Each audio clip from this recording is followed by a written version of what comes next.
In my past life, I was a highly accomplished scientific luminary, yet I failed my wife and daughter. Before my death, I requested to have my ashes scattered by the riverside where they lay in eternal rest. Yet the moment I opened my eyes, I found myself back in 1976, the very year I had once tried to abandon them, awakened by a basin of water thrown by my brother-in-law. Facing my wife's tearful plea to stay, my hands trembled as I tore up my university acceptance letter. I no longer cared for a bright future, I only wanted to love her properly. But my sister-in-law mistook my actions for some elaborate ruse. My name is Xu Tian, a prodigy in scientific research. But at this moment I was lying on the earth in Kong in the great northern wilderness, my body drenched, the sound of furious roars echoing in my ears. I opened my eyes, and the first thing that came into view was the face of my elder brother-in-law Zhou Jie, filled with disgust. He splashed water on me and hurled insults, claiming he would break my legs, this so-called Li Jia. I was stunned. Just a moment ago, I was an octogenarian on the verge of death, lying in the special care ward of the Beijing General Hospital of the Armed Forces. Before my death, I requested the state to scatter my ashes into the West River, returning to my hometown.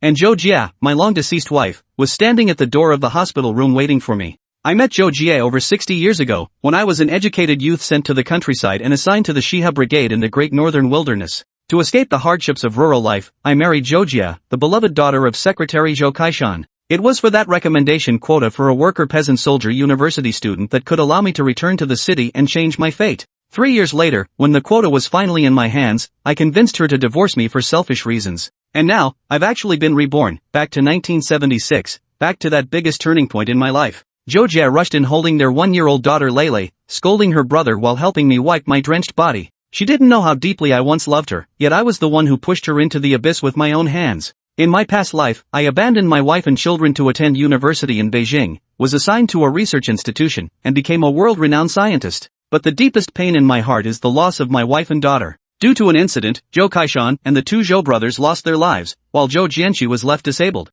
Zhou Jie, exhausted from overwork, left her daughter Lele alone at home. Unexpectedly, the child accidentally started a fire while playing, which quickly grew out of control. Severe burns led to multiple organ failure, and in the end, both mother and daughter tragically ended their lives by jumping into a river. I've prayed countless times, if only I could start over, I'd trade my life to restore their happiness. Now, by heaven's mercy, I've been given a chance at rebirth, and I vow to make them the happiest people in the world. At this thought, I could no longer hold back. I tightly embraced Zhou Jie and burst into tears. Tears welled up in my eyes, moved by my past self and by the chance to embrace her again in this life. Zhou Jie was frightened by my crying. She thought I was putting on a show of suffering to manipulate her into agreeing to the divorce, and she hastily said she consented to it. I'm not human, I'm just a scoundrel, I roared while slapping myself hard across the face. Seeing this, Zhou Jianqi thought I was really about to abandon my wife and child. Enraged, he rushed over, kicked me to the ground, and began hitting me with punches and kicks. Well played, I deserve that. I laughed, letting him vent.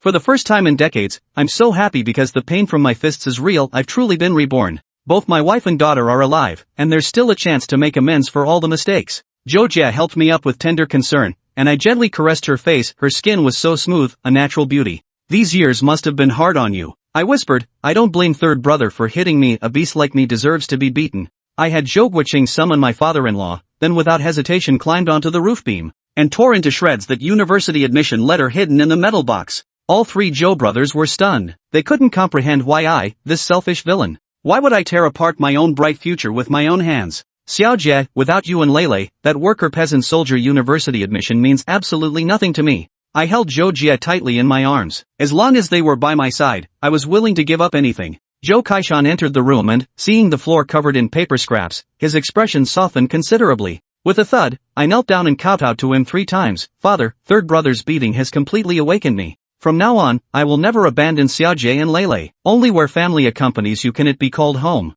Zhou Kaishan told me to get up, saying that as long as we live well together, past matters would be wiped clean. I explained to him that besides expressing my feelings, I had one more thing I needed his help with. I want to ask you to write us a letter of introduction to enter the city, a marital introduction letter for Xiao Jie and me. Zhou Kaishan's expression changed again, thinking I was up to some trick. Dad, during the 3 years of marriage, Xiao Jie has been suffering hardships with me. This time, I want to take her into the city to enjoy some good food, buy some new clothes for her, and also get her some school supplies and books. I explained. Zhou Kaishan was utterly confused, and the Zhou brothers were equally baffled. I closed the courtyard gate and the house door, quietly telling them. A friend told me that the relevant authorities plan to abolish the worker-peasant-soldier college students program, which means the college entrance examination could be reinstated at any time. Zhou Jie was the top student in her middle school back then. If she could have studied in advance, she would have had a chance to get into university. Zhou Kaishan's mind buzzed violently. He knew all too well what it meant to become a college student. It was the only chance to escape hardship and become an urban official.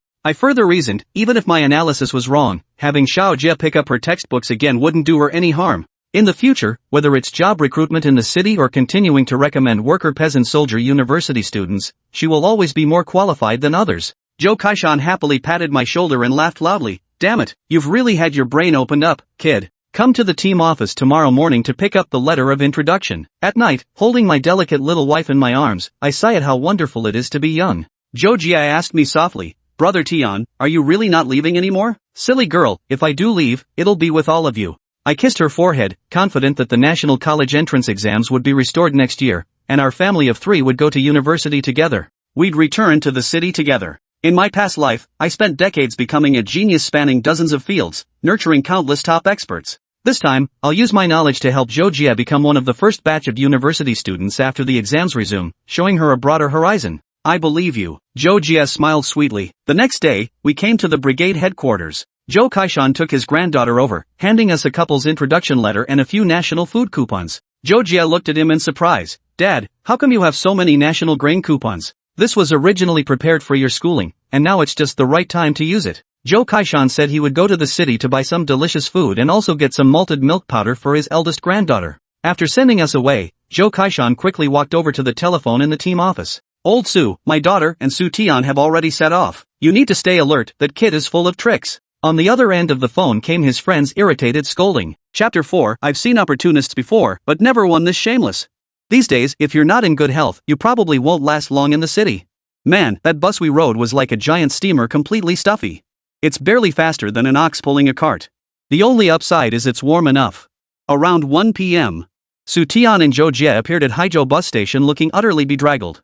It wasn't as bad as you made it sound, just a little crowded. Zhou Jie couldn't help but laugh at Xu Tian's playful remark. Cramped?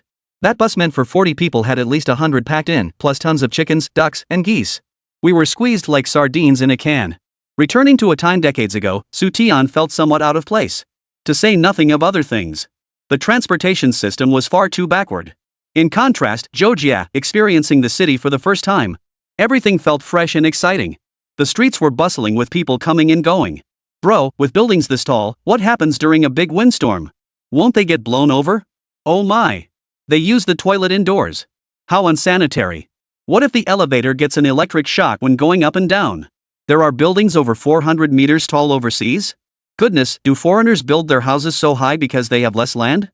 All the way up, Zhou Jie was like a curious little kid, pestering Xu Tian with endless questions. Xu Tian answered every question, becoming a walking encyclopedia. Haizhou was an industrial city that had undergone 2 major urban development phases. The first phase began 50 years ago. In order to seize more benefits in Xia Nation, and constructed a number of factories and supporting facilities. To meet wartime demands, Shoji leveraged Haizhou's natural deep water port to establish a substantial shipyard. After the Japanese forces withdrew from Xia, the city returned to Xia's control. Leveraging its former brotherly ties with the Bear Nation, Russia assisted Xia in further expanding the city's overall scale. Numerous bear towers were constructed. They fortified the coastal military port, providing technology and personnel to help Xia expand the Haizhou shipyard, transforming this city into the nation's foremost industrial hub. Zhou Jie, wait here for me. I'll be right back. Brother Tian, you, go ahead. Watching Xu Tian ask his way around until he led her outside the train station. Zhou Jie's heart leapt into her throat. Silly girl, put your heart back in your chest. I'd give up my own life before I'd ever leave you behind. I came to the station for this. Xu Tian patted his coat pocket while soothing his anxious little wife. You're going to exchange the national grain coupons? Zhou Jie whispered. This is our first time in the city. We don't know where the local black market is. If we don't try our luck at the train station, we can't really use national grain coupons as local ones, can we? Xu Tian glanced back at the bustling crowd at Haizhou railway station. These days, tickets were the real hard currency, not money. Money without coupons buys you nothing. With tickets but no money, you could trade for anything. The rationing system applied only to the city. Rural folk entering town had to bring their own provisions. A day or 2 was manageable. But if it drags on, hunger becomes a real threat. Secretly trading agricultural products for city grain coupons gradually became an unspoken rule. Though city dwellers had ration tickets, they too faced restrictions. Whether city grain coupons or provincial grain coupons, both had restrictions on where they could be used. If you took grain coupons from your city or province to another province on a business trip, sorry, they won't work. The only universally accepted grain coupons were national grain coupons. When traveling for work or visiting relatives and friends in other regions, a certain quantity of national grain coupons is required.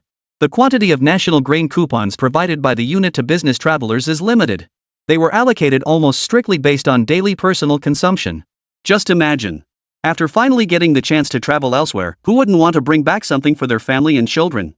Toys, candy, clothing, fabrics, tobacco, alcohol, tea all require corresponding ration tickets. What to do? Exchange. Exchange national grain coupons for these coupons. You too follow him inside. If he dares to buy tickets, arrest him immediately. Not far from the train station, a dark green 212 canvas-covered jeep was parked. Two young men in green military uniforms stepped out of the vehicle. In the passenger seat, an elderly man in military uniform sat upright, his gaze fixed sharply on Xu Tian as he walked toward the station interior. A scar several centimeters long ran across his right cheek, and the left sleeve of his uniform hung empty. Military representative, what's your relationship with Zhou Jie's family? Why are you following them all the way? What kind of relationship? A life and death bond. Hearing the driver's question, the old man sighed deeply. Back then, I was the squad leader, and Zhou Jie's father was the deputy squad leader. If he hadn't carried me out of the pile of corpses, I, Su Changmao, would have met my mentor long ago. The driver's expression shifted to one of understanding.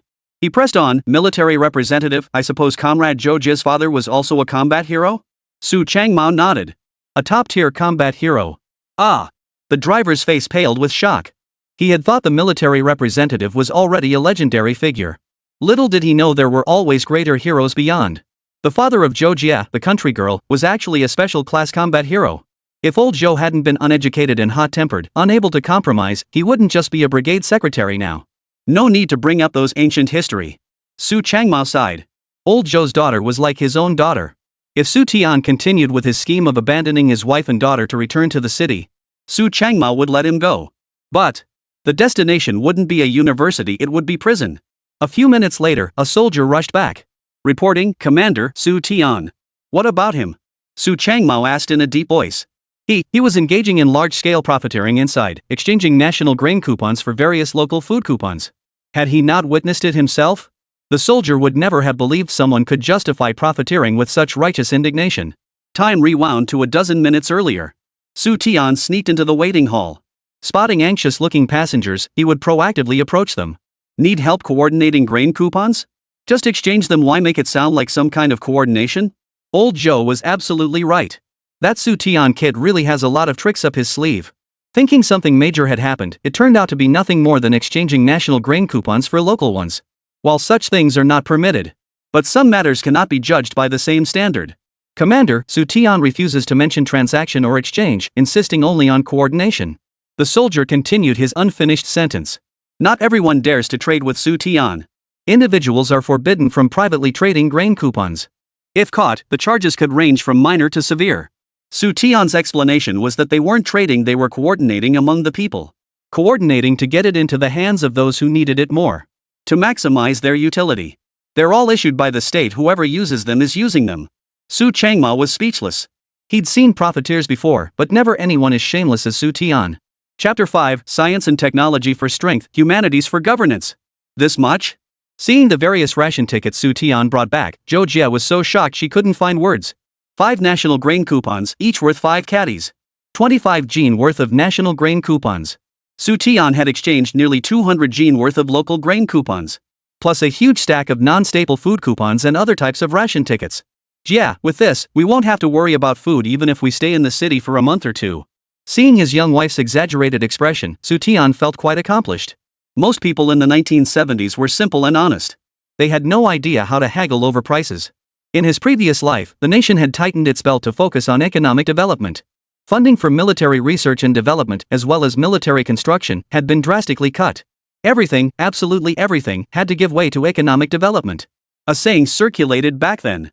Missile makers couldn't compete with boiled egg vendors. Forced by reality, research institutions began seeking their own means of survival. Factories researching nuclear weapons repurposed centrifuges to produce ice cream. The renowned 502 Blue also originated from a nuclear facility. Aircraft manufacturers repurposed their machinery to produce washing machines. Military uniform manufacturers started producing sneakers and sportswear. Armed helicopter factories pivoted to selling minivans. The Materials Research Institute where Xu Tian worked naturally had to find its own way forward. After careful consideration, the Beijing-based institute adapted to local conditions. They launched an aluminum alloy window business. The cold, dry climate of northern China created significant demand for aluminum alloy windows. Xu Tian had previously spent time studying in the south. He observed that the region frequently endured typhoons, torrential rains, and other severe weather. Combined with the humid environment, this easily led to high levels of moisture. He suggested expanding the business offerings. Specifically targeting the unique southern climate, he proposed developing PVC-coated steel windows. The aluminum alloy windows and plastic steel windows researched by the Materials Research Institute would absolutely outperform competing products in the industry. The PVC-coated steel window business was Xu Tian's idea, so naturally, he should handle the market development. He was thoroughly outmaneuvered by savvy southern businesspeople. Xu Tian's business acumen grew rapidly. Let's go grab a bite. Xu Tian took Zhou Jie's small hand, ready to treat her to a feast. Caught off guard by his sudden grasp, Zhou Jie's face flushed bright red, blushing like a ripe tomato. Brother Tian, let go of me. Everyone's watching. Zhou Jie said timidly. Let them stare. We're a legally married couple, we carry our marriage certificate with us. Even if the Littlefoot detective squad shows up, we've got nothing to fear. Xu Tian strode forward unconcerned. We've got the letter of introduction and the marriage certificate. No one could do anything about it. Zhou Jie kept her head down, like a child who'd done something wrong, following Xu Tian's footsteps forward. Passers-by kept glancing their way. Judging by their clothes and appearance, they were clearly from the countryside. Walking hand in hand down the street, were country folk really that bold? Whenever someone wearing a red armband approached, Xu Tian would inevitably pull out their marriage certificate and introduction letter as if to flaunt them. To live this life anew. Xu Tian only wanted to hold tightly to the wife he had wronged his entire life. He would never let her slip away from his world again. They arrived at a restaurant. Without allowing Zhou Jie to voice any objection, Xu Tian ordered 4 meat dishes. As the dishes arrived, Zhou Jie's throat involuntarily tightened. What's so good about this? You always put me and the kids first. You've been eating cornbread and pickles all this time. Xia Jie, these years with me have been so hard on you. Recalling the inhumane things he'd done, Xu Tian wanted to slap himself hard. He had taken her care for granted. Watching his wife eat coarse food and endure backbreaking farm labor, Xu Tian acted as if nothing was wrong. He ate and drank whenever he pleased. He never washed his clothes or cleared the dishes. After eating his fill, he'd just crash out. With your words, no hardship feels too bitter. Zhou Jie's eyes welled up with tears as she picked up a piece of meat and placed it in Xu Tian's bowl. Seeing this, Xu Tian deliberately frowned. He ordered Zhou Jie to finish every last piece of braised pork on the plate. Otherwise, he'd get angry. Knowing how to cherish your own wife, that's what a real man should do. Inside the jeep parked outside, Su Changmao munched on cornbread while watching Xu Tian and his wife inside the house. Seeing Xu Tian continuously serving Zhou Jie, a smile spread across Su Changmao's face. The 2 soldiers behind him flinched involuntarily at the sight. Due to the scars on his face, every time Su Changmao smiled, it gave off a menacing, almost sinister impression. Moreover, as a military representative, his responsibilities were immense, leaving no room for error. Having served as a military representative for several years, Su Changmao had always projected a stern, unsmiling demeanor. Now, suddenly smiling. It genuinely made people feel tense. After the couple finished their meal and left, the jeep slowly started up. They continued to follow behind. Before long, Xu Tian and his companion entered a bookstore. Shaoli, find a phone and check if anything's up at the factory. We've been out long enough. It's time to head back. The military representative bore immense responsibility, serving as the military's imperial envoy stationed locally. They were responsible for coordinating all communications between factories and the military. They oversee manufacturing, ensure product quality control. They understand production processes, establish confidentiality protocols, and ensure products are delivered on schedule. This time, he came to keep a close watch. This was an exception to the exception. Once the young couple emerges, Su Changmao intends to meet with them. Last time he saw Zhou Jie, it was still at her mother's funeral. And to give Xu Tian a little warning. Let him know that Zhou Jie's family wasn't just her father and 3 brothers. She also had Uncle Su. State-run bookstores in the 1970s were Spartan in their decor. Beyond books, there was nothing else. Much like the neglected bookstores of later generations. The state-run bookstore before her eyes was also nearly empty. Xiao Jie, your academic foundation is solid. I've seen your childhood workbooks. Your Chinese and math scores were both excellent, and your history scores were decent too. If you start reviewing now, with your foundation, you'll definitely catch up quickly. Standing before a row of bookshelves, Xu Tian turned back and said, I expect that once the college entrance exams resume, the content will likely be the same as back then, divided into science and liberal arts tracks. What's the difference between them? Zhou Jie asked curiously. Of course there is. Due to his work, Xu Tian had interacted with many college students from the class of 77. The exam content wasn't exactly simple. As long as one studied diligently and had a solid foundation from junior high or high school, the difficulty wasn't overwhelming.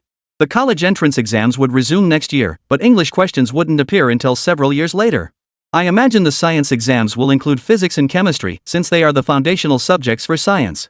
As for the humanities track, history and geography will definitely be included. Xu Tian feigned deep analysis, subtly revealing the specific subjects for next year's exams. Ideological and political education, Chinese language, and mathematics were mandatory subjects. None of the first three posed significant difficulty for Zhou Jie. Zhou Jie also performed well in history. The subjects that truly required Xu Tian's tutoring were only physics, chemistry, and geography. Brother Tian, if we were to take the exams together, what would you want to study? Zhou Jie asked. Science subjects, of course. Xu Tian smiled faintly, glanced around to make sure no one else was nearby, and said firmly, Science strengthens a nation, humanities govern it. The nation is about to emerge from its shadows, and it needs a large number of scientific research talents. We must dedicate ourselves wholeheartedly to the cause. Chapter 6, Secrets Hidden in the Tide of Time. Su Hai's life spanned both the most turbulent era of Xia Nation. It also witnessed the most stifling era. With Xia's comprehensive opening up, its overall strength saw a marked improvement.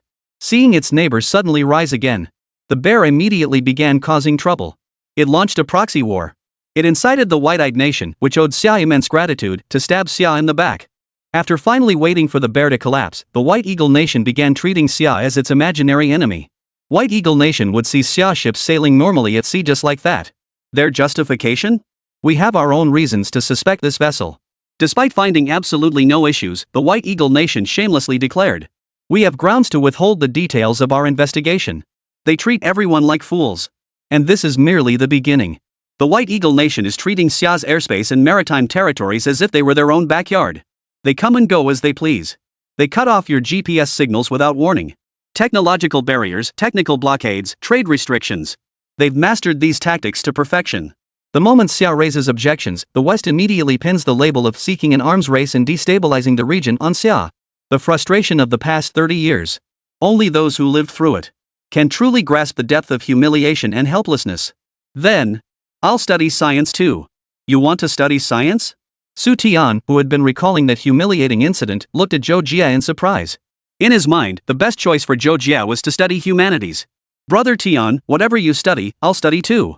Zhou Jie's voice was soft and pleasant, yet her tone held unwavering resolve. Unlike Xu Tian, who harbored grand ambitions, Zhou Jie's reason for studying science was simple: to stay by Xu Tian's side. She not only needed to study science, but also had to take the same entrance exam as Xu Tian.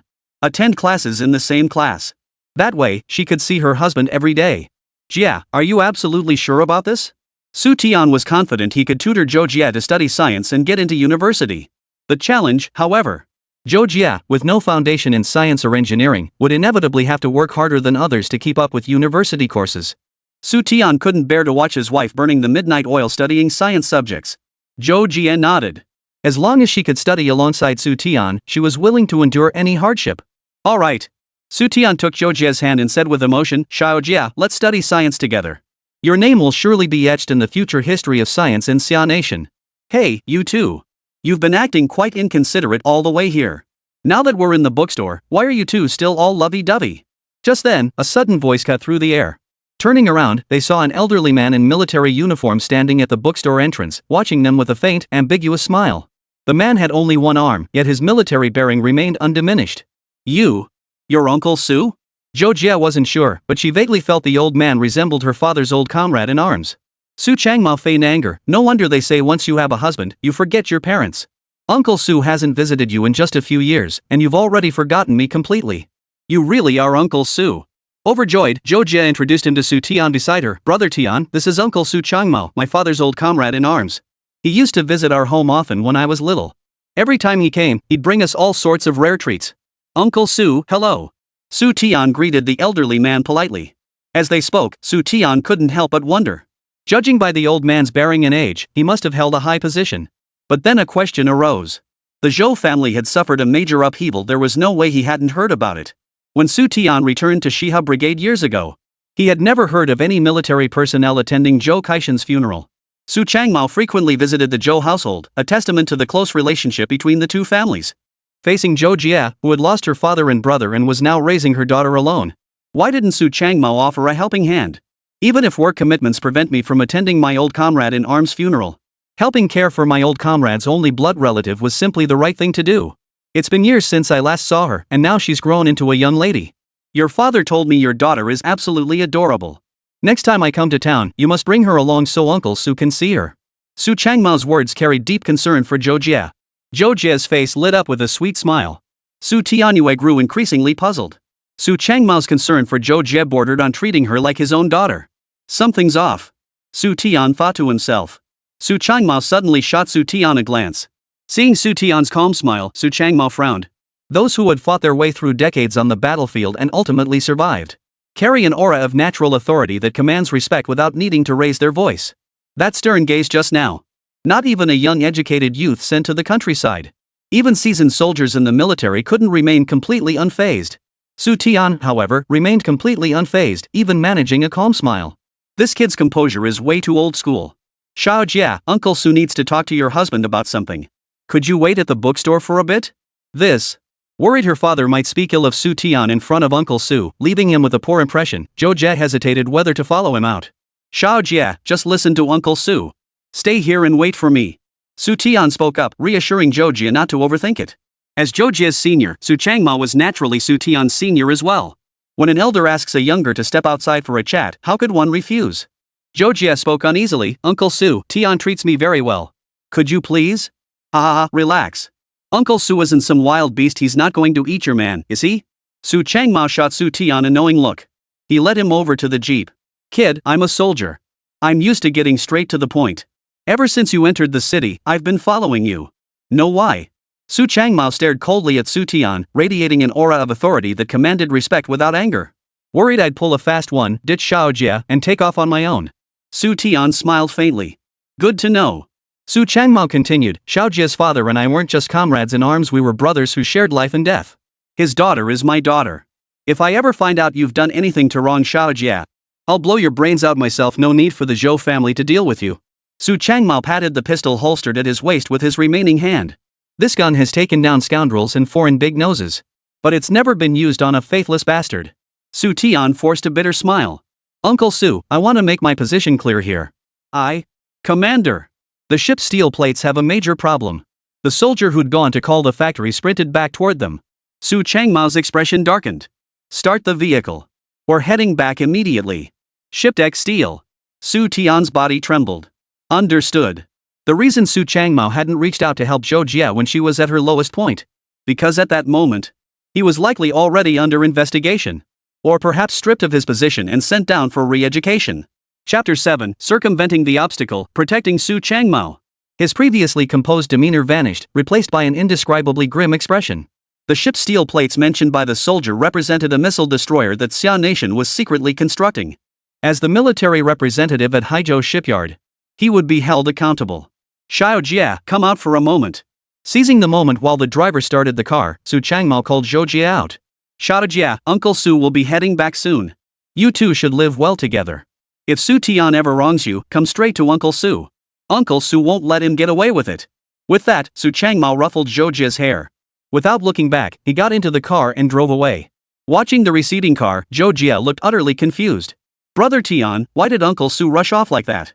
Su Tian replied, a major problem has arisen with the project he's overseeing. Uncle Su had to return to handle it. How serious? Hearing that Su Changmao's side had encountered major trouble, Zhou Jie paled with anxiety. Earlier in their conversation, Zhou Jie had learned that Su Changmao had been appointed as the military representative for a certain defense project. Because the mission was so critical, he couldn't attend her and Su Tian's wedding. Now that the project had hit a snag, as the primary person in charge, would Su Changmao face repercussions? It's serious. Su Tian sighed, his tone grave. He might have to take off this uniform. Zhou Jie turned pale with fear. What kind of offense could possibly force Uncle Su to take off his uniform? To counter maritime provocations from the White Eye Nation and defend Xia Nation's offshore islands. Years ago, the relevant authorities decided to secretly develop Xia Nation's first missile destroyer, the 501. This vessel stands as a milestone in the history of the Xia Navy. It was the first domestically developed missile destroyer of the Xia Nation. Or perhaps it participated in the future construction of nuclear-powered aircraft carriers for the Xia Navy. Xu Tian never had the chance to fully understand the history of naval development. Much less could he have known about a major issue that arose during the construction of the 501. Halfway through the slipway construction, severe quality defects were discovered in portions of the hull plating. Though termed a quality issue, specifically, it referred to insufficient strength. The primary responsibility did not lie with the shipyard, nor with Su Changmao. At most, they were guilty of inadequate supervision. The true responsibility lies with the source of the steel. The 501 shipbuilding project represented the collective effort of the entire nation. It mobilized numerous military factories and research institutes to supply hundreds of required materials. Thousands of supporting devices were manufactured. A single flaw in any link would jeopardize the entire 501 ship project. The responsibility for delayed delivery not only could Su Changmao not bear it, even the primary responsible officer couldn't shoulder it. Beyond this matter, Xu Tian and the others had no desire to continue sightseeing. They stayed in the city for one day. They bought a large amount of supplies and returned to Shiha Brigade. As for whether Xu Tian could resolve this issue, the answer is yes. The question is, how does he explain his abilities? Could it be the straightforward relevant authorities? Xiaoguo was screwed over by Xia Rizi. The special alloys imported from Xia Zizi were all substandard? This issue wasn't discovered until months later. Su Changmao, the military representative at the shipyard, was tasked with expediting progress in coordinating with all supporting manufacturers. Before the specific problem was identified, he bore undeniable responsibility. Some of the defective ship plates had already been installed. If all were dismantled, the losses would be enormous. Got it. Xu Tian, who had been eating, suddenly leaped up from the Kong. Zhou Jie jumped in surprise and hurriedly asked, "Brother Tian, what's wrong?" "Jie, do you want to help Uncle Su get through this?" "Of course I do." Ever since learning about Su Changmao's serious trouble, Zhou Jie had lost her appetite for days. Unfortunately, she could only fret helplessly. "Xiao Jie, the situation is complicated. All I can tell you now is that I have a way to help Uncle Su get through this immediate crisis. But for this solution to work as intended, I'll need your help." After hearing Xu Tian's plan, Zhou Jie exclaimed in disbelief, "That's all it takes?" "Of course not, it's not that simple. But delivering him to Uncle Su will resolve the bulk of the problem. I'll handle the rest." Xu Tian couldn't directly point out the problem. Never mind that. Just one thing, how did he know such detailed information? The construction of Ship 501 was a top-secret project. How did Xu Tian know the hull plating issue stemmed from substandard alloy steel? A label of enemy spy. That could very well send Xu Tian straight to the next life. With the direct approach blocked, Xu Tian had no choice but to advance indirectly. Protecting Su Changmao. This was like preserving a towering tree for the Zhou family, one that could shield them from wind and rain. It would also accelerate Xu Tian's rise to power, so that his wife and daughter could live a better life. As long as it helps Uncle Su, I'll do anything. The innocent and straightforward Zhou Jie didn't know if this plan would work. But whatever Xu Tian asked, she was willing to do everything in her power to help. The next day, Xu Tian began living a reclusive life. Occasionally, he would still go out fishing. But now, armed with his father-in-law's hunting rifle to shoot birds, he hadn't left the house for a full week. "Dad, that Su guy hasn't left the house in 7 days. Do you think he's showing his true colors, just coasting by? It doesn't seem like he's just lazing about." The day before yesterday, when I visited my younger sister, I saw Xu Tian clearing out the junk shed. He was lying on the Kong, scribbling away, with lots of things beside him that looked like gibberish. In the Zhou family's main hall, father and his 3 sons sat cross-legged, discussing Xu Tian's recent activities. Zhou Kaishan lifted his wine cup, took a sip, and said, "Scribbles? Second son, what do you think he's drawing?" "Father, though I finished junior high, that little bit of education I had has long since been eaten up. They know me, but I don't know them." Second son Zhou Jianjun pondered for a moment before adding, "I only recognize what seem to be numbers and some foreign, yes, letters. As for what these things represent, I have no idea." Third brother Zhou Jianxi looked shocked. "Dad, could Su be trying to collude with Oomph. Saying things like that? Do you want your sister's family destroyed?" Zhou Kaishan whacked his third son on the head with his tobacco pipe, speaking without restraint. The phrase colluding with foreign powers could cost someone their life. "Third son, don't blame your father for disciplining you. Learn to guard your tongue. Think before you speak, consider what should and shouldn't be said. We're only talking like this among brothers. If others heard, not only would Xu Tian suffer, but even our father would get dragged into trouble." The eldest brother, Zhou Jiangwo, shot his younger brother a glare. If Xu Tian didn't want to get involved in that sort of thing, why would he lock himself up at home writing and drawing? And it's all stuff we can't even understand. Zhou Jianxi retorted defiantly. Zhou Kaishan was also unsure. He was certain Xu Tian didn't have the guts to be a spy. But better safe than sorry. What if? Don't go to work first thing tomorrow morning. We'll go to your sister's place together and see what Xu Tian is really up to. Zhou Kaishan whispered. If Xu Tian really did something like that, we might have to cut ties with our own kin for the greater good. Chapter 8, giving Xu Tian a chance to come clean. Finally done. Inside the small hut, Xu Tian sprawled out on the heated bed. His face radiated satisfaction as he surveyed the vast array of blueprints and data spread around him. A task that would normally require hundreds of experts across various fields had been accomplished by him alone. It had taken him just 8 days. For those 8 days, Xu Tian never left the hut except to eat or use the restroom. Whether these things could fulfill their intended purpose, that depended entirely on his wife and father-in-law. Lost in thought, drowsiness began to wash over him. Xu Tian yawned and slowly closed his eyes. Meanwhile, Zhou Jie sat in front of the stove pit, cradling her daughter Lele. She carefully prodded the sweet potatoes inside the pit with a poker. Knowing Xu Tian loved them, Zhou Jie planned to roast a few to help her husband regain his strength. These past few days, Xu Tian had been practically possessed. He'd stay up until the wee hours without resting. Every time she got up to use the bathroom, she could see the light on in the small room. Thinking about how Xu Tian was doing all this to help Uncle Su, Zhou Jie felt an indescribable warmth in her heart. Her husband really had changed for the better. Before long, Zhou Jie pulled several roasted sweet potatoes from the stove pit, crispy on the outside and tender within. Carefully wiping off the ash, she set one aside for her daughter. She placed the remaining sweet potatoes in a bowl, intending to take them to Xu Tian in the small hut to help him regain his strength. Ah! Seeing Xu Tian exhausted and fast asleep, Zhou Jie's face filled with heartache. She placed the sweet potatoes outside and fetched a quilt to cover Xu Tian. Smells so good.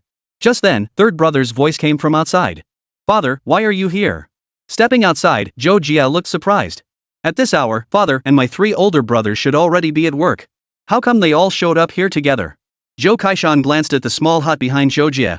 When he saw Xu Tian covered in a quilt, sound asleep inside, his temper flared instantly. Damn it! Xu Tian really is a dog that never changes its ways. Dishes and chopsticks, still unwashed, sat on the stove. Clearly, Xu Tian had eaten breakfast before falling asleep. Was this bastard a pig in his past life? Eat and then sleep. It's 8 in the morning now. In any decent household, people would have finished breakfast and already gone out to work the fields. Little sister, you spoil Xu Tian too much. Glancing at the baked sweet potatoes on the table, Su Changmao snapped angrily, that good for nothing does nothing all day eats, sleeps, eats. And you roast sweet potatoes for him? I'm his older brother, and I've never even had one of your roasted sweet potatoes. At this point, Su Changmao's tone dripped with jealousy. Zhou Jianjun and Zhou Jianxi also looked on with envy. The sweet potatoes were roasted to a golden brown, looking delicious. Tell me, what exactly has your husband been doing these past few days? My second son told me he's been scribbling away in that little hut, all foreign numbers and letters up there. Zhou Kaishan cut straight to the chase. Xu Tian had been coasting through life for years. He was a dog who couldn't change his ways.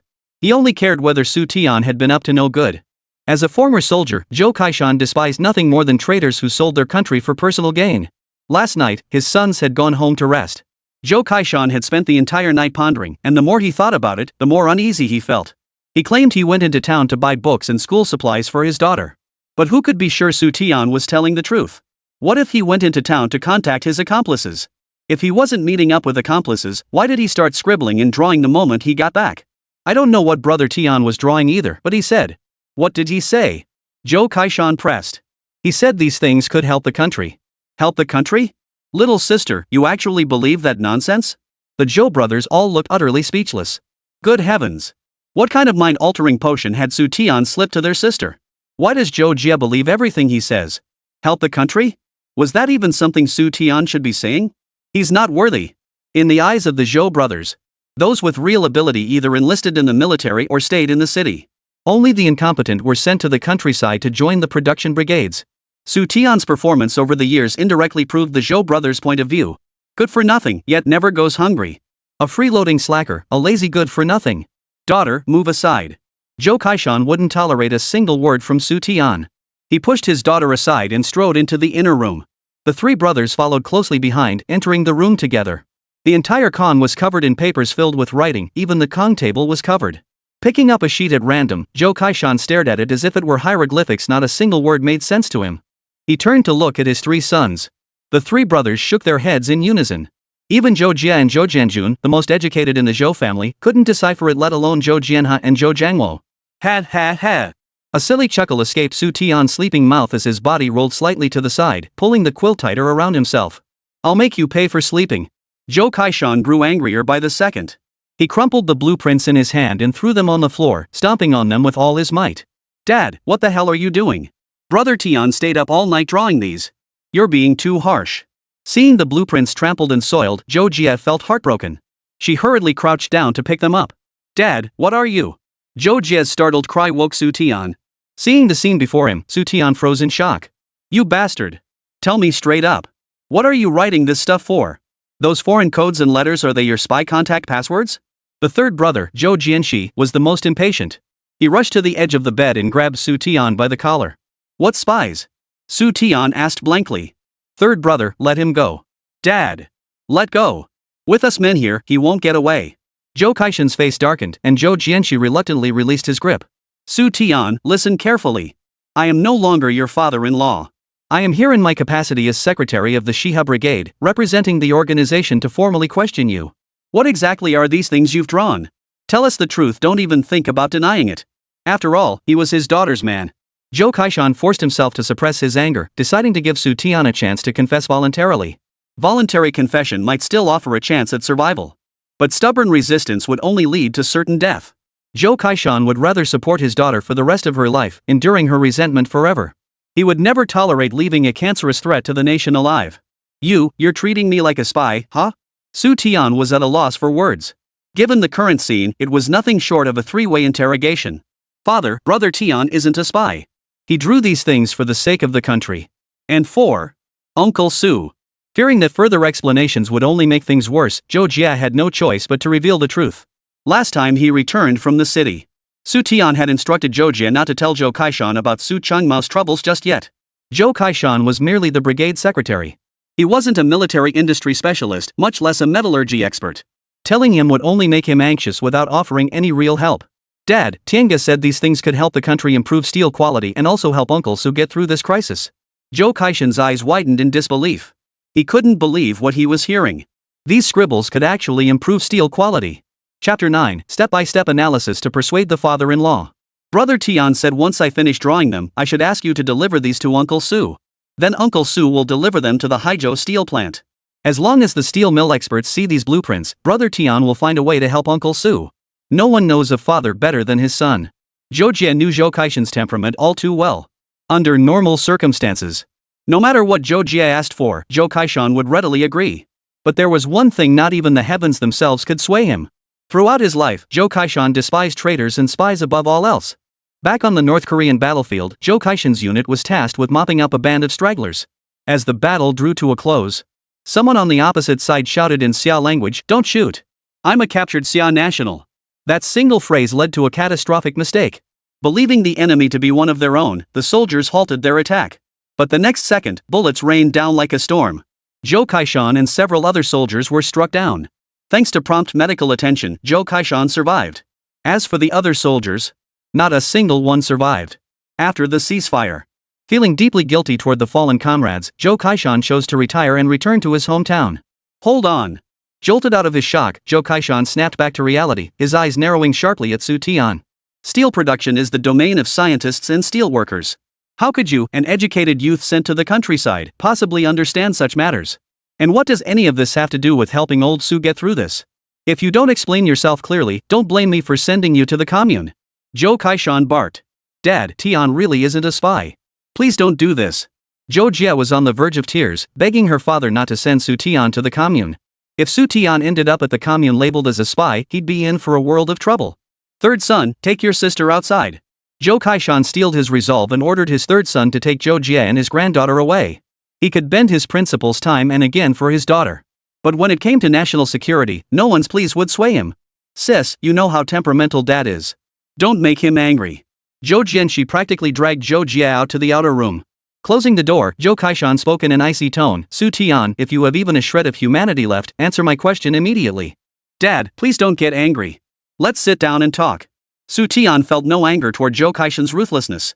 He tidied up the scattered blueprints while gesturing for Zhou Kaishan to sit down. Don't assume people from the 60s and 70s were paranoid, seeing spies everywhere.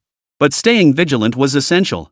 From the founding of Xia Nation until Xu Tian's death, foreign powers never intended to let Xia Nation off the hook. It wasn't just Zhou Kaishan who hated spies. Xu Tian shared that hatred. Be serious. Don't think you can get away with this by grinning and joking around. Zhou Kaishan barked sternly. Yes, yes, yes. Serious, serious. Xu Tian wiped the smile from his face and began answering Zhou Kaishan's first question. He was indeed just an ordinary educated youth sent to the countryside. But Xu Tian's father, however, was a steel-making expert. Your father is a steel-making expert? Zhou Kaishan frowned in thought. The files of the educated youth sent to the countryside were locked away in the commune's archives. Zhou Kaishan only knew that Xu Tian's family background was somewhat problematic. But he didn't know the specifics of how unfavorable it was. Xu Tian explained, my father was a technician at the steel mill. During the Great Leap Forward campaign, he was assigned to provide support. Due to the lack of proper scientific guidance, you're probably aware of how that Great Leap Forward campaign turned out. My father deeply regretted that incident. He bought a large number of books related to steel and wrote many articles on the subject. Then he was sidelined. To persuade the steel mill leadership and Su Changmao. First, he needed to get Zhou Kaishan on his side. Without his support, the subsequent plans would be impossible to execute. Thanks to that small-time boss from the south over a decade later. Without them, Xu Tian's bargaining skills would never have been honed. At the same time, Xu Tian also owes gratitude to the various brother research institutes. During those years of tight research funding, Xu Tian often engaged in verbal sparring with them. The reason was simple. The battle for RD funding. The home was filled with books on steel, which Xu Tian had read since childhood. He wouldn't call himself an expert, but he certainly wasn't an outsider either. Xu Tian's mother was a university professor. Thanks to this connection, Xu Tian frequently visited the university library to read. All of this is verifiable. However, back then, Xu Tian preferred reading novels. This fact, I doubt anyone could know. Father, there are no outsiders here. I won't hide it from you. When I went into town earlier, I overheard a soldier saying there was a major problem with the shipplate steel. Shipdeck steel. He must have been talking about the steel materials. I suspect the warship our country is building this time uses imported materials. Seeing Zhou Kaishan's hesitant expression, Xu Tian immediately brought up the relationship between Su Changmao and the Zhou family. Xiao Jie told me you and Uncle Su share a bond forged in life and death situations. I've seen firsthand how deeply Uncle Su cherishes her. It's no exaggeration to say Uncle Su treats Xiao Jie like his own daughter. Logically speaking, Uncle Su couldn't possibly miss Xiao Jie's wedding and the birth of her child. Wouldn't you agree? Zhou Kaishan nodded. That was indeed the case. On both occasions of great joy, he had called Su Changmao. Each time, Su Changmao had politely declined Zhou Kaishan's invitation, citing his inability to leave his workplace. Zhou Kaishan only knew that Su Changmao served as a military representative at some important unit in Haizhou. As for the exact nature of the organization and his specific responsibilities, Su Changmao never mentioned it and Zhou Kaishan never asked. Those who had served in the military had all studied the confidentiality regulations. What shouldn't be said remains unsaid, what shouldn't be asked goes unasked. Ship steel refers both to the material itself and to warships. Xu Tian lowered his voice. This makes it clear that the warship Uncle Su is overseeing is definitely no small thing. It must be one of our nation's most advanced large surface warships. That's the only reason Uncle Su can't leave Haizhou for even a moment. Zhou Kaishan fell silent, his mind beginning to weigh whether Xu Tian's words held any truth. He thought it through carefully. Zhou Kaishan realized Xu Tian's analysis seemed flawless. Haizhou is only 100 or 2 kilometers from Shiha Brigade. By car, it would take just a few hours. If it were any other matter, it wouldn't matter if he didn't come. But Su Changmao didn't come when Zhou Jie got married and had a child. That's a bit hard to swallow. Even if that's the case, what does improving steel quality have to do with helping Uncle Su get through? Zhou Jianjun interjected. There is. Xu Tian declared emphatically, I suspect the steel used to build the warship was substandard to begin with. The alloy the foreigners sold us is substandard. As the words fell, the 3 members of the Zhou family in the room all wore expressions of shock. Zhou Jie had married and had a child, but Su Changmao hadn't attended the celebration because he was tied up with a major warship project. How had Xu Tian deduced the origin of the steel used in the vessels? And how did he know the steel quality was subpar? Chapter 10, Solving the Domestic Alloy Element Issue. The 3 members of the Zhou family seemed as though they didn't recognize Xu Tian. Today, Xu Tian radiated an air of peculiarity. First, he presented a method to improve steel quality. Then, through various clues, he deduced why Su Changmao hadn't come to visit Zhou Jie. The father and sons never dreamed. Xu Tian actually believed the warship steel came from abroad. And substandard steel at that. What is a warship? It is a vital national asset. They were colossal machines ordinary people would never encounter in a lifetime. Xu Tian smiled faintly and said, "Father, do you recall the despicable acts committed by the white-eyed nation at sea, as reported in the newspapers these past 2 years? You mean seizing our islands?" Zhou Kaishan's body trembled. The commune regularly distributed newspapers to each brigade headquarters, ensuring each brigade secretary stayed informed about major and minor domestic and international events, and grasped the spirit of the higher-ups' decisions. Over the past 2 years, newspapers repeatedly reported that the white-eyed nation, which had received great favors from Xia nation, had been instigated by the Bear nation. It had repeatedly provoked maritime friction with Xia nation. They had occupied several islands and reefs belonging to Xia nation. Worried that Xu Tian might be bored, Zhou Jie would occasionally bring newspapers from the brigade headquarters home for Xu Tian to read. The reason the white-eyed nation dares to provoke us is simply because they rely on the large warships provided by the Bear nation. Coupled with our lack of large and medium-sized surface vessels, they have the audacity to brazenly occupy our islands and reefs. Uncle Su's current naval project, I believe, is highly likely to involve large or medium-sized warships, most likely destroyers. We've endured their aggression time and again, yet they press forward relentlessly. Only by acquiring destroyers can we strike down their arrogance. It's time to fight back. Zhou Zhenjun fumed. Even a pet dog knows to wag its tail for its master. The papers say we provided over 20 billion in aid to that country, yet all we got in return was a starving wolf. Such a beast will never learn its place unless we fight it. Zhou Zhangmo nodded in agreement repeatedly, then turned to Xu Tian with a puzzled look. What's a destroyer? Shut up, both of you. Zhou Kaishan glared at his two sons. Xu Tian, whether or not to attack the White-Eye Nation is for our superiors to decide. Right now, I just want to know why you think the steel used in warships is imported steel? Like his two sons, Zhou Kaishan also believed it was time to teach the disobedient White-Eyed Nation a lesson. That was his thinking. But he was far more curious about how Xu Tian had access to so many military secrets. Naturally, it's for the sake of perfection. Xu Tian sighed. From what I understand, our nation's steel smelting technology has significant shortcomings. If we build warships with domestically produced steel, their combat effectiveness could be compromised. This destroyer holds milestone significance. Every single aspect must be refined to perfection. There can be no room for carelessness. Therefore, I suspect the steel alloy materials used above deck must be imported. The great powers never cease their intent to undermine us. Once they discover we're building a destroyer, might they tamper with the alloys they sell us? The truth would only surface months later. The shamelessness of the great powers. This strengthened Xia Nation's resolve to stand on its own feet. The tainted alloy they sold to Xia. Their purpose extended far beyond merely disrupting destroyer construction. Zhou Kaishan said expressionlessly, everything you've said is mere conjecture. How can the higher-ups possibly believe? Father, precisely because I know they won't believe me. And you know better than I do what kind of trouble I'd face if I told the truth. Xu Tian shifted closer and sat beside Zhou Kaishan. After days of contemplation, I believe the only way to uncover the truth is by focusing on improving the steel's fundamental properties. If the blueprints and materials I provide gain approval from the steel mill, my analysis will carry some authority. Then, when I point out the alloy quality issues, Uncle Su will finally believe me. We'll investigate from this angle to pinpoint the root cause. Zhou Kaishan carefully analyzed Xu Tian's words. It seemed like a viable approach. Zhou Zhenjun blurted out, but even then, Uncle Su would still bear some responsibility. Finding the root cause doesn't guarantee Su Changmao will get off scot-free. As the military representative overseeing the warship's construction, any flaw in the process meant he'd bear joint liability. Xu Tian suggested, if our country could independently produce this special steel and break free from foreign constraints, could Uncle Su's contribution serve as atonement for his mistakes? Well. Zhou Kaishan glanced at his second son. Zhou Jianjun gave a slight nod. Achieving self-sufficiency in warship steel production would undoubtedly be a monumental achievement. The question was, could Xu Tian pull it off? Zhou Kaishan wore a rare look of conflicted expression.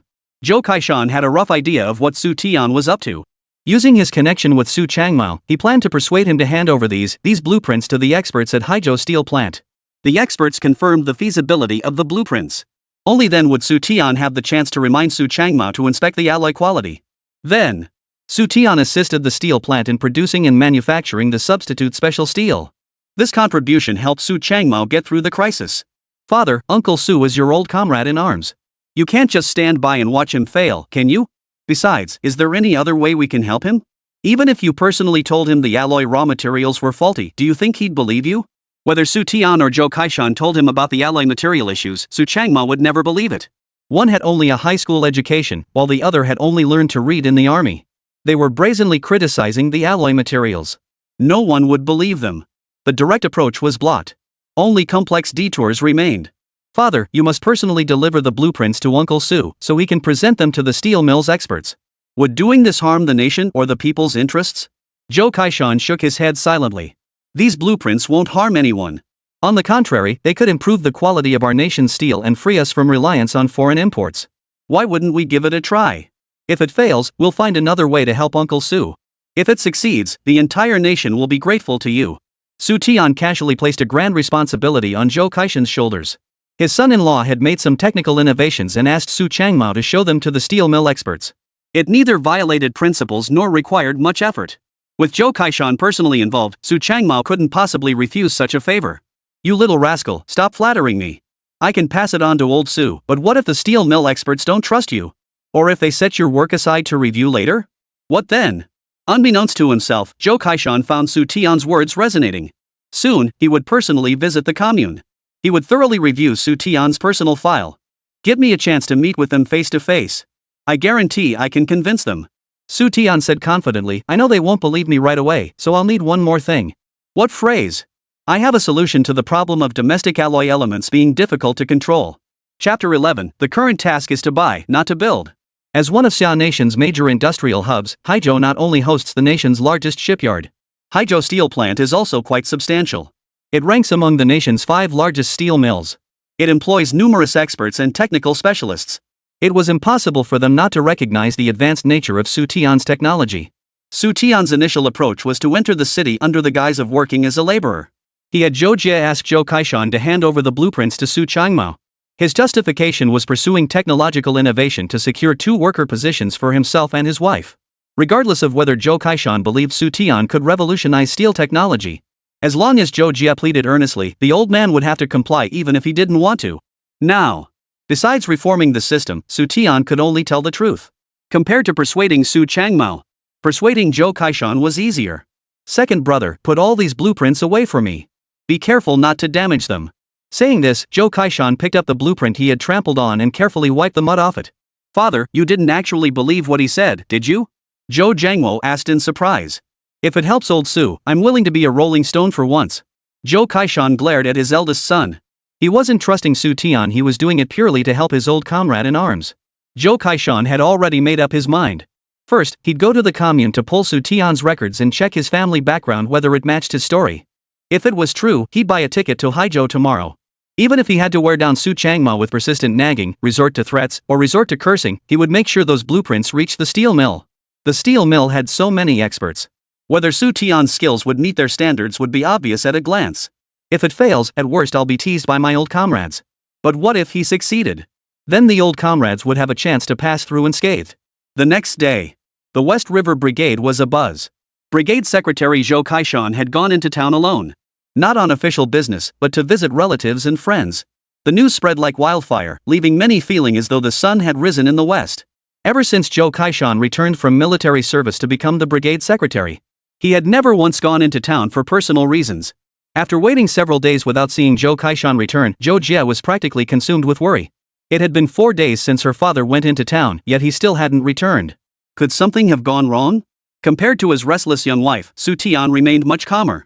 The weather was fine today, so Xu Tian took his fishing rod and bucket to the West River. He planned to catch a couple of fish to nourish his daughter and wife. He also wanted to clear his mind and think about his next steps. Damn it, if he were my son-in-law, I'd be driven to my grave. Shut your mouth, or Xu Tian might hear you. What's there to fear? If you've done it yourself, why be afraid of what others say? Not far from the riverbank, 2 villagers stood with hose slung over their shoulders. At this hour, everyone else in the brigade was either at work or busy with other serious matters. Only Xu Tian stood out as the sole landlord's son in the entire Shiha brigade. His days were spent either lazing around, sleeping. He spent his days fishing and hunting birds, whiling away the hours. With Zhou Kaishan stationed at the brigade headquarters, people dared only grumble and gossip behind his back. But with Zhou Kaishan absent these past 2 days, many villagers who disliked Xu Tian grew bolder. Who would be cursed with such a son? It's as if their ancestors committed some grave sin. As they spoke, several more villagers approached.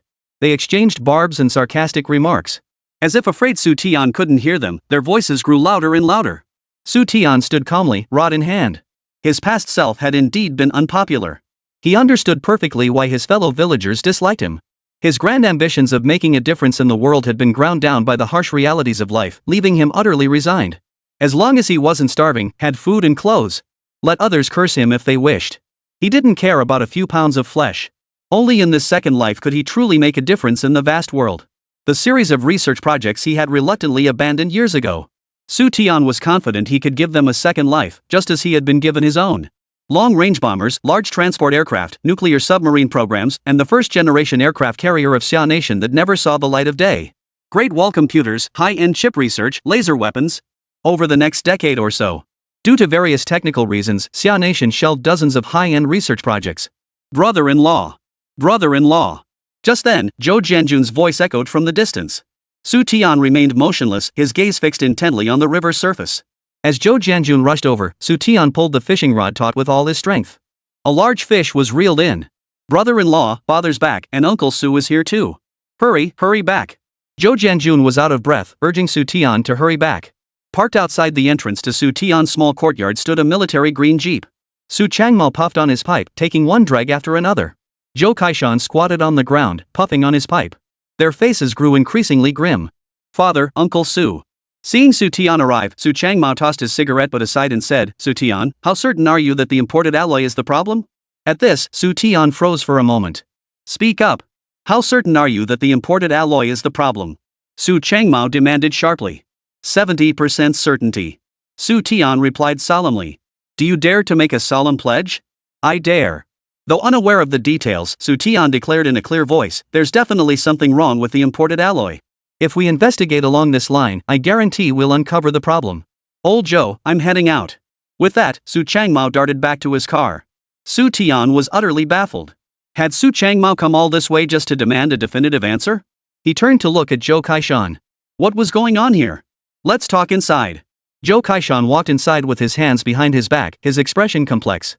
Father, has the situation changed? There has been a change.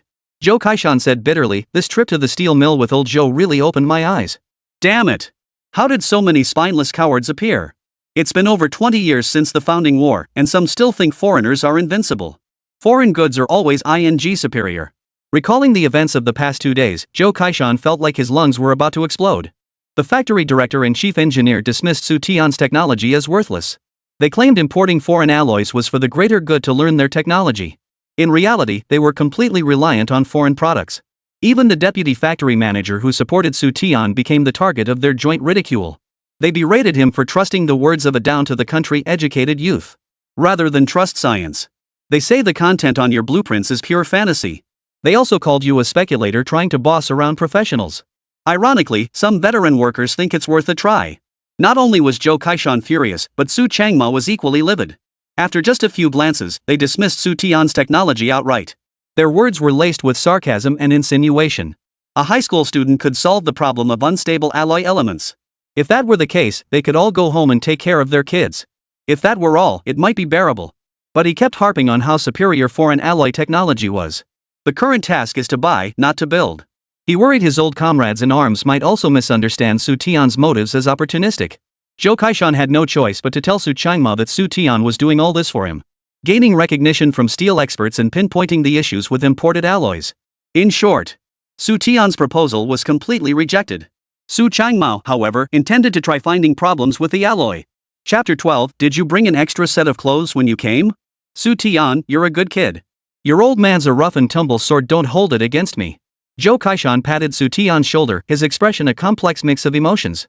Even though most experts and the factory director unanimously deemed Xu Tian's plan to improve steel quality as sheer nonsense. Not everyone opposed it. Deputy plant manager Zhao Dali was genuinely intrigued by Xu Tian's technical approach. A group of veteran workers also expressed support. This indicated that Xu Tian's blueprints did indeed hold some merit. Everything he did was to help Su Changmao pass the inspection. This single act alone was enough to change Zhou Kaishan's negative impression of Xu Tian. Father, please don't say that. This is simply what I should do. Uncle Su is your old comrade in arms and an elder to Zhou Jie. Both in terms of sentiment and reason, I couldn't just stand by and do nothing. Xu Tian half-jokingly reassured Zhou Kaishan. Fortunately, those with the means to help did so. Without such abilities, even if he wanted to help, he wouldn't be able to. Zhou Jie, holding her daughter nearby, beamed with joy. Though the matter hadn't been resolved, it wasn't entirely without positive outcomes. Her father had praised Xu Tian. Zhou Jie felt sweeter than honey inside. Ah, never mind that. Zhou Kaishan unzipped his briefcase and pulled out the blueprints, not a single one missing. Xu Tian, count them and see if any are missing. They don't recognize a good thing when they see it. They're blind to its value. Once old Su clears customs safely, I'll have him hook you up with a few steel mills. I refuse to believe it. With a country as vast as ours and so many steel mills, we can't find a single expert who recognizes quality. Several days earlier, after being pestered relentlessly by Zhou Kaishan until he had no choice, Su Changmao told Zhou to return first, promising to personally deliver the blueprints to the steel mills when he had time. Worried his old comrade in arms might not take it seriously, Zhou Kaishan once again summoned his thick-skinned persistence. He planned to accompany his old comrade to the steel mill in person. Unable to resist Zhou Kaishan's persistence, Su Changmao immediately called deputy plant manager Zhao Dali. Zhao Dali, besides being the steel mill's deputy director, had once served under Su Changmao.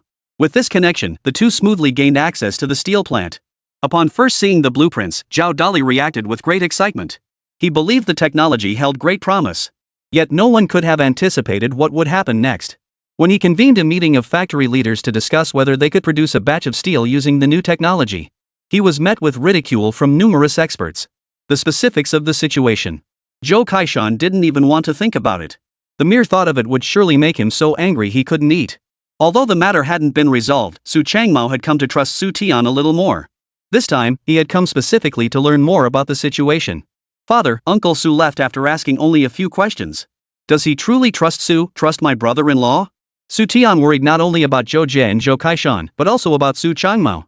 Zhou Jianjun shared the same unease. Zhou Kaishan paused before speaking slowly. If he believed about 50% when he came back with me, then after leaving just now, I think he probably believes 80% now. Your brother-in-law dared to pledge his word on military honor. That means he's willing to take responsibility for this matter. As comrades in arms who'd fought side by side on the battlefield, Zhou Kaishan understood Su Changmao's character well. If Su Changmao still harbored doubts, he wouldn't have left after just a few questions. Whether he was human or ghost, speaking truth or wild conjecture. He'd lived decades. Having served as a military representative for over a decade, Su Changmao couldn't possibly fail to see through it. Xiao Jie, stew this chicken. I'm going to have a few cups with your husband. Second brother, you stay behind to set the trap. Zhou Kaishan pulled a tightly bound pheasant from his canvas tote bag as if performing magic. Xu Tian couldn't help but smile bitterly to himself. No wonder the bag felt off, it was actually moving on its own. Good grief. Father-in-law's bag was truly multi-purpose, it could hold blueprints one moment and a pheasant the next. The drinking session lasted well into the night. 2 bottles of potent homemade liquor. Zhou Kaishan downed a bottle and a half. His face flushed crimson. Zhou Kaishan belched and declared, I'm not afraid you'll hold it against me, but from the moment I first laid eyes on you, I knew you were a piece of rotten mud that couldn't even prop up a wall. But since Xiao Jie likes you, I had no choice but to hold my nose and accept it. Over the next few years, seeing you looking like neither human nor ghost, I really wanted to wring your neck. Seeing her father start to berate Xu Tian again, Zhou Jie snatched the glass from Zhou Kaishan's hand. Dad, you've had too much. I'll clear out the small room, you can stay there tonight. Second brother, help out. Oh, coming. Zhou Jianjun hurriedly got up, put on his shoes, and together with Zhou Jie, helped Zhou Kaishan into the small room to rest. Back in the inner room, Zhou Jianjun glanced at the blueprints Xu Tian had placed on the windowsill. Brother-in-law, are these really useless now? Taking the warm towel his wife handed him to wipe his face, Xu Tian smiled faintly. Not necessarily. I expect Uncle Su will come looking for me again before long. Dad praised you a couple of times, and now you really think you're Zhuge Liang. Zhou Jianjun shook his head and chuckled. Xu Tian didn't elaborate further, instead seeing Zhou Jianjun out the door as he headed home. Though the situation had taken an unexpected turn, it remained firmly within Xu Tian's control. There was an issue with the imported alloy.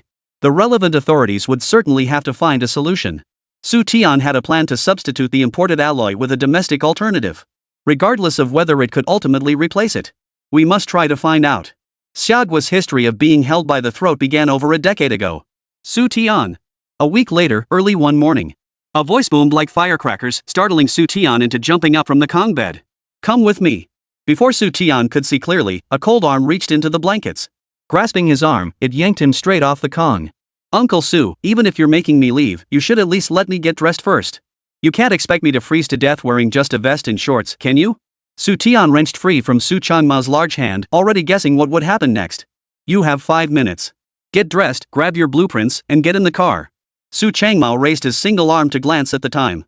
Just as Xu Tian began dressing, his expression turned bitter. He cursed under his breath. Yesterday, Zhou Kaishan took his eldest son, Zhou Jiangwo, to handle business at the commune and wouldn't be back for 2 days. His sister-in-law had recently caught a cold, so Zhou Jie took Lulu to take care of her. Xu Tian wanted to surprise his wife, so he washed all the clothes in the house. Even the ones she was wearing. By now, they probably still weren't dry.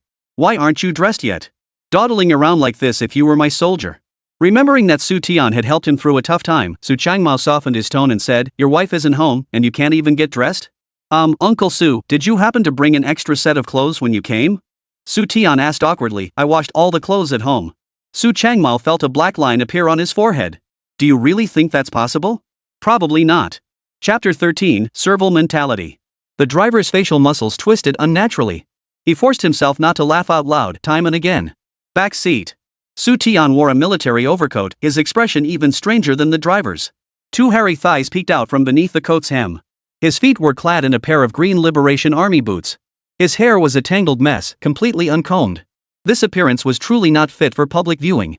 Su Changmao, however, wore a stone-faced expression, repeatedly urging the driver to speed up. "Uncle Su, please be careful. If we crash, it'll be a real mess. You're the military representative. Surely they can spare a few extra minutes for you." The rural roads were bumpy and uneven, and Xu Tian felt several times that the jeep might plunge into a ditch at any moment. "I'm the military representative for the shipyard, not the steel mill. If those guys gave me any face, I wouldn't have dragged you out of bed at the crack of dawn like this." Su Changmao snapped. "Xiao Zhao wore out his tongue just to get you this chance to speak. I refuse to believe foreigners can build something we can't." Xu Tian remarked, "So, regarding your situation, it's temporarily under control." Knowing what Xu Tian was about to say, Su Changmao sighed. "Xiao Tian, in my entire life, I've only owed favors to two people. One is your father-in-law, and the other is you. If not for your reminder, who knows how long it would have taken the experts to uncover the steel planking issue." Time rewound to several days prior. Su Changmao chose to trust Xu Tian. He staked his entire life on the belief that the shipplate steel alloy was flawed. He contacted an old superior, requesting that imported alloy materials be sent to Beijing's Research Institute for inspection.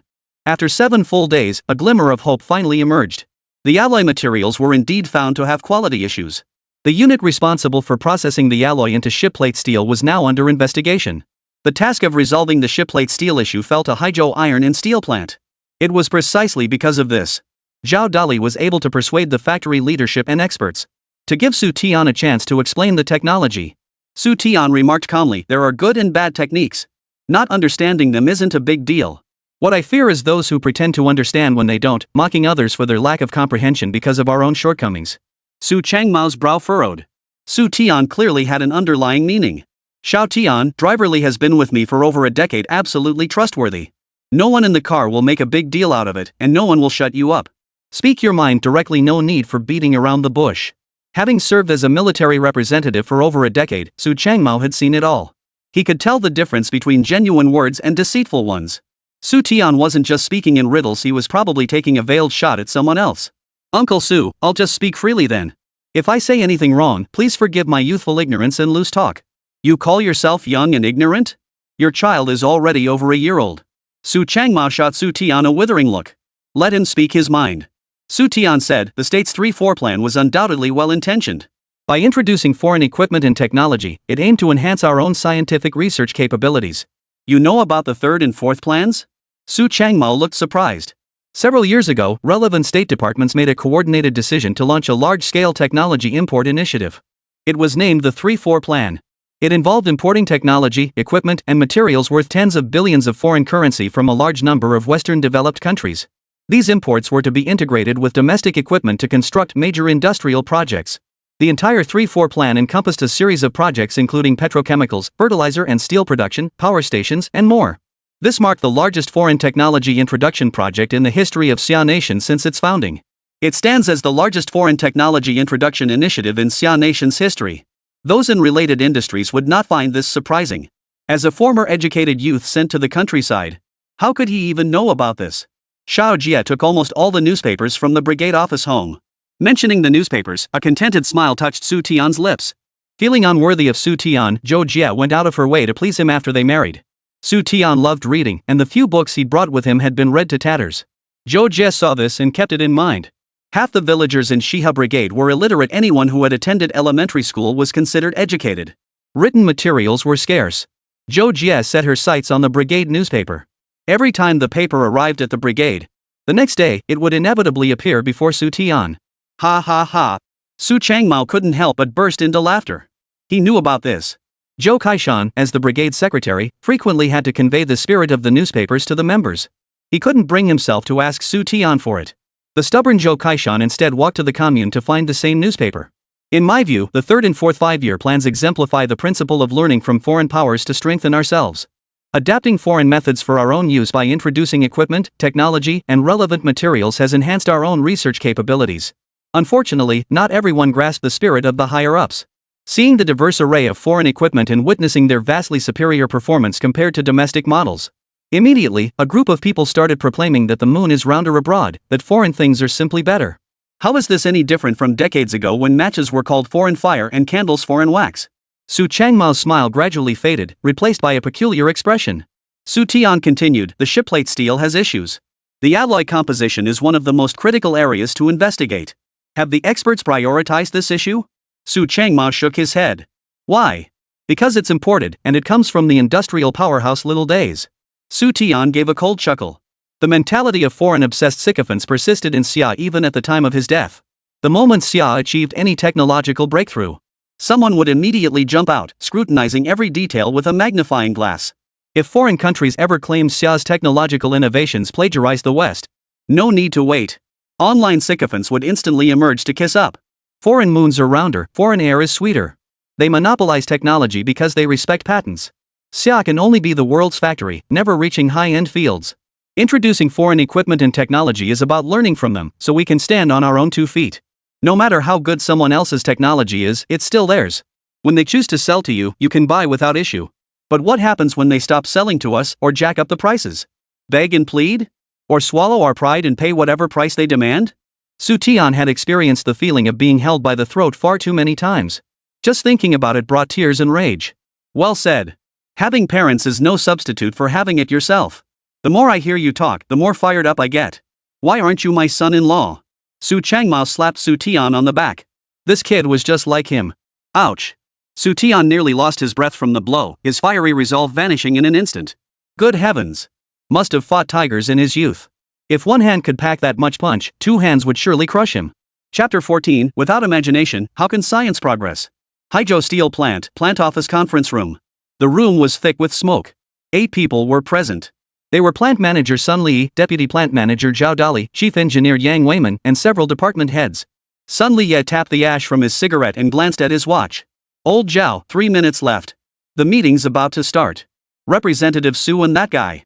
Director, that person's name is Xu Tian. A middle-aged man in his 40s wearing glasses interjected. Right, Xu Tian.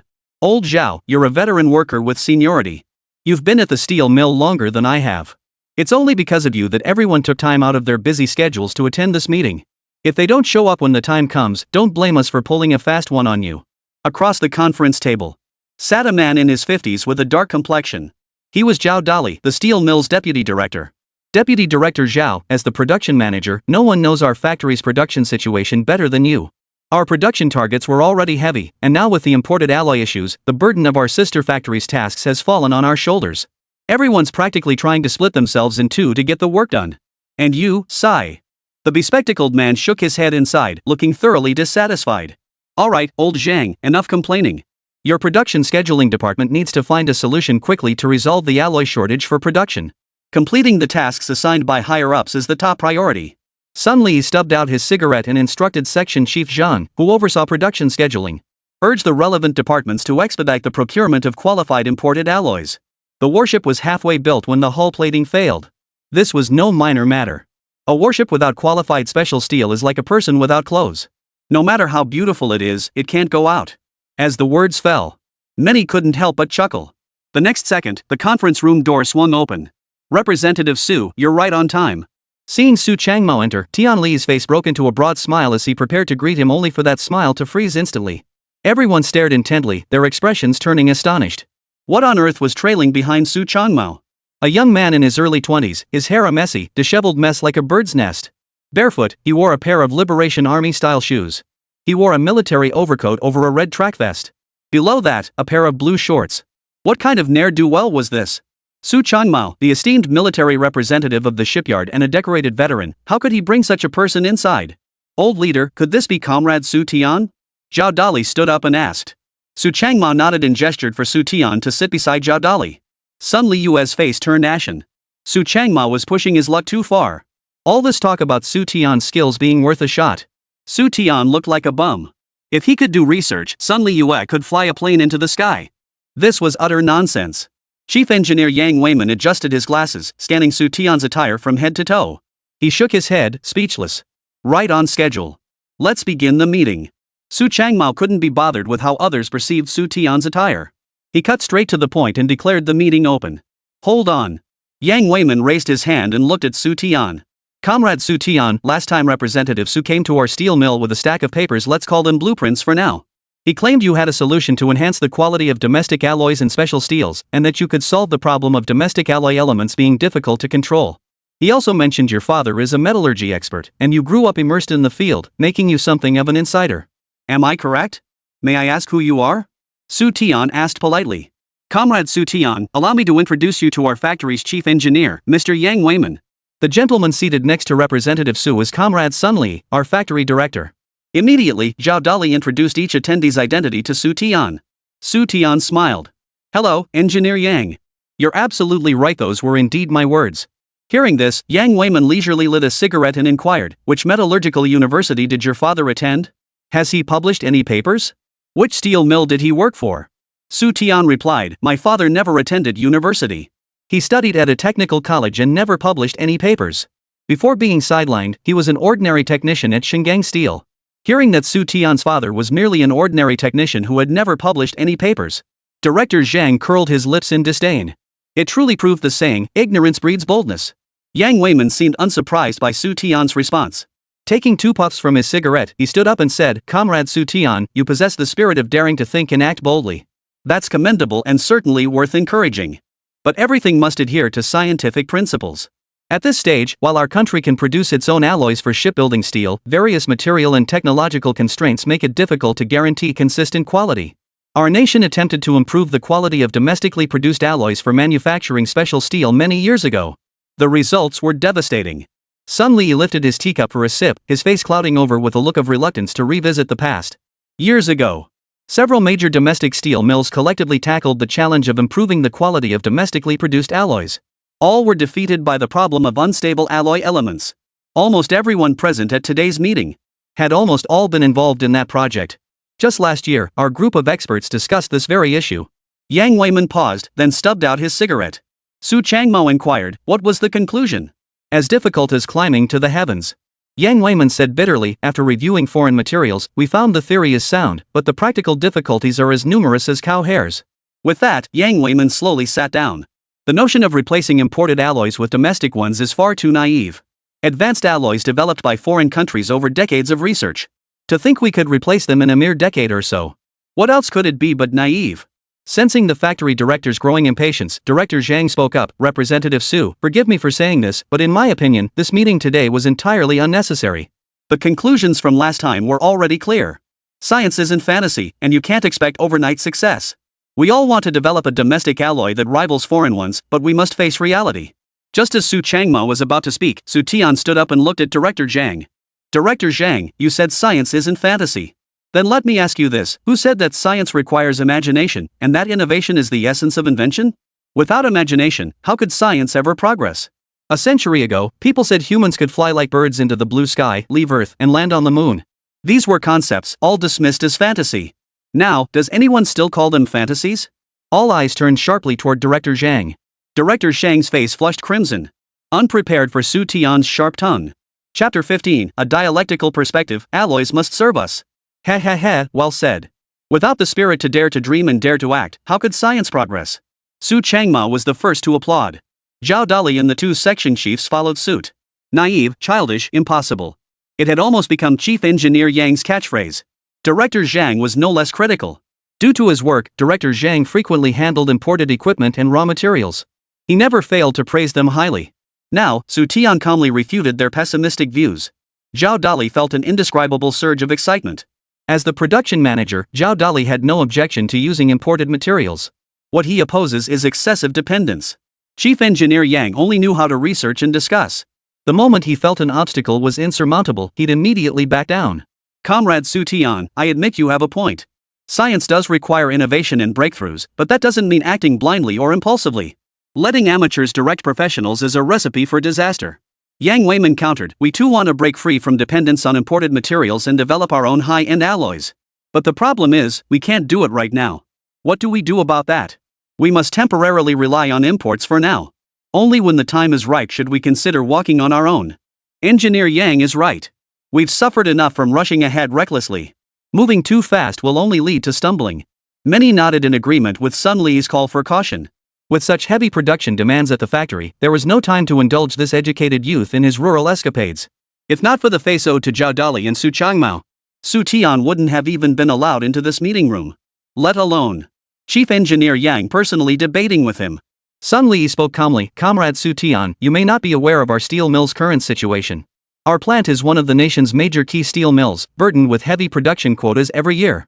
Recently, we've been assigned another exceptionally demanding task. Alright, leave your blueprints here. Once we've wrapped up our current tasks, we'll set aside time for a group analysis. We'll send someone to inform you of the results. Anyone could tell that Sun Li was giving me the boot. But that was the reality. From top to bottom, Haizhou Steel had no time to waste on squabbles with Xu Tian. Smack! Su Changmao rose to his feet, seething with rage. The moment Xu Tian walked in, you started beating around the bush asking about his father's academic background and what papers he'd published. Then you started talking about difficulties, saying it was impossible. You kept saying we need to face reality. The reality is, not a single word was directed at Xu Tian, his expertise, how his work could help the nation improve alloy element stability. Last time I brought the blueprints, you glanced at them briefly, then burst into laughter, calling him a speculator. Science demands rigor. Do you have even a shred of it? Su Changmao was so furious his face turned red and his neck bulged. Challenges? Every industry faces challenges. What does it mean to depend on it for a while? When exactly is the timing right? Was developing the 2 bombs and 1 satellite difficult? Isn't launching satellites into space cutting-edge technology? With no external support and no internal data, we hammered it out with abacus beads. Su Changmao raged as he berated the crowd. They couldn't even be bothered to take a proper look. Is this what you call respecting science? If the team had pointed out the flaws in the blueprints and refuted Xu Tian's arguments, leaving him speechless, Su Changmao immediately bowed to everyone without a word, apologizing for wasting their time. Representative Su, please calm down. We didn't say we wouldn't look at Xu Tian's materials, we just don't have the time right now. Sun Li suppressed his frustration, convinced Su Changmao was exploiting his seniority. It was pure sophistry. No, it was a complete shift in the subject. Representative Su, please sit down first. Let me finish speaking before you get angry. Sun Li stood up and helped Su Changmao into a seat.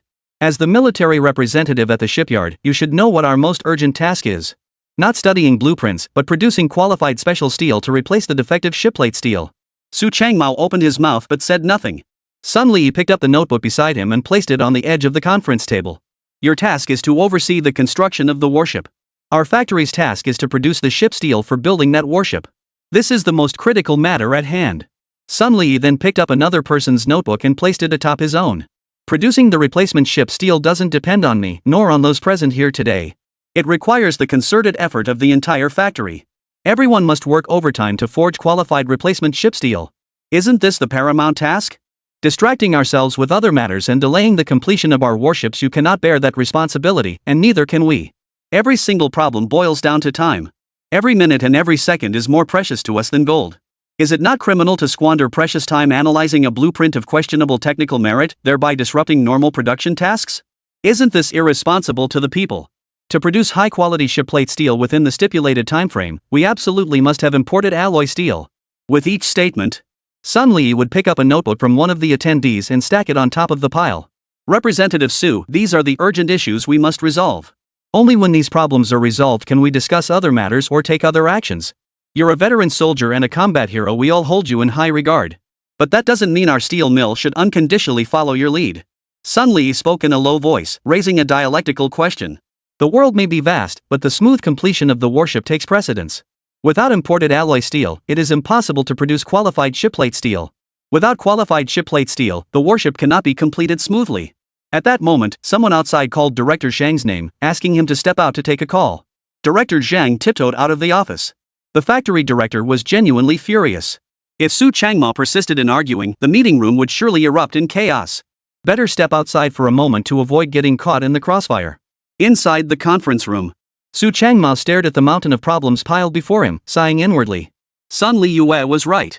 The immediate priority was indeed ensuring the warship's successful completion. Without qualified shipplate steel, the warship's completion would become a distant prospect. Over a dozen industrial sectors, dozens of supporting manufacturers, thousands of construction workers. Waiting indefinitely.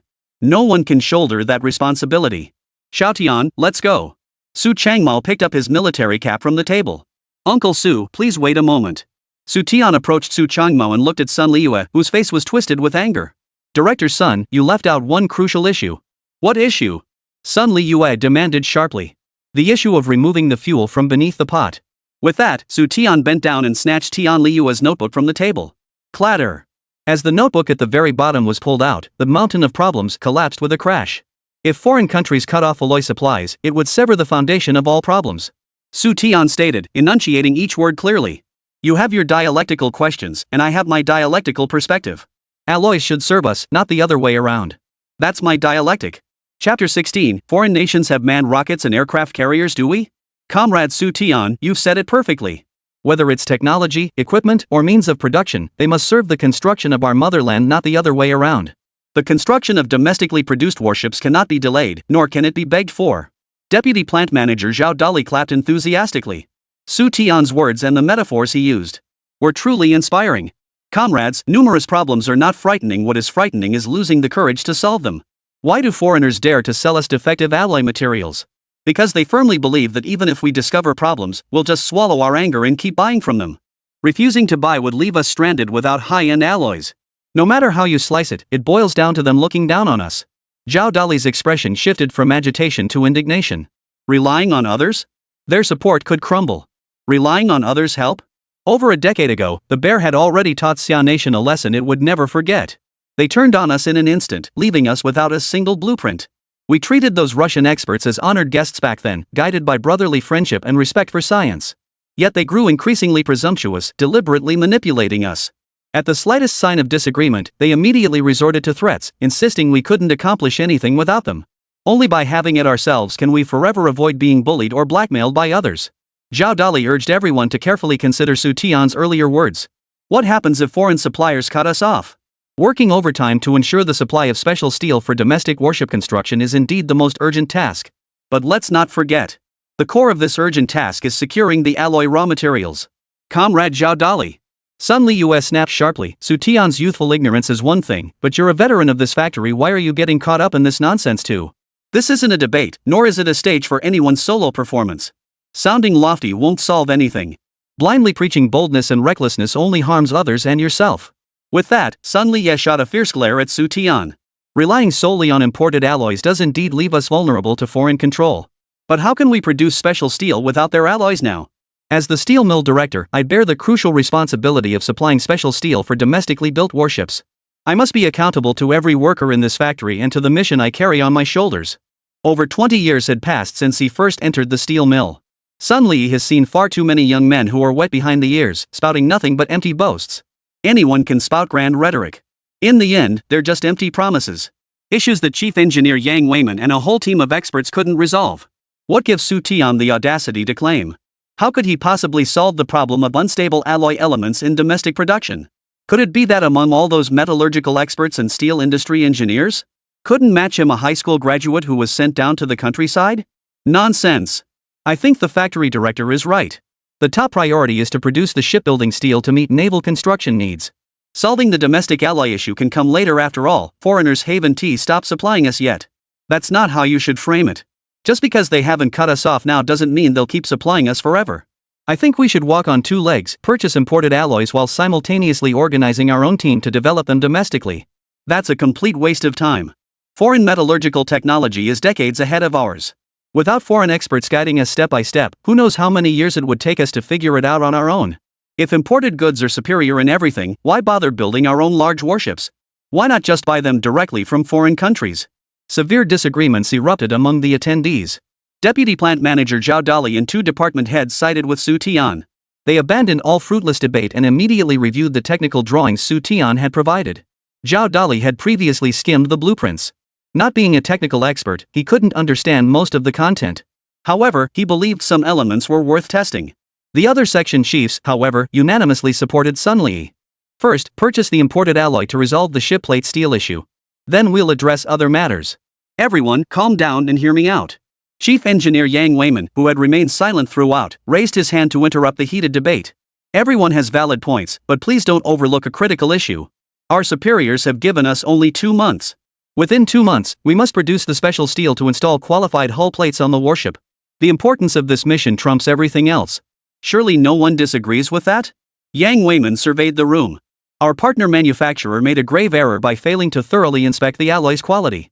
This turned a nearly completed warship into an unfinished project overnight. Haizhou Steel Works had taken on more than just a manufacturing task. It was a combat mission.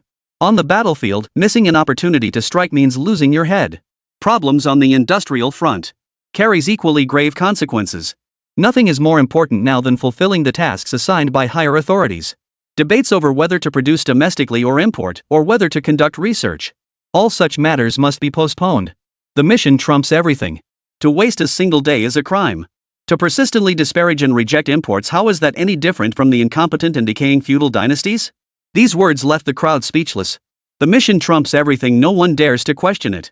The latter remarks, however, were rather thought-provoking. Yang Weiman spoke with evident displeasure. Comrade Xu Tian, many of the things we use today are imported from abroad. By your logic, we must possess everything that exists overseas. Foreigners build manned rockets, can we? They have aircraft carriers, space stations, and can bring lunar soil back from the moon. Can we? Face reality, young comrade. Xu Tian was about to respond. Zhao Dali stood up first. We can't do it now, but does that mean we'll never be able to build one in the future? How far in the future? 50 years? 100?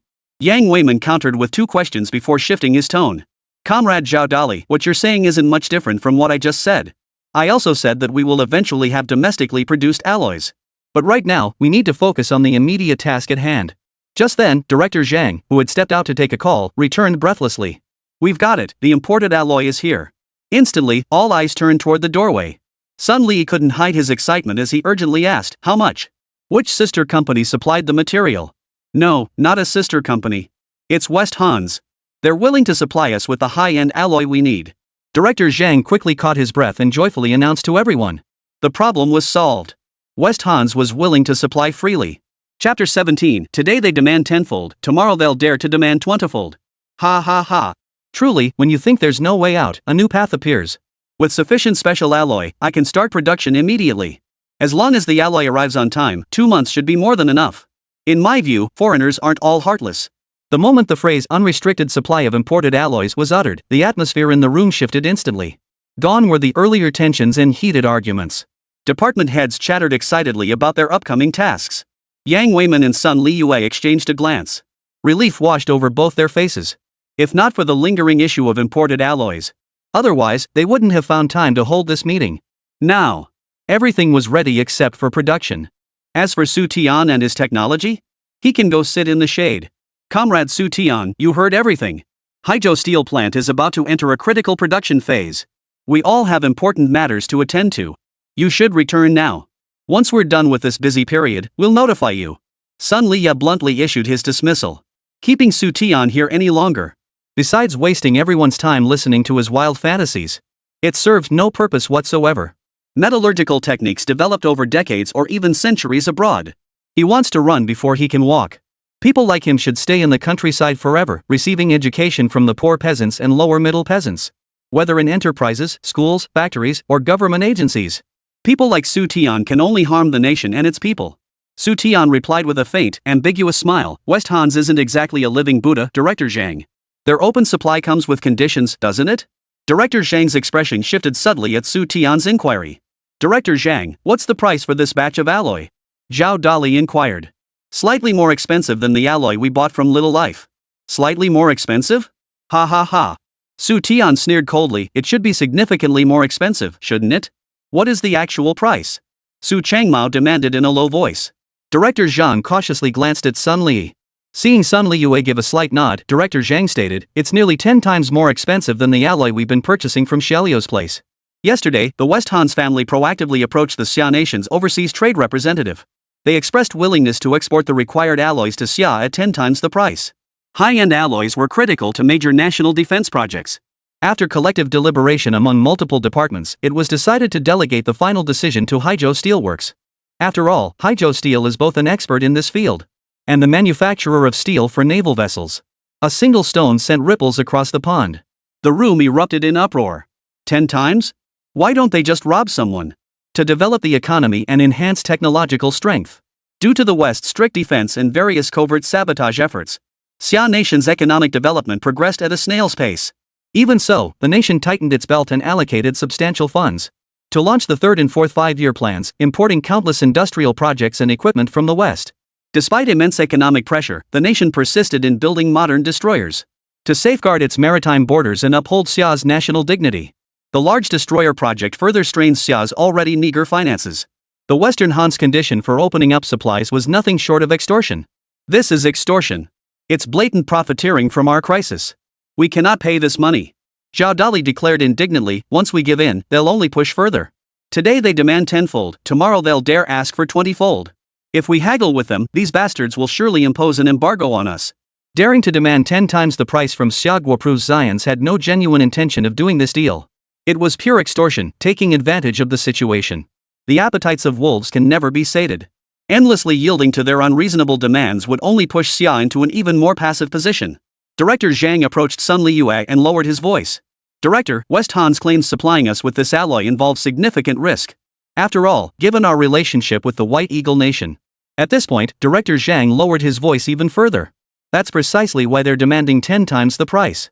Fearing delays could lead to complications, they've given us only 1 day to decide. In just a few hours, we must give them our answer.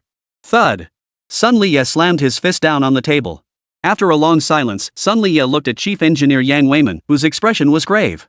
Chief Engineer Yang, what do you think? Sigh. Yang Weiman lit a cigarette and took slow, deliberate puffs. Agree to it. What did you say? Agree?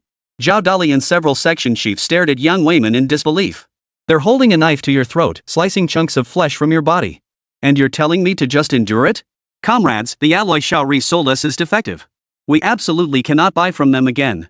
Looking worldwide, who else besides West Han's can supply us with offensive alloys? If we don't agree, the warship project will halt. All the effort invested so far will go down the drain. Yang Weiman was also a citizen of Xia Nation. He certainly didn't want to swallow this bitter pill. But refusing meant importing alloys. By swallowing our pride for now, we can ensure the warships are completed on schedule. In ancient times, King Gouged of Yu endured hardships and humiliation before reviving his kingdom. Today, we too must endure such trials. Hearing this, Sun Liyue slammed his fist on the table once more. Director Zhang, go inform our superiors that High Steel will. We cannot agree. Su Changmao walked over to Xu Tian, pulling him to the front of the conference table. Xiao Zhao, many of the workers and master craftsmen believe Xu Tian's proposal is feasible. The foreigners are asking for the moon. We absolutely cannot encourage their arrogance. I propose we vote by show of hands now. Should we discuss the technical feasibility of the blueprints? If everyone agrees, Comrade Xu Tian should lead the workers in attempting to tackle the challenge. Su Changmao shared Zhao Dali's perspective. Today the foreign powers dare to demand 10 times the price, tomorrow they'll dare to demand 20 times. Later on, they will completely strangle your operations. Comrade Su Changmao. Sun Liyue pounded the table repeatedly. Su Changmao is the military representative at the shipyard, not the steel mill. What right did he have to overstep his bounds? He demanded that all levels of leadership at Hainan Steel raise their hands to vote on Xu Tian's proposal. Thud. A sleek pistol slammed onto the table. You don't distrust Xu Tian, you distrust our own Xia Nation's research capabilities. You don't trust Xu Tian, and you refuse to believe Zhao Dali, the words of our factory's veteran workers. Imported, everything imported is better. This gun of mine has taken down petty thugs and foreign big shots, it can take down spineless cowards too. Su Changmao's hair stood on end with rage. It was precisely because he wasn't an insider at Haigang that he had endured time and again.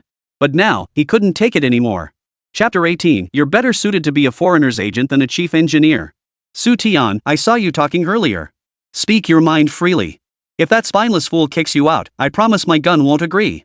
Su Changmao isn't good with words. But he knew how to deal with spineless cowards. Xu Tian nodded emphatically. If not for the greater good, he could have lashed out at certain individuals.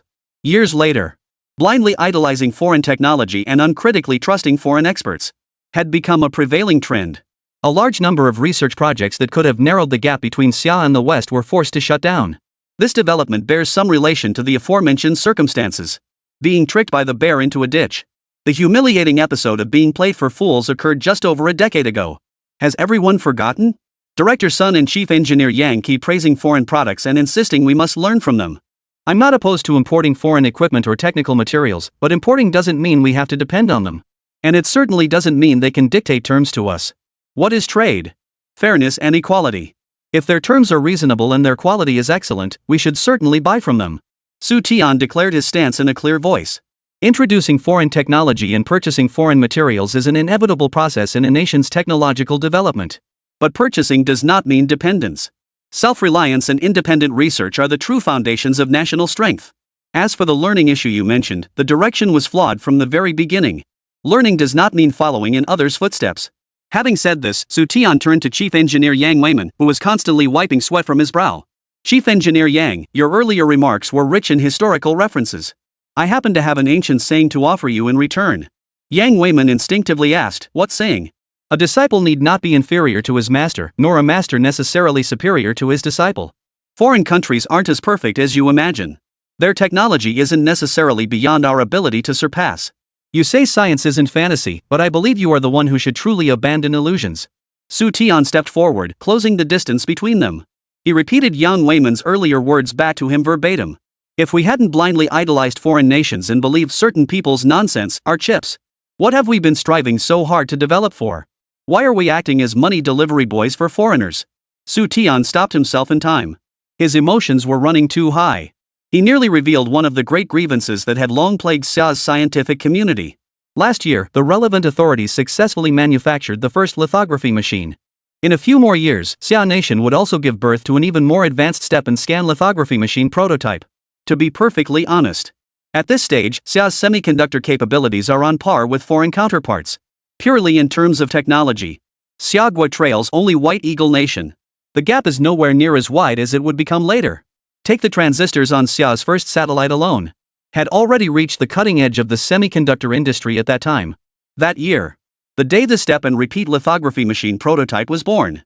It marked both the pinnacle of Xia's semiconductor industry, but also the beginning of its darkest hour. To counter the bear, the White Eagle Nation frequently made overtures to Xia at that time. Western technologies and products flooded into Xia. The blind faith in and dependence on the West became the prevailing sentiment within scientific circles. Coupled with frequent advice from White Eagle experts, after all, we're all friends now. Regarding lithography machines, Xia could purchase them from the West. Their cost-effectiveness far surpassed domestically developed alternatives. It was precisely because they believed this nonsense. Lithography technology research stagnated. They practically abandoned independent R&D. This pause allowed the West to pull ahead by nearly 2 decades. Chief Engineer Yang, I think you'd make a better agent for the Westerners than a chief engineer. Shut your mouth. Yang Weiman trembled with rage. That's a personal insult. I entered the metallurgy industry in my 20s and became chief engineer at Haizhou steel plant by 40. I helped the nation overcome countless technical challenges. The commendation banners and certificates in my home outnumber the books you've ever read. Fuming with rage, Yang Weiman unleashed a rare thunderous fury. To mock an engineer who had made monumental contributions to the nation's science and technology as a comprador. Xu Tian had gone too far. If that's the case, why do you look down on yourself? Xu Tian asked calmly, the banners and certificates at home prove you're an outstanding metallurgical engineer. You've tackled numerous technical challenges for the nation. I imagine you encountered many unforeseen problems during those breakthroughs. Ultimately, why did you succeed? Was it because foreigners provided you with data, or because they lent a helping hand?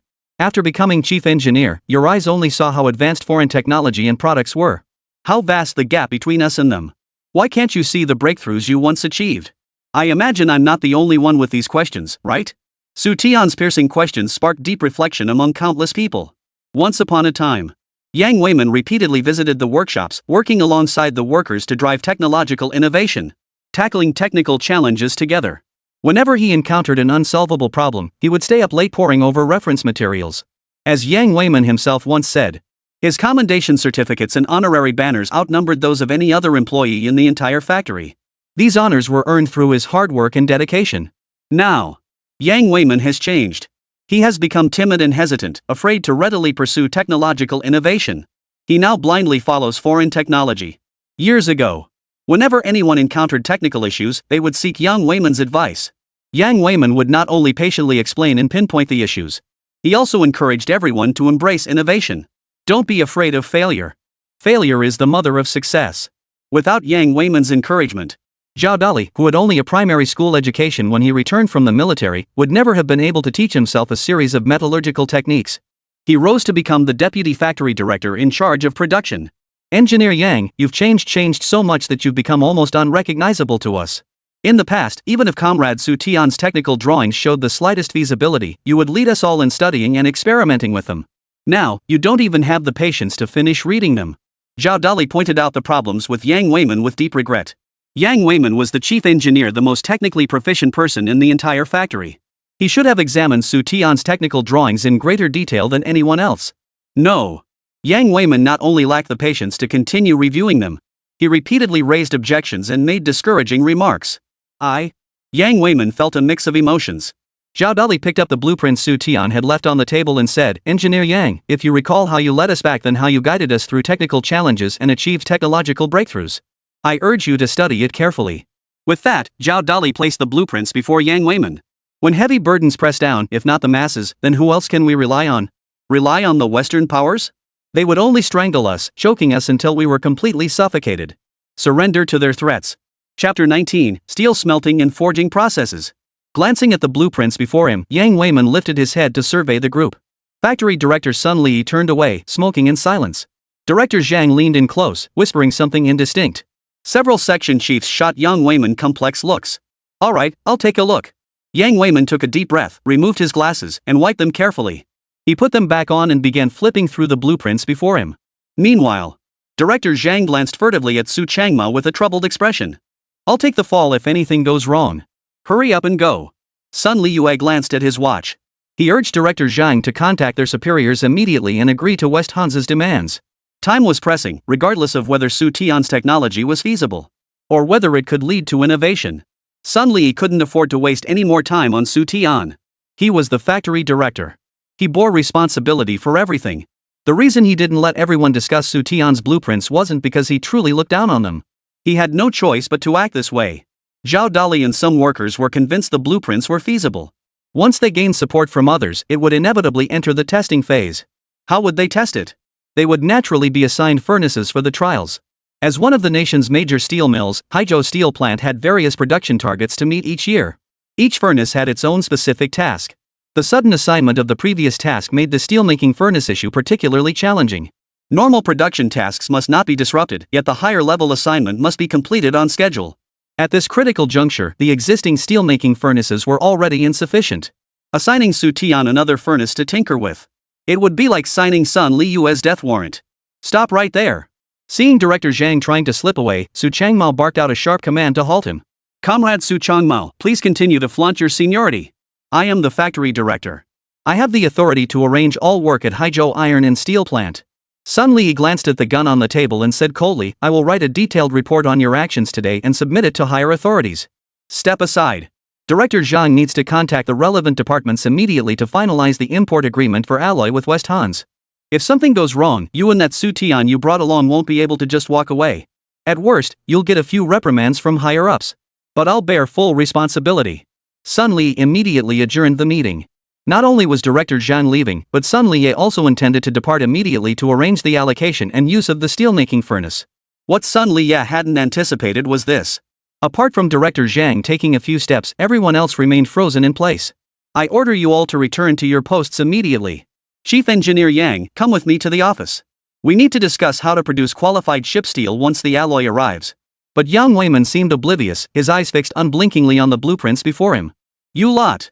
After issuing the order twice with no response, Sun Li's facial muscles began to twitch. Zhao Dali came from a working-class background and had picked up some metallurgical knowledge, but he was hardly an expert by any stretch. As for the workers supporting Xu Tian, they only knew how to smelt steel and understood nothing about metallurgy. It was one thing for these men to be confused, but why were the section chiefs from various departments and even Chief Engineer Yang Weiman following suit? These things, which could hardly be called blueprints, offered not a shred of help for the task at hand. Instead, they would only slow things down and delay the normal schedule. This is my final order, return to your posts immediately. Failure to comply will result in immediate suspension and disciplinary review. I will request personnel from sister factories to take over your duties. With that, Sun Li strode up to Su Changmao. His gaze fixed on the other man with fury. Comrade Su Changmao, you must take full responsibility for your actions today. You came not to assist us, but to sabotage and disrupt normal production. If you leave now with your people, I will report this appropriately. If not, you absolutely cannot bear the weight of delaying the completion of a domestically built warship. Sun Liyue warned coldly. Ha ha ha. Su Changmao burst into loud laughter, his voice dripping with contempt. What are you laughing at? Sun Li demanded in a deep voice. I'm not laughing. I'm protesting the injustice done to Haigang. The esteemed Haizhou steel plant, one of Xia Nation's 6 major steel mills, actually has a plant manager like you. No wonder Yang Weiman tiptoes around you. No wonder the other technicians just stand by coldly, mocking others. So the reason lies with you. Su Changmao harshly reprimanded Sun Liyue for committing a grave error of self-interest. He prioritized his own interests over the broader picture. When faced with matters affecting himself or the steel plant, he either deliberately shirked responsibility or engaged in pointless bickering and half-hearted efforts. To complete tasks, he compromised and yielded. Time and again, he played the choose-your-own-adventure game. As the director of Haizhou Steel, Sun Liyue's orders were indeed followed throughout the entire plant. But let's not forget. Hainan Steel is not Sun Li's personal factory. It belongs to the state, to the entire nation of Xia. Not only do you suffer from departmental bias, but you have an even greater problem. You look down on the wisdom of the masses and only trust authoritative experts. We must heed the experts' words. But we must listen even more to the opinions of the masses. Su Changmao had seen through it long ago. Sun Liyue avoids discussing the technical aspects, instead beating around the bush. He must have his own agenda. As Yang Weiman was persuaded, he began to carefully review Xu Tian's blueprints. Sun Liyue abruptly adjourned the meeting. It was obvious. He had no intention of letting the blueprint technology pass the review.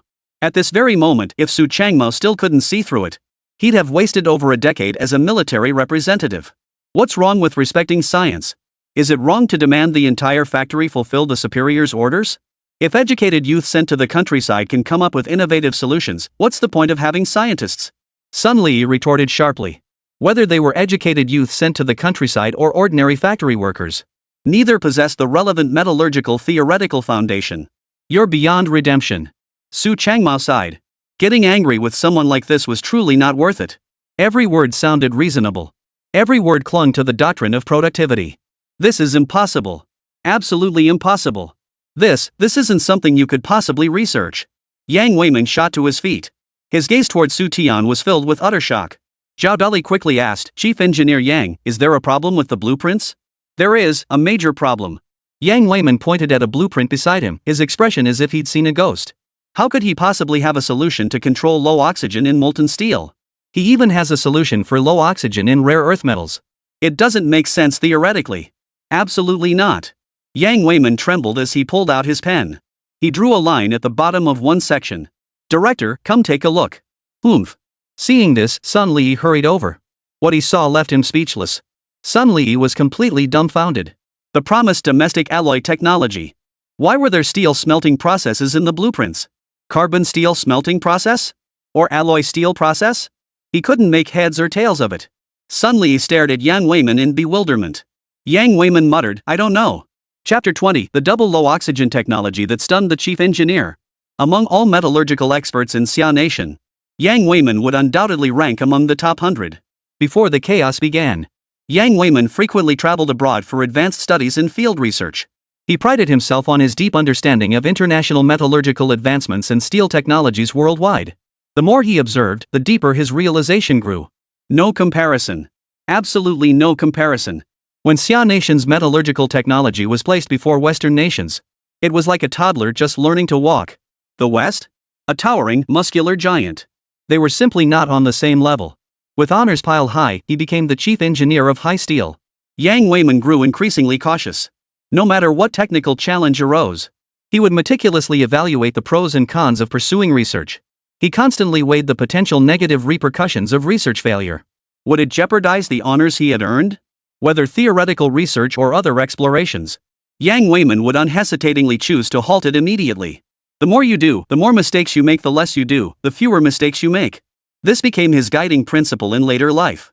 And that's precisely why Yang Weiman refused to spare even a glance at the technical materials provided by Xu Tian. Chief Engineer Yang, as our factory's chief engineer, can even you not understand the technical content above? Sun Li was utterly baffled. It's not that I don't understand it. It's too bold. In the technology provided by Comrade Xu Tian, whether it's the alloys themselves or the special steels manufactured from them, they all require the addition of large quantities of rare earth elements. Old son, substituting rare earths for nickel is our only option. But since rare earth elements are highly unstable, we can only say we've made some breakthroughs in this area. We can't claim 100% mastery. Xu Tian claims he can completely stabilize rare earth elements. Such stabilized rare earth elements can not only produce alloys but also shipbuilding steel. It could even enable the widespread adoption of this special rare earth steel. Beneath the final blueprint lay Xu Tian's vision for this technology. After hearing just a few sentences, Sun Liye was stunned. No wonder Yang Weiman was so shaken. Xu Tian was incredibly bold. He dared to claim he could control the naturally volatile rare earth elements. Since the founding of the nation, Xia nation's nickel ore production had always been severely insufficient. Before the bear turned its back, Xia had to import massive quantities of steel from them annually. This was to meet the demands of development and construction across military, industrial, and civilian sectors. In the military sphere, naval vessels, in particular, critically depend on nickel ore. The high-strength low-alloy steel used in naval vessels requires nickel-containing alloys. After the rift, the supply of high-end alloys dried up. Relevant departments are simultaneously seeking new sources for high-end alloys while attempting independent research and development. They attempted to substitute nickel with rare earth elements. After years of research, scientists achieved certain results in substituting rare earth elements for nickel. They produced a batch of armor steel and structural steel. However, due to the extreme instability of rare earth elements, using them to build large warships still posed significant risks. The Project 34 initiative nearly depleted the nation's entire treasury. The 501 warship embodies countless efforts and has exhausted Xia nation's last reserves. No problems whatsoever could be tolerated. Chief Engineer Yang, you once told me that scientific research demands bold hypotheses and meticulous verification. Comrade Xu Tian's proposed technology is indeed rather bold. But precisely because of that, we need experts like you to verify it. Zhao Dali began flipping through the blueprints. He pulled one out and placed it before Yang Weiman. Comrade Xu Tian outlined a method on this drawing to maintain stability between rare earth elements and molten steel. By employing dual low oxygen technology, rare earth steel achieves stability. I believe this dual low oxygen technology is worth trying. Yang Weiman sighed, stood up, and looked at Xu Tian. Comrade Xu Tian, I won't deny that the content you've written possesses a certain theoretical possibility. But due to the unique properties of rare earth elements, once added to steel, their performance becomes extremely unpredictable. Simply put, it's hit or miss. This inconsistency represents the primary challenge plaguing the quality of Xia's rare earth steel. This was the very issue Yang Weiman had discussed repeatedly with other experts. The difficulty lies precisely here. Xiaguo lacks nickel, but it is not short of rare earths. Attempts to substitute rare earths for nickel began in China over a decade ago. The greatest progress made has been limited to reducing the negative impact of rare earth oxides, which counteracts the positive effects of adding rare earths, reducing the deterioration in steel properties caused by adding rare earths. I can attest to this. It truly is the most pressing issue at hand. Sun Li tapped the blueprints on the table, adding to Yang Weiman's remarks. A single oxide has stumped countless steel engineers. Electrolytic production of rare earth elements readily generates rare earth oxides. Once incorporated into molten steel as rare earth alloys, it inevitably causes uncontrollable fluctuations in the properties of rare earth steel. Xu Tian proposed a solution, employing dual low oxygen technology for control. The concept of dual low oxygen technology, when explained in isolation, is understandable to both Yang Weiman and Sun Liyue. However, once combined together, both men were completely baffled. For all these reasons, using unstable rare earth steel to manufacture other industrial products is acceptable. But building large naval vessels? No way. Xu Tian smiled faintly. What you're describing is indeed a real-world problem. But existing now doesn't mean it will exist forever. And it certainly doesn't mean we should raise the white flag and admit defeat in the face of this challenge. Immediately, Xu Tian introduced another term. Oxygen. You all know the impact of oxygen on steel, so I won't elaborate further. If oxygen content exceeds standards, the immediate consequence is altered steel ingot composition. This leads to significant internal composition variations within the ingot, resulting in various defects. Reducing oxygen content in molten steel effectively minimizes internal impurities and enhances ingot performance. Hearing this, the audience nodded frequently. Xu Tian's clear and fluent delivery of these points proved he was practically an expert himself. Though the content wasn't classified, it was impossible for someone outside the industry to understand it so thoroughly. Even consulting library resources, one might not uncover such detailed information. Sun Liyue was the most shaken. He had assumed Xu Tian was merely seeking attention, using the opportunity to invent something, to alter his identity as a down-to-the-country educated youth. Little did he know the fellow actually possessed some real talent. He wasn't just spouting nonsense or making things up. When I was around 10 or 11, I was flipping through books at home and came across this information. At that moment, a question struck me. Could the reaction between oxygen and rare earth elements introduce factors that destabilize the properties of rare earth steel? And what effects might the oxygen in rare earth elements and the oxygen in molten steel have? At this remark, Yang Weiman sucked in a sharp breath.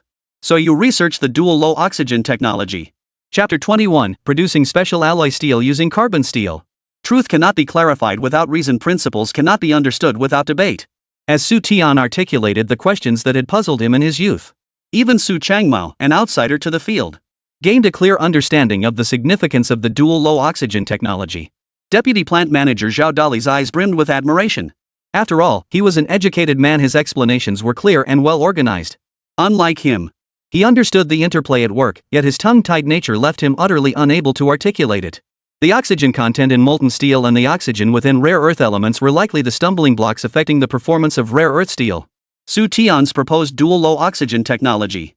Put simply, it involves reducing both the oxygen in the molten steel and the oxygen in the rare earth elements, making them controllable. Understanding it was one thing, but Zhao Dali, a veteran at heart, couldn't find the right words to articulate these concepts. Yang Weiman and Sun Liyue, for their part, were simply not in the mood to listen. This is precisely what led to the current predicament.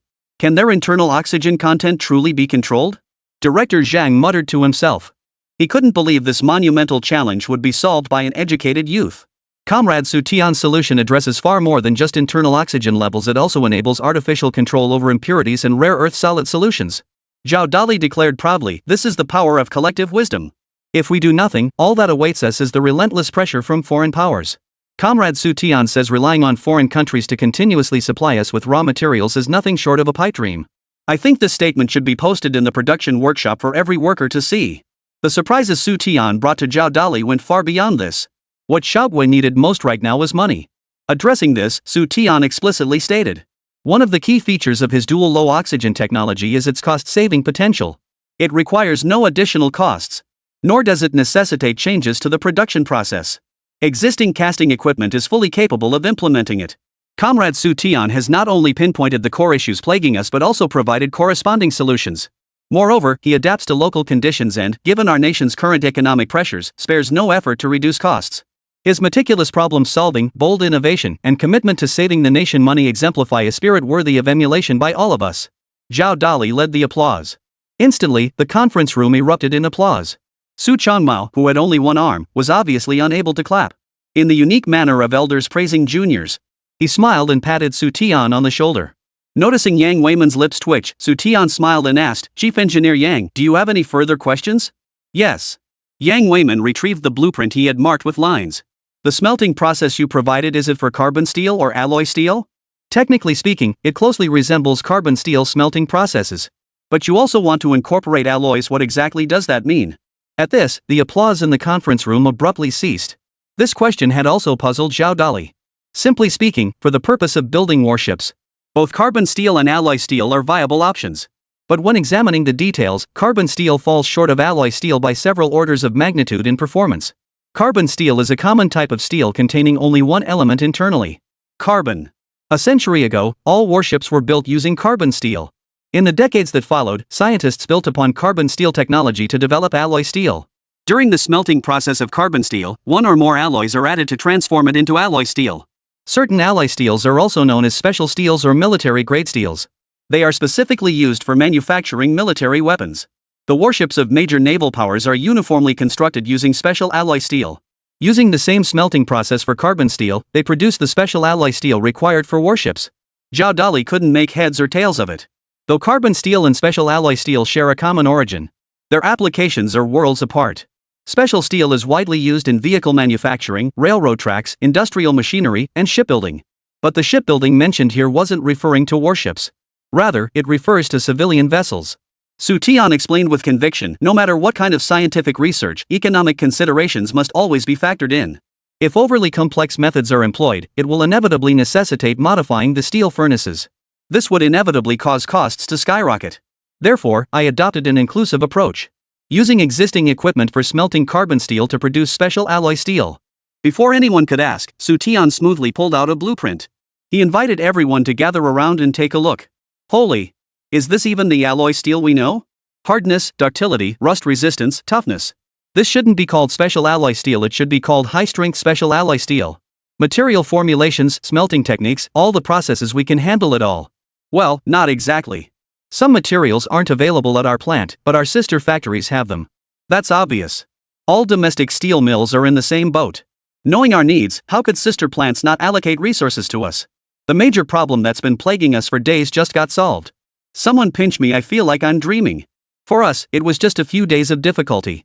But for the nation, this has been a major challenge for over a decade. Everyone was so excited they lost all sense of restraint. Xu Tian was a true genius, not only an expert in smelting technology. He also understood how to adapt to local conditions. He didn't propose anything unrealistic or difficult to achieve in the short term. He addressed Haizhou's current situation. He proposed the right solutions. With metallurgical technology in place, forging equipment is also in place at Hainan Steel. Even if Hainan Steel lacks certain materials, they can be sourced from other sister manufacturers. All conditions for domestic self-production are now met. Sun Liye's heart felt more bitter than eating bitter melon. Regardless of whether the hardness, ductility, rust resistance, toughness, and other specifications on the blueprints could meet the standards. But the double low oxygen technology alone was enough to make him lose face. Yang Weiman's face was ashen. He was mortified beyond words. Such technology, and he had dismissed it as worthless. Blindly revering authority while looking down on ordinary people's creative breakthroughs. Was this truly the caliber expected of an expert? Back in the day. Upon hearing that workers had failed in a technological innovation, Yang Weiman immediately went to the workshop to offer guidance. He reassured everyone not to give up, saying failure is the mother of success. He encouraged them to sigh in despair when facing difficulties and stand still. That's not what people of Xia should do.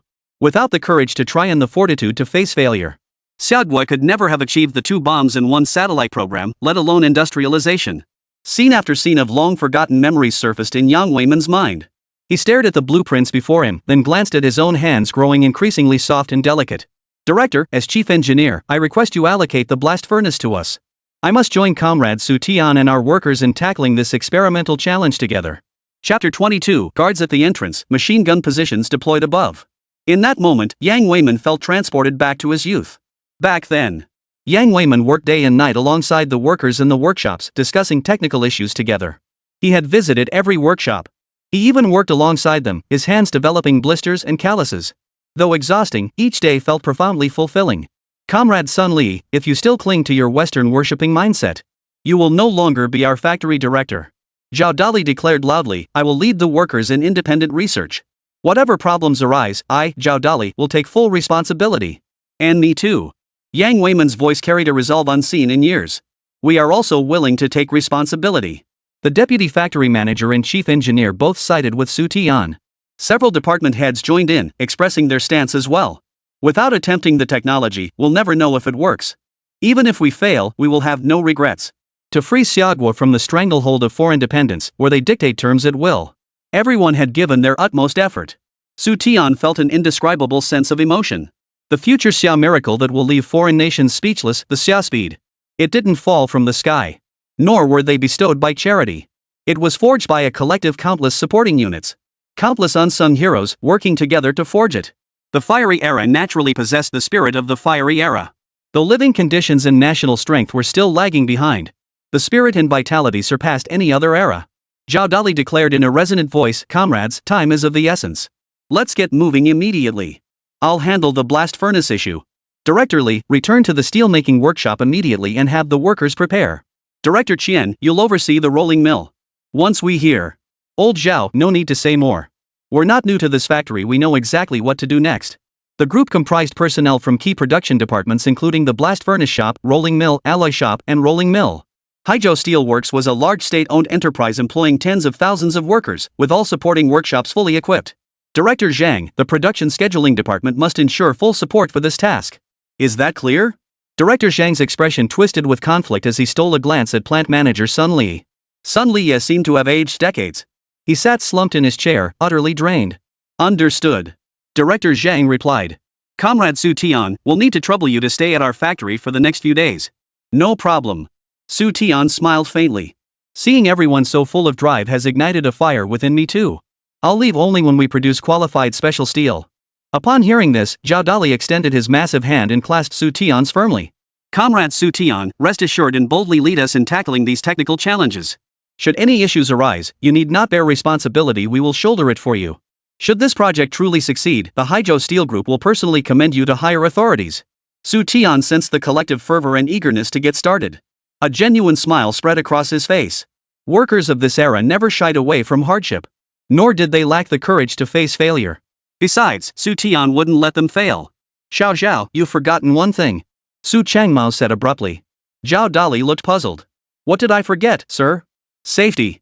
Su Changmao sternly reminded Zhao Dali. Both Xu Tian himself and his blueprints must be properly safeguarded. Right. That was my oversight. Zhao Dali realized. Before the full value of the blueprints was discovered, no one had taken them seriously. Now, Xu Tian and his blueprints had become prized possessions. With tens of thousands of workers and vast premises, Xu Tian would remain here for the time being, and every necessary security measure must be implemented without exception. Former leader, the research on domestic special steel is still in its infancy. I don't think it's wise to hastily report this to higher-ups and send soldiers to protect Comrade Xu Tian. How about having our factory militia take responsibility for protecting Comrade Xu Tian? What do you think? Agreed. Su Changmao nodded. It was indeed a sound solution. Just as Zhao Dali had feared. The matter was barely in its infancy. Whether reporting to headquarters commanders or relevant higher-level departments, it would likely cause some unnecessary interference. Best to keep this matter under wraps for now. Once the technical breakthrough is complete, we'll see if we can produce qualified special steel. If we can, reporting it later won't be too late. With Xu Tian personally overseeing the project, Su Changmao was confident this would not take long. Haizhou Iron and Steel Plant should not possess a complete production chain. The factory workers serve dual roles as both production laborers and militia members. They undergo regular training and competitions. They possess a certain quantity of light and heavy weapons. Immediately, everyone dispersed to make arrangements. Zhao Dali paid no further attention to Sun Liye. He took Xu Tian and Su Changmao to the factory canteen for a modest welcome banquet. In the afternoon, Su Changmao needed to return to the shipyard. Before leaving, he repeatedly urged Zhao Dali to take good care of Xu Tian. If a single hair on Xu Tian's head was harmed, Zhao Dali would be held accountable. That's a bit dramatic, don't you think? Arriving at the temporary lodging Zhao Dali had found for him, even Xu Tian having lived 2 lifetimes. Experienced this era, he still found some things surprising. Zhao Dali had set up a machine gun emplacement on the roof. 2 militia members in work uniforms, straw hats, and carrying Type 56 semi-automatic rifles stood guard at the entrance. Fully armed militia patrols could be faintly seen moving around the perimeter. Not exaggerating, not one bit. Zhao Dali flashed a simple smile and joked, "The old boss just told me straight up, if a single hair on your head gets out of place, he'll hold me personally responsible. How could I afford to be careless? If I weren't worried about making too much noise and alerting the higher-ups, I was ready to bring out the anti-aircraft machine gun." Enough. No need to bring it out. Xu Tian waved his hands repeatedly, torn between laughter and exasperation. That's just how big state-owned factories roll. The machine guns and semi-automatic rifles before him were merely the tip of the iceberg. Anti-aircraft guns, recoilless rifles, 40mm grenade launchers, mortars. None of these were rare items to them. One year, Xu Tian and his unit leader went on a business trip to a certain factory. They had the chance to witness their militia conducting drills. Good heavens! They pulled out all the stops. Anti-aircraft guns and quad-mounted heavy machine guns formed an air defense network, with light and heavy machine guns providing crossfire cover. Rockets and recoilless rifles destroyed simulated enemy targets one after another. It was like a full-scale military exercise. Training commenced at 8 a.m. and concluded at 11 a.m. After eating lunch on site, the militia members returned to the factory for their afternoon shift, rifles slung over their backs and bicycles at their heels. "Comrade Xu Tian, the conditions here are rudimentary. We apologize for the inconvenience." The temporary quarters were located in the blast furnace workshop. Originally a small warehouse. After temporary modifications, it now contained a bed, a chair, and a desk. Compared to Shiha Brigade, this place isn't exactly Spartan. Xu Tian quipped, "Plus, it has that familiar smell I know." Familiar scent? The smell of iron oxide. Chapter 23, Super Steel born ahead of schedule. To ensure the smooth progress of the project, Zhao Dali and Chief Engineer Yang Weiman decided to allocate a batch of high-quality coal to the project team. Coal is the foundation of steel smelting. The quality of coal directly impacts the grade of steel produced. After several days of preparation, today, countless people gathered at the blast furnace workshop. Using oxygen blowing technology to regulate furnace temperature, the ore gradually melted. 3 hours later, the furnace temperature reached the standard level. The blast furnace glowed red hot, and the workshop temperature soared. Sweat beaded on everyone's faces. Sweat poured down their backs, driven not only by the intense heat but also by the tension in their hearts. Time seemed to stand still. Glowing red, molten iron poured out of the furnace, hot and scorching. The molten iron is out.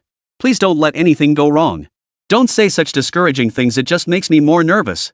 Prepare for pouring, be extremely careful. Unlike the others, Xu Tian remained calm throughout. He methodically directed the workers through the pouring process. The steel produced this time was primarily for technical validation. Therefore, the pouring time wasn't overly long.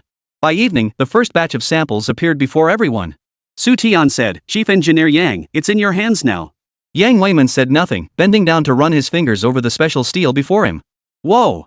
The moment his hands touched it, Yang Weiman sucked in a sharp breath, his face turning pale. "Chief Engineer Yang, is something wrong?" Zhao Dali asked urgently. "It's too perfect. My hands have touched countless steels and irons, both domestic and imported, yet never have I encountered such flawless luster." Yang Weiman narrowed his eyes, his expression radiating indescribable delight. As if caressing a precious treasure. His hands glided back and forth across the special steel. Too perfect. So perfect that Yang Weiman could think of only one word to describe its quality. The surface of the special steel was smooth and delicate, without any hint of roughness. The simplest way to distinguish special steel from ordinary steel. First, observe its luster. Second, check if the surface feels rough. If any roughness is present, it indicates a defect in the steel. Seeing Yang Weiman's look of pure enjoyment, Zhao Dali let out a long sigh of relief. "Chief Engineer Yang, if you want to examine it, you can do so anytime. Hurry up and send it for testing." Right, testing. Testing.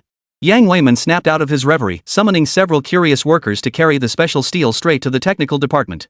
Xu Tian, Zhao Dali, and the others stood guard in unison downstairs from the technical department. "Deputy Plant Manager Zhao, there's trouble." The overhead window opened, revealing the anxious face of a female technician. Zhao Dali's heart skipped a beat as he blurted out, "Xiao Zhu, what's going on?" "Chief Engineer Yang. Chief Engineer Yang has collapsed." "What?" Hearing Chief Engineer Yang had collapsed, everyone immediately rushed upstairs. Sure enough. Yang Weiman, clad in a white lab coat, lay motionless on the floor. His body was convulsing uncontrollably, his hand clutching a piece of paper. Zhao Dali urgently dispatched someone to rush Yang Weiman to the medical office. He bent down to take the paper from his hand. The next second, Yang Weiman's eyes fluttered open as if by some supernatural force. He saw a hand reaching for the paper in his grasp. With strength he didn't know he possessed, he shoved the burly Zhao Dali off balance. "Whoever dares touch it, I'll fight them to the death." Yang Weiman glared at Zhao Dali like a man possessed. "Chief Engineer Yang, what's gotten into him?"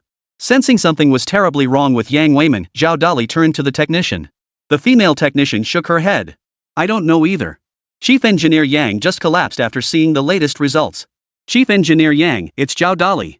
"What are the results?" Zhao Dali pressed. "Ha ha ha. Ha ha ha." Yang Weiman suddenly burst into loud laughter again, rushing over to embrace Xu Tian tightly. "Even if I die right now, I can close my eyes with a smile. Long live Xiagua. 1700, ours is 1700.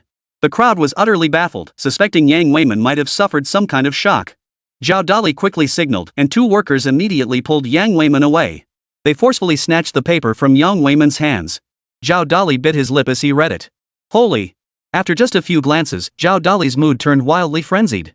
A roar like a lion's bellow erupted from his mouth. Xu Tian's expression remained unchanged, maintaining his faint smile. Those around him, however, were thoroughly terrified. Especially the female technicians standing nearby, they nearly froze in terror. What on earth was going on? What kind of magic did this piece of paper representing the test results possess? Why did everyone who looked at it become frantic and overexcited? They weren't even involved in the project. Couldn't possibly fathom what the special steel undergoing testing truly meant. Xu Tian said, "Deputy Plant Manager Zhao, read it out for the comrades to hear." Zhao Dali's lips trembled as he stammered, "Comrades, our special steel, it. 1700 MPa. Overwhelmed with emotion, Zhao Dali blurted out the result everyone was most eager to hear. 1700 MPa.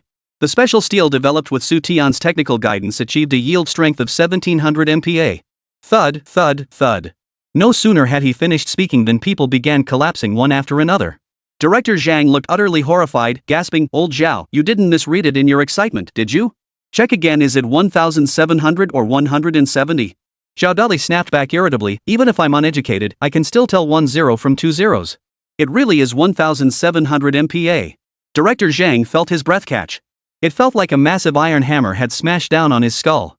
His mind went blank. Could this be the special steel Xiaogui is capable of producing? He looked at Xu Tian again. Director Zhang felt an overwhelming sense of unfamiliarity.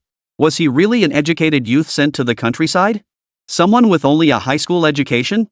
1700 MPa, not 170 MPa. Seeing everyone frozen in disbelief, Xu Tian shook his head silently.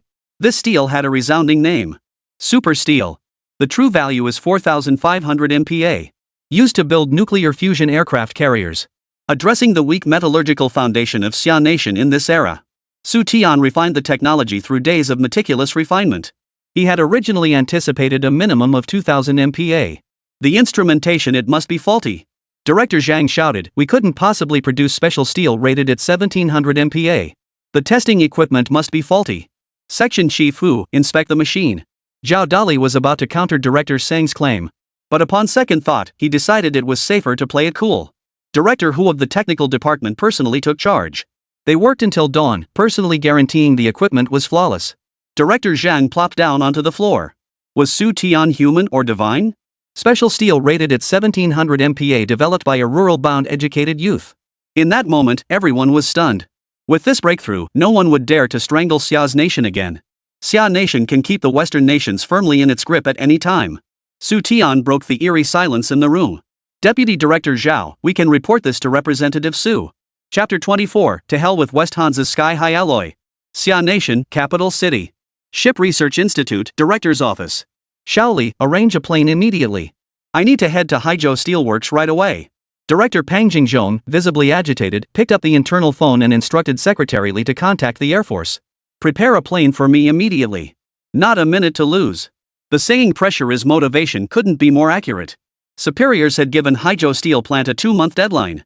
And they'd already produced special steel samples this quickly. Truly the industry leader among China's top steel mills. Moments later, Secretary Li pushed open the office door. President Pang, the Air Force has an aircraft currently without a mission. It can transport us to Haizhou immediately. Depart immediately. Upon receiving Su Changmao's call, Pang Jingzhong couldn't spare a single extra minute. As the chief designer of the 501 warship, seeing his brainchild facing difficult delivery, he was more anxious than anyone. Fortunately, heaven had smiled upon them. Good news arrived from Haigang. At an Air Force base on the outskirts of the capital. Pang Jingzhong, well over 70, stepped onto the aircraft with steady strides, preceding his secretary. Secretary Li was scared half to death. If the director were to fall or stumble at his age, he couldn't bear the responsibility. Secretary Li, go to the cockpit and urge the pilots to speed up. I must reach Haizhou Steel immediately. Shortly after takeoff, Pang Jingzhong kept glancing down at his watch. President Pang, I've already checked with the pilot. The weather isn't ideal today, so we can't increase our speed any further. We should reach Haizhou in about an hour. Seeing the helplessness on Secretary Li's face, Pang Jingzhong knew he was being unreasonable. The gap between Xia and the Western world was simply too vast. Other matters aside. Take weather forecasting radar technology, for instance. Even now, Xia Nation still relied on outdated Western-made weather radars. Domestically developed systems are only just beginning to take shape, still in the exploratory phase. Director Pang, I have something to say, but I'm unsure if it's appropriate. Secretary Li hesitated repeatedly. Upon first hearing that Haigang had produced domestically made ship steel, Secretary Li was genuinely startled. Good heavens! Haizhou Steel had quietly pulled off such a major breakthrough. But upon reflection, something felt off. You've already said it, what's left unsaid? Pang Jingzhong chuckled. President Pang, from the moment Haizhou Steel received the assignment to the moment they successfully produced the domestic special steel, it was barely a month, give or take. Could things really have gone that smoothly? Having served as Pang Jingzhong's secretary for 8 years, Li was well aware of the immense effort the director had poured into this domestically produced destroyer project. To ensure the smooth launch of the domestically produced destroyer, Pang Jingzhong led his team day and night to tackle the challenges. They tackled one technical hurdle after another, finally reaching the assembly stage. The ship's hull plates were rendered substandard due to defective alloy supplied by Zia. If the special steel produced by Haigang this time also proved problematic, Pang Jingzhong might not be able to withstand the blow. Shaoli, I know what you're going to say. Rest assured, I'm not as fragile as you imagine. Yang Weiman, chief engineer at Haizhou, is a top-tier expert in our nation's metallurgical industry. Every worker at the plant is a model employee. With everyone pulling together, there's no reason we can't match what the foreigners can produce. Oh dear, what a scatterbrain I am. Saying this, Pang Jingzhong tapped his forehead. Having heard how Haigang Steel overcame the shortage of imported alloys by self-reliantly using domestic raw materials to smelt special steel meeting naval vessel requirements, Pang Jingzhong was overjoyed. He hung up immediately, ready to head straight to Haigang. He should have hung up later to ask about the megapascals of this naval steel. How exactly had Yang Weiman, the lead engineer, solved the raw material shortage? Never mind. I'll be there soon enough, I can ask then. Pang Jingzhong muttered to himself, this domestically built destroyer project has had its ups and downs, but it hasn't all been bad. It made us realize that relying on imported materials simply won't work. It also gave us a clearer view of the true face of the Western world. They call you brother one moment, then stab you in the back without a second thought. Secretary Li nodded in deep agreement. For years ago, Xia and Little Day had normalized diplomatic relations. Everything seemed to be progressing in a positive direction. The Xia delegation visiting Xiagua conducted themselves with utmost courtesy. They seemed to cherish this hard-won friendship. Yet behind the scenes, dark currents were churning. Regarding the disasters inflicted upon Xia, Xia Rizi merely claimed they had caused trouble. They never once mentioned the countless crimes they had committed on Xia's soil. Having a father or mother is no substitute for having it yourself. This time, Haizhou Steel didn't just restore the steel industry's pride, it also boosted our nation's prestige. I heard Haizhou's director, Sun Liyue, was obsessed with foreign products and looked down on domestic goods. But I see that's not the case at all. Pang Jingzhong spread his hands wide, emphasizing that seeing is believing. If Sun Li truly believed in foreign products, how could he have mobilized the factory's enthusiasm to tackle the challenge of domestic steel? The special steel produced by Hainan Steel is both domestically made and a source of national pride. Even if there's still a gap in quality compared to advanced foreign shipbuilding steel, its significance is immense. We'll gradually close the gap. The most valuable part of scientific research is going from 0 to 1. We can leverage our local resources to produce special steel using rare earth elements. Why would we worry about not being able to make better shipbuilding steel? Secretary Li nodded repeatedly, feeling ashamed for his earlier misgivings. From the plant manager and chief engineer down to every single worker, they were all outstanding. Over an hour later, the plane touched down at a military airfield in Haizhou. The Air Force dispatched a jeep to transport Pang Jingzhong and Secretary Li to Haizhou Iron and Steel Works. See? I told you so. If they didn't have confidence in their special steel, why would they put on such a grand celebration? The Haizhou steel plant, devoid of its usual bustle, had transformed into a sea of joy.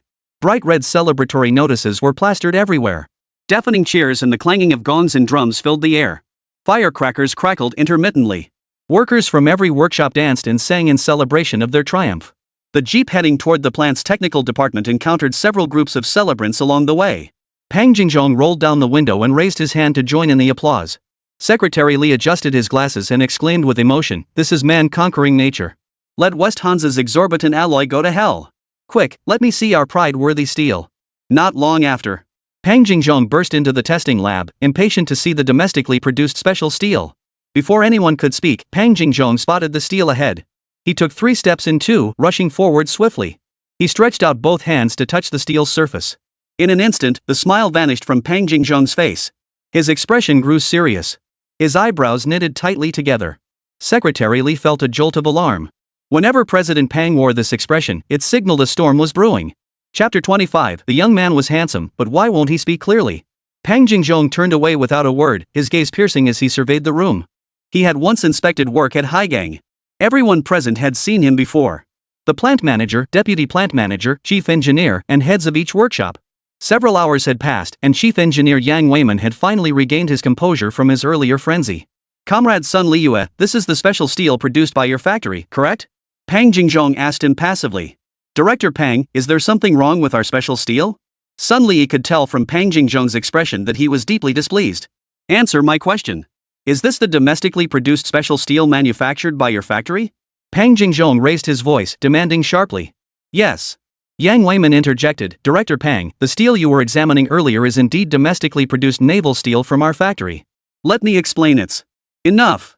Pang Jingzhong snapped angrily, You High Steel, you've let us down terribly. Do you think you're the only smart people in the world? Do you think I'm some ship design expert who doesn't know what special steel is?" Pang Jingzhong was not only a naval vessel expert but also possessed profound expertise in the study of shipbuilding steel. Just then, upon seeing the special steel, Pang Jingzhong was overcome with emotion, nearly breaking down in tears. But in an instant, Pang Jingzhong realized something was amiss. The surface of this special steel was smoother than silk. Its texture was exquisitely refined. Not a hint of roughness could be felt. It gleamed brighter than a mirror, more mirror-like than a mirror itself. Domestic raw materials are scarce, which is precisely why we import alloys. Now you're telling me this is domestic special steel? Yang Weiman, Sun Liyue, you have some nerve. Confess honestly, did you use imported alloys? Pang Jingzhong slammed the table in fury. These people were too green to think they could pull the wool over his eyes. With Xia Nation's current smelting technology, it's impossible to produce such a gleaming, flawless special steel.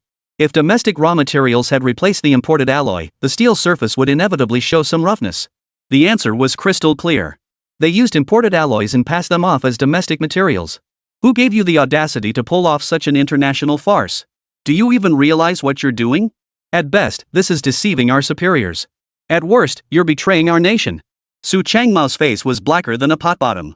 All for nothing, I trusted them unconditionally. In the end, Hainan Steel wasn't building a satellite, they were committing a crime. Secretary Li was about to step forward to calm Pang Jingzhong down, urging him not to let his anger ruin his health. But he caught sight of a sheet of paper with data written on it. Yield strength. 1700 MPa. Pressure, toughness, strength, corrosion resistance. How many heads do you have? Secretary Li felt his heart nearly stop. Over a decade ago, the state had repeatedly issued directives. Strictly cracked down on exaggerated claims. All units were forbidden from inflating data or falsifying production figures. Violators would face severe punishment. Have these people at Haizhou Steel had enough of living? How dare you write this?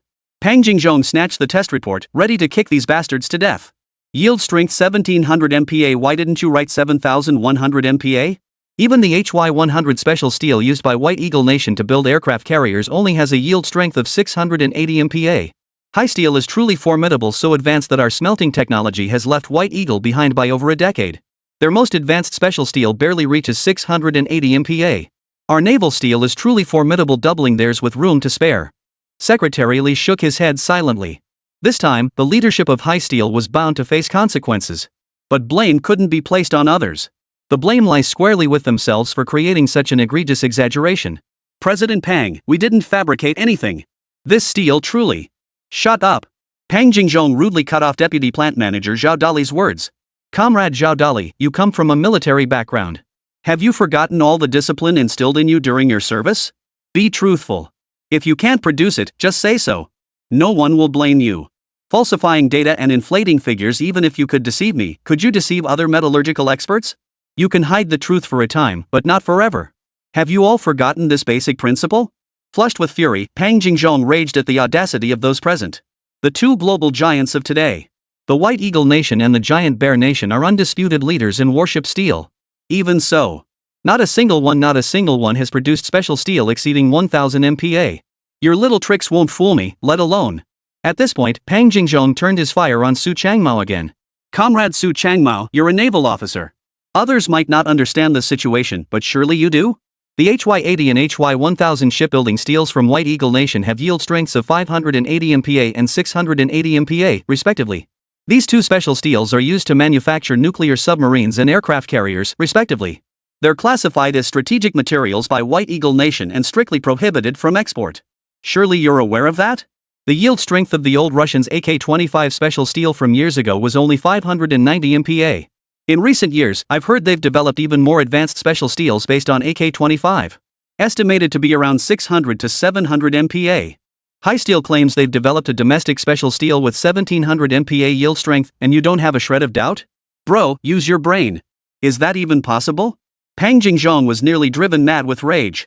What on earth were these people thinking? Top-tier experts in metallurgy. A naval officer at the division commander level with expertise in the capabilities of naval vessels from various countries. Professional officers transferred from the ground forces. They're all in cahoots to deceive me. Even if the figure were 170 MPa, Pang Jingzhong wouldn't be this furious. 1700 MPa? You're pulling my leg. The sheer audacity of this scheme is unprecedented. If you really have special steel with a yield strength of 1700 MPa, I'll do a handstand on my head right here. Secretary Li, let's get out of here. Facing this motley crew of charlatans, Pang Jingzhong couldn't bear to linger a second longer. He flew all the way here at great risk, and this is the so-called domestic special steel? Ouch. Pang Jingzhong bolted for the door, accidentally colliding head-on with someone. Young comrade, my apologies. No problem. Who might you be? Xu Tian, who had just returned from the restroom, sensed a sternness about the elderly man before him. My dear boy, you're finally back. Seeing Xu Tian, Su Changmao was overjoyed as if reunited with family. This is Director Pang from the Naval Research Institute. He came specifically to inspect our special steel.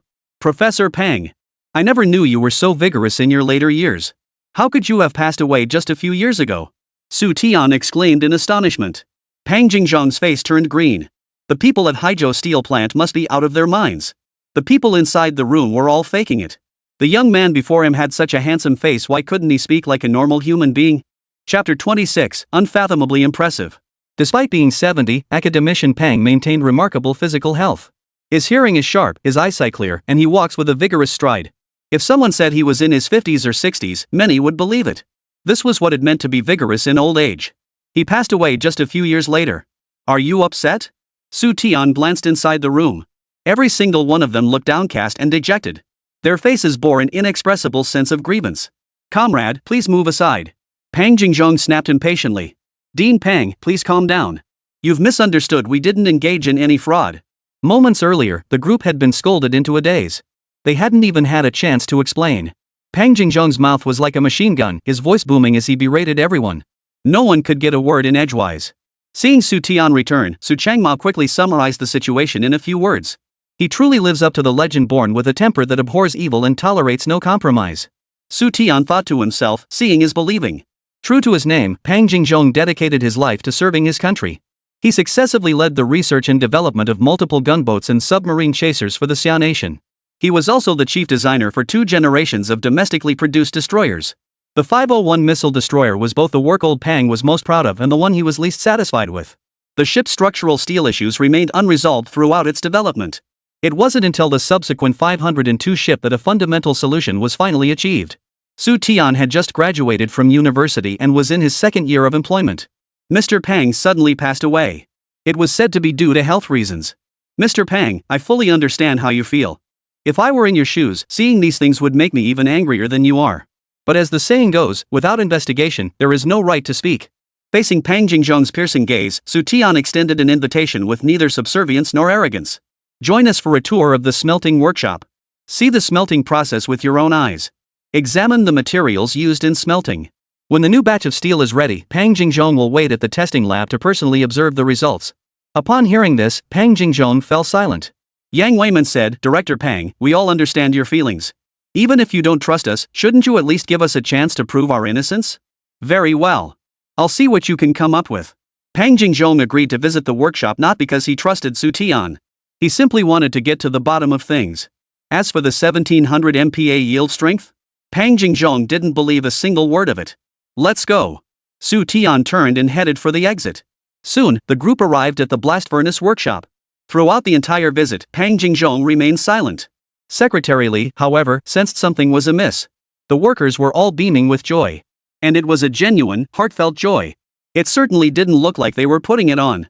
As the material loading process began, Pang Jingzhong was stunned. They were using domestic raw materials. Then, Pang Jingzhong's expression shifted from puzzlement to bewilderment. Why did the process seem slightly different? The next moment, Pang Jingzhong rushed to the remaining rare earth materials. He stared down at these common rare earth materials. Yang Weiman, is this rare earth? Pang Jingzhong asked, turning back. Director Pang, they are indeed rare earths, but they differ somewhat from the common ones. Yang Weiman glanced at Xu Tian. Seeing Xu Tian give a slight nod, Yang Weiman elaborated, you sense that these rare earths are quite special, don't you? Pang Jingzhong nodded and said, is this your technological innovation? We modified existing casting pots and several pieces of equipment to produce low-oxygen, high-purity rare earth alloys. Low-oxygen, high-purity rare earth alloys? Pang Jingzhong looked puzzled. What does all this mean? Director Pang, we all know you're anxious, but please don't worry. General Manager Yang will address each of your questions one by one. Xu Tian made a harmless joke. I know you're anxious, but please try not to rush. The atmosphere gradually lightened. Su Changmao burst into laughter, and Zhao Dali along with several department heads joined in. Sun Li seemed invisible. He was clearly the factory director. Yet no one was willing to acknowledge him. Yang Weiman explained, by adding a specific proportion of rare earth elements to the molten steel, manganese and alumina undergo transformation, becoming rare earth reaction products. Then, following thermodynamic and kinetic mechanisms, harmful inclusions are gradually transformed. Through a series of processes, the steel's toughness is enhanced.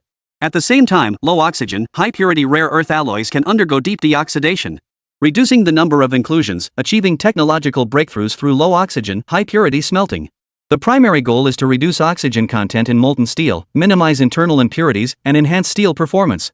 We refer to this method of simultaneously reducing oxygen content in both rare earths and steel as dual low-oxygen technology. Pang Jingzhong swallowed hard. He listened with a mix of understanding and confusion, sensing it was quite impressive. Comrade Yang Weiman, if this technology matures, I believe it warrants widespread adoption. Good. At least this trip wasn't wasted. Pang Jingzhong's expression eased slightly. At least Haizhou Steel had accomplished something tangible. Academician Pang, the technology isn't mine. What? You didn't develop this technology? Pang Jingzhong was startled at first, then said, bring the engineer behind this technology over. I want to meet him. Not an engineer either. A technician? No. Then who is it? Surely not your factory director, Sun Li Yue? Pang Jingzhong was completely baffled. Not the chief engineer, not an engineer, not a technician. Could it be that Haigang had brought in reinforcements technical support from another sister factory? Hearing Pang Jingzhong utter his name, Sun Li Yue wished he could sink into a crack in the ground. It's him, comrade Xu Tian. Yang Weiman pointed toward Xu Tian, who was monitoring the blast furnace temperature nearby. Him? How old is he? Pang Jingzhong was startled. Xu Tian was barely in his early 20s today. Director Pang, comrade Xu Tian is 23 years old. He is not a high steel employee, but an educated youth sent down to the countryside from the Shiha Brigade. The alloy, special steel, and the entire series of smelting and equipment modification technologies all were provided by him. Su Changmao revealed the truth. This is getting more and more exaggerated. Pang Jingzhong said unhappily, do you understand the principle of seeking truth from facts? Trying to shift responsibility, it won't be that easy. You're bullying him because he's young, trying to make him take the fall. Comrade Su Changmao, you're taking this too far. Developing innovative technology doesn't mean the false reporting incident is over. Pang Jingzhong insisted these people were trying to pass the buck. Su Tian looked at Su Changmao with a sympathetic expression.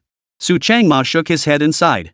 Pang Jingzhong wasn't just a veteran expert, he was a stubborn old curmudgeon. Good heavens! What incredible luck Haizhou must have had to stumble upon such a gem. By evening, the new test data was released. Pang Jingzhong was so moved he was nearly in tears.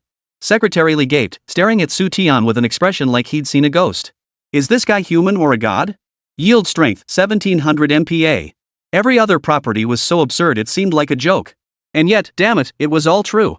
Comrade Xu Tian, are you even human? Chapter 27, an even more perfect warship. No one laughed at Pang Jingzhong's outburst, everyone was in the same state. Learning that the special steel had a yield strength of 1700 MPa sent everyone into a frenzy. Yang Weiman even fainted from sheer excitement. When he awoke, he was still in a state of delirious laughter mixed with tears. Upon hearing the news, Su Changmao nearly fired a celebratory shot. Deeply shaken, Pang Jingzhong's mind went blank, his entire body tingling with numbness. 1700 MPa. 1700 MPa. Forget the Great Bear Nation or the White Eagle Nation, they can all go to hell. Steel of this strength would be overkill even for a missile destroyer. Its true value lies in aircraft carriers, in nuclear submarines. They say aircraft carriers are the rulers of the seas, the mightiest blades on the ocean. That's true. But it's not entirely true. When it comes to the realm of specialty steels, submarines impose far more stringent demands on these materials than aircraft carriers do. This fact has long been universally acknowledged by nations worldwide. The finest special steel must inevitably be reserved for submarines. Why didn't I see it sooner? Failure, utter failure. Had we possessed this special steel sooner, our warships would have been perfected. Pang Jingzhong seemed to go mad for a moment, muttering to himself. He paced back and forth.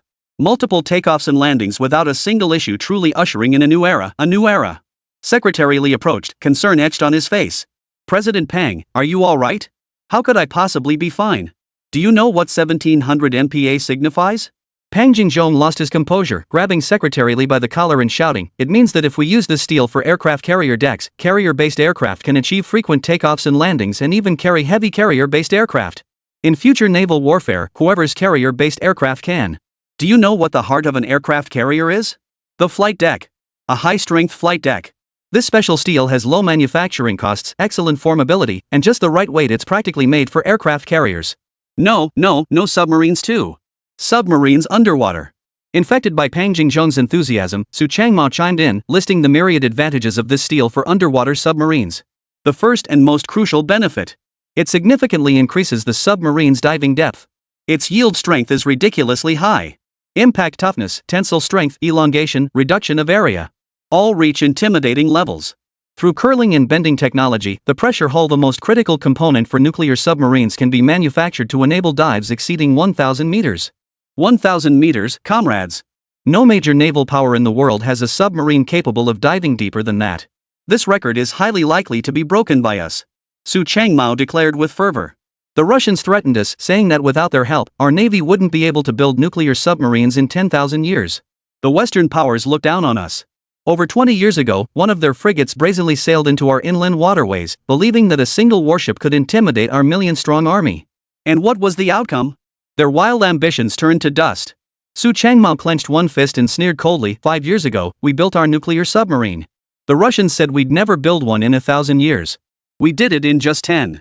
That overconfident frigate was ultimately forced to hoist the white flag and flee our inland waters with its tail between its legs. The two incidents Su Changmao mentioned were all too familiar to those present. Among them, Zhao Dali had witnessed firsthand how the Western powers' frigate had been beaten into submission, crying out in defeat. To build Xia Nation's first nuclear submarine, Haizhou made significant contributions. They selected elite personnel to participate in the special steel manufacturing project for the nuclear submarine. With this special steel, who would dare to continue provoking Xia Nation at sea? Recalling the years of humiliation and helplessness, Pang Jingzhong wept uncontrollably. The former big brother tore off his mask of friendship, revealing his vicious intent to threaten you into becoming his vassal. Western powers looked down on you. The Seventh Fleet became a sword hanging over Xia's head. All because you insisted on self-reliance and refused to choose sides. Both of the world's superpowers regarded you as a thorn in their side. They blockade you, they strangle you. Daily, they send aircraft to circle overhead. Warships occasionally show up at your doorstep to fire a few shots. How frustrating. The atmosphere gradually shifted from joy to melancholy. Tears welled up in Xu Tian's eyes. A single piece of supersteel could make everyone as happy as if it were New Year's. It shows just how badly Xiagua had been bullied so severely. Pang Jingzhong choked out, Comrade Xu Tian and all comrades present, I offer my apologies. I made a mistake, a grave one. I thought you were trying to claim credit by deliberately inflating the data. I'm sorry. With that, Pang Jingzhong began to bow an apology. Xu Tian hurried over and firmly supported Pang Jingzhong. Mr. Pang, please don't do that. Your anger stems from disbelief that we've developed this super steel. It must be said, Pang Jingzhong was incredibly strong. Xu Tian had to muster every ounce of strength just to steady him. Zhao Dali wiped away a tear and said, Director Pang, we truly aren't angry. We should all be celebrating. With this special steel, our warships can proceed with normal construction. In the future, we'll build even more new warships to defend Xia Nation.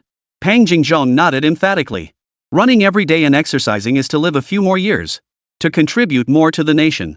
He wanted to live long enough to witness Xia Nation's own aircraft carrier launch. Director Pang, should we call the minister and others to notify them of the acceptance inspection? Su Changmao inquired. We must notify them immediately and invite a large group of experts to verify the performance of this special steel.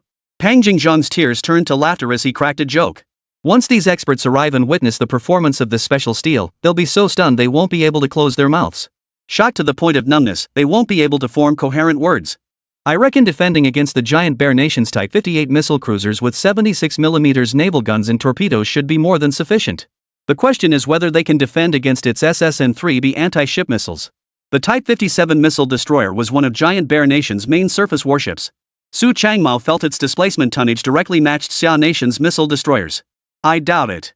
The SSN-3B's warhead charge is terrifyingly powerful. Pang Jingzhong found it unlikely, but caution was still warranted. Blind optimism was absolutely forbidden.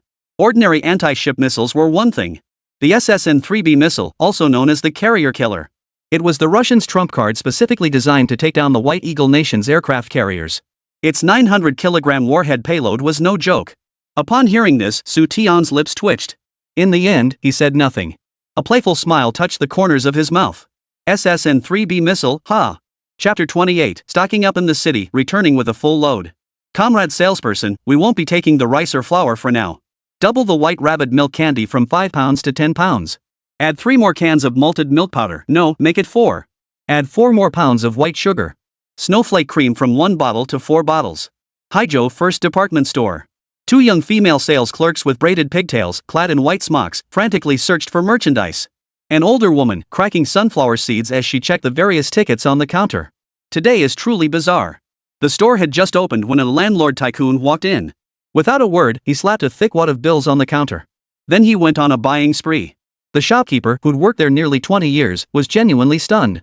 These days, people are pinching every penny, being as tight-fisted as can be. But this young man? He seemed utterly oblivious to how precious these bills were. Milk powder, white sugar, brown sugar. Soap, towels, toothbrushes, toothpaste, liquor, cigarettes, snowflake cream. Oil, salt, soy sauce, vinegar. Seriously, there wasn't a thing he wouldn't buy. But that wasn't the most shocking part. The kid actually had a watch voucher in his hand. If it weren't for the elderly veteran with a bodyguard following behind the young man, the shopkeeper would have had him detained on the spot, suspecting him of being a profiteer. How could it be otherwise? These tickets in his hands are highly suspicious. A small portion looked brand new, as if freshly printed. Take this watch voucher, for instance. Most of the tickets are crumpled and wrinkled, clearly hoarded for a long time. Xu Tian, are you planning to give up or what? The comrades gave you these tickets so you could make ends meet. But you go ahead and spend them like they're worthless. Alright, stop buying for now. My car won't hold anymore. Watching Xu Tian keep buying, Su Changmao felt both exasperated and amused. Watching further. The Jeep really couldn't hold anymore. That's enough. Recalling the limited space in the canvas-top Jeep, Xu Tian reluctantly halted his shopping spree. He looked down at the Xincheng brand lady's watch in his hand. In this era, when a man married a woman, he was expected to present her with 3 spinning tools and 1 musical instrument. A watch, a sewing machine, a bicycle, and a radio. 2 more years. Marriage requirements would expand beyond the 3 spinning, 1 ringing to include 72 legs. 3 years into the marriage. Xu Tian ate from the Zhou family, drank from the Zhou family. He was no different from a parasite. The folks in Shiha Brigade never stopped gossiping behind his back. They mocked Xu Tian as a son-in-law who married into the family. And they weren't wrong. Xu Tian himself felt like an ancient in law. On one hand, the frenzied shopping spree was to repay the Zhou family for their kindness. On the other hand, it was also a way to silence others. I'm not some son-in-law who can't support his wife and daughter. A few minutes later, Xu Tian emerged from the department store. He left the department store feeling thoroughly satisfied. Su Changmao's driver made several trips back and forth to load the remaining items into the car. Drive. Su Changmao glanced back at the beaming Xu Tian and sighed. You, in the old days, would have been called a spendthrift. Do you understand the concept of making a little go a long way? Zhou Jie has a rural household registration. Even if Dali personally lobbies for you on this matter, no one can say for sure when the recruitment quota will be approved. You have a child too. 3 people depend on your salary to survive. What can I even say to you? Su Changmao knew Xu Tian bought these things to make amends to the Zhou family, to compensate for his debt to Zhou Jie.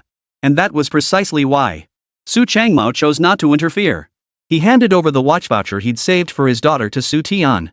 The implication was for Xu Tian to buy Zhou Jie a lady's watch, to make up for the dowry and express his long-held guilt. Goodness, Xu Tian truly didn't realize how expensive daily necessities were until he started managing the household. He bought whatever caught his eye. Everyone chipped in their share to give Xu Tian the money it was meant to help his family make ends meet. Not to let Xu Tian splurge like this. Zhou Jie had a rural household registration. Moving to the city meant no food ration quota and no job. She came to the city with her child to be with Xu Tian, and both she and her child depended on Xu Tian for support. Uncle Su, you're just picking on me. Maybe in a few months, Zhou Jie will have a job. Then, with both of us working, supporting the family won't be a problem at all. Su Changmao shook his head helplessly. He sat up straight and looked ahead. Regardless, Xu Tian's original intention in buying these things was good. He was only in his early 20s, having drifted aimlessly for 3 years. He couldn't be blamed for not knowing how to manage a household frugally. After several hours, the Jeep drove into Shiha Brigade. It pulled up directly in front of Zhou Kaishan's house. Xu Tian leaped out of the vehicle in one swift motion, scanning the surroundings intently. Suzy. Spotting someone approaching, Xu Tian bellowed at the top of his lungs. Xu Tian, didn't you go back to the city? Suzy looked utterly surprised upon seeing Xu Tian. Their relationship was half friend, half fishing buddy. The team members called Xu Tian Big Scoundrel and Suzy Second Scoundrel. I went into town, not back to town. Those busybodies must be spreading rumors again. Xu Tian retorted irritably, what else did they say about me? Some say you abandoned your wife and daughter.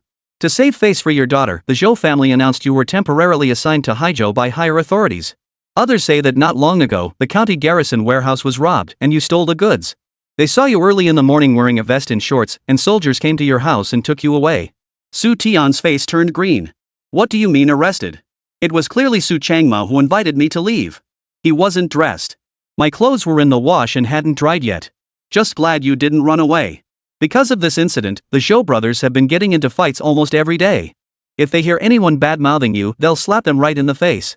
Hearing that the Zhou brothers had stood up for him warmed Xu Tian's heart. Then, a bitter expression crossed Xu Tian's face. Guarding against gossip is harder than guarding against floods. Even with the Zhou brothers' protection, it was inevitable that the rumors would reach Zhou Jie's ears. At most, Xu Tian had been away from Shiha Brigade for exactly 2 months. The psychological pressure Zhou Jie endured, waiting for him to return every single day, was unimaginable. What goes around comes around. No matter how angry I am, I have to endure it. Xu Tian sighed deeply. After all, he had done so many despicable things just to return to the city. Suzy, help me move my things to my in-laws' place.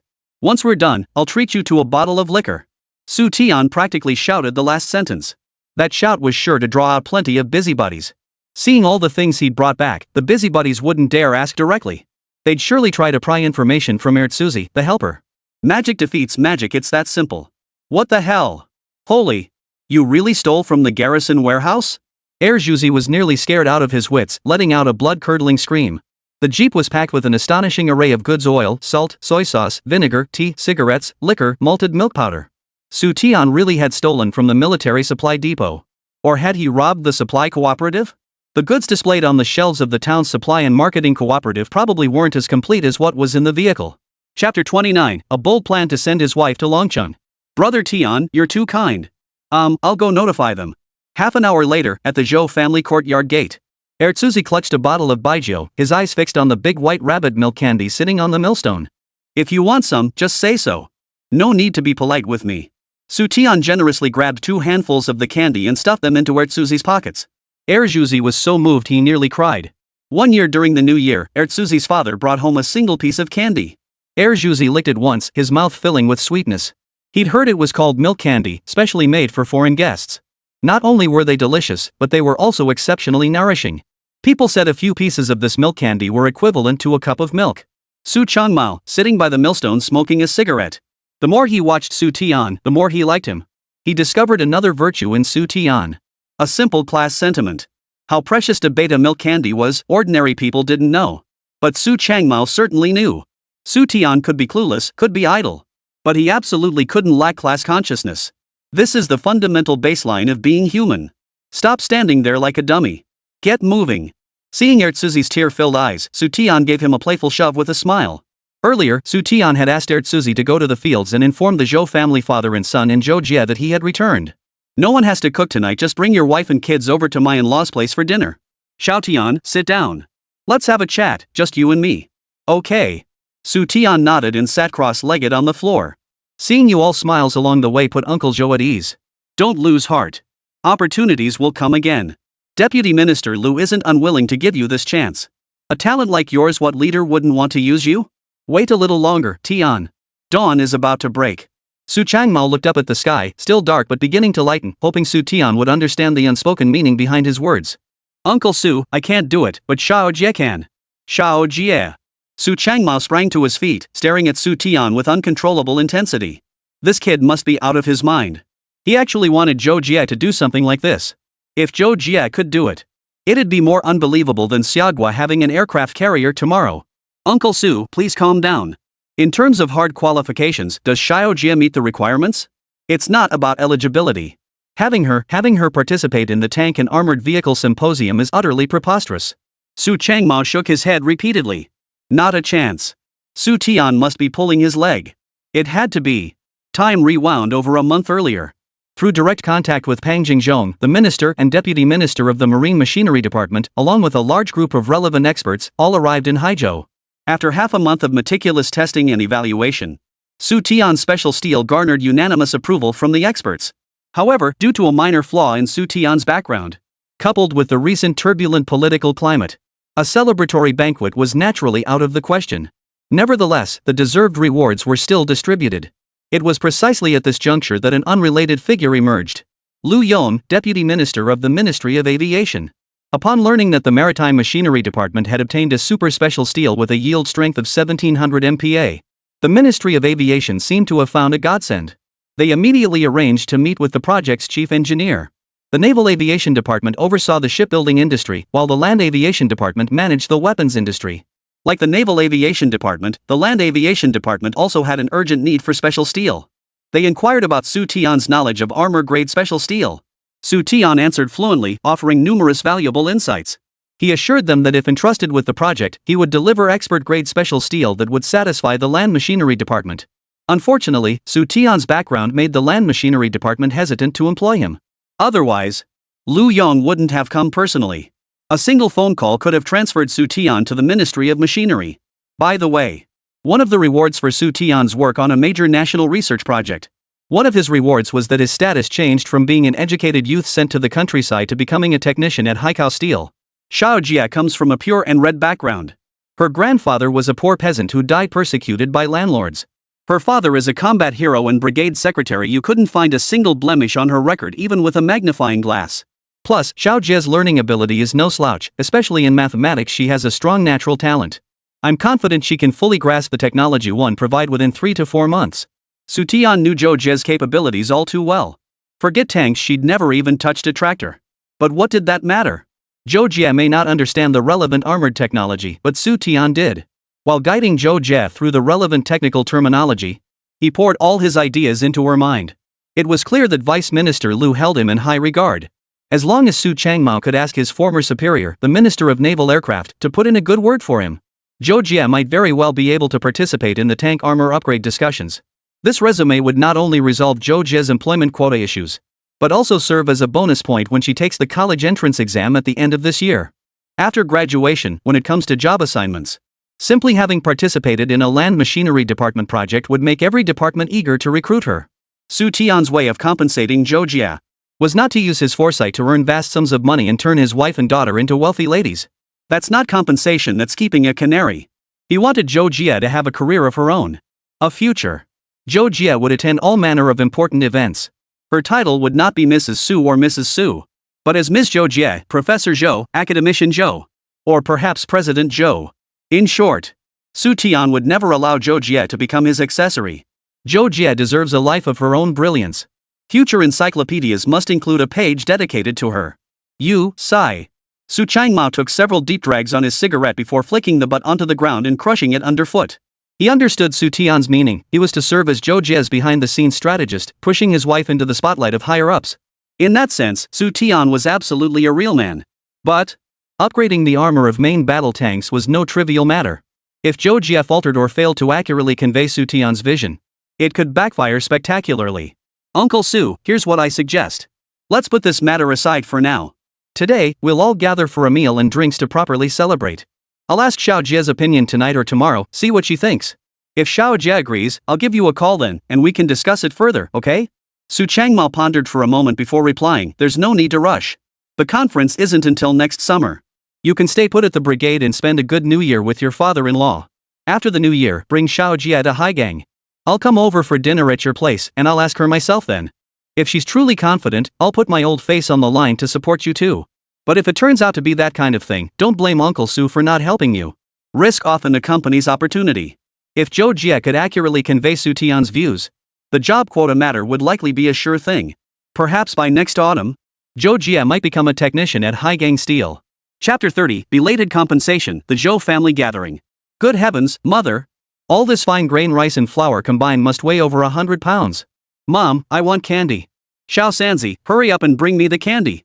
Don't make me spank you when I'm in a good mood. City folks' booze isn't half bad either, no kick at all. Still, our little moonshine packs more punch. Drink, drink, drink. You've downed a whole bottle before even eating. You must be a reincarnated drunkard. The Zhou household was bustling with activity today. Even during the New Year celebrations, it hasn't been this festive. Upon learning Xu Tian had returned from Haizhou and would be staying with his father-in-law, the three brothers Zhou Jiangwo, Zhou Jianjun, and Zhou Jianxi all showed up. They even brought along their wives and 7 children. Seeing the food and drink piled up to fill half the small courtyard, everyone was stunned. Especially when they saw Xu Tian personally fasten a watch onto Zhou Jie's fair wrist. The 3 Zhou daughters-in-law's eyes nearly popped out of their sockets. Just how much virtue had his sister-in-law accumulated in her past life? Why did all the good fortune come her way? Even before her marriage, Zhou Jie had been the apple of her family's eye. The old man might glare at others, but with this youngest daughter, he treated her like a precious jewel, fearing she might break if held too tightly, or melt if cherished too deeply. Everything good was always reserved for Zhou Jie alone. Whenever the family had a bit of extra fine grain, it was always saved for her to eat. Eggs and meat? No one else could even touch them with a 10-foot pole. Everyone knew Xu Tian was a good-for-nothing slacker, and his background was problematic too. Even if he were to marry into a family as a son-in-law, no one would want this worthless piece of trash. Yet Zhou Jie had set her sights on him. The old man, who'd spent his whole life clinging to his pride, couldn't resist his daughter's persistent nagging. He grumbled and muttered all the way as he sent his daughter off. What she sent off was a daughter, what came back was a porter. After the wedding, Xu Tian feigned illness day after day. But Zhou Jie not only ignored it, she went out of her way to please him. Every time he came home empty-handed, he'd inevitably return laden with gifts. If that were all, it might be bearable. The brothers had split up, and Zhou Jie wasn't taking things from their family. But unexpectedly, not only did the old man indulge Zhou Jie, her 3 brothers spoiled her beyond measure. The 3 daughters married into the Zhou family's 3 brothers. The longest marriage lasted 7 or 8 years, the shortest nearly 5. Not a single morsel of meat had reached their lips. It all went straight to the Su household, delivered by their own husbands. Xu Tian had resigned himself to this being his lot in life. He never dreamed. A beating from the Zhou family's 3rd son somehow awakened something in Xu Tian. Not only did he learn to cherish his wife, but he also began improving their family's livelihood. The items he brought back this time were all rewards Xu Tian earned in Haizhou. Sister-in-law, if the kids want to eat, just let them eat. I brought a pound for each child. Let them eat their fill. Xu Tian, who should have been keeping Zhou Kaishan and Su Changmao company, walked into the outer room, a paper-wrapped package in hand. He untied the string on top and distributed the candies among his nieces and nephews. Here's some candy for you. Uncle Zhou is the best. The children beamed with delight, and the 3 sisters-in-law could only let them be. First sister-in-law, second sister-in-law, third sister-in-law, come out with me for a moment. Xu Tian glanced toward the inner room where Zhou Kaishan and Su Changmao were chatting and laughing heartily. The 3 Zhou brothers joined them in conversation. Soon, the 3 followed Xu Tian out into the courtyard. Sisters-in-law, I've been a terrible husband these years and caused you so much hardship. You never said it, but I know deep down whenever there was anything good in the house over the years, my 3 brothers-in-law took it to their homes. The children might get a few bites of meat, but you haven't had a single bite. Take this money and these coupons. Saying this, Xu Tian pulled 3 prepared paper packets from his pocket and handed them to each sister-in-law. Shu. Seeing his eldest sister-in-law, Li Hohat, open the paper packet and reveal a look of shock, Xu Tian quickly placed his finger to his lips. He signaled them not to let Zhou Kaishan or the Zhou brothers overhear. Knowing their temperaments, they would never accept it. After the new year, I'll take Xiao Jie and Lulu to work at Haizhou steel plant. Only then should you tell the 3 uncles and our father about this. Then, Xu Tian proceeded to distribute the items on his own. Milk powder 1 can per child. Milk candies 2 1 pound per child. Towels, soap, toothpaste, toothbrushes, cooking oil, salt, soy sauce, vinegar, sugar 1 set per family. As for these refined grains, I plan to save what's left after today's meal for the new year. We'll steam white rice again, make several batches of wheat flour dumplings, and have a proper celebration. The 3 sisters-in-law listened in a daze. They couldn't believe Xu Tian had bought all these things just for everyone. Eldest sister-in-law, you've endured the most hardship among us 3. I bought 2 bolts of cloth and left them in the car. I'll bring them to you when I leave. Also, once the children grow up, whether they go to school or start working, I'll take care of it all. After the Zhou family was destroyed, Xu Tian, determined to atone for his sins, resolutely took on the heavy burden of caring for the orphans and widows. Xu Tian knew each of the 7 children's temperaments and natures. Every one of them would amount to something. In his previous life, he had treated them as his own. In this life, continuing to care for them was no burden. Sisters-in-law, please don't cry. I can't stand seeing this. Hurry back to cook dinner, or father will scold us again. Seeing the 3 women's eyes redden and hear their muffled sobs, Su Tai hurried inside. He owed the Zhou family far too much. What he did today was merely a token of his gratitude. The 3 sisters-in-law were efficient women. Before long, the meal was ready. The children gazed at the steaming rice and savored the flavorful braised pork. The children attacked the food like ravenous wolves, reaching out to grab handfuls. Zhou Kaishan shot them a stern look. The children obediently picked up their bowls and ate slowly, chewing carefully. Xu Tian, work hard at the steel mill. The city isn't like the countryside. Everything here follows the rules. Back in Shiha Brigade, my old face could pull some strings for you. But in the city, no one will speak up for you. Zhou Kaishan belched, warning Xu Tian not to rely on his cleverness to pick up bad habits. Don't act like you're better than everyone else. Take good care of my daughter and daughter-in-law. Don't make Zhou Jie live in constant worry. Xu Tian nodded repeatedly. He'd follow every word Zhou Kaishan said.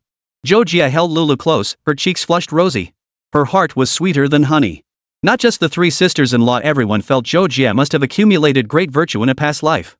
Zhou Jie herself felt it was exactly that. Otherwise, how could she have found such a wonderful husband as Xu Tian? All the hardships and injustices she endured over the past 3 years, Zhou Jie had forgotten them completely. Her heart was filled only with sweetness. Only boundless anticipation for the good days ahead. The meal stretched on until well past midnight. Su Changmao, thoroughly drunk, was clearly unable to leave. He and the driver were directed by Zhou Kaishan to rest in the small hut. Xu Tian took the opportunity to hand the fabric to his sister-in-law. He returned home with his wife and daughter, chatting and laughing all the way. Next, an even greater surprise awaited Zhou Jie. Chapter 31, Be My Mouthpiece. Head to the Land Transport Department. No sooner had he returned home than Xu Tian revealed the surprise. A grass-green canvas shoulder bag, bulging with cash and ration tickets. "Brother Tian, where did you get all this cash and food coupons?" Zhou Jie, who had been slightly tipsy after sharing a few drinks with her dad that evening, sobered up instantly. One bill after another, all 10 yuan notes. The colorful array of ration tickets made Zhou Jie feel as if she were dreaming. She knew Xu Tian had helped the steel mill implement technological innovations, producing steel that met shipbuilding standards. Not only had the authorities arranged for Xu Tian to join the factory, upgrading his status from rural to urban household registration, they also rewarded him with quite a few things. But hadn't Xu Tian spent all these rewards? The bag contained at least dozens of large denomination banknotes. The various ration coupons were too numerous to count. Staring at the green canvas shoulder bag that looked like a treasure trove, Zhou Jie's heartbeat accelerated uncontrollably.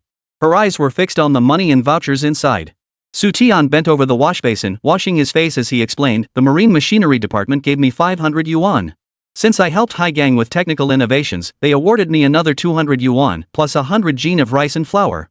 As for the ration tickets, a small portion came as rewards, while the rest were given to me collectively by the workers one ticket at a time, each contributing their share. The watch voucher was given to me by Uncle Su." After washing his face, Xu Tian grabbed a towel and dried himself off. He quickly stripped off his clothes and slipped into bed in a flash. "Why did the workers give you ration tickets?" Zhou Jie asked, looking dumbfounded. "Of course it was because of you." "Me?" Zhou Jie looked utterly bewildered. What did this have to do with her? "Alright, I won't tease you anymore. They found out you're a rural household, bringing your child to live in the city with me. They worried your family might be struggling, so they helped us out this way. I helped the country refine special steel. The value and difficulty of that work the master craftsmen know it best. This is their way of thanking me." Xu Tian pulled Zhou Jie into his arms. Actually, there was another reason. Because of his background. Xu Tian couldn't wear the red flower of honor, nor could he attend the commendation ceremony. The workers felt he was being treated unfairly. They feared he might give up on himself and were even more reluctant to hurt his feelings. Zhao Dali called a meeting. He called on the master workers to find their own ways to help Xu Tian resolve his family's living difficulties. The workers didn't grasp such grand principles. They understood only one truth: Xu Tian had helped the nation produce steel that restored national pride. That meant helping the people of Xia Nation stand tall. Zhou Jie said with deep emotion, "Workers, you've been so kind to us. Indeed. That's why I will never shortchange any of you. Hagan will be more than just a steel mill." Xu Tian said meaningfully. Zhou Jie nodded repeatedly. She didn't catch the subtext in Xu Tian's words. To be fair, the Ministry of Marine Machinery hadn't exactly showered Xu Tian with honors, no red flower garlands or commendation ceremonies. It wasn't as if they treated him unfairly. Consider this. The bonus for the 2 bombs, 1 satellite engineers, was only 10 yuan. Back then, it was no different from today. The nation was perpetually cash-strapped. As for not holding a grand ceremony to honor Xu Tian, he couldn't care less. Anyway, the sky was about to light up. If it were truly about honor or personal gain, Xu Tian could have easily gone into hiding for a few years. He could get into college this year, then coast through his studies. Then, when the right opportunity came along, he could make a splash and secure a government-sponsored scholarship to study abroad. It wouldn't be difficult at all. He could figure out a way to bring his wife and daughter abroad. Special steel technology alone could provide Xu Tian's family with a life of luxury. If I could deliver chips, 6th-generation aircraft, superconducting materials, and a low-cost manufacturing solution for CL-20 explosives to the big capital players, and learn a thing or two from the Liu family's tactics, becoming a foreign noble would pose no problem whatsoever. In contrast, Xia Nation's situation would inevitably become 100 times more difficult. What they deserve to enjoy. We've already enjoyed it in the previous life. The top leader pays his respects every year, isn't that enough? Xiao Jia, do you want to join me in working at the factory? Of course I would, but I have no skills and no urban household registration. I doubt I could get into Haizhou steel plant. Zhou Jie replied without hesitation. Years ago, Zhou Kaishan had tried to secure an urban recruitment spot for Zhou Jie. Unfortunately, it proved too difficult. I have a way that will definitely let us work together. Didn't you want to study science with me? This method will also boost your chances of getting accepted. Xu Tian guided her gently, preparing to steer the conversation toward tanks and armored vehicles. What method? Zhou Jie asked eagerly. Xu Tian replied slowly, "Be my mouthpiece. Go to the land machinery department." What does mouthpiece mean? And what is the land armament department? A mouthpiece means conveying my thoughts through your words. As for the land armament department, its full name is the Ministry of Land Armament Industry and Machinery. Recalling Zhou Jie's strong background in history, Xu Tian elaborated, "You can think of it like the 3 departments and 6 ministries of ancient times." Ah! This time, Zhou Jie understood. Startled, she sat bolt upright in Xu Tian's embrace. Zhou Jie finally grasped what Xu Tian was trying to convey. Through her own words, she would convey Xu Tian's ideas to the leaders of the Lu Ji department. The Ministry of Works, like the ancient 3 departments and 6 ministries. It was one of the most crucial core departments of the Xia kingdom. Zhou Jie felt a chill run down her spine. For a moment, she wanted to touch Xu Tian's head. To see if he had a fever. If he wasn't feverish, how could he be talking such nonsense?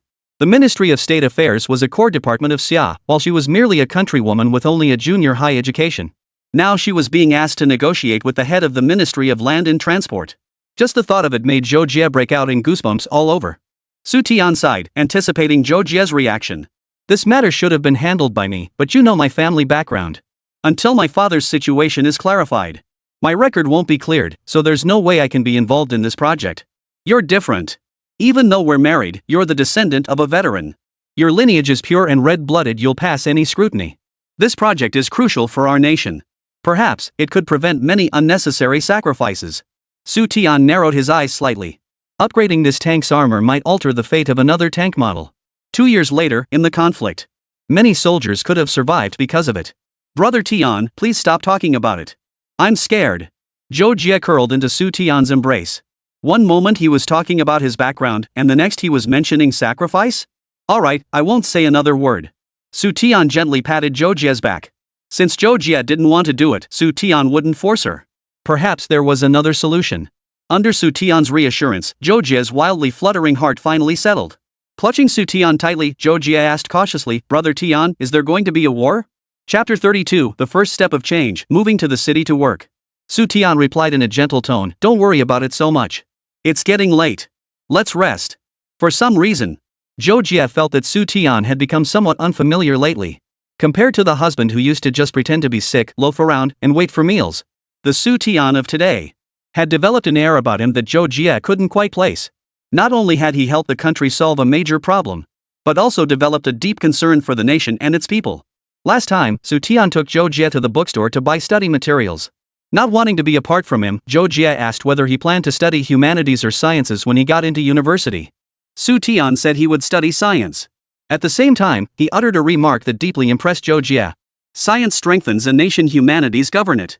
For Xia nation to grow strong, scientific research talent is absolutely indispensable. During the period when he went to Haizhou to help resolve issues, Zhou Kaishan approached Zhou Jie with a newspaper in hand. The nation had truly abolished the system of admitting workers, peasants, and soldiers as university students. 1976 was the final cohort. Students recommended that year could continue their studies for 2-3 more years.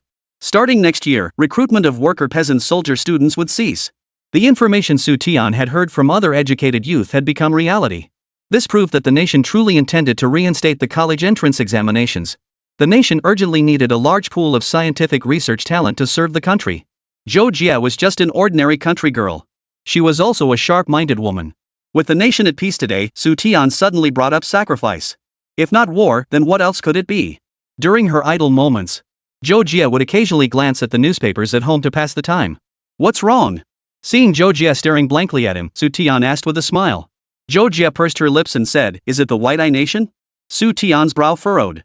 Zhou Jie stood up from Xu Tian's embrace, slipped on her clothes, and got out of bed. She walked to the hut and returned with a stack of old newspapers that had clearly been read countless times. Brother Tian, the papers say the White-Eye Nation frequently fires shots along our border to provoke us. Without any justification, they're confiscating the property of Xia nationals living in their country. Zhou Jie spoke while flipping through the papers. She pulled out an old newspaper from last year. Zhou Jie turned on the light and began reading an article aloud. Last year, the White-Eyed Nation seized 6 Xia islands and reefs. In response to Xia's protests, the White-Eyed Nation turned the tables, claiming the islands and reefs had always belonged to them. Not an act of seizure, but a return of rightful property. Alright, stop reading. Xu Tian took the newspaper and set it aside, feigning lightheartedness as he teased, Who'd have thought my wife is such a cultured person who loves reading books and newspapers? Come up quickly. If you catch a chill, it'll break my heart. Zhou Jie blushed as she climbed back onto the con, pulling the quilt over her head. You're always teasing me. Feeling the atmosphere grow tender, Xu Tian grinned mischievously and pulled Zhou Jie close. I can't do that these next couple of days. Xu Tian's face twisted into a wry smile. He'd been planning to add another little brother to Lulu, but then came that special time of the month. What could he do? Time for bed. Worried Xu Tian might be uncomfortable, Zhou Jie started making small talk to distract her husband.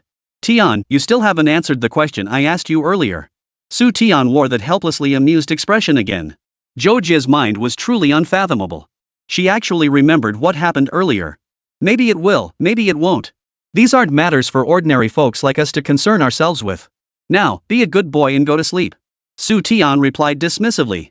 Zhou Jie fell silent, nestling her head against Xu Tian's shoulder. Upon reflection, she realized she had indeed been a bit reckless. She'd only thought this was a golden opportunity. It could help Zhou Jie change her identity and destiny. His little wife wouldn't need to think much, just parrot what she was told. Xu Tian had overlooked one crucial point, whether Zhou Jie could accept it. After all, tanks aren't playing cards. Expecting a country girl to handle a main battle tank directly was asking too much. Not only did Zhou Jie lack the confidence for it, even Zhou Kaishan, who'd seen combat and boasted over drinks about blowing up tanks at close range, would likely lack the nerve to accept Xu Tian's proposal. Though Deputy Minister Liu of the Land Ministry offered no explicit explanation, Xu Tian didn't need to guess. The tank the Ministry of Land and Transport intended to upgrade was undoubtedly the Type X9. This old brother was undoubtedly the least prominent member of the Type 9 tank family. The X9 was Xia Nation's second tank model. Its fate was fraught with misfortune, born into the wrong era. From the moment it was born, it was plagued by numerous problems. Its troubled fate can be summed up in 2 points. Its design specifications were too ambitious, while its development technology fell short. This was primarily reflected in its inadequate firepower. Defensive capabilities showed no improvement over previous generations. It still relies on outdated homogeneous steel armor. Contemporary main battle tanks from other nations all featured smoothbore cannons with calibers exceeding 100 mm.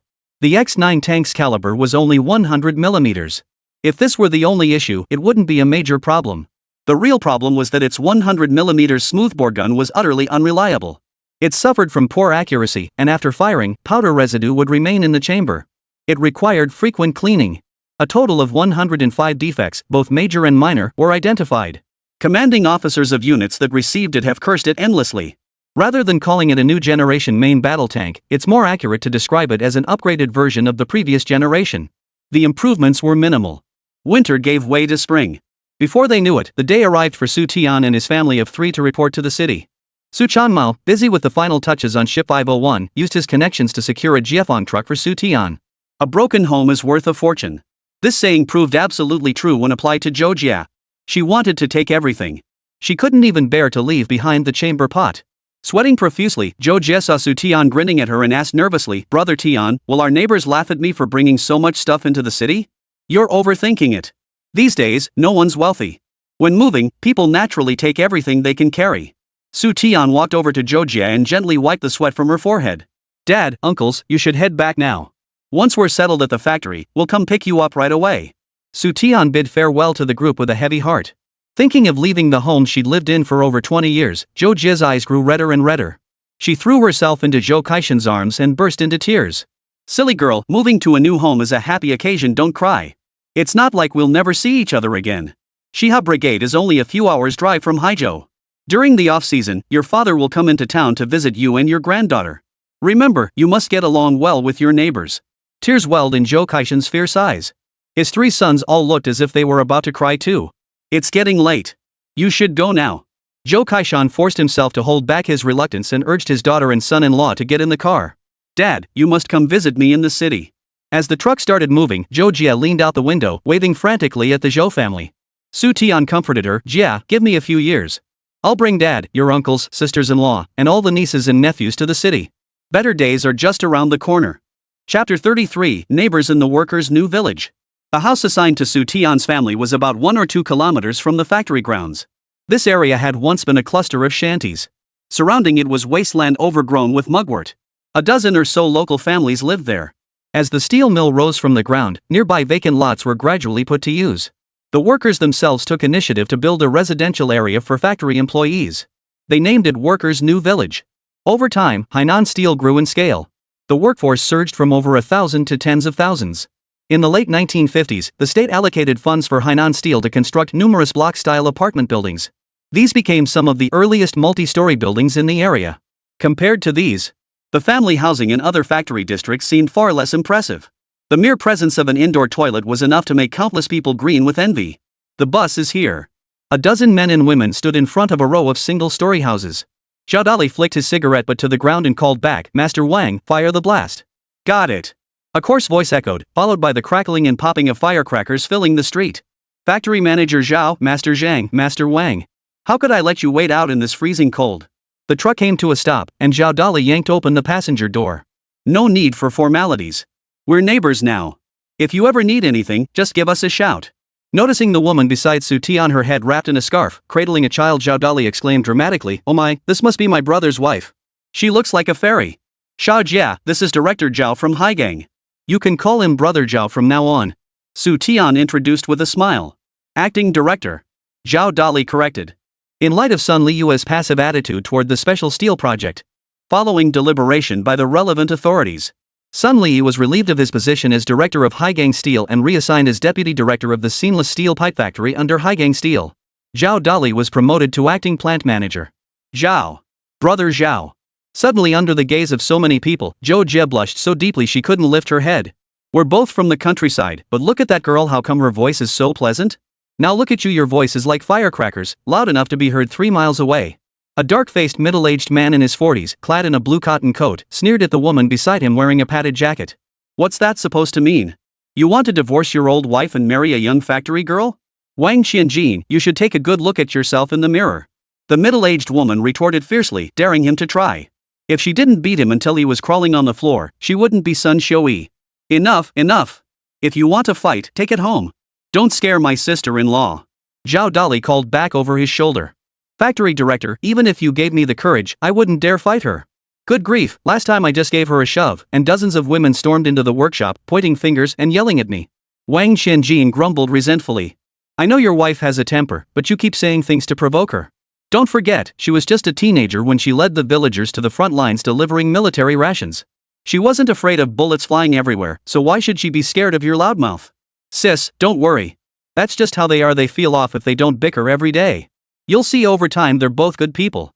Stop standing around. Help unload the truck." As soon as Zhao Dali finished speaking, people began climbing onto the truck to unload the supplies. Xu Tian carefully helped Zhou Jie down from the truck, introducing each person to her one by one. Wang Qianjin was the furnace chief of the blast furnace workshop. Sun Xiui, who argued with him, was the factory's women's director, a mother figure to all the female workers. Like Zhou Jie, she had followed her husband to the city. The middle-aged man helping carry pots and pans was surnamed Zhang, serving as deputy furnace chief in the same workshop as Wang Qianjin. His wife worked as a crane operator at the factory. The smiling woman named Feng Hui was the factory doctor, and her husband worked in the military. As the introductions went around, Zhou Jie grew increasingly uneasy. Xu Tian asked, "Xiao Jie, what's wrong?" Zhou Jie whispered softly, "There are so many people here." Xu Tian couldn't help but chuckle, nearly laughing out loud. Zhou Jie probably meant to say, "Why are there so many officials around here? This is Haizhou's earliest residential area.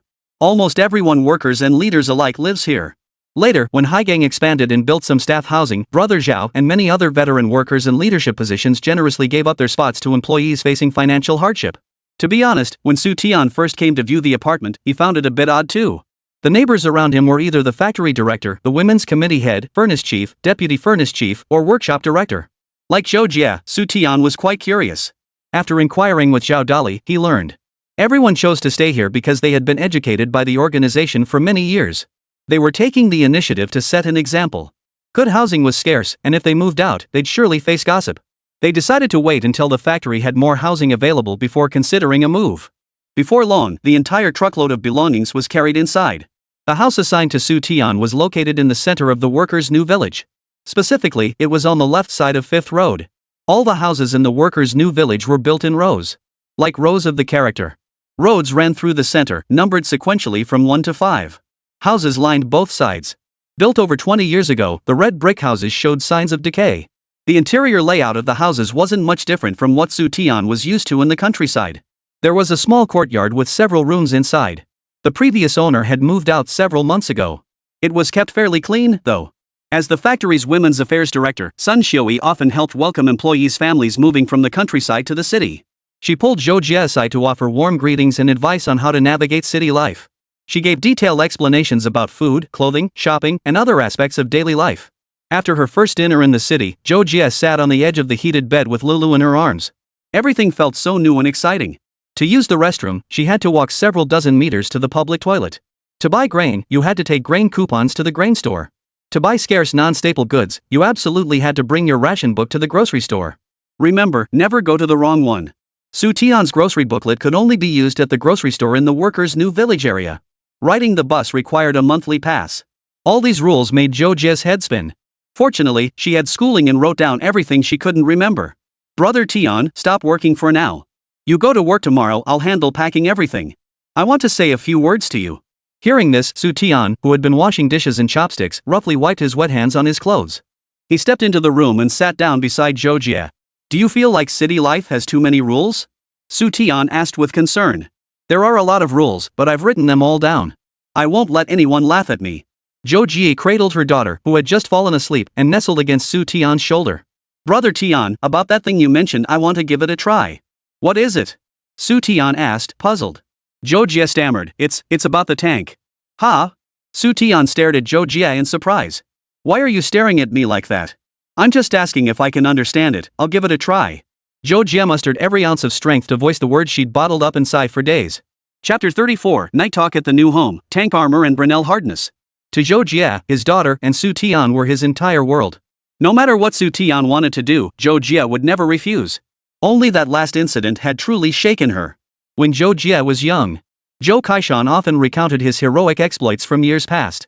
During one battle, Zhou Kaishan's unit was tasked with blocking enemy reinforcements. Due to faulty intelligence, Superior Command was unaware that enemy tanks were accompanying the reinforcements. The two unexpected tanks inflicted heavy casualties on the blocking force. Our side had neither tanks nor anti-tank weapons. The soldiers could only rely on their own bodies, using explosive charges and bundles of grenades to attack the tanks. Ever since Xiao Zhoujie was a child, he knew tanks were terrifying iron beasts. 100 men standing before it would be wiped out in an instant. Xiao Jie, you mustn't sacrifice your own happiness just to accommodate me. Xu Tian held Zhou Jie's small hand apologetically. Promise me you'll forget about this, okay? Last time was my fault, I only thought this might be an opportunity for you. By proposing a solution, I thought it might help you secure a job opening. I completely overlooked how you felt. If this doesn't work out, we'll find another chance. We're still young, after all. Xu Tian kept silently berating himself for rushing things. The college entrance exams had only recently resumed. Why was he in such a rush? Getting into college. Zhou Jie would still get urban residency and be assigned to a decent job. Brother Tian, I didn't bring this up just for your sake.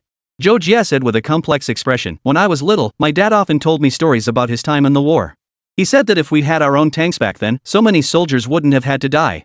That night, when I asked you if we were going to war, you didn't say anything. But I could tell. You were worried that if we really went to war with another country, our soldiers would be at a disadvantage without tanks. Hearing these words, Xu Tian's face fell. It wasn't just a disadvantage. The light tanks deployed in combat, due to issues like defensive capabilities, were practically overwhelmed by enemy anti-tank weapons. Not only did RPGs pose a lethal threat to tanks, even grenade launchers could easily destroy the light tanks in action. Moreover, at close range, enemy heavy machine guns posed a significant threat to Xia State tanks. Beyond defensive armor, this light tank's tracks also proved problematic. They were fundamentally unsuited for jungle warfare. There was no alternative. This was all Xia Nation had to offer. Lacking light tanks and infantry fighting vehicles suited for jungle warfare, they had to make do with what they had. Should he directly propose a solution to higher-ups? Xu Tian still wanted to spend his life with Zhou Jie. Brother Tian, while you're still alert, tell me about it. What's the real story with the tanks? Zhou Jie tugged at Xu Tian's arm in a playful, affectionate manner. Alright, but if you don't understand, don't force yourself. Since he'd brought this up himself, Xu Tian had to see it through. Xu Tian first fetched paper and pen, placing them on the Kong table. Then, with a few quick strokes, he sketched 4 tank blueprints. They depicted the front, rear, top, and side views of the tank respectively. The reason had long been prepared. I saw it in the library at my mother's university. Xiao Jie, if you had to say, could you point out the part of a tank with the strongest defense? Zhou Jie tilted her head, staring at the 4 sketches on the table. The front. Why? When fighting, you'd naturally face the enemy head-on, right? Zhou Jie said uncertainly. My wife is so smart, she hit the nail on the head with just one sentence. The front armor of a tank is indeed the strongest. Because its design dictates. At this point, Xu Tian decided to change his approach. Explaining the theory directly would probably just confuse Zhou Jie. Jie, I'll demonstrate it for you right here. You'll understand once you see it. With that, Xu Tian dashed to the outer room and returned with a pot lid and a spatula. He held the lid like a shield and wielded the spatula like a weapon. Zhou Jie couldn't stop laughing at the sight. Xu Tian moved forward step by step, shielding his front with the pot lid like an ancient soldier. Zhou Jie, why did ancient soldiers hold their shields in front during battle? Because they needed to guard against enemy attacks from the front. Exactly. The shield is like a tank's armor, and I'm the tank. When facing the enemy head-on, naturally you put the shield in front. Tanks are assault weapons, they're built for frontal assaults. Ask me again, where is a tank's weakest point in defense? Zhou Jie stared intently at Xu Tian before her. The sides and rear. Correct. Xu Tian praised, my wife is truly brilliant. This time, the Land Mechanized Division's armor upgrades are primarily focused on addressing that very issue, the side armor. After returning the pot lid and spatula to the kitchen, Xu Tian fetched a piece of cardboard. This cardboard represents the tank's side armor. The weapon that can threaten armor is called an armor-piercing round. You don't need to memorize the details just yet. Think of armor-piercing rounds as nails. Zhou Jie nodded, indicating she understood. Now, tell me, could a nail pierce through this cardboard in one strike? Of course it can. Good. If I double the thickness, could it still pierce it in one go? Probably still. What about 3 layers? Zhou Jie took the cardboard and felt its thickness. If you use some force, yes. What about 10 layers? Probably not. Zhou Jie shook her head. 10 layers is too thick. You might pierce it slightly, but you couldn't go all the way through in one go. Does the cardboard become hard when it's 10 layers thick? Seeing Zhou Jie nod, Xu Tian smoothly introduced the term Brunel hardness. To get the Ministry of Defense to adopt his proposal, Xu Tian needed to convince them to use another type of specialized armor steel he had envisioned. First, he needed to fully articulate what parameters of armor-piercing rounds the steel could withstand. Simply claiming it could defend against all armor-piercing rounds, it would certainly be dismissed by the Land Armament Department. There was no need to convince them with data. The key is to clearly explain the mechanical properties of the armor steel. Shipbuilding steel parameters primarily reflect yield strength, corrosion resistance, and weldability. Armor steel is entirely different. The primary focus is hardness. Xu Tian will brief Zhao Dali in advance. Hainan Steel has no issues producing this steel. As long as the data can convince the leadership of the Ministry of Land and Transport, this project will undoubtedly be awarded to Haigang. Zhao Jie, summarize for me what I just told you. Don't overthink it, just say what you think. Xu Tian was definitely assessing the effectiveness of his lesson. He considered whether to continue. If I get something wrong, please don't laugh at me. Go ahead and speak freely. No matter what you say, I won't laugh at you. Xu Tian assured her. Zhou Jie bit her lip and said, think of the cardboard as tank armor and the nails as armor-piercing rounds. To prove how sturdy tank armor is, we first need to determine how sharp the nails it can withstand are. Xu Tian nodded repeatedly, blurting out instinctively, so what kind of test should we conduct? The Brunel Hardness Test. Chapter 35, Beyond the Pale. Zhou Jie's domain abilities far exceeded Xu Tian's imagination. Through analogy, Zhou Jie had already gained a basic understanding of what the Brunel Hardness Test entailed. She also gained a preliminary understanding of tank armor. She also learned about homogeneous armor, hardened armor, and dual hardness armor.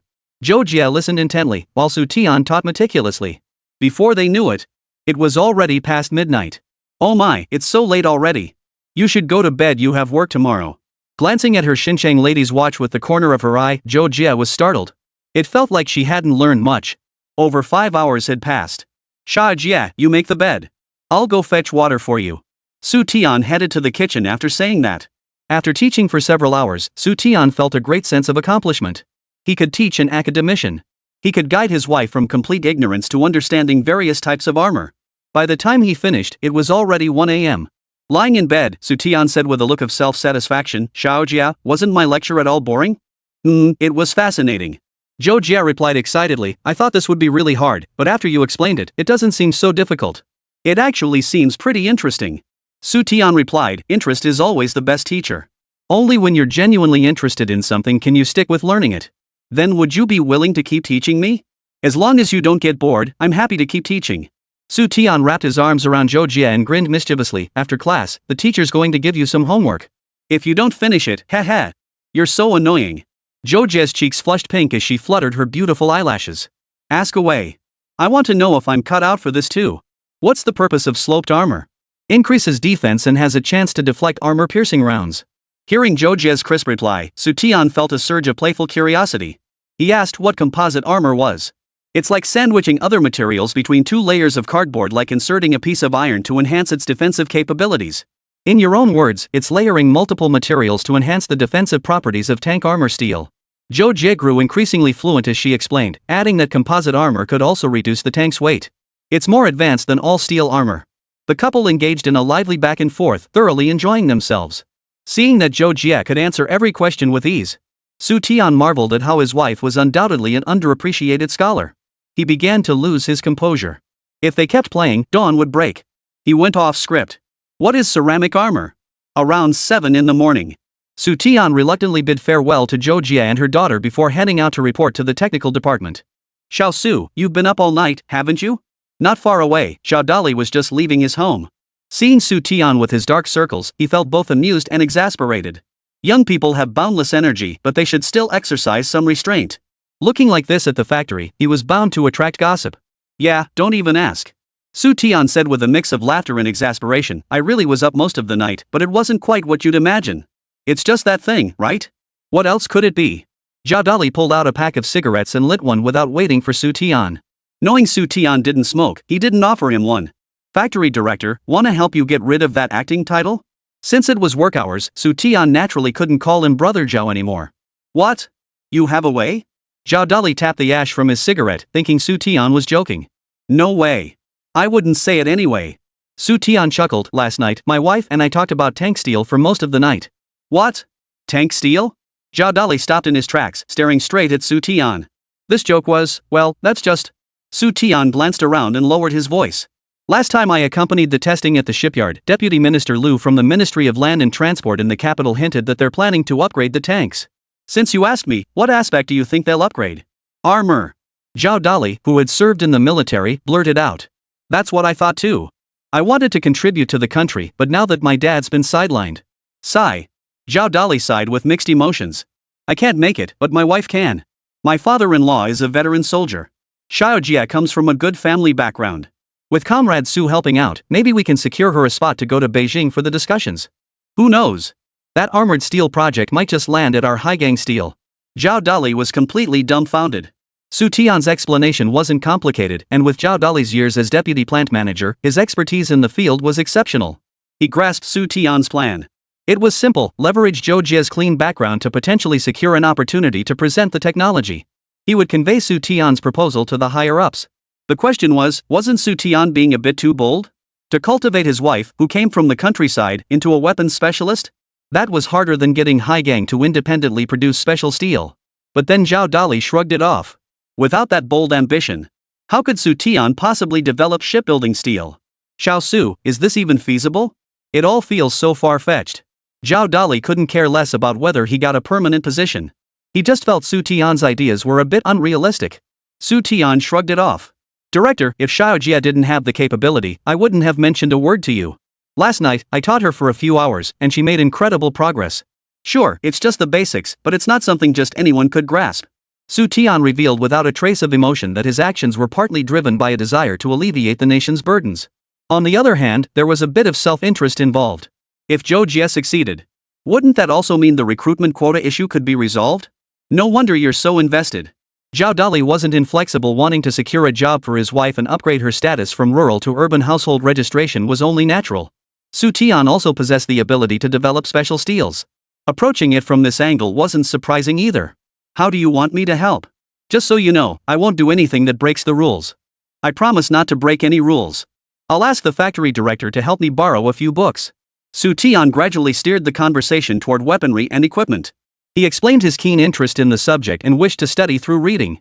Perhaps it could even provide some reference for Zhou Jie. Su, you say you want these books for legitimate purposes. Logically, I should help you out, but... Xiao Dali had been discharged for years and genuinely didn't know where to find books for Xu Tian. He suggested Xu Tian could try asking Su Changmao. Xu Tian replied, Director, I heard from the security department that there's an armory just over 10 kilometers from our factory. With us being so close, we should have good relations, right? Oomph. Don't even mention those bastards. 8 years ago, they nearly turned our factory into a river of blood. Xiao Dali spat venomously. If I hadn't rushed back with my men in time, the consequences would have been unimaginable. Chapter 36, The Uninvited Guest in the Technical Department.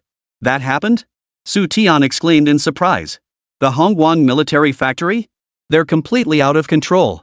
It's not just lawless, it's rotten to the core. Xiao Dali angrily denounced Li Dezhong, the head of the Hongguang military factory, for failing to raise his son properly. He'd raised a cancer worse than any feudal landlord or local bully. Knowing his son was good for nothing, Li Dejiang not only neglected him but spoiled him beyond measure. This nearly sparked a conflict between the two factories.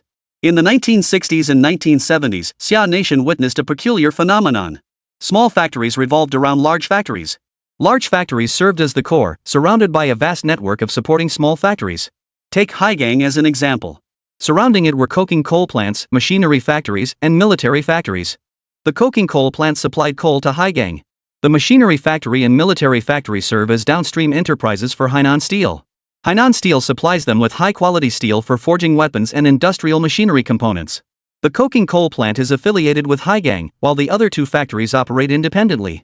Du Weigua, the machinery factory director, is an engineer by training. Beyond his passion for technical research, he has no other hobbies or interests. A few years back, that jerk son of factory manager Li Dejiang set his sights on one of our female workers. He pestered her relentlessly, insisting on dating her. Once, a few male workers from our factory caught him and gave him a thorough beating. Ever since then, our factory has had a grudge against Hongguang factory. Zhao Dali clearly didn't want to continue the story. He lit another cigarette and trudged forward in a foul mood. I'll see what I can do about the books, but don't get your hopes up too high. If you ask me, you should go talk to the old boss. Arriving at the factory, Xu Tian watched Zhao Dali leave, then headed alone toward the technical department. Entering the building, people occasionally greeted Xu Tian. During his time at Haizhou tackling technical challenges, Xu Tian had frequently visited the technical department. Nearly all the staff members there recognized him. Engineer Zhao, you have your tasks, and we at Haizhou have ours. I've told you 1,000 times once this phase is wrapped up, we'll definitely send technicians over to help you tackle the problems. Old Hu, our factory can't wait another minute. Continuing to wait will lead to disaster. Inside an office, Section Chief Hu of the technical department smoked with an unhappy expression. Across his desk stood a bespectacled man in his 40s. The man's expression was equally displeased as he argued incessantly with Section Chief Hu. Hearing a knock, Hu casually said, "Come in." "Section Chief, I'm here to report for duty." Xu Tian entered with a smile. "Comrade Xu Tian, you're here." Section Chief Hu composed his expression, rose to greet Xu Tian at the doorway, and shook his hand. "Comrade Xu Tian, since it's your first day on the job, I'll give you a tour of the premises. Engineer Zhao, you may go back first. We'll talk another time." Saying this, Section Chief Hu gave Xu Tian a knowing look, signaling for him to follow. Section Chief Hu, who is he? "Ah, Engineer Zhao from the machinery factory." Leading Xu Tian into the restroom, Section Chief Hu lit a cigarette. Their factory ran into trouble they couldn't handle themselves, yet they insisted we send someone to fix it. What kind of nonsense is that? But to be fair, they're in a tough spot. If I can help, I'll certainly lend a hand. Hu tapped the ash from his cigarette and motioned for Xu Tian to sneak a peek at the office door. Had Engineer Zhao already left? "Section Chief, what's wrong with the machinery factory? Why do they absolutely need our help?" Moments later, Xu Tian returned to report that Engineer Zhao was still in the office. "That old Zhao, he's got it out for me." Section Chief Hu flicked his cigarette butt onto the ground and said, "Come to think of it, this matter has something to do with you." "Me?" Xu Tian asked in puzzlement. "You led the team in mastering special steel technology. Now the factory is swamped, everyone's focused on supplying that special steel. Who's left to help the machinery plant solve their toughness, strength, and hardness issues?" Hearing this, Xu Tian tentatively asked, "Is it a problem with the spare parts?" "Xu, you're sharp even grasping mechanical concepts." "Ah, right. If you didn't understand machinery, how could you have led us in modifying some of the equipment?" Realizing Xu Tian wasn't a complete novice in machinery, Section Chief Hu crept to the restroom door like a thief, glancing toward his own office. "You're right. It is indeed a parts issue. Their factory, just like ours, received an urgent order from higher-ups. They must complete the gear machining task on time and to specification." Hearing this, Xu Tian had pretty much figured it out. In short, the machinery factory faced the same issue as Haizhou Steel. Metallurgical technology had inherent flaws. Constrained by long-term foreign embargoes, Xia Nation remained technologically backward in metallurgical processes and materials processing. Due to raw material shortages, Haizhou Steel couldn't produce alloys that met specifications. On the machinery factory's side, the constraint was equipment. Precision machining requires machine tools. While foreign countries had already adopted CNC machine tools, domestic machinery factories were still using outdated conventional machines. High-quality gears require high-quality gear grinding machines. But the harsh reality is undeniable. The outdated grinding wheels used domestically simply cannot meet the production requirements for precision gears. Machinery is one aspect, steel quality is another.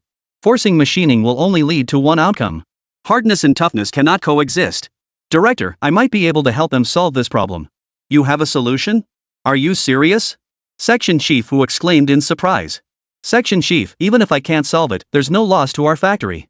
Section chief who couldn't keep avoiding the issue forever. He couldn't stay away from the office all day, could he? Everyone else had work to do and couldn't just walk away. It was Xu Tian's first day on the job, and he hadn't been assigned any tasks yet. The technical department could easily manage with one more or one less person. It's obvious Zhao engineer keeps coming to see you. Tell him to come with me to take a look, and maybe he'll stop bothering you. Fine, then you go with him. Ever since the precision gear project began, section chief whose office had practically become Zhao engineer's personal domain.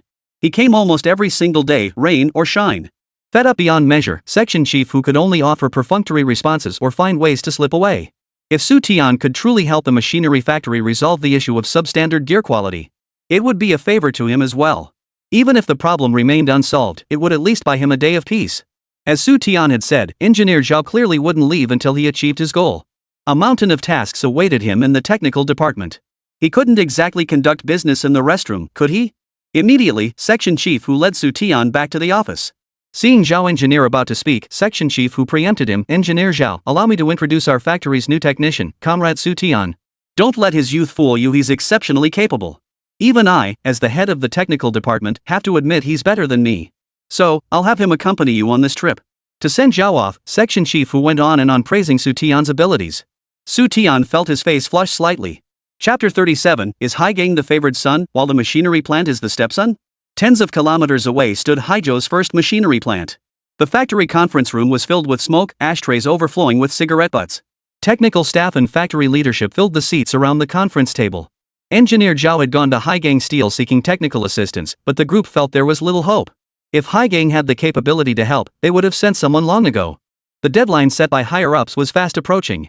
Failure to complete the task would mean far more than just writing a self-criticism report. Starting this January, to boost the economy, every state-owned factory had been assigned export quotas to generate foreign exchange. This batch of gears is destined for overseas markets. If the machinery factory messed up, the entire deal would be ruined. Everyone has been thinking about this for so long. What solutions have you come up with? Factory director Duwegwa stubbed out his cigarette and broke the meeting's silence. Everyone looked at each other. Not a single word was spoken. It wasn't that they weren't trying, they simply couldn't think of a solution. Since no one has any ideas, let's adjourn the meeting. I'll go inform our superiors to cancel the mission. Duwegwa gathered his things from the desk and stood up to leave the conference room. Director, is that really possible? A balding middle-aged man stood up, his voice tinged with worry. This is a hard and fast order from headquarters. I doubt we can back out. So you know this mission can't be cancelled? Duwegwa slammed the items in his hand onto the table. Old Ma, I'm not digging up old dirt on you. As deputy factory manager, you know full well what our factory's conditions are. Ignoring my objections, you insisted on taking on this hot potato. Did you never consider this outcome might happen? It was no wonder Duwegwa was furious. From the very beginning, he had opposed taking on this task. But Deputy Director Ma insisted on patting his chest and guaranteeing to superiors. First Machinery Factory would absolutely fulfill this export gear order. Deputy Director Ma protested, Director, I didn't do this to curry favor with higher-ups. I did it for our factory, for the sake of hundreds of workers. The national economy hasn't improved, and the annual funding allocations keep shrinking year after year. Take our factory as an example. This year's funding for our factory is only 1/3 of previous years. Even the new year supplies, sigh. Deputy Director Ma turned away in a huff. Regardless of the type, all state-owned factories operated under a planned economy. Each year, higher authorities assign production quotas, and factories produce accordingly. The state guarantees the sale of all products. All factory funding, including technical upgrades and equipment modernization, came entirely from state allocations. One attendee stepped in to smooth things over, urging Duwegwa to calm down. Other factories distributed goods for the new year, be it meat, eggs, dried fish, or vegetables and fruits. This year, First Machinery Factory distributed a pile of fertilizer that no one could use. How could the workers below not have opinions? State-owned factories are not all the same. Take Haizhou Steel Plant, not far from here. Is the genuine favorite son. Every penny of funding is delivered without fail. When they distribute New Year's goods, it makes people drool. But at the First Machinery Plant? They're treated worse than a bastard son. The First Machinery Plant had weak foundations, with equipment dating back to the 1950s. National funds were limited. Among machinery factories, those with better performance naturally received more funding allocations. Enough talk. Duwegwa's voice was weary. Comrades, you're all right. But if we fail to complete this delivery, our situation will become even more dire. Only by delivering quality work on time can we earn the respect of our superiors. Prove that First Machinery Plant still has what it takes. If we pull this off flawlessly, will we ever worry about funding or anything else again? The workshop director sighed helplessly. Director, that's precisely the problem. Our factory's equipment can barely manage ordinary parts. For precision gears meeting export standards, we absolutely need assistance from other sister factories. Across the entire Haizhou region, the only entity capable of assisting them was Haizhou Iron and Steel Works. Without Haizhou Steel's cooperation, no amount of brainstorming would yield a solution. Technology and equipment were one aspect.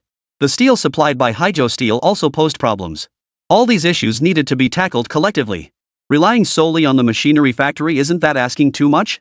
Everyone chimed in, describing the problems they were facing. As a technical expert, Du Weiguo loved explaining things to others. Faced with these undeniable problems, Du Weiguo couldn't refute a single point. He was biting off more than he could chew. For this, Deputy Director Ma truly deserves criticism. From another perspective, Deputy Director Ma's initial intentions were good. He was thinking of the entire factory workforce. Last year's allocated funds amounted to only 1/3 of previous years. If there's no improvement this year, perhaps next year. Funding would be pitifully meager. Barely enough to pay the workers' wages. Forget about any other benefits. During the New Year distribution, getting fertilizer is already considered fortunate. In another couple of years, we might not even have soap. Director, I've brought the people here. Just then, the conference room door swung open. Engineer Zhao entered, panting heavily. Following him was a young man in his 20s. Du Weiguo's face lit up with delight. But upon seeing Xu Tian behind Zhao, his delighted expression vanished instantly. Deputy Plant Manager Ma looked at Xu Tian and asked uncertainly, Comrade, are you a technician at the steel plant? Xu Tian politely introduced himself. Hello everyone, my name is Xu Tian. I'm a technician in the technical department of Haizhou Steelworks. Upon learning of the technical issues at First Machinery Plant, the section chief dispatched me to assist in resolving the problem. Engineer Zhao added, Director, Comrade Xu Tian and I discussed the situation on our way here. Comrade Xu Tian mentioned that the issue we're facing could be resolved through a specific process. What process? Du Weiguo inquired. Carbizing. Du Weiguo frowned and shook his head slightly. I've considered this approach. Theoretically, it's feasible.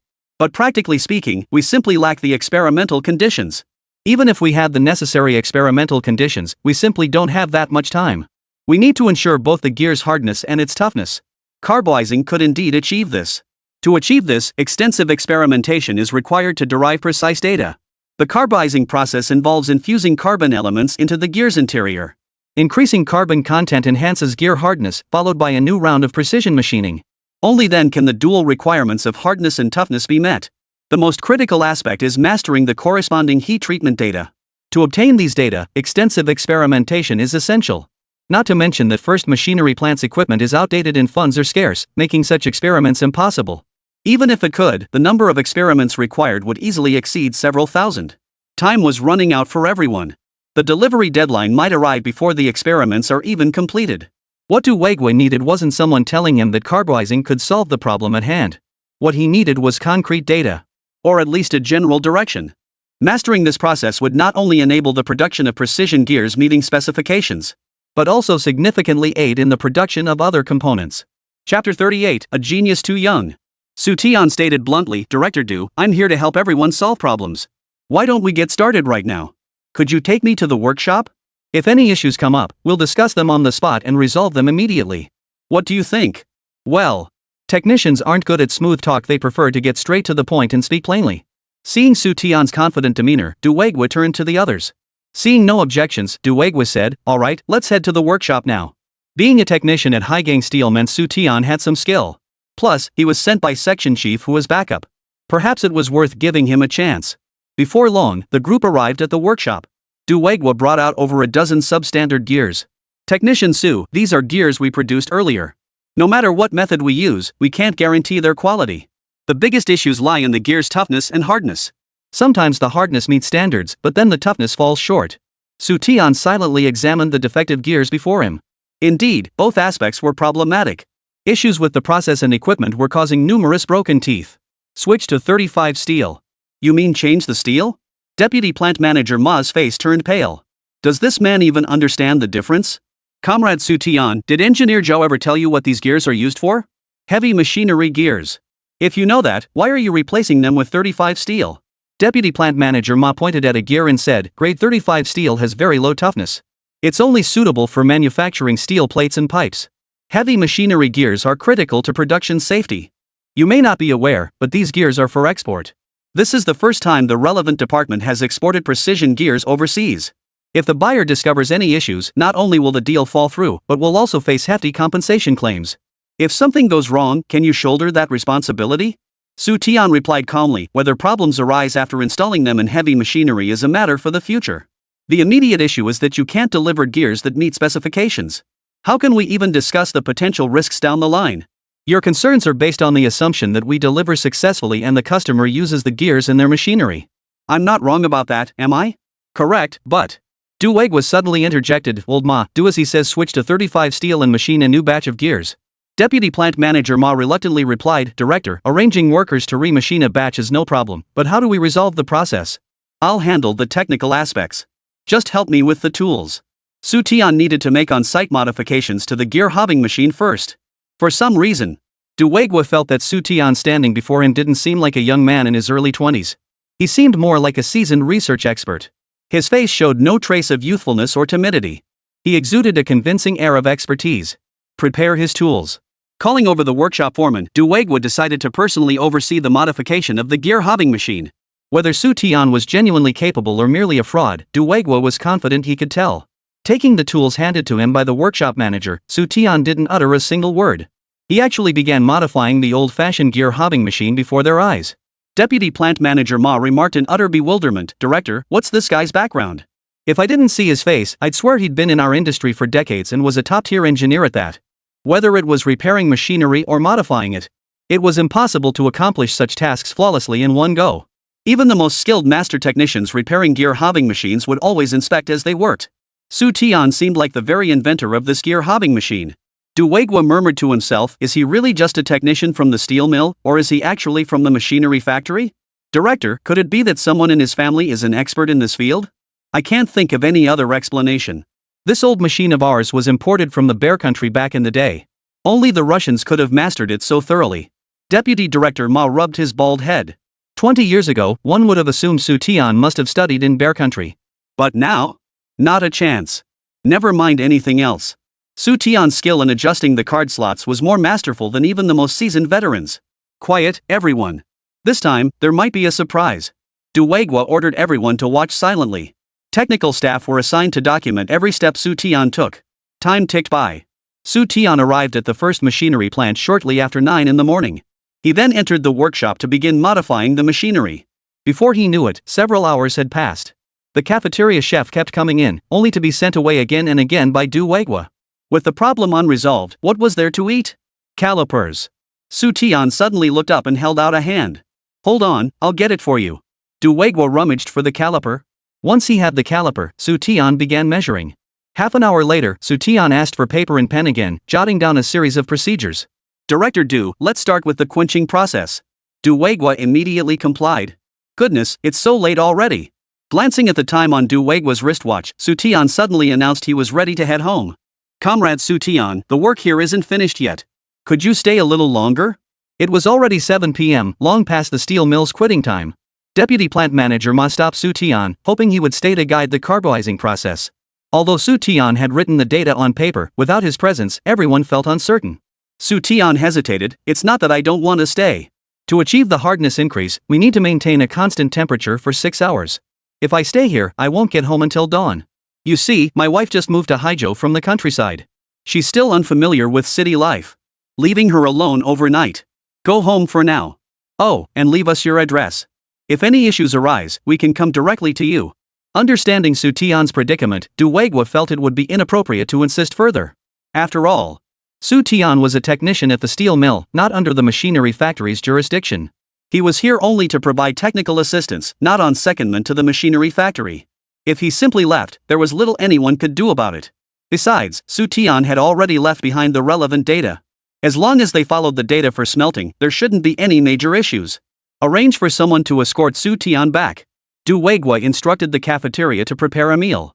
After spending the entire day with everyone hovering around him, Xu Tian must have been starving without a single bite or sip.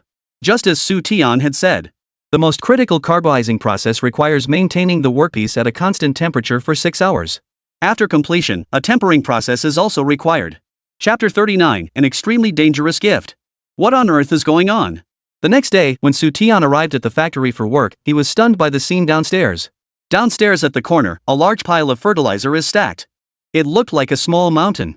Xiao Su, hurry over to the section chief's office, he's waiting for you. A colleague emerged from inside. The fertilizer was delivered by the first machinery plant. Xu Tian, completely baffled, made his way to the third floor in the section chief's office. Section chief who put down his newspaper and said cheerfully, Su, that's impressive, you solved the problem on your first visit. Those fertilizer bags downstairs are their token of appreciation. Not only did you help our factory resolve the special steel issue, but you also solved a technical problem for the machinery plant.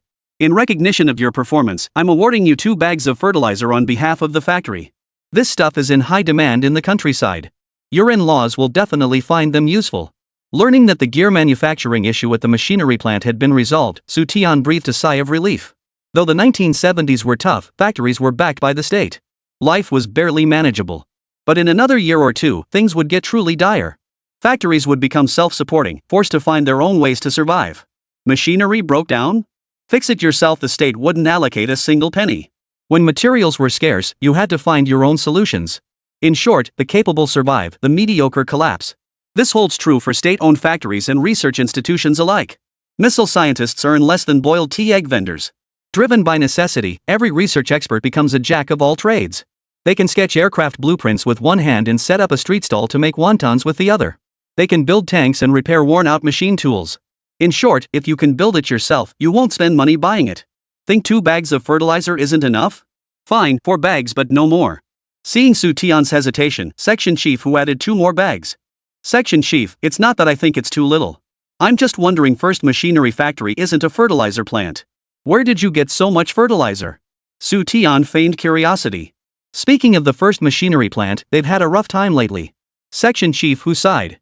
The factories had been neighbors for years, knowing each other inside out. The first machinery factory had limited resources and few technicians. Their products kept having problems, and the higher-ups were very dissatisfied with them. When higher-ups allocated New Year supplies to each factory, quotas were strictly enforced. The unpopular small factory received only a token amount at best. It wouldn't have surprised section chief who a first machinery had received a truckload of red bricks for construction instead of fertilizer. Section chief who extended his hand, flipping through the pages.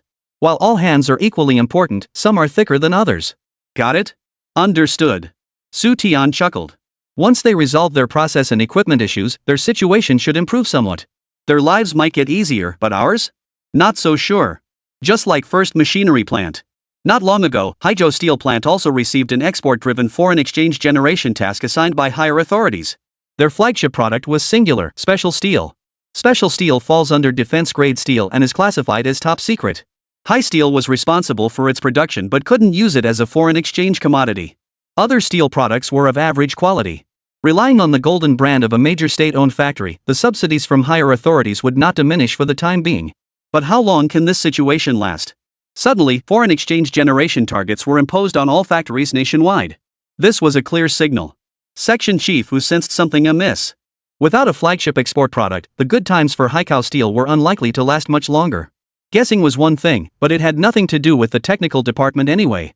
The factory director would shoulder all the responsibility. Su, you've met most of the colleagues in the department. I'm confident you'll quickly build stronger relationships with everyone. Afterward, section chief who formally introduced Xu Tian to all the technicians in the department. He also assigned Xu Tian a programming task. Compiling iron-carbon phase diagrams.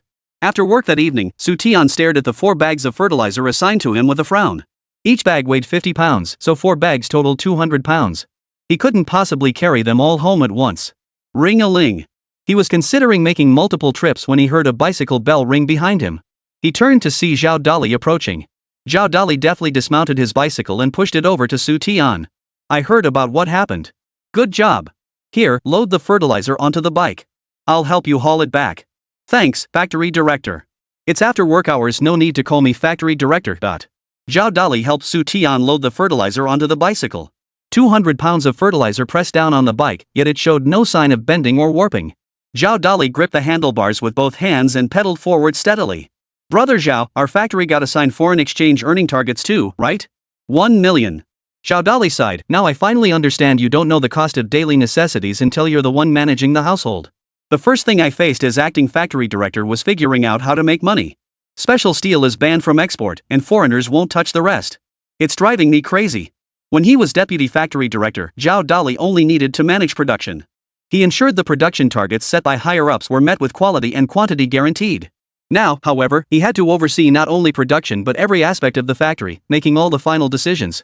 Returning to the workers' new village, Zhao Dali carried 2 bags of fertilizer, one in each hand, and placed them at Xu Tian's doorstep as if he were carrying little chicks. He then unloaded the last 2 bags from the back. "Brother Tian, where did you get all this fertilizer?" Seeing Xu Tian dragging several bags of fertilizer into the house, Zhou Jie hurriedly placed their daughter on the Kong and went over to help Xu Tian stack the fertilizer in the corner. Wiping sweat from his brow, Xu Tian panted, "I helped the machinery factory resolve some technical issues yesterday. Out of gratitude, they gave us their surplus fertilizer. When will Dad come to take these bags back? Fertilizer is a rare commodity. Why wouldn't the machinery factory need it?" Zhou Jie couldn't understand at all. Fertilizer, treasured like a precious gem by farmers, how could anyone not need it? Xu Tian explained, "The machinery factory only has a few hundred employees, and most of them are city folk. This stuff isn't food or drink, and no one would dare sell it. Even if they give it to relatives in the countryside, they won't hand it over right away. They'll keep it at home for a few days. This fertilizer is extremely dangerous, it could easily kill someone." Zhou Jie took a few startled steps back. But upon reflection, it seemed impossible. "I'm not joking. You must be careful, don't let it get damp under any circumstances. The main component of this fertilizer is nitramine. If it absorbs too much moisture, its chemical structure breaks down, releasing ammonia gas and heat. At best, it could cause a fire, at worst, it could explode outright. That's precisely why Xu Tian didn't store them in the courtyard. If the fertilizer absorbed enough moisture to clump together, both of them would likely be sent flying. Fertilizer manufacturing back then was incredibly crude. The internal chemical composition was highly unstable. Used as fertilizer, it's no better than synthetic explosives. Moisture-induced clumping can trigger explosions, and intense heat exposure can also cause detonation. Violent collisions can also trigger explosions. Although the label states "do not heat," warnings like "do not strike" are printed on the label.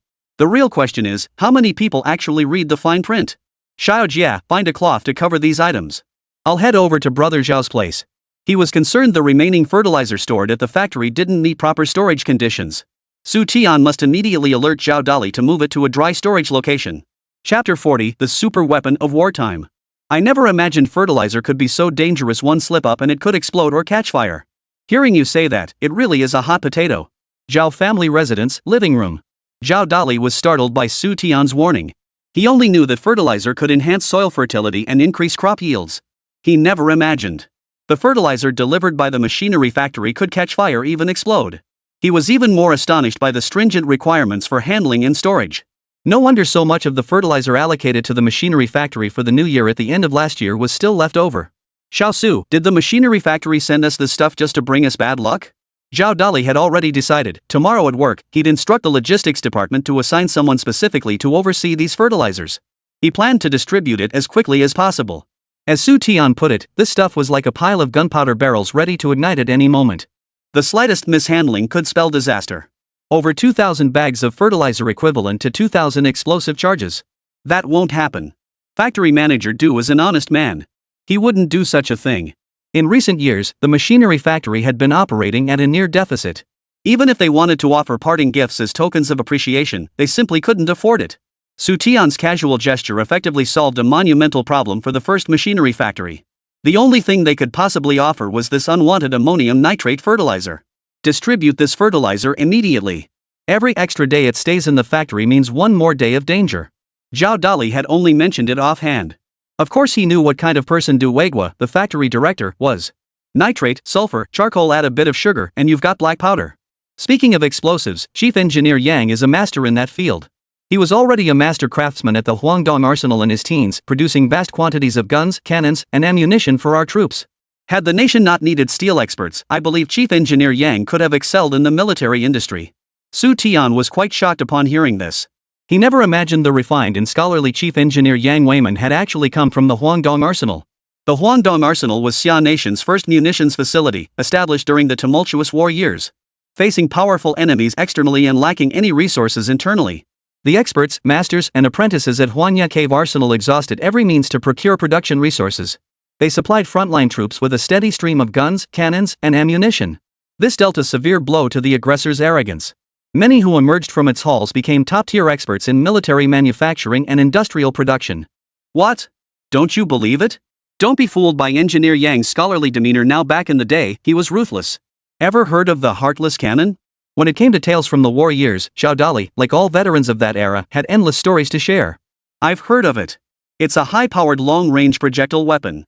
They pack dozens of pounds of explosives into containers like oil drums to attack enemy fortifications like city walls and watchtowers. They call it long range, but the actual range is limited a few hundred meters at most. They were dangerously unreliable, often blowing up our own men. Xu Tian didn't overstate his knowledge, merely skimming the surface with a few remarks about the so-called heartless cannon. You're right, this contraption is extremely prone to accidents. But what can we do? It's the best we've got. Conditions during wartime were undoubtedly far harsher than today. To defeat the enemy, we had to adapt to the circumstances and use whatever was available. Without the necessary heavy weapons, the heartless cannon became our primary large-caliber firepower. Zhao Dali and Yang Weiman first met not at Haigang Steel but on the battlefield. At that time, Zhao Dali's unit was preparing to cross the river. His company served as the spearhead, tasked with breaching enemy coastal defenses to create a gap for the advancing forces. The enemy boasted that their positions were impregnable, reinforced with numerous fortified bunkers both visible and concealed, surrounded by layer upon layer of barbed wire. Without specialized assault weapons, the heartless cannon became the primary choice for breaching these bunker clusters. The explosive charges packed into these makeshift mortars weighing dozens of kilograms delivered devastating force upon detonation. The blast radius extended over 100 to 200 meters. Beyond the sheer force of the blast, the resulting shockwave inflicted irreversible damage on the human body. Dizziness and disorientation were considered mild effects. In severe cases, internal organs could be shattered outright. Aware of its extreme danger, before the battle, higher command dispatched technical experts to assist the river crossing troops in temporarily modifying the heartless cannon. They enhanced its striking precision, range, and safety. Among the many experts was Yang Weiman. Did you know that Engineer Yang, barely 30 at the time, looked like a bookish intellectual? But he was cunning as hell. He suggested we pack the explosive charges with nails, iron filings, and steel balls to increase the blast radius. Man, when we stormed the enemy positions later, the corpses were a gruesome sight. Zhao Dali's face contorted into an exaggerated expression, as if recounting events from yesterday. He described in detail to Xu Tian how utterly devastated the enemy had been. Later, when fighting foreign allied forces, these ruthless shells proved equally crucial. By the war's end, we had access to various artillery types supplied by the Russians. Only then did the heartless cannon truly fade into history. Seeing Xu Tian's distracted expression, Zhao Dali chuckled, "Getting bored? Telling you youngsters about events from so many years ago, it's no wonder you can't relate. Back then, we were truly destitute. We used whatever we had on hand. To take out tanks, our soldiers would either carry explosive charges or wield demolition charges, attacking the tanks at close range in a near suicidal manner. Now things are different. We have tanks and all kinds of artillery. We no longer need to sacrifice lives to fill the gap." Xu Tian suddenly stood up and blurted out, "Brother Zhao, I have a way to help our factory meet that 1 million foreign exchange quota." "What did you say?" Zhao Dali looked utterly bewildered. "I said I have a way to help our factory meet the foreign exchange target assigned by higher-ups. And the cost will be minimal. It won't interfere with our regular production at all." Xu Tian told Zhao Dali with confidence, "Forget about the 1 million foreign exchange target. Even if they added another million, he had a solution. The only issue was that it required assistance from the first machinery factory. As long as Duweguo was willing to help, everything would be no problem at all." You mean this is real?" Zhao Dali couldn't bring himself to believe it. The $1 million foreign exchange task that had kept him up at night and ruined his appetite, Xu Tian actually had a solution. And he stated it with absolute certainty. As if the $1 million foreign exchange target were nothing at all. Xu Tian said, "Brother Zhao, this isn't something I can explain in a few words. Let me prepare a few samples first. After you see them, you can decide whether to support me. How does that sound?" Chapter 41, The Children of Intellectuals Have Quick Wits. As long as it doesn't disrupt production, doesn't require large sums of money, and doesn't violate company policy, go ahead and give it a try. No problem. Xu Tian would cover the research expenses up front. Once the samples are approved, the factory will reimburse him. With Xu Tian having made his position clear, Zhao Dali had little left to say. To ease the factory's burden, Xu Tian covered the costs himself. Xu Tian possessed both the capability and a spirit of selfless dedication. How could Zhao Dali possibly hesitate any longer? "Xu, you've covered the research expenses up front. Regardless of the outcome, the factory will reimburse you for this money." How much money could Xu Tian possibly have? At most, he had a few dozen yuan at the very most. Xu Tian nodded and said, "Brother Zhao, as I mentioned earlier, developing an innovative product requires the machinery factory's cooperation. The entire research process will take about 2 days. In other words, I won't be at the factory during that time. I also need to take a batch of steel to the machinery factory. Don't worry, it's not much. Are you certain it will only take 2 days? Hearing Xu Tian claim he could produce a prototype in just 2 days, Zhao Dali found it utterly unbelievable. Could something developed in 2 days really become a flagship product that generates foreign exchange? Or perhaps Xu Tian had already prepared something. After pondering it, Zhao Dali dismissed the idea as impossible. From the time Xu Tian's family moved to Haizhou until now, it had been a mere 3 days at most. Even if he knew Haizhou had foreign exchange generation targets, it had only been 2 or 3 days. Developing an innovative product in 2 or 3 days? How plausible was that? As long as there are no issues with Director Du, 2 days is more than enough time. Xu Tian expressed it diplomatically. Delivering the sample on time wasn't his responsibility. The key question was whether Du Weiguo would cooperate. If the first machinery plant agreed to cooperate by the morning after tomorrow, Zhao Dali would definitely see the sample. With your word, I won't say more. Rest assured about old Du's side. I'll call him first thing tomorrow morning. Our 2 factories are neighbors, and since you've helped them solve a major problem, old Du won't stand in your way. He'll definitely give you his full support. Zhao Dali agreed readily. Workers of this era possessed a spirit unmatched by any other time. They dared to dream, dared to act, dared to fight, and dared to compete.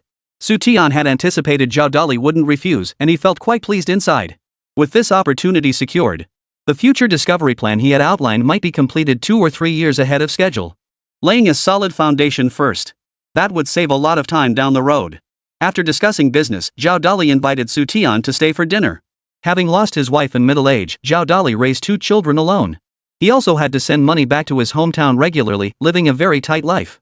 Naturally, the dinner he prepared wasn't anything fancy. Even as acting factory manager, his monthly salary was only a few dozen yuan higher. Compared to the factory's grade 8 workers and engineers who earned over 100 yuan, Zhao Dali's salary was only 81 yuan. Xia Jie, do we have any sugar coupons at home? 4 left. Help me find them. I'll need them tomorrow. As soon as he got home, Xu Tian grabbed paper and pen and sat down at the bedside table. Before long, Zhou Jie brought over the 4 sugar coupons. That's all there is? Xu Tian clicked his tongue. The 4 sugar coupons on the table were all of the 4 liang denomination. Combined, they only amounted to 1.6 jin.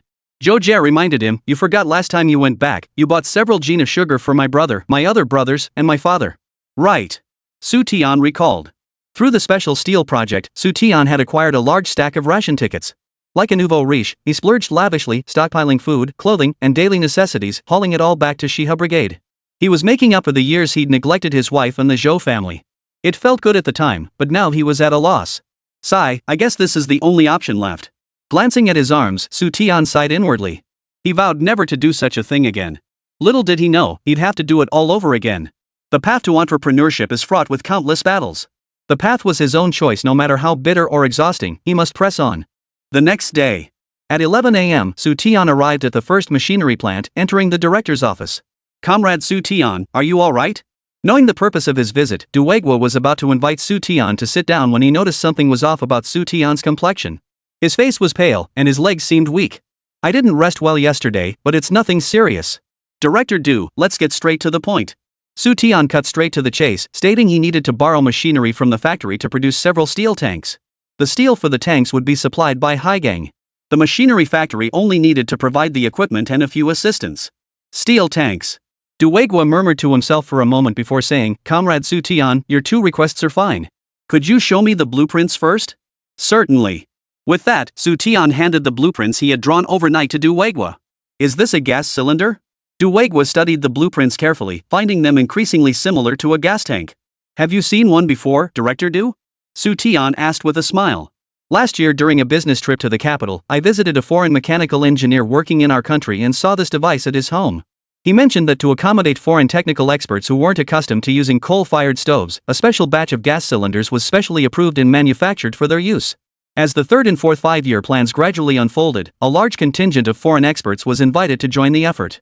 Even a mechanical expert like Du Weiguo had only encountered gas cylinders by chance. Comrade Xu Tian, you left in such a hurry last time that we didn't get a chance to chat properly. From your accent, I gather your hometown is Shanghai? Hearing this, Xu Tian introduced himself. My father is from around here. In the 1950s, he was transferred to work at the Shanghai steel plant and married my mother there. No wonder.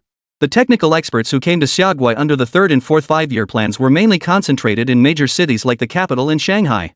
Xu Tian was from Shanghai, and his father worked at the steel mill. Knowing about gas cylinders wasn't surprising at all. As for why Why Xu Tian was so knowledgeable about machinery, it was likely due to his family background. Du Weiguo remarked with a thoughtful expression, I imagine your mother was an intellectual as well. Children from intellectual families just have sharper minds. Exporting gas cylinders is indeed a brilliant idea. Du Weiguo frequently handled business at Haizhou Steel, and the two companies were upstream and downstream partners. We have a clear understanding of the quality of Hainan Steel's products. Steel of average quality won't impress foreign buyers. To break into the market, we must forge a new path. Instead of selling raw steel, leverage Hainan Steel's unique capabilities to market deeply processed steel products. Utilize the first machinery plant's equipment to process steel into products ready for direct customer use. Generating foreign exchange with gas cylinders, what a brilliant idea. Though smaller than Hainan Steel, the first machinery plant still employs hundreds of workers and numerous technicians. Why couldn't they find just one person with a mind as agile as Xu Tian's? If Xu Tian were an employee of the first machinery plant, would the factory ever worry about struggling? He was entirely capable of handling this project single-handedly. Chapter 42, Promoting Safety in Production, but don't jump to conclusions. Catching glimpses of Du Weiguo's thoughts, Xu Tian began painting a rosy picture. Hainan Steel and the first machinery plant were not only upstream and downstream enterprises but also long-standing sister units. Their relationship is like family. With Hai Steel securing this foreign exchange project, they would certainly not forget first machinery plant. In other words, when Haizhou feasts, the first machinery plant feasts alongside. We will never leave them with just the broth. I'll mobilize our best personnel to develop a prototype as quickly as possible. If Director Zhao has other ideas, I'll work with you to persuade him. This gas cylinder project has tremendous potential. Coming from a technical background, Du Weiguo could instantly tell whether the blueprints were solid or not. Besides, manufacturing gas cylinders doesn't require much technical expertise. The main concern is safety. First machinery plant may have its shortcomings, but it has always been a model of safety. Du Weiguo constantly emphasized production safety, regularly educating employees on safety protocols. Any hazardous production materials must be managed by designated personnel. That's precisely why. Over 2,000 bags of hazardous fertilizer were transported to the first machinery plant, and no issues arose for months. This was all thanks to Du Weiguo's meticulous caution. Immediately, Du Weiguo pulled Xu Tian along to the cafeteria for lunch. They planned to start work that afternoon. If the gas cylinder project succeeded, both Haizhou Steel and the first machinery plant would benefit. Don't forget, Hainan Steel could only smelt steel, not perform deep processing. The only subsidiary with deep processing capabilities is the one manufacturing seamless steel tubes for military use. Mass production of gas cylinders would be impossible without the first machinery plant's assistance. Both parties stand to gain. This year, the first machinery plant might just have a prosperous year. Arriving at the cafeteria, Du Weiguo had someone summon Director Chu from the machining workshop and the Seoul Level 8 master craftsman, Lin Youfu. They discussed the machining work for the next 2 years over their meal. Director Du, for this research to proceed smoothly, you must agree to one thing for me. After Du Weiguo finished speaking, Xu Tian suddenly made a request. Throughout the research process, all technical decisions would be made by him alone. No one else was to interfere. In short, Director Chu and Master Lin's primary task is to assist Xu Tian, not to provide technical guidance. Understood. Du Weiguo replied without hesitation, you're the technician, they should listen to you.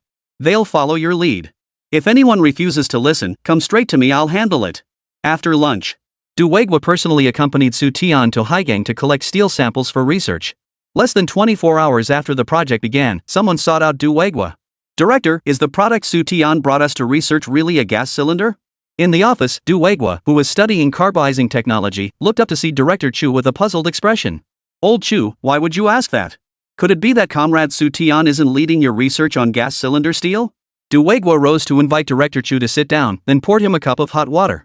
Director Chu set the cup aside, his expression troubled as he replied, it is a cylinder, but not entirely. Not entirely? Du Weiguo froze, not grasping Director Chu's meaning.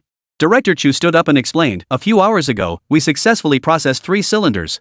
Then Xu Tian pulled out another set of blueprints and asked us to assist him in fabricating a thick, long steel pipe. That thing, it kinda looks like a gun barrel. A cannon barrel? Du Weiguo's face paled as he blurted out, what's the caliber? At least 250 millimeters, probably close to 300 millimeters. Director Chu gestured with his hands to indicate the barrel's width. 250 to 300 millimeters? Old Chu, you're overthinking this. Du Weiguo forced a wry smile. You really scared the hell out of me. Our factory promotes safe production and caution, but we shouldn't jump to unfounded conclusions. You served in the military. You've seen artillery. Tell me, do artillery pieces even come in calibers this large? Does it have rifling inside? Director Chu shook his head and added, but its design looks a lot like a mortar. Old Chu, what can I even say about you? Just because it looks like a mortar, you assume it's a weapon. Comrade Chu Fendu, we're a machinery factory, not an armaments plant. Even if Xu Tian wanted to build a cannon, could you even make one? A barrel this thick? I doubt even warship guns have ever had one this large. Du Weiguo was both exasperated and amused. His workers had only learned to be cautious and meticulous about safety production. Self-improvement, diligently learning advanced technology.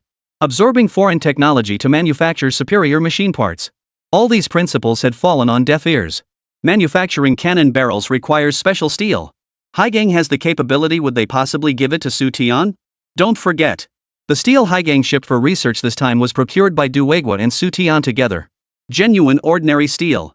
Even if we concede that point. Even if Haizhou had the intention to manufacture cannon barrels, using ordinary steel to make them. Even if they dared to make them, the military wouldn't dare use them. Illegally manufacturing weapons? That's a death sentence. Du Weiguo patted his own neck and said, Old Chu, do you think Xu Tian is the kind of person who's out of his mind? Who in Haizhou would be bold enough to manufacture weapons behind their superiors' backs? If Xu Tian were mentally deficient, how could he have solved our technical problems? Comrade, production is production. Don't overanalyze things or let your imagination run wild. What we need is development. We need Haizhou to lead us in earning foreign exchange together. Director Chu knew full well that neither Xu Tian personally nor Haizhou had the audacity to manufacture weapons. The materials they had procured were not special steel at all. Director, if it's not for weapons, why make such large steel pipes? Director Chu pressed, unwilling to let the matter drop. Perhaps Haizhou Steel is pursuing a dual strategy, selling gas cylinders on one hand and supplying massive steel pipes for overseas construction projects on the other. We're neither Haizhou's supervising authority nor their parents. Why would they disclose all their secrets to us? Du Weiguo offered a thoughtful analogy. The first machinery plants solved the major challenge of achieving both hardness and toughness in export gears through carbizing technology. If other machinery factories came seeking the full technology package, would Director Chu hold back some key techniques? Times have changed.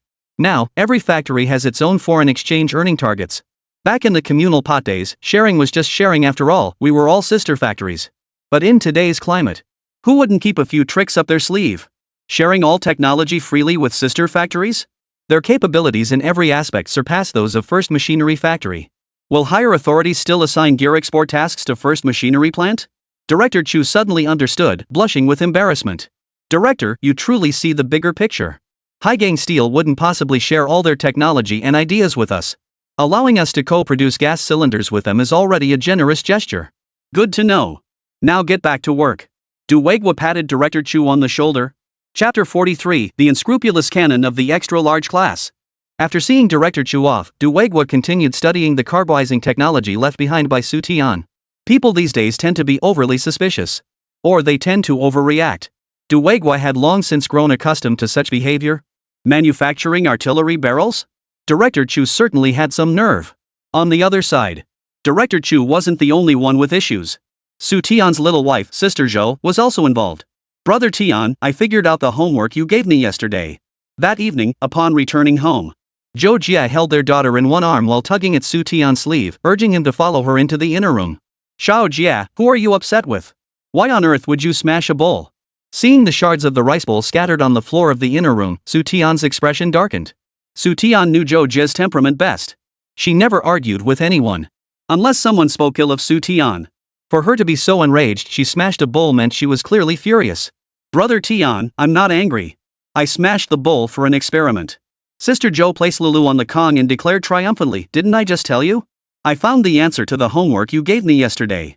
These shards on the floor are the answer. The shards are the answer? This time, it was Xu Tian's turn to be utterly baffled. Bending down to examine the shattered bowl on the floor, Xu Tian was plunged into deep bewilderment. Last night, Xu Tian had continued teaching Zhou Jie about tanks. The special material at the core of composite armor is best represented by ceramic plates. Composite armor incorporating ceramics could also be referred to as ceramic armor. Before going to sleep, Xu Tian posed a question.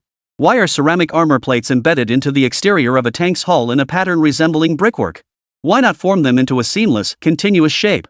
Zhou Jie carefully picked up a fragment and said, at first, I thought maybe it's because we can't produce them. You told me the ceramic used in ceramic armor isn't ordinary ceramic. Other elements and components are added to the armor ceramic.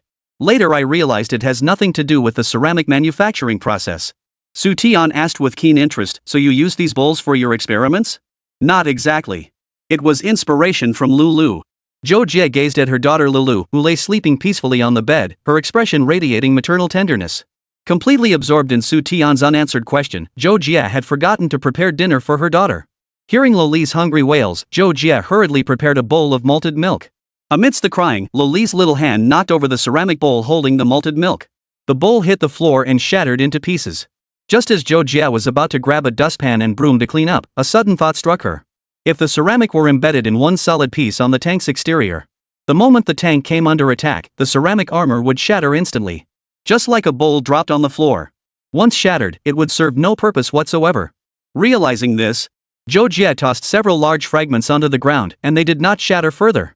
Then, Zhou Jie smashed another bowl. She picked up shards of varying sizes and tossed them from the same height onto the ground. No secondary breakage occurred.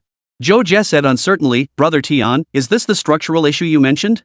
Xiao Jie, you're so smart. Yes, this is the structural issue. Xu Tian dramatically embraced Zhou Jie, feeling indescribably happy inside. In just a few short days, Zhou Jie had already learned to think independently. The ceramic plates on the tank's exterior weren't stored separately, they needed to be embedded within the sandwich layer. To be more specific, the ceramic tiles were embedded into the sandwich structure. Like building a wall, they were assembled and layered. The two subsequent issues concerning the constraint armor were still a bit challenging for Zhou Jie at this stage. As for solving the cushioning problem with rubber fillers, he needed to explain it step by step to Zhou Jie. Absolutely cannot start by diving into obscure, hard-to-grasp theories. Brother Tian, I'm feeling more and more confident now. Zhou Jie's cheeks flushed red, like a ripe apple. It was tempting enough to take a bite.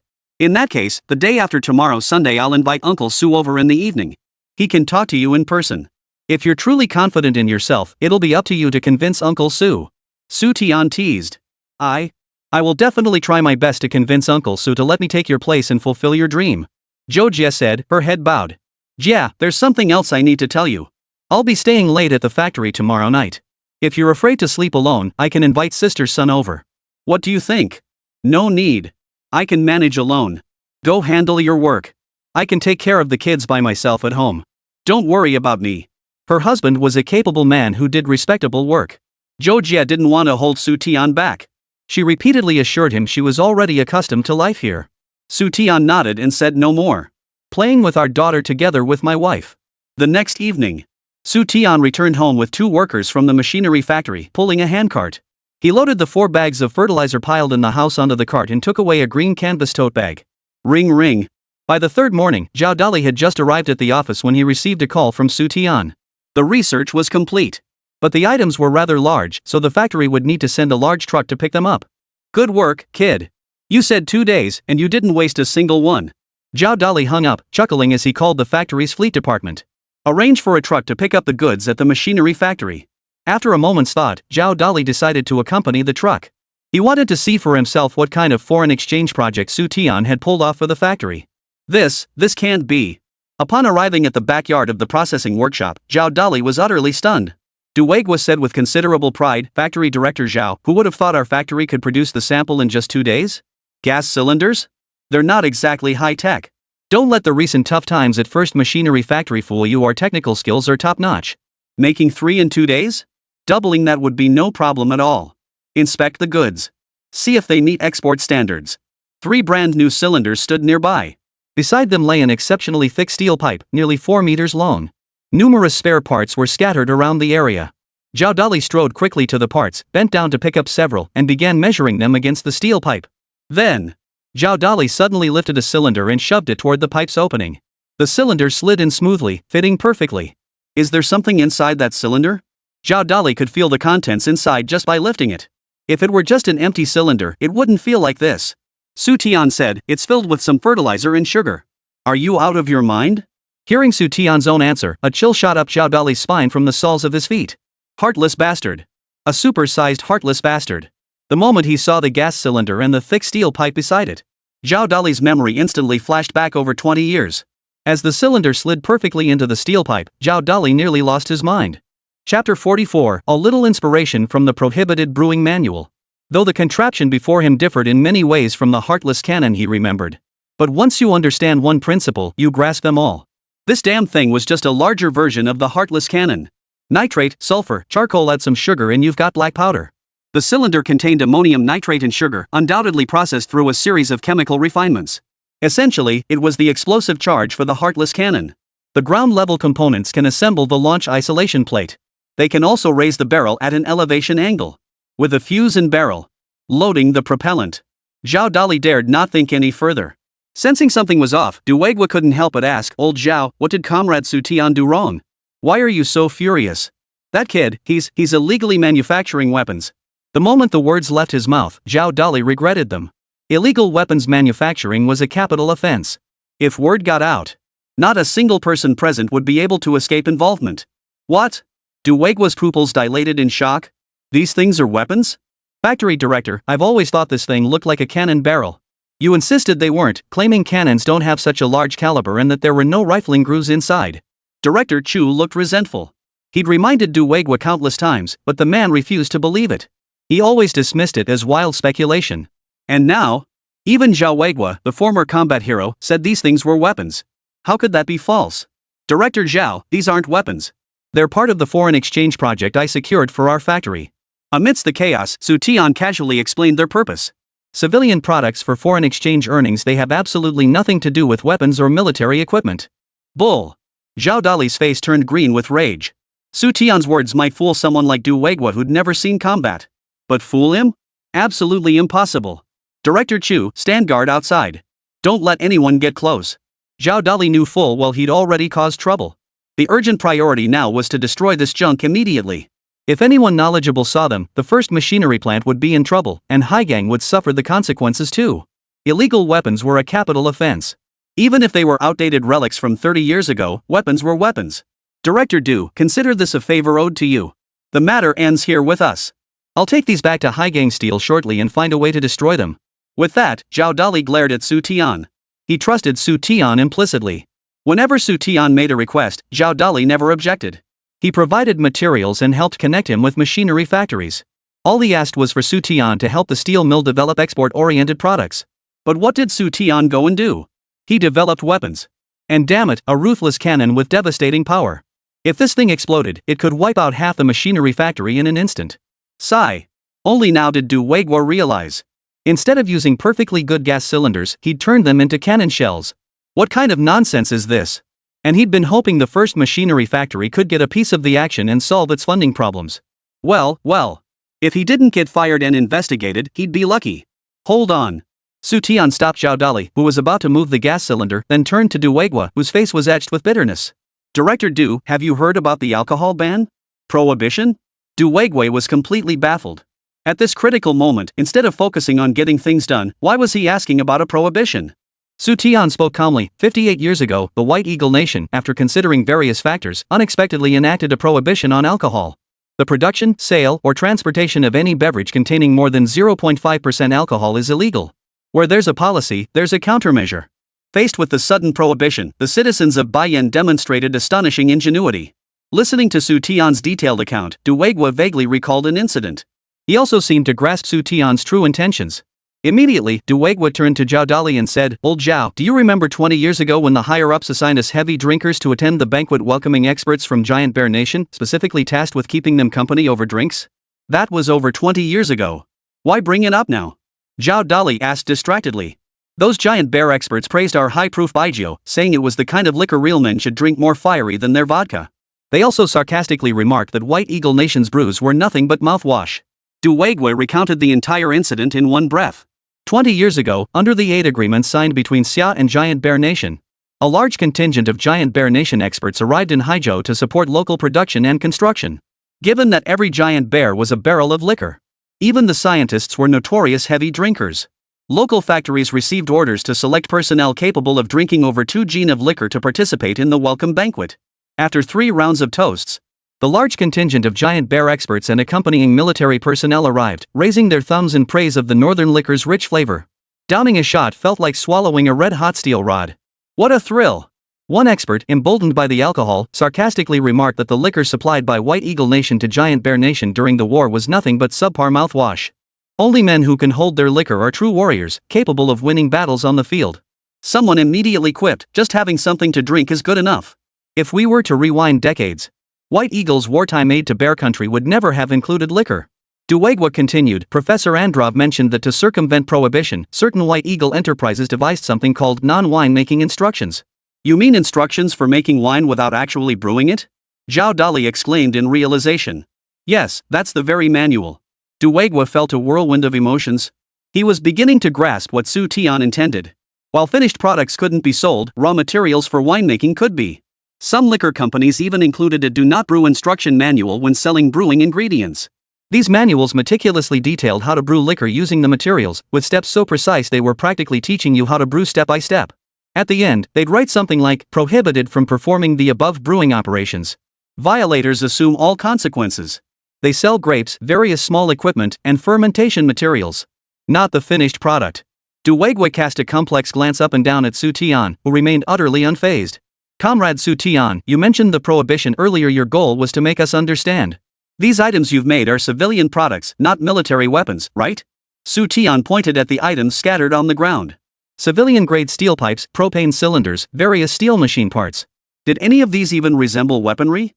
As for the ammonium nitrate and sugar added to the gas cylinders, they were the most commonplace substances imaginable. Foreigners need to eat too, they need sugar too. If Xia Nation farmers use ammonium nitrate fertilizer, do foreigners not use fertilizer for farming? Chapter 45, as the role rises, so must the nature. Director Zhao, Director Du, the manufacturing cost of these items is practically negligible. As for whether overseas buyers use them for farming, industrial construction, household cooking, or other purposes, that's none of our concern. Xu Tian solemnly outlined the civilian applications for these items. A kitchen knife can be used for cooking and chopping vegetables, but it can also be used to chop people. How customers use them, what business is that of the manufacturer? Factory Director Zhao was rendered speechless. It was the first time he'd seen someone justify exporting weapons with such lofty rhetoric. Director, steel pipes with a 300mm diameter must be used quite extensively in production and construction, right? Gas cylinders, what do they have to do with weapons? Xu Tian shrugged and began laying out the economic calculations for everyone. Both factory directors had foreign exchange quotas to meet, and he estimated that management would likely become more demanding in the future. And those quotas would only grow higher each year. As directors of a machinery factory and a steel mill respectively, they should be well aware of the nation's current economic situation. If the economy weren't running at a deficit, the government wouldn't suddenly impose foreign exchange generation targets on oil refineries across the country. The third and fourth five-year plans had nearly depleted the nation's reserves. Internal economic pressures are immense, while external hostile forces press in relentlessly. Newspapers report foreign provocations against Xia every few days. National defense construction also consumes enormous resources. Xia Nation needed money everywhere. When parents face hardship, shouldn't their children step up to show filial devotion? Shouldn't we help our parents resolve their troubles? Director Zhao, High Steel is among the nation's first large-scale steel mills, the eldest son of Xia's steel industry. As the eldest son, it is our duty to alleviate our parents' burdens. Director Du, your first machinery plant solved the technical issues for export gears, but relying solely on one product isn't sustainable in the long run. What if one day your customers seek superior gears elsewhere? Won't you soon find yourselves back where you started? To secure their wholehearted support, these arguments alone wouldn't suffice. Xu Tian immediately invoked the authority of the party organization. Having been nurtured by the organization for years, if they abandoned this opportunity to potentially bring substantial foreign exchange to the nation out of fear of making mistakes, would they truly be worthy of the organization's investment? But what about their positions? Without trying, they would never know if it worked. How these products are used is the foreign client's business. Both manufacturers produce products aligned with their respective market positioning. Steel mills produce steel, supplying raw materials to machinery factories. Machinery factories process steel into large pipes, LPG cylinders, and mechanical components. What's wrong with that? By the way, ask foreign clients if they'd like to purchase some ammonium nitrate fertilizer, white sugar, or other goods produced in Xia country. Is it wrong to ask a few more questions during negotiations? Concerned about improper use, provide them with an instruction manual. This isn't encouragement, but Xia's thoughtful reminder. Remind foreign clients never to assemble these into weapons. Xu Tian's repeated "is there a problem" left Duwagwa and Zhao Dali feeling dizzy. Duwagwa stammered, "Director Zhao, is there a problem? You're asking me? Who am I supposed to ask?" Zhao Dali felt completely numb. He never imagined that one day, something as outdated as the heartless cannon would hold export value. Truth be told, back in the war years, even if there was a single way to use these guns, no one would have. It was far too damn dangerous. One shot would kill or maim every soldier within 200 meters of the blast point. Its destructive power is undeniable. But the danger to our own side was even greater. First off, there's the accuracy issue. The recoil of the unscrupulous cannon is absurdly powerful. Once fired, the immense recoil not only endangers the soldiers themselves. The gasoline drum serving as the launcher would be blasted away entirely. Explosive charges frequently lose their aim and land on friendly troops. Barrel explosions also occur from time to time.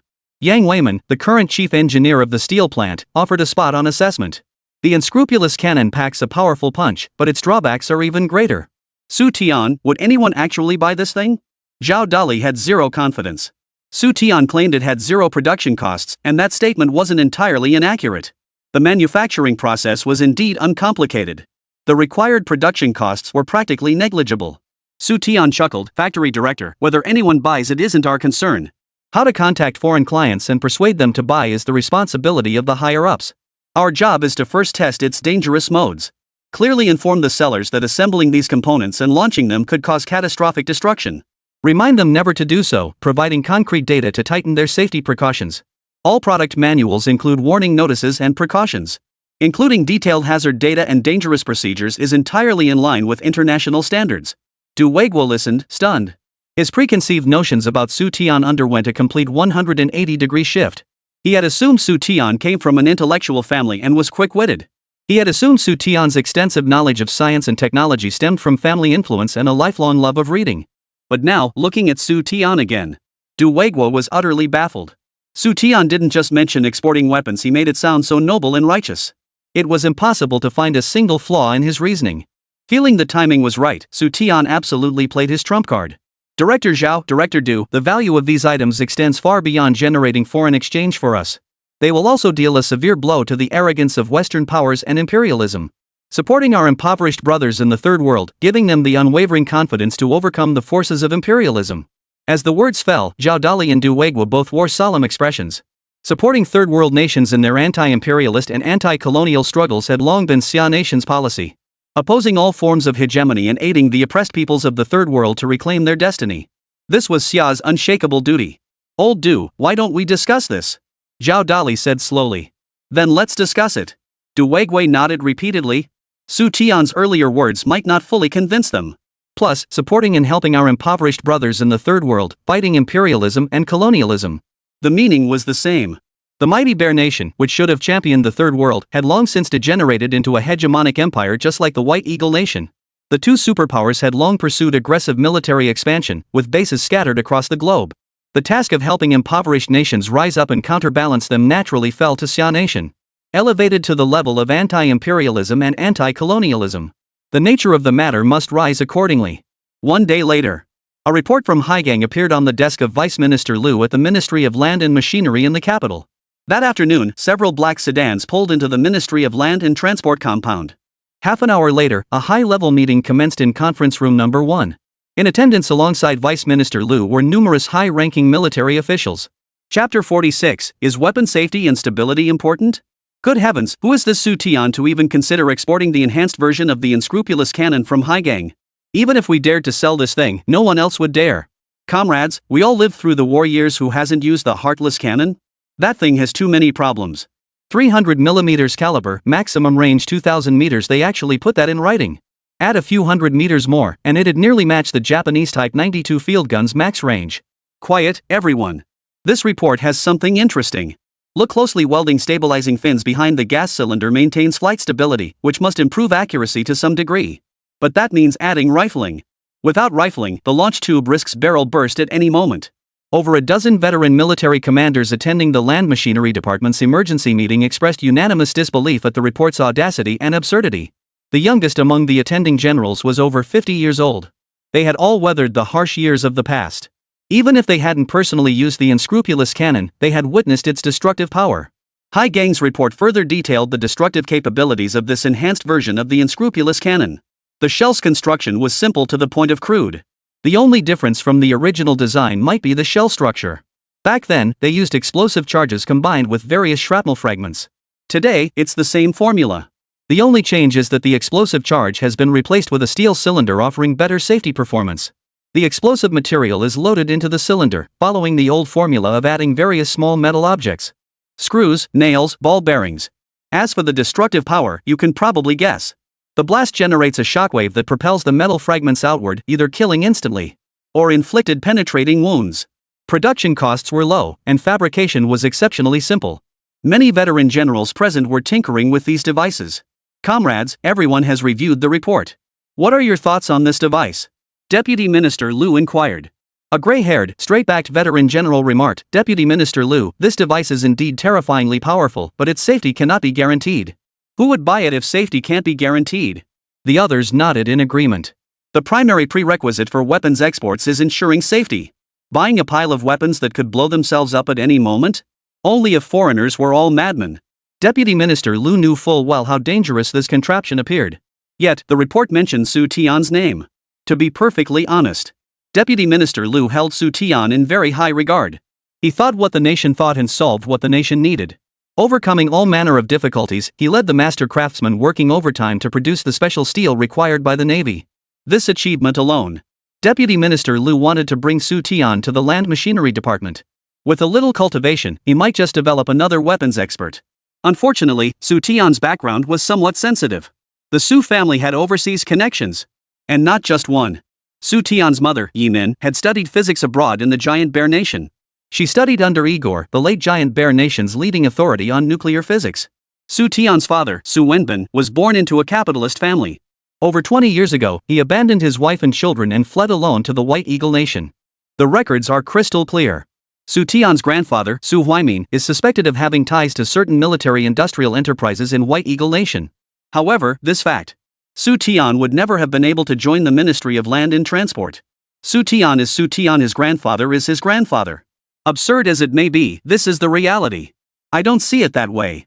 As they spoke, an even older veteran stood up.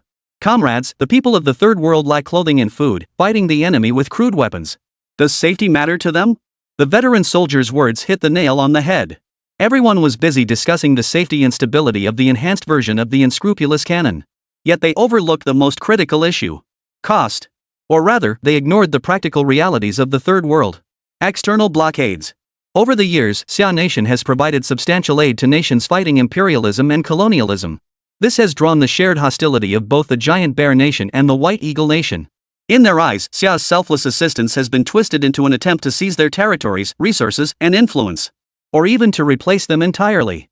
In response, the two superpowers joined forces to impose strict controls on weapons exports to the Dragon Nation. Any violations were met with severe punishment. Whether it was unconditional aid or arms exports for currency exchange. Both were strictly restricted by the two superpowers. Comrades, back when we were struggling to make ends meet, we used whatever we could get our hands on. We wanted planes, cannons, tanks, and armored vehicles too, but were conditions ever favorable? Don't talk about heartless guns being dangerous. Back in the day, with our single-barrel rifles and locally made weapons, none of them were safe or high quality. But as long as they could hit the enemy, they were good weapons. After speaking, the veteran soldier turned to Deputy Minister Liu and asked, Young Liu, is Xu Tian mentioned in the report the lead researcher for the Navy's special steel development? Reporting to Deputy Commander Liang, yes. Facing questioning from Deputy Commander Liang Jun of the Joint Chiefs of Staff, Deputy Minister Liu dared not show the slightest negligence. He provided a detailed account of Xu Tian's background and credentials. Comrades, we must view issues with a developmental perspective. We cannot cling to outdated mindsets, nor can we be bound by tradition. The people of the Third World are engaged in a life and death struggle against imperialists and colonialists. What they need are weapons to strike back at the enemy, not for us to debate endlessly about their safety or performance. If certain nations find these weapons effective, we can certainly sell them a batch. Liang Jun lit a cigarette and urged everyone to think carefully. Why does the state assign foreign exchange generation targets to manufacturers? Because the state is running out of money. Scientific research requires funding, and national defense construction requires funding. The Navy's Type 501 destroyer is nearing completion. Should production continue? Does tank modernization require funding? Can we just wait for funding for fighter jet research to fall from the sky? Old Gua, do I really need to explain why Old 8 has been so difficult to deliver? An elderly man sighed softly.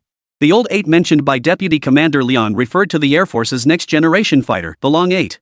The Long 8 fighter was initiated 12 years ago and remains in the research phase to this day. Like the X-9 tank, the issues are multifaceted. Lack of funding, lack of technology, lack of experience. Now, the Long 8 fighter is becoming a liability. Pursuing its development further, who knows when it might ever be completed. Abandoning this project to develop a new generation fighter aligned with international standards. All previous investments would go down the drain. Besides, the nation simply doesn't have the funds to launch a new project for the Air Force. Xiaolu, you'll represent the Land Aircraft Department and personally visit Haizhou to see just how powerful this enhanced version of the heartless cannon they've developed really is. If it packs enough punch, call me immediately. That kid has really mastered the steel sector. Liang Jun chuckled inwardly. He grew increasingly eager to see this young genius his former subordinate had spoken of. Chapter 47, Fear of being framed, but more fear of never walking tall again. Forget it. I'll go myself. As the meeting drew to a close, Liang Jun suddenly changed his mind. He resolved to visit Haizhou Steel himself and inspect Xu Tian and his enhanced version of the heartless cannon. Seeing the puzzled looks on everyone's faces, Liang Jun picked up a report from the table. If this kid had been around during wartime, he'd have made the enemy cry foul. Look at him, he spilled everything, both what he should and shouldn't have. He's building a heartless cannon, yet insists on calling it a gas tank or an oversized steel pipe. He might fool others, but can he fool us? At this remark, the generals burst into laughter. They were all veterans who had lived through that era. Xu Tian's little tricks were truly nothing to write home about. One glance was enough to see through his intentions. But using this material to silence foreigners was just the ticket. Liang Jun continued, not only is this youngster bold in thought and action, but his theoretical foundation seems quite solid too. If you were in Xu Tian's shoes, would you be confident you could persuade Duwegua and Zhao Dali to support him? Submit a report that looks impossible to pass to the Ministry of Land and Machinery? Supporting third world anti-imperialist and anti-colonial struggles as the steel industry's flagship, solving national problems and devising ways to generate foreign exchange. He's the one who gets to say all the good things. Even if it doesn't pass, who could say he's done anything wrong? Deputy Minister Liu agreed that this was indeed the case. Strong research capabilities, coupled with a spirit of bold thinking and decisive action. He doesn't get bogged down by narrow-mindedness. He understood the importance of adapting to local conditions and fostering innovation through collaboration with sister factories. Moreover, Xu Tian differs from typical researchers. He doesn't stubbornly cling to fixed ideas. He knows how to employ the most effective methods to secure maximum influence for himself. His verbal sparring with Sun Liyue clearly demonstrated Xu Tian's deep theoretical foundation. He understands how to inspire workers' initiative, clarifying that while Xiaogua needs foreign technology and materials, this does not mean dependence on foreign powers. He emphasized the necessity of pursuing two paths for Haizhou. He thoroughly criticized Sun Liyue's servile mentality toward foreign powers. This foreign exchange research initiative. Xu Tian once again demonstrated his theoretical grounding in unique analysis of domestic and international situations. He articulated the mission and responsibility of Haizhou and a series of state-owned enterprises. When the nation faces hardship, state-owned enterprises must charge to the front lines.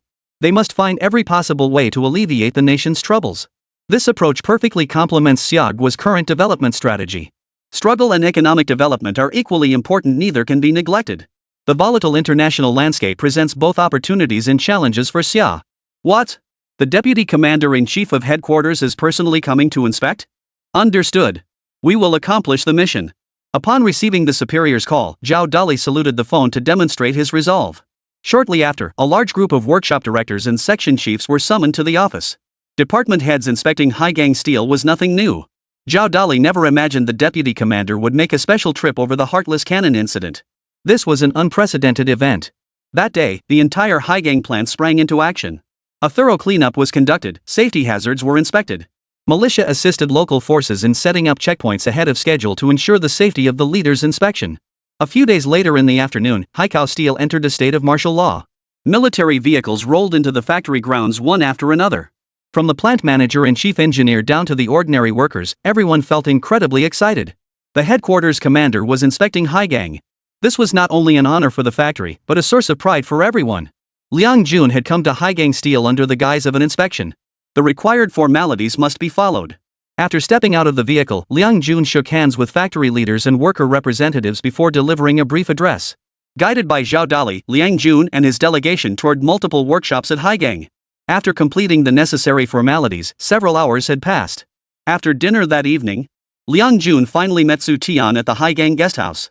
Comrade Xu Tian, you don't seem the least bit nervous. Aren't you afraid I came to confront you? Sitting on the sofa in the guesthouse room, Liang Jun held a lit cigarette between his fingers. He teased Xu Tian with evident amusement. The fact that you, the commander, came to see me personally is itself a form of recognition. Moreover, I've seen summaries of meetings you presided over in the newspapers multiple times, where you repeatedly emphasized the need for innovation and breaking with convention. Following your meeting directives, I made a few small innovations. Surely that wouldn't upset you, Commander? Xu Tian remained remarkably composed. Liang Jun stubbed out his cigarette and laughed heartily. If upgrading without a merciless cannon is a minor innovation, then leading the naval steel plant to overcome special steel challenges and develop our own shipbuilding steel for the Navy, that's a major breakthrough. You flatter me, Commander. The true greatness lies in the collective effort. It's the support of the master workers. Without the high steel collective, even if I were Einstein, I'd be completely in the dark and unable to accomplish anything. The birth of the special steel was the result of everyone's collective effort. Xu Tian's individual strength was, in truth, quite limited. This holds true for special steel. The same holds true for the souped-up version of the unscrupulous cannon. Without the cooperation of the first machinery plant and Zhao Dali's unwavering support, Xu Tian would be nothing. A peculiar gleam flashed in Liang Jun's eyes. Young people easily get carried away, it's human nature. Xu Tian, however, possessed a composure and humility beyond his years. Kid, aren't you afraid that such an innovation might get you labeled as reckless and accused of illegally manufacturing weapons? That it could damage our international image? Hai Gang's mission is to smelt high-quality steel. It's a steel mill, not an armory. Every factory has its designated purpose. If steel mills started making weapons, what would be the point of having munitions factories? All production and construction follow established rules. Breaking the rules means getting punished. Xu Tian used steel from the ironworks and machinery from the machine shop to build an upgraded version of the unscrupulous cannon. His intentions were good, but not everyone could understand them. If certain people pin a label on you, wouldn't you fear being ruined beyond redemption? Don't forget your family background, it makes you an easy target for underhanded treatment. Xu Tian smiled bitterly. To be honest, sir, I am afraid. If you're afraid, why persist in doing things that aren't your responsibility? Liang Jun demanded in a deep voice. But I fear living my entire life bent over even more. Who's stopping you from walking tall? The Great Bear Nation. The White Eagle Nation. Xu Tian's words were startling as he named two ports. Golden Orchid Port of White Eye Nation and Yokosuka Port of Little Sun Nation. Liang Jun's brow furrowed. The 8th subfleet of the Giant Bear Nation and the 7th fleet of the White Eagle Nation were stationed at these two ports respectively. These two major naval bases, one in the south and one in the north. They constantly threatened Xia Nation's maritime security. Should the two nations ever join forces, they possess the full capability to completely blockade all of Xia Nation's sea exits. This was no alarmist rhetoric, but the harshest reality. Relying on the presence of the Giant Bear Kingdom's 8th fleet within its borders, the White-Eyed Nation dares to repeatedly provoke and seize Xia's islands and reefs. If I'm uneducated, don't read books or newspapers, lack the habit of critical thinking, and fail to understand that economic development is the foundation and key to solving all problems. No matter what troubles the nation faces, they hold no importance to me as long as I can live my own little life in peace. Unfortunately, I cannot do that. Xu Tian let out a sigh laden with meaning. No money. How could the Navy build large surface warships?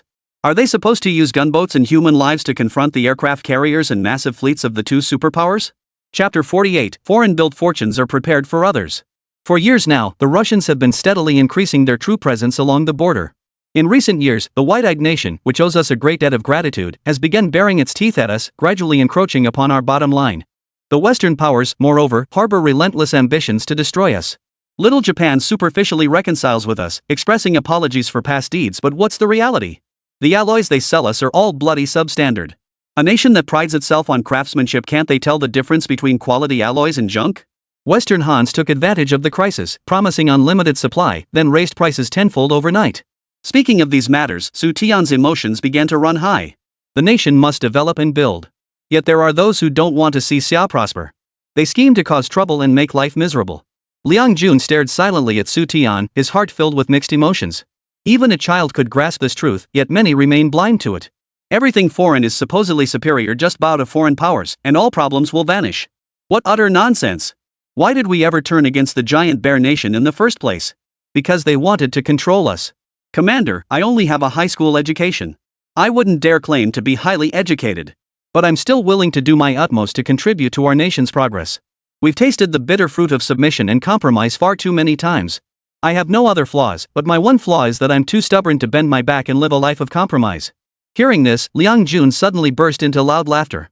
Well said, stubborn as a mule, unwilling to bend to live. This old man is just like you. Never once in my life have I known what it means to bend.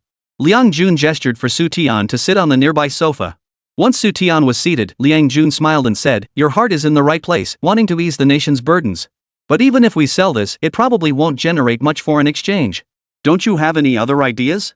Xu Tian replied smoothly, "I do have ideas, but everything must proceed step by step. You eat your meals one bite at a time, and you walk your path one step at a time. Take too big a step, and you'll pull something. Ha ha ha. Liang Jun burst into laughter. This kid is quite something. Just moments ago, he was expressing his patriotic sentiments. Now he was joking about that sort of thing. Liang Jun shook his head while laughing. Xu Tian gave a self-deprecating chuckle and said, "Commander, perhaps in the eyes of the relevant authorities, the upgraded version of the Heartless Cannon really wouldn't bring in much foreign exchange. But I believe even if it only brings in 100,000, or even just a few thousand foreign currency, it's still something worth celebrating. If we do nothing and dare not even dream, forget about tens of thousands, not a single penny of foreign currency will ever reach our hands. Even the smallest amount of foreign currency is better than nothing. If every person could contribute ideas and strategies to help the nation develop foreign exchange sources across all sectors. Little by little, one day Xia Nation will have foreign exchange reserves that never run dry, rivaling the fortunes of the Great Bear Nation and the White Eagle Nation." Then Xu Tian recounted the tale of Yugong moving the mountains. Striving today will undoubtedly yield results sooner than striving tomorrow. Perhaps neither Xu Tian nor Liang Jun would live to see the day when Xia possessed, or even surpassed, the might of those two superpowers. But as long as they strive and take action, our sons and grandsons will surely witness it. As long as we never cease striving and seize every opportunity, I believe our diverse fleet of warships will be commissioned into the Navy as steadily as dumplings being dropped into boiling water. Our successive generations of advanced fighter jets and cutting-edge weaponry will undoubtedly command the world's respect. If we do nothing, the dream of a powerful nation will forever remain just a dream. The dream of a strong nation, the dream of a strong nation. Liang Jun murmured Xu Tian's words to himself. His eyes grew moist. Before his eyes, countless fallen comrades and superiors flickered into view. For the next generation to live happily, for Xia Nation to no longer be bullied or trampled upon. They drove back wave after wave of invaders with their very lives. In the war of national defense, every time they took down a Japanese watchtower or destroyed a tank, countless sacrifices were made. Many years later, the Liang military finally understood. To Xia's warriors, those pillboxes and iron turtles fortified as if made of bronze walls and iron barriers, were nothing but laughable children's toys to Western armies. Their destruction proved astonishingly easy. During the founding war, seeing the Allied forces' abundant supplies, Liang's soldiers' eyes burned with envy. In the bitter cold of the deep winter, soldiers gnawed on potatoes as hard as rocks while lying in wait at the front lines. The enemy feasted on diverse foods, cursing the luncheon meat as unfit for human consumption. Cans of luncheon meat, untouched and unopened, were casually discarded. They even kicked them around like soccer balls. Logistical supplies reached a point where they could be squandered without a second thought. When the battle commenced, an entire division besieged a single enemy battalion. Their company and platoon commanders could freely call in carrier-based aircraft for fire support. "Commander, perhaps you should rest first?" Seeing tears welling in Liang Jun's eyes, Xu Tian realized his words might have stirred painful memories. "It's fine. No need to rest yet." Liang Jun rubbed his eyes and said, "Your file states that your father's father, your grandfather, currently resides in White Eagle Nation. Let me put it this way, if policies ease in a couple of years and he returns to the mainland, intending to take you abroad to live, what would your choice be then?" Xu Tian chuckled. "Become a third-class citizen? Not necessarily third-class citizens." Liang Jun hinted, "Your grandfather has substantial assets abroad. I hear he's a billionaire. If you go, you might one day inherit his fortune and gain entry into Western high society." "Commander, before answering your question, may I be so bold as to ask you one in return?" "Go ahead." Liang Jun nodded. Xu Tian spoke calmly, "The White Eagle Nation and the Giant Bear Nation are both superpowers. Did their immense national strength just appear out of thin air? Of course not." Though puzzled by Xu Tian's line of questioning, Liang Jun answered without hesitation. The might of both the White Eagle Nation and the Giant Bear Nation wasn't built overnight. They were built through the efforts of generations upon generations. Xu Tian continued, "Did those generations toil and struggle to build their empires for others?" Liang Jun fell silent, a look of astonishment flitting across his eyes. What a piercingly accurate response. Xu Tian declared, "Whether through investment, theft, plunder, or war, their family fortune wasn't accumulated overnight. What right do others have to come into their homes and reap the rewards? What belongs to others remains theirs. If you give them a penny, they'll inevitably take 10 pennies from you. When you can't create value for them, you yourself become worthless." Chapter 49, Only Such People Can Stand by Xia Nation. Whether my grandfather was a billionaire in White Eagle Nation or an ordinary man, that place was never my home. Xiagua may be poor, but it is the land that gave me birth and raised me. Here are my father, my parents, my wife, and my daughter. At the mention of his wife and daughter, Xu Tian's face lit up with happiness. You could take them away and give them a better life. Hearing that his grandfather was a billionaire, Xu Tian showed not a hint of surprise. This alone baffled Liang Jun. Xu Tian had attended high school, he was educated and knowledgeable. He couldn't possibly be unaware of what a billionaire represented. Yet he showed no emotional reaction whatsoever. Either he'd known all along, or he simply didn't care. The former was unlikely. This intelligence had been obtained by relevant authorities through special channels.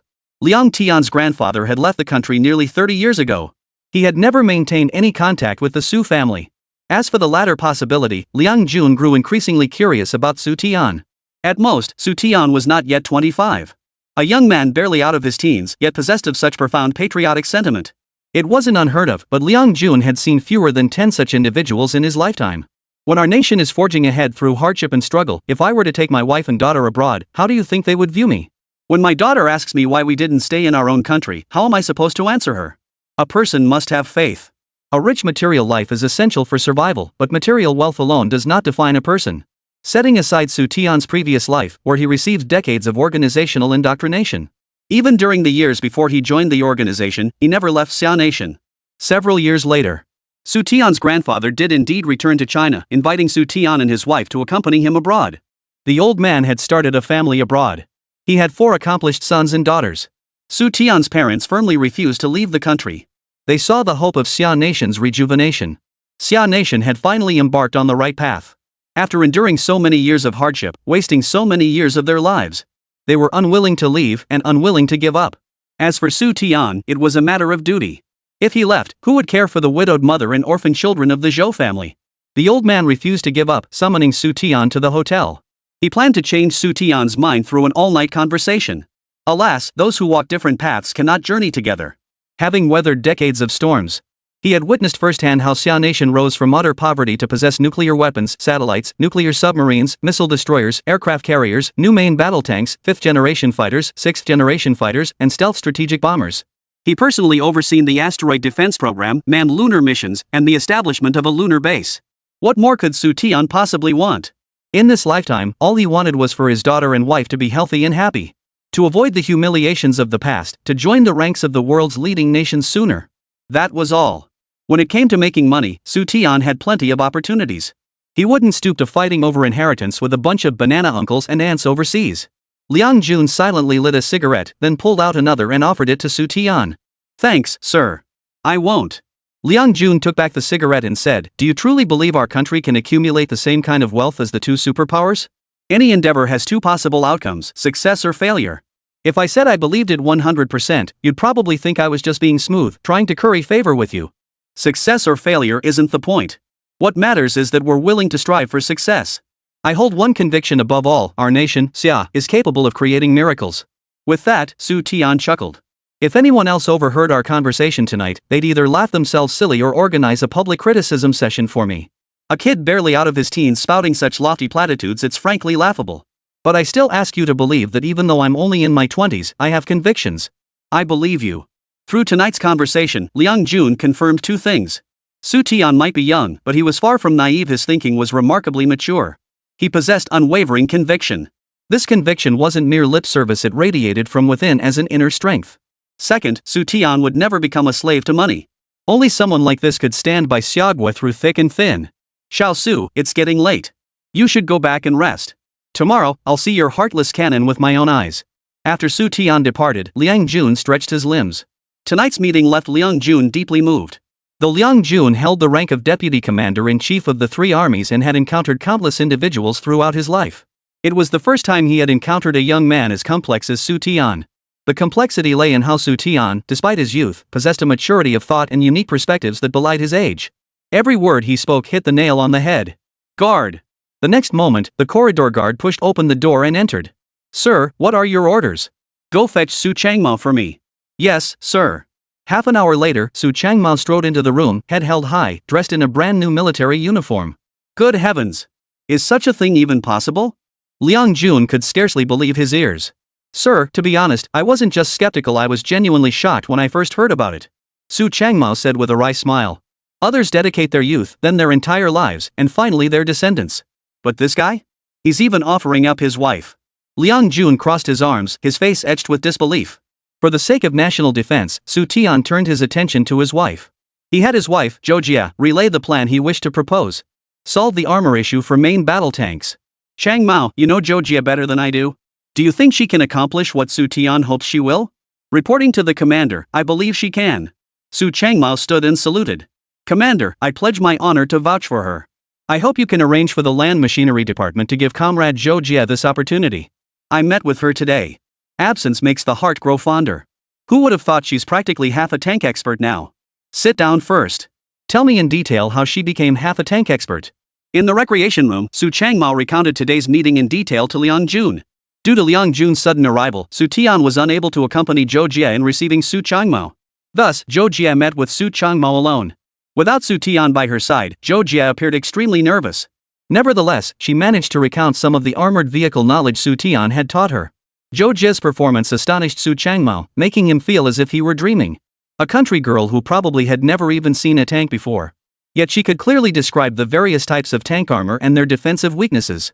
Particularly regarding ceramic armor, Zhou Jie's explanation was remarkably precise. Even Su Changmao hadn't known ceramic could be used for armor. How is that possible? Liang Jun's expression darkened, exclaiming in disbelief. Su Changmao chuckled, "Commander, I find it unbelievable too, but it's absolutely true. That's not what I'm talking about." Liang Jun frowned deeply. "Changmao, I have matters to attend to now. You may return. I'll call you in a couple of days." Chapter 50, Document 9981, Foreign Super Armor.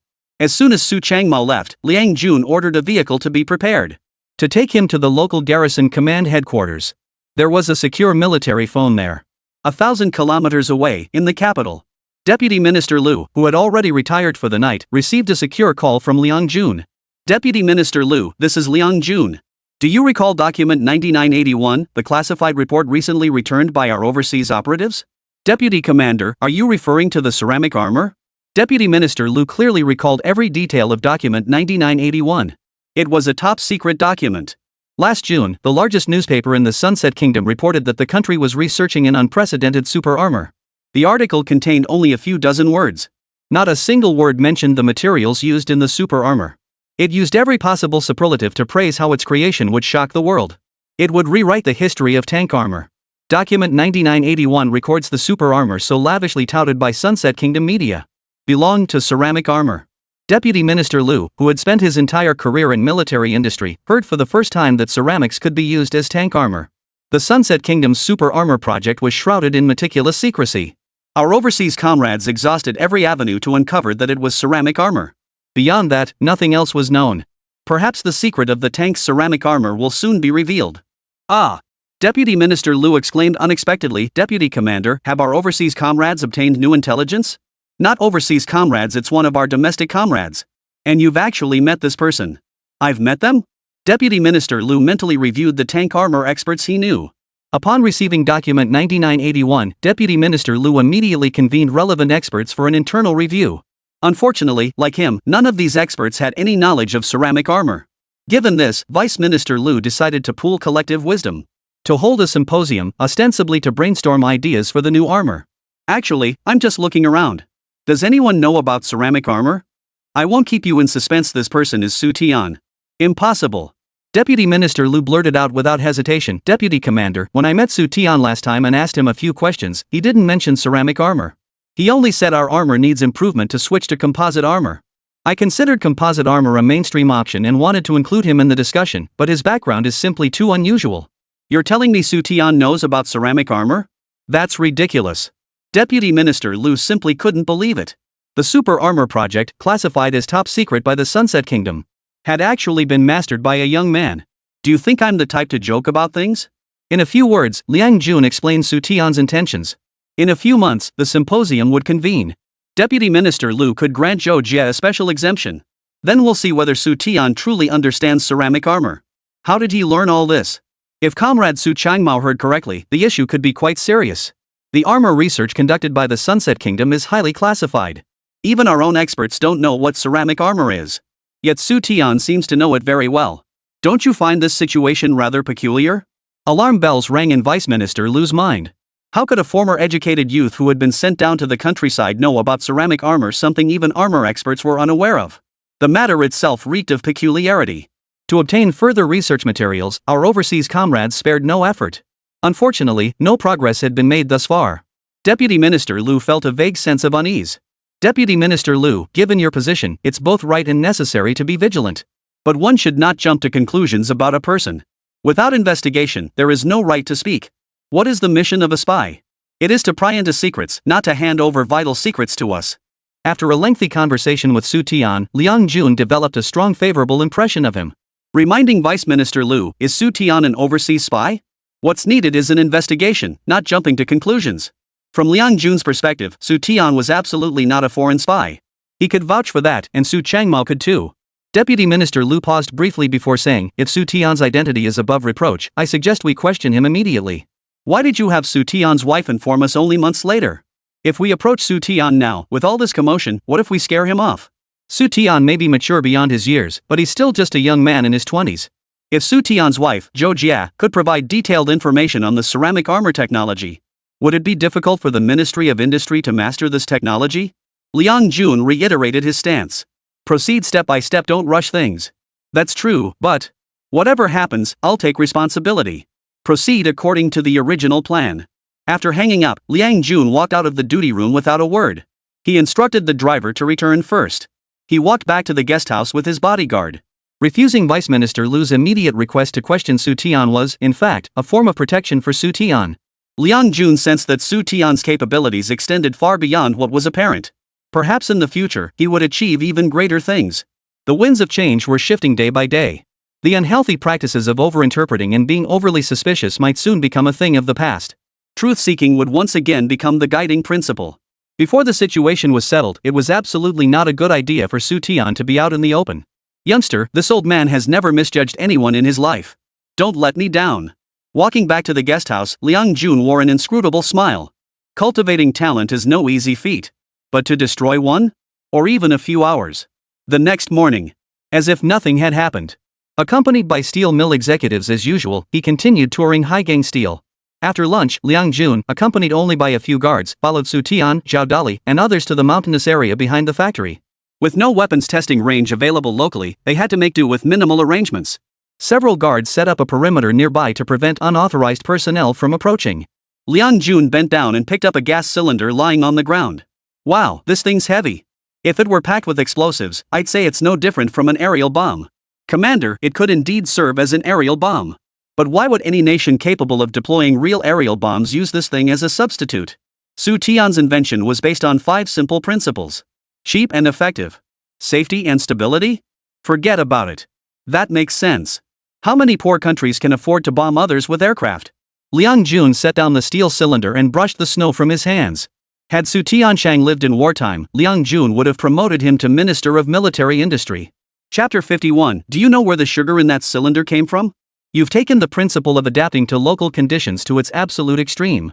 If we had this stuff back in the war, I could have taken down those little bastards' watchtowers and iron turtles in no time. Even without witnessing the enhanced version of the unscrupulous cannon's power firsthand, he could sense its potential.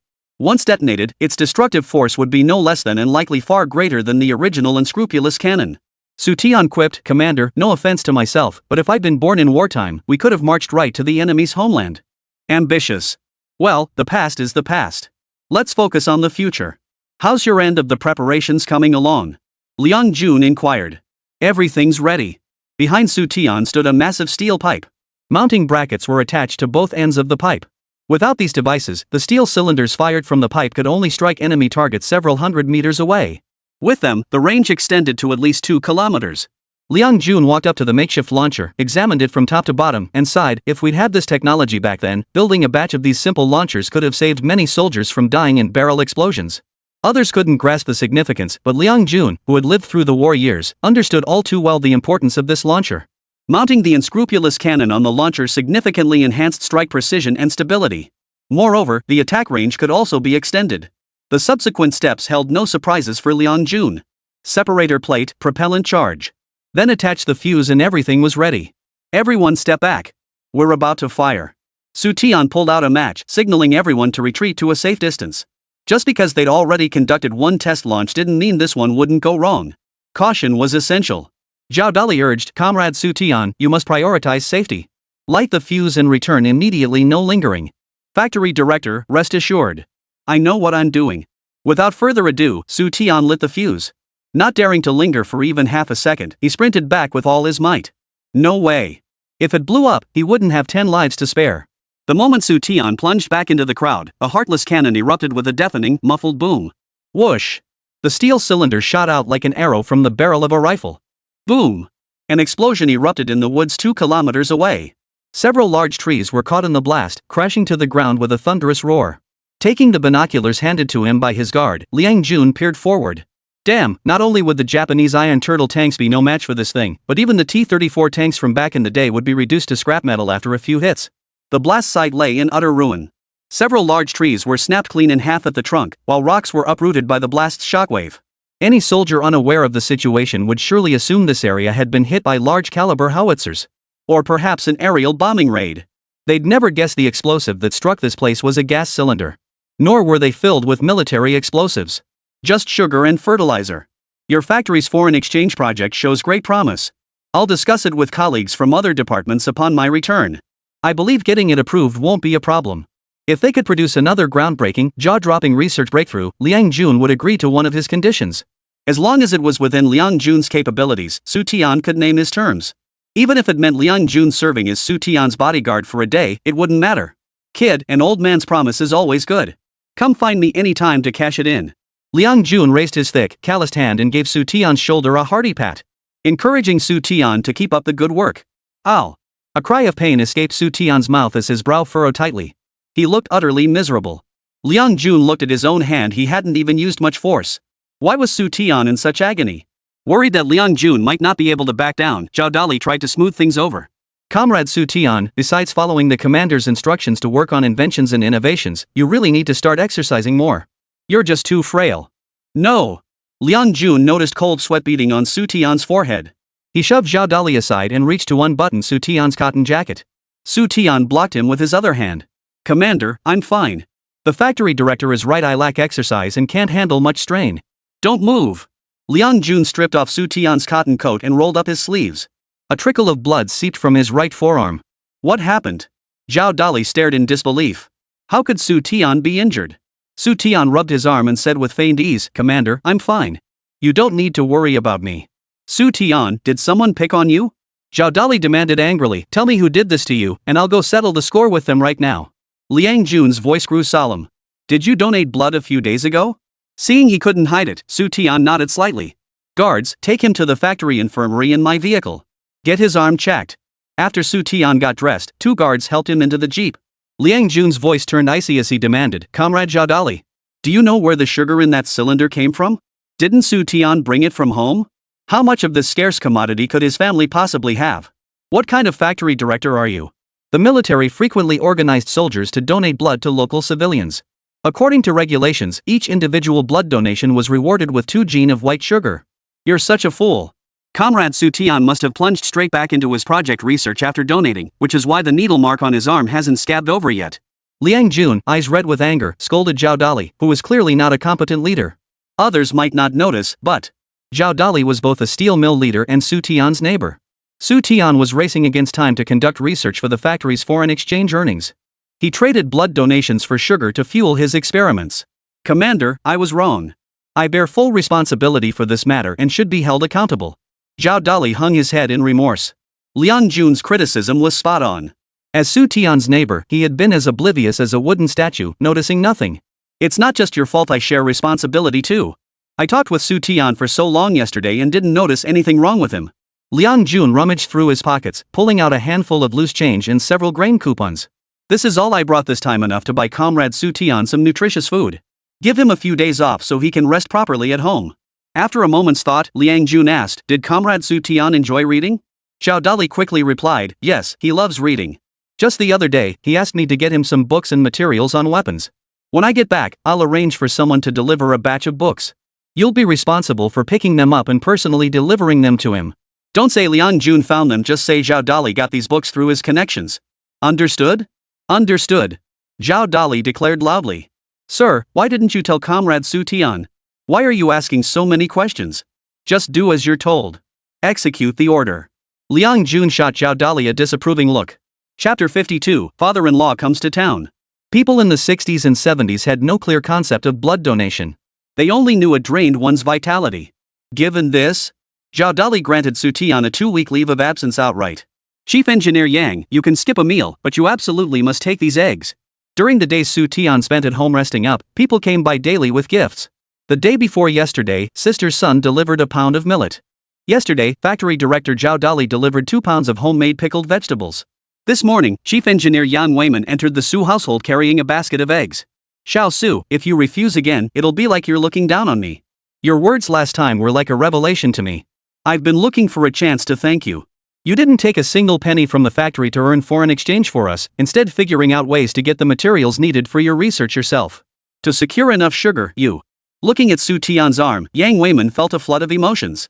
Not only did he pay out of his own pocket, but he even sacrificed his blood. For the sake of the public good, Xu Tian worked tirelessly without complaint. Fresh from donating blood, he plunged straight back into tackling technical challenges. Xiao Su, since you have guests coming home, I won't keep you much longer. You must take these eggs. Yang Weiman adjusted his glasses. Eggs are a high-quality protein source, beneficial for Xu Tian's recovery. Worried Xu Tian might refuse again, Yang Weiman mentioned the eggs and offered to add another dish for his guest. With that, Yang Weiman turned and left. A few minutes earlier, Yang Weiman saw a meat dish, a plate of peanuts, and 2 vegetable dishes laid out on the Kong table. He immediately guessed that the Su family was expecting guests and important ones at that. These days, no one was well-off people rarely got to eat even a few ounces of meat all month long. Meat dishes were reserved for special guests never prepared lightly. Watching Yang Weiman depart, Xu Tian glanced at the basket holding over 20 eggs and remembered the 2 large green onions still at home. He'd make a scallion and egg dish to serve as a snack with drinks for Su Changmao and Zhou Kaishan when they arrived later. Zhou Jie shifted her grip on their daughter and said reluctantly, "Save the eggs for your health. We've prepared 4 dishes that should be enough for Uncle Su and Dad to drink and chat. Donating blood isn't the same as donating your life. Just rest for a day or 2. Zhou Jie quickly covered Xu Tian's mouth with her hand. "I won't let you say that again. And you're never allowed to do anything this dangerous again." Fine. This is a one-time thing." Xu Tian handed the eggs to Zhou Jie and took their daughter from his wife's arms. Lulu had just woken up, drowsily reaching out her little hand to touch Xu Tian's face. Xu Tian gently pinched his daughter's little nose and teased, "Xiao Jie, when Lulu grows up, she'll definitely be as beautiful as you. There isn't a single woman in the Zhou family who isn't lovely." A hearty laugh echoed from nearby. Zhou Kaishan and Su Changmao stood smiling at the courtyard gate. Seeing his daughter and son-in-law living happily as a family of 3, chatting and laughing, Zhou Kaishan felt an indescribable sense of satisfaction. The little rascal finally learned his lesson and even became a worker. Now, he had nothing left to worry about in this life. "Xiao Tian, good work." Su Changmao gave Xu Tian a thumbs up. Xu Tian modestly replied it was only natural, then invited his father-in-law and Su Changmao inside. The meal was already prepared, its aroma wafting temptingly. Zhou Kaishan didn't hesitate, taking off his shoes and climbing onto the Kong to sit at the low table. "Old Su, what are you standing around for? Try my daughter's cooking, I guarantee you'll lick your fingers clean. You old codger, your mouth's still as big as ever." Su Changmao teased his old comrade in arms about his unchanged penchant for bragging, while pulling 2 bottles of liquor from his military coat and setting them on the table. "City liquor is all show. If you want a real buzz, you've got to try the moonshine I brought." Zhou Kaishan motioned for Xu Tian to open the canvas bag he'd brought along. Inside lay homemade farmhouse liquor from the countryside. As father-in-law and son-in-law chatted, Su Changmao noticed several books and a notebook on the windowsill. Picking up one of the books and flipping through it, Su Changmao froze in place. The book, titled Armor, was written by someone from the giant bear nation. Such translated foreign military books were absolutely impossible to find locally. Immediately, Su Changmao turned his attention to the other books. More than half were military technical manuals translated from foreign languages. All of them were related to armored tanks. Moreover, these books were very new, likely printed not long ago. "Come on, just like back in the day, 1 bottle each."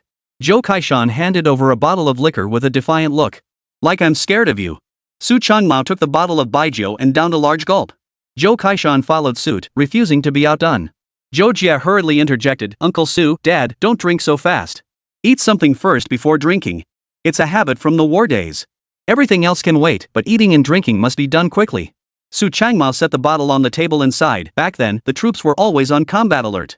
It wasn't like today where you can take your time eating. Zhou Kaishan chimed in, sometimes the mess hall would just serve food when the unit got an order to march.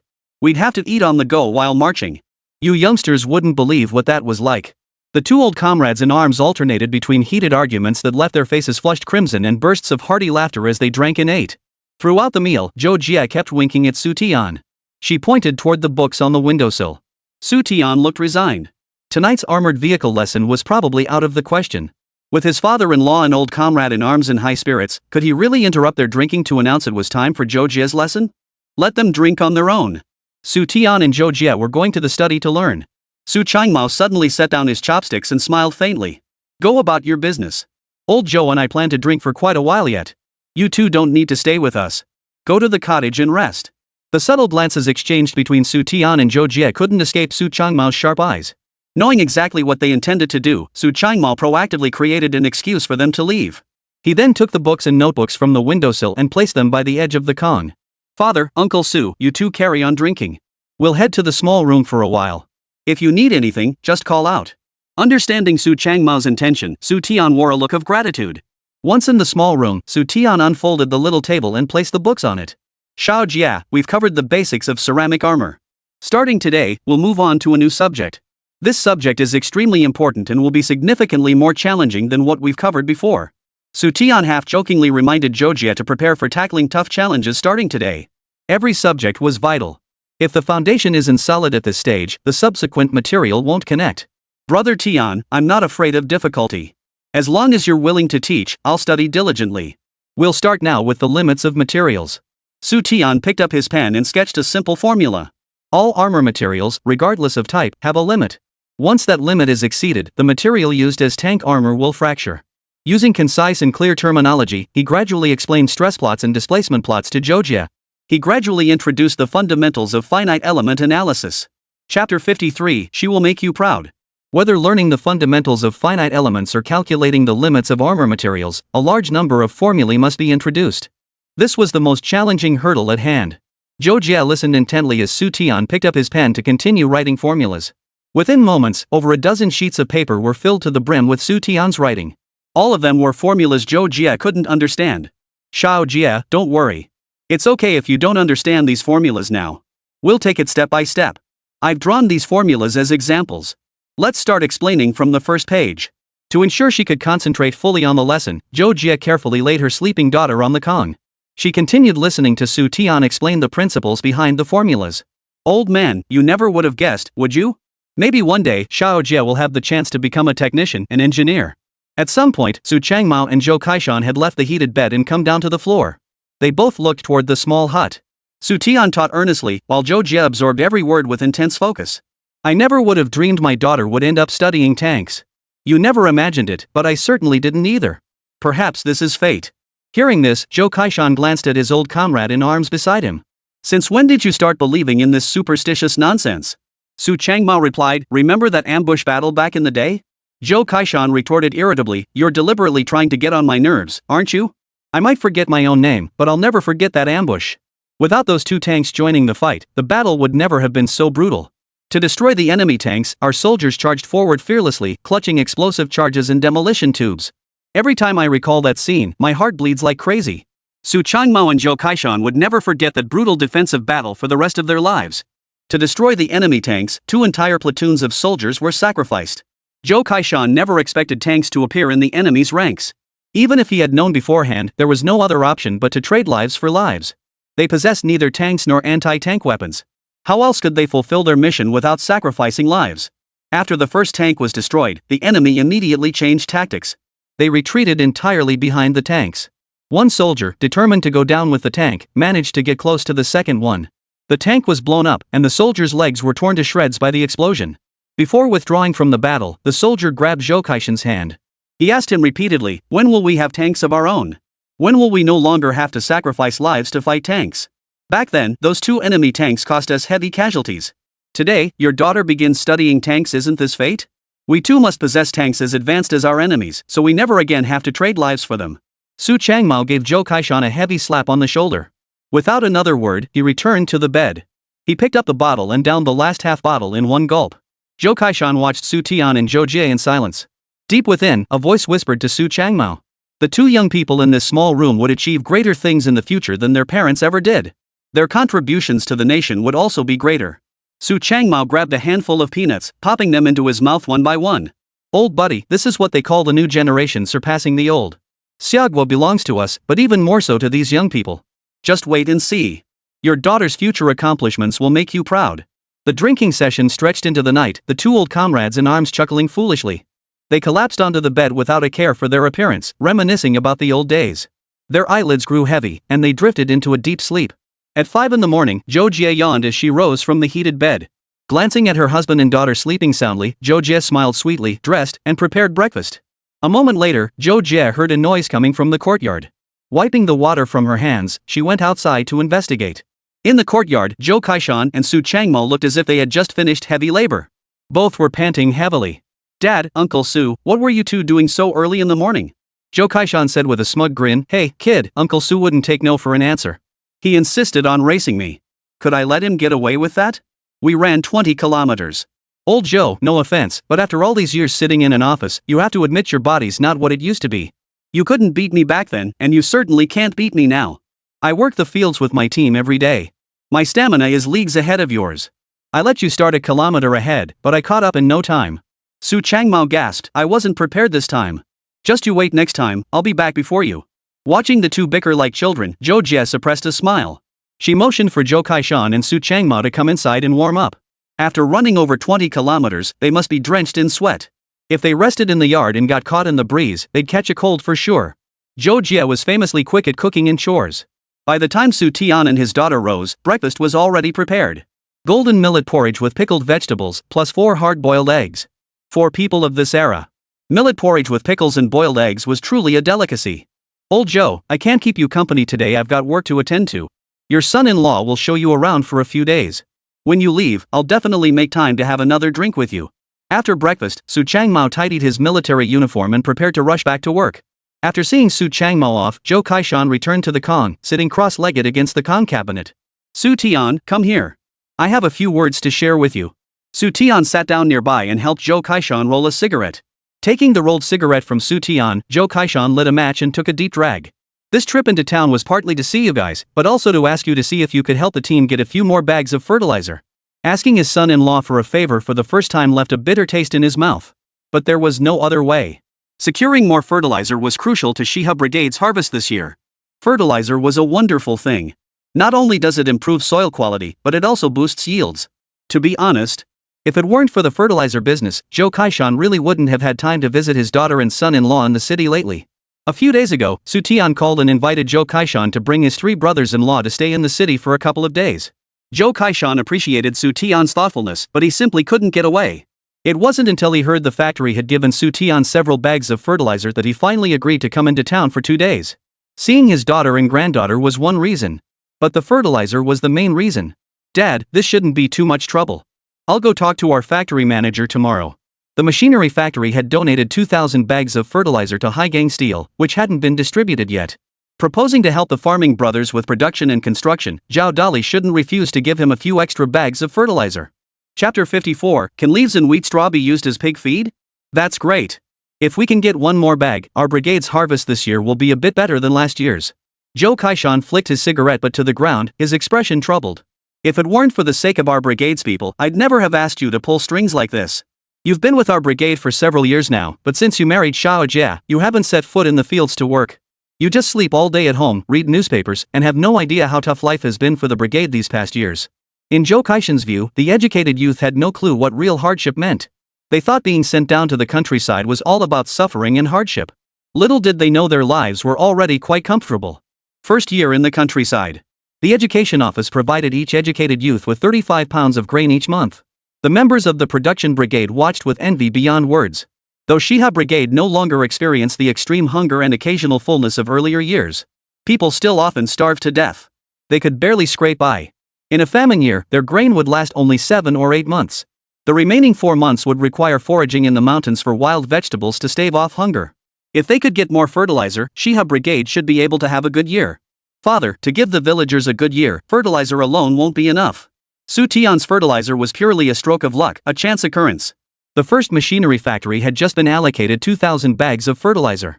Out of gratitude to Xu Tian, they delivered the fertilizer to Haizhou. That's how Xu Tian got the connection to get fertilizer for Shiha Brigade. The fertilizer that had been distributed would eventually run out. This year is over, but what about next year?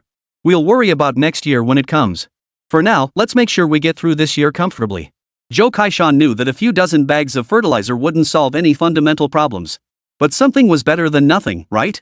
In the years since Xu Tianlai came to Shiha Brigade, he hadn't put in a single day of proper work. At first, he was always trying to find ways to end it all. Then, he caught the eye of his own daughter. Before long, the two married and became husband and wife. From that day on, Xu Tian never appeared in the fields again.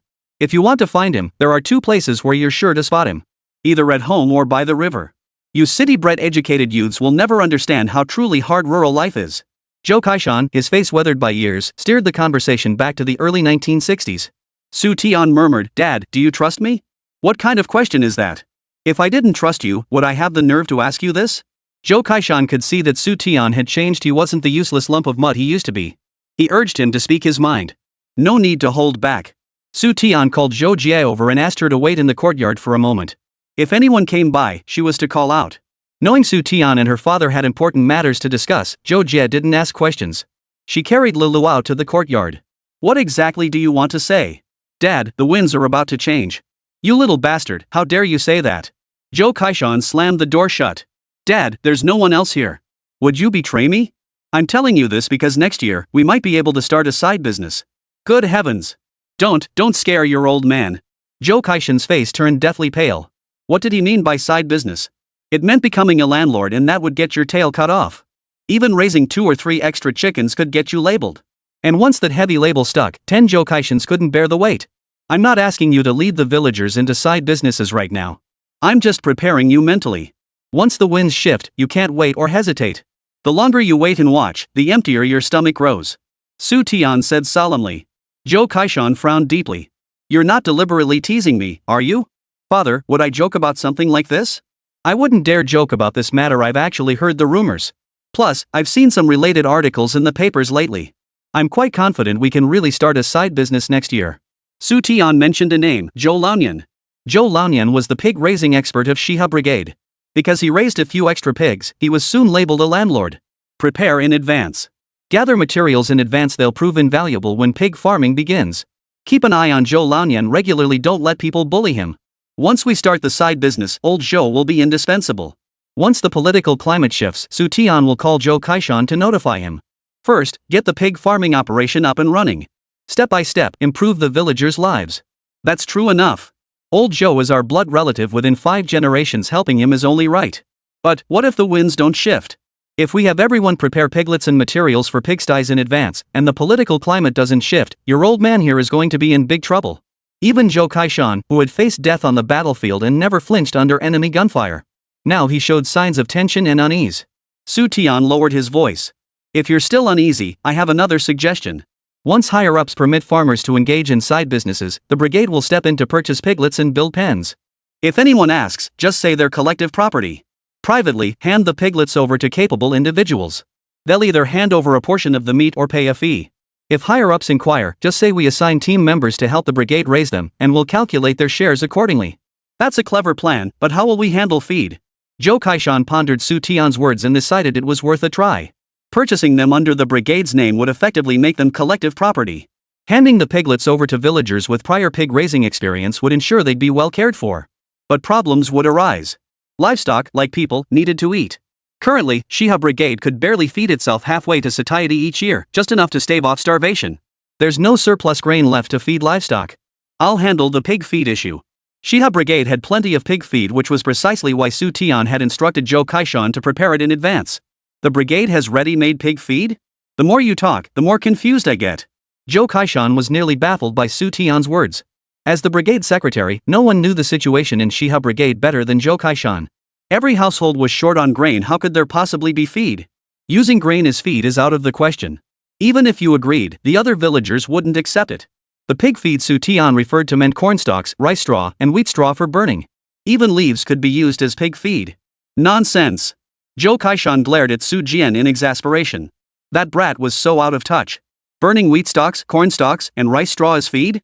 If word of this reached Shiha Brigade, it would make everyone laugh their heads off. The brigade had no shortage of experts in raising pigs, chickens, and ducks. Old Zhou, who'd raised pigs his entire life, had never once seen him use such things as feed. Chapter 55, Preparing for the Arrival of the Contract Responsibility System. Dad, these materials can't be used directly as feed. They need to be fermented like brewing alcohol, then processed further. In short, these materials can be transformed into feed. Through scientific formulation, they can replace grain. I may not understand science, but I've raised pigs too. No one has ever used your method before. Xu Tian understood science. His father-in-law understood farming and raising chickens. Enough, enough! Stop talking. I'm getting dizzy just listening to this. Zhou Kaishan said impatiently. Alright, Dad. I'll take you out for a walk. We can talk about the side business another time. Biological feed additives aren't exactly cutting-edge technology. But in today's rural areas, it's pure black tech. Biological feed has many advantages, it's simple to make and inexpensive. The required materials are readily available everywhere. As long as one masters fermentation and the mixing ratios, producing standardized biofeed posed no challenge whatsoever for Xu Tian. In his previous life during the 1980s, the research institute where Xu Tian worked faced immense difficulties. Funds were allocated to infrastructure development. The funds allocated to the research department were scarcer than grains in thin rice porridge. To support their families and continue research, the institute's experts truly pulled out all the stops, each showcasing their unique skills. Xu Tian and a group of professors specializing in armored steel independently developed plastic steel windows and aluminum alloy windows. They split into two teams, heading north and south to sell windows. Those who stayed behind weren't idle either. In their spare time, they staked out their own territories. They set up stalls in several residential areas around the institute, selling breakfast and snacks. Female researchers proved their mettle, going door to door selling digital watches, sunglasses, and jeans. Another group of experts proved themselves bold and enterprising. Using the biological knowledge I had learned, I went to the countryside to help farmers with scientific research. Using fermentation technology, he developed delicious and affordable biofeed tailored to local conditions. Tapping into the area's unique geography, they collected large quantities of earthworms. Dried earthworms were ground into powder and added to feed, increasing the protein content. All for the simple goal of exchanging vegetables and meat from the farmers, to improve the living conditions for their families. In that era, if you didn't master a dozen crafts beyond scientific research, you wouldn't dare call yourself a scientist. After spending a day exploring Haizhou with Zhou Kaishan, his verdict was clear: the city couldn't hold a candle to the countryside. Everywhere you looked were buildings made of steel and concrete. Living here felt like being trapped in a birdcage. I truly couldn't fathom why the educated youth who went to the countryside would fight tooth and nail to return to the city. Once the old man fell asleep, Xu Tian began his daily routine.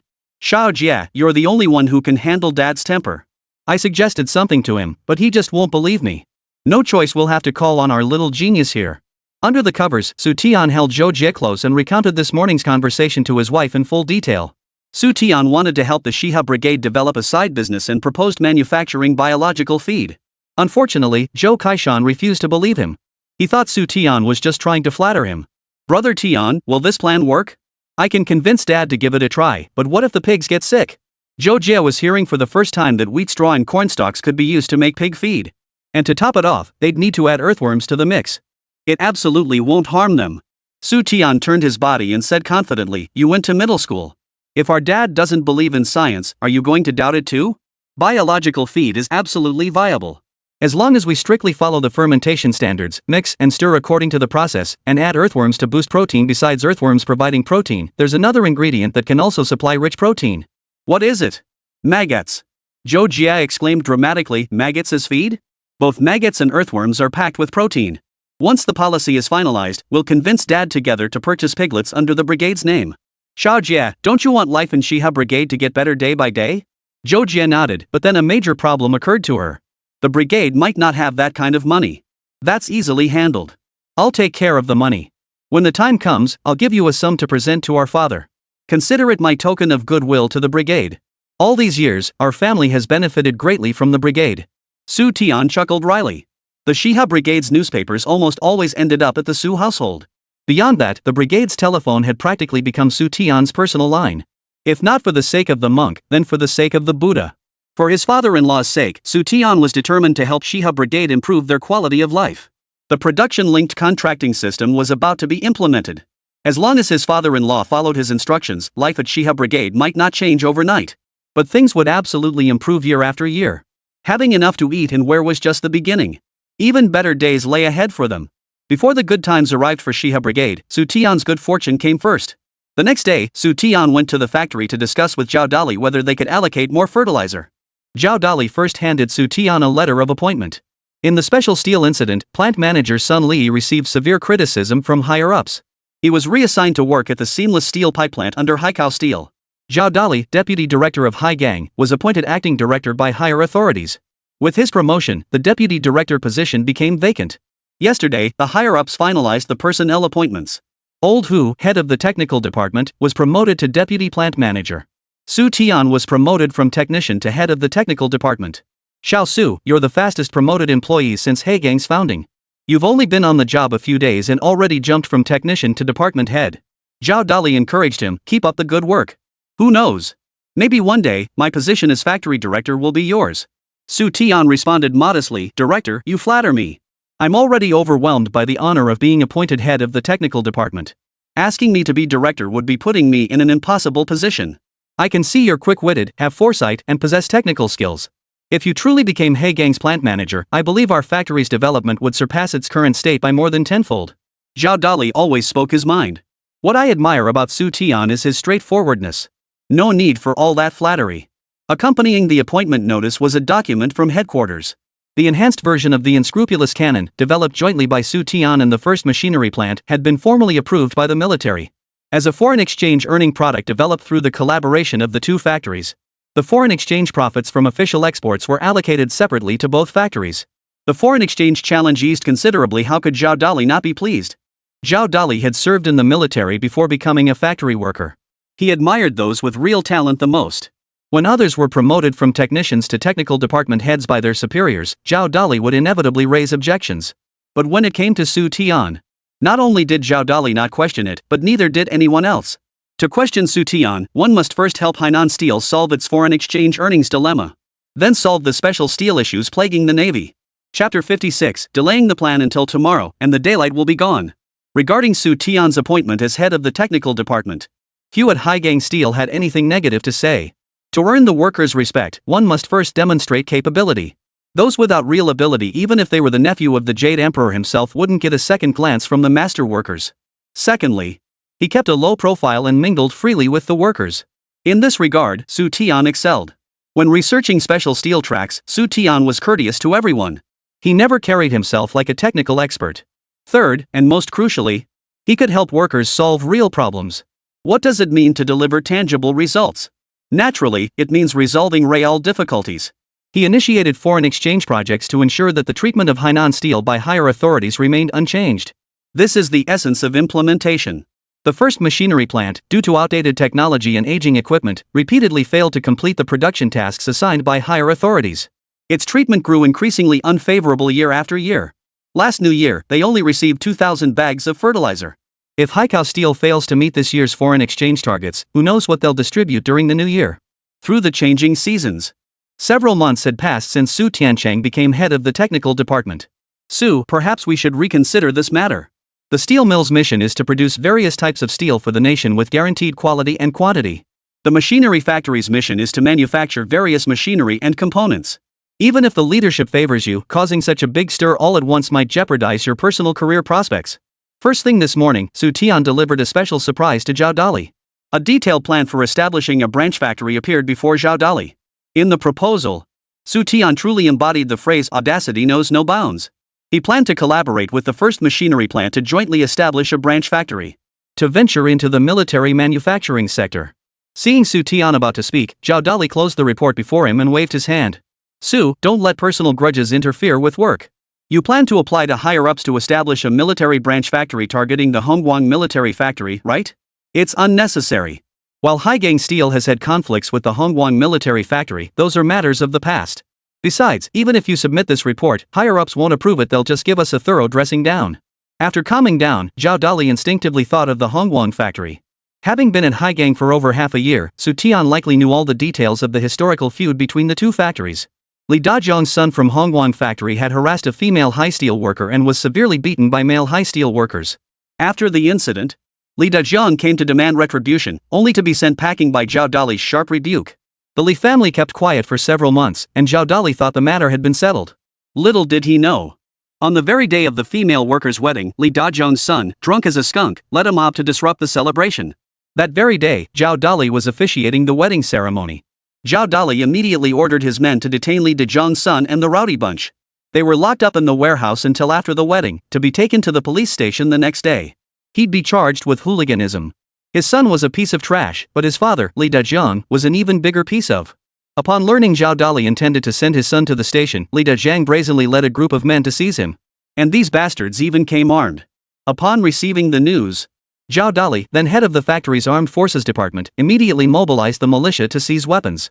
Worried about causing major trouble, factory director Sun Li played the peacemaker, demanding Zhao Dali release Li Dajian's son. From that day onward, Haigang and Hongguang factory became as distant as strangers. Whenever employees from the two factories encountered each other, it would start with verbal altercations at best. If both were young workers, it was common for them to come to blows. Director, have you finished? May I say a few words? All right, go ahead. Zhao Dali lifted his teacup and took a sip. Xu Tian pulled a neatly folded newspaper from his pocket and placed it on the table.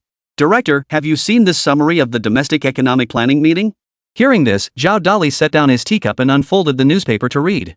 Xu Tian had already highlighted the relevant sections with a pen. Zhao Dali quickly found the article and read it silently. Comprehensive economic development, advocating distribution according to work, continuing to introduce new technologies, accelerating the pace of production and construction. What does any of this have to do with us? After 5 minutes, Zhao Dali finished reading the article. He felt the content was sound, but it had absolutely nothing to do with Haigang Steel or the report Xu Tian had submitted. Director, what does comprehensively developing the economy mean? Naturally, it means continuously generating foreign exchange. To boost the motivation of factories to earn foreign exchange and enhance their initiative, we need to implement distribution according to work, giving workers the drive to perform. Introducing new technologies and accelerating production and construction all require money. And you still think this has nothing to do with us? Xu Tian replied earnestly, the nation needs money everywhere. How much longer can factories survive on the communal pot system? In the past, we only needed to produce according to the tasks assigned by higher authorities. They would allocate funds and distribute various materials to us. Now, we must generate foreign exchange for the nation. Will they still give us every penny of funding like before? Hearing this, Zhao Dali frowned. At the beginning of the year, the state had issued foreign exchange generation targets to all state-owned factories. This signaled that the nation was teetering on the brink of severe financial shortage. Factories and units were required to innovate and develop flagship export products. You mean even if we meet our foreign exchange targets with quality and quantity, the funds allocated to us by higher-ups will keep shrinking? Xu Tian didn't answer directly, instead prompting Zhao Dali to analyze the situation from a dialectical perspective. The state needed state-owned factories to generate foreign exchange, yet it also had to provide them with sufficient funding each year. If the state had ample funds, why would it mandate all state-owned factories regardless of size to generate foreign exchange? If it lacks funds, it can only gradually reduce the budgets and funding for each factory. It would leave each factory to find its own way through the crisis. This report had already revealed a great deal of information. Xu Tian remarked, our Haigang has nearly 10,000 employees. If this year's funding is cut in half or even by a third compared to last year, everyone will have a very difficult time getting through the year. Zhao Dali remained silent for a moment before looking up and saying, you have a point. But do you really think our factory and the first machinery plant will fare any better by jointly producing military products? Whether things will be better or worse, I can't say for certain. But at the very least, the previous benefits won't be reduced. Xu Tian smiled faintly. Director, if our high steel can consistently deliver products that satisfy our superiors, whether steel or military goods, we must do everything possible to highlight our importance. Superiors will inevitably prioritize us. Even if funds are tight, they won't cut our benefits. We must find ways to push them. Less than a year remained before we had to stand on our own 2 feet and fend for ourselves. If we wait until tomorrow to make our move, it'll be too late. Chapter 57, the fate of a generation will change today.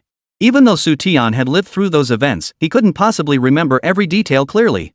He vaguely recalled that the transition to self-financing and independent operation occurred the year after next. Reading this article finally jogged Xu Tian's memory. The year after next would see full implementation, while next year would involve phased rollouts. A large number of leading state-owned enterprises would be the first to implement the separation of ownership and management rights.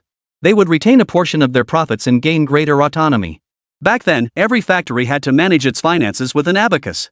While there's still time, we must seize the opportunity to secure more favorable policies. Are you going to just sit around twiddling your thumbs next year? The state will no longer handle exporting your products overseas. You'll have to figure out how to earn foreign exchange on your own. But what about the military factory? Director, we only hold production rights for special steel, not sales rights. Our other steel products are mediocre in quality. If we don't find a new path, we'll starve. Xu Tian cut Zhao Dali off. A couple days ago, his wife Zhou Jie accompanied Su Changmao to Beijing. She was attending the armor discussion meeting at the Ministry of Land Machinery. Once the proposal passed, which company would win the contract for the armor steel the land machinery department needed? Before Zhao Dali could answer, Xu Tian posed and answered his own question, it will definitely be our Haigang steel. But it's the same old problem, armor steel is just like shipbuilding steel. Our factory is like a maid holding the keys. We can't run the household, let alone make the decisions. But by supplying these two types of steel, we've already established connections with the Naval Aviation Department and the Land Aviation Department. By entering the military industry now, no matter how the winds shift in the future, our factory will have more options than others. Wouldn't you agree? Zhao Dali nodded.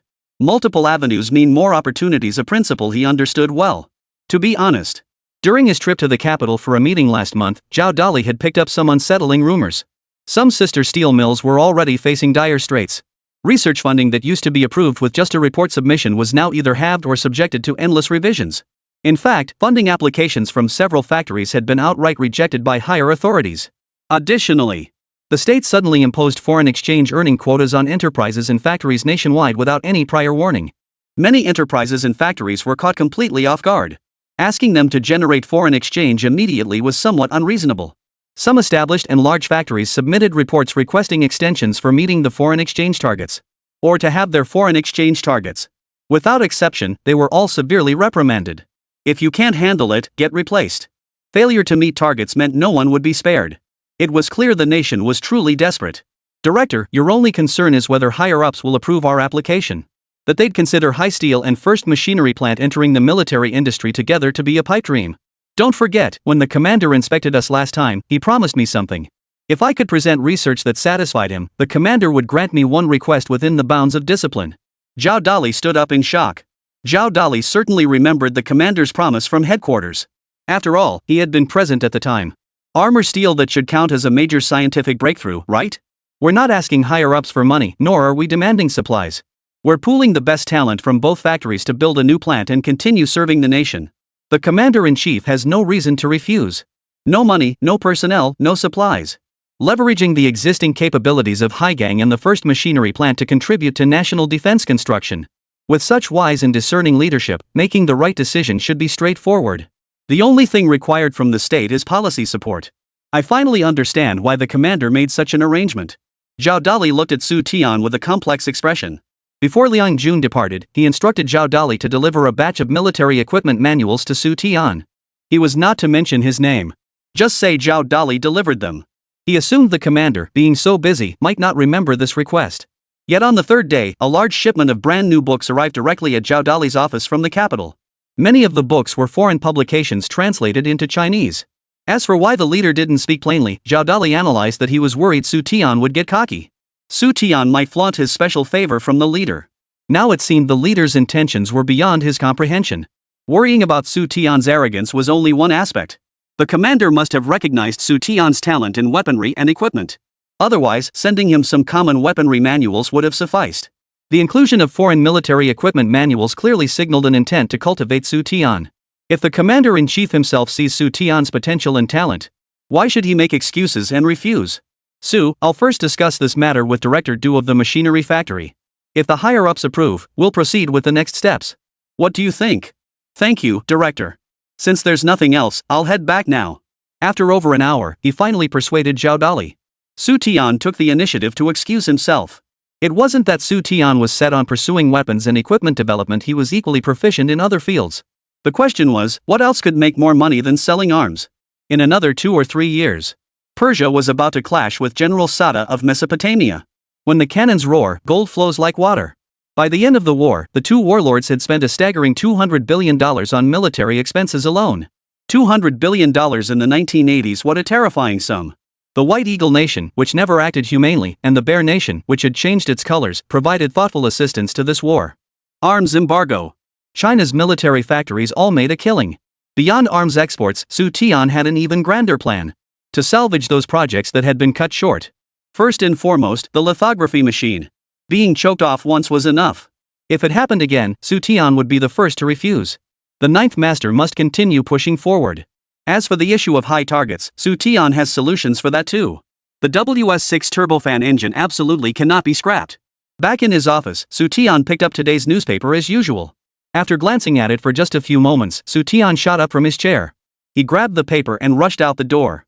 Whoa! Section Chief, what's going on? Xu Tianbao rushed out in a flurry, knocking over several technicians in his haste. Your spring has arrived. With that, Xu Tian had already dashed downstairs. Rushing to the broadcast room, Xu Tian gasped for breath as he ordered, "Xiao Yi, broadcast this content to the entire factory immediately." Xiao Yi, the female announcer at the factory broadcast station, took the newspaper with a puzzled look. "Oh my god." Upon reading the newspaper, Xiao Yi let out a deafening scream. "Quick, broadcast this to the entire factory." Xu Tian rubbed his ears while urging Xiao Yi to begin the broadcast. Xiao Yi stood frozen, unable to believe what she was reading. Xu Tian patted Xiao Yi's shoulder and said, "Stop spacing out. Get this broadcast out now." "Wah?" Tears rolled down Xiao Yi's cheeks. Never in her wildest dreams did she imagine that the fate of an entire generation would change today. Chapter 58. The college entrance exams return. The wasted years are finally over. 10 o'clock in the morning was the busiest time at Haizhou Steel. Every workshop was in full swing with production. Just then, the loudspeakers scattered throughout the entire site crackled with static. "It's not even lunchtime yet. Why is the broadcast station starting now? Who cares? It's none of our business." "Wait, that's not right. Why does announcer Xiao Ye's voice sound like she's crying? Did someone bully her? Damn it. Whoever dares mess with our factory beauty, I'll be the first to deal with her. My guess is it's those bastards from the red light factory." Inside the coking coal workshop, several young male workers huddled together, their expressions boiling with rage. Announcer Xiao Yi, like Xu Tian, was also an educated youth sent to the countryside. The difference was that her parents were still employees of Haizhou Steel. They had returned to the city due to health issues. She took her father's place and started working at the factory. With her sweet looks and pleasant voice, she was assigned to work at the broadcasting station. She became the dream girl of countless single male workers. Xiao Yi announced she would now deliver an important message. Her voice trembled with tears. She must have been bullied.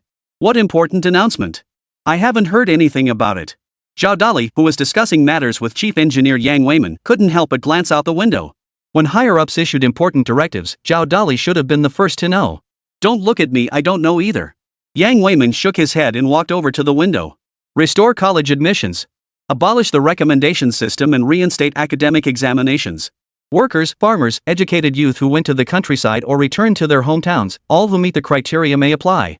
His voice, choked with emotion, drifted across the entire factory. The young male workers who had thought Xiao Yi was being bullied seemed frozen in place. In an instant, groups of young workers, regardless of gender, surged toward the exit. The open space outside the workshop was filled with people everywhere. At that moment, the entire factory fell deathly silent. Only Xiao Ye's broadcast voice could be heard. "Holy crap!" Zhao Dali exclaimed in disbelief. "The college entrance exams are back." In the blink of an eye, Yang Weiman dashed to the desk. He bent down to search through today's newspapers. "The college entrance exams are back. They're really back." Yang Weiman pulled out today's paper, his voice trembling. The college entrance exams, suspended for 10 years, were announced to be reinstated today. The wasted years were finally over. Wah! Gradually, waves of sobbing echoed throughout the factory grounds. The hardest hit were not the young male and female workers, but a large group of workers in their 30s. These individuals shared a common generational mark. The third cohort. In the year they were about to graduate high school or had just graduated. The college entrance exams were cancelled. Countless people were either sent to factories to take over the work, enlisted in the military, or sent to the countryside. Cries, shouts, and bitter laughter mingled together. At the broadcast station, Xiao Yi had stopped crying. Her voice rose with passion and conviction as she read the following announcement. In accordance with higher directives, the examinations will be held in winter. The notion that education was useless was now a thing of the past. Workers, farmers, cadres, soldiers, educated youth, and students all have the right to take this year's college entrance exam. Whether high school or junior high graduates, as long as they meet the application requirements, they can enter the examination hall. Xu Tian turned away and wiped the tears from the corners of his eyes. Future college entrance examinees may never fully grasp what this notice signified. It meant that countless destinies would be rewritten. It meant that countless individuals could rewrite their destinies and futures through dedicated effort. The educated youth still sent to the countryside could now return to the cities through the exam. Farmers who passed the university entrance exam could attain cadre status, receive state-subsidized grain rations, and secure positions in state-owned institutions upon graduation. It signifies that intellectuals will no longer be looked down upon. Xiao Yi took nearly 10 minutes to finish reading the entire document. Section Chief Su, I. Xiao Yi set down the newspaper, hesitating as he looked at Xu Tian. Xu Tian smiled faintly. You want to take the college entrance exam, but you're worried about failing and being ridiculed by the factory workers, right? Xiao Yi nodded quickly. Having graduated from junior high only a few years prior, she knew all too well how many educated youth sent to the countryside yearned to return to the city and change their fate. In the past, only those with exemplary performance and favorable class backgrounds were eligible to become workers, peasants, and soldier students recommended for university admission. For anyone who made it to university, their fate would change immediately. They became cadres, obtained urban residency, and were assigned to desirable work units. It was like soaring from the muddy swamp straight to the heavens. Soon, news of the restored college entrance exams would spread across the land. The thought of competing against millions, with only months left before the exams. Xiao Yi felt utterly unprepared. Section Chief Su, you're the smartest guy in our factory. Can you give me some advice? Should I even apply? Xiao Yi lowered his head uneasily, nervously twisting the hem of his shirt. If I had to give you advice, I give you 10 words: study relentlessly, as long as you don't die from it. Xu Tian whispered to Xiao Yi. All candidates taking this year's college entrance exam were starting from nearly the same starting line. No one knew the exams would resume this year. Naturally, no one had prepared in advance. Even if millions of candidates appeared, what difference would it make? If you can't study to death, then study to the death. Everyone started from a similar baseline. Whoever can absorb the knowledge will outpace countless others. Xiao Yi, let me give you an analogy. If others spend 5 hours reviewing each day, you spend 6. 1 extra hour a day adds up to 60 hours a month. It might just be those extra 60 hours that let you beat tens of thousands, even hundreds of thousands of other test takers. Xu Tian continued eloquently, plus, it hasn't been long since you finished middle school. You haven't completely forgotten what you learned in school. Picking up your textbooks now gives you an extra edge. Xiao Yi listened, his face flushing with excitement and gratitude. Xu Tian had said too much. Everyone starts from roughly the same foundation. No one has two heads. Even if the college entrance exam includes high school students, it doesn't mean I have no chance at all. After all, today's high school students are practically equivalent to college students. They're few and far between. Most are junior high students. If others study for 5 hours, I'll study for 6 or even 7. Recalling how teachers used to say diligence makes up for shortcomings, Xiao Yi found himself brimming with motivation. The desire to strive for higher ground is as old as time itself. Xiao Yi, if you have any questions or need help with anything, feel free to come find me anytime. Our department must be in chaos by now. I'll head out first. Compared to other workshops and branches, the technical department had few employees, but each was highly skilled. As the name suggests, the technical department deals exclusively with various technologies. The young technicians working there possessed greater learning abilities and knowledge reserves compared to other young workers. They were essentially the academic elites who outshone the entire factory. Other young workers might fret over whether they could get into college. But in the technical department? That's simply not an issue. Chapter 59, Xu Tian's 3 Rules. Section Chief, even though we've only known each other a few months, we all respect you from the bottom of our hearts. You understand us, right? Section Chief Su, your mother was a university professor. Surely you know how to prepare for the college entrance exams? Section Chief, could you make an exception and let us bring textbooks and such to work? I heard your wife went to the capital. Section Chief, could you give her a call or send a message asking her to bring back some study materials for us? I know someone at the post office. We won't have to wait in line. Enough talk. Quick, pool your money. If Xu Tian's guess was correct. No sooner had he returned to the technical department than he was immediately surrounded by a large crowd. Besides the young male and female technicians in the department, there were also quite a few older unmarried colleagues. The newspaper made it clear, college entrance exam registration had an age limit. In principle, applicants must not exceed 30 years of age. For those who were part of the old third batch, age restrictions may be appropriately relaxed. Allow those over 30 from the old third cohort to take the exam. In the years since the college entrance exam was abolished, young people have had only 3 viable paths at most. They were also known as the workers, peasants, and soldiers. Take over their parents' positions to work in factories, or leverage connections to secure employment quotas still as workers. Go to the countryside to repair the earth. Enlist in the military to defend the homeland. A new opportunity has emerged, and everyone wants to take a shot at it. Quiet. Quiet. With everyone talking at once, Xu Tian had no choice but to clap his hands to restore order. After considerable effort, the commotion in the hallway finally subsided. All that could be heard now was the collective, excited breathing of the crowd. I understand how you all feel, but there are rules for everything. At this point, Xu Tian noticed many faces clouded with disappointment. Xu Tian smiled faintly. The procedures I mentioned involve discussing with the factory director to provide you with a conducive learning environment. Not to impose restrictions on you. Wanting to prepare for the college entrance exam is commendable. It shows your passion for learning and your desire to change your destiny through education. I believe everyone understands this point. As the saying goes, without rules, there can be no order. If I make an exception for you and allow study materials in the workplace, what if other workshops or branches see or hear about it and follow suit? Without unified rules, even good intentions can sometimes backfire. Xu Tian had someone bring over a chair. Standing on the chair, he addressed the group. Yes, we should be happy. But we can't let our excitement cloud our judgment. Enough with the games, we're still employees of Haizhou Steel. There's work to be done every day. The college entrance exam registration requires scrutiny. If your studies interfere with your work, the factory's reference materials might not paint a flattering picture. Xu Tian phrased it as tactfully as possible, hoping everyone would grasp the underlying principle. Regarding preparations for this year's college entrance exams, the factory will make unified arrangements. No one may act on their own initiative. Studying is acceptable, but if it interferes with normal work and production, you absolutely won't pass the application review. As for study materials, I'll work with the factory to find a solution. My wife weighs only about 90 pounds. You may not care about her, but I can't bear to see her huffing and puffing while lugging a huge bag of materials on a crowded train. At this remark, everyone burst into laughter. Xu Tian spoke in a gentle tone. Any concerns you have, I will help resolve them. Let's establish 3 ground rules here. First, study when you should study, and work when you should work. In other words, absolutely no sneaking in study time during work hours that interferes with normal operations.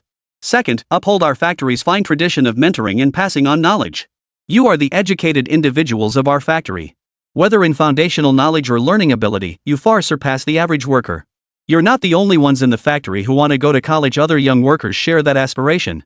Xu Tian emphasized the second point with profound intent. How to teach multiple academicians and recipients of international scientific research awards. How to mentor students, how to tailor instruction to individual aptitudes. This was Xu Tian's area of expertise. Considering Hainan Steel's current situation, Xu Tian added 3 more words to the second point. Mentoring and pairing.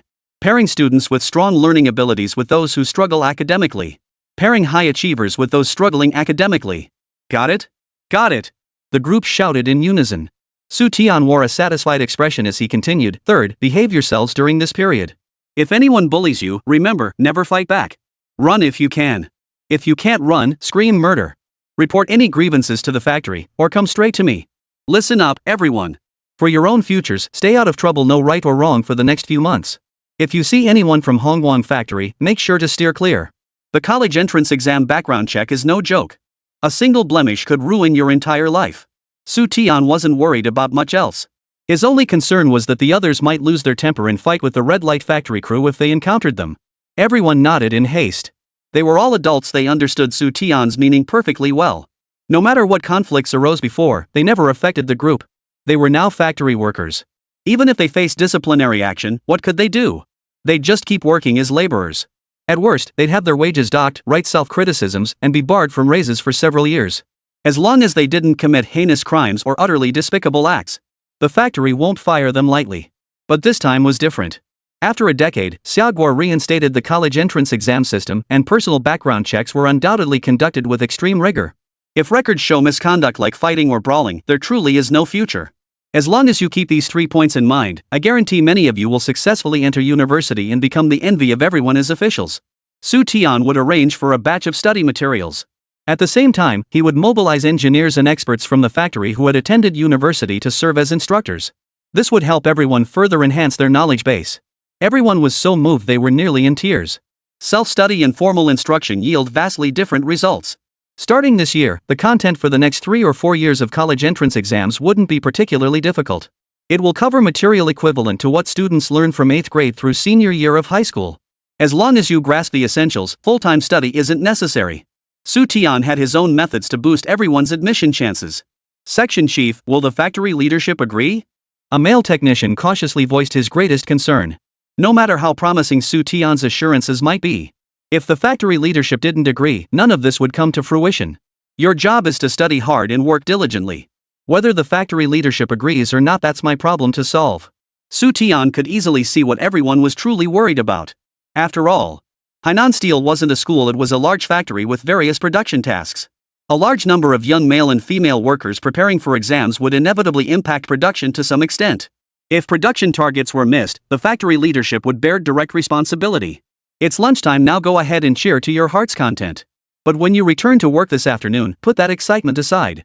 After instructing everyone that they could now celebrate freely, Xu Tian headed straight for the factory director's office. Chapter 60, Collective Glory. Walking alone, Xu Tian pondered. Just how many points did those third batch graduates from the Research Institute score to get into key universities? Was it over 200? Or just over 300? Never mind that now. Let's just go with 300. Xu Tian made up his mind to treat the 300-point mark as the key cutoff. Comrade Xu Tian. How could you discuss such a major matter without consulting me?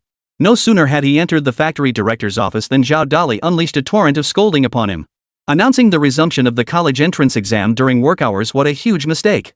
Just you wait. The factory wouldn't have a moment's peace all day. Just now, Zhao Dali took a quick tour around the factory. Well, the whole factory was in complete chaos. People are crying, shouting, and laughing hysterically. If you didn't know better, you'd think you'd wandered into a mental hospital. Zhao Dali didn't object to publicly announcing the great news that the national college entrance exams were being reinstated. But timing matters, right? Upon hearing the news, the young male and female workers wouldn't be able to focus on work for the rest of the day. Director, your criticism is well-founded. I accept it and promise it won't happen again. Xu Tian chuckled as he sat down in the chair opposite Zhao Dali. You. Zhao Dali raised his finger and pointed at Xu Tian. It's already done. Could he really discipline Xu Tian?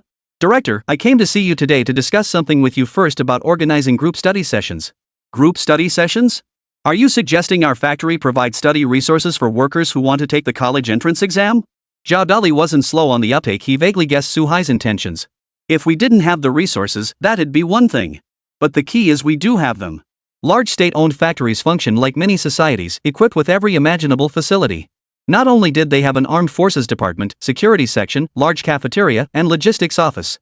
There were also a school, a hospital, and a nursery.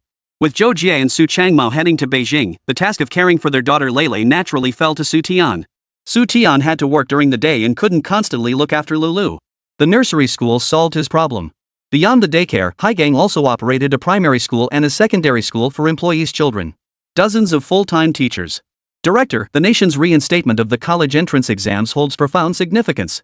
Beyond economic development, we must cultivate talent, a large cohort of intellectuals and specialists across all fields who can contribute to national construction.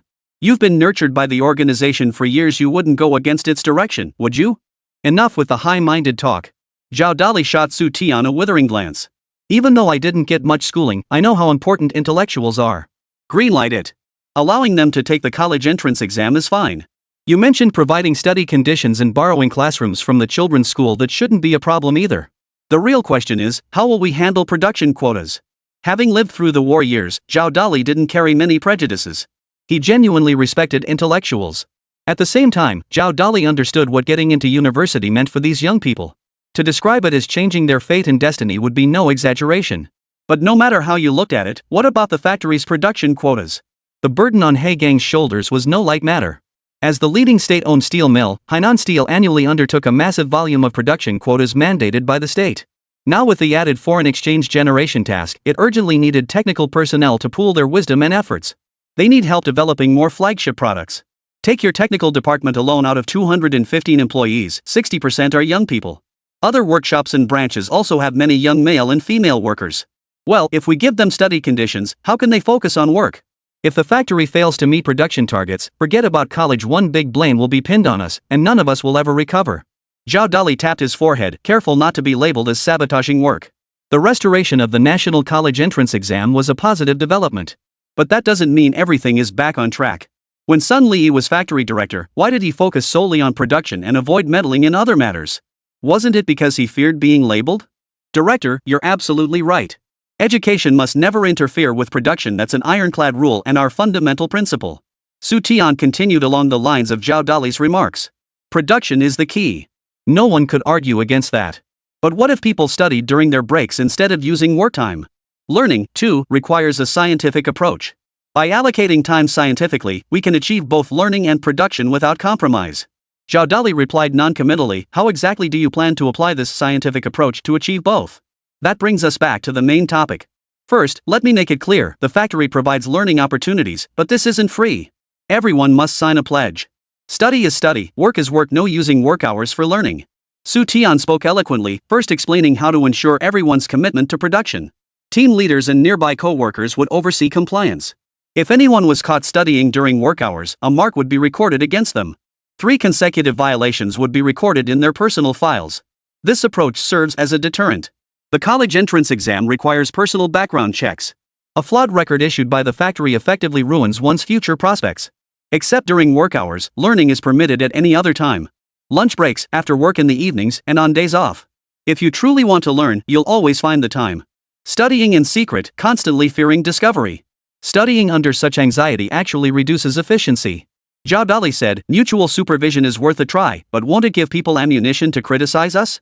Other factories haven't done anything. We're providing the school and arranging reasonable study times for them.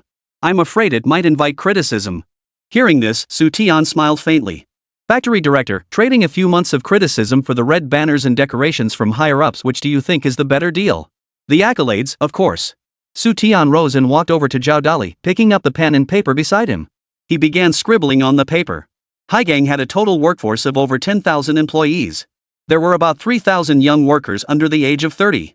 Adding the old third cohort, that made about 3,500 people. Subtract those with only elementary education who had no intention of taking the college entrance exam, and subtract those with family members bearing historical stains. Xu Tian wrote the number 1,500 on the paper. Director, 1,500 people are preparing to take the college entrance exam.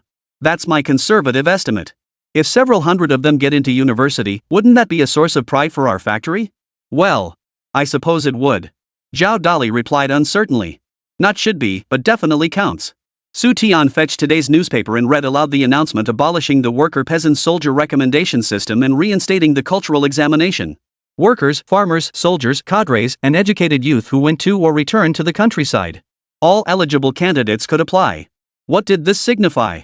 It signified that the era where knowledge equaled shame was becoming history. A factory employing 10,000 workers had sent hundreds of students to universities. This aligns with the spirit of the national policy to reinstate college entrance exams, and also created a large pool of knowledgeable talent for the nation. The real target of criticism should not be Hainan Steel. It's those state-owned factories that do nothing. Chapter 61, Joining Forces, Integrating Resources. They don't even follow directives from higher-ups. What do they think they're doing? Xu Tian sneered coldly, the more they criticize, the more they show their true colors. With your sharp tongue and clever mind, had you joined our factory 10 years earlier, everyone would probably be avoiding you. Well done, you've just typecast another factory with one sentence. Zhao Dali's body trembled slightly. They don't even follow the directives from above, what do they think they're doing? That remark was enough to make anyone's skin crawl. Director, I've arranged for our factory to provide learning resources for the workers. It's not just to earn praise from higher-ups, there's another reason behind it. The latter is far more important than the former. People have a conscience. When these graduates are assigned to any unit, they'll carry the legacy of having come from Haizhou Steel. With the same drive he'd shown when buying aluminum alloy windows, Xu Tian began painting a rosy picture. Just imagine. Hundreds of college graduates who started at Haizhou Steel, assigned to various government agencies across the country. Wouldn't that constitute Haizhou's network? Their university admissions wouldn't have happened without Haizhou's backing. Wouldn't that mean Hainan Steel now has its own people in every government department? Even if a few individuals turn their backs on their conscience, that doesn't mean everyone will forget Haizhou's kindness. As the first cohort of college students after the restoration of the college entrance exam, they're bound to secure positions in some desirable departments. I support Comrade Xu Tian's proposal. The office door swung open as Chief Engineer Yang Weiman stepped inside. The situation over the past 2 years has become impossible for anyone to understand. How much longer can our factory's good times last? Old Zhao, he who fails to plan ahead will face immediate troubles. It's time for us at Haizhou to prepare for the future. Yang Weiman closed the door and firmly endorsed Xu Tian's plan. Hearing that Xu Tian had gone to the factory director's office, Yang Weiman immediately sought him out. Earlier at the doorway, Yang Weiman had listened for several minutes. The more he listened, the more sense it made. Not for any other reason. Simply for the sake of paving the way for Haizhou's future. Xu Tian's proposal was worth a shot. Old Zhao, think about it. With the national college entrance exams resuming, workers who want to get into factories, how could they possibly focus on their jobs? When people yearn for change, it's better to guide them than to ignore their desires. Yang Weiman's words left Zhao Dali silent for a long while. The chance to change one's fate and fortune was right before their eyes. Who wouldn't want to take a shot at it? Anyone with a shred of ability or ambition. Win, and you soar to new heights. If they failed, they could always return to the factory. Under these circumstances, few young workers could focus on their jobs. Threatening them with disciplinary records would likely stir public resentment. It would only further disrupt production. Old Zhao, you and I both come from humble origins. You learned to read in the army, and I, as chief engineer, was nurtured step by step by the organization. Without the organization's nurturing, I'd still be nothing more than an old blacksmith. Encouraging learning and formulating scientific study plans has always been our consistent policy. During the days of marching and fighting, whenever there was spare time, commanders at all levels would turn into classrooms and personally teach the soldiers. Surely you haven't forgotten all that? Yang Weiman was once a member of the Huangdong Arsenal, working long-term near the headquarters base. He witnessed commanders at all levels not just once but repeatedly compiling textbooks for the soldiers. They devised study plans. They organized classes into groups based on different levels of education. They led by example, encouraging everyone's enthusiasm for learning. An uneducated army is the most foolish army of all. Without a large pool of educated talent, how can a nation achieve rapid development and grow stronger? Those bastards who preach the uselessness of knowledge and claim that more knowledge is shameful will be forever nailed to the pillar of infamy in history. Those who have crawled through the trenches and survived on the battlefield know best the practical value of knowledge. Without knowledge, how can we develop more advanced weapons? Without knowledge, how can we surpass foreign powers and stop being repeatedly threatened and extorted by them? Look at you all, why are you all picking on me? Zhao Dali chuckled helplessly, I never said I wouldn't agree. Engineer Yang, high steel isn't just about smelting steel, we're also about technology. Without education, you don't even know the most basic metal elements. What kind of steel are you trying to make? Zhao Dali's hesitation wasn't about personal position. Nor was it because he disliked knowledge. Quite the opposite, Zhao Dali understood the power of knowledge. Why has Haizhou Steel been unable to produce the special steel needed for national defense? It all boils down to a lack of knowledge and technology. For a technologist to despise knowledge was nothing short of a colossal joke. Xu Tian shot Yang Weiman a grateful glance. Yang Weiman's assist saved Xu Tian a great deal of effort. Comrade Xu Tian, I imagine you have further insights to share. Feel free to share them, I'll help you strategize. Yang Weiman picked up the office thermos and poured Xu Tian a cup of hot water. He let Xu Tian moisten his throat first, encouraging him to speak at length. Yang Weiman was getting on in years, with only a few years left before retirement. The future of Haizhou Steel would need to be carried by more young people. Xu Tian's earlier words had been a wake-up call. Had made Yang Weiman acutely aware of how wildly off the mark he had been. Playing it safe, avoiding mistakes. Having dedicated half his life, it was time to rest. He had completely forgotten that without the nation, there would be no Yang Weiman. The son of an ironworker, what qualifications did he have to become chief engineer? What qualifications did he have to attend university, publish papers, and conduct overseas research? The thought of all that wasted time fills Yang Weiman with regret. His sole wish before retirement was to accomplish a few tangible achievements at Haizhou Steel. Xu Tian took a cautious sip, set down his cup, and said, Director, Chief Engineer Yang, to achieve the first two goals, systematic and scientific learning guidance is essential. Before arriving, I've already established study protocols for our department. 3 fundamental rules, if you will. Xu Tian then outlined the 3 fundamental agreements he had established with the technicians in his department. Mentor and assist one another, pairing up as partners. Those with strong learning abilities assist those with average abilities. The advanced would lead the less advanced, improving performance together. Xu Tian believed that as long as individual interests weren't conflicting, this approach would surely spark everyone's initiative. The factory provided classrooms, utilizing elementary and middle school classrooms. The children's school dismisses at the same time the workers finish their shifts. Teachers with prior teaching experience will receive basic training. Invite college-educated employees from the factory to serve as temporary classroom instructors. Young workers from the first machinery plant could also be invited to attend the classes. Director Du is a veteran engineer with rock-solid physics fundamentals. Chemistry is our strength at Haizhou Steel, while physics is the first machinery plant specialty. Joining forces to integrate resources. Excellent, excellent, a powerful alliance to integrate resources. Yang Weiman said cheerfully, this way, we'll solve 2 problems at once. And they're the toughest subjects, physics and chemistry. As for Chinese, math, history, geography, and politics, those aren't major issues. Zhao Dali listened quietly, occasionally lowering his head to jot notes on paper. Xu Tian added, I believe we should also establish a dedicated Gaokao office to address all the logistical concerns for workers preparing for the college entrance exam. Chapter 62, The Strength of State-Owned Enterprises, Establishing a Dedicated Office. Whether young workers could successfully enter university depended not only on their personal efforts. External factors also play a crucial role. The older cohort, needless to say, had mostly married and started families. If both spouses took the exam, who would care for their children at home? If this issue wasn't handled properly, it could easily lead to major problems. Zhao Dali remarked, that's true. It's not like the elderly in every family are right here in our hometown. Yang Weiman added, if that's the case, there's another point to consider, securing support from family members. Once admitted to university, one partner will inevitably live on campus long-term. With one less person working, the household burden suddenly becomes heavier. To ensure they remember the benefits of working at Haizhou, we need to provide their families with assistance from time to time. Additionally, ideological work is crucial. These days, there's no shortage of gossip mongers. Hearing harsh words during times of stress can lead to serious problems. Both Zhao Dali and Yang Weiman strongly agreed with Xu Tian's proposal to establish a college entrance exam office. If we're going to do it, we must do it right. This was the consistent principle of the senior state-owned factory. Hainan Steel had relatively ample funds at its disposal, purchasing study materials and textbooks for young workers eager to learn, encouraging them to contribute to national development. This aligns perfectly with the directives from higher authorities. No one could find fault with it. Extending the nursery hours appropriately. This would allow young workers with children aged 1 or 2 or 3 to focus on their studies with peace of mind. Arrange for the logistics director and women's director to find solutions to assist with caring for slightly older children.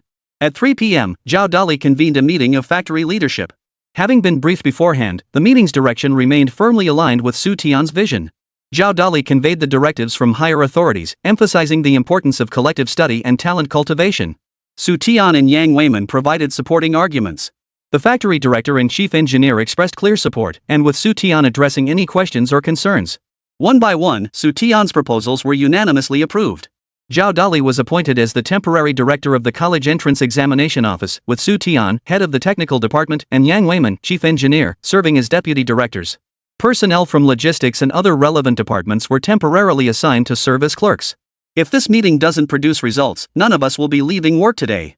Nothing's certain these days. Who knows if the restored college entrance exam will be cancelled next year? Whether this is a permanent opportunity or a one-time shot, no wonder everyone's so desperate.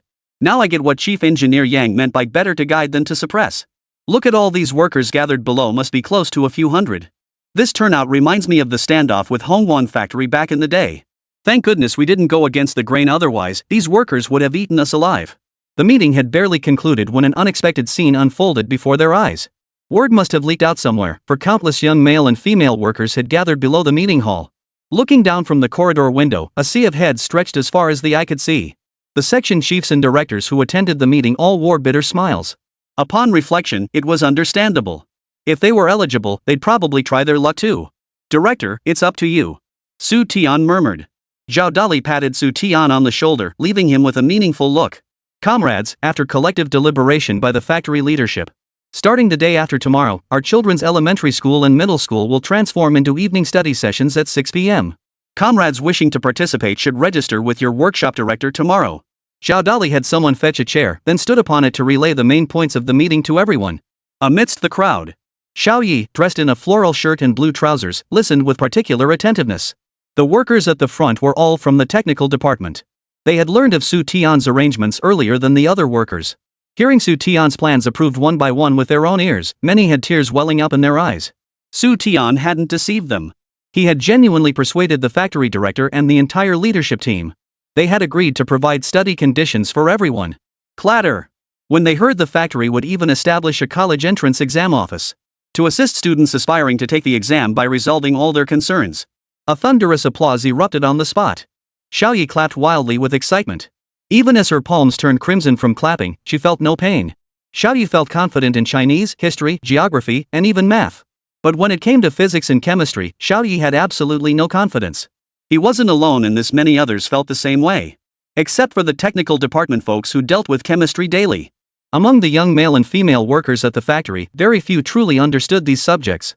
Chief Engineer Yang Weiman will lead a group of college-educated engineers to help compile physics review materials suitable for everyone. Workers from the first machinery plant were invited to join the review sessions. Du Weiguo will bring the factory's technical experts to help resolve physics-related questions. Guided study yields vastly different results than self-directed learning. Yang Weiman and Du Weiguo are both leading authorities in their technical fields. With their hands-on guidance, progress will surely be twice as fast with half the effort. The news came from Zhao Dali's mouth, and the workers were so grateful they burst into tears. Only the technical department and broadcaster Xiao Yi knew the truth. The one most deserving of thanks was Xu Tian. My dear daughter, how could you be so adorable? Having you and your mother by my side this lifetime, don't you think I'm the luckiest man alive? As Zhao Dali spoke eloquently, Xu Tian quietly slipped away. The world may be vast, but nothing matters more than holding his daughter. After mixing a bowl of malted milk for his daughter, Xu Tian cradled Lulu as they lay on the heated bed. He gently stroked her chubby little feet. He traced his finger across her adorable, milk-fed little face. Giggle, giggle. 2-year-old Lele giggled happily. Daddy, bye-bye. Lulu giggled while waving her little hands. Sweetheart, you can't eat anymore. Too much malted milk can easily. Xu Tianzhang knew excessive consumption could cause stomach issues, but seeing his daughter on the verge of tears, all principles went out the window.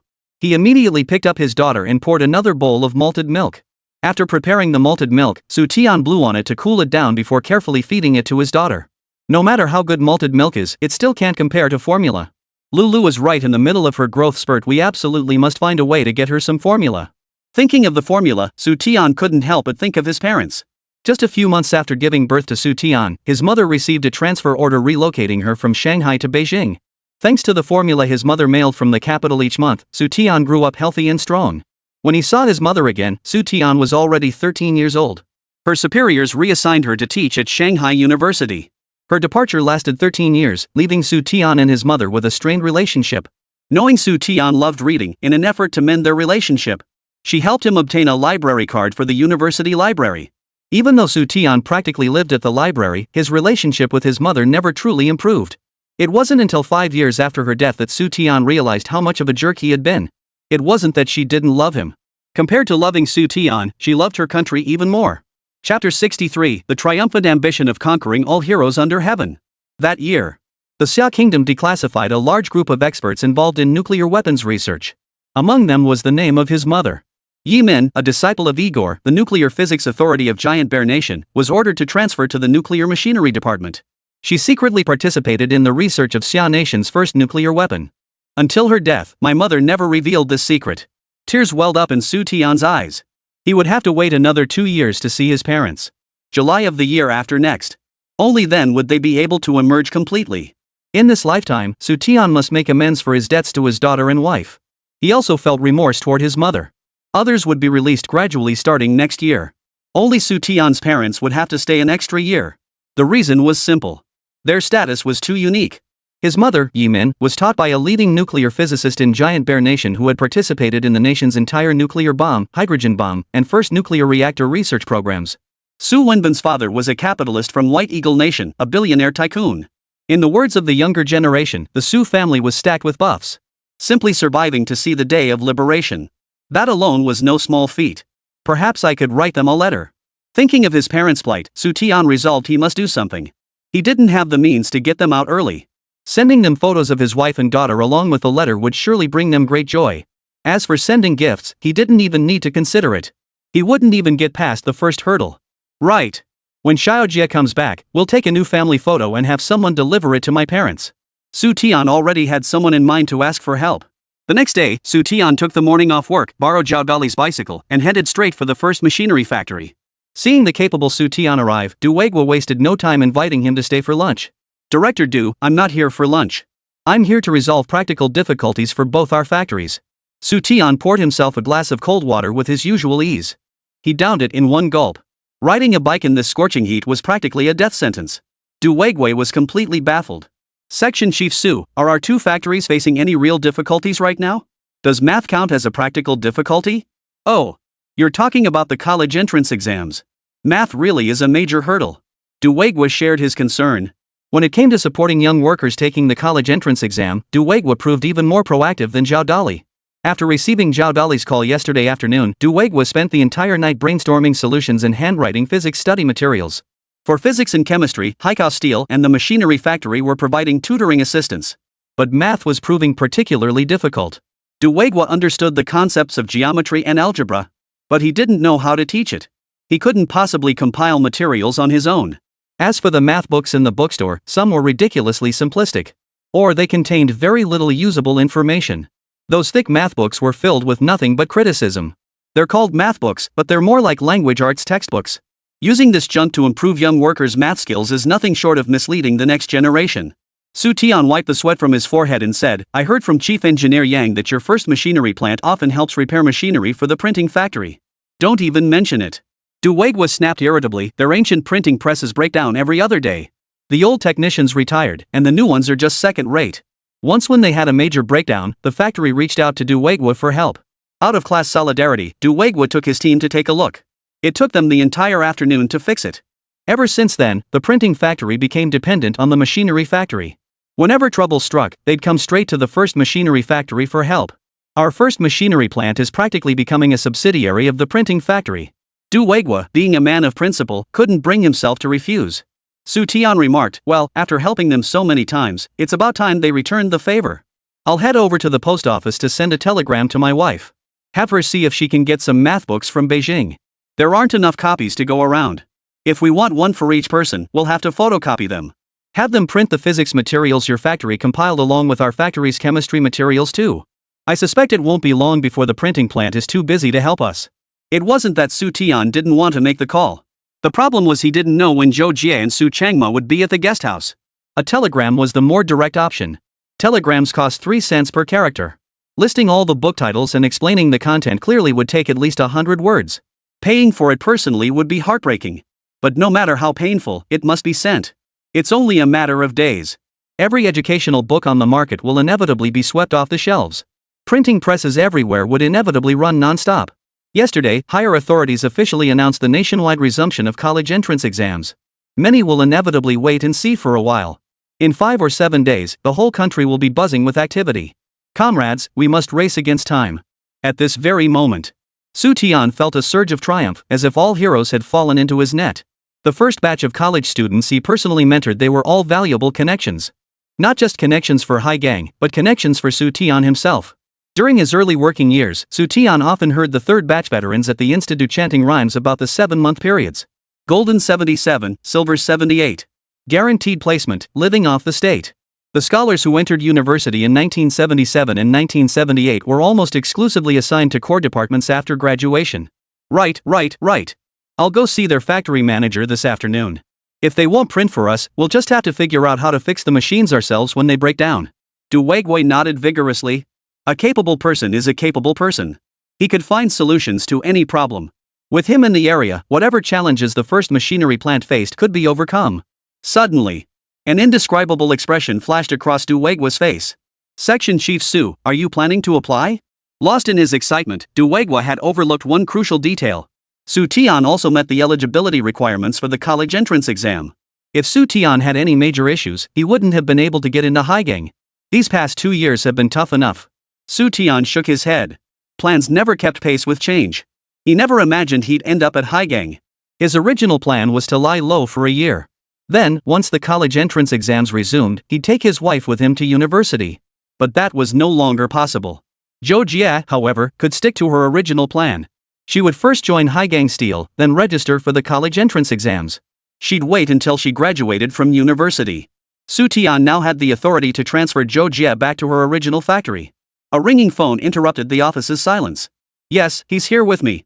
Du Weiguo handed the receiver to Xu Tian. Section Chief Su, it's plant manager Zhao calling. Xu Tian took the phone and said, Director, the matter has already, After a few seconds, Xu Tian said, I respect her choice. You bastard. Zhao Dali's furious voice boomed through the phone. Xu Tian, I'm giving you 4 days off. Go home immediately and pack your things. I'll have someone buy your train ticket. If you can't make my sister-in-law change her mind, don't come back either. Chapter 64, The Debate Over the Future, Choosing Lu Ji's Department. Brother Zhao, please calm down first, okay? Hearing Xu Tian address him as Brother Zhao, Zhao Dali fell silent for several seconds. Do you have any idea what this means to my sister-in-law? I know, but I know even better that this might not be the best choice. Brother Zhao, some things can't be explained over the phone in a few words. I'll head back to the factory shortly and explain it to you in person. With that, Xu Tian prepared to hang up. Fine. Zhao Dali hung up first, sounding annoyed. Xu Tian let out a helpless, bitter smile and placed the receiver back on the phone. Du Weiguo cautiously offered, Section Chief Su, if there's anything I can do to help, please don't hesitate to ask. Director Du, I appreciate your kindness, but you really can't help with this matter. Xu Tian sighed inwardly at the unpredictability of life. Even with a second chance at life, some things remained beyond his grasp. Seeing Du Weiguo looking hesitant and about to speak, Xu Tian gave a wry smile. Factory Director Du, you don't need to guess. It's really nothing. My wife went to Beijing for a meeting at the Ministry of Land and Resources. The senior officials there were very impressed with her performance and asked if she'd be willing to stay on at the ministry. She turned them down. Du Weiguo sucked in a sharp breath. No wonder Zhao Dali flew into such a rage. Good heavens! This was like manna from heaven. The Lu Ji department, a unit directly under the General Hospital. All work reports directly to the second in command. If it were Du Weiguo's relatives or friends, Du Weiguo would tear them to shreds. They say state-owned factories offer iron rice bowls. That phrase isn't mentioned. But 2 other truths were implied. Ordinary departments in the capital were silver rice bowls, while the 8 major departments Lu Ji, Haizhou, and others were pure gold rice bowls. Why would Xu Tian's wife abandon a golden rice bowl? What does she want? Director Du, if there's nothing else, I'll be going now. I still need to go to the post office to send a telegram. Leaving Du Weiguo with his mind in disarray, Xu Tian stepped out of the office. To be honest, If this had happened before this year, Xu Tian would have jumped for joy upon hearing Zhou Jie got a job at the Ministry of Land and Transport. But now, the Ministry of Land, Infrastructure, and Transport might not be the right fit for Zhou Jie. Others viewed the 8 major departments as golden opportunities.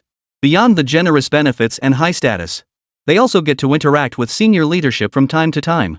Opportunities for promotion far exceed those in other state-owned factories. After sending the telegram, Xu Tian cycled back to the factory. Instead of rushing to see Zhao Dali, he first headed to the cafeteria to fill his stomach. He didn't show up at Zhao Dali's office until the afternoon shift began.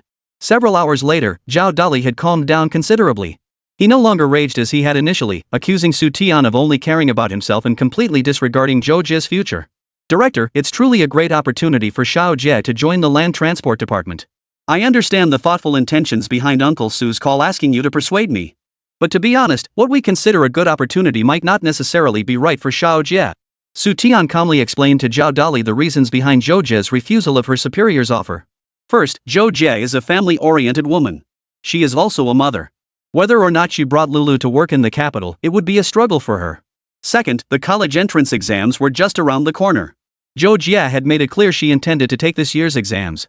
Even if she were to join the Ministry of Land and Resources, she likely wouldn't stay long.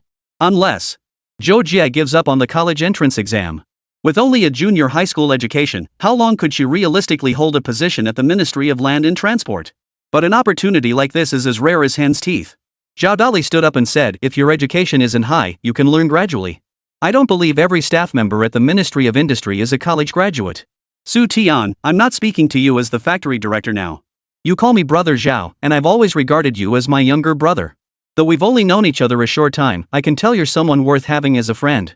Regarding the issue Xu Tian raised, Zhao Dali believed every problem could be overcome. First, have Zhou Jie work at the Lu Ji department and leave the child in Xu Tian's care. The factory had a daycare center, which would completely alleviate Xu Tian's concerns. With Xu Tian's abilities, he would surely be transferred to work in the capital in the future. A brief period of separation would pave the way for Zhou Jie's bright future. It was worth it. Xu Tian said, Brother Zhao, thank you for genuinely considering Zhou Jie's future. Have you ever considered whether our factory's future prospects are truly inferior to those of the Ministry of Land and Infrastructure? Actually, Xu Tian had another reason for discouraging Zhou Jie from staying at the Land Machinery Department. Several years later, Xia Nation began streamlining its departments and personnel. All 8 major departments were dissolved, with their personnel reassigned to other units. Then, the process of dissolution and restructuring continued. Reorganize and dissolve again. If Xu Tian remembered correctly, those who had come from the Ministry of Machinery had been reassigned at least 3 or 4 times. After all that upheaval, who knew where Zhou Jie would end up? Still thinking about your military factory? Zhao Dali snapped irritably. It's not just thinking, it's about to be implemented. Xu Tian smiled faintly. If Germany has rain metal, why can't Xia Nation have the Haizhou metal group? Sometimes, I really can't figure you out. Zhao Dali sat back down in his chair, sulking. Zhou Jie is your wife. As an outsider, I shouldn't say much. But remember this, Zhou Jie endured so much hardship for you. If you wrong her, her father won't let you off, and I, as the factory director, won't let you off lightly either. After living next door to Xu Tian for several months, Zhao Dali had gradually learned bits and pieces of Xu Tian and Zhou Jie's story. Xu Tian had turned over a new leaf, and Zhao Dali felt it wasn't his place to say much. But a stern warning was still in order. Upon reflection, Xu Tian's words held some truth. Zhou Jie had followed Xu Tian without hesitation, proving her love for him was deep and unwavering. Even if Xu Tian persuaded Zhou Jie to work at Lu Ji's department, would she truly be happy? Brother Zhao, I'll make you a promise right here. If you ever find me doing anything to wrong Zhou Jie, you can deal with me however you see fit. Even if you beat me to death, I won't fight back. Xu Tian solemnly raised his hand in pledge. Enough, enough. You may have convinced me, but that doesn't mean you can convince the old boss. Better start thinking about how you'll face his wrath. Zhao Dali was well aware that Su Changmao treated Zhou Jie like his own daughter. This time around, the old man would certainly make life miserable for Xu Tian. I have my own plans. Just as Xu Tian was about to end the meeting with a joke, a knock sounded at the door. Come in. Immediately, a burly middle-aged man with a face full of fleshy bulges walked in. Factory director, I'm here to voice my concerns. Those young workers who want to go to college are human beings, but we old workers aren't human beings anymore. The middle-aged man bellowed, his voice growing louder with each word. Several people in the hallway glanced sideways toward the office. Chapter 65, The Night School Incident. Master Lu, couldn't you speak calmly instead of shouting like this? Zhao Dali stepped forward to close the door, asking the middle-aged man what he wanted to discuss. The burly man, Lu Depeng, was notorious in the factory for being a troublemaker. He was lazy and often cut corners during work hours. Relying on his privileged background, he looked down on everyone. Whether those young workers go to college or not is none of my business. But starving me? That's unacceptable. Lu Dapeng kept slamming his fist on the table. Look at how you talk. When has the factory ever starved you? They take their college entrance exams, you do your job, two separate matters. Stop making a fuss. Zhao Dali looked thoroughly exasperated. Lu Dapeng must have been venting frustration from somewhere else, using this as an excuse to flex his authority here. Zhao Dali refused to stoop to his level. But that didn't mean he'd tolerate his nonsense. Damn it, how is it none of my business? My wife is a teacher at the children's school. What right does the factory have to make her work day shifts and night shifts? This is exploitation. Lu Dapeng pointed his finger right at Zhao Dali's nose, accusing him of having a heart of darkness. Lu Dapeng's wife taught classes to the factory's young workers to help them improve their education, leaving her no time to cook at home. If his wife didn't cook, what was Lu Dapeng supposed to eat? Comrade Lu Dapeng, don't you have 2 hands and 2 feet? You didn't starve to death all those years before you got married. Zhao Dali suppressed his anger and began to reason with Lu Dapeng. The factory organized experienced teachers from the workers' school to run night classes for young workers preparing for the college entrance exam, in response to directives from higher authorities. As the leading state-owned steel mill, Haizhou always led the charge in answering the nation's call. Lu Dapeng's wife was teaching the young workers, so he should have supported her. Yet here he was, causing a scene just because no one cooked dinner for him. Was this how he repaid the years of education he'd received from the factory? Oomph. Zhao Dali, spare me the high-minded talk. Responding to national calls is for you leaders. I'm just a boiler operator, no such lofty ideals. Anyway, I know you can't let me go hungry. If you don't fix this, I'll come eat at your place tonight. Nonsense. Zhao Dali snapped angrily. If you don't believe me, we'll see about that. Lu Dapeng paid no heed to Zhao Dali's rebuke. He was a model worker with impeccable credentials. You couldn't find a single flaw in him even with a magnifying glass. State-owned factories couldn't fire workers even if they openly defied factory leaders. No one could do anything to him. Master Lu, hold on a moment. Xu Tian grabbed Lu Dapeng's arm, his face breaking into a smile. It's just dinner, after all. No need to blow your top over such a small thing. The factory's arrangement is for the benefit of all employees. If we cultivate more young workers who can get into college, the higher-ups will definitely commend our factory. The holiday supplies we receive will definitely be more than last year. Then everyone will benefit. You're a veteran worker here. At a critical moment like this, you'll support the factory, right? Lu Dapeng sneered coldly. Xu Tian, everyone says you're a smooth talker. I didn't believe it before, but seeing you today, I finally get it. I'm talking about the present situation, and you're dragging it all the way to the new year. Lu Dapeng, watch your mouth. Who the hell do you think you are? Zhao Dali raised his hand to warn Lu Dapeng, then immediately apologized to Xu Tian. Old man this, damn it that. What the hell does Lu Dapeng think this place is? This is the factory office, not Lu Dapeng's own home. Zhao, don't think being the factory director means you can intimidate me. I'm not falling for that. I've heard the rumors Xu Tian's family has a shady past. That's why he ended up as an educated youth in the countryside. Ever since that kid joined the factory, you've been covering for him at every turn. He's barely been on the job a few days and suddenly gets promoted to section chief. You say it's the higher-ups' decision, but who the hell knows if you didn't pull some strings for him? Lu Dapeng flung open the office door and bellowed down the hallway. Zhao Dali favors the children of troublemakers and bullies the factory's veteran workers. Before long, the corridor outside the office filled with people. Everyone knew Lu Dapeng had a temper like a wild boar. When he went berserk, he was like a rabid dog. Some wanted to step in to break up the fight, but feared getting bitten by Lu Dapeng. As the crowd grew larger, Lu Dapeng seemed to be pumped up. Full of energy, he mocked Xu Tian as a troublemaker who had infiltrated the workers' ranks. He indirectly attacked Zhao Dali, accusing him of siding with the enemy instead of the workers. Everyone, judge for yourselves. Is there anything wrong with me asking my wife to come home from work and cook for me? Zhao Dali looked utterly unwilling, as if I'd stabbed him in the heart. And this Xu Tian, he spouts nothing but nonsense. Comrades, the more the bad guys try to stop us from doing something, the more we must do it. They claim opening night classes for college entrance exams is to follow higher-ups' directives. Bull. I think it's all for their own benefit. Lu Dapeng's words cut to the bone, declaring that Zhao Dali had ulterior motives for establishing the college entrance exam night school at the factory. He was still only acting director. To shed that acting title, he'd undoubtedly resort to all sorts of tricks to curry favor with the higher-ups. For personal gain, he disregarded the lives of other workers.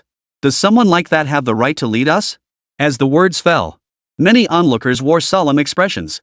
Though Lu Dapeng was known for his stubbornness, he had a point this time. The nation had just announced the resumption of college entrance exams, and Zhao Dali seemed more enthusiastic than anyone else. He was arranging classrooms, compiling materials. He even established an office dedicated to the college entrance exams. It was indeed strange. News of these developments spread like wildfire, causing quite a stir. Upon learning that Lu Dapeng had accused Zhao Dali of harboring ulterior motives in organizing the night classes for the college entrance exams, the young workers, still buzzing with excitement, immediately rushed over to the factory office. These days, people dread being accused of overstepping boundaries.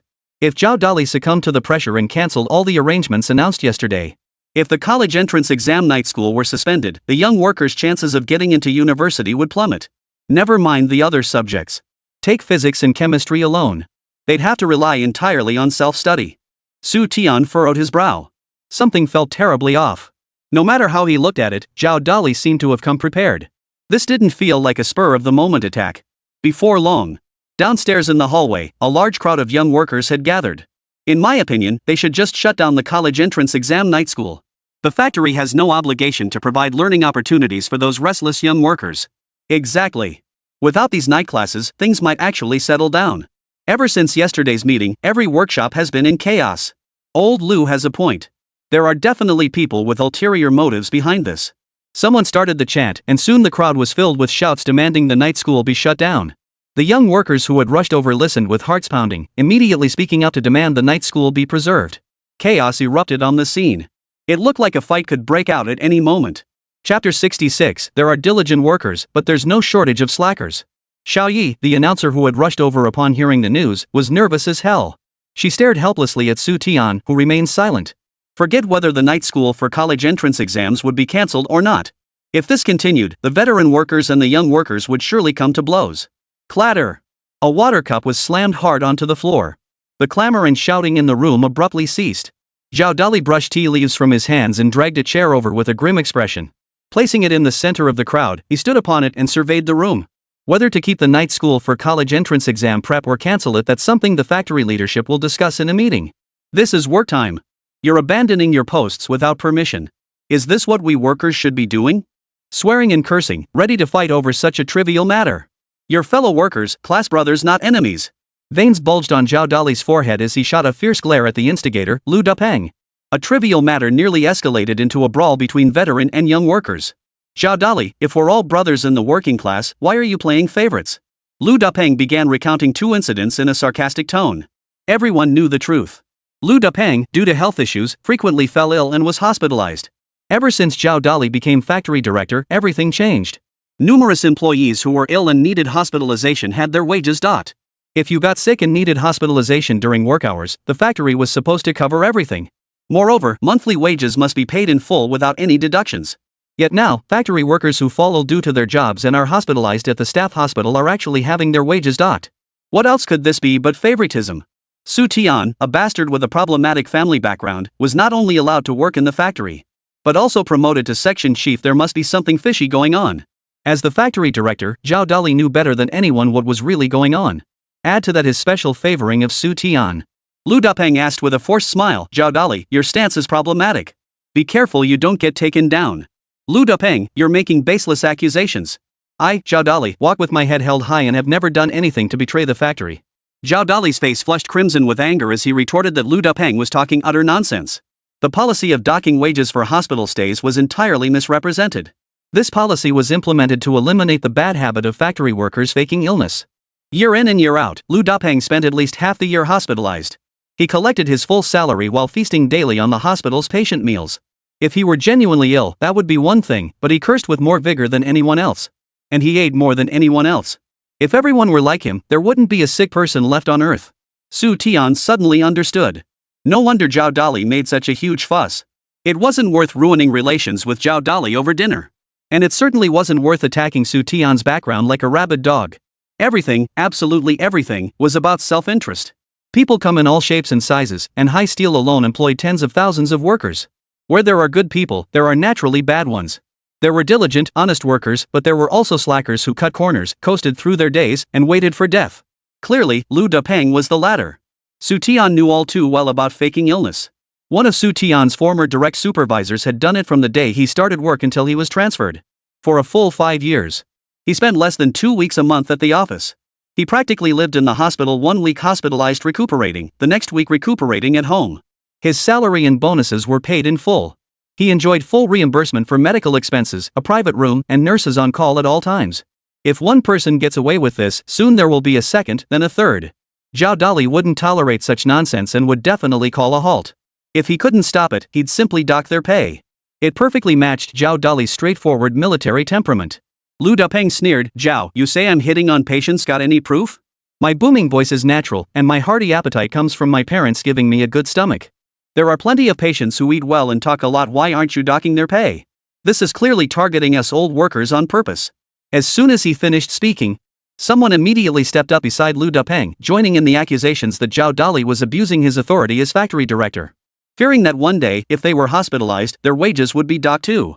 For a moment, no one stood up to defend Zhao Dali. Zhao Dali repeatedly insisted that his actions were all for the good of the factory. If he had any personal motives, he declared, may the heavens strike him dead with a bolt of lightning. Ha ha ha. Hearing Zhao Dali's oath, Lu Dapeng and his group burst into loud laughter. You've gone too far. No one expected it. Announcer Xiaoyi stepped forward, accusing Lu Dapeng of crying wolf. Xiaoya's mother happened to be a doctor at the staff hospital. She had once told her mother that Lu Dapeng wasn't actually sick. He repeatedly threatened the doctors, insisting on being admitted to the hospital. Otherwise, he would disrupt the family's peace. The factory doctor, adopting a better safe than sorry approach, and turned a blind eye to the situation. You little brat, get out of my sight. I know you want to go to college, that's why I'm protecting Zhao Dali. Dare to talk back again, and don't blame me for beating you. Lu Dapeng raised his hand, making Xiaoyi shut her eyes in fear. A pair of soft yet firm hands tugged at Xiaoyi. Section Chief Su, I'm not lying. Everything I said is true. Opening her eyes to see Xu Tian, Xiaoyi's eyes welled up with tears of grievance. Xiaoyi, this has nothing to do with you. Step back for now. Saying this, Xu Tian pulled Xiaoyi back behind the crowd. Lu Dapeng stood tall like a victorious general, declaring, the people's eyes are sharp. Zhao Dali, you're full of selfish motives and have no business being the factory director of Haizhou Steel. You'd better figure out what to do next and give us a satisfactory explanation. Lu Dapeng sneered inwardly. Since Zhao wouldn't let him play sick, Lu Dapeng was determined to ruin Zhao Dali's reputation. Damn it, he dared to withhold my pay. If Zhao Dali started this, don't blame Lu Dapeng for finishing it. Sun Li wouldn't lift a finger. Zhao Dali was just a deputy factory manager, what did he know? Master Lu, you're sick. Watch out, this anger could ruin your health. As he spoke, Xu Tian pushed through the crowd, urging Lu Dapeng to keep his cool. Anger harms the body, what if it kills him? Leaving behind a widow and orphan who would care for them? Xu Tian, say that again if you dare. Lu Dapeng's face twisted into a ferocious expression, as if he wanted to devour Xu Tian. Xu Tian seemed oblivious, shouting, Factory director, I suggest we immediately arrange for Master Lu to be hospitalized. Master Lu's chronic illness indicates his health has deteriorated to a critical stage. It would be best to arrange for him to stay in the hospital for an extended period, at least 2 years, in my opinion. Hearing this, Lu Dapeng's expression softened considerably. The factory doctor was as timid as a mouse. Each time, they only dared to issue simple sick leave slips for Lu Dapeng. The longest hospital stay was 2 or 3 weeks at most. If he could really stay in the hospital for 2 years, not only would he save a lot of grain and ration tickets, but he could also keep getting paid without working. Lu Dapeng was about to play hard to get, but then agreed. Little did he know.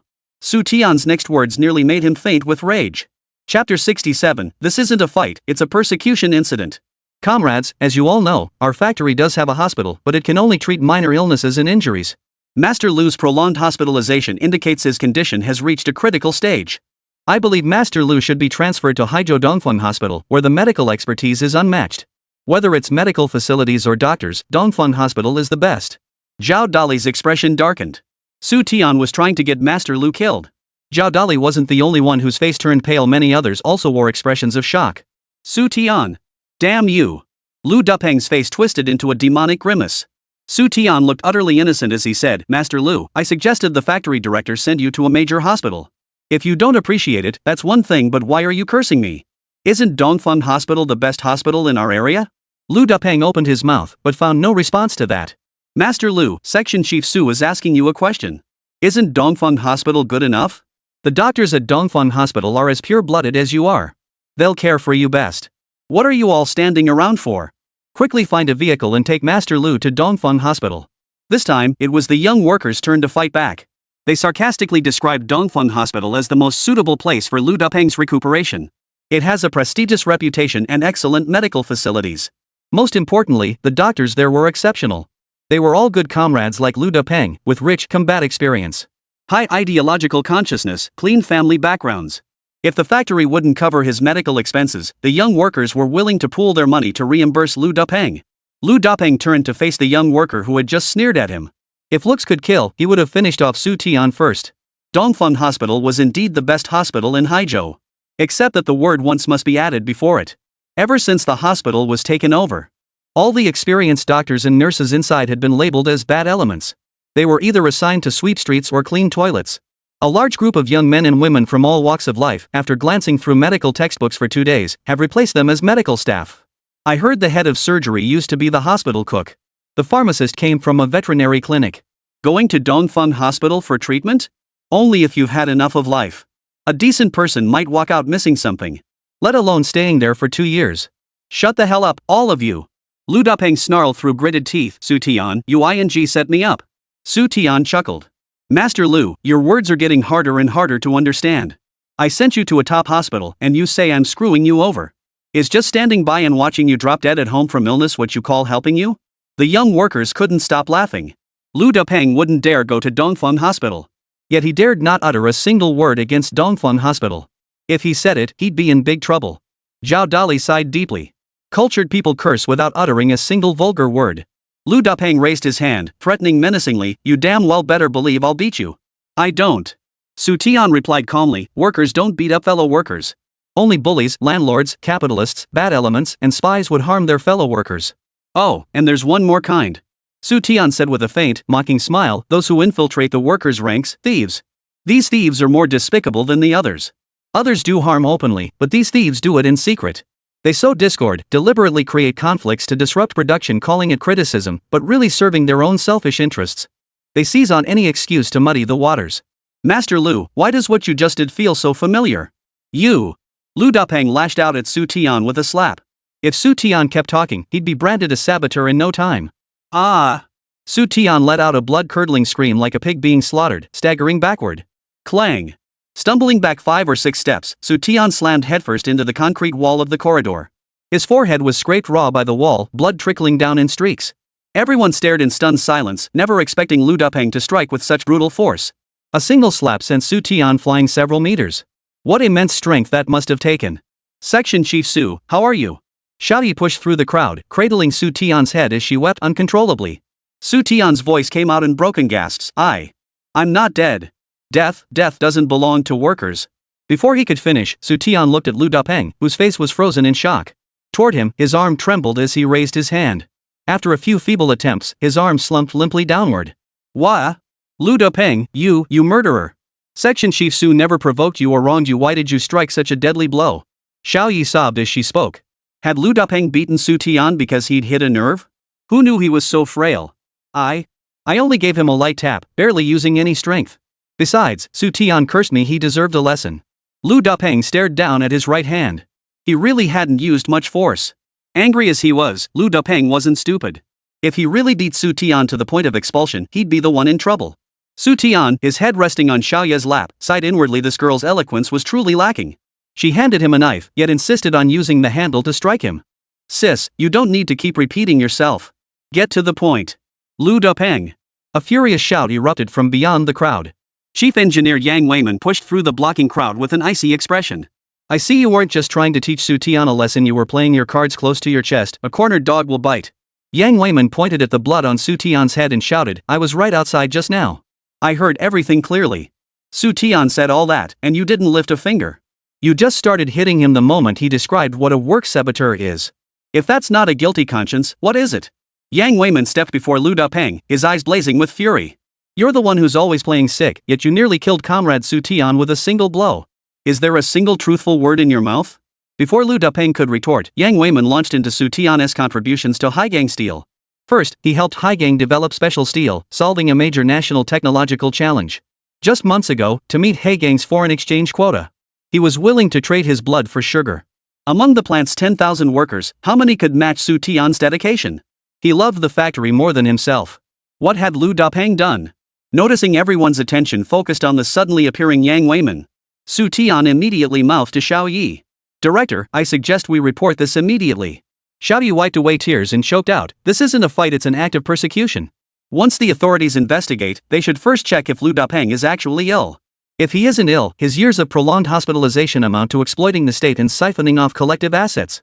He's appropriated patient meals and nutritional supplements meant for genuine patients. This is a serious crime. Chapter 68, Concussion and Perforated Eardrum. Lu Dapeng was notorious throughout Haigang as a notorious scoundrel and a real pain in the neck. Anyone who saw him would go out of their way to avoid him. 1 year. A young worker newly assigned to Haigang, unable to stomach Lu Dapeng's lazy and gluttonous ways, couldn't help but mutter a few complaints. This was like poking a hornet's nest. First, the glass in his home was smashed to pieces. Then, a large pile of dead rats appeared in his room. Knowing it was Lu Dapeng's doing, the young worker immediately confronted him. Not only did he fail to get justice, but Lu Dapeng even mocked him. Lu Dapeng's pranks were like a toad perched on your foot. He didn't bite, but he could certainly drive someone to distraction. In the end, the young worker had no choice but to apologize to Lu Dapeng. They gave him some gifts to make the matter go away. No one could have imagined. Lu Dapeng merely slapped Xu Tian once, yet ended up being saddled with so many accusations. Once the authorities got involved in the investigation, Lu Dapeng would lose half his life, if not his entire life. At this very moment, Lu Dapeng's heart was pounding with anxiety. He was the one who always pinned charges on others and smeared their reputations. Today, it was his turn to be roasted over a fire. Xiao Yi looked tearfully at Zhao Dali, who remained silent, and said, "Director, Lu Dapeng isn't just a rotten apple in our factory, he's a parasite on the nation. People like him should be handed over to the authorities." Xiao Yi is absolutely right. Lu Dapeng abuses his seniority, exploiting the factory daily. He's no worker, he's a thief. Director, you're the backbone of this entire factory. You can't hesitate at a time like this. Section Chief Su neither hit nor cursed him. He patiently reasoned with Lu Dapeng. Yet this bastard didn't just resort to violence, he even tried to kill Section Chief Su. His intentions are utterly despicable. Hitting your head against a wall can be deadly. The young workers were all filled with righteous indignation, insisting that Lu Dapeng be handed over to the authorities. Word spread through the technical department, and many young workers had already heard about it.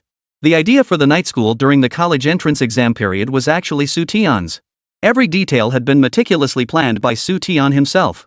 Whether to repay Xu Tian or to secure their own futures, Lu Dapeng must be expelled from Haigang Steel. The older workers exchanged glances. Not everyone realized that Lu Dapeng was faking illness. Factory director, to cover up his crimes, Lu Dapeng dared to beat someone today. Who knows, tomorrow he might actually kill someone.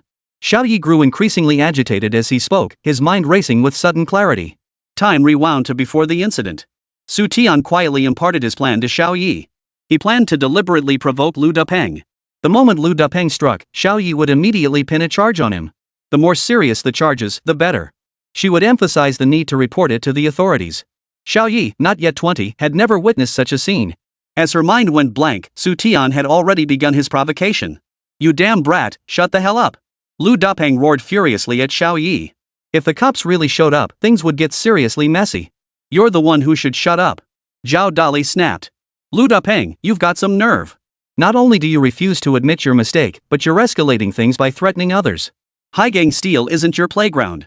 If you think you can flex your muscles here, you've got another thing coming." Security chief. Hearing this, a balding middle-aged man pushed his way forward. "Call a few security officers. Take him to the station." "Zhao Dali, you dare." Lu Dapeng gritted his teeth and retorted, "At worst, I slapped him once. What grounds do you have to send me to the station?" "What right?" "Because you disrupted production, assaulted a supervisor, and flouted factory discipline." Zhao Dali spoke as he strode toward Lu Dapeng.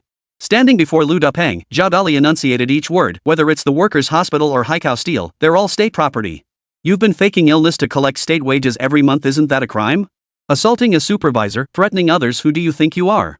Do you think Haigang Steel is your personal property? Comrade Xu Tian has made outstanding contributions to Haigang and to the nation. As the factory director, I care about his well-being. What's wrong with that? If you could contribute to the nation, I promise I'd care about you every single day too. The factory doesn't expect contributions from you. You can't even help with the most basic task of ensuring production. What gives you the nerve to point fingers and attack others? How is your behavior any different from the landlords and bullies of the past?" With every sentence Zhao Dali uttered, Lu Dapeng's heartbeat quickened. It wasn't that he didn't want to argue back, it was that he felt guilty. While outsiders might not know Lu Dapeng's true colors, the factory leadership and his workshop colleagues knew him inside out. "Make way, everyone, Dr. Feng is here." Someone called out, and the crowd immediately parted to make way. Factory Dr. Feng Hui hurried over, medical kit slung over her shoulder. "Su, how are you feeling?" Feng Hui crouched down in front of Xu Tian, her voice tinged with palpable concern. She swiftly opened the medical kit. She retrieved iodine-soaked gauze, preparing to clean the wound on Xu Tian's forehead. Dizzy, nauseous, everything looks blurry. My ears are still buzzing. Xu Tian described his condition weakly. After every few words, he paused to catch his breath. Ah! Feng Hui's hands froze mid-motion. She immediately pulled out her stethoscope to check Xu Tian's heart condition. Yang Weiman asked with concern, Dr. Feng, how serious are Comrade Xu Tian's injuries? If Xiao Su is indeed experiencing dizziness, nausea, chest tightness, blurred vision, or tinnitus, it could be due to a concussion or a perforated eardrum. Feng Hui removed the stethoscope and shot a fierce glare at Lu Dapeng. As she finished speaking, Yang Weiman's face paled. Concussion and a perforated eardrum, these didn't sound like minor injuries. Security chief. What the hell are you standing there for?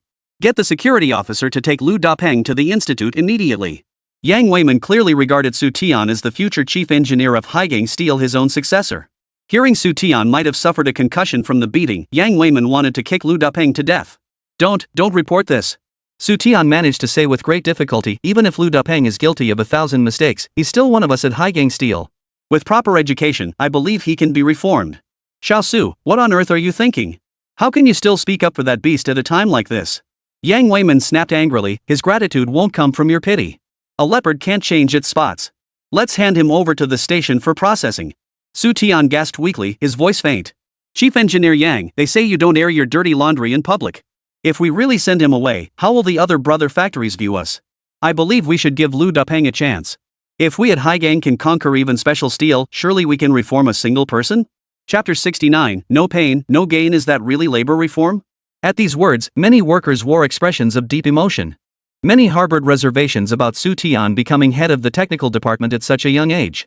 But since Xu Tian had helped Haizhou overcome the Special Steel challenge and was personally appointed by higher-ups, they refrained from showing their discontent openly. Now, witnessing Xu Tian display his magnanimous and generous side, many workers felt ashamed of themselves. If they were in Xu Tian's position, they would never have swallowed their pride. Xiao Ye's accusation that Lu Dapeng intended to kill Xu Tian was somewhat exaggerated.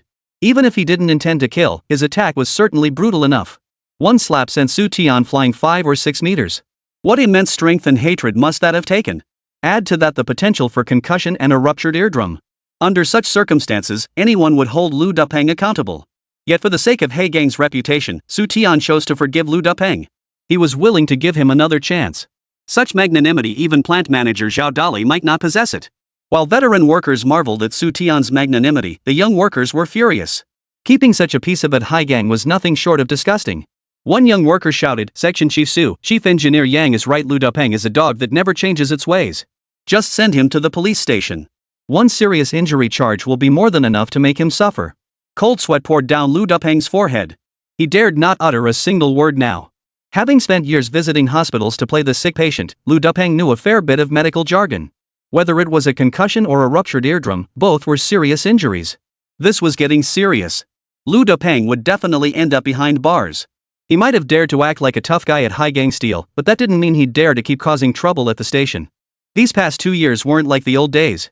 The authority of law enforcement is gradually being restored. Xu Tian asked Feng Hui and Xiao Yi to help him up. Guessing Xu Tian had something to say, Yang Weiman promptly fetched the stool Zhao Dali had brought out and carefully placed it beneath Xu Tian. Comrades, our Haizhou Steel is a collective. To safeguard the collective's interests, my personal gains mean nothing. Lu Dapeng was indeed at fault, and his mistake was very serious. But at this point, Xu Tian raised his hand to rub his forehead. He looked utterly exhausted. Yang Weiman said, Xiao Su, don't say anything else. Go to the hospital first. Engineer Yang, please let me finish. Xu Tian mustered his strength and spoke earnestly, Comrades, it's easy to send Lu Dapeng to the institute, but have you considered the impact this will have on our Haizhou Steel? Won't higher-ups wonder why such a large enterprise as Haizhou never detected this rotten apple? Why would factory leadership tolerate someone like him squandering national resources? Even if Lu Dapeng is as bad as they say, he doesn't deserve the death penalty. If he were sentenced to death, I think none of us could bear it, right? The workers exchanged sighs of dismay. Whether he gets the death penalty depends on what charges the higher-ups pin on Lu Dapeng. If they pin charges of sabotaging production with malicious intent on him, a peanut-sized piece of the pie would be inevitable. Such cases weren't unheard of in earlier years. Xu Tian continued, I have a few suggestions. Everyone, feel free to listen. If you think they're feasible, let's give him a chance. Seeing no objections, Xu Tian let out a weary sigh as he outlined his plan. First, document today's incident in Lu Dapeng's personnel file. He would receive a disciplinary action of probationary retention. Calculate all losses incurred over the years due to Lu Dapeng's frequent sick leave. While retaining his basic living expenses, deduct a proportional amount from his monthly salary. Labor is the best way to reform a person. Through labor, he will contribute to national construction while reforming both body and spirit. I propose transferring Lu Dapeng to the lime workshop. What do you all think? I object. At the mention of lime workshop, Lu Dapeng's head shook like a rattle. Xu Tian, this is clearly retaliation. I'll accept any other punishment, but I refuse to go to the lime workshop. If you asked which workshop at Haizhou was the toughest, it was undoubtedly the lime workshop. The exhaustion was secondary. The lime workshop simply wasn't a place for humans to endure. A normal person working there for a few months, and they'd immediately develop conjunctivitis. Among Haizhou's countless workshops, the lime workshop is both exhausting and dangerous. Workers not only handle vast amounts of quicklime daily but must also frequently descend into lime pits. Entering the lime pits is as dangerous as stepping into a fire pit. One wrong move could cost you your eyesight. Xu Tian sighed, if I truly wanted to retaliate against you, wouldn't it be more satisfying to just report you and send you straight to the station? Assigning you to the lime workshop is all for your own good. You call this looking out for me? Lu Dapeng cursed Xu Tian's ancestors in his mind. The lime workshop is filled with raw lime. If it touches your skin, it burns like hell. If it gets in your eyes, it either sears them or blinds you outright. You call this looking out for me? You're clearly just afraid I won't die. Sigh. Xu Tian feigned deep regret. Lu Dapeng, looks like you really want to spend time in the detention center. Zhao Dali said coldly. If others can work in the lime workshop, why can't you? Are you, Lu Dapeng, more precious than anyone else, or do you look down on the workers in the lime workshop? Don't forget, you're currently serving a sentence. The words under a cloud sent Lu Dapeng's heart racing. After years of cutting corners and shirking responsibilities, the thought of working in a hellish environment made him instinctively want to refuse. He'd completely forgotten the trouble he'd gotten himself into. They could hand him over to the authorities at any moment. Su. Section Chief Su, Director, I know I was wrong. I'm truly sorry. I'm willing to accept reform. However unwilling he might be, Lu Dapeng knew when to bow to pressure. Refusing to submit meant signing his own death warrant. Could I please undergo labor reform in my original workshop? Don't send me to the social workshop. My health. Oomph. Zhao Dali's eyes widened as he spoke in a cold, icy tone. When you were beating Comrade Xu Tian, why didn't you mention your health issues then? Since this is reform, you'll be sent to the harshest, most grueling place. Staying in your original workshop for labor, is that what you call reform? The mere thought of the dreaded lime workshop sent a chill down Lu Dapeng's spine. Instantly, Lu Dapeng protested stubbornly, how about letting Section Chief Su beat me up instead? Let him vent his anger, and spare me from the lime workshop. Lu Dapeng. Yang Weiman couldn't stand by any longer. He demanded Lu Dapeng make an immediate decision. Either accept the factory's re-education arrangement or go to the institute to confess his crimes. It was work hours, and Lu Dapeng's obstinate behavior was already disrupting normal production. Further delay would only increase his culpability. Lu Dapeng looked as wilted as a frostbitten eggplant. In a voice barely louder than a mosquito's buzz, he agreed to accept the factory's re-education program. Zhao Dali turned to Xu Tian and asked, Xiao Su, is there anything else you'd like to say? If not, we'll take you to the workers' hospital immediately. Xu Tian shook his head, closing his eyes in exhaustion. Chapter 70, worry not about scarcity, but about inequality. Earn money to ease resentment. The workers' hospital was located east of the Haizhou steel plant, housed in a small 4-story building. It couldn't handle serious illnesses, nor was it used for minor ailments requiring hospitalization. Since it was impossible to determine whether Xu Tian had a concussion or a perforated eardrum, Xu Tian was assigned to a private room, where he received in 4 drip of glucose to replenish his strength. He would remain under observation for several days. Should his condition deteriorate further, he would be immediately transferred to another hospital. Alright, there's no one else here. Stop pretending. Besides Xu Tian, the room also contained Zhao Dali and Yang Weiman, who had accompanied him. After dismissing the workers who had come to visit Xu Tian, Zhao Dali casually locked the door. Factory director, you really have an eagle eye. Xu Tian abruptly shed his deathly weak appearance, as if on the brink of death. He sat up with surprising agility. You? Yang Weiman was utterly shocked. He had assumed Xu Tian was gravely injured, never expecting it all to be an act. Chief Engineer Yang, you're the only honest one here. He's got you completely fooled. That kid's a sly one. From the moment he slammed into the wall, I knew he was playing the martyr. Zhao Dali shot Xu Tian a withering glance. Xu Tian's tricks might fool others, but they couldn't fool a veteran like him. Serious injuries don't look anything like that. As he saw through it, Zhao Dali also understood Xu Tian's intent. If the waters weren't muddied, the situation would spiral completely out of control. Lu Depeng, driven by self-interest, deliberately stirred up trouble. Using the night school for college entrance exams as a pretext, he provoked conflict between veteran and young workers. If this matter wasn't handled properly, Zhao Dali feared he might be demoted all the way to the bottom. Xiao Su, why are you doing this to yourself? Yang Weiman said with a mix of exasperation and amusement, for a good-for-nothing hooligan, is it really necessary to make such a mess of yourself? Absolutely necessary. Xu Tian sat cross-legged on the hospital bed. Chief Engineer Yang, Director, there are no outsiders here. I'll speak my mind. Lu Depeng is a rotten apple, that's an undeniable fact. I'm doing this because I don't want that rotten apple spoiling the whole barrel at Haizhou Steel. Before you arrived, he'd already stirred up conflict between the veteran workers and the young ones. Both sides were trading insults, with tensions dangerously close to boiling over. If anyone had lost their temper and thrown a punch, the office building would have turned into a battlefield in an instant. Then, Director, you, me, and every factory leader who agreed to establish the night school for college entrance exams would all be in serious trouble. Yang Weiman's expression turned grave. This wasn't alarmist talk. The outcome was even more severe than Xu Tian had described. Haizhou Steel had been established for over 20 years. Not once had a violent brawl erupted within its walls. Year after year, it was recognized as an outstanding collective, a model state-owned factory. Zhao Dali's face darkened. He had always known Lu Depeng to be a tough customer, with a personality as repulsive as a toad. But he never imagined the bastard was also so skilled at sowing discord and fanning the flames. Xu Tian said, "Leaders, allow me to speak a taboo truth here. Today's conflict can be summed up in one phrase. It's not the scarcity we fear, but the lack of fairness." While researching the establishment of the night school for college entrance exams, Xu Tian had considered this issue. Seeing Haizhou go out of their way to provide all kinds of assistance to young workers aspiring to attend university, others couldn't help but feel resentful. Without a leader to stir them up, they would simply suppress their discontent. But once someone stepped forward, it was like lighting a fuse on a powder keg. Xu Tian had intended to find a way to open another revenue stream for the factory. He hoped to use this unexpected income to ease the older workers' discontent. Who the hell could have predicted things would erupt so quickly? Within a single day, someone seized the opportunity to stir up trouble. It really is that simple. Yang Weiman pulled out a pack of cigarettes, took one out, and handed it to Zhao Dali. Both lit up and took 2 puffs each. Factory Director, the tougher the going, the more we must persevere. No path in this world is ever smooth. Training a large number of students will bring Haizhou a bright future that other sister factories lack. Worried they might be scared off by such incidents and ready to back out, Xu Tian seized the moment to suggest a solution that could prevent such occurrences. What?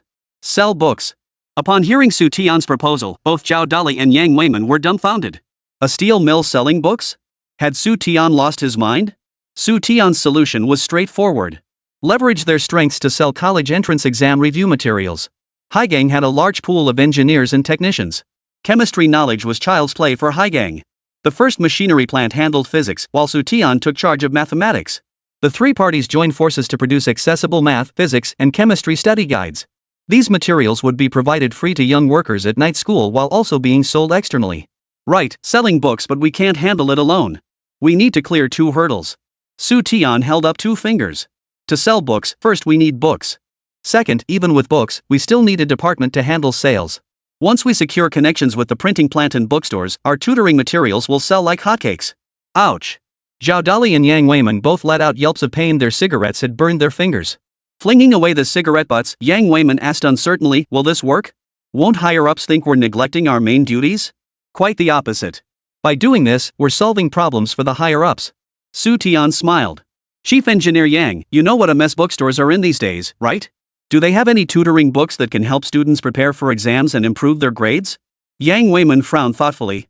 Finding useful academic books in bookstores was harder than finding money on the street. The few academic books available were either ridiculously simplistic. The rest were filled with meaningless drivel. There was no way around it, they had to be written that way. Those specialized books that only impart knowledge have long since turned to dust. Gentlemen, let me ask you one more thing. If you had a child of college age, would you let them take the college entrance exam? Hearing this, both men nodded in unison. Of course they would. With a 4th path emerging better than enlisting, going to the countryside, or working in factories, they'd naturally want their children to give it a shot. Then, would other leaders share this same perspective? Once you decide to let your child take the college entrance exam, what is the first issue you need to address? To solidify their confidence, one must employ the right approach. Guide them gently. Let them realize for themselves that this approach carries no risks, only countless benefits. That is the best approach. Though Zhao Dali and Yang Weiman follow Xu Tian's every word, a leader is still a leader. Without respect, how can there be trust? You've got some damn clever tricks up your sleeve, kid. Zhao Dali laughed heartily. Their kids aren't born with extra brains, you know. To get into university, they need tutoring and even more so, textbooks. Xu Tian gave him a thumbs up. Factory director, you hit the nail right on the head. Anyway, herding one duck is the same as letting a flock roam free. When the time comes, we can do it like this. Chapter 71, Maximizing Exam Benefits. Old Zhao, is Xiaosu really only in his 20s? On the way back to the factory office, Yang Weiman chain smoked one cigarette after another. What kind of mind does Xu Tian have? His tactics, his cunning, his vision, his boldness, none of it resembled a young man. He navigated with skill, leveraging every available resource to maximize gains. How could someone like this be adjusted down to the country-educated youth? To be honest, I sometimes wonder about that myself. Delivering a slap followed by a sweet reward, then making others feel indebted to you, just this alone puts us both in the dust. After careful analysis, both men could discern the underlying patterns. But seeing it didn't mean they could do it. Xiaoye's concern for Xu Tian's injury went beyond what was expected between ordinary colleagues. Clearly, she was acting on Xu Tian's instructions. To frame Lu Dapeng on Xu Tian's behalf. The suggestion to file a police report was likely Xu Tian's idea too. Lu Dapeng's slap against Xu Tian was tangible. Xu Tian's counterattack against Lu Dapeng's slap was invisible.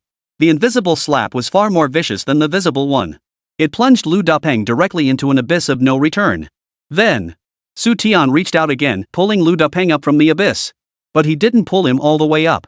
The moment he loosened his grip, Lu Dapeng would fall back down. To onlookers, Xu Tian's actions were the epitome of benevolence. Hi. Truly admirable. Xu Tian helped the young workers preserve their night school for college entrance exams, and they were indebted to him. The veteran workers saw Xu Tian as a man of integrity, capable of repaying grievances with kindness. And they too harbored deep affection for him. In my view, this matter should be handled sooner rather than later. Tomorrow, you and I should split up and take care of it. Back in the office, Yang Weiman proposed dividing their tasks. Zhao Dali, acting plant manager of Haizhou Steel, was the de facto head of the company. He would call the key leaders of the local authorities. Under the pretext of discussing work, he would casually mention the matter of Haigang establishing a night school for college entrance exam preparation. Yang Weiman and Du, the director of the first machinery factory, would contact the printing plant and the bookstore. As for Xu Tian, he naturally stayed in the hospital to rest. A performance must be complete. Sigh. Zhao Dali rubbed his face, feeling somewhat uneasy. Inviting the children of local department heads to attend the class together. No matter how he looked at it, it felt like he was asking for favors. Old Zhao, it's all for the factory. Yang Weiman patted Zhao Dali on the shoulder. He and Zhao Dali had worked at Haigang for over 20 years, long since considering it their home. Xu Tian's approach, though somewhat uncomfortable. But it was all for the good of Haigang. As for Xu Tian using Lu Dapeng to stir up trouble and seize the opportunity to win over hearts and minds, the two believed the benefits outweighed the drawbacks.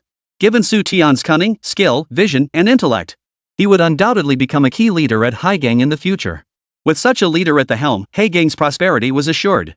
Moreover, Xu Tian consistently maintained his respect for the two.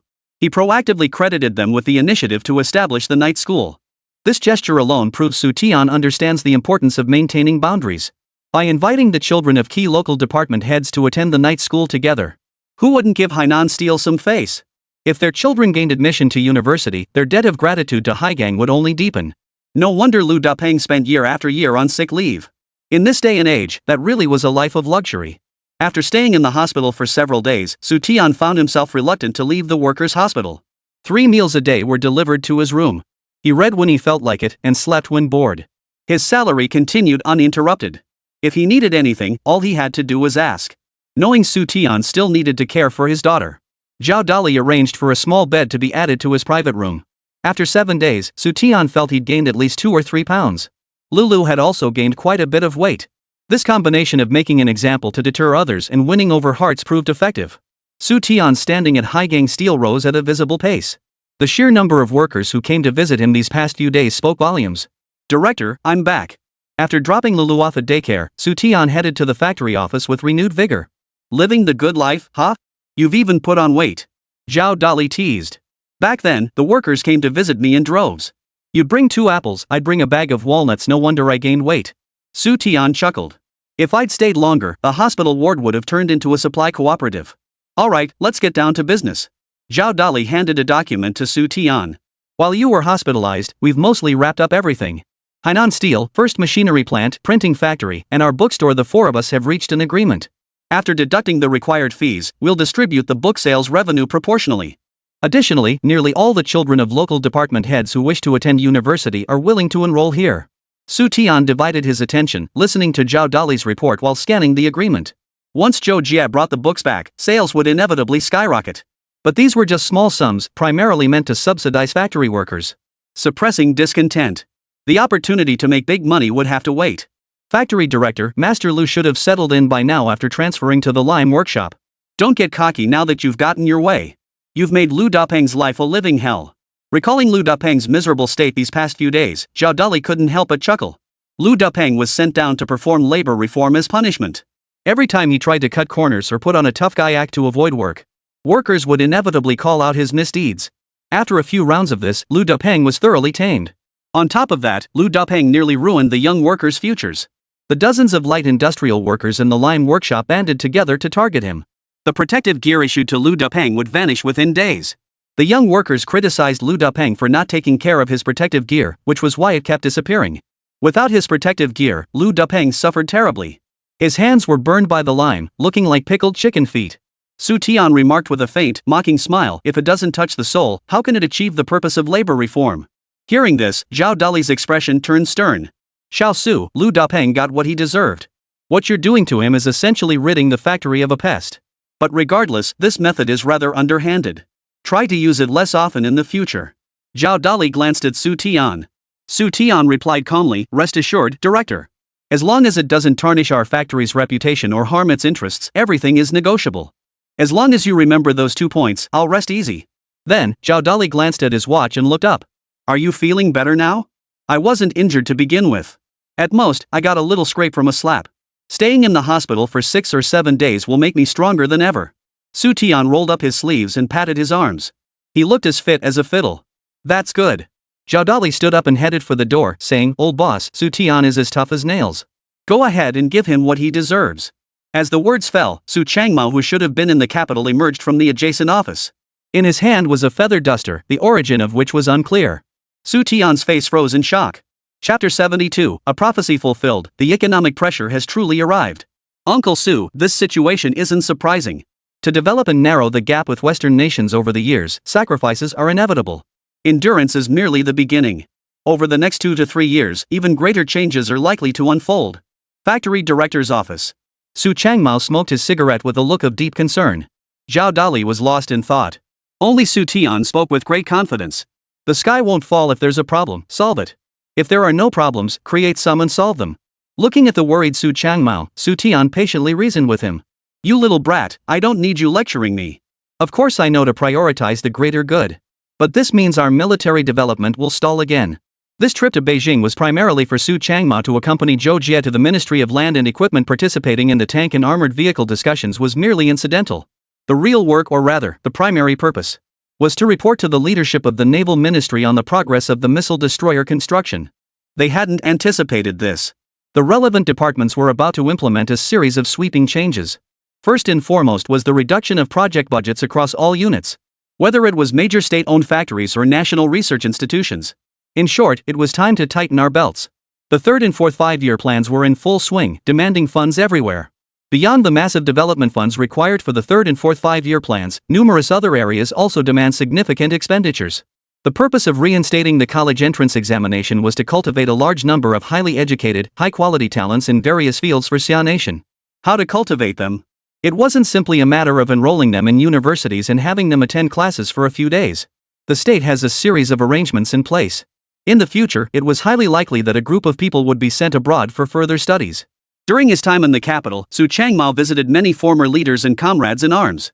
Through information coming from all sides, economic development and across-the-board spending cuts would become a foregone conclusion. Cutting research funding in other sectors and reducing subsidies to oil refineries around the world is one thing, but slashing military research budgets too? That's sheer folly. Old comrade, be careful, walls have ears. Zhao Dali shuddered in fright. Was this something to be said casually? Immediately, Zhao Dali flung open the office door. Finding no one peering in, he breathed a sigh of relief. Su Changmao really dared to speak his mind. If anyone overheard that, the 3 people inside wouldn't have it easy. Senior leader, since higher-ups have made this arrangement, we have no choice but to accept it unconditionally. At this point, Zhao Dali suddenly felt a strange sensation welling up inside him. Several months earlier, Xu Tian had discussed related issues with Zhao Dali. He believed the good days for state-owned factories were numbered. The situation at First Machinery Factory would soon become the norm. Funding from higher authorities would dwindle day by day. Moreover, it was uncertain when economic development would become the central focus.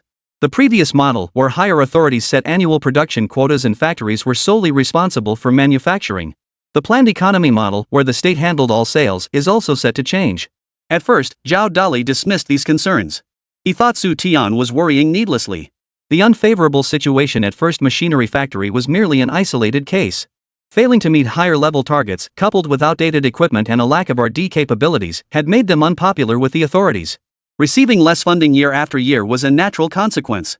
After hearing the news Su Changmao brought back from the capital, Zhao Dali could no longer afford to take it lightly. Even national-level research institutions were facing funding cuts.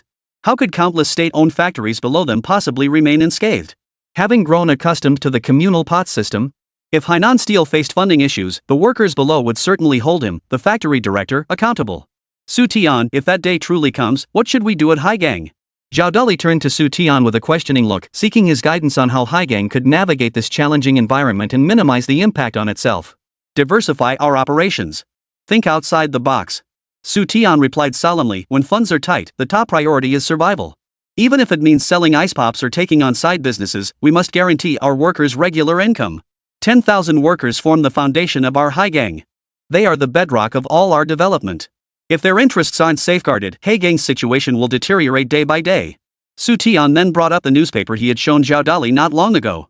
The meeting spirit outlined in the paper calling for comprehensive budget cuts across all departments had already shown signs of this direction. Xu Tian revisited the old matter. He summarized the relevant meeting content from the newspaper. Comprehensively develop the economy, sustain foreign exchange earnings, and enhance initiative. Distribution according to work to motivate the workers. Ah! Zhao Dali sighed deeply. No wonder you insisted on entering the military industry. You were laying the groundwork for our factory all along. Xu Tian had once warned Zhao Dali. If Haizhou's funding this year is less than last year's, even if it's just 1/3 less, no one will have a good year. Now his words had come true. Director, my advance planning wasn't solely about anticipating budget cuts from higher-ups. Rather, I feared the day a single document from above would mandate all state-owned factories to become self-sustaining and independently managed. If we wait until then to make arrangements, it'll be too late. Xu Tian said earnestly. It's like suddenly releasing a house cat into the wild. It would have to fend for itself entirely. Never mind whether a pampered house cat even possesses the ability to find food. Even if it did. Don't forget, it's not just one cat trying to fill its belly. Beyond that, the harsh outdoor climate and ever-present unexpected dangers. All these threats constantly loom over the pet cat. The phrase self-financing and self-operating appears to grant factories significant autonomy. But doesn't this also mean sending the factory into a harsh, challenging natural environment? Dali, having Xu Tian as your strategist is your good fortune. During my stay in the capital, I've heard whispers about self-financing and self-responsibility. Though it hasn't become a focal point of discussion yet, the mere existence of rumors indicates this matter is certainly not unfounded. Better safe than sorry. Zhao Dali was an old subordinate of Su Changmao, and Zhou Jie's work targets would soon be assigned to Haizhou. Out of a sense of loyalty extending to his associates, Su Changmao shared the various rumors he'd heard recently. He wanted Haizhou to prepare in advance for the economic pressures ahead, so they wouldn't be caught unprepared when the time came. Director, regarding the joint venture project, I expect we'll have some concrete developments within the next few days. Once this project gets approved, I guarantee I can secure a substantial sum of funding for us. Xu Tian shot Zhao Dali a meaningful look. Xu Tian knew exactly where those books came from. Zhao Dali didn't have the capability to obtain foreign military reference materials classified as internal documents. He probably already reported his own ideas to the commander. Chapter 73, Haizhou's advantages and the new landscape ahead. Joint venture? Which company are you partnering with? Su Changmao looked at the two men with puzzlement. Everyone was discussing how to tighten their belts and make every penny count. Establishing a branch factory at this stage would further deplete Haizhou's available funds. In that case, wouldn't that run counter to what everyone was discussing? Former leader, the situation is this. We're providing factory space and some personnel to collaborate with First Machinery Factory in building a military-industrial branch plant for weapons production. Immediately, Zhao Dali detailed the plan to Su Changmao. Hainan Steel possessed robust steel production capacity, and steel was essential for manufacturing any type of military weaponry. Though First Machinery Plant's equipment was outdated and its technology lagged, that didn't mean they lacked the capacity for innovation. What they lacked was funding. Xu Tian was confident that with adequate funding, the first machinery plant could be reborn. The two entities would join forces to establish a weapons subsidiary. Request policy support for the branch factory from higher-level commanders. For instance, request the allocation of specialized military RD personnel and production staff to the factory. Good heavens, Xu Tian, you're really taking some bold steps. Su Changmao was utterly speechless. He never dreamed Xu Tian would set his sights on the military industry. Xu Tian spread his hands, a wry smile on his face. It's the only option left. Besides producing weapons, what else do you think High Steel could do to generate revenue? Su Changmao was momentarily speechless. Haizhou's core business was producing various types of steel. Asking them to increase revenue through other industries was indeed a tall order. If they wanted to avoid being swept up in the economic restructuring wave, the options left for Haizhou seemed rather limited. Steel mill workers had spent their entire lives working with iron and steel. Asking them to do something else? They simply wouldn't know how. After much deliberation, only the weapons industry seemed somewhat relevant. Uncle Su, my decision to enter the military industry wasn't made on a whim. It came after careful consideration and evaluation of all factors. Beyond leveraging our steel expertise, Haizhou possesses talent and networking advantages unmatched by other factories. Oh? Su Changmao paused, prompting Xu Tian to elaborate on High Steel's two key advantages. The peak period of college entrance exam preparation presented the perfect opportunity to leverage Haizhou's networking advantage. Several months later, a large number of young male and female workers would enter the exam halls.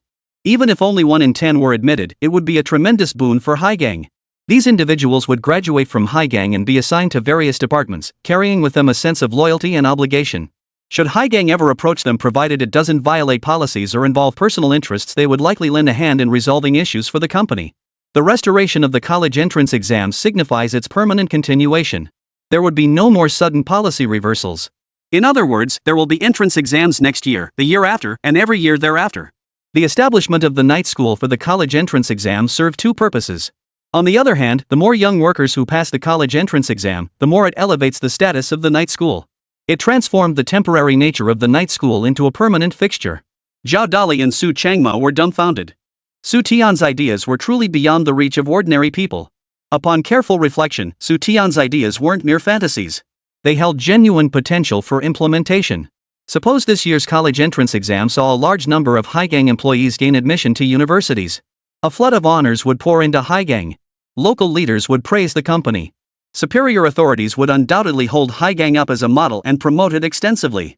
With dual recognition from both local and higher authorities, the night school for college entrance exams would no longer be a temporary training unit. It would very likely become a permanent fixture. It will become a permanent educational institution, much like the children's elementary school and middle school. Thinking about it this way, it truly is a major advantage for Hainan Steel. Military research institutes and weapons factories lack such favorable conditions. The collaboration with the first machinery plant to establish an armaments subsidiary relies on Haizhou's continuous supply of steel. The internal educational institutions within Haizhou Steel can provide continuous training for talent. Su Changmao furrowed his brow slightly, his expression grave as he stated, "From my personal perspective, I support this proposal and have no objection to your collaboration with the first machinery plant to establish a factory. But there's one issue I must warn you about. Even if higher authorities approve your joint venture into the military industry, if the weapons and equipment produced fail to meet the satisfaction of senior leadership, your days won't be easy. Funding for military research institutions is being cut across the board. The research funds allocated to this branch plant by higher authorities will likely be minimal." The thought of military research funding cuts instantly filled Su Changmao with indignation. Even if higher authorities cut funding elsewhere, they must not reduce military research budgets. Without advanced military equipment, how could Xia Nation's development be guaranteed? How could we resist provocations and harassment from other nations? Xu Tian nodded in deep agreement, inwardly sharing Su Changmao's perspective entirely. Agreement aside, the broader picture wasn't something that could be altered by one or two individuals, or even one or two departments. For the sake of economic development, all departments must endure. Xu Tian possessed the means to alter Xia's unfavorable future trajectory, but this too required time. Time was fair to everyone. To save the dozens of major projects on the verge of being scrapped, he had to convince higher-ups that he possessed the RD capabilities to complete them. Simultaneously, sufficient funding must be secured to sustain these projects. Military equipment research has always been a bottomless pit. The ongoing military competition between White Eagle Nation and Giant Bear Nation was, at its core, a race to burn through money. It was a contest of endurance who could persist the longest and burn through the most money. Uncle Su, all difficulties are temporary. Please trust me, trust our Haizhou. Once the military division rises from the ground, we will deliver military equipment that satisfies the nation and may even seize overseas arms markets long dominated by the West. With funding secured, we can pursue any research we desire, free from the constraints of financial bottlenecks. Xu Tian assured him. That's true in theory, but nothing can be achieved overnight, and certainly not through wishful thinking alone. Su Changmao glanced at Xu Tian. The desire to alleviate the nation's burdens is commendable, but relying solely on your efforts won't solve any major problems. First, we need to keep Haizhou afloat. Other problems can wait. With that, Su Changmao picked up the military cap resting on the table. Dolly, Xu Tian, I've said what needed to be said. You two figure it out. Watching Su Changmao leave, Zhao Dali lit a cigarette with a heavy heart. Xiao Su, has the situation truly become so urgent? It's not just imminent, we need to act immediately. Xu Tian spoke deliberately. Director, keep a close eye on the relevant meeting directives in the newspapers these next couple of days. I expect there will be no shortage of economic policy directives coming out during this period. Chapter 74, Planning for the Future, Staying to Attend Local University. Back in the technical department office, Xu Tian crossed his legs and tapped the desk meaningfully. A stack of recent newspapers lay spread across the desk. Meetings concerning economic matters were held almost daily. Xu Tian felt a bit confused. The year 1977 wasn't even over yet, and higher-ups were already planning to cut funding across the board. If Xu Tian remembered correctly, the tough times for factories and research institutions across the country were supposed to begin next year. Why were they happening early? Or perhaps his own memory was faulty. Even as someone who lived through that era, Xu Tian couldn't possibly remember every major event that was about to unfold. When it comes to major events, one might recall the year they occurred or remember certain details. To claim full understanding? Su Tianjin simply didn't have that ability. Even if Haizhou gets through this year smoothly, what about next year? Next year's situation will be truly unfavorable. The 3-4 plan continues to advance, with overseas equipment and experts steadily entering Xia Nation. Beginning the year after next, Xia Nation will fully normalize relations with White Eagle Nation, entering a period of closeness neither too long nor too short. Having witnessed the prosperity of White Eagle Nation, accelerating economic development will become an arrow released from the bowstring. No one can stop it. And no one will be able to remain unaffected. Boosting the economy will elevate the people's standard of living. Certain departments and factories must make sacrifices. Take Haizhou as an example. The first machinery plant will be among the first to make sacrifices, along with other enterprises whose overall capabilities are inadequate and have become burdensome. Why think so much? Where there's a will, there's a way. We'll take things one step at a time. When problems arise, we'll tackle them as they come. Xu Tian stood up to stretch his shoulders, which had grown numb from leaning over the newspaper. He poured himself another cup of tea. The current problems hadn't been resolved yet, and he was already thinking about issues years down the line. That seemed a bit like putting the cart before the horse. After work, Xu Tian went to the daycare center as usual. On the way home carrying his daughter, Xu Tian was eager to get back. With Zhou Jie gone to the capital for so long, Xu Tian had to juggle childcare and troubleshooting at the factory alone. He finally understood how difficult Zhou Jie's situation must have been. Midnight. Xu Tian lay on his pillow, his face radiating contentment. His left hand gently caressed his delicate wife. Out of the corner of his eye, he watched their daughter Lele sleeping soundly. Returning home that evening, Xu Tian expressed his longing for Zhou Jie through his actions. After being hungry for so long, he was finally full. Brother Tian, if you don't go, I don't want to take the college entrance exam either. Don't talk nonsense. This concerns your entire future, you absolutely must go. Xu Tian turned his body, his gaze tenderly fixed on Zhou Jie's flushed face. Yeah, I'm not taking the college entrance exam because I simply can't spare the time.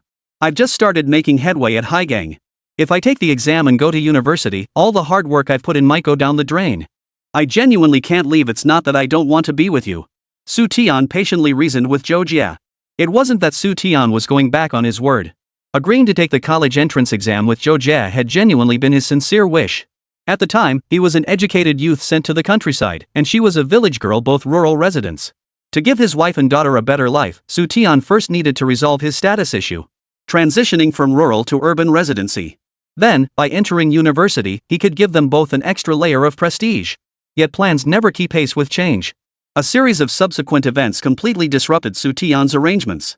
Su Hai became a technician at Haizhou Steel after developing a special steel for the Navy. During his time at the steel mill, Xu Tian began to see more opportunities. Before long, Xu Tian was promoted to head of the technical department, gaining greater autonomy. With both plant manager Zhao Dali and chief engineer Yang Weiman firmly on his side, Xu Tian could now operate freely within the established rules. With the situation now favorable, going to college at this point offered Xu Tian no advantage whatsoever. On the contrary, Zhou Jie absolutely must not give up this opportunity. Xu Tian said earnestly. "Jia, you don't want to go to college because you don't want to leave me and our daughter, right? It's fine. Just listen to me, and I promise you'll be satisfied." Achieving success didn't necessarily require attending university elsewhere. Haizhou itself had an excellent local university. One of the future 8 major military industrial universities. Haizhou University of Technology. Haigong Day is right here locally. You can come home every weekend. If our daughter misses you, I'll take her to visit you at school. Haigong Day is only about 20 kilometers from our high steel plant, give or take. Think about it, isn't this a great arrangement? And after you graduate, you won't have to worry about being assigned to work elsewhere. Under normal circumstances, it'll take you 4 years to graduate. By then, even if I'm not the factory director, I'll have advanced further. I'll submit a report and application to the higher-ups to have you transferred back to Haigang. With that, you won't have any worries anymore, right? Zhou Jie knew Xu Tian was thinking of her best interests. His job at Haigang Steel was indeed no better than going to university. But, gazing at their sleeping daughter, Zhou Jie said reluctantly, "Our daughter is only 2 years old. If I go back to university, can you really take care of Lele on your own?" "Don't worry. I've got childcare down to a science now." Xu Tian urged Zhou Jie to take a good look at Lulu's little face. Did she notice anything different about Lulu? "She seems to have gained a little weight," Zhou Jie asked uncertainly. "It's not just Lulu who's gained weight, I've put on quite a bit myself." Xu Tian deliberately took credit. He pointed out that both he and Lulu had gained 2 or 3 pounds. Not only could he take good care of his daughter, but he could also take good care of himself. "Jia, you should go ahead and take the college entrance exam without worry. The school is right here in our hometown. After the exam, you can even transfer back to work here." Worried Zhou Jie might keep hesitating on this issue, Xu Tian decisively changed the subject. He inquired about the Ministry of Industry's leadership perspective on ceramic armor. Zhou Jie perked up immediately and hurriedly said, "The higher-ups are paying close attention to ceramic armor." While the meeting was ongoing, they set aside an entire day specifically for me to give a detailed presentation on everything related to ceramic armor. Besides the leaders from the Land Forces Department, many military commanders attended too. The prospect of lecturing dozens of people at once genuinely terrified Zhou Jie. Had it not been for Su Changmao's encouragement, she might not have been able to articulate her thoughts coherently. The thought of lecturing a large group of military commanders and Ministry of Land equipment experts. Zhou Jie felt as if she were in a dream. A country girl with little worldly experience had one day walked through the gates of the Ministry of Land and Transport with full authority. And now she was teaching a group of experts and leaders. What an honor that was! Following Xu Tian's repeated instructions, Zhou Jie attributed Xu Tian's discovery that ceramic materials could serve as armor to his previous research on special steels for naval vessels. During that research, Xu Tian had diligently studied a vast array of materials. He discovered that ceramic materials possessed exceptional fracture toughness. This led to a new idea. Chapter 75. Good news arrives. Military subplant approved. If the parameters resisting brittle fracture in ceramic materials were significantly enhanced, wouldn't their resistance to impact become even stronger? To explore this idea, Xu Tian conducted multiple experiments. Combining steel and ceramics to form tank armor, then adding aluminum alloy plates and filling cracks with impact-resistant materials like rubber. Could this further enhance the defensive capabilities? Zhou Jie detailed the relevant concepts and technical parameters. Attending experts and military commanders mostly kept their heads down taking notes, only occasionally posing questions. The individual instruction session had just concluded. The headquarters commander summoned Zhou Jie. They inquired whether Zhou Jie would be willing to join the land machinery department. Concerned for her husband and child, Zhou Jie politely declined the commander's offer. The subsequent days of meetings held no particular surprises. They proceeded methodically, discussing related armored vehicle issues. "Brother Tian, if we solve the armor problem, won't we save many lives?" Zhou Jie linked her arm through Xu Tian's. During her days attending meetings at the Land Forces Department, she had overheard discussions about the White Eye Nation more than once. This served as indirect proof. Xia Nation's repeated provocations and attacks against the White Eye Nation had reached the brink of intolerance. It would reduce casualties significantly. Xu Tian smiled as he gently stroked Zhou Jie's cheek. "Stop overthinking it. Tomorrow, just focus on reporting to the factory." Zhou Jie visited the Ministry of Land and Infrastructure, earning praise and commendation from senior officials. It was like adding a layer of gold to her credentials. With this connection established, no one would dare to gossip about her once she started work. As for the war years later, to truly reduce casualties, merely modifying armor won't suffice. Individual combat weapons also harbored numerous flaws. Combat in tropical jungles presented an entirely new challenge. The problems to be solved were complex and multifaceted. The next morning, Xu Tian helped Zhou Jie prepare breakfast. After breakfast, the couple carried Lulu to the nursery before heading to the factory office. After handing Lulu over to the nursery staff, they proceeded to the factory office. Today, Zhou Jie needed to handle a large number of transfer procedures. Her household registration and personal files had to be transferred to the factory. Besides Zhou Jie's paperwork, there were also Loli's documents to process. The parents' status changed from rural household registration to urban household registration, becoming employees of a state-owned factory. The child's status would follow suit.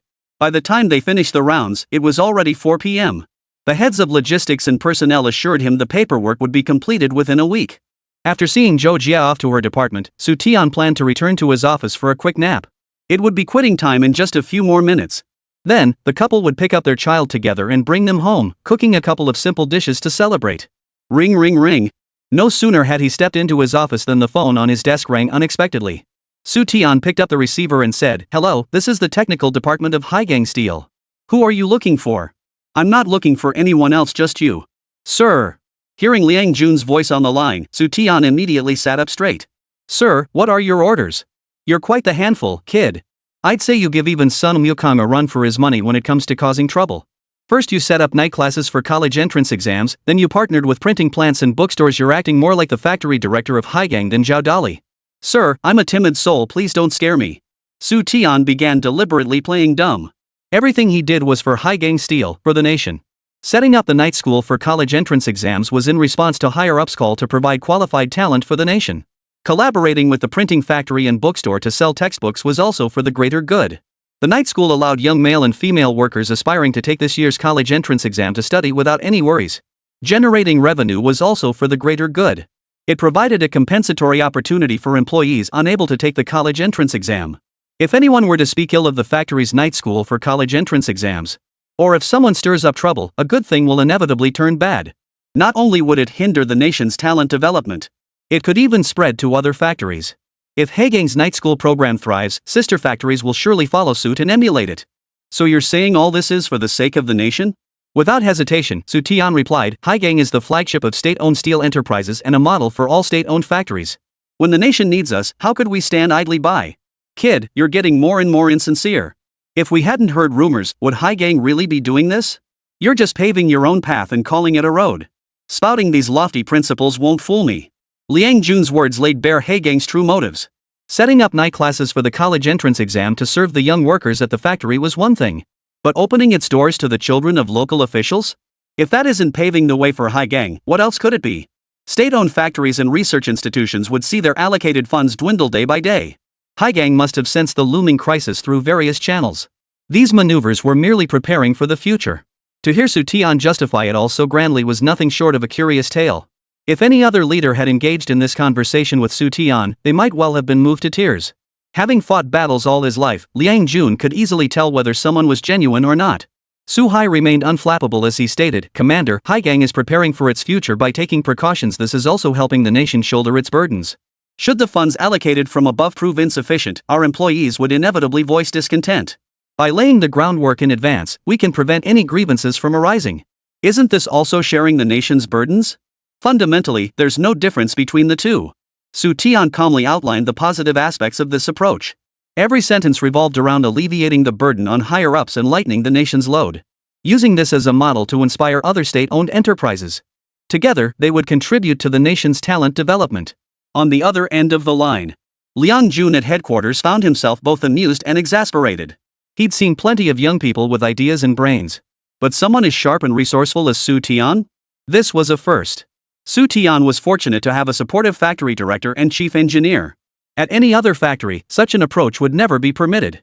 Even if they had agreed, they would have harbored reservations and restricted his actions. Liang Jun was privy to every major and minor development unfolding at Haizhou Steel during this period. He also knew how Xu Tian had established his authority and dealt with the troublemaker Lu Dapeng. Liang Jun believed Xu Tian had handled the situation perfectly.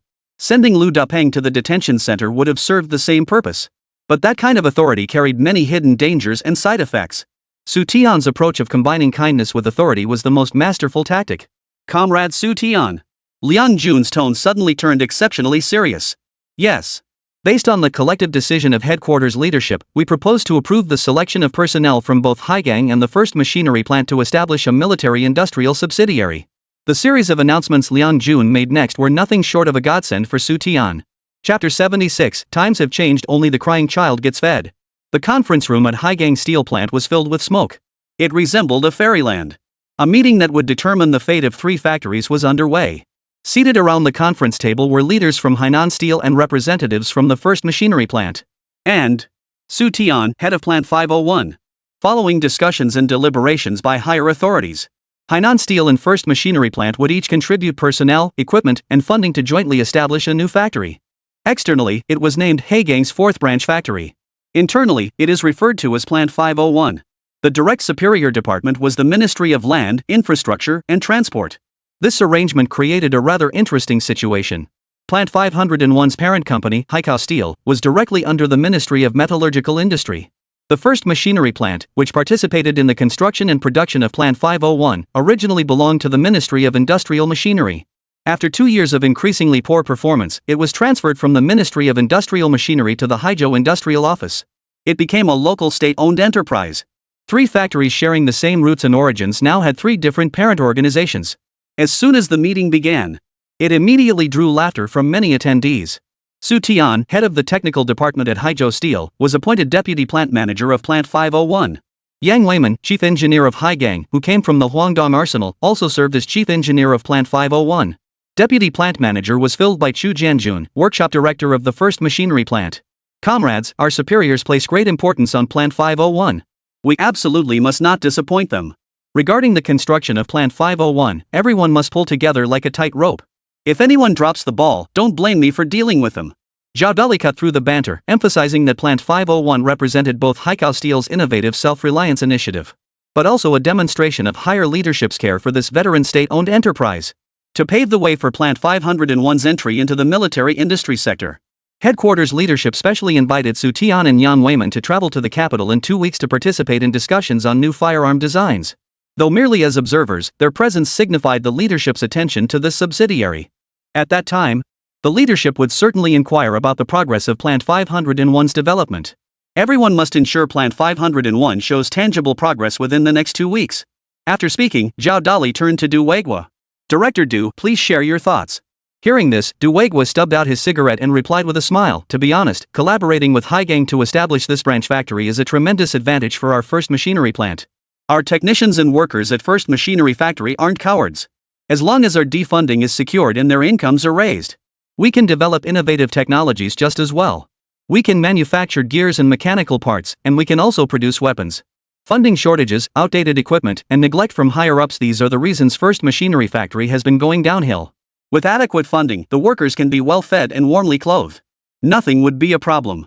Clap clap. Zhao Dali led the applause, and the hall erupted in cheers. Comrade Xu Tian, you were the first to propose the joint factory initiative. Now as Plant 501's director, your responsibilities are no light burden. Once the applause died down, Zhao Dali steered the conversation back to Xu Tian. According to the earlier meeting discussions, Haizhou would be responsible for supplying all types of steel required for weapon manufacturing to Plant 501. Haizhou Steel's first branch, the seamless steel pipe factory, will supply materials to Plant 501 without restriction. Additionally, Haizhou would assign 500 workers and technicians to Factory 501. Half of these had prior military service and possessed some knowledge of weaponry. The first machinery plant will provide lathes and other equipment, along with 150 technicians and workers. Plant operations will be coordinated by a team comprising Xu Tian, Yang Weiman, and Chu Changmao. Major matters would be separately notified to Hainan Steel and the first machine factory, with collective leadership meetings of the 3 factories convened for discussion. Following convention, Xu Tian stood to express his resolve. He then delivered a rote speech, thanking superiors and offering the customary pleasantries to everyone. Glancing at the time, Zhao Dali remarked, the preparatory meeting is nearly concluded. If there are no further matters, we'll adjourn. Hold on. Xu Tian suddenly halted the departing crowd. Director Zhao, Director Du, the preparatory meeting for Plant 501 is now adjourned. Now it's time for our collective meeting of the 3rd factory. At this, everyone hesitated. Factory 501 didn't even have a factory building yet. What kind of collective meeting could they possibly hold? Zhao Dali hesitated before asking, Comrade Xu Tian, what issues do you intend to discuss? Building guns. Xu Tian stated plainly that this trip to Beijing with Yang Weiman wasn't just for observation and learning, but to secure the weapons project from the Ministry of Land and Industry. A murmur rippled through the room. The leaders from Haizhou and the first machine factory attending the meeting stared at Xu Tian as if he were a monster. Was Xu Tian joking? Factory 501 was indeed a military factory. It could build not just guns, but even cannons. The problem was, Xu Tian had nothing to work with. Military technicians, specialized weapons engineers, and relevant weapon manufacturing equipment were all in the process of being allocated. Personnel from Haizhou and First Machine Factory were in preparation. Most crucially, Factory 501's production facilities and supporting equipment haven't even been built yet. And now they're supposed to start making guns? What the hell is this guy thinking?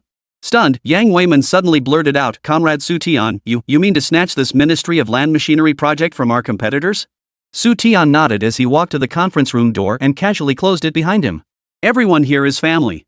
Let's close the door and have a private chat." Hearing this, the group sat back down, their expressions varied. A few reached for their meeting notebooks, but Zhao Dali's stern glance halted them. "Family matters need no recording." Returning to his seat, Xu Tian spoke earnestly, "Comrades, I believe we all remember the original purpose behind establishing Plant 501. Let's shut the door and skip the official rhetoric. Let me put it plainly, Factory 501 is the grain we're stockpiling now to avoid going hungry later. While higher-ups approved Haizhou Steel and First Machine Factory's joint venture and our entry into military manufacturing, that doesn't mean they prioritize us. Comrade Xu Tian, please watch your words." Old Hu, who had risen from technical section chief to deputy factory director, abruptly stood up and raised his hand to signal Xu Tian to stop speaking. If higher-ups didn't care, why would they assign us military technicians, weapons engineers, and weapon manufacturing equipment? The crowd nodded in agreement. Xu Tian's words were too unorthodox. The ever-reliable Du Weigui kept shooting meaningful glances at Xu Tian, urging him to apologize to everyone. He had gotten carried away and said things he shouldn't have.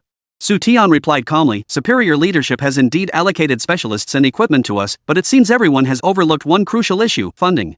Beyond personnel and equipment, neither the military headquarters nor the Ministry of Land and Transport.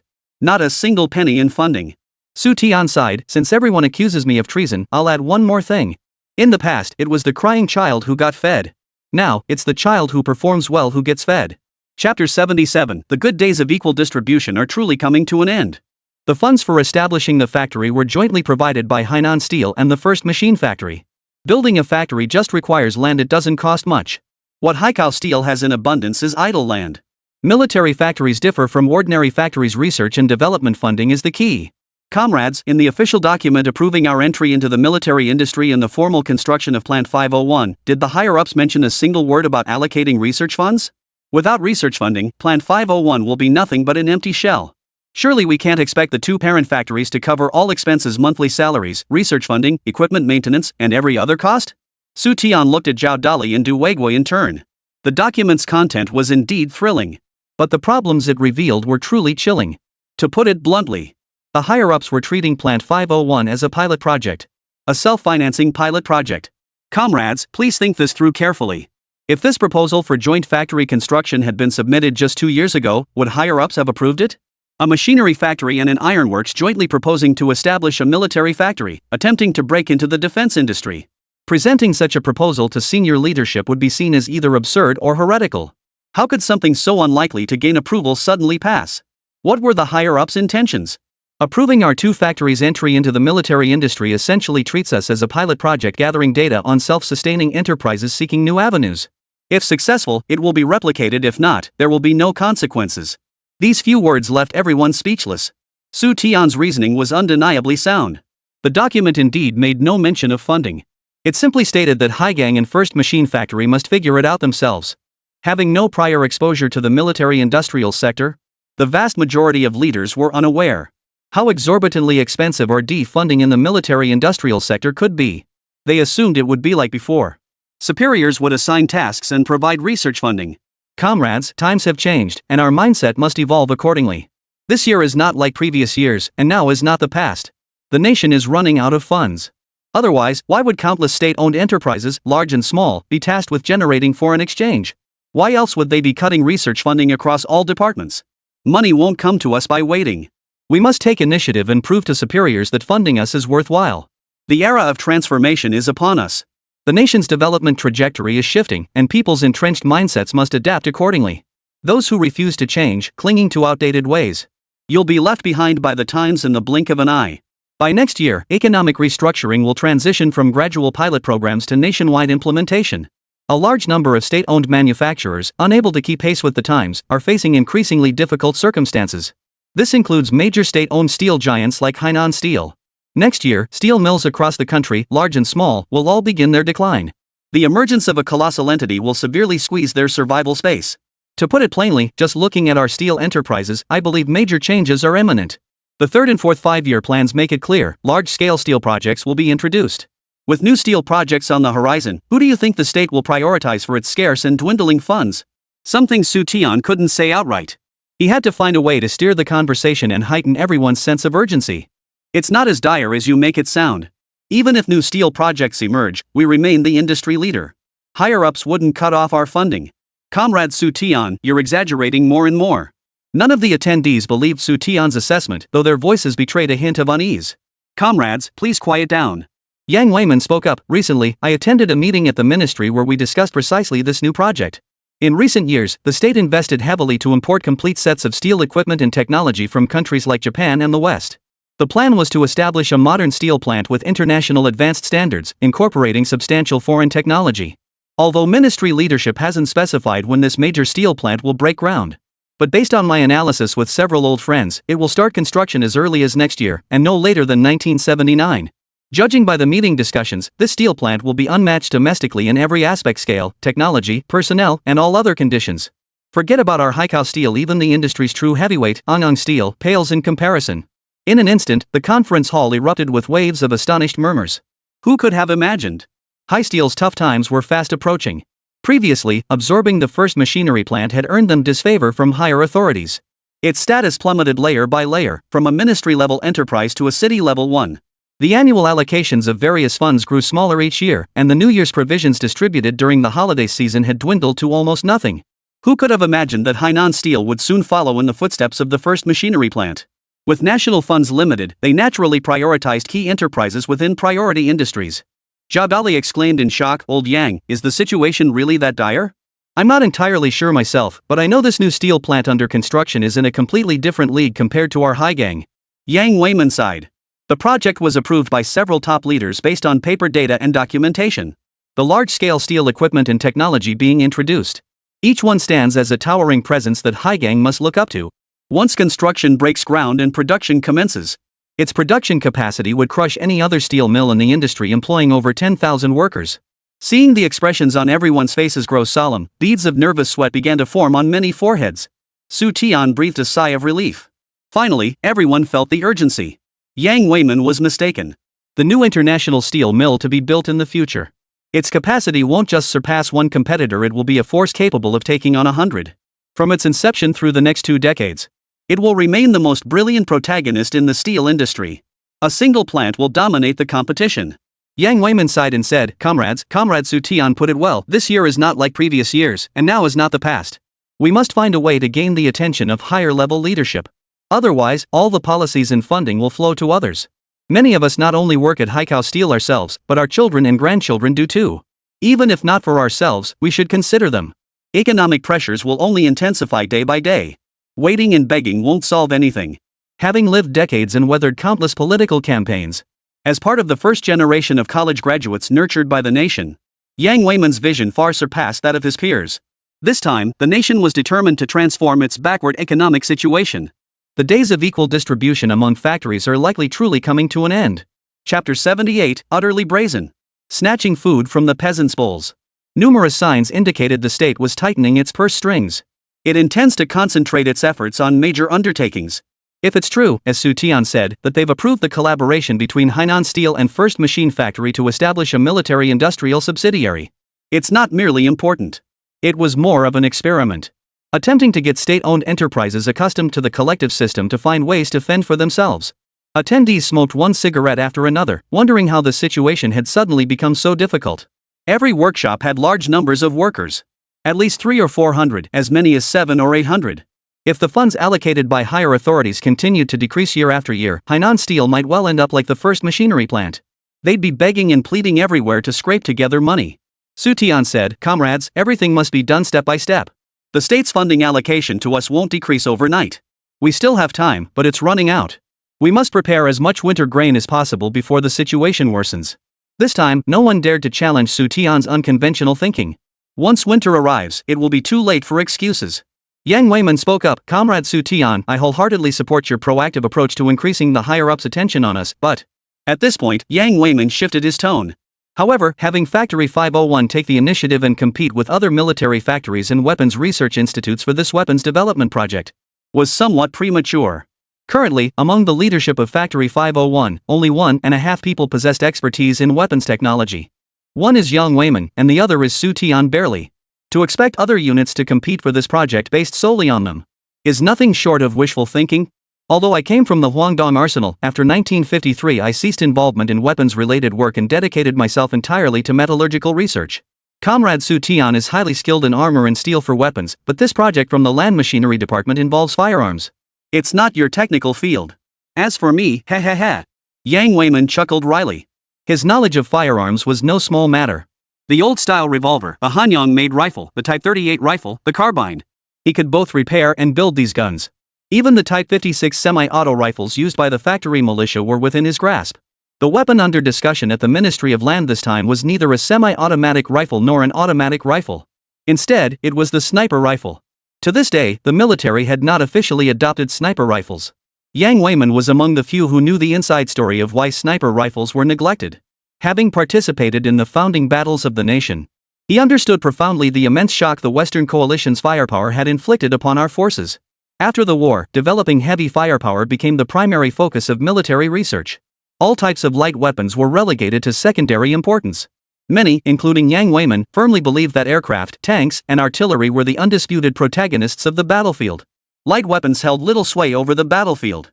Xu Tian smiled faintly. Chief Engineer Yang, you're making the mistake of relying on past experience again. Unless we try, we'll never know if we can succeed. This is merely a routine discussion meeting. If it ever reaches the critical decision-making stage, higher-ups won't involve us anyway. But everything has two sides. Since it's a routine meeting, other military factories and research institutes won't have prepared much. If we present an idea that catches the higher-ups' attention, reaping the rewards isn't impossible. Xu Tian smiled faintly. It was all about catching them off guard. Military leaders held completely divergent views on whether to adopt sniper rifles. Weapons review meetings were held repeatedly, yet no final decision was ever reached. On one hand, some commanders simply didn't prioritize sniper rifles. On the other hand, the military factories lacked sufficient understanding of sniper rifles. They couldn't come up with any innovative ideas for reverse engineering. It wasn't until the war began that the enemy nation's use of sniper rifles inflicted significant casualties on our forces. Only then did the debate over whether to adopt sniper rifles cease. The sniper rifle project was officially launched. Modeled after the SVD sniper rifle from the Bear Nation, the domestically produced Type 79 sniper rifle was manufactured. Like the X-9 tank, the Type 79 faced a tumultuous fate and was plagued with numerous problems. Its performance was downright appalling. Even after later upgrades, the problems remained unchanged. It was mockingly dubbed the shotgun sniper rifle. In the new era, our soldiers used upgraded versions of this sniper rifle in international competitions. They were eliminated in the first round. They were thoroughly outclassed by the White Eagle Nation's M24 sniper rifle and the Sunset Kingdom's AWP sniper rifle. It wasn't that the soldiers weren't trying hard, it was simply that the domestically produced sniper rifles were too underwhelming. It wasn't until the LR4 sniper rifle emerged that the era of domestically produced sniper rifles being subpar finally came to an end. We at Plant 501 started from scratch with nothing. Even if we couldn't compete with other manufacturers, there's no shame in that. At worst, we'd be called arrogant fools. But what if we succeed?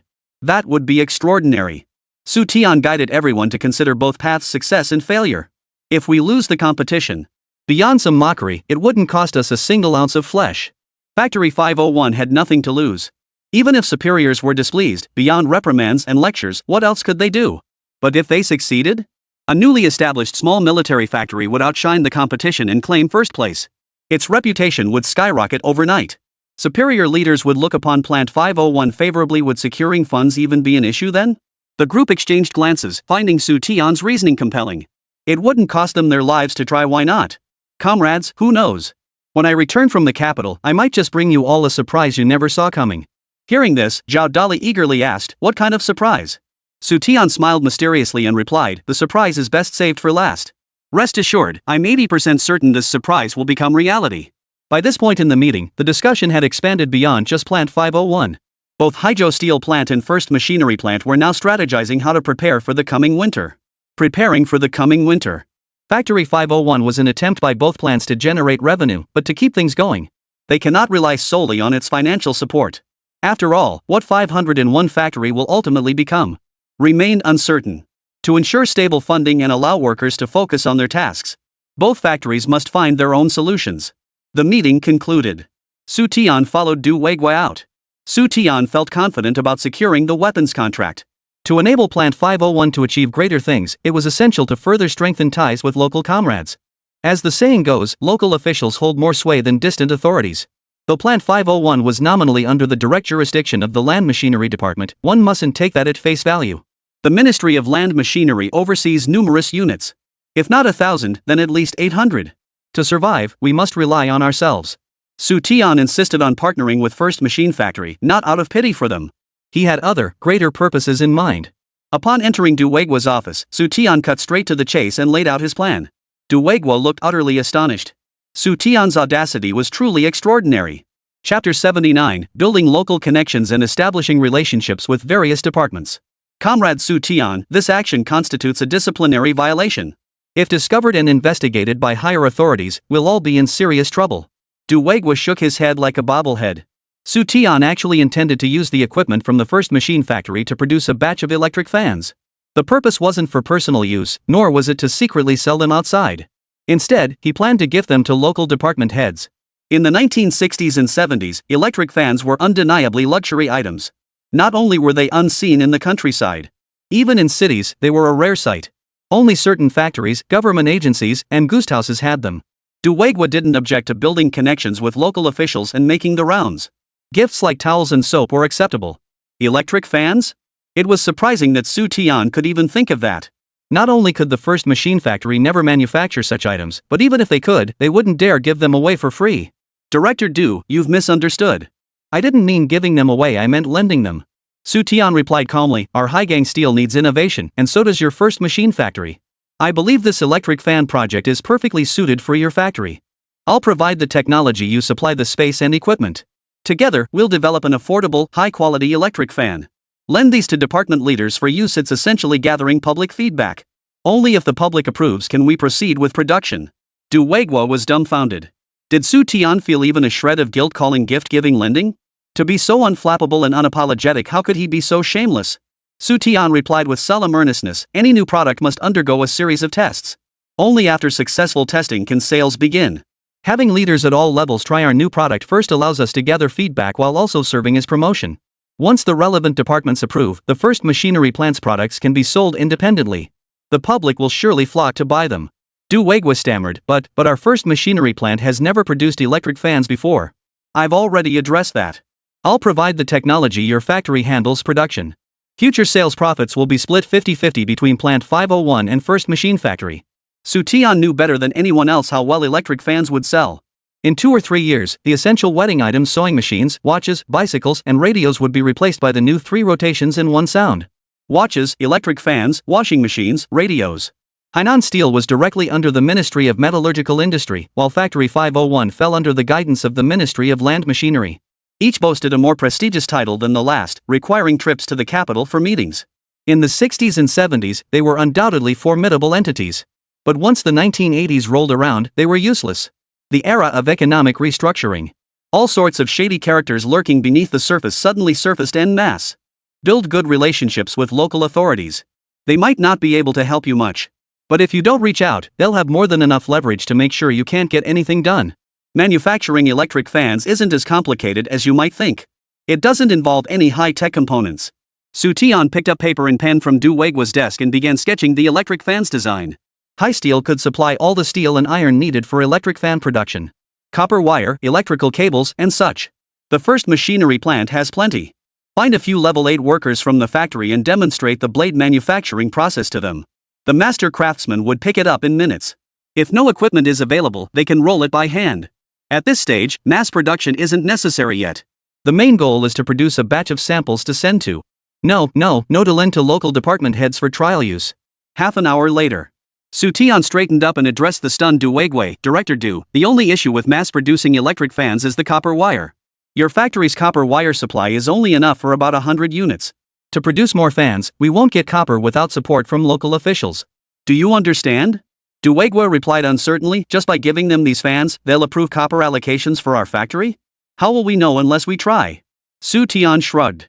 The children of key local department heads were almost all attending night classes at Haizhou Steel to prepare for the college entrance exams. We already owe Haizhou a favor. Giving them electric fans was just icing on the cake.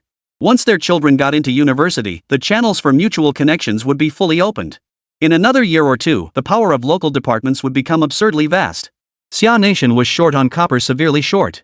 Copper is essential for manufacturing electric fans. Without material approval from local authorities, first machinery plant might starve to death. Of course, aluminum could be used as a substitute for copper cores. But aluminum cores have a much higher failure rate and will burn out the fans in no time. With some time left before heading to Beijing, Xu Tian planned to first produce the samples and build goodwill with the local key officials. Director Du, don't just stand there. Gather the master craftsmen and get to work.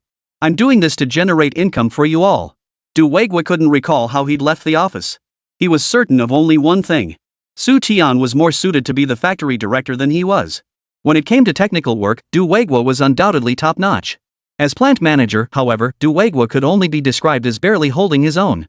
Ever since he became director of the first machinery plant, the entire factory's fortunes had been on a downward spiral, getting worse year after year.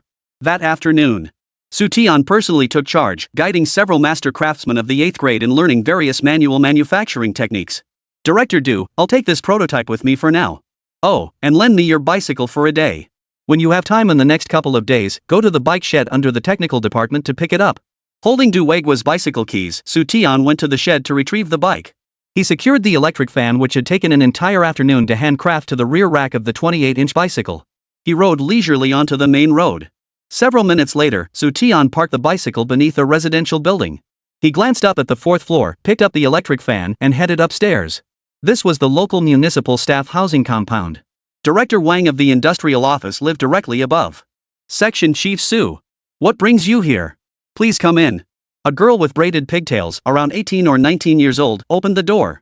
Spotting Xu Tian outside, she immediately turned to call her parents. Shall we look what this is? Xu Tian didn't rush to explain his purpose. He set the electric fan on the floor and opened the olive green canvas shoulder bag he was carrying. Math and science tutoring worksheets. Wang Xiaowei, the only daughter of Principal Wang, snatched them excitedly from Xu Tian's bag. For these young people determined to get into university, any book or test paper that could boost their scores and expand their knowledge base were treasures among treasures. Chinese, history, and politics are relatively easy to learn. The real challenge lies in the 3 subjects of math, physics, and chemistry. Director Wang and his wife, drawn by the commotion, arrived to see their daughter's excited expression and couldn't help but smile along with her. Their gaze toward Xu Tian now held a touch more admiration and gratitude. The inner workings of Haizhou's night school for college entrance exams remained unknown to the general public. Director Wang, who oversaw industrial affairs for the entire city, had long since inquired into the matter thoroughly. Chapter 80, Casual Chit-Chat. You must be Comrade Xu Tian? For such a minor matter, you personally came all this way. Truly, you've gone to great trouble. Please come in. Though meeting Xu Tian for the first time, Director Wang greeted him with warmth as if they'd known each other for years. He warmly invited Xu Tian to come in and sit down while instructing his wife to prepare tea. To be honest, Director Wang, I've been running around all afternoon and I am a bit thirsty. Xu Tian wiped the sweat from his forehead, picked up the electric fan by the door, and followed Director Wang into the living room. Director Wang beamed as he said, Comrade Xu Tian, your Haizhou college entrance exam night school has been a tremendous help to us parents. I should have personally visited your factory to express my gratitude, but alas, work has been overwhelmingly busy lately, and I simply couldn't find the time. Director Wang couldn't praise Haizhou's night school enough.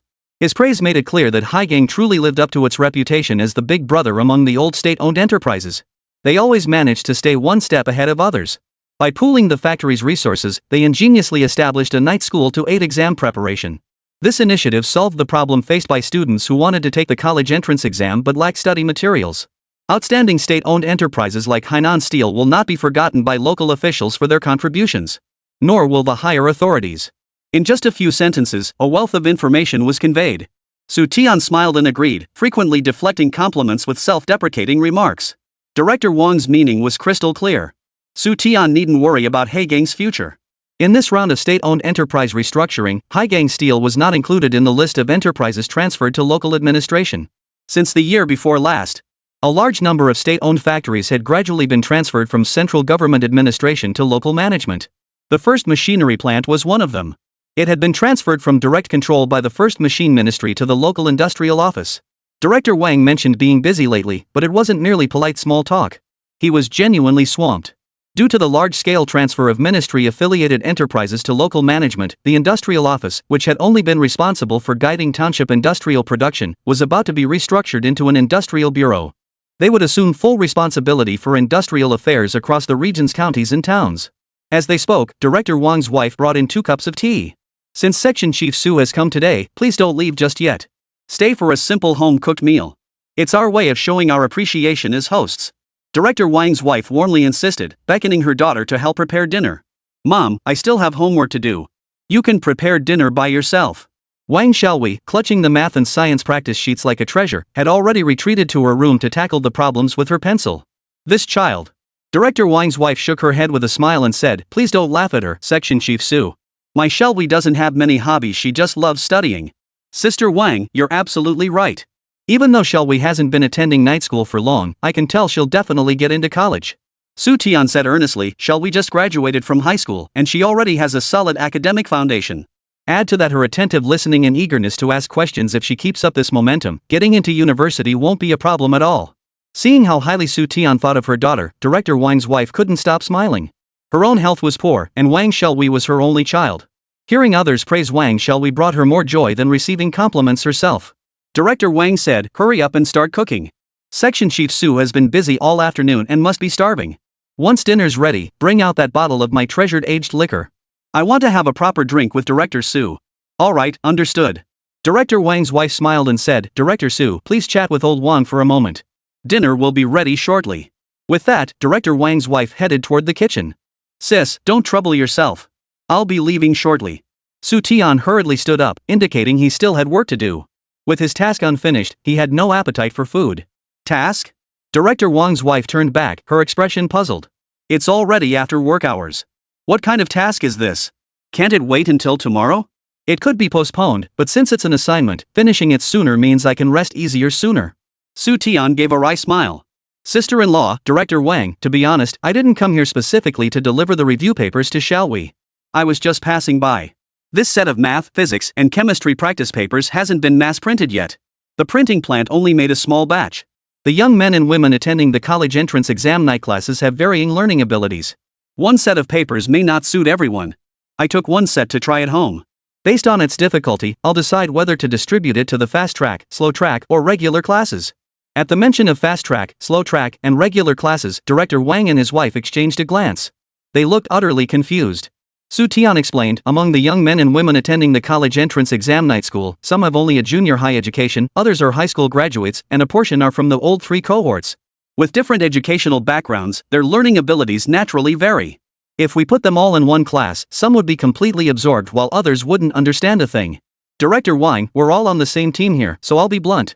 You've been to university yourself, so you must understand the importance of teaching according to individual aptitude.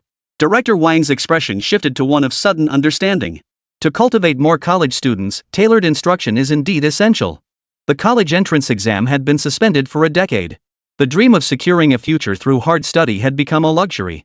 Many people often choose to enter the workforce after graduating from junior high school. After years away from books, returning to study for university entrance exams posed significant challenges.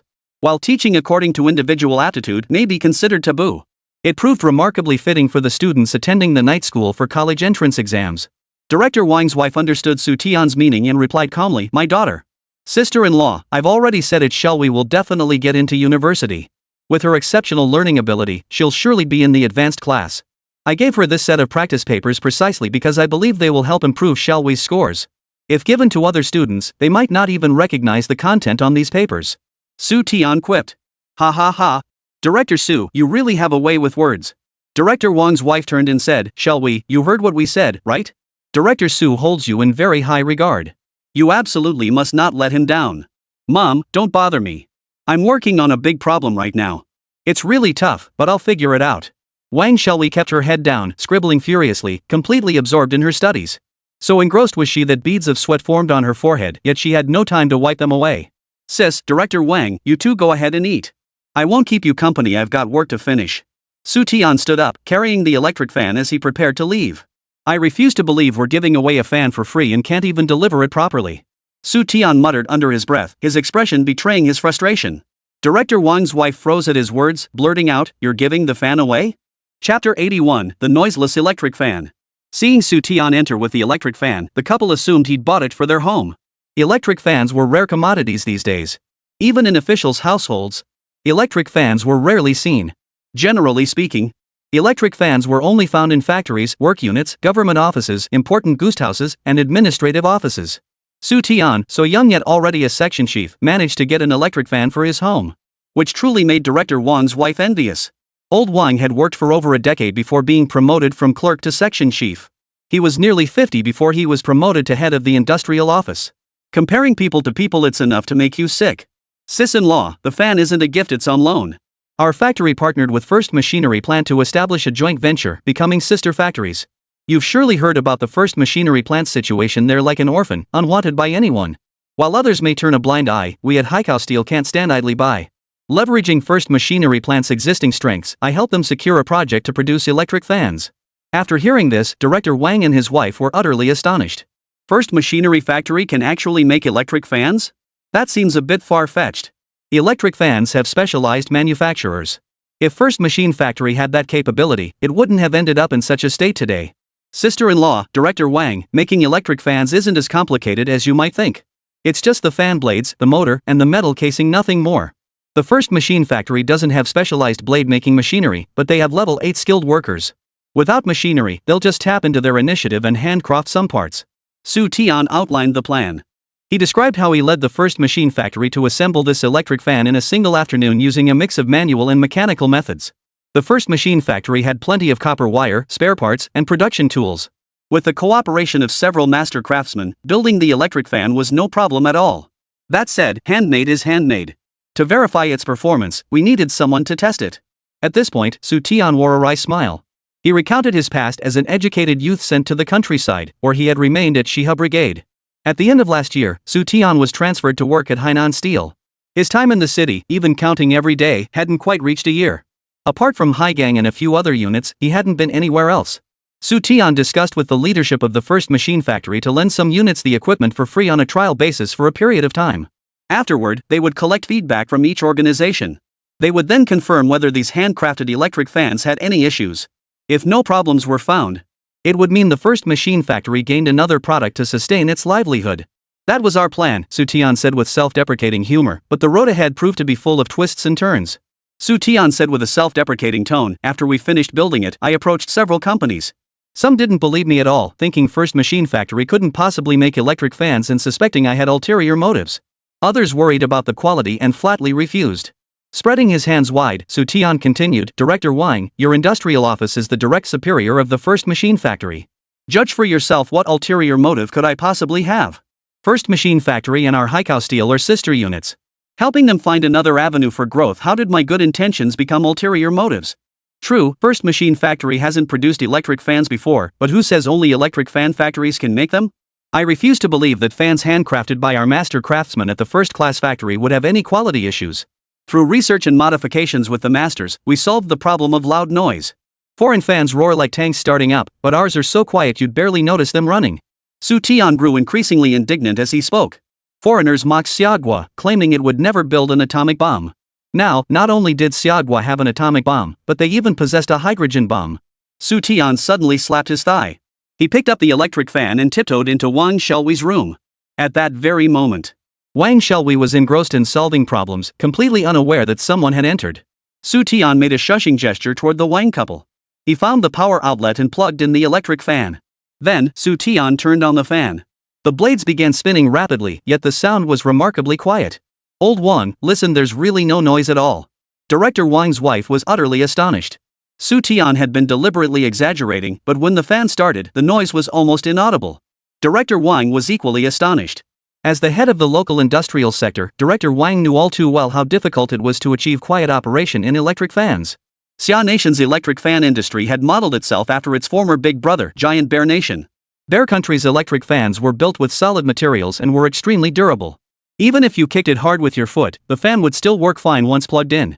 The only drawback was the excessive noise. To say their startup noise resembled a tank engine roaring would be flattering. It sounded more like a helicopter taking off. Stand near one for a moment, and you'll immediately feel a ringing in your ears. Xia Nation's electric fan manufacturing shares the same lineage as Giant Bear Nation's, and the noise levels are equally matched. Now, take a look at the electric fan Xu Tian brought. Its appearance was similar to domestic fans, standing over a meter tall. Yet its noise level was almost inaudible. Director Wang had seen such a quiet electric fan once before. Last year, while attending a meeting at the Ministry of Industry in the capital, he saw an imported electric fan from the Western Han's kingdom. Goodness! Not only was it compact, but it operated almost silently. The spherical fan head began sweeping back and forth across the room. The sweltering days brought by the Indian summer began to dissipate indoors. Even standing outside the door, the Wang couple could still feel the cool breeze. Feeling the cool breeze, Wang Xiaohui's problem-solving speed suddenly picked up considerably. The challenging problems combined with the stifling heat made her increasingly irritable as she rushed to solve them. As cool breezes swept in, her irritation vanished almost instantly. I've solved it. Before long, Wang Xiaohui stood up from her chair with a delighted expression. She suddenly noticed her parents staring at her with astonished expressions. She turned around and saw an electric fan had appeared behind her. Xu Tian was smiling at her. Section Chief Su, where did you get this fan? How come it makes no noise at all? Wang Xiaohui circled the fan twice in disbelief. Only when she got close could she hear a faint hum. Xu Tian chuckled. This fan was made right here at the factory. How about it? Could you even tell there was a fan running in the room? Wang Xiaohui nodded vigorously. Her father's workplace had a fan too, but it couldn't compare to the one before her. It hummed loudly when running, audible even from a distance. This fan before her eyes was simply magical.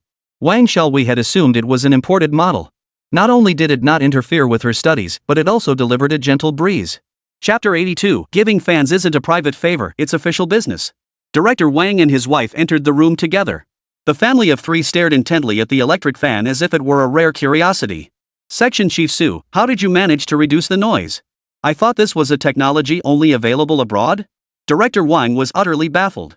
The handcrafted electric fan from First Machine Factory delivered just the right amount of airflow, with noise levels reduced to an almost imperceptible degree. They held their own against imported fans from West Han's. Director Wang, foreign technology isn't that mysterious. Reducing noise just requires some minor adjustments. Xu Tian pointed to the fan blades and explained, the main reason our fans are noisy is the material of the blades. They're made of iron. While iron blades are durable, they generate significant noise when spinning. The issue actually lies with the fan motor. Whether it's fans from Giant Bear or our domestically produced models, most use shaded pole motors. The advantage of shaded pole motors is that they don't require a starting capacitor. Its short-circuit ring actually serves as the fan starting winding. This, however, introduces a problem. During startup, vibration is unavoidable, leading to substantial noise. Xu Tian elaborated on the major issues causing electric fan noise. With the existing capabilities at the factory, these issues couldn't be resolved through material selection alone. Xu Tian employed a clever workaround to overcome the excessive noise challenge. He reduced the fan's rotational speed. By adding resistance, the power consumption of the electric fan was reduced. Outstanding, Section Chief Su, you're truly remarkable. Not only did you understand the noise issue with our domestic electric fans, but you also came up with this method to reduce the noise. Brilliant! As the head of the industrial sector, Director Wang naturally understood the technical details Xu Tian explained.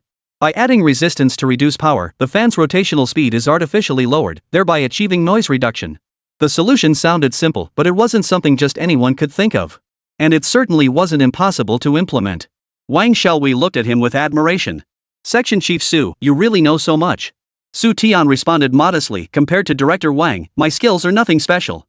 Your father oversees the entire city's industrial development, that's where the real expertise lies. Xu Tian offered a few unassuming compliments to Director Wang. He encouraged Wang Xiaohui to study hard and aim for a top-tier university. Oh, right.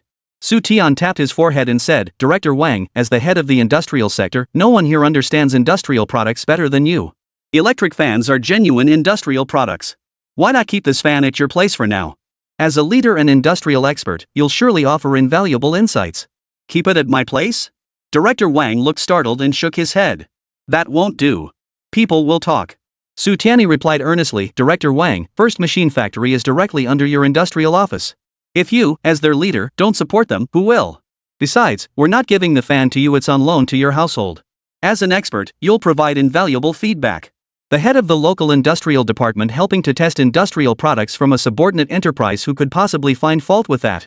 Director Wang looked troubled. Xu Tian was undeniably correct, electric fans were indeed industrial products. To purchase one, you first needed to obtain an industrial voucher. It wasn't like other ration tickets. Industrial ration tickets were the hardest to obtain among all types of ration tickets. Only key departments were allocated a limited number of industrial coupons. The quantity was a mere dozen or so. Moreover, they come with specific quotas. The recipients are predetermined through careful planning. For this very reason, even in cadres' homes, electric fans were a rare sight. Sister-in-law, I call you that because I don't see you as an outsider. Xu Tian addressed Director Wang's wife. You be the judge, this isn't some under-the-table deal, it's legitimate work. The first machine factory is already struggling to survive. If even Director Wang won't help him, what will become of the nearly 1,000 workers here? Director Wang's wife hesitated. Old Wang, what if we stay for now? Help first machine factory test the performance of their electric fans? But Director Wang felt a flicker of interest. He thought of the recent rumors that the industrial office might be elevated to an industrial bureau. He worried someone might sabotage him or smear his reputation at this critical juncture. Xu Tian said in a joking tone, Director Wang, this fan isn't being loaned to you for free, there are conditions. I'd appreciate it if you could help spread the word, encouraging other departments and relevant leaders to participate in the testing. As you know, even for testing, we must collect data from multiple sources. Relying solely on your department's data is far from sufficient. At least dozens, if not hundreds, of participants are needed. Only by synthesizing data from all sides can First Machine Factory identify its shortcomings and determine whether to mass-produce electric fans. Xu Tian said, Director Wang, with 100 test metrics, you really must help us out. Director Wang chuckled, after you've put it that way, if I keep refusing, it would make me look like a leader who doesn't care about the factories under my jurisdiction. Director Wang, then it's settled. I'm counting on you to make the introductions. Xu Tian said with a relaxed expression, you're doing me a huge favor this time. I provided the solution for First Machine Factory and co-developed the product with them. Naturally, getting everyone to recognize this product falls on me too. With you, our leader, lending your endorsement, the weight on my shoulders has suddenly become much lighter. Xu Tian smiled as he took his leave. He said he would return in a while to gather feedback on its usage. After Xu Tian left, Director Wang's wife remarked, Old Wang, Xu Tian has given our daughter tutoring materials and lent us an electric fan. How do you plan to repay these favors? Director Wang lifted his teacup, took a sip, and replied with a complex tone, Xu Tian isn't after my personal favor, he wants the entire system's goodwill. The entire system? Director Wang's wife frowned in confusion. What do you mean by that? You'll see soon enough. He watched his daughter sitting opposite the electric fan, enjoying the cool breeze on her face. Director Wang frowned in thought, pondering how to distribute this batch of electric fans. 100 fans meant 100 favors. This favor belonged to him, but Xu Tian also deserved his share. As for the First Machine Factory, they didn't have the foresight. Xu Tian's organizational affiliation was with Haizhou, and Haizhou was a ministry-affiliated enterprise. Logically speaking, Haizhou had no need to curry favor with local authorities. Xu Tian first established connections with the local system through night classes for college entrance exams. Then, leveraging the First Machine Factory's name, he deepened those connections further. What exactly was he up to? Chapter 83, The Red Light Factory's Resentment. Zhou Jie, I completely forgot about the exam papers. I promised to get them back for you tomorrow. Back home, Xu Tian picked up his daughter and lifted her high. Zhou Jie, busy cooking, called out, it's not urgent on my end. Don't worry too much about it. You've got so much on your plate right now. Focus on your real responsibilities first. Helping you get into college is my priority. Xu Tian carried Lilu into the outer room and asked, how have classes been these past few days? Pretty good, but I feel like a lot of what the teacher covers is a bit too basic. Zhou Jie shook the water off her hands. When it came to learning math and physics, the night school teacher gave many examples. Zhou Jie felt she could solve them in minutes. No need to think, let alone check the answers. That feeling is normal. In the first half of the year, you've already covered a lot of physics and math concepts. Of course, it sounds simple. Just the basics of finite elements alone would be enough for you to teach them. During the first half of the year, Xu Tian set aside several hours each day to teach Zhou Jie about tank armor. Among these, the fundamentals of finite element analysis were particularly crucial. As a branch of physics, it involved a substantial number of mathematical formulas. For the remaining days, Xu Tian practically lived at First Machine Factory. To the uninformed observer, he might have appeared to be a newly assigned technician at the factory. There was no other way. With the departure date to Beijing drawing ever closer, he had to complete the production of 100 electric fans before leaving. Electric fans, which gradually fell out of favor in later generations. In the present day, they would undoubtedly be considered high-end luxury goods. Like other essential industrial goods, they required industrial ration tickets for purchase. Even across all departments in Haizhou, they might not get 100 internal industrial ration tickets in a year. By cultivating good relations with local departments and waiting 2 or 3 years, the restructuring of state-owned enterprises would eventually arrive. At that time, The vast majority of state-owned enterprises would implement the policy of separating government from enterprise. Shareholding systems, large collectives, factory sales, joint ventures and partnerships. Nothing is beyond imagination, nothing is beyond reach. About 10 kilometers away from Haizhou lies another factory occupying a similarly large area. Haizhou's sole military-industrial enterprise, the Hongguan Military Factory. The 1960s. The Hongguan factory was unrivaled in its heyday. Ever since the falling out with the Bear Nation, both countries had been continuously deploying troops along the border. Red Light Factory, responsible for producing bullets and light weapons for the troops, enjoyed every advantage timing, location, and support. Located deep within the rear of the combat zone, it became the primary supplier of military hardware.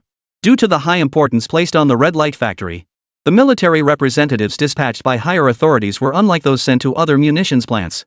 A former major general, factory director Li Dajiang, was adept at building relationships and soon became close friends with this military representative. Had it not been for this rapport, Li Dajiang wouldn't have dared to pull off an armed invasion of Haizhou. Damn it! Have those folks at Haizhou lost their minds? Instead of sticking to their core business of steel production, they've gone and gotten the wild idea of entering the military industry. In the factory director's office, Li Dajiang cursed at the meeting roster before him. What the hell does Haizhou think it is, daring to enter the military industry? There can be only one sun in the sky and only one factory in the city. In the past, Haizhou had only one military factory, Hongguang. Now, another freaking competitor was snatching food from their bowl. Deputy plant manager and chief engineer Fang Junpeng, sharing the office, wore an equally grim expression. Times have changed. No one was having an easy time of it. Government funding dwindled year after year. Hearing this year's budget cuts for research institutions slashed by more than half. In recent years, border conflicts between Xia Nation and Giant Bear Nation have stabilized. The production quotas assigned to Red Light Factory had consequently dwindled day by day. Fewer orders meant less funding and fewer supplies. If that were all, it might be bearable. After all, everyone knows the nation is short on funds. All military factories were facing similar hardships, none fared much better than the others. But then, Hainan Steel and the first machinery plant stepped in to shake things up, collaborating to establish a military-industrial subsidiary. A steel mill and a machinery plant jointly building a military factory. Just hearing about it was mind-boggling enough. Unexpectedly, the higher-ups actually approved it. Days earlier, Hongguan Factory received notice to travel to Beijing for discussions on new weaponry. They assumed it would be business as usual, sip tea, offer opinions, and wrap up the meeting with laughter. No one had paid close attention to the names of their peers listed as attendees. Just before departure, Li Dajiang learned about the incident at Haizhou's fourth branch. He immediately scanned the list. There, in bold letters, was the name, Factory 501. Haizhou's fourth branch plant was Plant 501. Li Dajiang was furious. Director, the decision is final.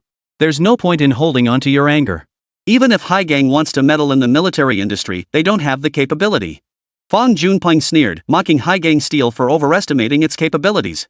They think having a seamless steel pipe factory gives them the right to step into the military industry. Zhao Dali and his crew must have had their brains kicked by a donkey. Li Dajiang fumed, old Fang, I don't think Zhao Dali's brain got kicked by a donkey. That bastard's deliberately trying to piss us off. Back when we stormed Haizhou to save your nephew, that Zhao guy held a gun to my head. I never settled that score with him. Now that bastard's become the factory director, he's coming after us first. This absolutely can't be left like this. Just thinking about what happened back then made Li Dajiang grind his teeth in fury. Knowing Haizhou wouldn't release the hostage easily, Li Dajiang specifically arranged for everyone to carry weapons. He intended to threaten Haizhou into handing over his precious son. He never dreamed that Zhao Dali, that stubborn ox, would be so fierce. Hongguan Factory arrived armed to seize the hostage. Zhao Dali countered immediately, ordering the factory militia to mobilize and confront them with heavy weaponry. If only the factory director at the time, Sun Li, hadn't been such a coward. Li Dajiang was convinced Zhao Dali would have had the guts to mow him down with heavy machine guns. He'd planned to ask the military representative to intervene on his behalf. But when misfortune strikes, even drinking cold water can get stuck in your teeth. The military representative had been transferred. Without any backing, and since he himself was in the wrong, Li Dajiang had no choice but to swallow his anger. Fang Junpeng's side, director, Plant 501 was established with approval from higher-ups. How could we possibly ask them to revoke their decision? That's naturally impossible, but... Li Dajiang's face twisted into a grimace as he said darkly, we can make Plant 501 the laughingstock of the entire industry. Make sure they don't get a single project. Fang Junpeng tentatively suggested, are you suggesting we use this meeting to thoroughly ridicule Plant 501? Steelmakers running off to manufacture weapons, that's a laughable farce in itself. And dragging in the unpopular first machine factory? That's a joke within a joke. Li Dajiang didn't dare criticize the higher-ups' decisions. But he had the nerve to make sure Plant 501 couldn't accomplish anything. Zhao Dali wanted to disgust himself, while Li Dajiang wanted to discuss them. Immediately, Li Dajiang made his decision. This time, he would go to Beijing for the meeting with Fang Junpeng. His sole purpose? To deliberately oppose Factory 501. To make them the laughingstock of the entire industry, the negative example in the eyes of higher-ups. Chapter 84, Giving Plant 501 a Chance to Speak. Deputy Director Chu, Chief Engineer Yang, this is the first on-site meeting we've held since forming our team. The main purpose is to discuss the upcoming production tasks. Outside a construction site, in a makeshift workshed. Xu Tian, Yang Weiman, and Chu Jianjun sat on simple army cots. The three had come today to inspect the renovation of the old factory building. This site was originally an old workshop belonging to Hainan Steel. With the expansion of Hainan Steel, the site had been abandoned.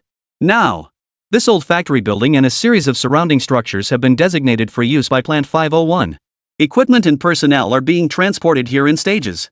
Seeing the factory grounds gradually taking shape, Xu Tian felt a sudden impulse. He decided to hold an on-site meeting. Yang Weiman spoke first. Director, when you mention production work, you're referring to the sniper rifle project, correct? Not just sniper rifles, other firearms as well. Xu Tian smiled faintly. Gentlemen, we're all family now. I won't keep it from you. We at Plant 501 are determined to secure the sniper rifle project from headquarters. And we're also going to take on the light-heavy dual-purpose machine gun project. The dual-purpose light and heavy machine gun project? At this, Chu Jianjun and Yang Weiman were utterly baffled. What on earth was this? The higher-ups had arranged for Xu Tian and Yang Weiman to travel to Beijing to attend a weapons symposium. The purpose was to formally introduce the two to their major peers nationwide. To exchange ideas, learn from each other, and strengthen connections. 1 week prior, Xu Tian publicly declared that only those who deliver results would get their share. He planned to take an unconventional approach to secure the sniper rifle project. Everyone else looked skeptical about this. Everyone knew full well the state of Factory 501. A complete bunch of amateurs and greenhorns. Xu Tian, however, reasoned that trying wouldn't cost anything. Success would bring jubilation. If it failed, there was little to lose. At worst, he'd get a scolding from his superiors. Unexpectedly, before the sniper rifle project had even gotten off the ground, Xu Tian brought up the idea of a dual-purpose light and heavy machine gun. Xu Jianjun sighed helplessly. Director, our current mission is to learn to diligently enhance our production capabilities and expertise. Our Factory 501 has just opened its doors. Forget about manufacturing sniper rifles or dual-purpose machine guns. Even the basics of pistol production are completely unfamiliar territory to us. We're starting from scratch. As a former workshop director at First Machine Factory, Chu Jianjun understood well that different trades were like different mountains. We can learn from scratch. In any case, there's a strong possibility both projects I mentioned earlier will be assigned to our factory. Even if we lose the dual-purpose machine gun project, the sniper rifle project will definitely be ours. Xu Tian displayed a confidence the other two couldn't fathom. It was as if those two projects were destined for Plant 501. Director Xu, have you already done some groundwork? Xu Tian had been working for nearly a year, and Yang Weiman, who interacted with him from time to time, knew well that despite his youth, Xu Tian possessed a remarkably steady temperament. He was highly strategic and decisive. He never fought unprepared battles. Xu Tian's confidence stemmed from solid foundations. Recalling the ship steel project and the gas cylinder project, Xu Tian had cultivated connections with higher-ups. Yang Weiman had a hunch. Could Xu Tian have approached higher-ups to volunteer for the mission? You truly understand me, Chief Engineer Yang. Xu Tian's flattering words hit the nail on the head. He had indeed laid the groundwork. Xu Tian then revisited why he had pursued the sniper rifle project. Factory 501 was built from nothing. Its nature was less that of a military factory. It was more accurately a pilot unit assigned by higher-ups. It was an experiment to see if large state-owned factories could become self-reliant and sustain themselves. As a pilot project, substantial investment was never expected. The absence of any mention of R&D funding sources in the official documents speaks volumes. Deputy Director Chu, Chief Engineer Yang, you've both worked at state-owned factories longer than I have. You're my senior colleagues. Consider this, have higher-ups ever issued such an odd directive? They provide personnel but withhold funding. Without funding, how can our factory research weapons?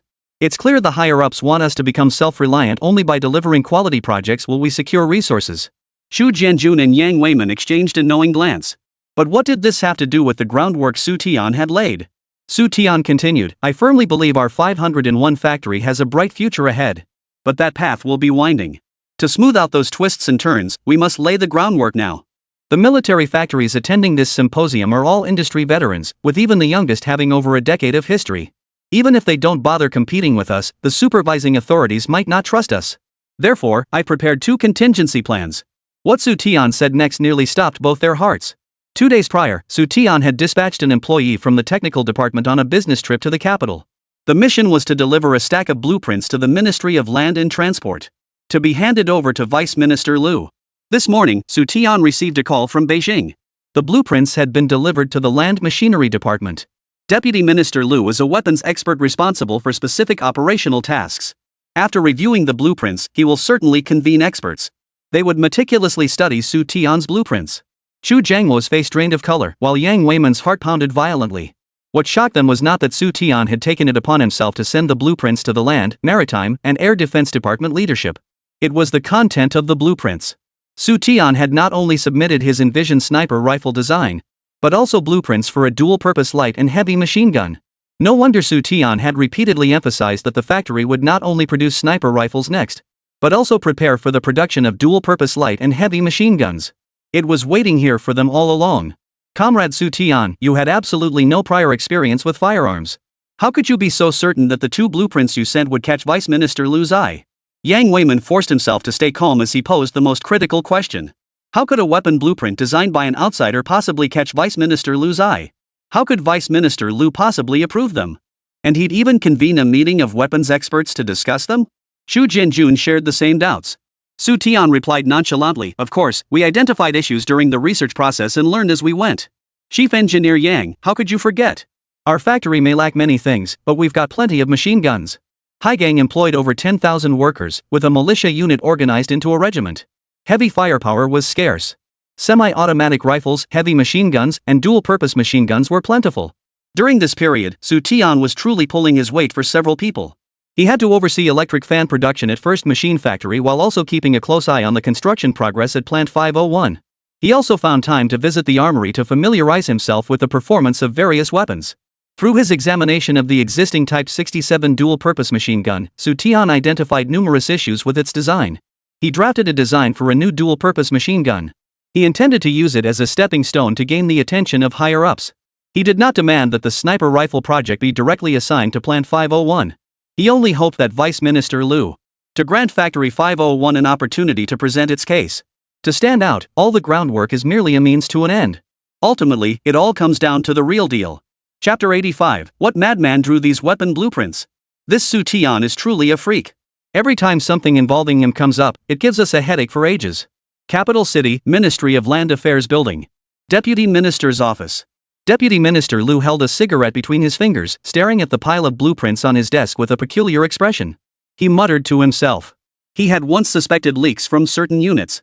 Last year, headquarters proposed modifications to the dual-purpose light and heavy machine guns currently in service. They hoped the Land Machinery Department would improve the Type 67 machine gun. Deputy Minister Liu personally oversaw this project, assigning the Small Arms Research Institute to upgrade the Type 67 machine gun. Several months ago, the Type 67 dual-purpose light heavy machine gun completed its upgrade and was redesignated as the Type 67-1 heavy machine gun. Its performance saw significant enhancements. However, some shortcomings remained. Internal opinions diverged on whether to pursue further improvements. Light weapons experts led by Wang Anon, director of the Light Weapons Research Institute, argued that further improvements were essential until it fully met military requirements. Another group of experts believed modifications were necessary but should be postponed. How could the Haizhou group possibly know about machine guns? They've even produced the design blueprints. Deputy Minister Liu muttered to himself as he returned to his office chair. He retrieved an already open letter from the drawer. Someone go to the Small Arms Research Institute. After much hesitation, Deputy Minister Liu decided to leave the technical matters to the experts. He would seek Wang Andong's opinion. Though Deputy Minister Liu was also a weapons expert, he was not an expert in all fields. The heavy machine gun blueprint before him exceeded his understanding. He only knew that the heavy machine gun design submitted by Xu Tian was highly advanced. He couldn't grasp exactly what made it superior. Of course, Deputy Minister Liu wasn't entirely clueless. The main issue was that the estimated data Xu Tian provided was utterly staggering. It was simply beyond what Xia Nation could produce. Several dozen minutes later, Vice Minister Liu's car pulled into the Small Arms Research Institute located on the outskirts of the capital. 2 security guards followed behind, each carrying a briefcase. They followed Vice Minister Liu straight to the office of Wang Anon, the institute's director. Deputy Minister Liu, what brings you here? Wang Anon, a man in his 60s who was bent over his desk, looked up at the sound of the entrance. Director Wang, this is a weapons design blueprint submitted to the ministry by a military contractor. The contents. Deputy Minister Lu paused, then smiled wryly. The content is a bit complex. We'd like to ask you, as an expert in small arms, to help evaluate it. Now that's peculiar. Hearing that Deputy Minister Lu couldn't decipher the weapon design blueprints piqued Wang Andong's interest. Two guards opened the briefcase and spread a large number of blueprints across the desk. What kind of lunatic drew these weapon blueprints? Damn it, he sure has some nerve drawing this stuff. After just a brief glance, Wang Andong felt utterly sick. Madman. The technician who submitted these weapon blueprints must be completely insane. The heavy machine gun depicted was the QJZ-01, fired using a ballistic gun. The bullet dispersion circle radius of the heavy machine gun is 100 mm. When using a tripod, the QJZ-01 heavy machine gun's bullet dispersion circle radius is approximately 240 mm. When firing from a bipod, the bullet dispersion circle radius is 320 mm. Just looking at these figures is almost suffocating. The accuracy is absolutely top-notch. Yet the deeper you delve, the more breathless you become. The QJZ-01 heavy machine gun's effective suppressive fire range reaches a staggering 1,500 meters. Within this range, all fire points, personnel, and light armor will be completely suppressed by the QJZ-01's firepower. It also maintains the capability for aerial countermeasures. Total weight, 60 kilograms. The theoretical rate of fire is approximately 500 rounds per minute. Innovative technologies such as the floating barrel structure and spring floating mechanism significantly reduce recoil. This also reduces muzzle displacement. Reduced feeding impact ensures smooth ammunition delivery. These improvements comprehensively mitigate the impact of heavy machine gun feeding mechanisms on firing accuracy. Wang Andong's eyes nearly popped out of his head. The designer of the QJZ-01 heavy machine gun must be either a madman or a genius, daring to conceive and document such ideas, and had the audacity to submit it directly to the Land-Based Weapons Department.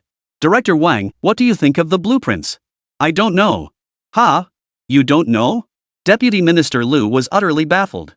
Could it be that Wang Andong, like himself, unable to decipher the content either? Wang Andong shook his head and smiled bitterly. I can understand what's written here. But precisely because I can understand it, I say I don't know. The developers of the QJZ-01 heavy machine gun must be incredibly bold. Deputy Minister Lu remarked with genuine conviction, they certainly weren't timid. Wang Andong added, the various design concepts outlined here surpass the entire Light Weapons Research Institute. As for feasibility, I believe it's achievable. But theoretical data remains just that, theoretical. He claims the QJZ-01 heavy machine gun achieves a dispersion circle radius 100 mm, capable of suppressing enemy personnel, firing points, light armor, and vehicles within 1.5 kilometers. We must verify all these claims through testing. Deputy Minister Lu pondered for a moment before asking, so you're suggesting we build one immediately based on the blueprints? What other way is there to test it? Wang Andong then mentioned the improved version of the Type 67 heavy machine gun. The Type 67-1 heavy machine gun still had certain internal issues. If the QJZ-01 heavy machine gun submitted by the military factory passes a series of tests, perhaps it could potentially replace the Type 67 machine gun, becoming the headquarters' new heavy machine gun weapon. After speaking, Wang Andong proactively inquired, who is this madman? No one in the domestic military factories or among the weapons engineers would dare to be so bold, much less possess such innovative thinking. Deputy Minister Lu smiled faintly. If I told you this person had never researched weapons before, how would Director Wang view him? As he spoke, Vice Minister Lu deliberately excluded the gas cylinder from consideration. Such oversized, heartless artillery hardly qualified as a proper weapon. Never studied weapons. Wang Andong gasped in shock. Impossible. Absolutely impossible. These blueprints couldn't possibly be drawn by an amateur. Old Wang, calm down. I'm not deceiving you. This person genuinely had no prior experience researching weapons or military equipment. Worried that Wang Andong's intense emotional state might trigger a physical ailment, Vice Minister Lu urged him to calm down first. Once he had calmed down, they would discuss the specifics. After a brief pause, seeing Wang Andong's emotions slightly stabilize, Deputy Minister Lu slowly recounted a series of events concerning Xu Tian. From how Xu Tian went to the countryside as an educated youth, then married Zhou Jie, the daughter of Zhou Kaishan, the party secretary of Shiha Brigade. All the way to how he assisted Hainan Steel in solving their special steel production issues. He secured recruitment quotas and became a worker. How the heartless cannon incident drew attention from headquarters leadership, elevating him from technician to head of the technical department. Proposing a joint venture with a local machinery factory to enter the military industry. Through observing the weapons used by the Haizhou Steel militia, he gained insights. He designed this heavy machine gun. Chapter 86, Redeeming Himself in Plant 501 with this weapon. It took Wang Anong a full 3 minutes to process all this information. Is there really such a prodigy in this world? Wang Andong's face was etched with bewilderment and confusion. A down-to-the-country educated youth with only a high school education. He'd kept a low profile all this time, toiling away in the countryside for years. After bringing his wife to the city just once, he displayed astonishingly brilliant achievements. Shipbuilding steel has long been a major challenge for the Navy. For years, domestic steel mills have sought ways to break through foreign restrictions.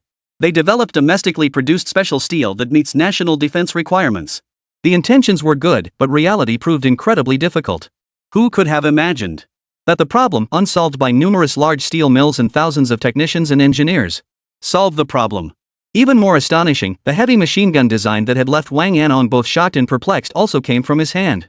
Headquarters' assessment is that Xu Tian possesses exceptional learning and research abilities beyond the ordinary, excelling at applying knowledge to new situations. Xu Tian's multifaceted talents remained a perplexing mystery to the Ministry of Machinery. Comrades below conducted multiple thorough investigations and interviews, yet found no issues. For now, we can rule out any deliberate deception or ulterior motives on Xu Tian's part. Relieved that Xu Tian was not that kind of person, Wang Anong breathed a sigh of relief. That's good. As long as Xu Tian has no ulterior motives, everything can be discussed. Wang Anong leaned back over his desk and resumed studying the blueprints before him. Is there really such a thing in this world, someone who can grasp anything instantly? Perhaps. Deputy Minister Lu sighed. Xu Tian is fortunate to have come along at the right time. Had this been 2 years earlier, I would never have dared show you the materials he submitted. If Xu Tian couldn't explain it clearly and someone seized the opportunity to make a big deal out of it, both you and I would be in trouble. Don't bring up those years. We've wasted enough time already. Recalling all the time wasted over the years and the numerous projects delayed, Wang Anong felt a surge of anger. I propose we immediately utilize existing equipment to produce a prototype machine gun for comprehensive testing to verify the heavy machine gun specifications and performance. Agreed. After a brief deliberation, Vice Minister Lu agreed to Wang Andong's proposal. Personnel were assigned to deliver the blueprints to the manufacturer for prototype production. Once the orders were relayed, Vice Minister Lu prepared to continue discussing Xu Tian's case with Wang Anong. Wang Anong appeared anxious and insisted on personally supervising the manufacturing process. Deputy Minister Lu tried to dissuade him. Director Wang, don't you trust my instructions? Don't rush, I haven't finished speaking yet. Wang Anong blurted out, what else could you possibly say? First, finish reviewing the remaining blueprints. Deputy Minister Lu gestured toward the corner of the desk. Only then did Wang Anong recall. Deputy Minister Lu had delivered 2 batches of blueprints. He had been so focused on the heavy machine gun blueprints that he hadn't paid any attention to the stack of blueprints beside them. Wang Anong then began flipping through the other set of blueprints. Compared to the heavy machine gun blueprints, the other stack contained far fewer drawings. Though fewer in number, they delivered no less of a shock to Wang Anong. Wang Anong swallowed hard, his voice trembling as he asked, Xu Tian, what exactly is Xu Tian trying to do? Developing heavy machine guns on one hand, yet venturing into sniper rifles on the other.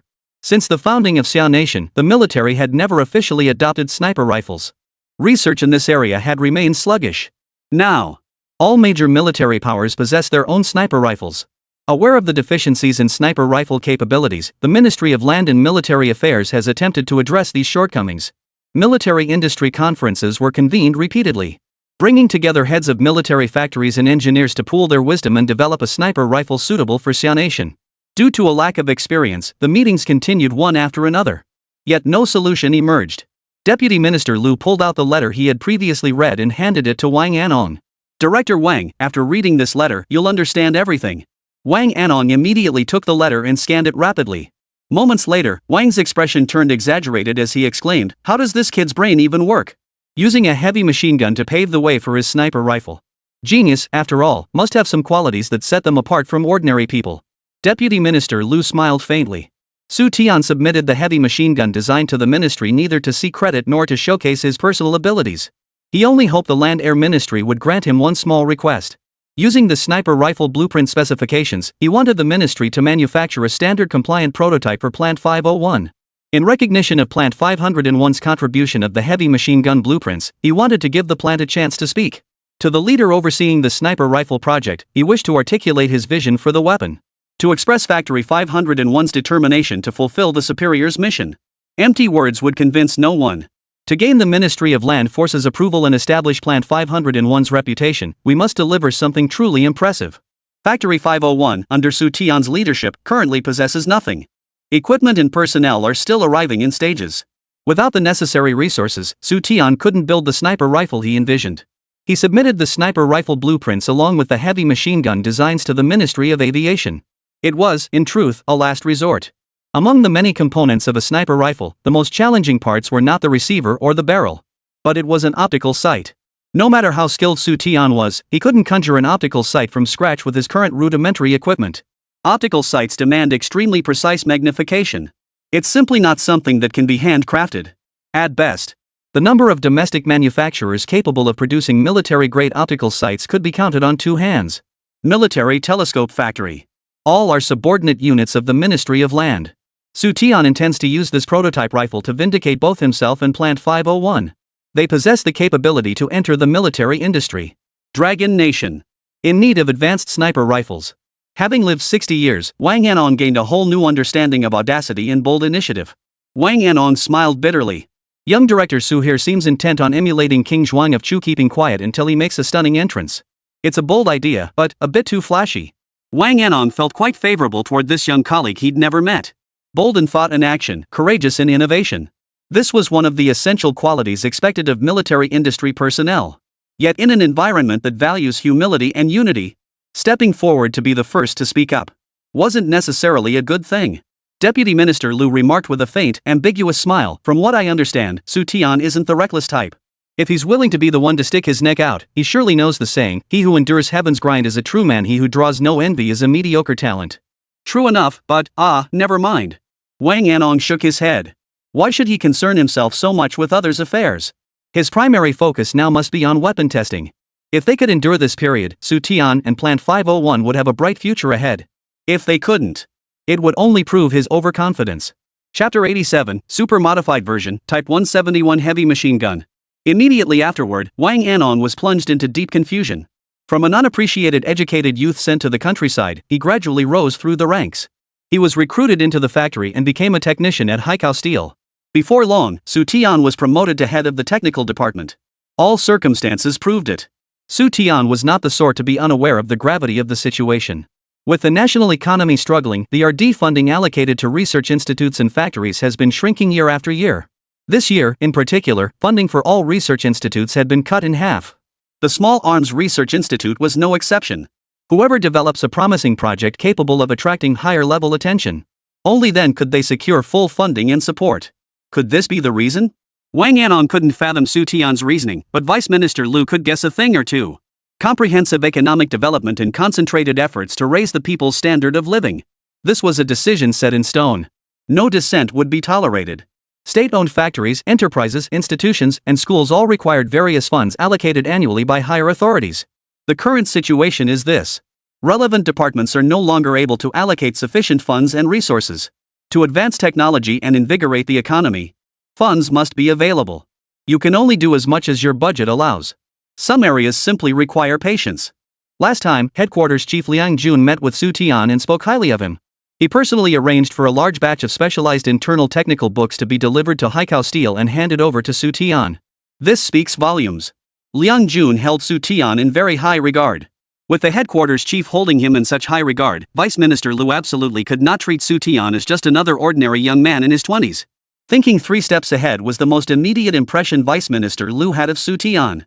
A day and a half later, the prototype heavy machine gun arrived at the Small Arms Research Institute. Behind the institute lay a spacious open field. This served as the weapons testing ground, a stage where various new weapon types competed to prove their superiority. Military factories and research institutes under the Ministry of Land and Military Equipment sent a large number of new weapons here every year. Here, weapons undergo rigorous testing to determine which will be adopted for service and which research projects will be shelved. Ultimately, all must undergo testing here.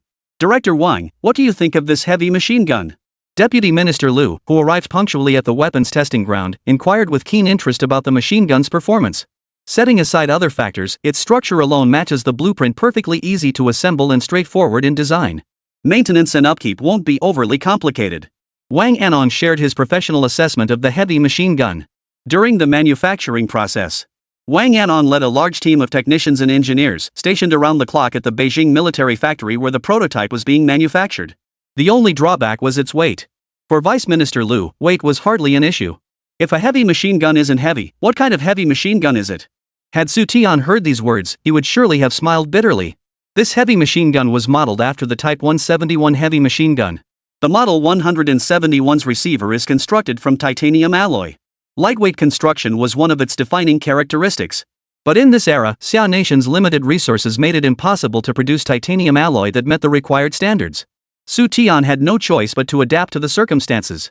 He revised the original design repeatedly. If he had simply copied the Type 171 heavy machine gun design, Vice Minister Liu would have rejected the proposal outright upon review. Copying the blueprints of the Type 171 heavy machine gun from decades later was simply impossible to manufacture. The Model 171 heavy machine gun utilized titanium alloy for its receiver. The tripod was made of lightweight, high-strength carbon fiber material. The ammunition box and belt were made of engineering plastic. The barrel utilizes high-strength, wear-resistant, and heat-resistant materials. None of these materials are currently within Xia Nation's technological capabilities. Retaining core technologies while eliminating various advanced materials. Using existing materials and technology, they modified the Type 171 heavy machine gun to resemble a 1970s-era weapon. After assembling each component, Wang Yanong would meticulously explain its structure and technology to Vice Minister Liu. Begin. As the heavy machine gun assembly concluded, Deputy Minister Liu gave the order. 3 soldiers approached from the rear. One served as the gunner, while the other 2 acted as assistant gunners. Each was responsible for ammunition and the tripod respectively. Over a kilometer away, numerous test targets stood arrayed. Rat-a-tat-tat. Flames erupted from the muzzle like a fiery serpent. The heavy machine gun delivered precise strikes against various targets within a 1,000-meter range ahead. Deputy Minister Liu wore a look of satisfaction. Xu Tian passed the machine gun rate of fire test. Deputy Minister Liu, with his military engineering background, could discern the rate of fire solely by ear. The heavy machine gun Xu Tian helped design surpassed the modified Type 67-1 heavy machine gun in rate of fire. A rate of 600 rounds per minute was sufficient to lock down the battlefield. It provided fire support for infantry, covering combat personnel within the attack range, enemy firing positions, and various types of combat vehicles. Before long, the heavy machine gun was fitted with a tripod. Contrary to common belief, a heavy machine gun's rate of fire isn't necessarily better the faster it is. The actual rate of fire requires consideration of multiple factors. The machine gunner responsible for testing the heavy machine gun was a veteran. He not only quickly mastered the performance of the QJZ-01 heavy machine gun, but also accurately grasped the leadership's intent. He operated the heavy machine gun to conduct horizontal line fire toward the front. Subsequently, he executed vertical line fire. He also executed depth-spreading fire. An hour later, the test officially concluded.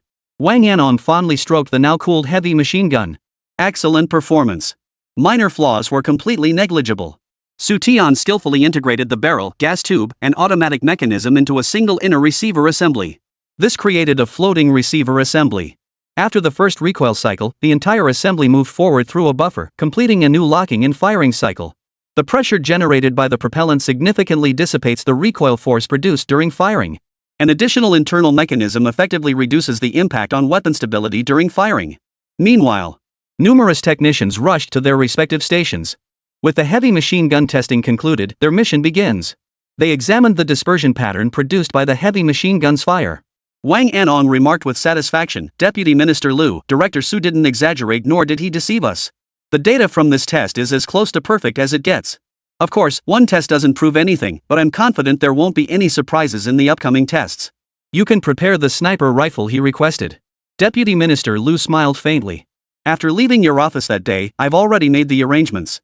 There are still 3 or 4 days before the symposium begins.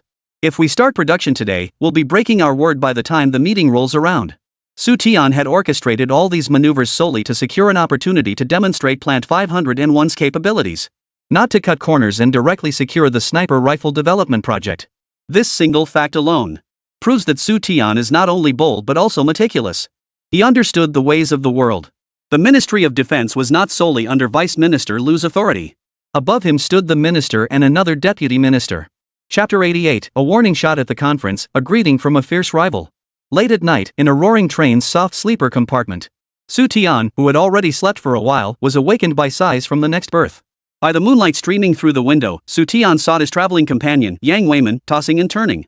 He tossed and turned like a pancake being flipped over and over. According to protocol, Xu Tian could only book hard sleeper compartments for business trips. The only reason he could sleep in a soft berth was entirely due to Yang Weiman's status as chief engineer of Haizhou Steel. At Haizhou Steel, only he and plant manager Zhao Dali were entitled to soft berths on business trips. Chief Engineer Yang, it's the middle of the night, why aren't you asleep yet? Xu Tian sat up, still wrapped in his robe, and took a sip from the water glass on the table. My apologies for disturbing your rest. Seeing Xu Tian had been woken by his call, Yang Weiman sat up from his bed. If I'm not mistaken, you're worried about the red light factory causing us trouble? Sigh. Yang Weiman sighed with a sour expression. It's not worry, Li Dajian will definitely cause trouble for us. He wasn't even on the meeting roster. This bastard suddenly wants to go to Beijing too, he's clearly coming for us. Yesterday, staff from Haizhou's logistics department went to the station to pick up tickets and spotted Li Dajian, the factory director of Hongguang plant, boarding the train alongside Fang Junpeng, the deputy director and chief engineer. The animosity between Haizhou and Hongguang factory ran deep. Li Dajian was someone you'd recognize even if he were burned to ashes. Upon receiving the news, Yang Weiman felt uneasy. He feared Li Dajian might also attend the meeting, deliberately causing trouble for the newly established Plant 501. Chief Engineer Yang, there's no need for that. Xu Tian reassured Yang Weiman with a shrug. As the old saying goes, meet force with force, meet water with earth. Li Dajian was determined to cause trouble. Even if Yang Weiman worried himself to death, it wouldn't change his motives. Better to get a good night's sleep. Tomorrow, when he arrived at the Ministry of Land and Resources, he'd simply play it by ear. You're taking it in stride, aren't you? Yang Weiman gave a helpless wry smile. That bastard Li is no ordinary dirty player. To frame you and harm you, he'll stop at nothing. So what? Xu Tian set down his water cup and shrugged. He plays dirty, does that mean we have to fight fair? Besides, I've got a trump card up my sleeve. Don't even mention your trump card. Xu Tian didn't need to say more. The moment he uttered the words secret weapon, Yang Weiman's worry deepened. Xu Tian's audacity could rival that of the Monkey King himself. Good heavens, he'd quietly slipped a stack of blueprints to Deputy Minister Liu of the Ministry of Industry. His goal was singular. To ask the organization for help in building a prototype sniper rifle for Factory 501. He even made an extra demand. The optical sight for the sniper rifle must be perfected to the utmost. Strictly adhere to the blueprint specifications. Not a single modification was permitted. Pushing around superiors, haggling over terms. Just the thought of it made Yang Weiman's scalp tingle, let alone actually doing it. He'd fought guerrilla forces and stood toe-to-toe with foreign invaders. Yang Weiman considered himself a man of considerable courage. But compared to Xu Tian, he was like a timid old woman. Well, you're great in every way, but your only flaw is overthinking. You weigh every issue too heavily. You always conflate current trends with past ones. Xu Tian tapped his temple. As long as he didn't make any fundamental mistakes or cause major trouble for his superiors. Within reasonable limits. Making a small request to superiors won't get you into trouble. Chief Engineer Yang, let's crunch some numbers. The heavy machine gun I designed has passed a series of tests and is ready for immediate deployment. This project alone has saved the nation and our ministry a significant amount of funds. Would Vice Minister Liu object to trading it for a prototype rifle? Xu Tian smiled faintly. What China lacked most now was money. The 67 heavy machine gun project faced an uncertain future, with a second upgrade scheduled for the next year or two. Funding issues were likely causing headaches for many leaders. Xu Tian's modified Type 171 heavy machine gun fundamentally solved the problem. This heavy machine gun, developed decades later with streamlined modifications, still outpaced those of other nations. Being able to alleviate the concerns of superiors and ease the financial pressure that is the greatest contribution. Xu Tian yawned and flopped back onto his bunk. Xia Nation was cash-strapped, and the Land Forces Ministry was even worse off. In recent times, the number of scrapped weapons projects was too numerous to count. I can't argue with you on this one. Since you're so eloquent, I'll play dumb at the meeting. You handle Li Dajian. Yang Weiman lay down beside him, the complex emotions on his face fading considerably. He really was getting old. Then it's settled, I'll play the good cop, you play the bad cop. Fine. You're the factory director, I'll follow your lead. Play the good cop. Yang Weiman's eyes snapped open. Me playing the good cop? Ah, Chief Engineer Yang, go back to sleep. Xu Tian pulled the blanket over him and turned his back to the bunk wall. As the 1980s approached, many entrenched practices were changing. Next year would mark a crucial turning point. The days of carefully and flawlessly completing tasks assigned by superiors were gone forever. To survive and thrive. First, one must learn to perform, to seize opportunities. The next morning, the train slowly pulled into the capital station. After exiting the station, the two first sought out a place to fill their stomachs. Who knew how long the meeting would drag on? They couldn't go without eating. Yang Weiman often came to the capital for meetings, but always to the Ministry of Metallurgical Industry. This was his first time attending a meeting at the Ministry of Land and Transport, a completely new experience. At 1:30 p.m., the two entered the Ministry of Land and Transport building, looking weary from their journey. Following directions, they headed straight to a conference room on the third floor. Everyone, give them a round of applause. The moment they entered, a thunderous applause erupted from the room. Li Dajiang, the factory director of Hongguan plant, stood up with a cigarette dangling from his mouth, clapping vigorously. Chief engineer Fang Junping joined in with a forced smile. Dozens of men of varying ages sat scattered throughout the room. Some shook their heads with wry smiles, others wore expressions of eager anticipation. Others sipped tea with their heads bowed, adopting an indifferent stance. Li Dajiang, what do you mean by this? Yang Weiman demanded, his voice tinged with displeasure. Old Yang, look at you at your age, still so easily worked up. You'll never make it to retirement at this rate. Li Dajiang's face was thick with fleshy rolls, and his smile was more unsettling than his expression when he didn't smile. His jowls twitched, and his head was nearly bald. Seeing him, Xu Tian couldn't help but think of a famous figure. Old Yang, we're old acquaintances and new partners. I speak for the other brother factories in welcoming your arrival. Is there something wrong with that? Li Dajiang sneered sarcastically, impressive.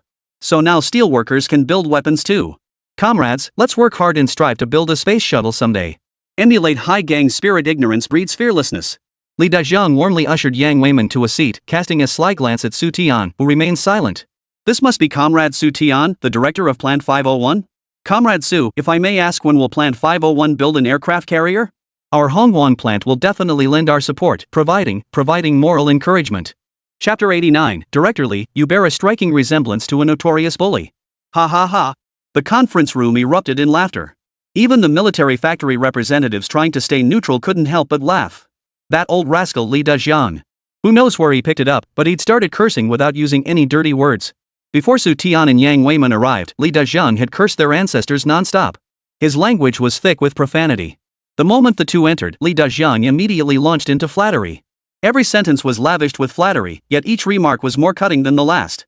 When steel mills entered the military industry, one could easily say they were like a newborn calf unafraid of tigers. Instead, he had to mock them as the ignorant being fearless. It would have been better to just curse them outright. Comrade Li Dajiang, I've long admired your reputation. Xu Tian seemed oblivious to the mockery and sympathy in everyone's eyes. He strode forward and clasped Li Dajiang's hand firmly. Not at all, not at all. It is I who have long admired your reputation, Director Xu. Li Dajiang snorted coldly inside. It was too late to try to curry favor now.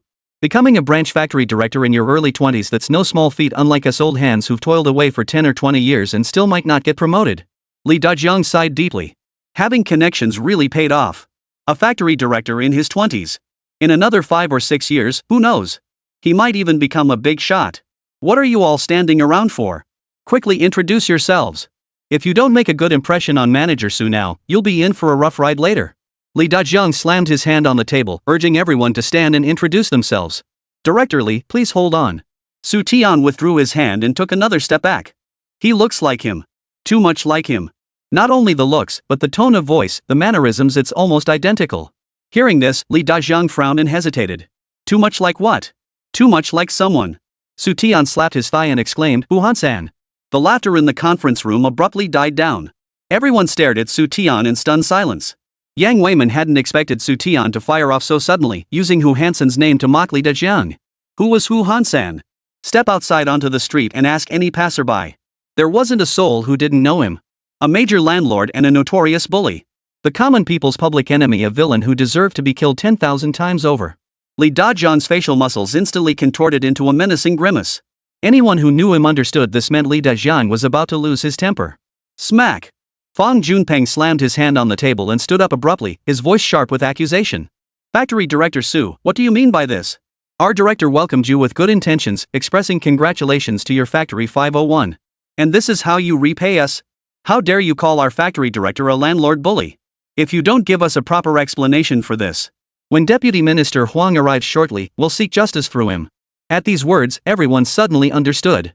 No wonder Li Dajiang, who had been spewing profanities earlier, seemed like a different person when he saw Xu Tian and Yang Weiman. Not a single curse word escaped his lips. Instead, he resorted to sarcastic, veiled insults and mockery. It turned out he was deliberately trying to provoke the hot-headed young Xu Tian. The leader presiding over today's meeting was another deputy minister from the Ministry of Land and Resources. Xu Tian's insult of Li Dajiang as Hu Hansan was tantamount to calling him a landlord and a bully to his face. A newcomer to the field, he had the audacity to insult a senior figure right off the bat. Deputy Minister Huang despised young people who showed no respect for their elders. Comrade, you've misunderstood. I never insulted your factory director. I was cut off before I could finish my sentence. What I meant to say was that your factory director looks like the actor who played Hu Han-san. The resemblance is uncanny. If you don't believe me, come take a closer look. When director Lee's facial muscles twitch, doesn't it look just like that famous scene old Hu Han-san is back? Xu Tian dramatically reenacted the film's iconic scene. He guided everyone to recall the scene carefully, focusing on Li Dajiang's facial expressions. You know, it kinda does. How come no one ever noticed before that old Li looks like Hu Han-san? Wait, no, the actor who played him. Old Li, has no one ever told you you bear a striking resemblance to that actor? Under Xu Tian's vivid portrayal, many people began scrutinizing Li Dajiang's features. The more they looked, the more alike they seemed. Yang Weiman clutched his stomach, laughing uncontrollably. Li Dajiang was so furious that not only were his facial muscles twitching uncontrollably, but he was also panting heavily. That little bastard Su was pushing it way too far. On the way here, Li Dajiang and Fang Junpeng had conspired together. They figured Xu Tian was young and hot-headed, unable to withstand provocation. They figured a little trick would be enough to set him off. Little did they expect the little bastard to be so cunning. The factory director and department head are almost here. Seeing Li Dajiang teetering on the brink of explosion, Fang Junpeng kept shooting him meaningful glances. If he lost his temper now. Be careful not to run into Deputy Minister Huang. Li Dajiang shot Xu Tian a fierce glare. He stormed back to his seat. Xu Tian made his way back to his seat, politely greeting each senior colleague along the way. He wanted to make himself the target of everyone's anger, so that when Deputy Minister Huang arrived later, no one would speak up for him. Li Dajiang's plan seemed sound. But his timing was off. Fang Junpeng said with a polite expression, Director Su, Director Li, and I have spent half our lives in the military industry, and we've never seen a director as young as you. Why don't you tell everyone why the higher-ups favor you so much that they appointed you as the director of Plant 501? Among the dozens present, the youngest was already in his 40s. Only Xu Tian was barely in his early 20s. For a moment, many cold stares turned toward Xu Tian. Honestly, it's nothing special. Just diligently complete the tasks assigned by higher-ups. When you have time, think more about the country and less about underhanded schemes. Focus your energy where it truly matters. Xu Tian remained calm and composed, emphasizing the importance of alleviating the nation's burdens and sparing the leadership unnecessary worries. Ask for less money, earn more foreign exchange, solve problems on your own when you encounter difficulties. Oh, and one more crucial point. Xu Tian said with a faint, ambiguous smile, always remind yourself to study more, especially the law. Never mistake ignorance for virtue and commit despicable acts. Like bullying others with your position, only to end up shooting yourself in the foot. Achieve these things, and the leadership will naturally take notice of you. Xu Tian looked at Li Dajiang and tapped his forehead with his right index finger. Su, you bastard, you never shut up, do you? Li Dajiang leapt to his feet, boiling with rage. At that moment, Li Dajiang wanted nothing more than to tear Xu Tian's mouth off. What a classic case of bullying others with power, only to end up shooting yourself in the foot. As if Li Dajiang could ever forget the day he went to Haigang to poach workers, only to have Zhao Dali shove a gun to his head. He even pointed his finger at his own forehead. Li Dajiang, what are you doing? A commanding voice boomed from the doorway. Li Dajiang's body trembled. He slowly turned around. Deputy Minister Huang, I wasn't doing anything. If you're not busy, why not take a seat for the meeting? Or would you rather chair it yourself? Deputy Minister Huang of the Ministry of Industry and Information Technology frowned impatiently. Chapter 90, Is there no difference between a sniper rifle and an ordinary rifle? Li Dajiang hurriedly sat back down, glaring at Xu Tian with the intensity of someone facing their sworn enemy. This matter is far from over. Deputy Minister Huang took his seat at the head of the conference table, paying little attention to Xu Tian and Yang Weiman. He asked a few casual questions before quickly getting down to business.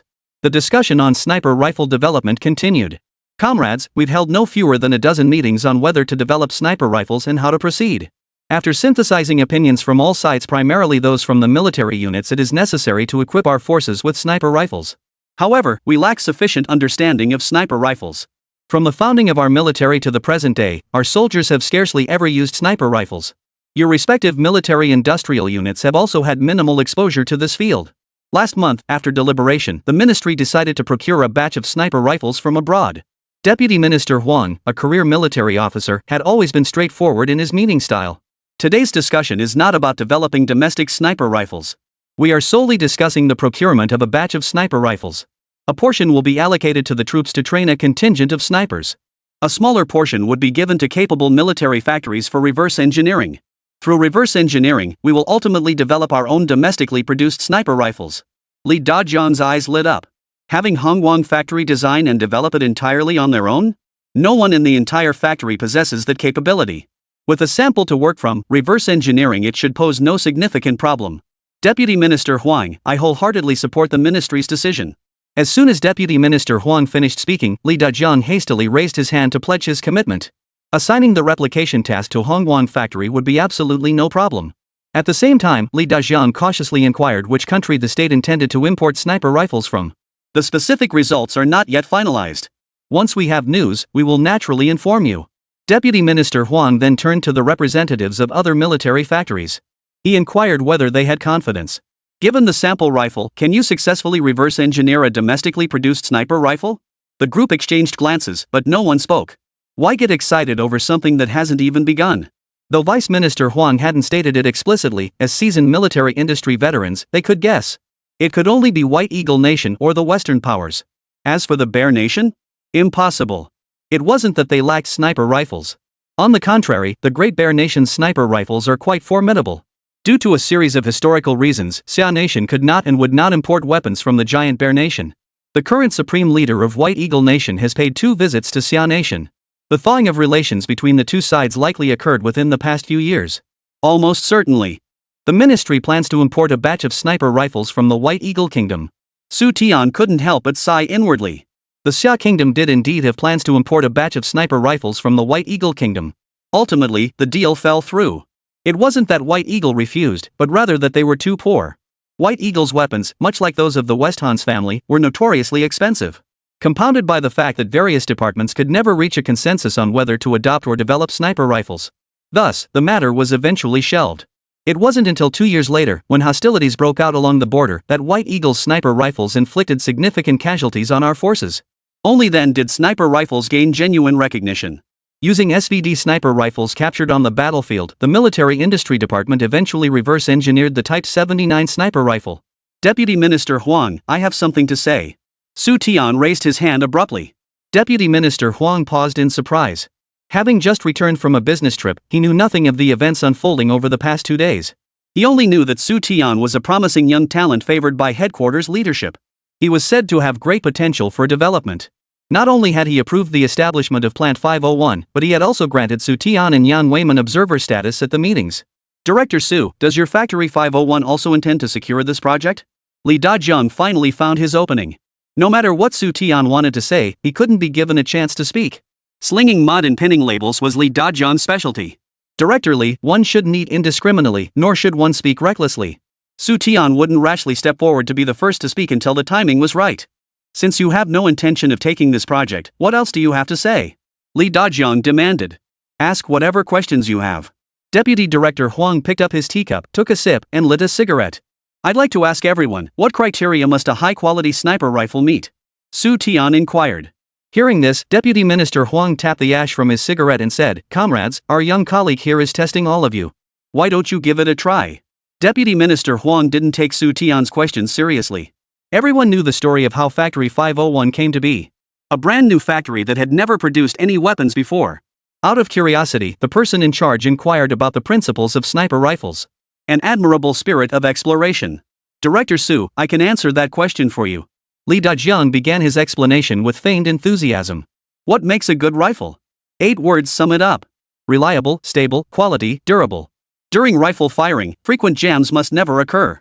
Production components must meet standards, and the firearm's service life must be long. Service life must not fall below 10,000 rounds. The defect rate must be maintained around 0.35%. Materials for all components must be rigorously tested, otherwise, dangerous incidents like misfires, duds, or even barrel explosions could easily occur. Throughout the presentation, Li Dajiang frequently stole glances at Vice Minister Huang. Seeing the smile on Vice Minister Huang's face, Li Dajiang felt secretly pleased. His pretense of explaining to Xu Tian was merely a cover. His true intent was to show off in front of the leadership. Director Su, did you understand? If not, I can explain it again. Your Plant 501 has had it tough entering the defense industry with nothing to start with. Not even knowing how to make a gun, how could the higher-ups dare assign you tasks? How about this? Once you return to Haizhou, bring your team to our Hongguang factory for training. I promise hands-on instruction. In a few months, you might just be producing pistols. Li Dajiang extended the invitation proactively. He hoped Xu Tian and Yang Weiman would stay at Hongguang factory for a while. Mutual assistance, mutual learning. Get Factory 501 back on track as quickly as possible. The other attendees silently grumbled to themselves, thinking Li Dajiang's heart was smaller than a pinhole.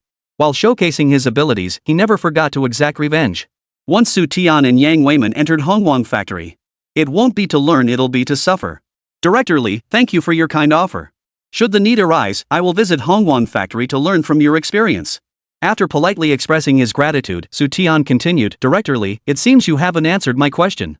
I asked about sniper rifles, not rifles. Your response appears to be missing the point. A sniper rifle is a rifle. There's no difference between the two. Director Su, how can you say I'm not answering your question? Li Dajiang suppressed his anger inwardly. In front of a superior, one absolutely must not show any sign of displeasure. Are you certain there's no difference between a sniper rifle and a standard rifle? Xu Tian pressed on. Chapter 91, This isn't a gun, it's a mortar. Li Dajiang had attended several of the previous dozen or so meetings. He knew what a sniper rifle was. According to his understanding, a sniper rifle was essentially a bolt-action rifle. It's essentially just a rifle with a scope attached. Production and development posed no real difficulty. The Red Light Military Factory possesses extensive experience in manufacturing various rifles. Bolt-action rifles, semi-automatic rifles, automatic rifles. Red Light Factory has no trouble replicating sniper rifles. Of course, there's no difference between the two. A sniper rifle is nothing more than a regular rifle that shoots farther. When it came to the phrase longer range, Li Dajiang couldn't agree more. Warfare relies on hard skills, not long-range ambushes. No matter how far it shoots, it's still a rifle, not artillery, much less a heavy machine gun. Resolving combat always depended on heavy firepower and the hard skills at 200 meters. Troops can still win battles without sniper rifles. There are still plenty of sharpshooters. Adding a scope and tinkering with a standard bolt-action rifle, then calling it a sniper rifle. It's like taking off your pants to fart. Utterly superfluous. Xu Tian pressed again, Director Li, if sniper rifles aren't fundamentally different from standard rifles, then let me ask, can a standard rifle hit a target 2,000 meters away? Can a standard rifle jam enemy command and communication systems? Can it pinpoint and eliminate enemy firing positions? 2,000 meters? You're ing. What the hell are you bragging about? Li Dajiang rolled his eyes repeatedly. A sniper rifle hitting a target 2,000 meters away? Are you kidding me? 2,000 meters, that's 2 kilometers. Xu Tian knew exactly what he was talking about. This thing wasn't a rifle, it was a mortar. The AK-74 rifle the Russians developed a couple years back? I heard its effective lethal range is only around 1,300 meters. No matter how you slice it, a sniper rifle is still a type of rifle. And as a rifle, it simply can't hit a target at 2,000 meters. Li Dajiang seized the opportunity to challenge him. He didn't forget to give Fang Junpeng a meaningful glance. Even without Li Dajiang's signal, Xu Tian's words had already stunned the entire room. Everyone, including Vice Minister Huang, was stunned by what Xu Tian had said. A sniper rifle hitting a target 2,000 meters away? That was simply beyond belief. No one believed Xu Tian's claim. Everyone except Deputy Minister Huang knew Xu Tian and Li Dajiang were at odds. Li Dajiang's words were clearly malicious, so Xu Tian's counterattack was only natural. But he shouldn't have bragged so wildly. Wasn't he afraid his own words would blow him up? Forget 2,000 meters. A soldier who could hit a target 500 meters away with a rifle would absolutely be called a sharpshooter. During the 3-year War of National Liberation, one of our snipers set the record for the longest confirmed kill at 800 meters using an old-style rifle. Deputy Minister Huang's face clearly showed his displeasure. If the headquarters leadership were paying special attention to this Xu Tian, Deputy Minister Huang would have already spoken up to reprimand him. It was plain to see that Deputy Minister Huang was furious. Li Dajiang immediately stood up and angrily demanded, Comrade Xu Tian, this matter is extremely serious. What exactly are you trying to achieve by recklessly exaggerating the range of a sniper rifle? Are you pandering to foreign influences or deliberately lying to elevate yourself? Everyone is watching you, answer immediately. Seizing the moral high ground, Li Dajiang had quietly set a trap for Xu Tian. Either accusation would plunge Xu Tian and his 501 factory into an abyss of no return, and drag Haizhou into the mess, settling the score for that single shot from years ago. Director Su, you'd better admit your mistake immediately. You've never even touched a weapon, let alone understand what a sniper rifle is. To claim out of thin air that a sniper rifle can hit a target 2,000 meters away is utterly preposterous. Absurd to the extreme. Fang Junpeng pressed Xu Tian relentlessly. What evidence did he have to back up these claims? Where was this? The Ministry of Land and Transport, not Haizhou. And certainly not a small factory meeting room. Coming here to spout nonsense, did Xu Tian really think having someone backing him up meant he could act with impunity? While others disliked Xu Tian, they hadn't gone as far as Hongwang factory to eliminate him completely. Besides, Deputy Minister Huang frowned deeply, saying nothing. When the leadership remained silent, did it really fall to Beidahuang to make accusations here? Xu Tian scanned the room. He mentally noted several military factory representatives who were gloating over his misfortune.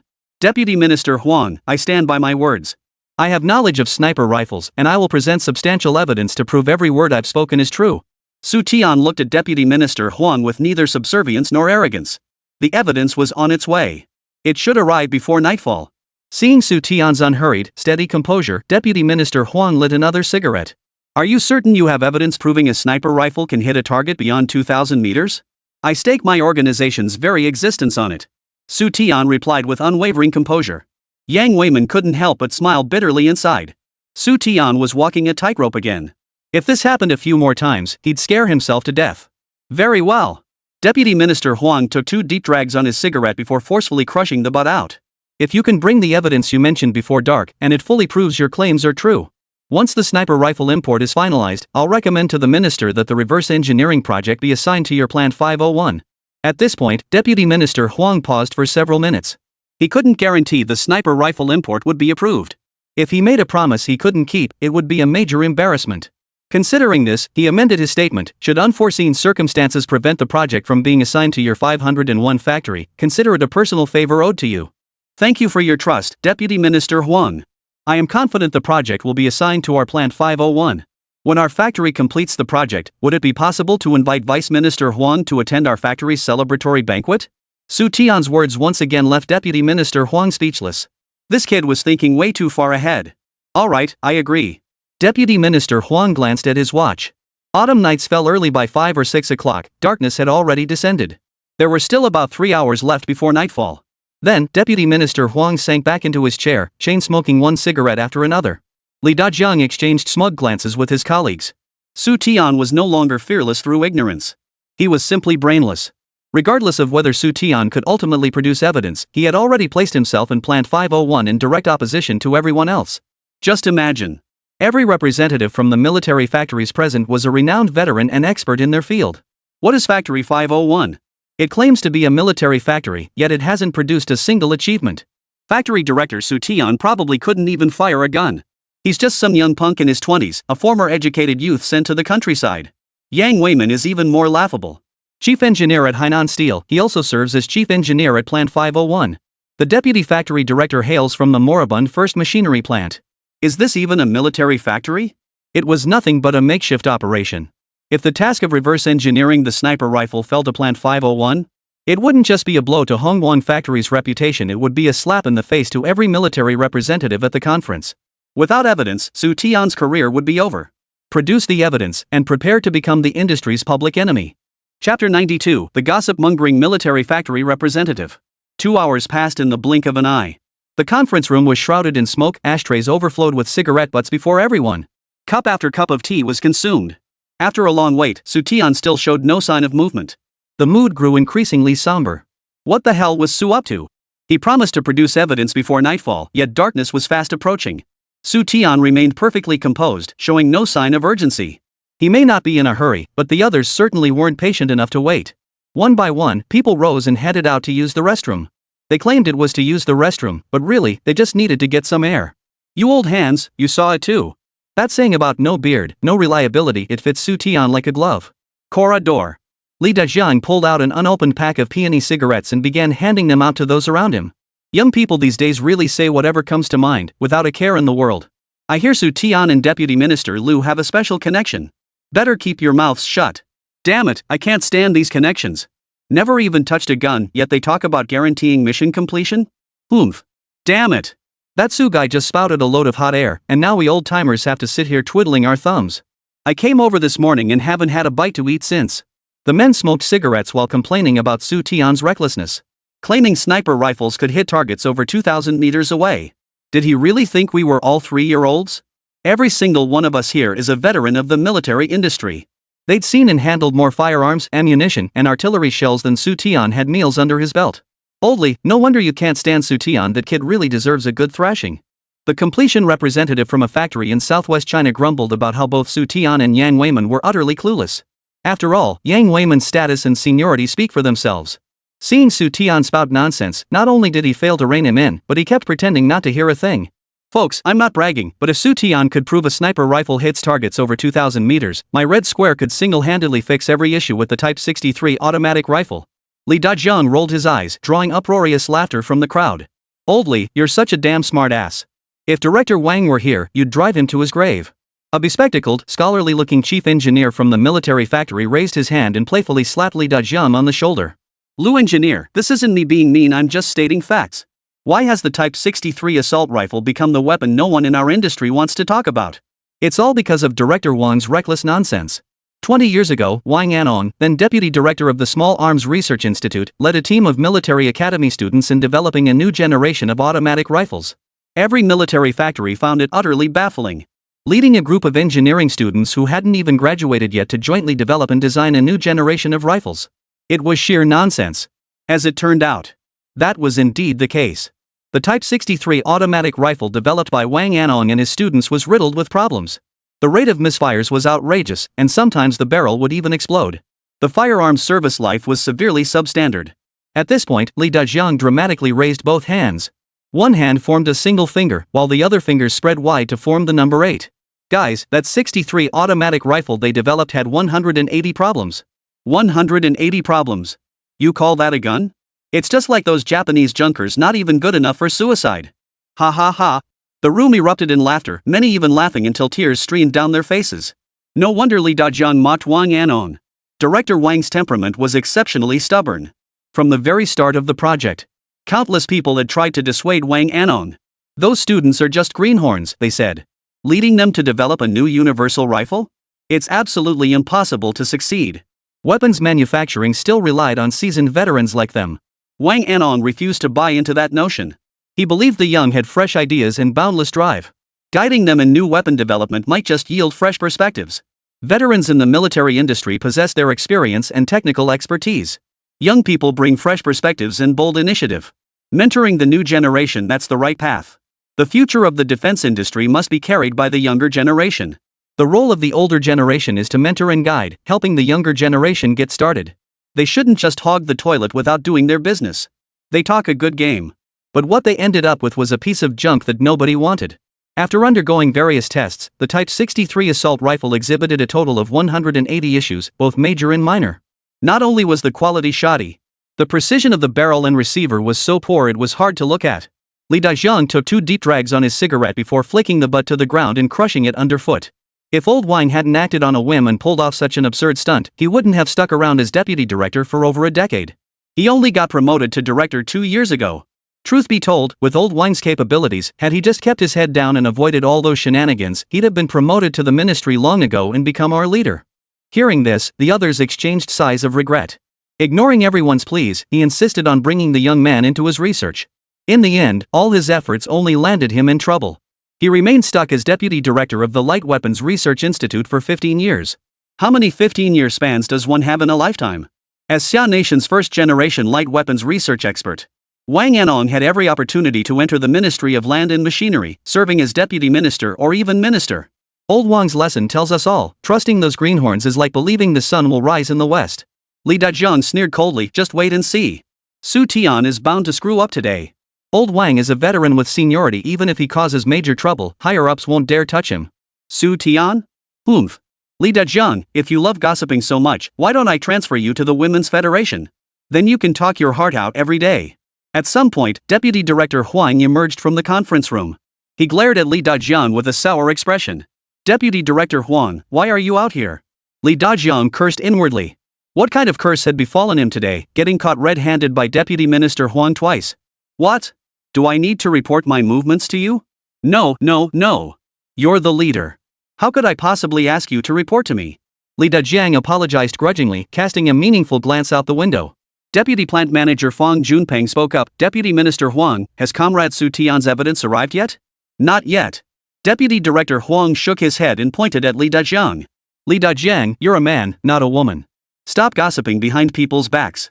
If I catch you again, you'll be sorry. Li Dajiang repeatedly promised, swearing he'd never gossip again. Lu Gong, the representative from the local military factory in the capital, glanced at his watch and said, "Leaders, it's getting dark. Why don't we call it a day? We've waited this long, what's a few more minutes? Everyone make way, I need to use the restroom." Deputy Minister Huang was a man of his word. If he said they'd wait until dark, they wouldn't wait a second longer. Damn it! Let's go settle this with Xu Tian. Watching Deputy Minister Huang's retreating figure, Li Dajiang stormed back to the conference room door and kicked it open. Chapter 93, An Equal Bet. Xu Tian, how much longer do you plan to hold out? Kicking the door open, Li Dajiang hurled insults at Xu Tian. Fang Junpeng was left outside to keep watch. The others glared coldly at Xu Tian. After blowing such a big horn, a normal person would have already scared themselves silly. Xu Tian remained as calm as ever, acting as if nothing had happened. The sky darkened in an instant. Once darkness fell, Xu Tian's little tricks were completely finished. That little bastard caused trouble all by himself, yet dragged a whole group down with him. Xu Tian gave a faint smile. Factory Director Li, why are you so impatient? I, the one directly involved, am not the least bit anxious, yet you're jumping up and down like a madman. You damn show off, don't drag us all down with you. Li Dajiang roared, you're not my son, you bastard. Whether you live or die has all to do with me. I'm giving you some good advice, confess voluntarily and try to get lenient treatment. By now, Li Dajiang had seen through Xu Tian's little tricks completely. Since the founding of the nation, the military had never equipped itself with sniper rifles, nor had any military factories developed or produced such firearms. Taking advantage of people's lack of knowledge in this area, Xu Tian bluffed, boasting that sniper rifles could hit targets at extreme ranges. He deliberately showed off. He was trying to attract the attention of his superiors. As for his motive? Purely to benefit himself at others' expense. Under normal competitive conditions, the little brat in his Factory 501 would never stand a chance against Hongwang Factory. To complete the counterfeiting task, he'd definitely resort to underhanded tactics. When it comes to grandstanding, Xu Tian really knows how to play the game. Too bad. No matter how cunning the fox, it can't outwit an old hunter like Li Dajiang. Xu Tian shot a half smile at Li Dajiang, who was shouting fiercely. Su, what the hell are you staring at me for? Li Dajiang felt uneasy under Xu Tian's stare. I was just thinking, since Factory Director Li is convinced I deceived the leadership, imagine how your face will look when evidence suddenly surfaces later. Bull! Li Dajiang snapped irritably, pointing toward the conference room window. Outside, the sky was turning from light to dark. It was only a few cigarettes worth of time until nightfall. Look outside yourself. In less than 10 minutes, it'll be completely dark. Don't tell me your evidence will show up right on schedule? Stop messing with me. Li Dajiang's vulgar nature surfaced, his cursing intensifying. Xu Tian turned his body, resting one hand on the chair's back. Who knows? Maybe it really will show up right on time. If Factory Manager Li doesn't believe me, how about we make a bet? Bet it is. Like I'm scared of you. Li Dajiang rolled up his sleeves, eager to show Xu Tian his prowess. The little bastard didn't know how many eyes the Horse King had. Fair enough. Xu Tian gave him a thumbs up. Plant Manager Li, place your bet. Thud. Li Dajiang pulled out 300 yuan bills with a look of curiosity and slammed them hard on the table. If I lose, the $30 is all yours.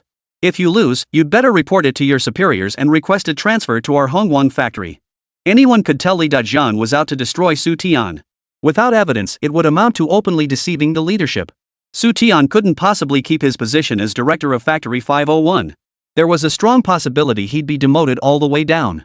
He'd be sent back to Haizhou Steel as an ordinary worker. Li Dajiang, what do you think this is? A gambling den? Yang Weiman, who had been keeping a low profile, stood up and angrily rebuked Li Dajiang for his unprofessional conduct. What are you doing with that money? Do you even understand the nature of this place? Treating the Ministry of Land and Resources like a gambling den, have you had enough of living? Li Dajiang immediately panicked, sweat beading on his forehead. At the mention of betting and placing wagers, Li Dajiang had instinctively reached for his money. After being scolded by Yang Weiman, only then did he grasp the gravity of the situation. Pulling out money to gamble in the Lu Ji department meeting room, wasn't that exactly gambling? Yang Weiman, don't pin the blame on the innocent. It was your factory director who brought up the bet first. Li Dajiang wiped his brow as he shifted blame. Yang Weiman's anger remained undiminished. Comrade Xu Tian mentioned a wager, not gambling. Not a single word about money. Chief Engineer Yang, please calm down. I don't think Director Li meant any harm. The crowd, thoroughly enjoying the spectacle, hadn't expected Xu Tian to step in and defend Li Dajiang. Yang Weiman retorted unhappily, in any case, gambling is strictly forbidden. Then what are we betting on? Xu Tian asked helplessly. Yang Weiman blurted out, didn't he say that if he lost, he'd write a report requesting a transfer to Hongwang factory? Fine, if you lose, the deal stands. If Li Dajiang loses, he'll apply to study at Haizhou for a few months. That's fair, and it wouldn't count as gambling. Agreed. Li Dajiang agreed without hesitation. He couldn't possibly lose. After sealing the bet, Xu Tian walked out without another word. Scared less, huh? Ha ha ha. Li Dajiang sat back in his chair with a smug grin, fixing Yang Weiman with a malicious stare. Old Yang, I really can't figure you out. Why do you just let this kid run wild? Don't forget, Plant 501 originally operated under the name of your Haizhou Steel 4th branch. Xu Tian's disgrace will drag your Haizhou Steel down with him. Yang Weiman picked up the thermos and poured hot water into his teacup, seemingly oblivious to Li Dajiang's provocation. Then, Yang Weiman blew gently on the steam rising from his cup. Before long, Deputy Minister Huang returned to the conference room after using the restroom. Where's Xu Tian? Noticing Xu Tian's absence, Deputy Minister Huang asked casually. He's probably run off. Li Dajiang replied in a sarcastic tone. Run away? Comrade Yang Weiman, what exactly happened? Deputy Minister Huang's expression darkened. Deputy Minister Huang, Li Dajiang is talking utter nonsense. Comrade Xu Tian didn't run away, he went to get a gun. Get a gun? What kind of gun? Deputy Minister Huang froze. Those around him also looked confused. Deputy Minister Huang, you're back.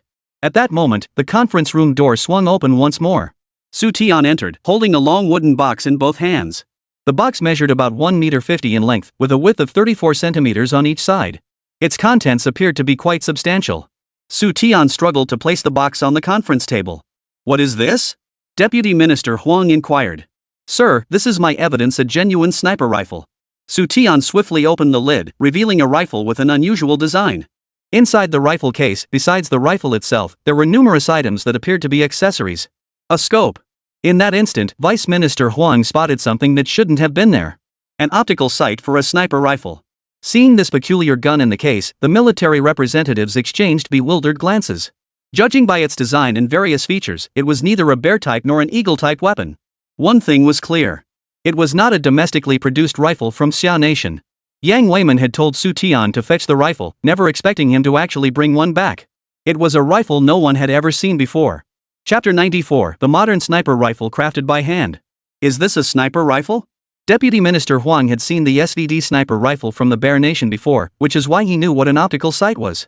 The oddly shaped gun before him did bear some resemblance to a sniper rifle. That's right, a sniper rifle handcrafted from scratch. Xu Tian was somewhat taken aback. Deputy Minister Lu's gift to him was truly unique. It was indeed crafted according to the blueprints Xu Tian had provided. However, every single component of the firearm was handcrafted. Impossible. You couldn't possibly build a gun. Li Dajiang immediately jumped in, accusing Xu Tian of lying. This gun absolutely could not have come from Plant 501. Director Li, is making a gun really that difficult?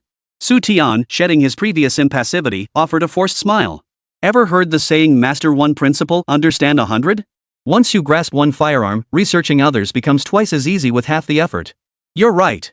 Our Factory 501 currently lacks the capability to manufacture guns, as both equipment and personnel are still in the process of being established. But don't forget, Haizhou Factory 501's parent company has an entire militia regiment under its command. The implication was clear. While Plant 501 had no reference firearms for Xu Tian to study, Haizhou had a vast arsenal. All types of bolt-action rifles, semi-automatic rifles, even heavy machine guns. All could be found at Haizhou. As he spoke, Xu Tian couldn't resist tapping his forehead with his finger. Li Dajiang gritted his teeth in fury. Xu was kicking a lame man while he was down. Among the people present, only Yang Weiman knew. That gun had actually been placed in the Ministry of Industry long ago. Its location was Deputy Minister Lu's office. The reason Xu Tian hadn't produced it immediately was simple. He needed time to observe. To observe Deputy Minister Huang's character and working style. He needed to observe the attitudes of other military factory representatives toward Plant 501. He had already jotted down the names of several colleagues who had been sniping and sneering alongside Li Dajiang earlier in his little notebook. After an afternoon of observation, Xu Tian had formed a rough analysis of Deputy Minister Huang's temperament and style. Straightforward and decisive. He despised underhanded tactics. As for the bet with Li Dajiang, it was entirely an impulse. If this had been any other year, Xu Tian would never have gotten himself into so much trouble. Back then, the entire nation operated as one unified system, with state-owned factories sharing resources like a communal pot. Funds and materials allocated annually by higher authorities were fixed. There was no need to compete or scramble. Relationships were as close as brothers. Nowadays, if you don't fight for it, you won't get fed. Even research institutions have seen their funding cut. State-owned factories can't escape this fate. Having grown accustomed to the communal pot, enjoying 2 or 3 decades of equal distribution. With funding suddenly slashed by more than half, it's no wonder factory managers are panicking. The military-industrial pie is only so big. Every extra mouth to feed means less food for the others. failing to fully understand the attitudes of established military factories toward Plant 501 within the industry. That would lead to serious trouble down the road. Once he had a solid grasp of the situation, Xu Tian finally revealed the mystery. He produced the heavily modified L115A3 long-range sniper rifle he prepared in advance. I thought sniper rifles were something special, but they just use 7.62mm rounds too. But Factory 501 has some skill. They quietly pulled this gun out of nowhere. Calling this oddball rifle a sniper rifle? Ridiculous. Surrounding the rifle, everyone chimed in with their opinions.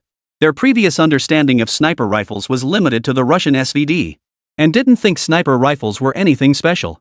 They figured it was just a rifle with a scope attached, capable of hitting targets a bit farther away. It could probably hit a target at 500 meters. Beyond that, that was about it. That's precisely why Li Dajian thought replicating a sniper rifle posed no difficulty whatsoever. Ha ha ha, Xu Tian, is this your evidence? Do you think everyone here is as clueless as you? Seeing the crowd's unimpressed reactions to the rifle, Li Dajian seized the moment to play dumb. Between the lines, he reminded Xu Tian that this thing wasn't evidence at all. A large group of military factory representatives shook their heads disapprovingly. Descriptions like overconfident and self-important fit Xu Tian perfectly. From its appearance, the sniper rifle Xu Tian had produced did indeed have a somewhat unique design. The bolt was positioned above the trigger, and the barrel extended quite long at the front. The overall length of the rifle body was approximately 1.3 meters. In one corner of the gun case lay what appeared to be a bipod. The overall mechanism was highly complex. Ultimately, however, it was still a bolt-action rifle. Deputy Minister Huang, I request to conduct live fire testing at first light tomorrow to comprehensively evaluate this rifle's performance. Xu Tian ignored Li Dajiang's provocation and proposed using the test to evaluate Factory 501's capabilities in sniper rifle research. If the test results proved satisfactory, could consideration be given to assigning Factory 501 responsibility for the development and production of domestically manufactured sniper rifles? Deputy Minister Huang responded non-committally, Comrade Xu Tian, are you certain this rifle can truly hit a target at 2,000 meters? Deputy Minister Huang harbored deep doubts about the rifle Xu Tian had presented. Setting aside other questions, how did he obtain the optical sight? Domestically, there were only about 10 manufacturers capable of producing optical equipment. And they're all factories directly under the Ministry of Land and Industry. Deputy Minister Huang, if I lacked confidence, I wouldn't dare come here to make a fool of myself. Given China's existing light weapon manufacturing capabilities, Xu Tian made sweeping modifications to the original L115A3 long-range sniper rifle. First, he changed its caliber from 8.6mm to 7.62mm. He then maximized the 7.62mm caliber's potential, while simultaneously maximizing the rifle's accuracy and long-range firing capability. Simultaneously, Xu Tian requested specially manufactured 100 rounds of high-precision sniper ammunition. Since China lacked production lines for sniper rifles, it naturally couldn't manufacture high-precision sniper rounds either. However, Xu Tian believed Deputy Minister Liu would find a way to resolve these issues.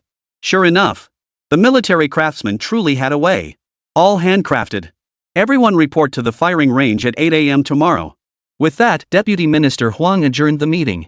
It was already dark outside. Testing the guns at this hour wouldn't reveal anything. Besides, Deputy Minister Huang also needed time to investigate the origin of this sniper rifle.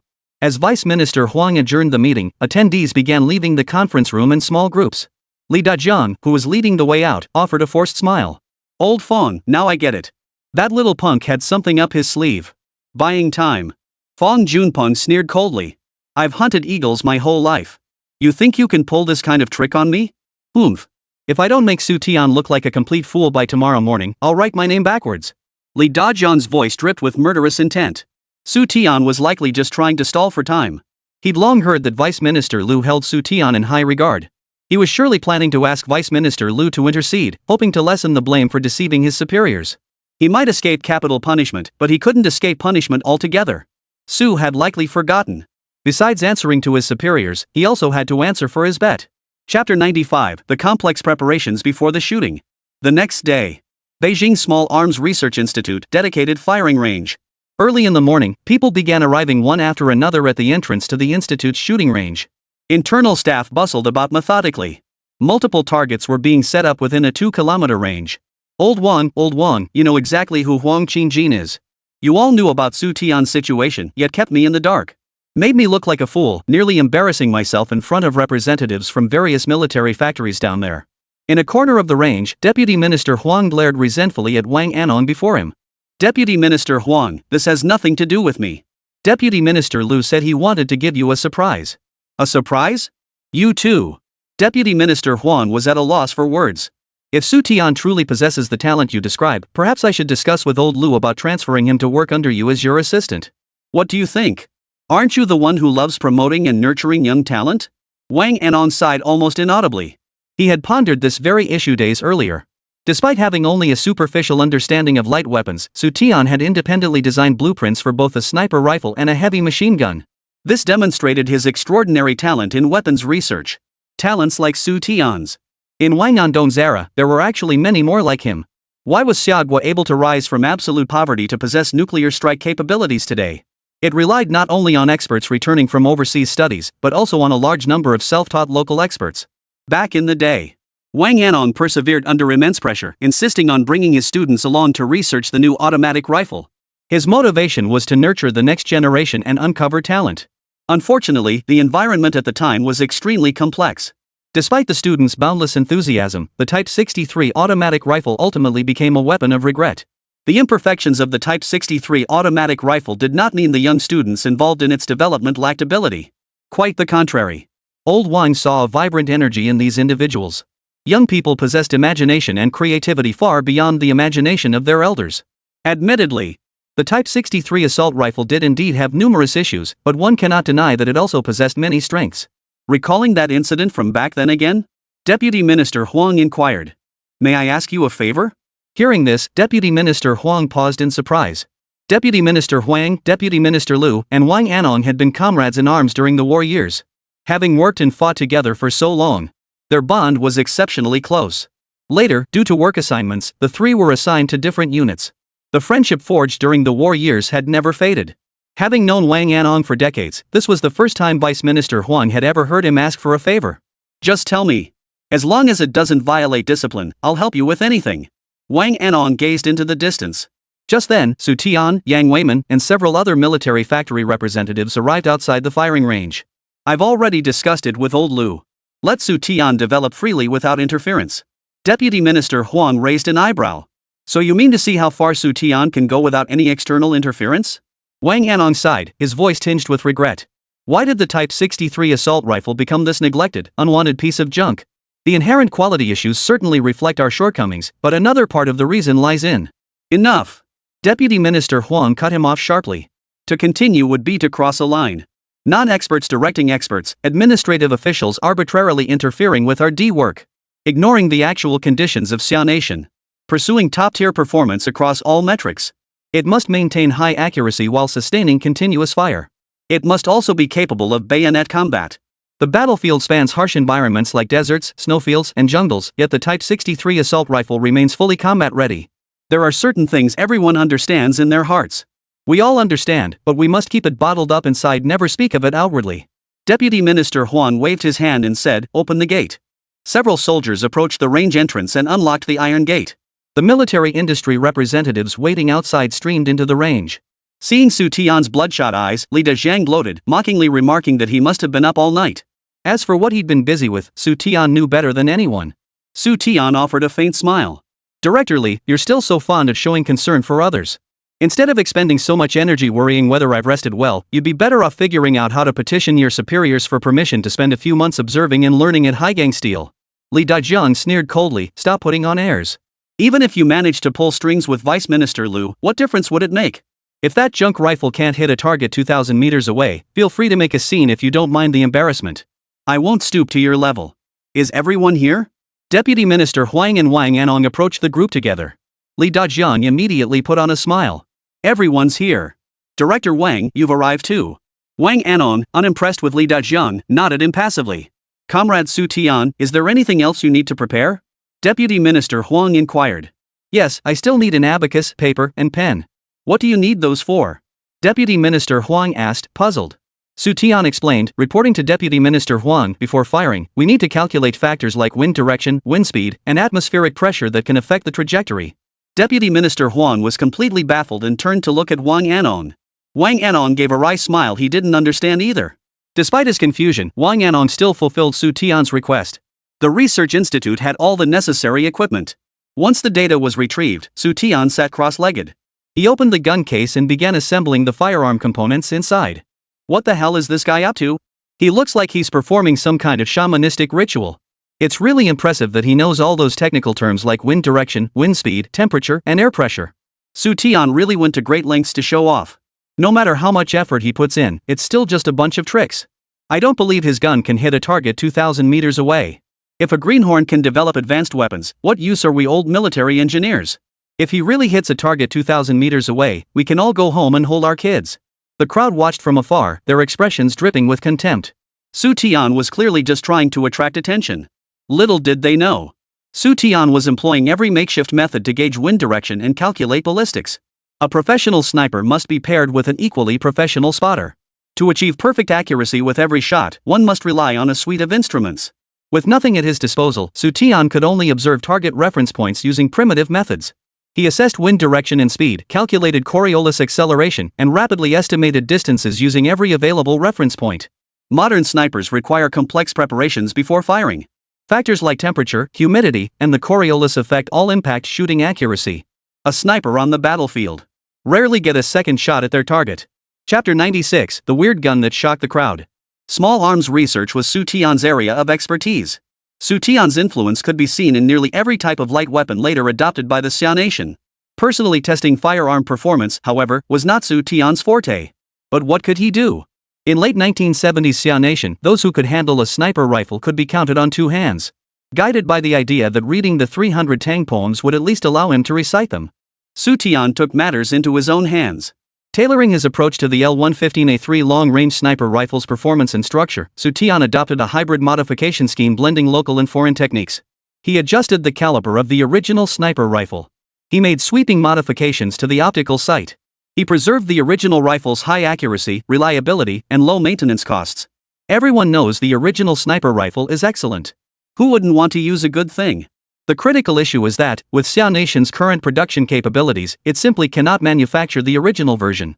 Even if crafted by hand, a firearm incapable of mass production can never truly be called a good gun. Factory director, that Su kid has serious issues. Fang Junpeng said in a sarcastic tone. Of course he's got issues, he's got serious issues. After several rounds of confrontation, Li Dajiang hadn't gained the slightest advantage. He was absolutely seething with hatred towards Xu Tian. Zhao Dali didn't treat him like a human being, but that was understandable after all. He had a massive factory employing tens of thousands of people backing him. But what was Xu Tian? Old Fang, mark my words, if I don't take Xu Tian down, I'll change my last name to his. Director, if you want to finish Xu Tian, I have a plan. Fang Junpeng stole a glance at Deputy Director Huang, whose face was full of expectation. Then, Fang Junpeng leaned close to Li Dajiang's ear and whispered something. Factory director, if we pin this big charge on him, Xu Tian will be skinned alive. Old Fang, you're damn ruthless. But what if the higher-ups don't buy it? Li Dajiang froze for a moment, then broke into a broad smile. Director, does it really matter if the leadership believes it? As long as we pin this charge on Xu Tian, he won't dare lift a finger. So that's how it is. Oomph. Xu Tian, we'll see about that. Li Dajiang was a tyrant, with a heart as small as a pinhole. Having served as Li Dajiang's right-hand man for years, Fang Junpeng was a kindred spirit, two of a kind. After a few whispered words, they hatched a sinister plan. Unless they took Xu Tian down, Hongwang Factory would never have peace. Li Dajiang was impulsive by nature, lacking both strategic thinking and the ability to read people. The role of strategist and advisor naturally fell to Chief Engineer Fang Junpeng. Xu Tian might be young, but he had a sharp tongue and quick wit. Compared to old hands like Zhao Dali and Yang Weiman, Xu Tian was far more difficult to deal with. If Xu Tian gained the upper hand, neither Fang Junpeng nor Li Dajiang would have an easy time. For this very reason, Fang Junpeng absolutely could not allow Xu Tian to gain the favor and recognition of higher-ups. Director Su, when exactly will the testing begin? A military factory representative shouted, his voice strained. The representatives attending the meeting at the Ministry of Land Machinery were either factory directors or chief engineers. They had mountains of work waiting for them every day and no time to indulge in the nonsense of a greenhorn like Xu Tian. Xu Tian seemed oblivious to the surrounding urgings, fully absorbed in his ballistic calculations. After multiple theoretical analyses, the heavily modified sniper rifle was absolutely capable of hitting a target 2,000 meters away. But nothing is absolute. Theoretical analysis remained just that, analysis. Factors like wind speed and atmospheric pressure could all affect shooting accuracy. Boom! A few minutes later, a muffled explosion echoed through the air. Xu Tian pulled the trigger, aiming at the target 2,000 meters away, and fired the specially designed sniper round. After firing, Xu Tian did not rush to report. He swiftly moved his position, rifle in hand. He reached a new position about 10 meters from his previous firing spot and lay down. With practiced ease, Xu Tian rested the sniper rifle on the ground, setting down his abacus and notebook. He observed the surroundings while scribbling notes on the pad. Occasionally, he tapped the abacus with his fingers. Without proper sniper observation equipment, the first shot fired from long range by a sniper rarely hits the target accurately. Even if it did, it might not be where the sniper aimed. Environmental factors and temperature fluctuations play a role. The accuracy of a sniper's first shot is far inferior to their second. Xu Tian grimaced inwardly as he calculated. Even with the caliber changed to 7.62, the recoil from firing the bullet was still somewhat unbearable. Without a muzzle brake, developing a large caliber sniper rifle was impossible. In Xia Nation, manufacturers capable of producing muzzle brakes exclusively served the artillery forces. A small number of muzzle brakes were also used on large caliber heavy machine guns. For minutes later, Xu Tian pulled the trigger, firing his second shot. Boom! After firing both shots, Xu Tian brushed the dust off his body and quickly stood up from the ground. Deputy Minister Huang, we can report the results now. Deputy Minister Huang nodded and gave instructions to his staff. Report. First shot, 6 rings. Second shot, 9 rings. The voice of the target caller came through the walkie-talkie held by the staff member. Deputy Minister Huang's eyes widened in astonishment. What the hell? Hitting a target 2,000 meters away without missing was already an extraordinary feat. Yet Xu Tian had actually scored points. 2 shots hit the bullseye, scoring 15 rings. This was beyond just being unlucky. Absolutely mind-boggling. Wang Andong's astonishment was no less than that of Deputy Minister Huang. As a small arms specialist, Wang Andong understood the performance of various firearms. This was the first time he'd seen a rifle so complex to operate. The bullets fired from this location to a target 2,000 meters away were no ordinary rifle rounds, they were specially processed, unique projectiles. Before each shot, Xu Tian spent considerable time observing, taking notes, and performing calculations. This proved the sniper rifle's high technical complexity. Good heavens! Did I hear that correctly? Both shots hit the target, one scoring 6 rings, the other 9? How is that possible? Someone pinch me, I feel like I'm still asleep. During the previous discussion meeting, Deputy Minister Huang had shown everyone the sniper rifle specifications from Giant Bear Nation. Their effective range barely exceeded 800 meters. Yet this rifle could hit a target 2,000 meters away. Was this even a rifle? The military factory representatives stared in disbelief, their faces etched with question marks. Among these individuals, some had entered the military industry in their teens. Others had spent decades navigating its ups and downs. They'd spent more time tinkering with weapons than with their own families. Not a single one of them had ever seen such an unusual rifle. Xu Tian. Deputy Minister Huang beckoned, motioning for Xu Tian to approach. Deputy Minister Huang, what are your instructions? Explain to everyone in detail why your sniper rifle can hit a target 2,000 meters away. And what exactly are you doing with that abacus and paper and pen? Hearing this, the representatives from the surrounding military factories gathered around. They too wanted to know why Xu Tian had gone to such lengths. Why perform extra tasks like writing and calculations before firing? Chapter 97, Why does only Xu Tian understand? Reporting to Deputy Minister Huang, I used the abacus and paper to calculate the wind direction, pressure, and temperature from my position to the target. These factors all affect shooting accuracy. Xu Tian selected concepts the group could grasp and explained them in detail.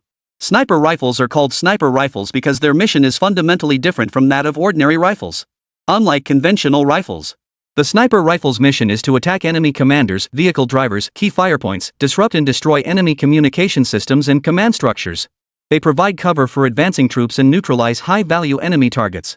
Each of these tasks is intrinsically linked to the outcome of the battle. The sniper bears immense responsibility. Beyond exceptional patience, they must possess extensive knowledge.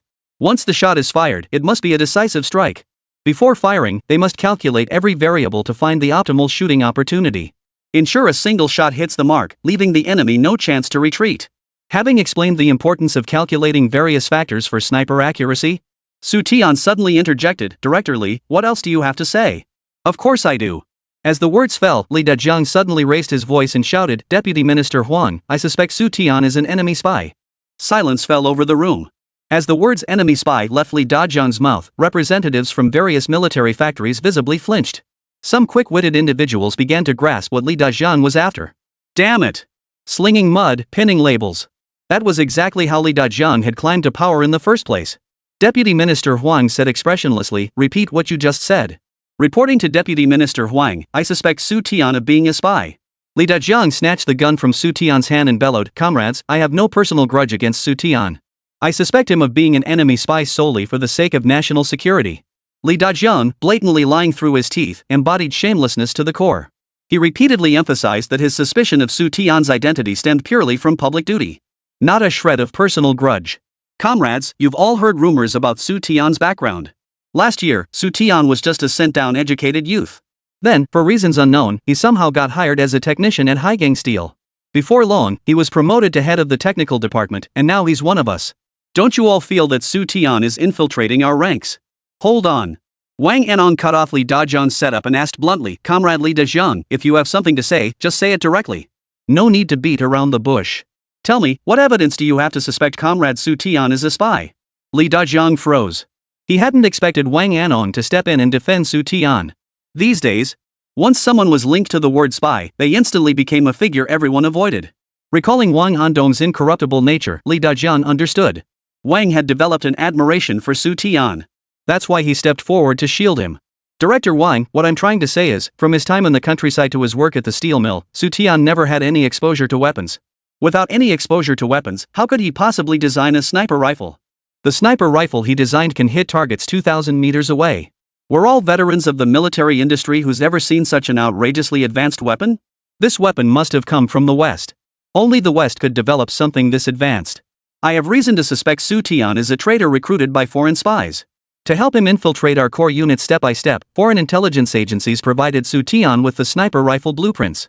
They presented it as Xu Tian's own research achievement, allowing him to infiltrate our ranks undetected and steal intelligence for foreign powers. These few sentences sent shivers down everyone's spine. Li Dajiang was truly ruthless. Unable to crush Xu Tian with words alone, he now branded him a spy. Yang Weiman snapped, "Shut up, Li Dajiang. Comrade Xu Tian is innocent. His background stands up to scrutiny. The fact that higher-ups assign Comrade Xu Tian as Plant 510's director proves their complete trust in him. Don't try to confuse the issue and make baseless accusations here. This tactic of exaggerating minor issues won't fool the leadership. Old John, I'm just saying Xu Tian has issues. Why are you so worked up? Could it be he's bribed you?" Li Dajiang retorted with a forced smile. He subtly reminded the other to mind his own business. "Watch your step, you might get burned. Comrade Li Dajiang, what you're saying is mere one-sided conjecture. You dare call Comrade Xu Tian a spy? Are you willing to take responsibility for your words?" One painful memory after another surfaced in Wang Andong's mind. Wang Andong's hair stood on end. It was precisely because of too many petty and treacherous individuals like Li Dajiang that the Type 63 assault rifle developed all sorts of problems. And it was precisely because of such people. Xiaogua took so many detours. Wang Anong would stake his life and fortune to vouch for Xu Tian. Deputy Minister Huang, contact the security department and initiate an immediate background check. Should Xu Tian be found suspect, Wang Anong will accompany him to prison and share his cell. If Li Dajiang is making false accusations, the organization must punish him severely without mercy. No one could have foreseen the situation escalating to this point. The tension in the room was palpable as all eyes turned to Deputy Minister Huang. As the third-ranking leader in the Ministry of Land and Transport, Deputy Minister Huang had the authority to order an investigation into any individual present. Deputy Minister Huang's voice sounded peculiar as he asked, "Comrade Xu Tian, Li Dajiang suspects you of being an enemy spy. Do you have any explanation?" Xu Tian spoke calmly. "Factory Director Li accused me of being an enemy spy, claiming that my abilities couldn't possibly produce a sniper rifle, correct?" "Correct. That's precisely why I suspect you." Li Dajiang set the sniper rifle aside and sneered, "Don't tell me you can't make it. Not even the top experts across all military factories in the country could produce such a rifle. Since the founding of the nation, all research into various types of small arms has originated from copying foreign firearms. Rifles and machine guns were copied from foreign designs, let alone sniper rifles. Despite its million-strong army, Xia Nation has never fielded sniper rifles. Experts knowledgeable about sniper rifles within the country could be counted on one hand. If others don't understand, why would Xu Tian? How could Xu Tian, a former educated youth, design an unbelievably long-range rifle? If not from foreign spies, where did Xu Tian get his ideas? The group exchanged glances. They knew Li Dajiang was no good, but there was some truth to what he said. All weapon research in Xia Nation was built on reverse engineering. Sniper rifles represented a complete research vacuum domestically. If there were experts familiar with sniper rifles, the Ministry of Land and Transport leadership wouldn't have convened meeting after meeting. They repeatedly gathered everyone to pool their wisdom and discuss the development of a domestically produced sniper rifle. Xu Tianman was barely 30 years old. He had never been involved in weapons research before. How could his abilities possibly surpass those of the others? No prototype rifle, no blueprints. Was Xu Tian simply imagining things? Chapter 98. As times change, so must our approach to weapons. Li Dajiang pressed Xu Tian with an insistent tone, demanding a clear answer. Director Li, what you just said, while it sounds like an accusation against me, feels more like a scathing critique of our nation's complete lack of innovation. No matter what type of weaponry we research, we can only follow in others' footsteps. The moment we attempt independent innovation, we run into major problems. Xu Tian countered Li Dajiang with a faint, ambiguous smile. Xia nation's independently developed missiles, satellites, and hydrogen bombs were all achieved without any foundational support. No one provided data or research samples. If Xia nation managed to develop them anyway, doesn't that imply there's something fundamentally flawed? That's not what I meant. Li Dajiang sounded slightly nervous. Then what do you mean? Xu Tian turned the tables. Without blueprints or prototype weapons, could Xiaguo really not develop arms? According to Li Dajiang's argument, Xia nation lacked the capability for independent innovation, let alone the capacity to research military equipment that even foreign nations didn't possess. Anyone who managed to surpass foreign nations in this regard would be suspect. They'd be foreign spies. Because foreigners couldn't build it, and no one else had ventured into this field. If you alone succeed in creating it, there must be something seriously wrong with you. You. What? Li Dajiang, you're the one with the real problem. Wang Anon angrily rebuked Li Dajiang, who had devoted all his energy to underhanded schemes. This isn't 10 years ago.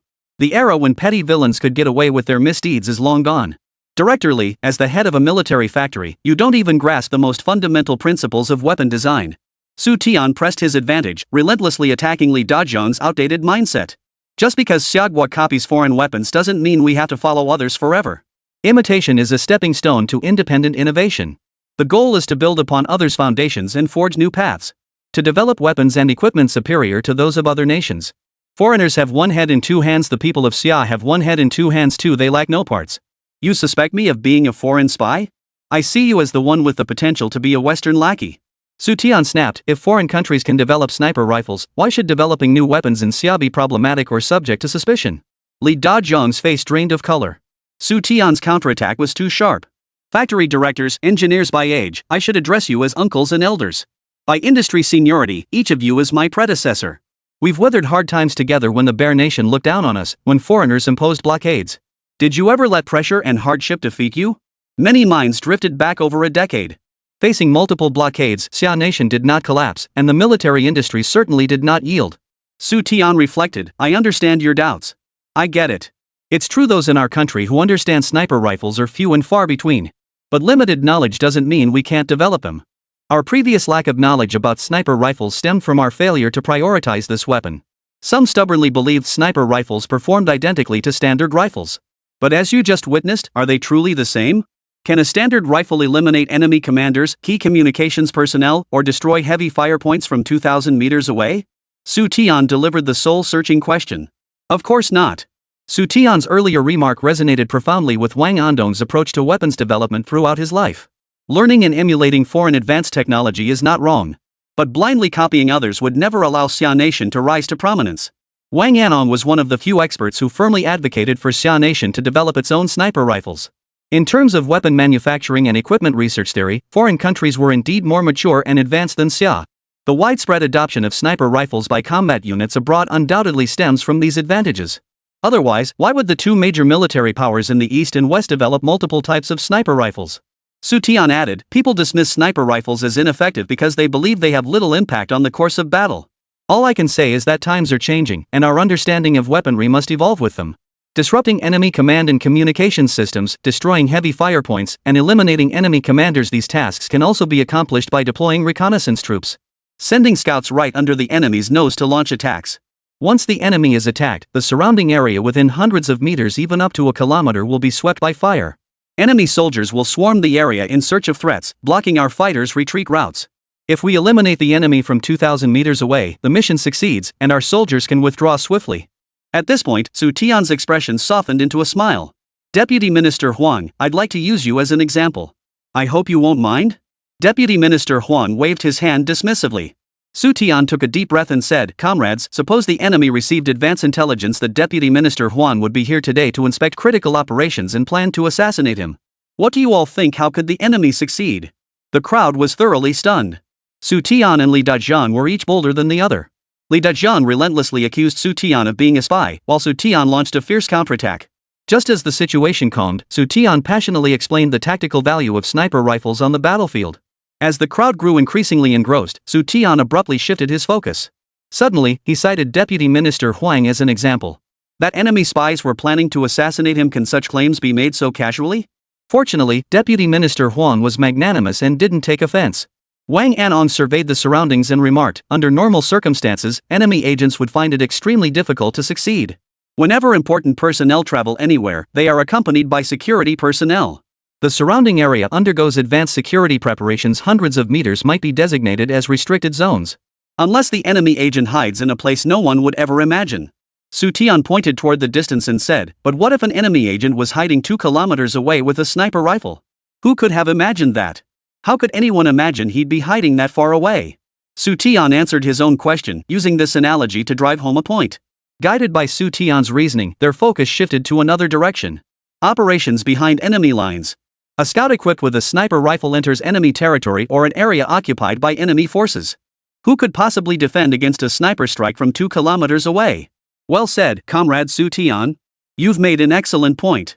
Deputy Minister Huang's face lit up with a satisfied smile as he patted Xu Tian's shoulder in a friendly manner. Eliminating enemy targets from 2 kilometers away? That's only possible with mortars or artillery of other calibers. With rifles alone, it was simply impossible. Xu Tian had made the impossible possible. Many previously perplexing or unconsidered issues gradually became clear to Deputy Minister Huang and Wang Anong through Xu Tian's guidance. Chapter 99, Project Implementation. Sustaining guns with guns. In today's increasingly severe military landscape, can hard skills within 200 meters still play a decisive role as they once did? While heavy firepower undoubtedly dictates battlefield outcomes, the sniper rifle Xu Tian proposed could potentially sway the course of war from another angle. Even if you have a point, this rifle's impact isn't as significant as you claim. The reckless Li Dajiang spoke up again. He slandered Xu Tian and the sniper rifle in his hands. Convinced the sniper rifle must have been prohibitively expensive. Earlier, Li Dajiang had snatched the rifle from Xu Tian's hands. Drawing on his experience, Li Dajiang judged that many of the rifle's components were handmade. Handcrafted meant one thing: this rifle couldn't be mass-produced. A prototype will always remain a prototype. Mass production requires dedicated assembly lines, and existing production facilities cannot handle manufacturing this rifle. The nation requires funding for every endeavor. A firearm that cannot be manufactured on existing production lines would significantly increase national defense expenditures and military industrial costs. Seeing no one backing him, the spy label couldn't be pinned on Xu Tian. Li Dajiang immediately shifted tactics, countering with arguments about cost and other factors. No matter how dazzling Xu Tian's arguments might be, they couldn't alter one fundamental truth. Research funding versus manufacturing costs. Money was precisely what Xia Nation lacked most. Any project involving funds required at least a year or 2 of feasibility studies. Deputy Minister Huang, who had been listening with interest, lowered his head in thought for a few seconds. Funding issues were indeed the crux of the matter. The sniper rifle's firing mechanism, barrel, bullets, and optical sight. Every component was meticulously hand-finished by military craftsmen. If the sniper rifle project were to proceed, it would involve funding issues across all aspects. Xu Tian's lips curved upward in a faint smile. Funding is indeed a major issue. That's why, when designing this rifle, I considered not only performance, accuracy, quality, and stability, but also the manufacturing costs and value creation of the sniper rifle. Generate foreign exchange? Deputy Minister Huang exclaimed in astonishment. This rifle can generate foreign exchange? Why not? A new weapon with high shooting accuracy, strong stability, and low production costs. Wouldn't foreign clients be interested? Deputy Minister Huang turned to Director Wang. What are your thoughts on this matter? I think we should give it a try. Wang Anong replied without hesitation. As Comrade Xu Tian mentioned, foreigners will certainly be interested in a new weapon with high shooting accuracy, long range, and reliable stability. Why not pursue a dual-track approach using guns to fund guns? What do you think? Funding guns with guns? Deputy Minister Huang asked uncertainly. You mean we export these sniper rifles to fund the development of other new firearms? Wang Anong nodded. In the past, military engineers only had one thing to consider: to flawlessly execute the tasks assigned by their superiors and design high-quality firearms. Times had changed. Now, beyond ensuring task completion, they had to factor in economic costs. They had to crunch the numbers. Deputy Minister Huang knew where the sniper rifle came from, but Wang Anong knew even better. Many components of this rifle were procured with the assistance of the Small Arms Research Institute. Full-scale deployment to the troops within a short time frame is unrealistic. However, it could be worth exploring as an export product to generate foreign exchange. If we can open up sales channels, we could use the revenue from arms exports to subsidize the sniper rifle program. What a clever way to fund weapons with weapons I see. Deputy Minister Huang chuckled. Wang Andong's proposal carried 3 layers of meaning. Exporting for foreign exchange was only one of them. Transforming Factory 501 into a pilot facility for sniper rifles.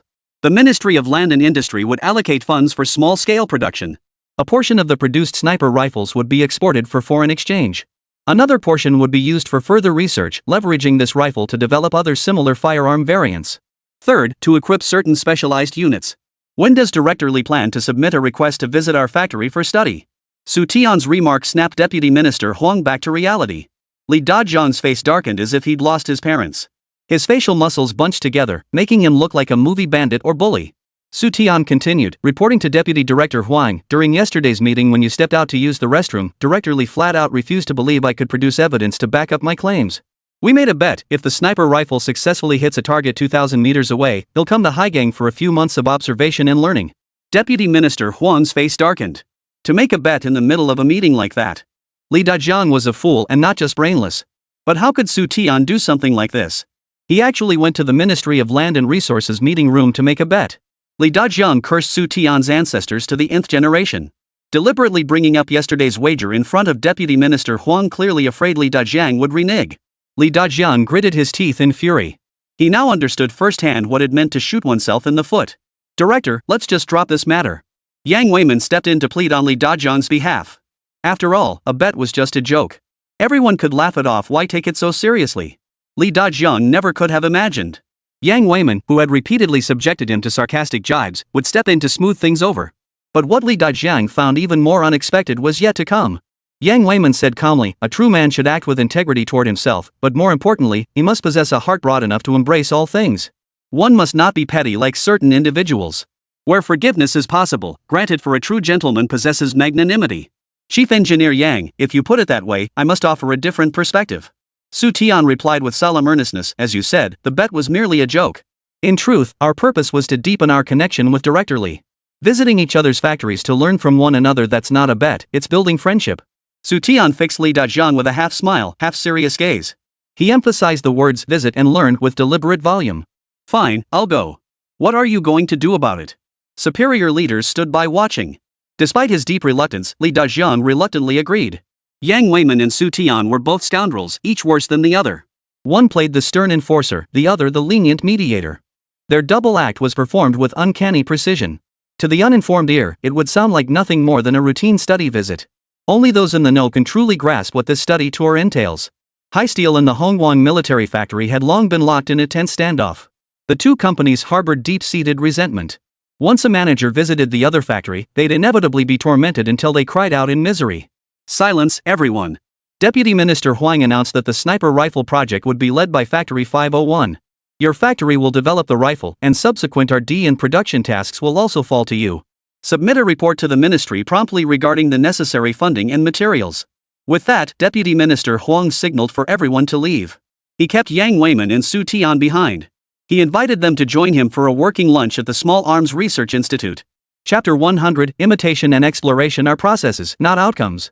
Domestically, economic transformation has become the prevailing trend. Funding for state-owned enterprises, public institutions, and research organizations faced repeated cuts. The Small Arms Research Institute was no exception. This year's R&D funding and operational expenses had been cut in half. The most obvious sign of this was the increasingly sparse and bland meals in the cafeteria. 4 dishes and 1 soup, not a trace of meat in sight. Deputy Minister Huang, Wang Anong, and Yang Weiman showed no sign of being bothered by the sparse fare. They chatted over their meal, reminiscing about the fiery days of yesteryear. Only then did Xu Tian realize the three had come from the same system. No, Deputy Minister Lu must be included as well. All 4 had their roots in the Huangdong arsenal. After all these twists and turns over decades, old Yang, you've returned to your roots. It shows you have an unbreakable bond with weapons research. Deputy Minister Huang finished every grain of rice in his bowl, set down his chopsticks, and sipped his soup.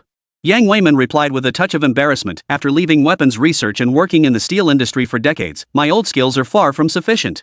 I'm afraid I can't keep up with the pace of weapons development anymore. Don't say that. You live and learn. Wang Anong and Yang Weiman were roughly the same age. As long as they maintained a mindset of serving the nation and learning with an open heart, they could still make significant contributions to the country even in their later years. If one were to count precisely, Wang Anong was actually a few years older than Yang Weiman. Yet he never considered himself old, racing against time to absorb new knowledge. Old comrades reunited, with endless stories to share. Xu Tian sat quietly nearby, listening attentively and occasionally chiming in with a comment. Deputy Minister Huang said cheerfully, "Though you're still young, your contributions over the past year have been remarkable and widely recognized. The headquarters leadership has been deeply impressed by you, and the ministry owes you a debt of gratitude for your contributions. Without the ideas and proposals you provided, the armored vehicle upgrade program would likely still be stuck in neutral." Not long ago, Xu Tian's wife, Zhou Jie, had traveled to Beijing to present the tank armor upgrade proposal. Regardless of any previous assessments of Xu Tian by relevant departments, the Ministry of Land and Machinery held him in high regard and valued his contributions. Xu Tian has successively helped the nation and the military resolve multiple critical challenges. He led the workers at Haizhou Steel, who, with a spirit of self-reliance, broke the foreign monopoly on alloys. They developed a new type of domestically produced shipbuilding steel. Its yield strength ranks among the world's best. The heavy machine gun blueprints provided by Xu Tian further enhanced the military's heavy firepower. The sniper rifle on display once again opened new avenues for military development. In future warfare, victory will no longer hinge solely on combat skills within 200 meters. While heavy firepower remains crucial, sniper rifles possess irreplaceable importance on the battlefield that other weapons cannot match. Deputy Minister Huang, you flatter me. This is simply my duty. Xu Tian humbly stated that every citizen of Xia Nation, within their capabilities, would dedicate themselves wholeheartedly to serving the country. Only when the nation is strong can individuals achieve greater development. The destinies of individuals and the nation are forever intertwined. At this point, Xu Tian recalled a saying he had once heard. This saying had profoundly influenced Xu Tian. Many years ago, at a meeting debating whether to build domestically produced warships, an old general delivered a thought-provoking speech. He did not wish to see all the warships sailing in Xia Nation's waters being foreign-made. He certainly did not want to see the Xia Navy. By purchasing warships from foreign nations to defend the nation's vast maritime borders. To safeguard Xia, we must inevitably embark on the path of independent military technology development. We must build warships, aircraft, artillery, and tanks that belong to Xia. Wang Anong and Vice Minister Huang both smiled simultaneously.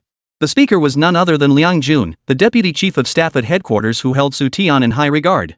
At that time, domestic warship research was just beginning and faced numerous challenges. Due to immature technology and other factors, the first prototype domestically built warship developed engine problems immediately after launching. Many experts believe that while domestically produced warships should be built, it was not the right time to do so. The previous approach should be followed: continue purchasing foreign vessels. By acquiring foreign warships, they could gain familiarity with their capabilities and systems, waiting until the time was right to begin domestic production. The question remains, should the troubled domestically produced warship be scrapped outright, with continued foreign purchases? Or identify the domestic vessels issues and persist with independent R&D? Military commanders and naval engineers engaged in a heated debate. Liang Jun settled the matter decisively: when problems arise, identify them and eliminate them. He insisted on continuing the indigenous warship research program. With Liang Jun's full backing, the domestically produced warship project was preserved. After a year of thorough investigation, the root cause was finally identified. Leveraging experience gained through independent research, Xiaogwa successfully built its first domestically produced missile destroyer within a few years. Wang Anong remarked with keen interest, "Comrade Xu Tian, you taught yourself and entered the defense industry. Could it be because of the commander's words?" "Yes, those very words inspired me deeply. If foreigners can build advanced warships, so can we. What they have, we must have too." It was through this kind of spiritual encouragement that Xu Tian was able to design a sniper rifle unlike any before. Xu Tian continued, "Replicating weapons is the necessary path from weakness to strength. It's like a baby learning to walk; they must be supported by adults. But this necessary path doesn't mean it's fixed. One day, the child must break free from others' help and walk their own path." These few words struck deep emotions in Vice Minister Huang and Wang Anong. Even a young man like Xu Tian understood this truth. Yet many veteran experts, senior engineers, and heads of military industries failed to grasp it. Imitation and exploration are processes, not outcomes. The outcome lies in forging innovation through exploration. Just then, Xu Tian suddenly stood up and bowed deeply to both men. Deputy Minister Huang was puzzled. "Comrade Xu Tian, what are you doing? You haven't done anything wrong, so why are you bowing to us?" Xu Tian straightened his back and said sincerely, "These past 2 days, I've done quite a few things out of line. I thank Deputy Minister Huang for his tolerance, and I also thank Director Wang for speaking up for me today. Li Dajiang slandered me as an enemy spy, and everyone else looked on indifferently. Only Director Wang stood up for me. Thank you." Whether Xu Tian's words came from the heart or not, both Deputy Minister Huang and Wang Anong found them deeply gratifying. Comrade Xu Tian, there's no need for thanks. Your greatest gratitude lies in maintaining your spirit of bold thinking, daring action, and courageous innovation. The nation's reinstatement of the college entrance exams this year aims to cultivate a generation of idealistic, knowledgeable, and ambitious youth. They will contribute to national production and construction, helping Xia Nation comprehensively improve its current situation. Wang Anong spoke with an encouraging tone, conveying his expectations and hopes for the younger generation. The future prosperity of Xia Nation rests entirely on the shoulders of its youth. The youth are not only the protagonists but also the future itself. Chapter 101, Can Youth Be Youth Without Showing Their Edge? We are all getting old.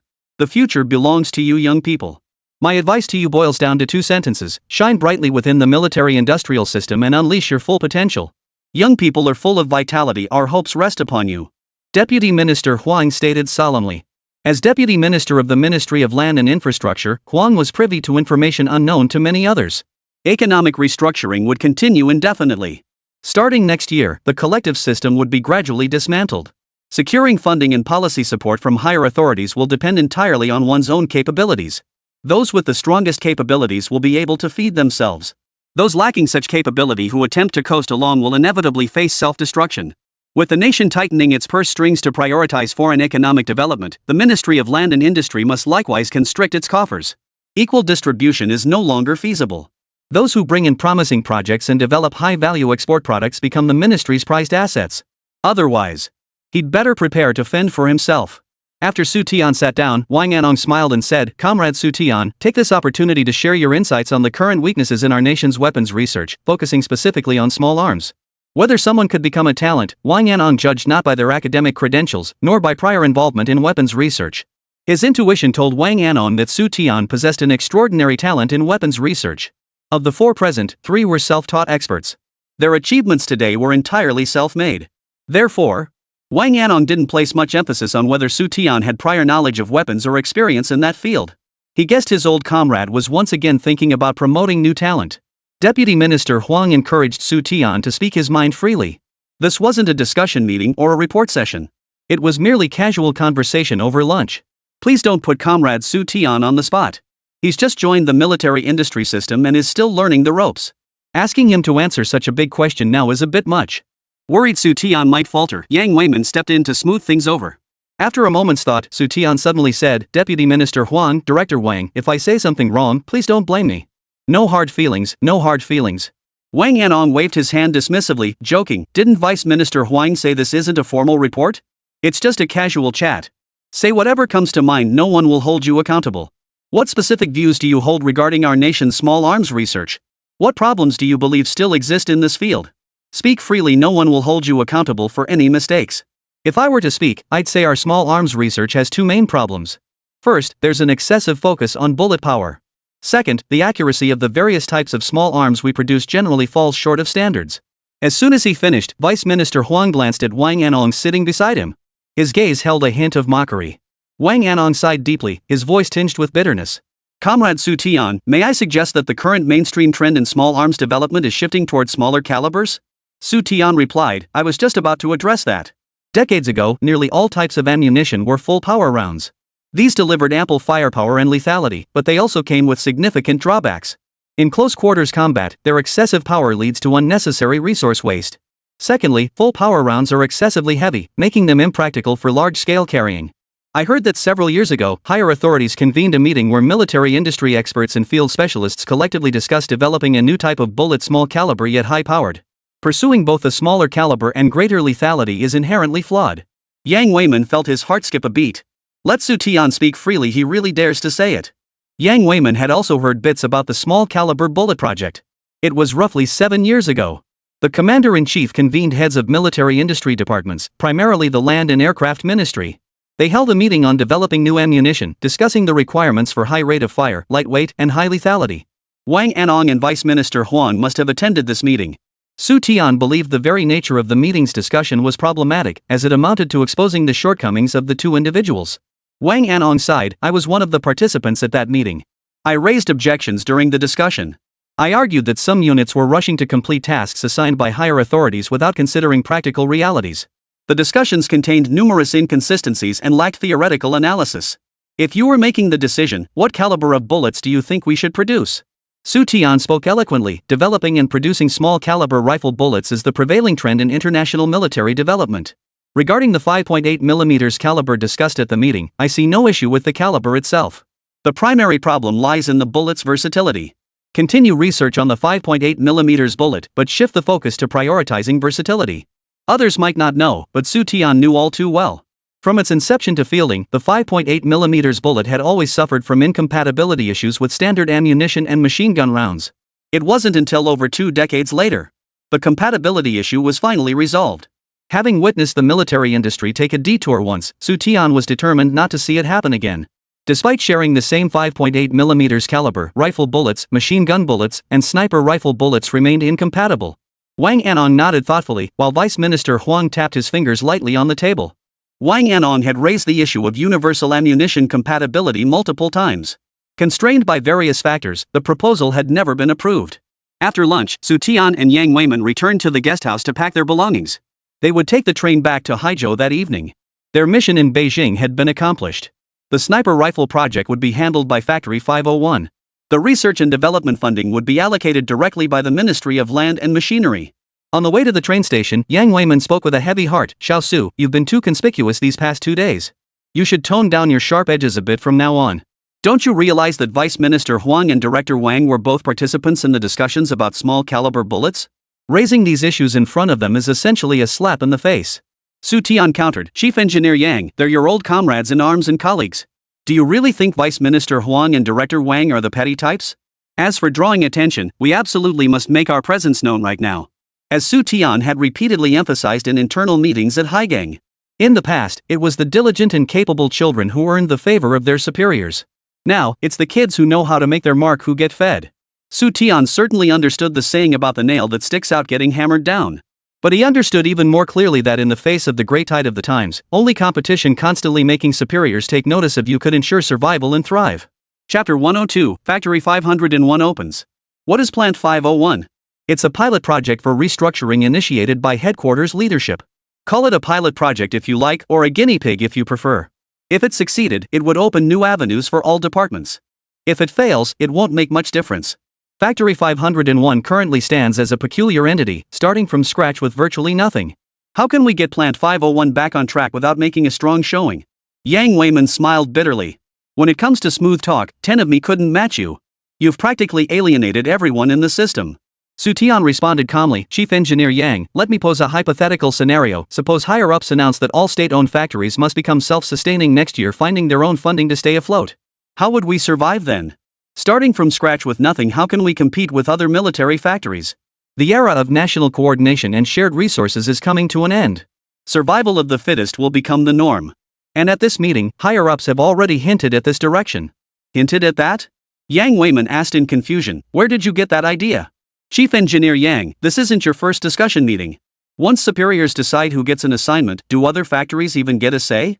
What's assigned to you is yours, no one can take it away. But this time is different. When we demonstrated our expertise with sniper rifles and assured the higher-ups, the assignment immediately shifted from Hongguang factory to us. What does this indicate? It shows that even higher-ups shop around. Any project involving funds requires thorough analysis. When the day of self-financing truly arrives, Plant 501 will be the cash cow for Haizhou.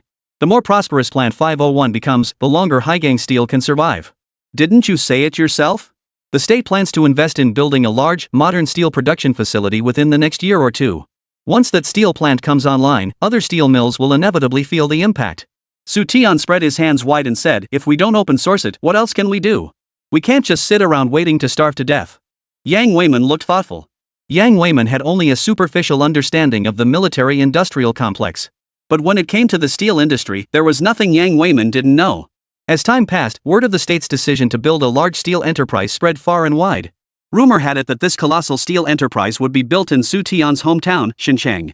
When that day came, the landscape of the steel industry would undergo a seismic shift. Everyone knew that the current system of shared resources could change at any moment. But when exactly would the change occur? And whether the outcome would be favorable or detrimental? No one could say for certain. The two returned to Haizhou the following afternoon.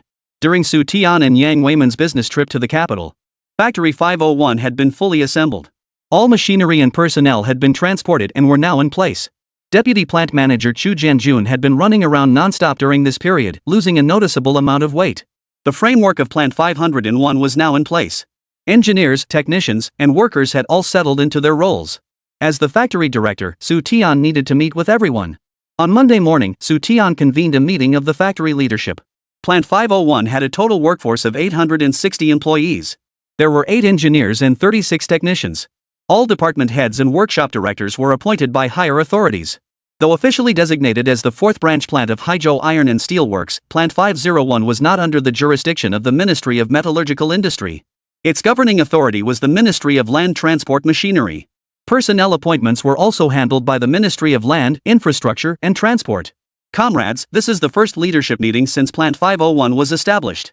First, let's get acquainted with each other. Afterward, I have an announcement to make. In the conference room, Xu Tian sat at the head of the table, flanked by Chief Engineer Yang Weiman and Deputy Plant Manager Xu Jianjun. Below them sat the heads of each workshop and department. Small but fully equipped. Nearly all the key personnel of Plant 501 were present. Once the room had quieted, Xu Tian spoke, "Comrades, my first arrangement is to establish a laboratory at Plant 501 dedicated to researching metallic materials." At this, the group paused in surprise. Yang Weiman interjected, "Director Su, isn't this redundant? While military factories certainly require specialized labs for metal research, High Steel already has one. Establishing another would duplicate functions." Apart from Xu Tian and his 2 associates, the rest of the attendees were newcomers transferred from various military factories and weapons units. Before arriving, they had some understanding of Plant 501. Consequently, they shared Yang Weiman's perspective that building a new metallurgical lab was unnecessary, as they could simply utilize Haizhou's existing facilities. Seeing that most shared this view, Xu Tian remarked calmly, "High Steel does indeed have a metallurgical lab, but theirs is fundamentally for researching metals suitable for steel production. That's a different research direction from our weapons development. Secondly, Haizhou has its own production commitments. Their lab technicians are limited in number. It's impossible to allocate half of them exclusively to serve our needs. Director Su, I don't oppose establishing a separate metal laboratory, but given our current staffing structure, I fear we lack sufficient personnel to support such a facility." Zhang Wei, an engineer from a neighboring province's military factory, raised a new objection. Factory 501 had only a handful of engineers. Including technicians, the total barely exceeds 40. Only a small fraction of them had experience in related metal materials research. Engineer Zhang, your point is well taken. Our current personnel are indeed insufficient to establish a lab. But that's okay, we can build the lab while simultaneously training new talent. Xu Tian immediately shifted the topic to Haizhou's night school program for college entrance exam preparation. Not long ago, Xu Tian and Haizhou's top leadership had convened a meeting to discuss talent development. The college entrance exam night school would continue indefinitely. Beyond providing learning support for the plant's employees, it would be further expanded. It would train scientific talent in relevant fields. Haizhou excels in metallurgy and metal material analysis. The first machine factory, which had become a sister factory to Haizhou, specialized in machinery and machine tools. While the college entrance exam night school continues, Haizhou's subsidiary school will also set aside several classrooms. These will provide technical training in machinery, metallurgy, machine tools, and related fields for internal personnel. It functioned as a technical school. Xu Tian's series of development plans stunned everyone upon being announced. Engineers from all corners of the country and department heads alike were astonished by the sheer breadth of Xu Tian's foresight. Perhaps before you set out, you felt this wasn't support for development, but more like exile. Let me make it clear, you were mistaken. Arriving at Plant 501 will mark a new beginning for your careers. Though the plant currently lacks resources, we will soon become exceptionally busy.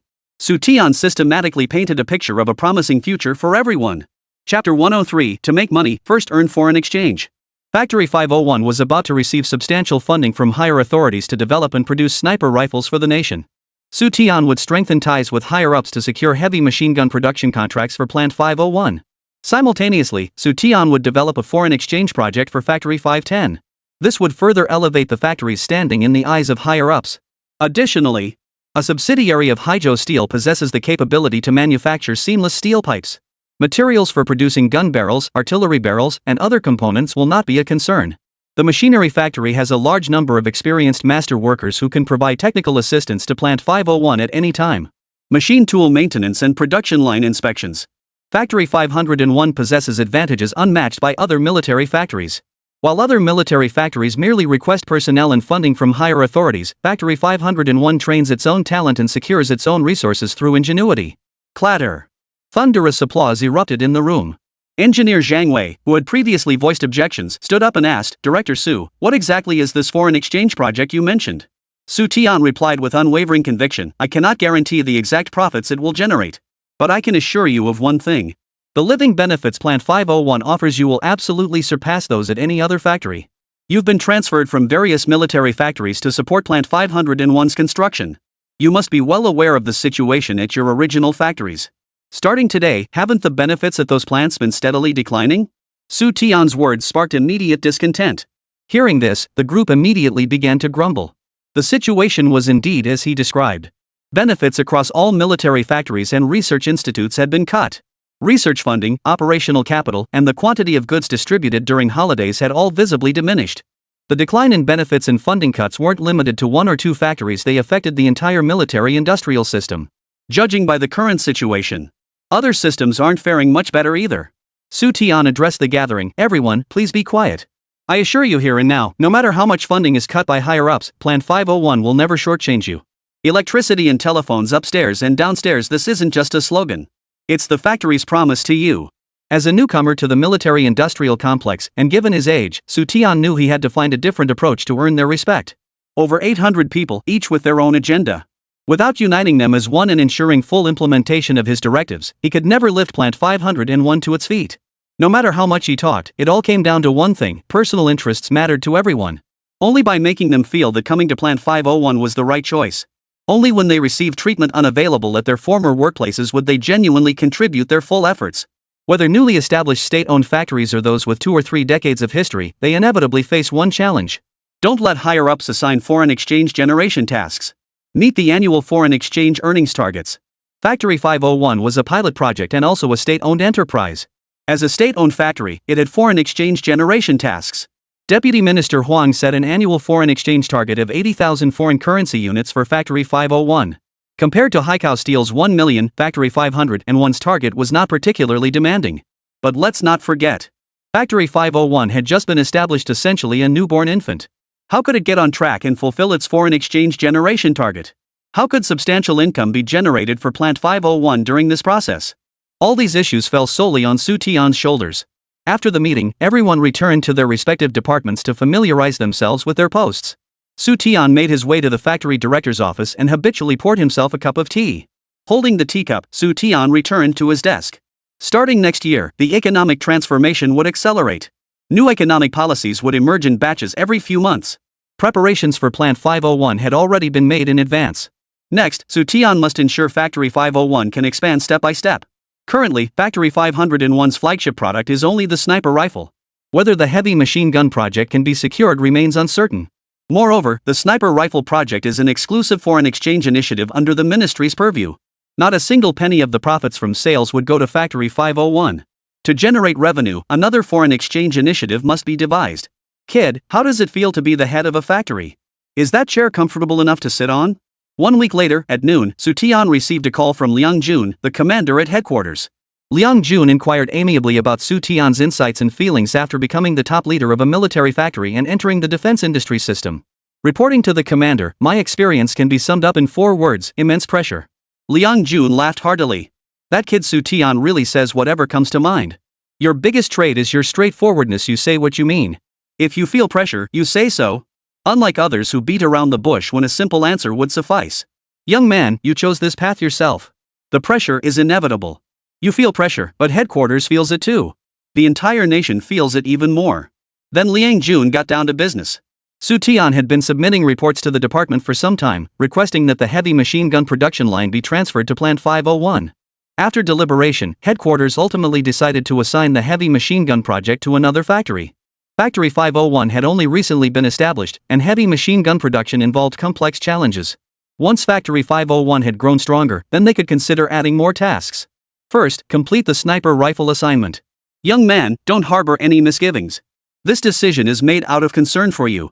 With only a few hundred workers at Factory 501, you simply couldn't handle both sniper rifle and heavy machine gun production simultaneously. The new heavy machine gun design originated from Xu Tian. It was only natural for Xu Tian to want to bring the production task to Factory 501. Hearing his request denied, Xu Tian would inevitably harbor some thoughts. That's precisely why Liang Jun personally called to console Xu Tian. At the same time, he encouraged Xu Tian to continue pursuing innovation. Sir, the higher-ups have decided to assign the heavy machine gun production task to another military factory. Naturally, they have their reasons, and I have no complaints whatsoever. I'd like to discuss with you, sir, another foreign exchange initiative our factory is pursuing. At the mention of foreign exchange earnings, Liang Jun perked up. Go on. What strange weaponry have you concocted this time? Surely not another heartless cannon? Liang Jun asked with a smile. Commander, you're right. The foreign exchange product I envision is indeed based on the unscrupulous cannon. Xu Tian explained, only this weapon is safer than the unscrupulous cannon, though its explosive power is slightly less potent. Liang Jun grew increasingly curious as he listened, motioning for Xu Tian to cut to the chase. What's the weapon called?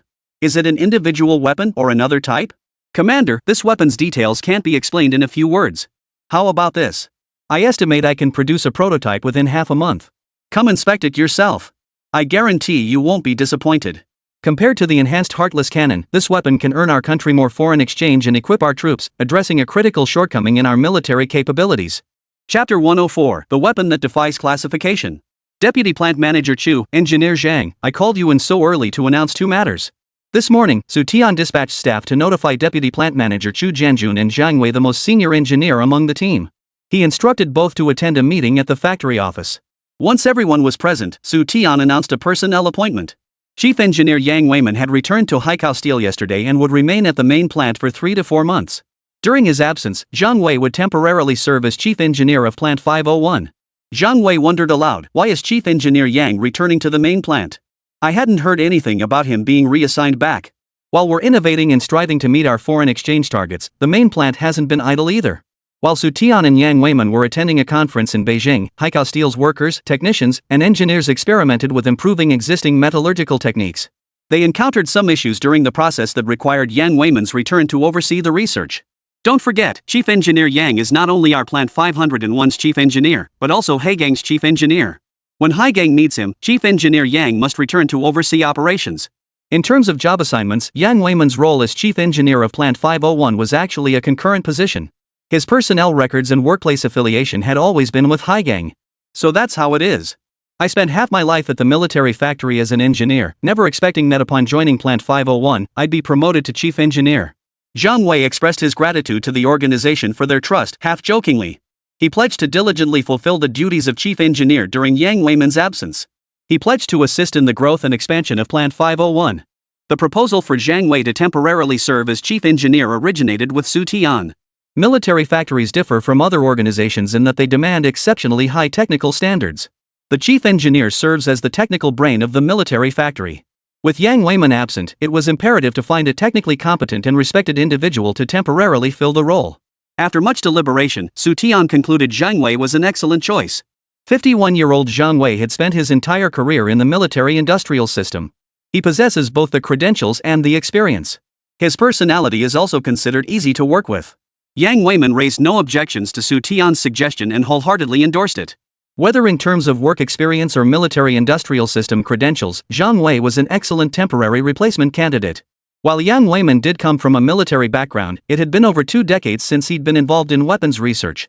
In the early 1950s, Yang Weiman was reassigned by the state to study metallurgical technology. His work in weapons and equipment had long been set aside. Picking it up again now felt somewhat beyond his capabilities. As for why higher-ups assigned Yang Weiman to serve as Chief Engineer of Plant 501, 2 words sum it up. Balance. Plant 501 was nominally a subsidiary of Haizhou Iron and Steel Works. Yet it was also a new joint venture established by Haizhou Steel and the first machinery plant. To balance the interests of both entities, supervisors arranged for both plants to provide personnel, technology, funding, and management staff to Factory 501. Since Engineer Zhang has no objections, let's move on to the next matter. After some time in leadership, Xu Tian had fully settled into his role. Taking a sip from his teacup, Xu Tian spoke calmly and deliberately. Not long ago, the factory held a meeting. I made it clear to everyone there that Factory 501 must develop and grow. We need to gain the attention of our superiors, secure funding, and receive policy support. We absolutely cannot be content with the status quo. We must innovate and produce equipment designs that satisfy our superiors. The sniper rifle production line is now fully operational. While manufacturing these rifles, we must simultaneously begin work on our own initiatives. What are our own initiatives? Developing flagship products, export-grade equipment we can sell overseas. Xu Tian went to great lengths to emphasize the importance of Factory 501, all to secure a crucial authority. If all goes smoothly, Xu Tian's vision would soon become reality. Xu Jianjun inquired, Director, you mentioned a second matter. Are you referring to our foreign exchange earning products? Yes, foreign exchange earning products. Xu Tian rose and walked to the cabinet, pulling out a stack of weapon blueprints. He then laid the blueprints on the table. Zhang Wei, who had spent his entire career researching weapons and equipment, stared at the blueprints with a face full of question marks. As a complete layman, Xu Jianjun couldn't make heads or tails of them. The blueprints before him seemed to depict a gun. Yet they were entirely unlike any firearms he had ever seen. Flipping to one of the drawings, Zhang Wei muttered to himself, a large caliber submachine gun? No, the caliber is too big. A 40mm caliber? That could easily fire grenades. If it's not a gun, why does it have such a large drum magazine? Before long, Zhang Wei gathered the remaining blueprints before him, growing increasingly perplexed. Judging by the blueprints, the weapon's design resembled an oversized revolver. Upon closer inspection, it differed from a revolver. It resembled a PP submachine gun fitted with a drum magazine. Part revolver, part PPSH submachine gun. Completely baffled, Zhang Wei looked up at Xu Tian. Factory Director, it doesn't look like a pistol, and it doesn't look like a submachine gun either. With such a large caliber, I've never seen anything like it before. That's exactly why you've never seen it before. Xu Tian smiled faintly. This is an automatic weapon. It looks like a gun, but it has nothing to do with guns. Zhang Wei selected several blueprints from the pile and set them aside. These diagrams detailed the ammunition's detonators and the weapon's high-pressure firing mechanism. Xu Tian prompted, Gentlemen, you can think of this weapon as a specialized grenade launcher. Xu Jianjun looked utterly confused. A grenade launcher? Isn't that obsolete? Are we really going to research that at our factory? During Xu Jianjun's military service, some units still used grenade launchers. Within 2 years, all grenade launchers were phased out. Grenade launchers were also known as ultra-light mortars. During the Patriotic War, small-caliber grenade launchers were mass-produced for the military. Their caliber was generally around 50 millimeters. They offered a wide elevation angle, enabling long-range firing through curved trajectories. Their drawback was a limited effective range of only 200 meters. They were used to attack fortifications and soldiers sheltering in positions, inflicting casualties on enemy forces. The Japanese grenade launcher offered excellent concealment and could fire various types of grenades. Xu Jianjun shook his head like a rattle. Are you kidding me? The weapon in the blueprint resembled a pistol or a submachine gun, but certainly not a grenade launcher. Apart from having a slightly larger caliber, it bore no resemblance whatsoever to a grenade launcher. Xu Tian patiently explained to the two. The grenade launcher mentioned earlier was merely a comparison. It meant this weapon served the same purpose as a grenade launcher close-range infantry elimination. The Japanese grenade launcher had 2 firing modes. One mode involves attaching the grenade launcher to the muzzle to fire specialized grenades. The other mode involves mounting the grenade launcher on the ground, like a mortar, to attack distant targets. It's a grenade launcher? Zhang Wei blurted out upon realizing this. He felt utterly speechless inside. Chapter 105, Another Unwelcome Preparation. Xu Tian chuckled, Engineer Zhang, how much do you know about grenade launchers? Seeing Xu Tian didn't deny it, Zhang Wei knew he'd hit the nail on the head. The weapon in the diagram was indeed a grenade launcher. Director, back in the 60s, our military industry system did develop a grenade launcher that mounted on rifles. But its performance was too poor, low power, heavy recoil, short range, and a risk of barrel blowout. The project was scrapped not long after. The previous grenade launchers did indeed have numerous issues. Problems don't mean grenade launchers are useless. Xu Jianjun exclaimed dramatically, Factory Director, I just remembered. An old comrade in arms from out of town visited once and mentioned that the White-Eyed Nation supplied us with a batch of White Eagle Nation grenade launchers captured on the battlefield. They said the thing was utterly useless, that the troops couldn't stand it. Isn't continuing our grenade launcher research just a waste of time? Zhang Wei pulled out a cigarette and lit it, speaking casually, Director, grenade launchers aren't exactly cutting-edge weapons. They have a lot of inherent problems. Our army's grenades are perfectly sufficient.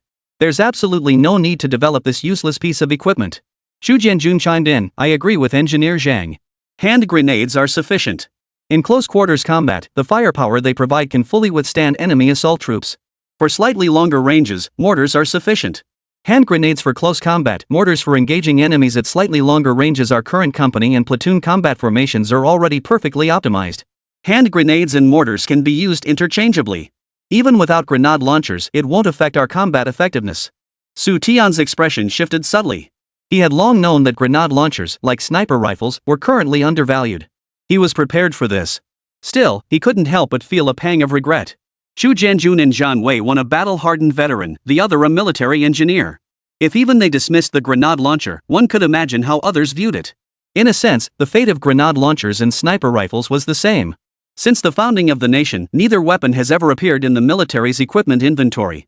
Some captured grenade launchers sent by the White-Eyed Nation years ago. They still sit gathering dust in military warehouses. Years later, when a new war erupted, equipped with sniper rifles and grenade launchers, the White-Eyed Nation caused our forces no small amount of hardship. The sniper rifles, needless to say, frequently inflicted unnecessary casualties on our assault units. As for the grenade launchers, they too inflicted severe hardship on our soldiers.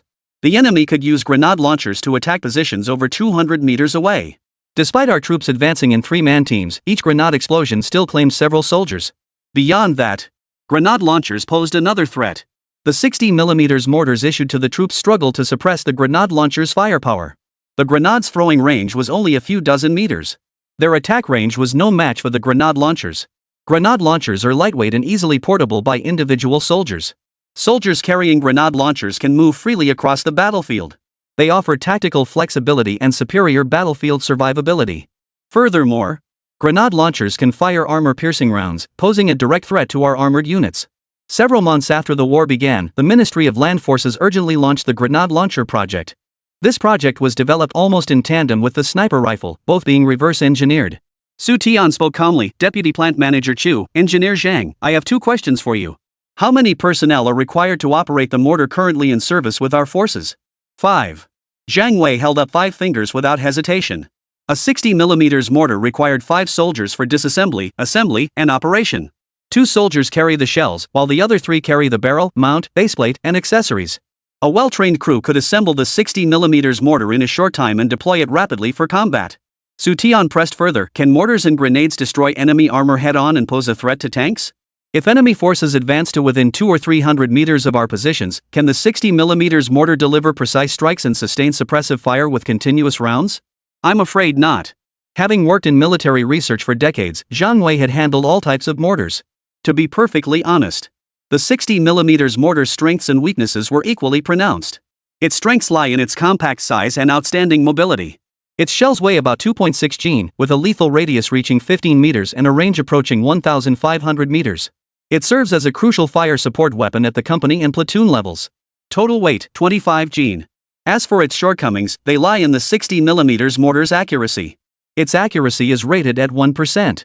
When targeting enemy forces within its engagement range, the error margin can sometimes exceed 10 meters. The lethal radius of the 60mm mortar is only 15 meters at most. If enemy forces are concealed behind defensive fortifications or sandbag bunkers, the shrapnel from the explosion cannot penetrate the cover. To accurately strike enemy targets, multiple mortar rounds must be fired.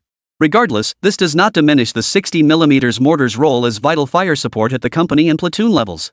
Su Xian held up one finger and stated, the 60mm mortar requires a crew of 5 to operate, while the 40mm grenade launcher we're developing only needs 1 person.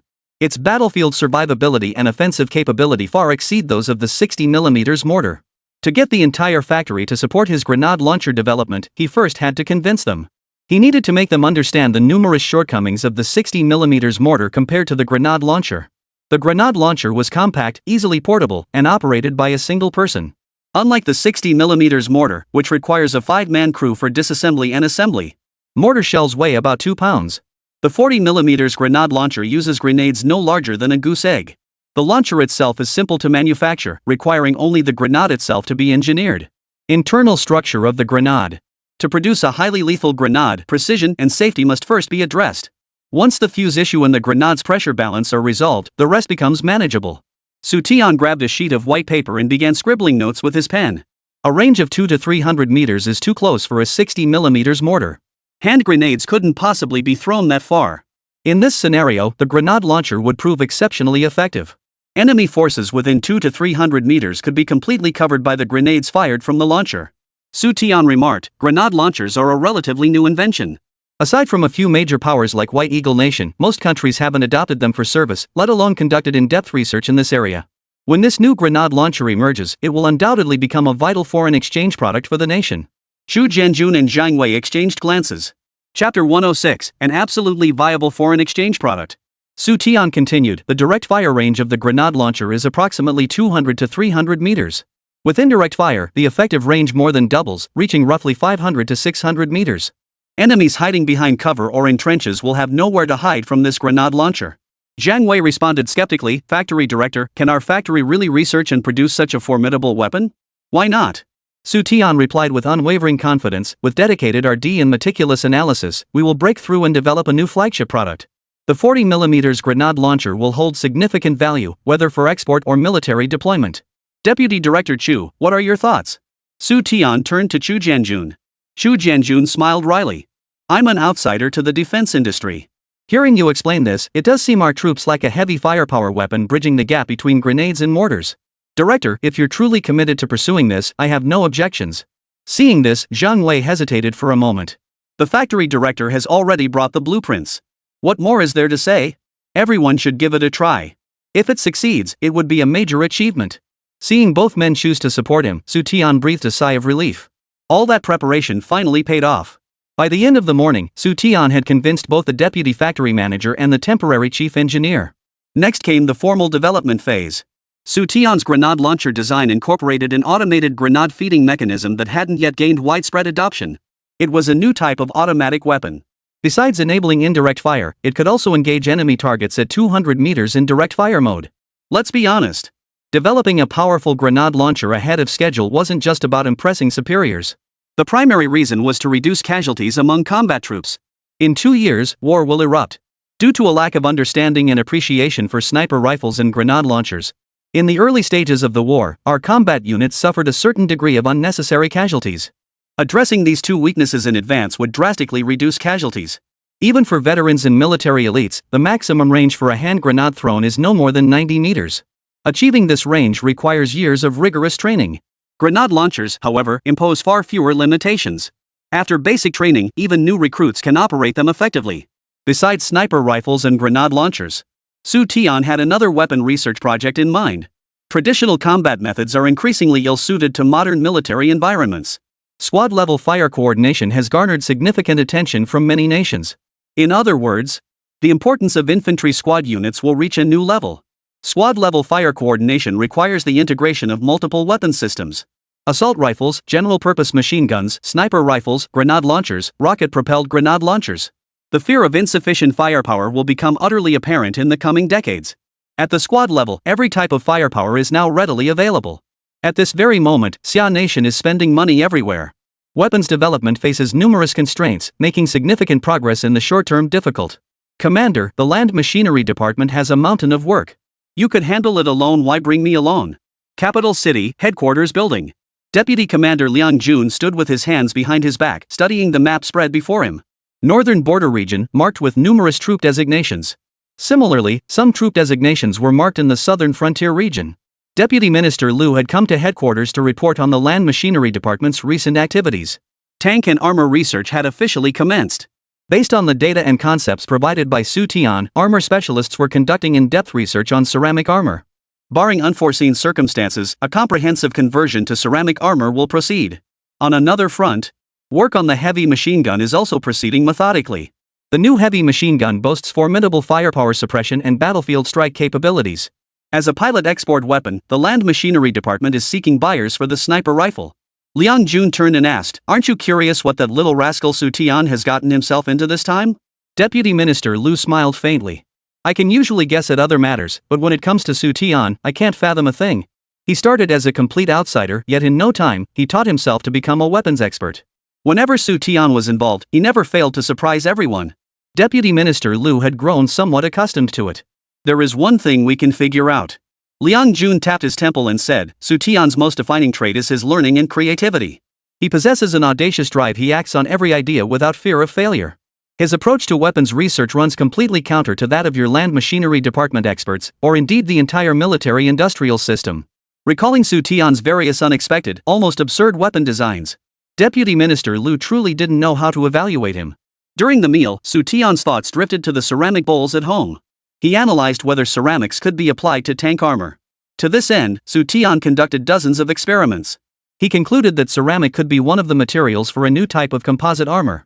He disassembled a batch of bolt-action rifles and semi-automatic rifles and studied materials on sniper rifles.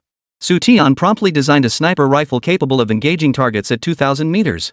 Had it not been for the multiple detailed and complex investigations into Xu Tian's background, Deputy Minister Liu would have genuinely suspected Xu Tian of harboring ulterior motives.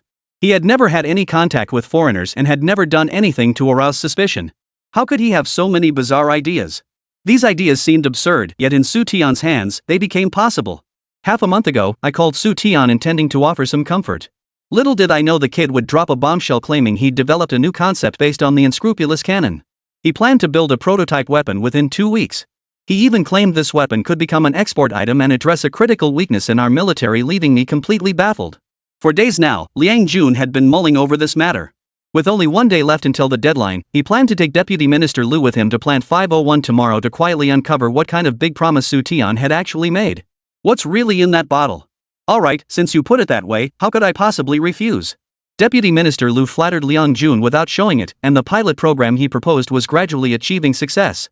Reducing funding for state-owned enterprises and research institutions was just the beginning. In another year or two, they would have to find their own way and become self-sustaining. Designating Plant 501 as an early pilot project would yield valuable insights for broader economic restructuring. It truly was a beneficial approach for both the nation and its people. Liang Jun quipped, "Old Liu, when did you pick up this flattery routine?" "Sir, I'm not flattering you, every word comes from the heart." Deputy Minister Liu then shifted the conversation to the Hongguang military factory, located dozens of kilometers away from Plant 501. Chapter 107, A New Boss's First 3 Fires Burned with Distinctive Flair. Years ago, the Hongguang factory was the undisputed leader in China's military-industrial system. As time passed, Hongguang factory declined day by day. It mechanically churned out bullets and rifles, having made no innovations whatsoever for over a decade. While not at fault, it lacked vitality. Without the military contracts that sustained it, this venerable state-owned factory would likely face an uncertain future. Beyond Hongguang, similar cases abound within the military-industrial complex. When the nation operated as a unified whole, these problems were not apparent. But over the past 2 years, as economic conditions and social trends shifted, the problems within these established military factories and research institutions became increasingly apparent. Liang Jun responded non-committally, "Are you trying to set an example for all the military factories? We can try. Let Plant 501 be the catfish that stirs the stagnant waters." Other military factories would feel the pressure, and Vice Minister Liu believed they might be compelled to change. "Throwing a fierce catfish into the pond, you really came up with that idea." Liang Jun smiled faintly. "Keep this under wraps for now. We'll address it after the tour concludes." The next morning, a transport aircraft touched down at the military airfield on the outskirts of Haizhou City. An hour earlier, the airport had been placed under martial law. Numerous soldiers armed with rifles guarded key positions. The cargo door opened, and Liang Jun, dressed in military uniform, stepped out first, followed by Vice Minister Liu and his bodyguard. Xu Tian, who had received advance notice, arrived early at the factory gates with Deputy Plant Manager Chu Jianjun, Acting Chief Engineer Zhang Wei, and a group of department heads and workshop directors. 20 minutes later, the group entered the conference room. As the director of Factory 501, Xu Tian was responsible for briefing the headquarters leadership. He comprehensively explained how the grenade launcher enhanced combat effectiveness. It filled the firepower gap between hand grenades and mortars. The grenade launcher could deliver all-around firepower against enemies positioned 200 to 300 meters ahead of the front lines. When equipped with armor-piercing rounds, the grenade launcher could even pose a direct threat to armored units. "Well now, you little rascal. You're as stubborn as a mule when it comes to your research. No wonder they say your work builds upon the heartless cannon while also drawing inspiration from the White Eagle Nation's grenade launchers and incorporating your own ideas.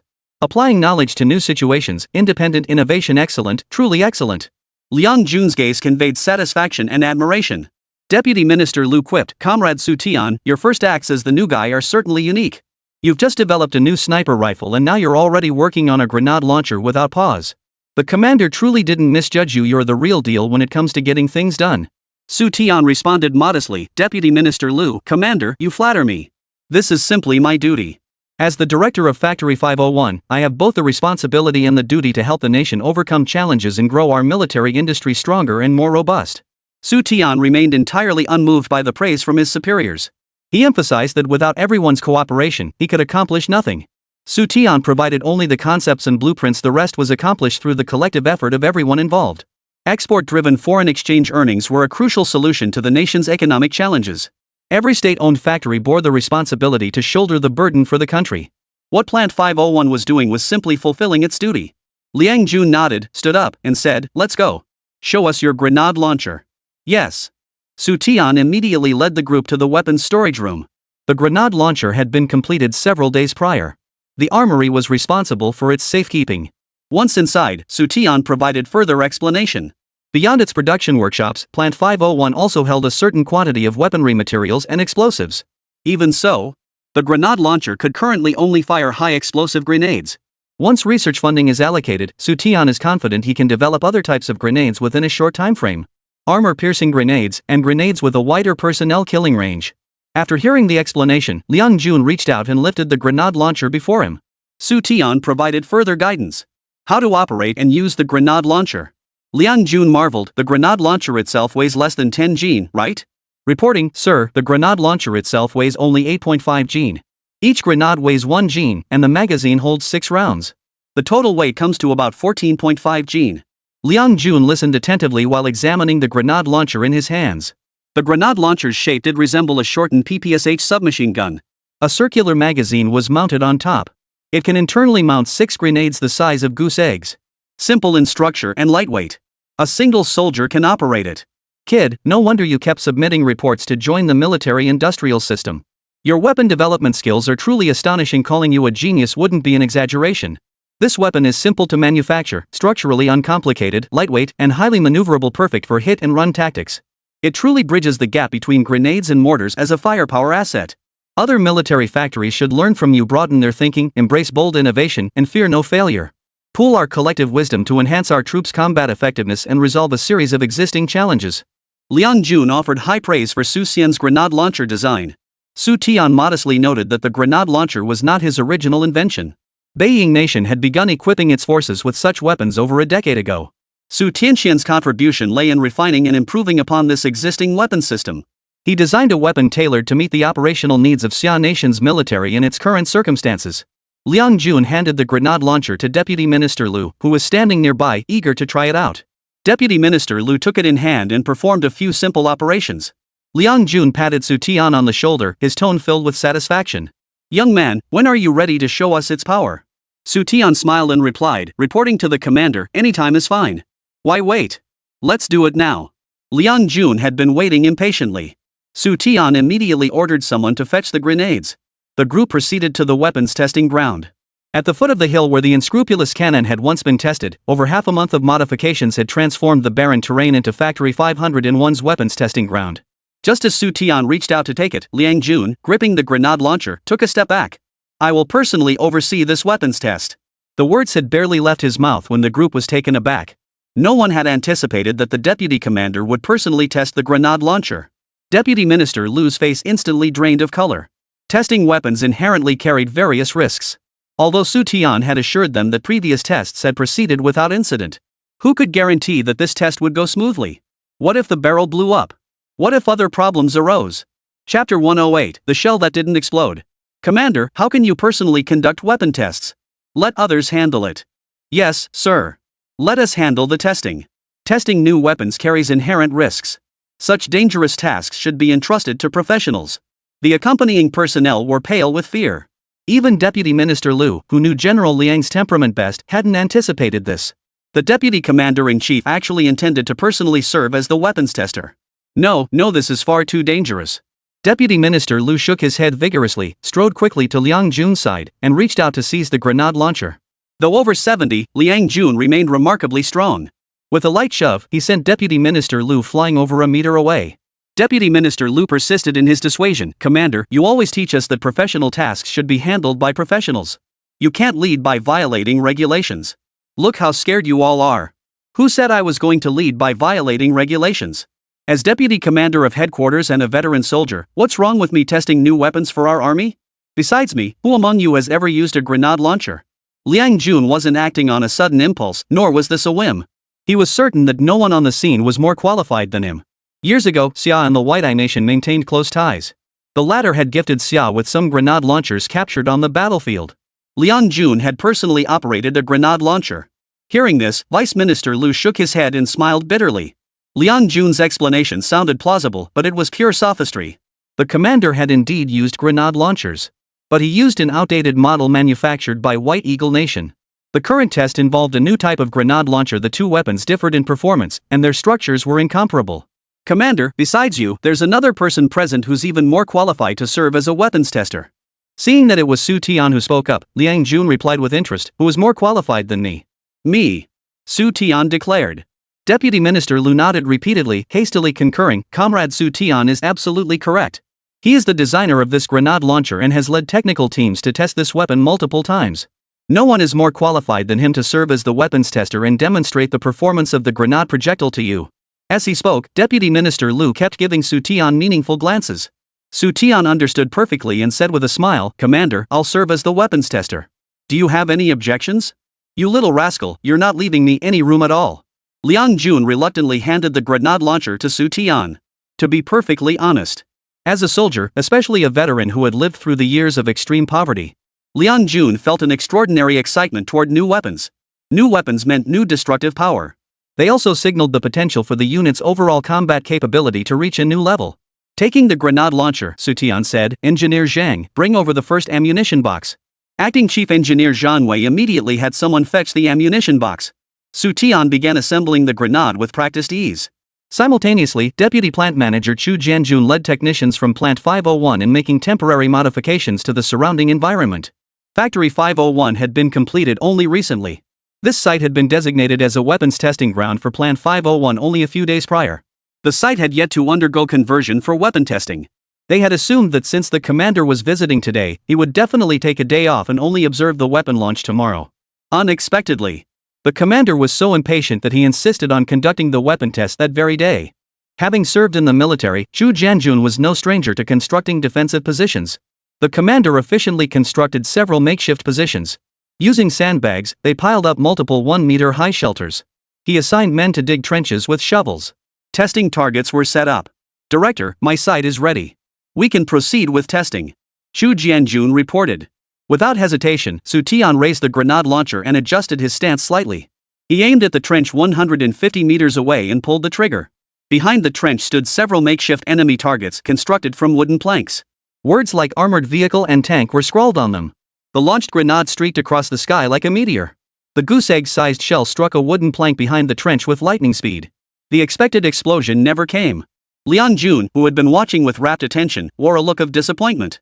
The grenade launcher had struck the enemy target with precision. Unfortunately, the grenade failed to detonate. This indicated that the grenade itself still had issues. Over a decade ago, Xia Nation's military-industrial complex had developed a domestically produced anti-tank rifle grenade launcher. Due to persistent internal issues with the grenades, the project was ultimately scrapped. The same issue has resurfaced, which is truly a great disappointment. Installing a highly stable fuse inside a grenade the size of a fist. Current technology struggles to achieve this. Deputy Minister Lu sighed deeply, lamenting, without resolving the grenade sealing issues, the fuse problems, and the high-low pressure launch challenges, our domestically produced grenade launchers still have a long way to go. Hitting targets over 150 meters away is already quite impressive. Liang Jun was well aware of the issues plaguing the domestically produced grenades.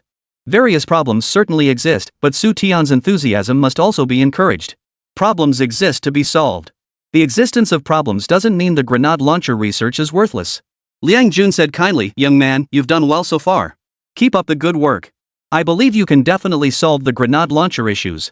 Xu Tian turned with a blank expression and said, Sir, what are you talking about? I've already solved the problems with the domestic grenades. Deputy Minister Lu sternly replied, Comrade Xu Tian, stick to the facts. Both Deputy Minister Lu and Liang Jun had handled grenade launchers. To outsiders, the grenade launcher was a novel weapon. To them, however, it was nothing unusual. As for the various technical issues within the grenades, they were well aware of them. Deputy Minister Lu, Commander, I am being entirely factual.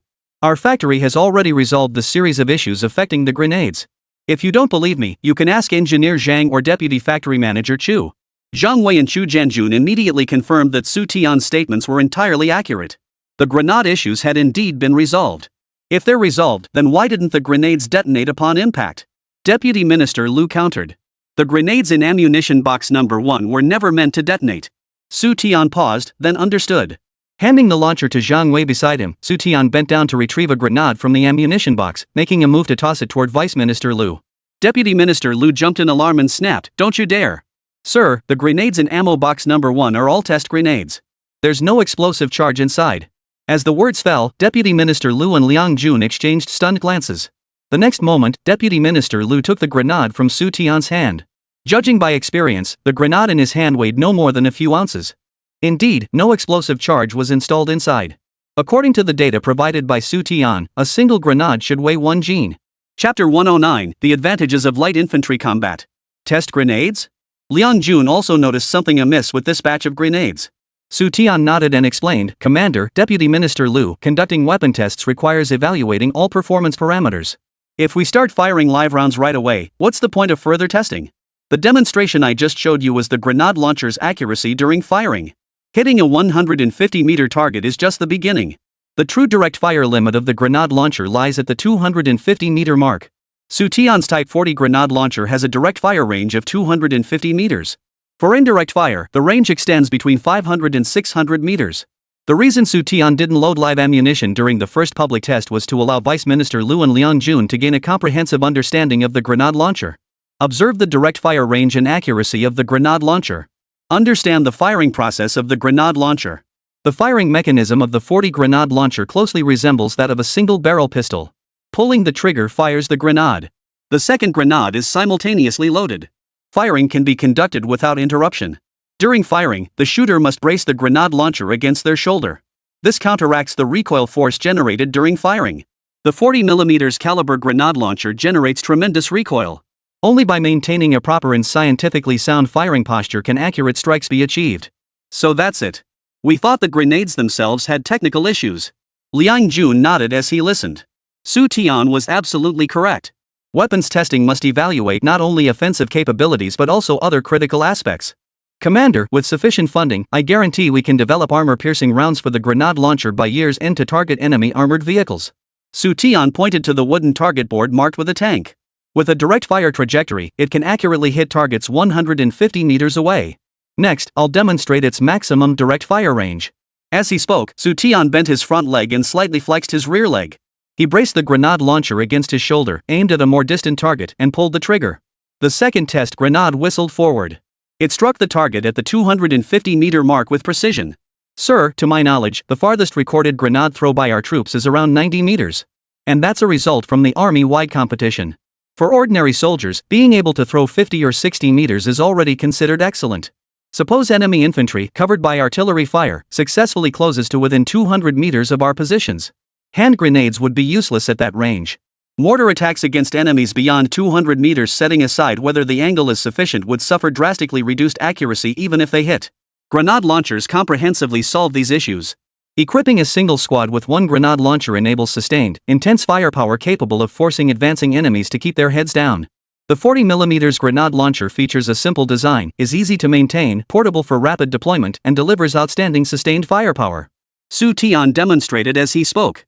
After firing the grenade launcher, the gunner immediately moved to avoid enemy sniper fire, avoiding exposure to enemy snipers. Additionally, the grenade launcher's greatest advantage lies in its simplicity and ease of mastery. After a period of training, anyone can operate it. Unlike heavy machine gunners, snipers, or mortar operators, who require extensive training. Deputy Minister Liu's tone was filled with admiration. I once told Xu Tian that if this were wartime, he would undoubtedly be a formidable force on our military production front. Liang Jun laughed heartily. If he had truly been born in wartime, I would have promoted him to head of ordnance. Every point Xu Tian raised demonstrated strong feasibility. Even without hands-on testing, Liang Jun couldn't help but admire the 40mm grenade launcher. Xu Tian noted the grenade launcher's simple structure, ease of repair, and quick mastery, enabling rapid combat readiness. It once again addressed the issue of insufficient infantry firepower. Countries worldwide were advancing their military innovations at a rapid pace. Through intelligence relayed by comrades overseas, headquarters had learned that a new type of tank armor was being developed abroad. This ceramic armor would revolutionize global armor research.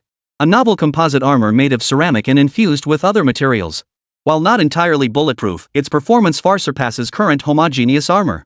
The White Eagle Nation and the Giant Bear Nation are racing ahead in their new weapons research, each outpacing the other, with new weapon systems continuously entering service.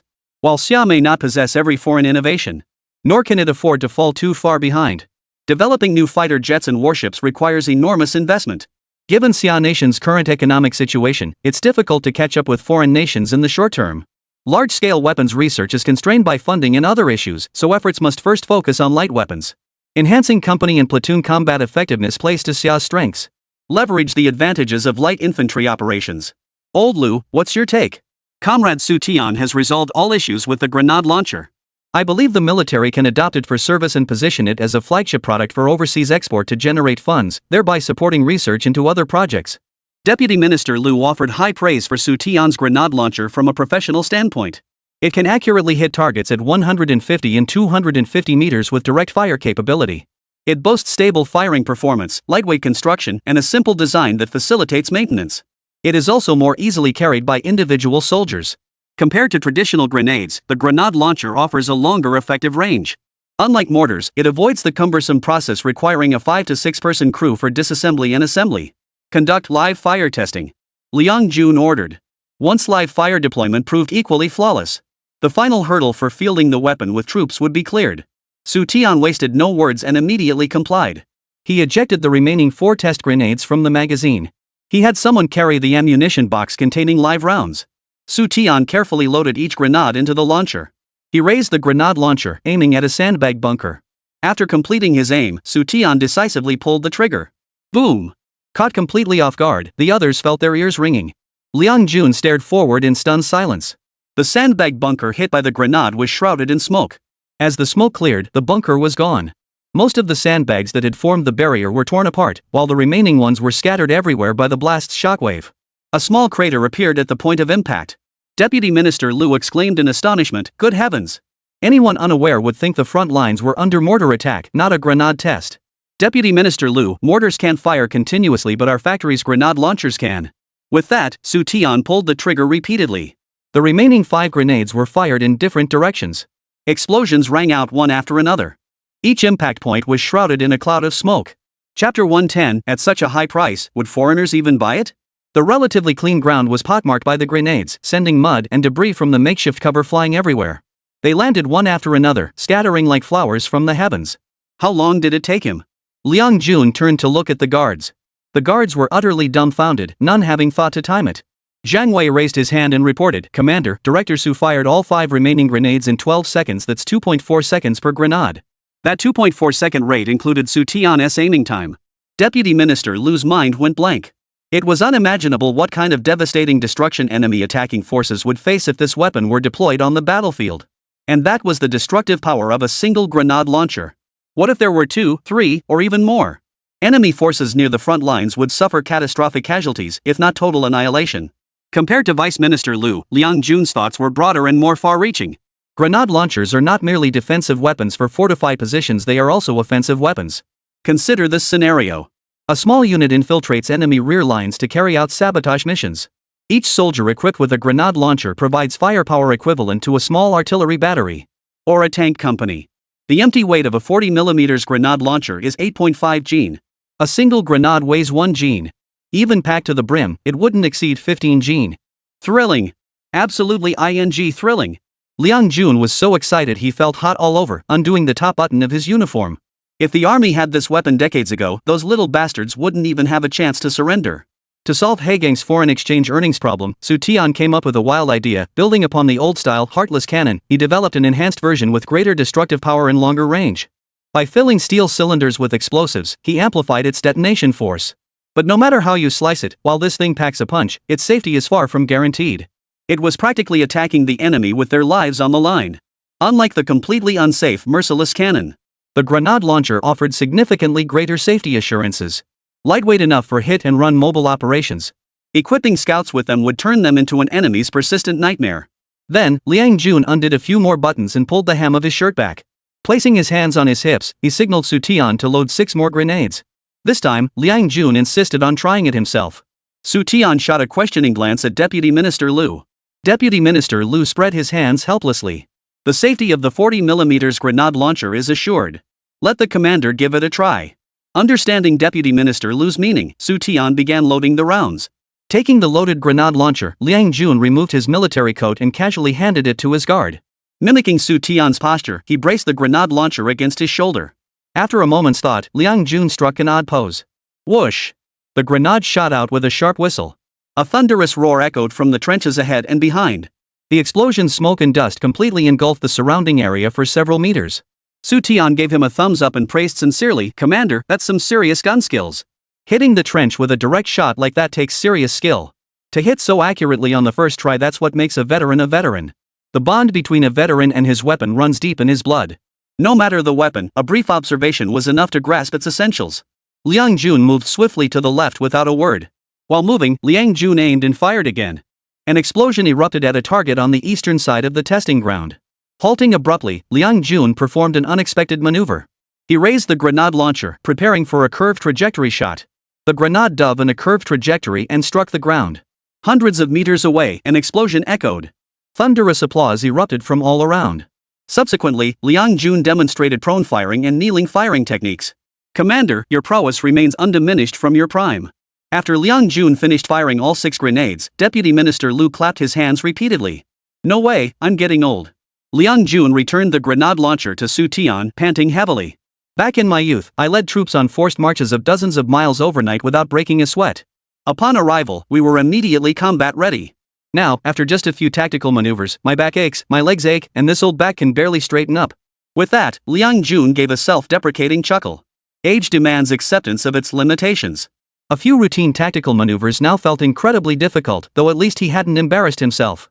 He persevered and completed the entire sequence. Xu Tian said, Commander, you're not old, you're getting stronger with age. Everyone, tell me who, upon first encountering this weapon, could demonstrate such masterful tactical maneuvers that perfectly showcase the superior performance of the grenade launcher? The others shook their heads repeatedly. Young man, spare me the flattery. Our ranks are full of soldiers who could achieve this. My skills are nothing special.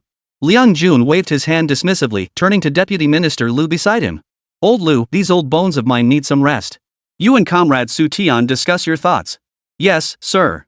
Deputy Minister Lu pulled Xu Tian aside and said with a serious expression, Comrade Xu Tian, given your outstanding performance in recent operations, the department intends to assign you greater responsibilities. Are you willing to accept this? I guarantee I'll complete the mission. Xu Tian replied crisply. Deputy Minister Lu smiled with satisfaction. The grenade launcher developed by Xu Tian had a production cost of only 230 yuan. Once mass production commenced, the cost could be reduced further. The final cost price could be controlled at 180 yuan. As for the grenade bodies used in the launchers, they would be supplied by Haizhou Steel Plant, which backed Factory 501. The cost of manufacturing the grenade casings was approximately 1.7 yuan each. The only factors beyond Xu Tian's control were the prices of explosives and fuses. Comrade Xu Tian, besides equipping our troops, the grenade launcher will also be exported. As the designer of the Type 40 grenade launcher, why don't you suggest what the export price for this weapon should be? Upon hearing this, Xu Tian held up 5 fingers. 500 yuan. Deputy Minister Lu nodded in agreement. With a production cost of 180 yuan, exporting at 500 yuan per unit. This price was relatively reasonable and acceptable to foreign buyers. Less than a month into the job, and you've already developed a new foreign exchange earning product for your factory. You'll complete the foreign exchange quota in no time, you youngster. The grenade launcher costs 500 xia currency. Converted to foreign exchange, that equates to. Deputy Minister Lu, I'm afraid you've misunderstood my meaning. Before Vice Minister Lu could finish his sentence, Xu Tian interjected with 2 more words. The 500 yuan he mentioned wasn't 500 xia currency. It was $500 US. The export price for the grenade launcher was $500 US, while each grenade cost $10 US. Deputy Minister Lu sucked in a sharp breath. Xu Tian's heart was too black. Would foreigners even buy at such exorbitant prices? Chapter 111, Being the envy of others is never a good thing. Xu Tian easily discerned Vice Minister Lu's concern and explained with a smile, Vice Minister Lu, you and the commander have witnessed the grenade launcher's power. Once foreigners see its capabilities, I believe they'll buy it even if we add another $100 to the $500 price tag. I've heard bits and pieces about the chaos over in the desert. These past decade or so, they've been locked in fierce conflict. The White Eagle Nation and the Giant Bear Nation employ a strategy of both coaxing and coercing, sometimes supplying them with massive amounts of weapons, other times imposing arms embargoes. Those oil-rich desert nations may have vast funds at their disposal, but facing arms embargoes from 2 superpowers, no amount of money can solve their weaponry problems. Good lad, I really underestimated you. Xu Tian's words offered the most vivid snapshot of the desert region's situation. Leaving Xu Tian behind, Vice Minister Lu returned to Liang Jun's side. Commander, Xu Tian's understanding of foreign affairs exceeds my expectations. I fear I must re-evaluate certain matters. Liang Jun looked up, his tone non-committal. Worried that giving Xu Tian more responsibility might invite criticism? Deputy Minister Lu's voice carried a complex tone. I intended to test Xu Tian's knowledge of arms exports, but I never anticipated his understanding would be so profound. His analysis of the desert region was remarkably detailed, as if he deeply understood the policies and strategies of both White Eagle and Giant Bear toward those territories. If others learn of this, they might seize the opportunity to attack Xu Tian, accusing him of having overseas connections we're unaware of. Tell me, Liang Jun pressed, has the department reached any conclusions regarding its investigation into Xu Tian? Liang Jun inquired. Deputy Minister Lu reported truthfully. Ever since Xu Tian assisted Haizhou in developing special steel, the organization has been continuously investigating his background. To date, no undisclosed overseas connections had been uncovered. Nor have any suspicious issues arisen. If there are no issues, what are you hesitating about? There are always those who speak ill and begrudge others' success. If we abandon talented individuals who could make significant contributions just because of such people, it's not only dereliction of duty, it's a crime. Liang Jun's tone grew increasingly stern. But sir, Xu Tian's grandfather. Xu Tian's grandfather and Xu Tian himself are not the same. Liang Jun brushed the dust off his clothes and stood up. Utilizing every capable person is our consistent principle. In the development of new weapons, Xu Tian possesses talents unmatched by others. His talent not only strengthens our national defense capabilities but also provides substantial support for generating foreign exchange for Xia Nation. Tonight, neither of us will leave. We need to discuss this matter thoroughly. Minister Lu listened thoughtfully. Headquarters intends to use Plan 501 as a pilot for restructuring other state-owned factories. Deputy Minister Lu, meanwhile, sought to place additional responsibilities on Xu Tian. Starting next year, all state-owned military factories under the ministry would face the same challenge, finding their own path forward. They must secure their own livelihoods. The Ministry of Land and Machinery no longer had the funds to continue the communal pot system. Bring Xu Tian into the weapons export sector. After a period of training, Xu Tian would join the negotiation team. Leverage his individual strengths to modify weapons that foreign clients are interested in. Further generate foreign exchange earnings for the nation. Yet Xu Tian's demonstrated abilities and knowledge were becoming somewhat conspicuous. If you don't attract envy, you're mediocre. Yet attracting envy has never been a good thing. After all that, Vice Minister Lu's idea was to put things on hold for now. Once the matter concerning Xu Tian's parents was clarified, he would then be brought into the field of arms exports. Over the past 2 years, a steady stream of downsized intellectuals had been rehabilitated. Yet the matter concerning the Xu family remained unresolved. Xu Tian's mother specialized in nuclear physics. Xu Tian's paternal grandfather was a foreign capitalist. And not just any capitalist, a billionaire. Both husband and wife had overseas connections. The main complication lies here. You little bastard, don't you dare give me any reason to catch you. If you do, I'll make sure you pay dearly. In stark contrast to the thriving atmosphere at Plant 501. The Hongguang military factory, dozens of miles away, was shrouded in gloom and despair. The factory director's office. Li Dajiang cursed incessantly, finding fault with everything around him. He grabbed his teacup, nearly scalding himself with the boiling water. Everything's ing against me. Li Dajiang slammed the cup onto the floor. At that moment, the office door swung open. Deputy Plant Manager and Chief Engineer Fang Junpeng entered. Director, what's going on? Why are you so furious? I just got word that the head of headquarters and Deputy Minister Lu from the ministry have chosen to stay at the Haizhou guest house today. What an honor. They say it's to inspect military industry operations. Our factory didn't even get a chance to show our faces. The leadership is too biased. General Li complained. And that bastard Su called me yesterday asking when I'd submit the report to higher-ups requesting a study visit to Haizhou Steel. He's trying to push me to my death. A petty man who's gotten too big for his britches. That's exactly what Xu Tian looks like. Fang Junpeng tried to calm him down. Calm down, Director. We all know Xu Tian is a lowlife. If he weren't a villain, how could he have climbed so high in such a short time? An obscure educated youth sent to the countryside, he's risen step by step to the top. Now he's even caught the attention of headquarters and ministry leaders. A wise man avoids immediate losses. It's not wise for us to clash head-on with Xu Tian. Li Dajiang shot Fang Junpeng a disapproving glare. Seeing this, Fang Junpeng promptly shut his mouth. Enough already. Can you cut the chatter? You're full of ideas. Figure out how to take Xu Tian down. There's no way I'm going to Haizhou to suffer. Those bastards at Haizhou, especially Zhao Dali, would love to see me dead. If I really end up there, I'll never have it easy. Li Dajiang began to suspect that this year must have been his unlucky year, as nothing seemed to go right. Losing the sniper rifle project of Factory 501 was bad enough. But now that upstart Xu Tian had actually caught the attention of higher-ups?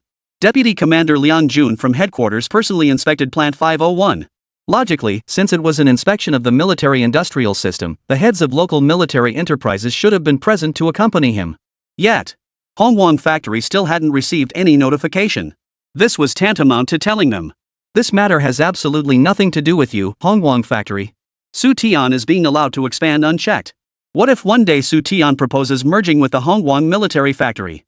Having served as factory director for years, Li Dajiang had long regarded the Hongguang military factory as his personal fiefdom. Director, I have a solution that will not only resolve your immediate predicament but also ensure that Plant 501 and Xu Tian no longer attract the attention of higher-ups. Fang Juanping's expression turned sinister as he proposed a scheme to sabotage the operation. Chapter 112, An Unexpected Windfall, Special Approval to Attend the Guangdong Trade Fair. After a night of lengthy discussions, Headquarters Commander Liang Jun and Deputy Minister Lu reached a consensus. The plan to increase Xu Tian's responsibilities remained unchanged. As for any potential external interference, Liang Jun would handle it. The following morning, Deputy Minister Lu formally met with the principal leadership of Plant 501 on behalf of the ministry. Given Factory 501's outstanding performance and your facility's unique nature, higher authorities have decided to assign you additional responsibilities. The meeting commenced. Deputy Minister Lu cut straight to the point. You may have already guessed that the establishment of Factory 510 is a pilot project. Under normal circumstances, the ministry and the organization office would not approve the collaboration between two manufacturers with no military industry experience to build a military factory. But these are not ordinary times. Today's Xia nation demands innovation and transformation. The Ministry of Industry and the headquarters are willing to explore any approach that can contribute to national development and strengthen economic growth. Moving forward, the ministry will no longer handle sales for export-oriented products developed by Plant 501. Factory 501 will directly engage foreign buyers and handle international transactions independently. This is to enhance Plant 501's external liaison and communication capabilities. Superior authorities have specially approved Plant 501's participation in this year's Guangdong Trade Fair. Through the Canton Fair, it will gain experience in foreign trade. It will master methods for dealing with foreign clients. Further open up overseas sales channels for Factory 501. Xiao Jianjun was completely baffled, silently wondering, what exactly is the Guangdong Trade Fair? He only knew that the burden of tasks on Factory 501 had grown heavier. As for what the Canton Fair was, Xu Jianjun knew nothing. Xu Tian and Zhang Wei exchanged glances, their faces filled with shock. Xu Tian never dreamed happiness could arrive so swiftly and unexpectedly. He hadn't anticipated that the higher-ups' resolve for reform would be so strong. Xu Tian had thought his own strides were already bold enough. Compared to the higher-ups, his efforts were like a mere novice's work. Under normal circumstances, starting next year, only some state-owned factories and research institutions would gain the authority to negotiate directly with foreign investors. This practice would gradually expand over the following years, gradually achieving the separation of government and enterprise, with enterprises becoming self-supporting and self-financing. Zhang Wei stammered, Deputy Minister Lu, our factory really qualifies to participate in the Guangdong Trade Fair? What's the matter? Don't you want to go? If you don't, the ministry can rescind the order. Deputy Minister Lu joked amiably. No. We want to participate. We absolutely want to participate. Zhang Wei was nearly overwhelmed by the unexpected good news. Having spent half his life in the military-industrial complex, Zhang Wei knew exactly what the Canton Fair was. Also known as the Export Commodities Fair. Held twice yearly, in spring and autumn. During the Canton Fair's opening period, a massive influx of foreign buyers appears daily. It stands as the largest foreign trade export event in Xia Nation at this stage. Representatives from provinces, state-owned enterprises, and key institutions across the nation attend. Half of the Ministry of Land and Industry's weapons exports are completed at the Canton Fair. Other departments use the Canton Fair to connect with powerful foreign merchants, exporting other goods in exchange for foreign currency. According to Zhang Wei's knowledge, enterprises and manufacturers qualified to participate in the Canton Fair were, if not industry leaders, then absolutely among the top 3 giants. Factory 501 was a newcomer in the military-industrial complex, established less than a month or two prior. Its sole weapons production line was capable of manufacturing only sniper rifles. Under these circumstances, what an honor it was for higher authorities to assign Factory 501 to participate in the Canton Fair. Deputy Minister Lu stated calmly, this time, the organization has specially approved your factory's participation in the Guangdong Trade Fair. For you, it's not just an opportunity to learn and observe. The ministry also hopes your factory will take the initiative to proactively seek foreign buyers at the fair, opening up overseas sales channels. Present products that satisfy our partners, secure foreign exchange for the nation, support national development, and elevate the people's standard of living. Deputy Minister Lu repeatedly emphasized this to Xu Tian. The Guangdong Trade Fair was unprecedented in scale, attracting numerous foreign corporate representatives to Guangzhou each year. Upon arriving at the Canton Fair, everyone from Factory 501 must be mindful of every word and action, ensuring they do not bring disgrace to the nation. During interactions with foreign partners, they must maintain a dignified and confident demeanor. If a cooperative agreement is reached with foreign partners, the products manufactured for them in the future must be of guaranteed quality and quantity. Under no circumstances should the nation's reputation be tarnished. Xu Tian declared with unwavering certainty, "Thank you for your trust, Deputy Minister Liu. We are deeply honored by the confidence placed in us by our superiors. On behalf of Plant 501, I pledge our resolve here, our factory will never disappoint the nation or our superiors." Deputy Minister Liu waved his hand dismissively. A single sentence suffices for pledges of commitment. Frankly, sending you to the Guangdong Trade Fair is primarily for learning to enhance your international experience through exposure. In the future, we expect you to deliver flagship products that satisfy foreign clients. Quotas are limited. Besides you, Plant 501 has 2 more spots available. As for how to allocate them, do you have any thoughts at this point? Deputy Minister Liu inquired. Xu Tian paused for a few seconds before replying, "Deputy Minister Liu, may I bring Comrade Du Weigua, the director of the first machinery plant, to the Guangdong Trade Fair?" "Ha ha ha. Commander, you've guessed exactly right." Upon hearing this, Deputy Minister Liu burst into hearty laughter. It seemed as though Xu Tian's request had been entirely within his expectations. Zhang Wei and Xu Jianjun were baffled. Xu Tian had only thought of Du Weigua on the spur of the moment. Why had the commander anticipated this? Xu Tian remarked, "Nothing truly escapes the commander's notice." It seems he's already guessed why I wanted to bring Director Du along to the Guangdong Trade Fair. Deputy Minister Liu nodded. "It's nothing more than walking on 2 legs." Xu Tian smiled, hitting the nail on the head. After your high gang submitted the joint factory proposal, the relevant leaders all had the same reaction: absurd. The 2 parent factories behind Plant 501, one a machinery plant, the other a steel mill, vary greatly in overall strength and operate in distinct fields. If the joint venture were to establish a new machinery plant or a steel supporting enterprise, it wouldn't be particularly surprising. But unexpectedly, you intend to build a military factory, aiming to enter the defense industry system. Deputy Minister Liu revisited the old matter. He recounted how, upon seeing the joint factory proposal from Haizhou Steel, the approving officials were all left speechless. They deemed it utter nonsense. A machinery factory and a steel mill collaborating to build a military factory? In the decades since Xia Nation's founding, nothing this bizarre had ever occurred. It wasn't just nonsense, it was a monstrosity. To our surprise, the headquarters commander actually approved it and demanded the ministry implement it immediately. It will be directly managed by the Land Machinery Department, with me personally overseeing your work. Deputy Minister Liu mentioned that higher-ups intended to treat Plant 501 as a pilot project. Countless enterprises and institutions nationwide had grown within the planned economy framework. If one day, their funding were suddenly cut off and forced to fend for themselves, finding their own sustenance, at that point, at least 80% of factories would likely struggle to adapt to such circumstances. They would face a situation where they could no longer sustain themselves. Chapter 113, 2 Weight Reduction Plans. In light of this, we're making early preparations, designating Factory 501 as a pilot for self-reliance. This clearly demonstrates to other enterprises and institutions that self-reliance and self-sustainability do not equate to abandonment. Quite the opposite. With ingenuity and proactive efforts to find solutions, their prospects might even surpass what they had before. The deadline for comprehensive restructuring draws ever closer. We must accelerate our pace. This year, the entire foreign exchange reserves of Xiagua add up to just over $600 million. Without money, nothing can be accomplished. If state-owned enterprises refuse to move, higher authorities must force them out of their comfort zone. Granting Factory 501 the right to directly contact foreign businesses and conduct transactions is a form of preparing for the future. If we don't act now, this policy will be rolled out nationwide in a year or 2 anyway. This is the prevailing trend, and more importantly, the overarching situation. Xu Tian relayed that the commander noticed you the first time he met you, that you're different from other young people. You have ideas, drive, and most importantly, you don't talk nonsense. You act on your ideas immediately, and you don't do so unprepared. Given High Steel's capabilities, it could easily establish its own branch factory. Why involve the first machinery plant?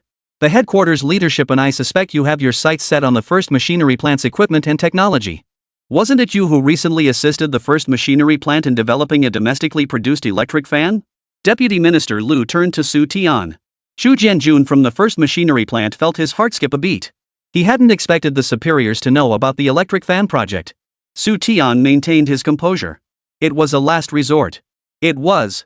There's no need to be nervous. If we intended to hold you accountable, you wouldn't be here today. Deputy Minister Liu tapped the table and said earnestly, deepening ties with local comrades to pave the way for the new economic landscape is also a form of foresight. Though the method was somewhat questionable, this will be a one-time exception. Xu Tian breathed a sigh of relief. That hurdle was cleared. In this day and age, there were no secrets to speak of. If higher-ups wanted to investigate you, they could have you thoroughly exposed in no time.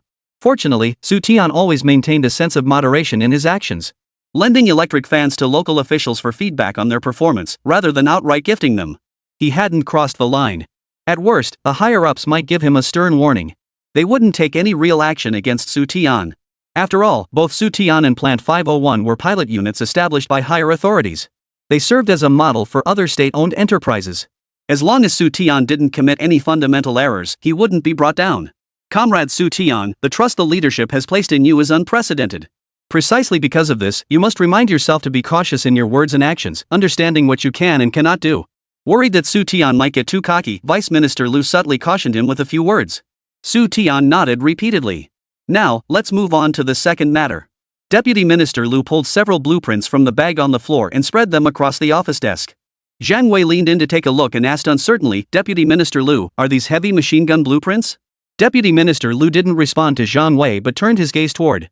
Xu Tian bent down to examine the blueprints on the desk. After a moment, Xu Tian asked, is the ministry planning to modify the weight specifications of my original design? Comrade Xu Tian, do you have any opinions? Deputy Minister Lu tapped the blueprints. Xu Tian was correct. The Ministry of Land and Transport did indeed have this idea and had already made some preparations. Xu Tian's QJZ-01 heavy machine gun excelled in every aspect: accuracy, range, and sustained fire capability. The only issue was its excessive weight. It posed no issues for static defense. However, its effectiveness would be significantly diminished in mobile operations, especially in mountainous or jungle terrain. The reason is simple. It's simply too heavy. The QJZ-01 heavy machine gun weighs a staggering 60 kilograms. That's equivalent to 120 gene. A 120 gene heavy machine gun presents numerous challenges when it comes to mobility. Wang Andong's Light Weapons Research Institute was tasked with modifying the weight of the new heavy machine gun. They attempted to reduce the weight of the QJZ-01 heavy machine gun from 60 kilograms to 40 kilograms. However, Xu Tian's original design was so flawless that many aspects proved impossible to modify effectively. For light infantry, heavy machine guns are the most reliable battlefield assistants. The Land Forces Department and headquarters insisted that while reducing weight, its outstanding performance including firepower, accuracy, and range must be preserved. Seeing Xu Tian remain silent, Deputy Minister Lu sighed and said, Comrade Xu Tian, to be perfectly honest, the QJZ-01 heavy machine gun you designed is flawless. Its performance surpasses our current heavy machine guns by an immeasurable margin. The only issue is its excessive weight. It's unsuitable for mobile warfare, let alone mountain or jungle combat. Deputy Minister Lu deliberately emphasized the words mountainous terrain and jungle warfare. Zhang Wei sighed, while Chu Jianjun's face darkened with anger. Everyone understood why Deputy Minister Lu specifically mentioned mountain and jungle warfare. Over the past 2 years, the White-Eyed Nation, once a great beneficiary of Xia Nation's kindness, had repeatedly stirred up trouble. It had continuously provoked incidents along the border, time and again trampling upon Xia Nation's bottom line. Several months ago, Xia Nation launched its new missile destroyer into service. Why build a missile destroyer at this critical juncture? Beyond border provocations, the White-Eyed Nation has never ceased its maritime challenges. It has successively occupied multiple islands and reefs belonging to Xia, claiming these territories as its own. Due to various historical reasons, these islands and reefs were forcibly seized by Xia. The White-Eyed Nation insists it is not an occupation, but reclaiming its own territory. Comrade Xu Tian, you designed the QJZ-01 heavy machine gun. Could you explore ways to further reduce its weight, ideally below 40 kilograms? Can be transported and disassembled by 3 soldiers. Deputy Minister Lu, I have 2 proposals. The first involves modifying the weight using existing technology, which could reduce it to under 40 kilograms. The second option can reduce the weight of this heavy machine gun to 20 kilograms. Deputy Minister Lu was startled and exclaimed, quickly, explain how you'll reduce it to 20 kilograms? Transforming the 60-kilogram QJZ-01 heavy machine gun into a 20-kilogram weapon. Reducing its weight by nearly 80 gene 40 kilograms represents a major technological breakthrough. By replacing certain components with titanium alloy. The moment the words titanium alloy were uttered, the excitement vanished from Vice Minister Lu's face. Zhang Wei and Chu Jianjun's expressions changed dramatically. Deputy Minister Lu was a direct superior within the ministry. Zhang Wei had spent half his life in the defense industry, while Chu Jianjun, though an outsider to the sector, had served as workshop director at a machinery factory for over 2 decades. All 3 were well acquainted with what titanium alloy entailed. They had all encountered titanium alloy before. Titanium alloy is a special type of metal. It is smelted through classified processes. It possesses numerous advantages, including high strength, corrosion resistance, and heat resistance. The nation with the strongest capabilities in the field of titanium alloys was the former big brother of Xia Nation, the Giant Bear Nation. Chapter 114, Military goods must be sold, civilian goods must be sold too. The materials used in Giant Bear's aircraft, submarines, and other advanced weaponry are almost entirely titanium alloys.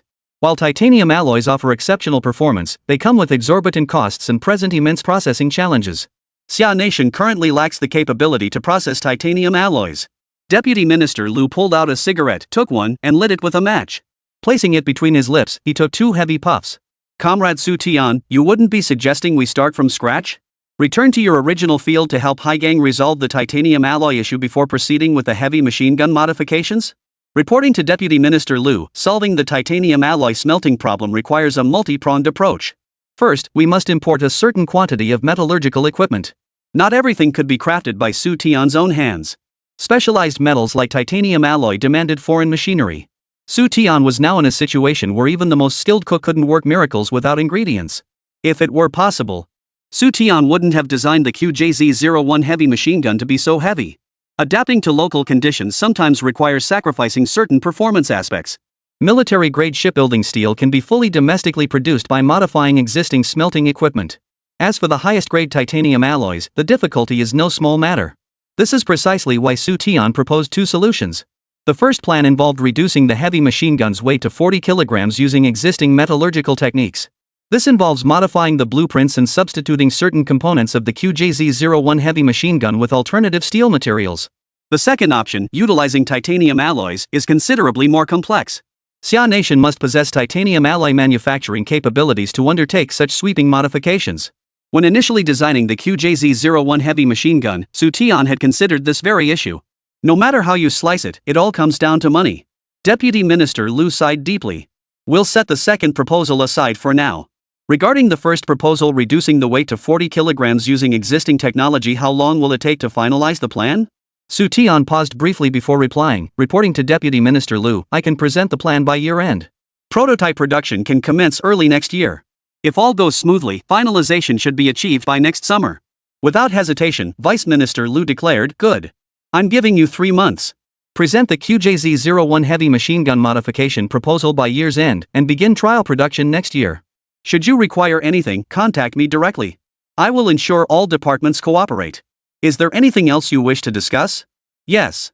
Regarding the current situation at Plant 501, Xu Tian hoped senior leadership would approve a batch of construction materials for the factory. Additionally, he requested several large transformers for Plant 501. Like steel mills and machinery plants, military factories are major electricity consumers. The transformers currently used in Plant 501's production are small-scale units. They were sufficient for light weapon production. However, Suhai didn't intend to limit production to light weapons alone. Factory 501 would also venture into heavy weaponry and military vehicle manufacturing. The construction materials are for expanding the factory grounds, right? Deputy Minister Lu roughly guessed why Xu Tian needed these materials. Xu Tian smiled and said, the QJZ-01 heavy machine gun research has been assigned to other military factories. The QJZ-011 light heavy machine gun will surely be assigned to our factory for production, right? Expanding the factory grounds and adding equipment in advance shouldn't be considered a violation of discipline. Upon returning, I'll discuss this with the Minister and Deputy Minister Huang. There shouldn't be any major issues. The materials you requested will be approved. Deputy Commander Liang Jun had already departed from Plant 501. After settling matters, Deputy Minister Lu did not linger. After lunch, Deputy Minister Lu bid farewell to everyone and boarded a vehicle bound for the airport. After seeing him off, Zhu Jianjun, now fully aware of the significance of the Guangdong Trade Fair, exclaimed with excitement, Director, this is a huge honor for our factory. For such a major event as the Guangdong Trade Fair to choose us, Factory 501. I hear only Haizhou Steel has participated locally. Zhu Jianjun's perspective was remarkably straightforward. Superiors had made an exception to allow Factory 501, recently established and practically starting from scratch, to participate in the Guangdong Trade Fair.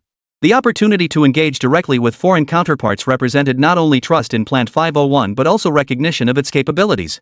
In contrast to Zhu Jianjun's excitement, Zhang Wei looked somewhat troubled. Xu Tian smiled faintly.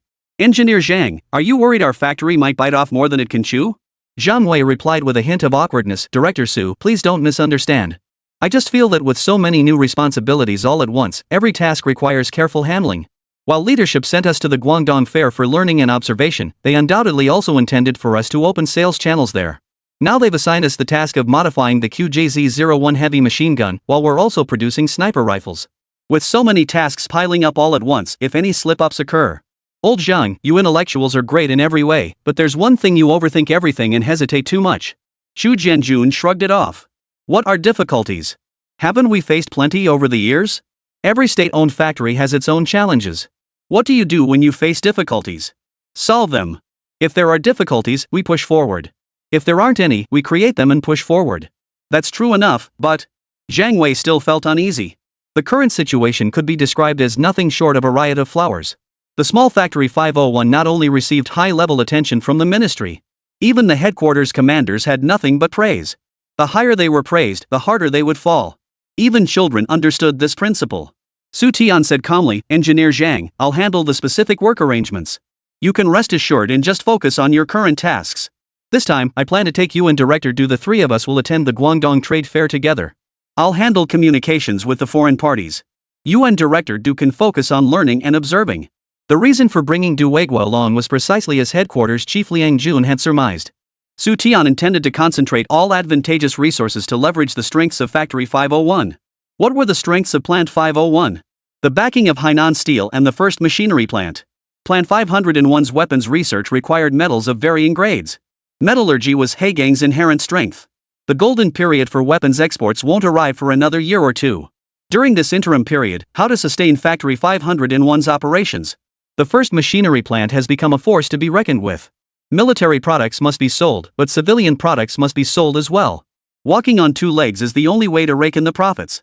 Participating in the Guangdong Trade Fair is a major undertaking, and Xu Tian needs to brief both Haizhou and the first machinery plant. That afternoon, Haizhou Factory Office Conference Room. The heads of three factories gathered here. Upon learning that higher-ups had made an exception to allow Plant 510 to participate in the Guangdong Trade Fair, every attendee at the meeting was astonished.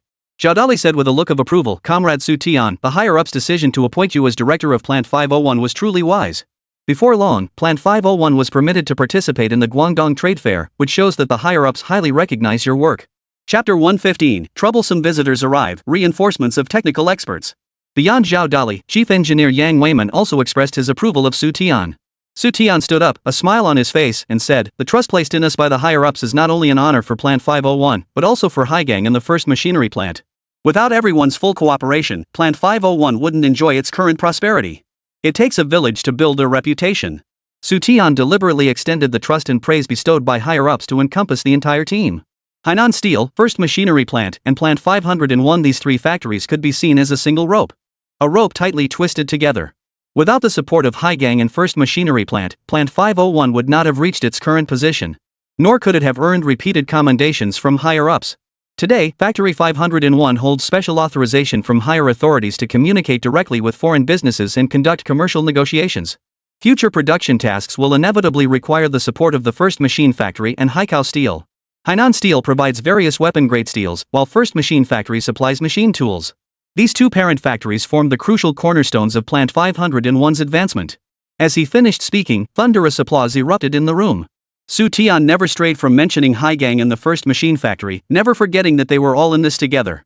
He publicly pledged that all foreign exchange generation tasks for both factories would be fulfilled by Plant 501.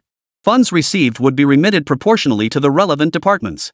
The remaining funds would be distributed to the third factory without any deductions. After the meeting, Xu Tian accompanied Du Weiguo to the first machinery plant. They discussed a new project. "Director Du, I plan to leverage the strengths of both our factories, one focused on military products, the other on civilian goods. Civilian products are your First Machine Factory's specialty. At the upcoming Guangdong Trade Fair, I plan to open a channel for First Machine Factory to develop a flagship export product that can serve as our trailblazer for overseas markets." Du Weiguo immediately responded, "Director Su, I was just about to discuss this with you. While our first machinery plant excels in civilian product manufacturing, we know our own limitations. Our equipment is outdated, funding is tight, and staffing isn't particularly abundant. Taking on too large a project might be beyond our capabilities. I understand First Machine Factory's situation and won't push you beyond your limits. I'm telling you now so you can prepare accordingly." Xu Tian would return to meet Du Weiguo the day after tomorrow at noon. At that time, Xu Tian would bring the blueprints to discuss the new product together. Du Weiguo asked curiously, "Director Su, could you give me a hint? What kind of new equipment are you planning to develop?" "Diesel engines." Du Weiguo exclaimed in disbelief, "Director Su, you must be joking. Our factory doesn't have the capability to develop engines. Does my expression look like I'm joking?" Xu Tian's request for the first machinery factory to research engines was indeed a tall order. But specific matters require specific analysis. Xu Tian would provide blueprints and technical expertise, guiding the first machinery plant step by step to build the engine. The engine Xu Tian was developing was an older diesel model. Though called old-fashioned, that's only relative. By today's standards, it would absolutely be a competitive product. Modern engines? Not only could the first machine factory produce them, even if Xu Tian personally took charge, it would be difficult to produce one in a short time. Even if we scale back to developing a medium-speed diesel engine, many problems would be solved effortlessly. By upgrading the machine tools at the first machine factory using machine tools to modify machine tools, these outdated machines could then acquire the capability to produce certain precision components. Manufacturing medium-speed diesel engines would pose little difficulty. In a year and a half, Xia and White Eagle will formally establish diplomatic relations, ushering in a brief honeymoon period. At that time, Xia nation's external international environment will become considerably more relaxed. While it wouldn't be accurate to say Xia could acquire anything it desired, it would find ways to obtain high-end equipment previously banned from export to the country. This honeymoon window is very short. So short that Xu Tian dared not waste a single moment. First, develop the medium-speed diesel engine as a civilian foreign exchange earning product. At the Guangdong Trade Fair, he would engage with foreign buyers who had a need for such engines. Xu Tian was confident that with his silver tongue and the relevant technology, he could definitely bring foreign buyers back. Ring ring ring. As the words fell, the phone on Du Weigua's desk rang. After exchanging a few words, Du Weigua handed the receiver to Xu Tian. Factory manager Su, it's a call from your factory. Xu Tian picked up the receiver and said, "Hello, this is Xu Tian. Xu Tian, Fong Junpeng from Hongguang factory is here. He specifically requested to see you.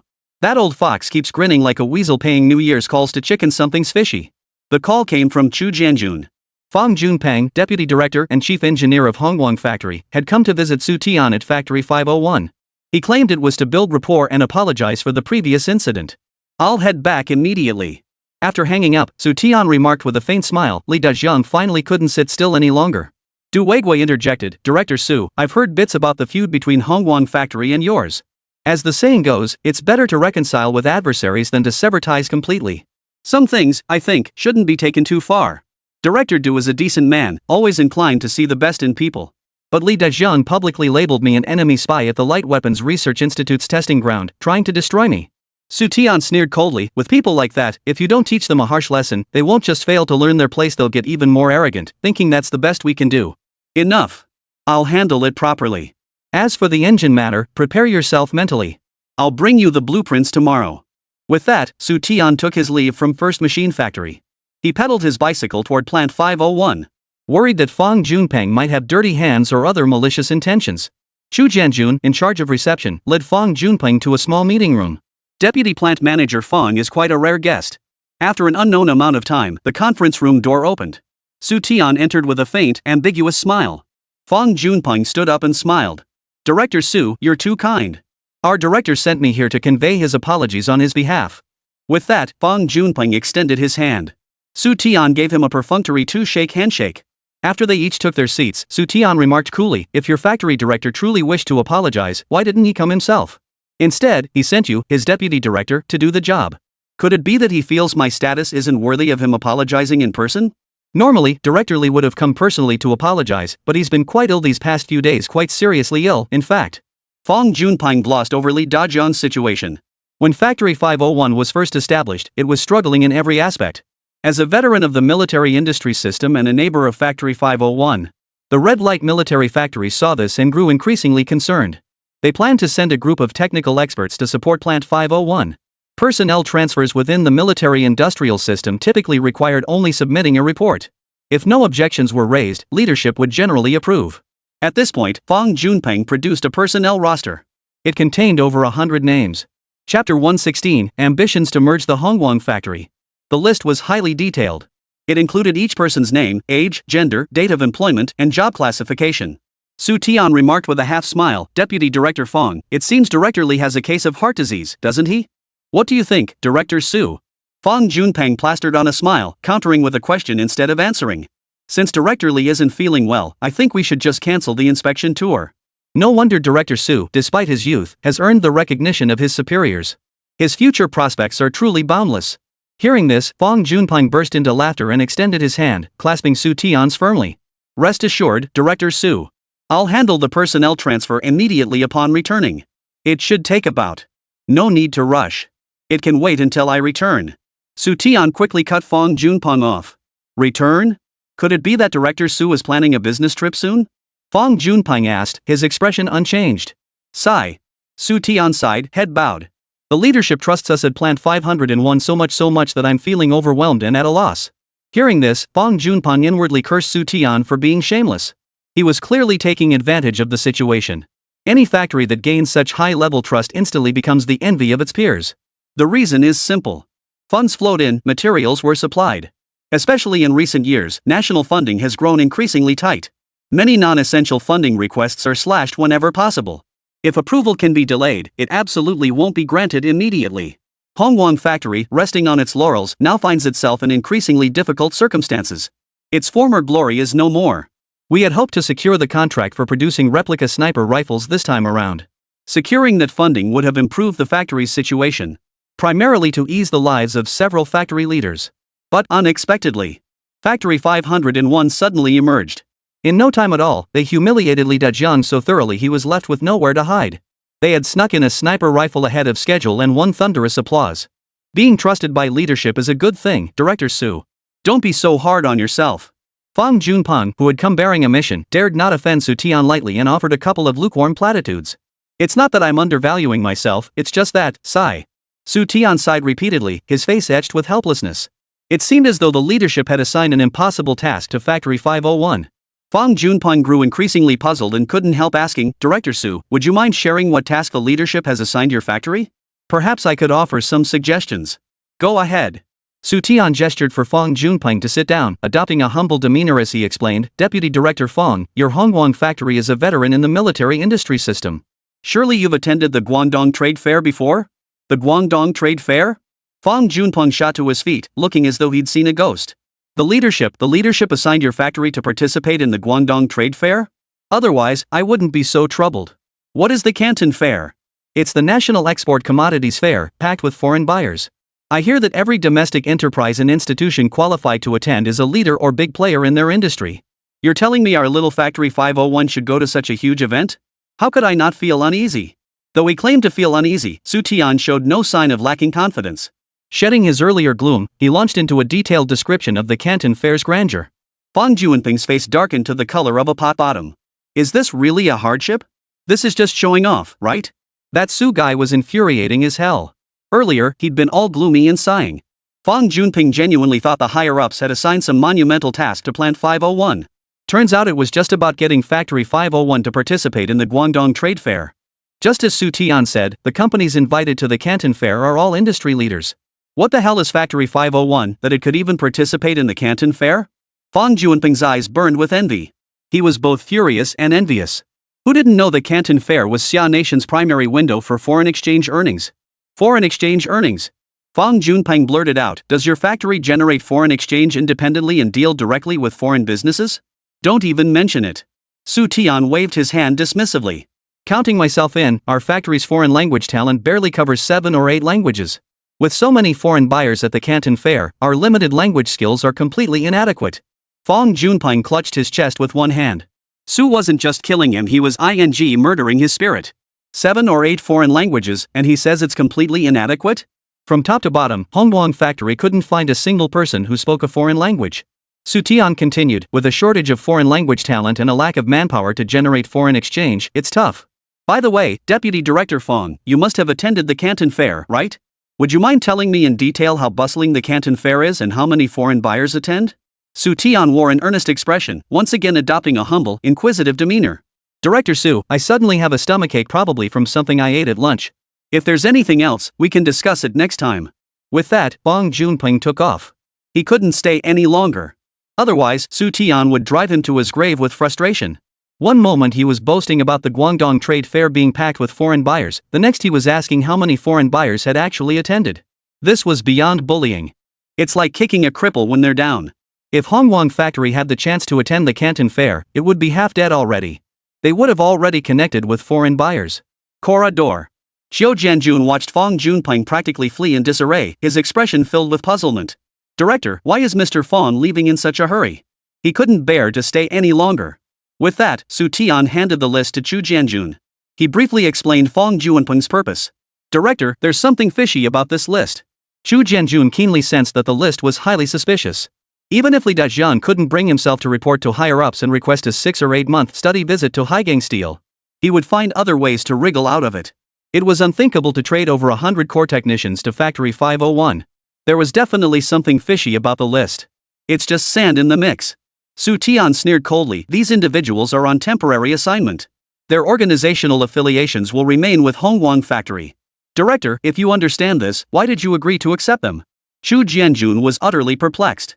Xu Tian understood the underlying reasons he should have refused outright. Their organizational affiliations and personnel files were all held by Hongguang Factory. When the time comes, these people will be transferred to Plant 501. They would only heed Li Dajiang's commands, sending them over to deliberately slack off and spread negative influences. This would inflict severe damage on Plant 501. Xu Tian smiled faintly. Old Chu, how to deal with them, that's my call. Li Dajiang and Feng Junpeng assumed I was hot-headed and young. Even if they saw something was amiss, they were confident they could handle these old hands. Congratulations to them, they guessed right. Not only will I take them down, I'll swallow Hongguang Factory whole. Chu Jianjun was struck dumb. Xu Tian's tone was far too bold. Taking over Hongguang Factory meant merging with them. Chapter 117, Before attracting customers, learn to hustle. Old Chu, every matter has two sides. We must view things dialectically. How do you defeat an enemy? By making their numbers dwindle, and make our own side grow larger. Once the opportunity ripens, the enemy will collapse without a fight. Xiao Jianjun gaped in astonishment. Damn it, Xu Tian's words are getting more and more high-handed. Xu Tian, representing Haigang, inherently carried conflicting interests with Hongguang Factory. But let's be honest, the friction between the two factories boils down to personal grudges. Well then, to take down Hongguang Factory, Xu Tian even pulled out dialectics and the old man's military strategies. Red Light Factory really hit rock bottom by provoking Xu Tian. Old Chu, you're just in time. I'm about to launch a series of major initiatives. To pull this off, I'll need your cooperation as Deputy Factory Director. Remember this, whatever I do, it won't be just for the benefit of Plant 501 alone. Hagong and First Machine Factory will both reap the benefits. First Machine Factory is your home base. I'm sure you want to see their fortunes improve day by day, right? Xu Tian motioned for Chu Jianjun to sit down and talk. Though the First Machine Factory was a modest presence in the machinery manufacturing sector, but within Haizhou, it was a formidable mechanical plant. Xu Tian brought up the First Machine Factory's current situation. Bringing Du Weigui to the Guangdong Trade Fair this time was also to open up opportunities for the First Machine Factory. Xu Jianjun said, Director, as long as it helps our factories thrive, I promise to support your work unconditionally. Old Chu, there are no outsiders here. Let me let you in on a secret. Why do higher-ups favor us so much? Because Plant 501 gets things done. We solve problems for superiors and generate foreign exchange for the nation. As I said before, only those who prove themselves will get their share. The support from higher-ups will be immense. We must seize this precious opportunity to accelerate our expansion. Xu Tian understood clearly that the halo of being a pilot project couldn't last forever. As China's doors opened fully, foreign nationals and enterprises would flood in. Major domestic state-owned manufacturers would each try to outdo one another. Cutthroat competition and deliberate price undercutting would become commonplace. Backstabbing and deliberate sabotage would become commonplace. Factory 501 currently held only a slight edge over its competitors.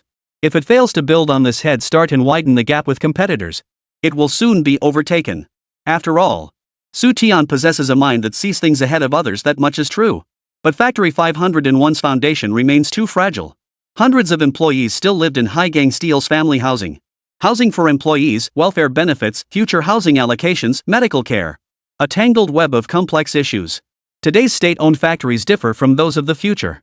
They are not merely about paying wages, providing social insurance and housing funds, and serving a few meals. Even a newly established factory like Plant 501 must also provide for the birth, illness, and death of all employees. To call Factory 501 an anomaly is no exaggeration. The parent factory, Haizhou Steel, falls under the Ministry of Metallurgical Industry, while the subsidiary Plant 501 belongs to the Ministry of Land Machinery. For matters like welfare benefits, Xu Tian either had to find solutions himself or request funding from the Ministry of Land Machinery. As for the Ministry of Metallurgical Industry, sorry, you're not even considered an adopted son. Why should we give you money? In a few more years, the Ministry of Land Transport will be dissolved. It's tough. To build a career in this tight spot, you must first unite the internal team, especially the factory's top leadership. Xu Tian had no time to waste on petty squabbles or being held back by others.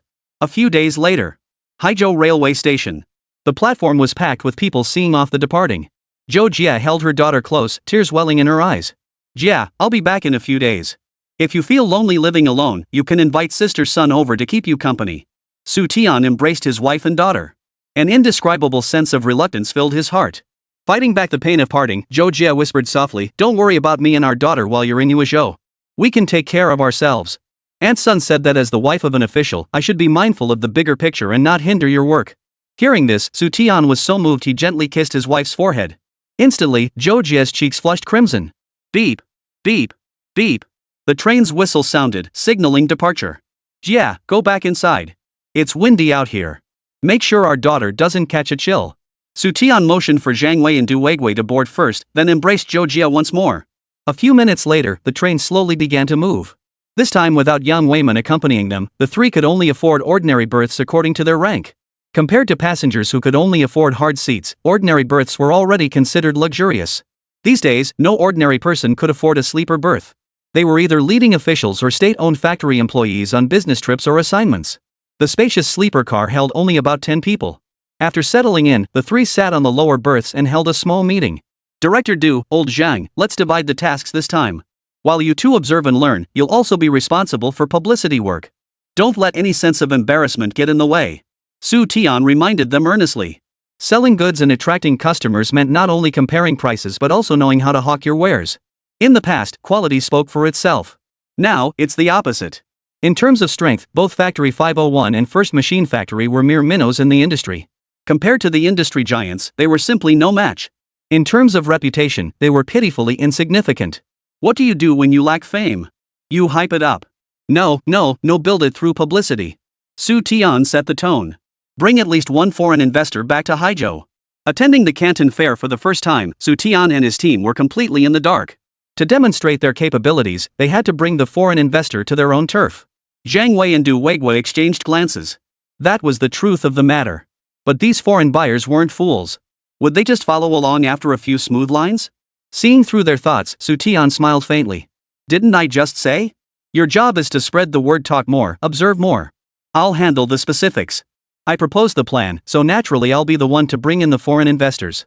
Once a foreign investor arrives in Haizhou, whether they head to Plant 501, First Machine Factory, or even Haizhou Steel, that's when we'll have truly made our mark.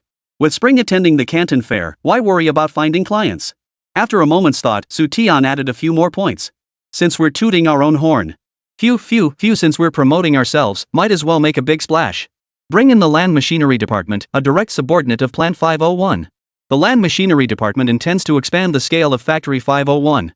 They'll be primarily responsible for Factory 501. Presenting Plant 501's appearance at the Guangdong Expo as a result of the Land Machinery Department's special attention." Du Weigui's mind went blank, and Zhang Wei wasn't faring much better. Could Xu Tian's family possibly be from a capitalist background? They're such con artists. Don't they fear their boasts will burst like a bubble, shattering everyone? Chapter 118, The Secret Behind Exporting Machine Tools. By the time Xu Tian and his two companions arrived in Haizhou, it was already the afternoon of the third day. After inquiring along the way, they located the Haizhou office in Haizhou and checked into its guest house with their letter of introduction. Established in the 1950s, the Yu Trade Fair remains Xia Nation's most vital window for foreign trade. Agricultural tools, machinery, replicas, various primary raw materials, handicrafts. An array of porcelain and light industrial goods. These constituted Xia Nation's primary export commodities. The next day, the three entered the Guangdong Trade Fair venue together. As far as the eye could see, the place was packed with people. How come even the vegetables are here? Zhang Wei, attending the Canton Fair for the first time, was utterly dumbfounded. Not far away, a stall was actually displaying vegetables. Xu Tian remarked indifferently, "What can we do? These are pretty much the only things our country can offer right now. Agricultural products can still be sold. Even the smallest fly is still meat." Sigh. Du Weigui shook his head and sighed. Looking around, booths of every shape and size dotted the venue. The foreign companies' booths were lavish, one after another. In contrast, the domestic companies' booths were so simple they looked almost shabby. No need to compare anything else, just the booth designs alone made the vast gap between Xia and foreign countries starkly apparent. On the first day, Xu Tian planned to give the two a thorough tour of the Canton Fair. Tomorrow, he would let them explore freely. No, this price is far too high. Your Xia porcelain may be exquisite, but the craftsmanship is crude and the quality is subpar. If it were Little Japan's porcelain, this price might be acceptable. Not far away. Several foreign merchants in suits were using their broken Mandarin to sneer and drive down the price. They mocked how Xia, the very birthplace of porcelain, had seen its craftsmanship and quality steadily decline. Compared to Xia's porcelain industry, which had overtaken them, the gap was as vast as the heavens. Such deliberate price-cutting tactics were everywhere. As Xu Tian translated each remark, Du Weiguo and Zhang Wei's expressions darkened by the second. The price was already quite reasonable, yet the foreign buyers remained unsatisfied. They praised others while disparaging the quality of Xia's products. They used this tactic to drive down prices. Compared to Du Weiguo and Zhang Wei, who were simply angry, Xu Tian felt more than just anger. What they said was true. Without mastering core technologies, Xia products would forever remain stuck in the low-end market. Over the next decade or so, Xia Nation had become nothing more than a low-end goods distribution hub in the eyes of foreign companies. The world's cheap factory. But one day, when Xiagua had completed its period of biding its time and building its strength, the fun will soon begin. Capitalizing on Xia's massive infrastructure boom fueled by nationwide construction projects yet hampered by a shortage of heavy machinery, foreign companies sold the crucial construction tool, the tunnel boring machine, at exorbitant prices. If it were merely exorbitant pricing, that might be tolerable. They also imposed countless unfair terms and agreements riddled with hidden traps. As Xia's comprehensive rise progressed, they overcame the shield machine challenge. Foreign companies resorted to their old tricks, attempting to deceive Xia into believing that manufacturing was inferior to purchasing. They aimed to stifle Xia's shield machine technology in its infancy.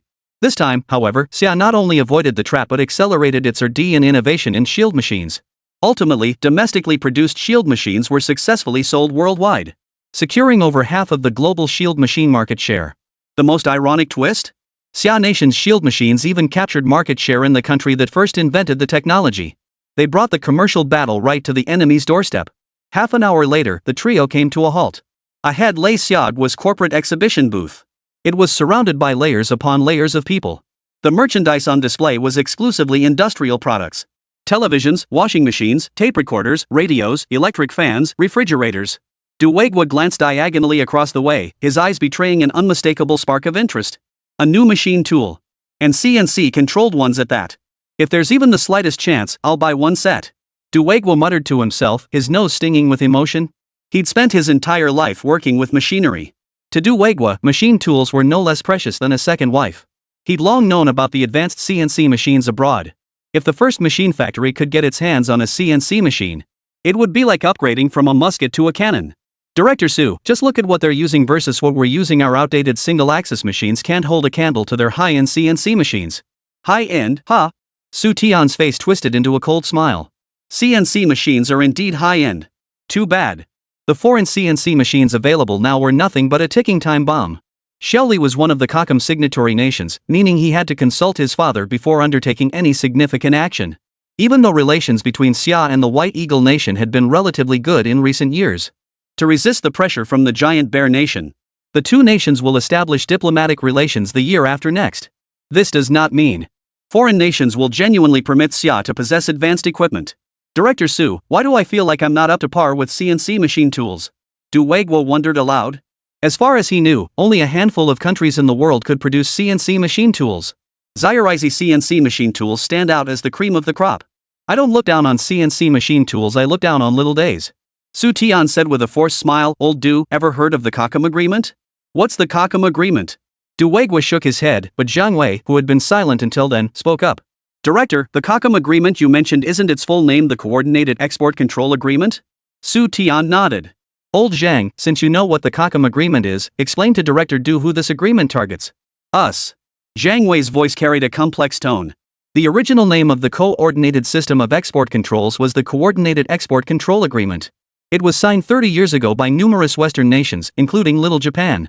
The agreement prohibits the sale of advanced equipment and the export of high-level technology to us, the Bear Nation, and the Bear Nation's allies. It's essentially the Western Pact of the economic sphere. Du Weiguo stared in astonishment. If Little Japan is a signatory, why are they exporting CNC machine tools to us? Could it be because our relations with the White Eagle Nation have thawed? Xu Tian replied, perhaps. The secrets behind this would only be revealed in the years to come. All CNC machine tools exported by Little Day were internally fitted with locking mechanisms. Once the machine tool was moved, the internal mechanism would immediately lock down the entire machine. This rendered the machine completely inoperable.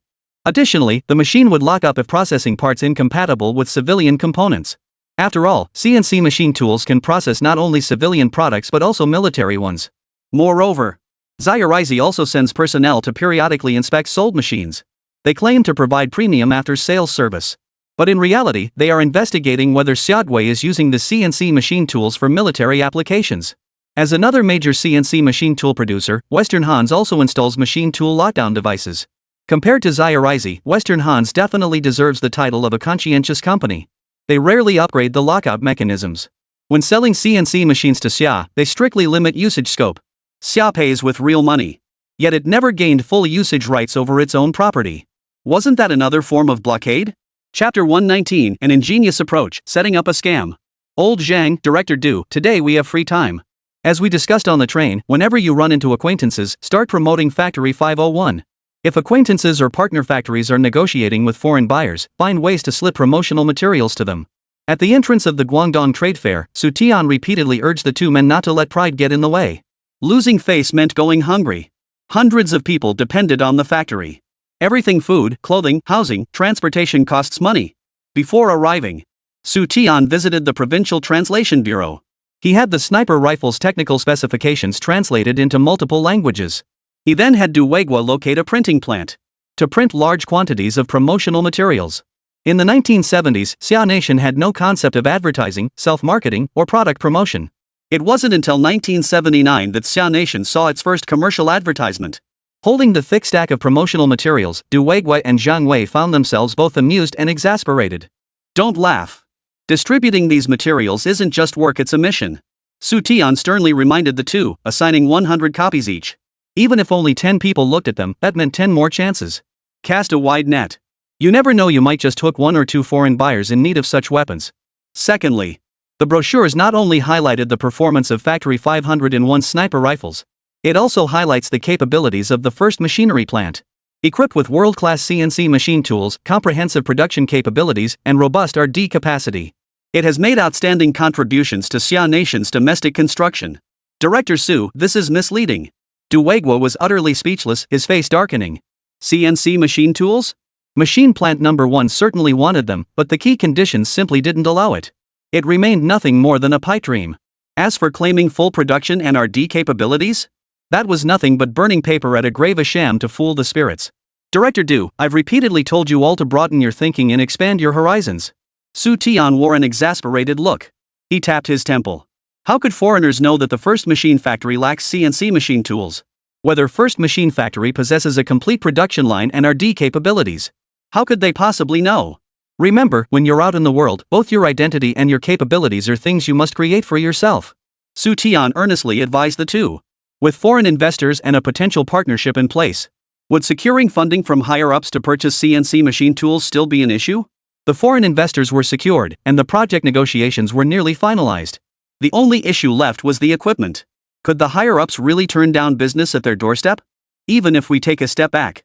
If the foreign investors want to inspect the machine factory, take them to other domestic machine factories equipped with CNC machines. Ask the higher-ups to help coordinate and split the profits evenly. Xu Tian clapped his hands and spread his palms. Gentlemen, let's get moving. Hearing this, Du Weiguo and Zhang Wei turned and dashed into the Guangdong Trade Fair as if by some unseen force. Watching their retreating figures, Xu Tian couldn't help but smile. In his previous life, during the mid-1980s, he too had been so hesitant and indecisive. Back then, soldiers had to endure, researchers had to tighten their belts. You had to figure out how to support yourself. What could they do? The institute could only send everyone out. They scoured the country for business opportunities to raise research funds and cover personnel expenses. Not long after setting off, Xu Tian halted in his tracks, staring in disbelief at the group ahead. Their attire was strikingly distinctive. White full-length robes, each covered by a gold-trimmed gauze cloak. Black leather shoes, a piece of cloth draped over their heads. Rubbing his eyes hard, Xu Tian sucked in a sharp breath. Round face, thick eyebrows, high nose bridge. 4 words immediately flashed through Xu Tian's mind. Damn, luck's finally on my side, can't even stop it now. Landing one like you is like striking gold. Xu Tian glanced around and spotted a booth belonging to a domestic manufacturer. Comrade, I'm the head of a military factory. I have an important mission to attend to right now, so I'll leave these items here temporarily. Before the other person could respond, Xu Tian placed the stack of flyers he was holding onto the booth's table.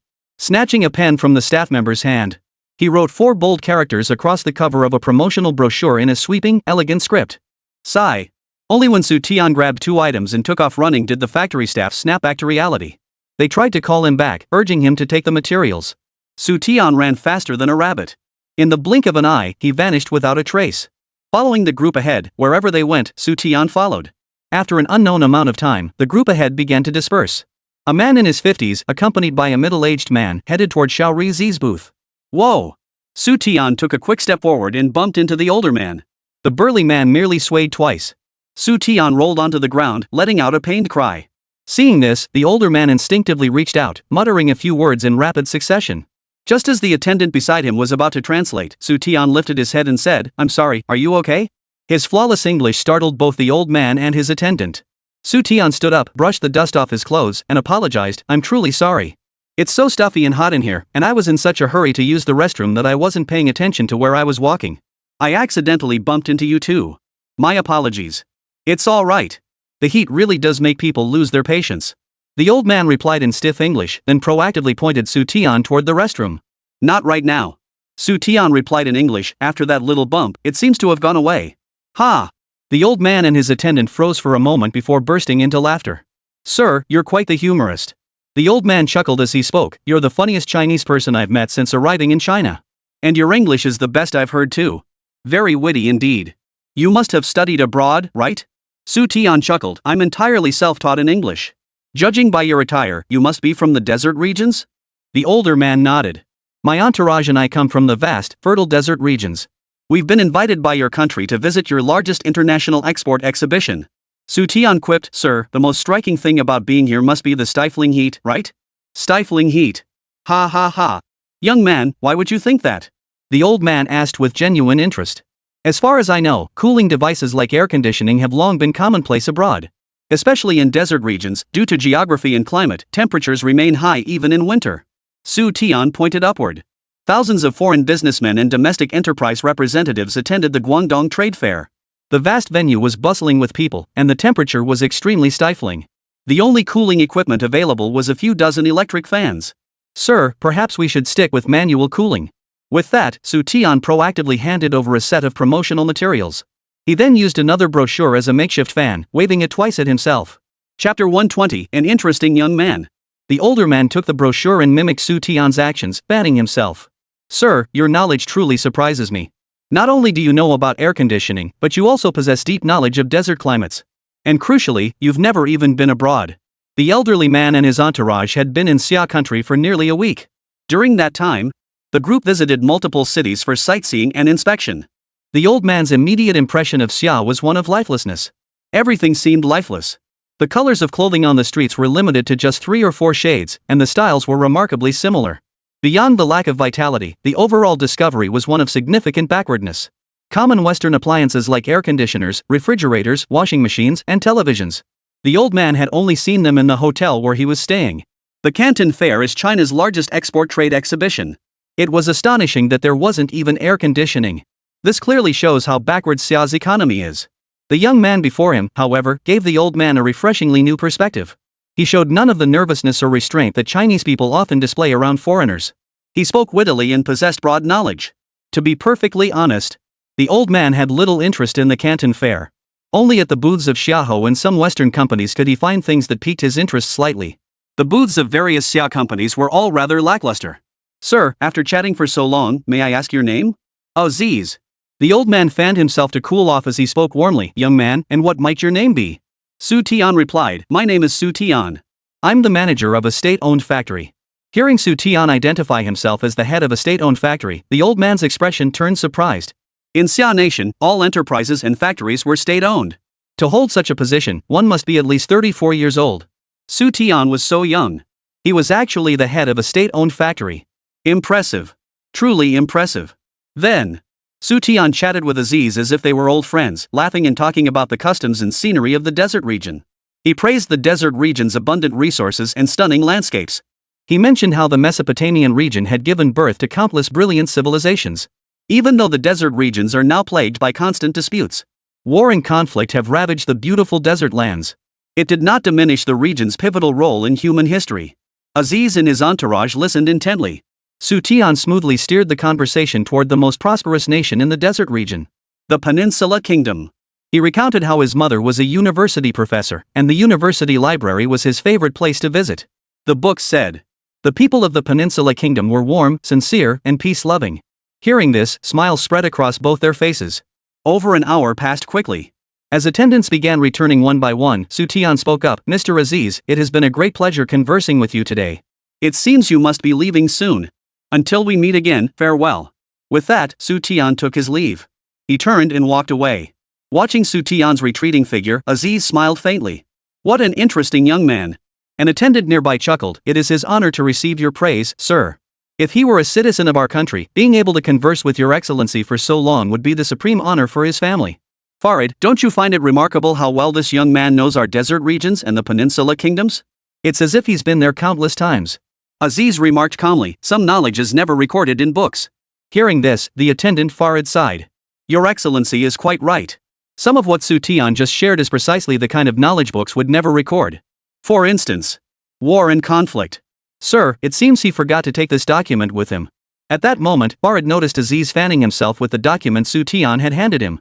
It must be a useless document, which is why he didn't take it. Aziz turned away nonchalantly, handing the papers to Farid and instructing him to find a trash bin. He was ready to head back to the hotel to rest. It was simply too hot here. Internal documents. As Farid, who was also serving as translator, took the documents, he caught sight of the words on the cover. Recognizing the words internal document, Farid instinctively flipped open the cover. His expression grew increasingly shocked as he read. The entire content was in English. Compared to Xia Nation's script, Farid was far more familiar with English. Good heavens! Sir, this is a weapons document. Please take a look. Saying this, Farid caught up with Aziz. He pointed to the text and began translating. Sir, this document details Xia Nation's new sniper rifle. It states that this sniper rifle's performance surpasses all other sniper rifles worldwide. What astonished Farid wasn't merely that the document detailed a sniper rifle. It was the sheer exaggeration. Outclassing all sniper rifles worldwide. Reliable performance, maintenance. Its firing range, accuracy, and ballistic performance all rank among the world's best. 3 entire pages were devoted to boasting about Xia Nation's sniper rifle capabilities. A small portion mentions the rifle's origin at Factory 501. It introduces Factory 501 as a standout within the military-industrial complex. A rising star in Xia Nation's arms manufacturing industry. It boasts a large number of military experts and weapons engineers with years of experience. It boasts advanced production lines and a mature industrial chain workforce. During the translation process, Farid experienced a moment of confusion. The documents before him did not resemble internal files for Xia's sniper rifles. Rather, they resembled promotional materials from Lockheed Martin.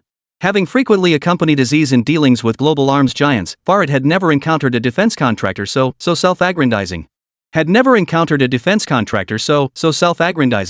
It was practically declaring itself the world's best.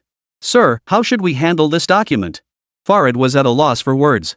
It's just a sniper rifle, is all this hype really necessary? Aziz pondered for a moment before replying, is there an address on it? Yes. Farid flipped to the last page, where handwritten in cursive was, Haizhou guest house in Haizhou. Room 202. Person in charge, Xu Tian. Let's head back to the hotel to rest first. We'll visit this Mr. Su together after dark. Ha? Farid asked in confusion, sir, you want to visit him?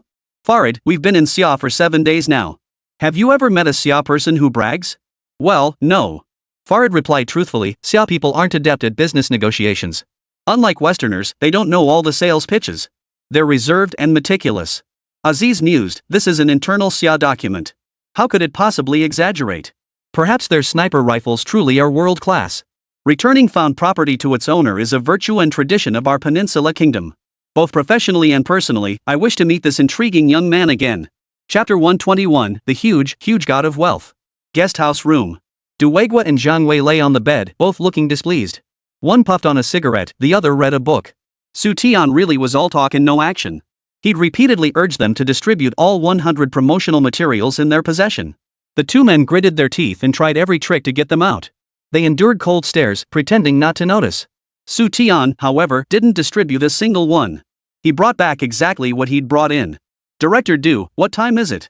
Hearing Xu Tian's question, Duwagwa snapped irritably, Su, you've asked that 800 times already. Is someone coming to see you? You're right. Someone is coming to see me. Maybe even a god of wealth. Xu Tian lay on the bed with his legs crossed.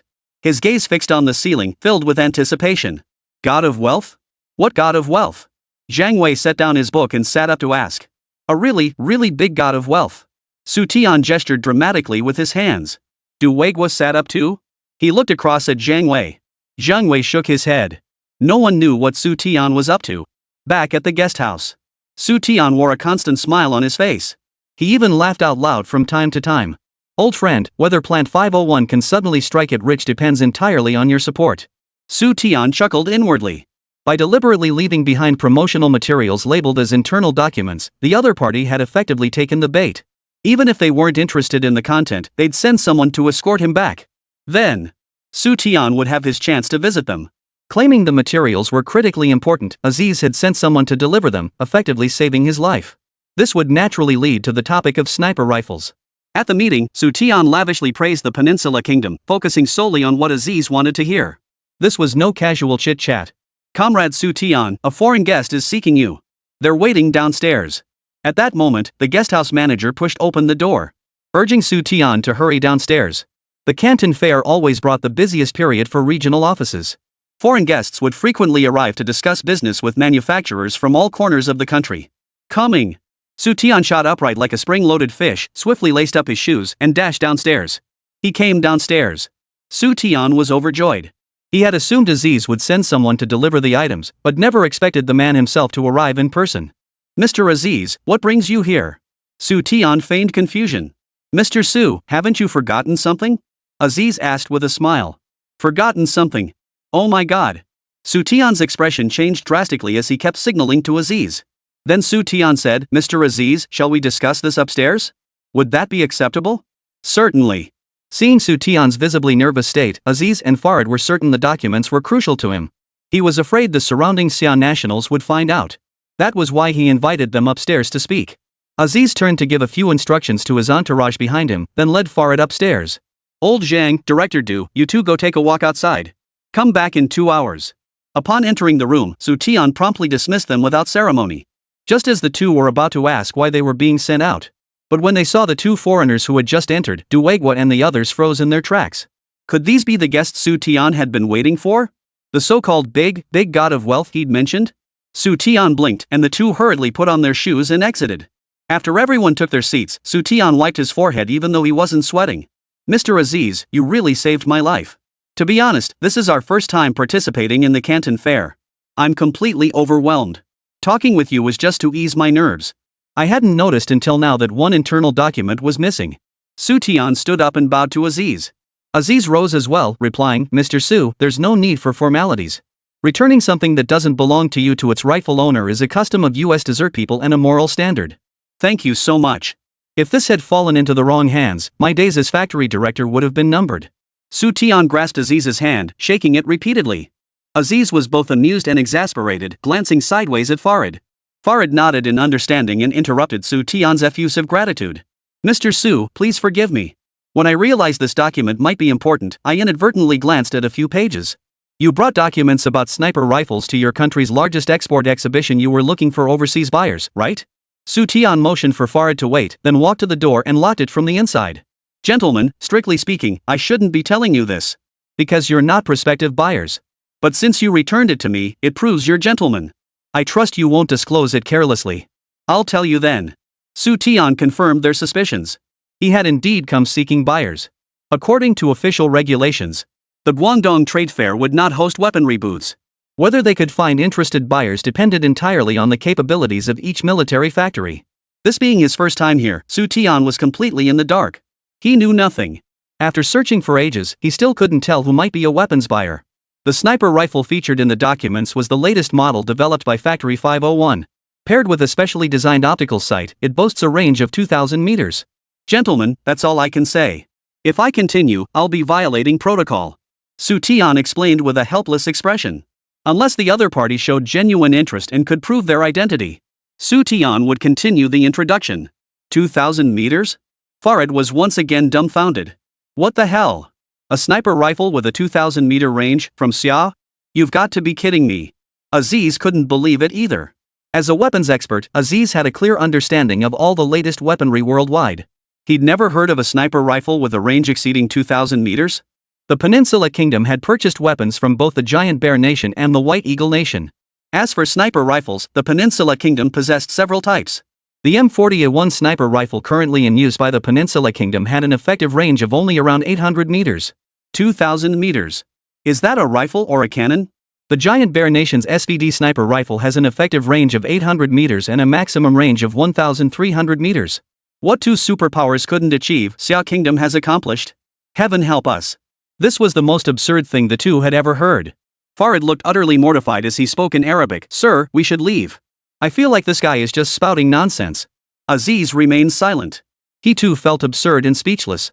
If Xia Nation's sniper rifles could truly hit targets 2,000 meters away, Aziz would buy as many as he could. The question is that even possible? Mr. Su, how do you prove that your country's sniper rifles can hit targets at 2,000 meters? Aziz countered. Without hesitation, Xu Tian replied, Gentlemen, do you really think lies can hold up in matters involving arms deals? The truth will be revealed once we witness the weapons firing tests. After hearing Xu Tian's response, Aziz began speaking to Farid in their native language. Chapter 122, Providing Economic Support to the Peninsula Kingdom? Any transaction requires inspection, and arms deals are no exception. If the test results prove the sniper rifle Xu Tian mentioned could indeed hit targets 2,000 meters away, Aziz would be quite interested in purchasing a batch. He knew better than anyone what his own troops were like. Aziz knew better than anyone else. Buying without end. A crucial reason for this was to use the world's most advanced weaponry to compensate for his soldiers' lack of fighting spirit. Farid, what do you think of my idea? Upon hearing this, Farid respectfully replied, I have no objections whatsoever to your excellency's arrangements.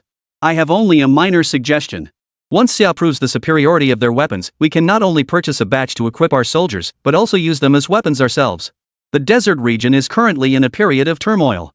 Although the new commander of the White Eagle Kingdom has extended goodwill towards us through various channels, given their historical conduct, we need time to discern whether this goodwill is genuine or if ulterior motives lie behind it. Aziz's gaze was deep and his expression solemn. Farid was more than just Aziz's interpreter. He is also his confidant, deputy, and strategist. The issues Farid raised were precisely the most pressing challenges facing the Peninsula Kingdom today. Is the newly appointed commander of the White Eagle Kingdom truly trustworthy? Neither of them could have imagined in their wildest dreams. Xu Tian understood every word of their conversation. Xu Tian chuckled inwardly. This window of opportunity had arrived at the most opportune moment. Had he missed this window? Xiaoguo would have to wait at least another 5 years. The international landscape is always unpredictable. Today we're arm in arm, brothers in arms. Tomorrow we might turn against each other, become enemies, and take up arms. I'd slaughter you without a second thought. The love-hate relationship between the Peninsula Kingdom and the White Eagle Nation is the perfect illustration. Before the dawn of the 21st century, the Peninsula Kingdom and the White Eagle Nation endured years of discord.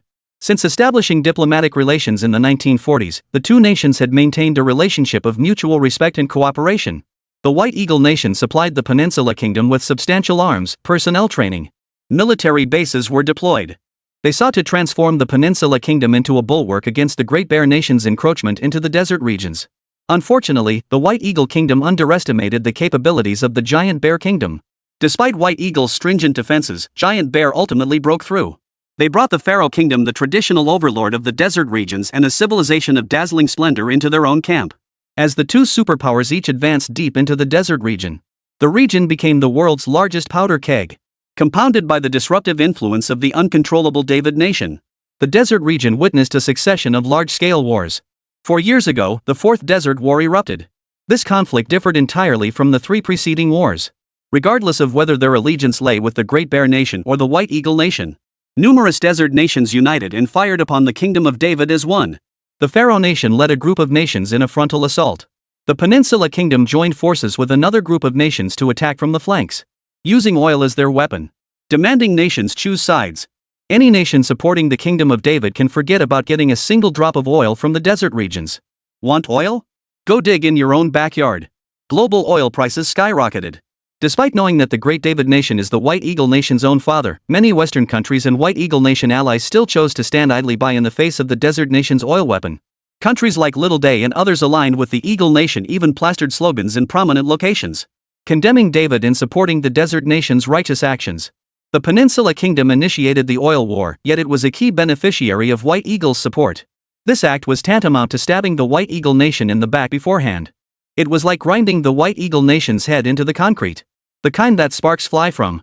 From 1973 all the way to 1979, relations between the White Eagle Nation and the Peninsula Kingdom hit rock bottom. Nearly all ties were severed. It wasn't until the last conscientious leader of the White Eagle Nation took office that bilateral relations began to thaw completely. Due to his excessive adherence to conscience and international morality, the current White Eagle leader, Jimmy, failed to secure re-election.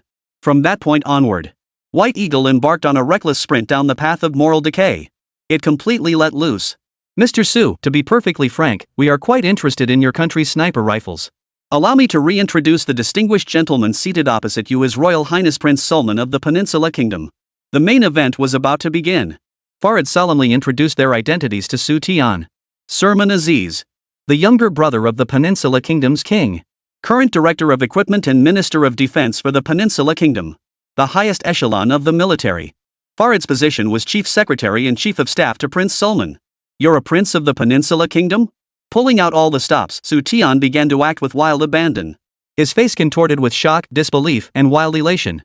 His eyes fixed intently on Prince Sulman. Prince Sulman spoke in a gentle tone, Mr. Su, I apologize. Farid and I did not intend to conceal our identities.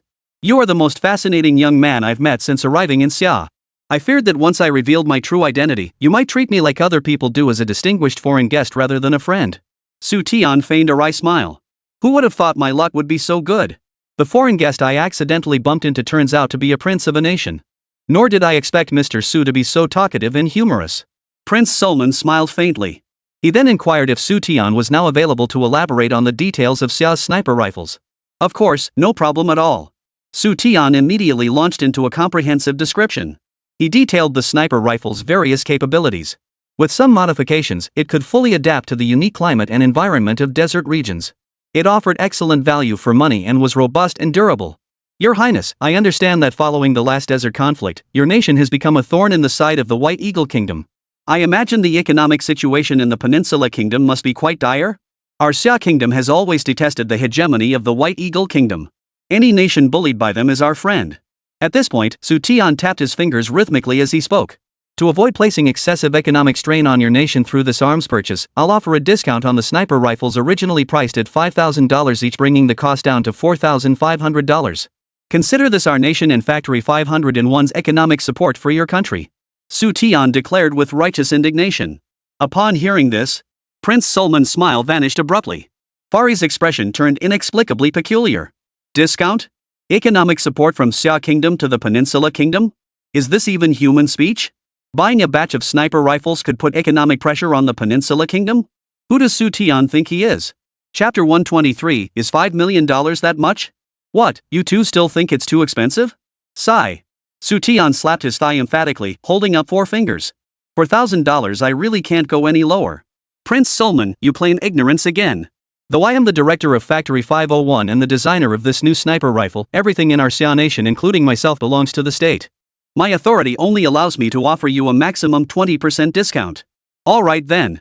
Since you consider me a friend, and I consider you one too, given the hardships you've endured under White Eagle's oppression and the current economic difficulties at home, I'll submit a report to my superiors tomorrow. I'll see if we can arrange a slight reduction. Assisting nations in need is a long-standing tradition of our Xia Kingdom. Xu Tian spoke of aiding troubled nations, yet his true intent was to negotiate terms for the Peninsula Kingdom with his superiors. He paid no attention whatsoever to Farid's face, which was turning as dark as the bottom of a pot. Prince Sulman knew Xu Tian meant well. He assumed that since the Peninsula Kingdom was targeted by the White Eagle Kingdom, it must be living day to day like other nations deemed enemies by the White Eagle Kingdom. Living hand to mouth. However, the Peninsula Kingdom was never short of money. It was merely a sniper rifle. Not warships, aircraft, or tanks. Even if they bought tens of thousands of them, it would only cost a couple extra barrels of oil. Sir, Mr. Su is utterly helpless. His ignorance is infuriating. Farid vented his frustration. Xia Nation is the one truly struggling economically. They barely have any money themselves, yet they still think about helping others. Farid, anger is a devil, it will make you lose everything. Prince Sulman consoled him. No one is all-knowing. Even Mr. Su, who understands desert regions well, likely doesn't grasp how wealthy and prosperous our nation truly is. Perhaps to them, a sniper rifle priced at $5,000 is already considered extremely expensive. Xu Tian's acting was top-notch, and Prince Sulman unexpectedly spoke up for him. Mr. Su, I intend to send my assistant, Farid, to your military factory to examine the sniper rifle you described in detail. If its performance truly lives up to your claims, I intend to purchase. Prince Sulman paused, then held up one finger. 100? Xu Tian looked disappointed, shaking his head and sighing. No, 1,000. The Peninsula Kingdom's military certainly wouldn't need that many sniper rifles. But that was fine. Besides buying, the Peninsula Kingdom also excelled at giving. Oil is a weapon. The wealth generated by oil is also a weapon. Prince Sulman already has a comprehensive plan in place. Some will be deployed to the armed forces.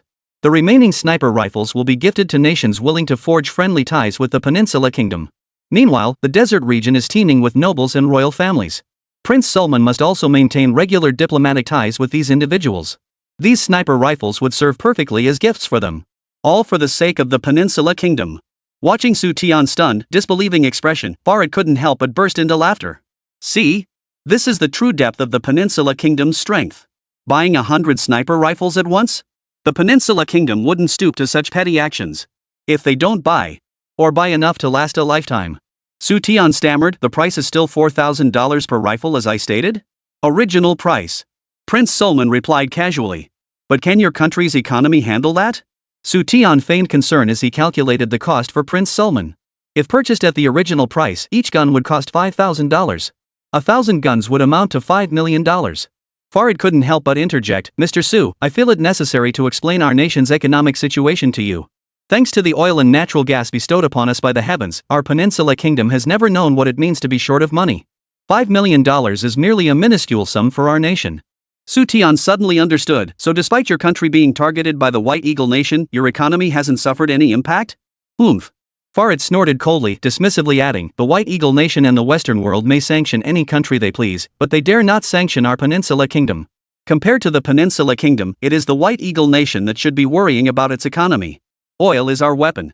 All the major oil-producing nations in the desert regions are our allies. If the White Eagle Kingdom dares to invade our Peninsula Kingdom, the entire world will run dry of oil. Fed up with Xu Tian's naive curiosity, Farad recounted the period of the Fourth Desert War. Prince Sulman issued a counter-warning to the White Eagle Nation's ambassador. The White Eagle Nation warned the Peninsula Kingdom and other major oil-producing nations to cease this foolish confrontation. Otherwise, the White Eagle Nation would directly intervene militarily. Prince Sulman issued a thunderous warning in response.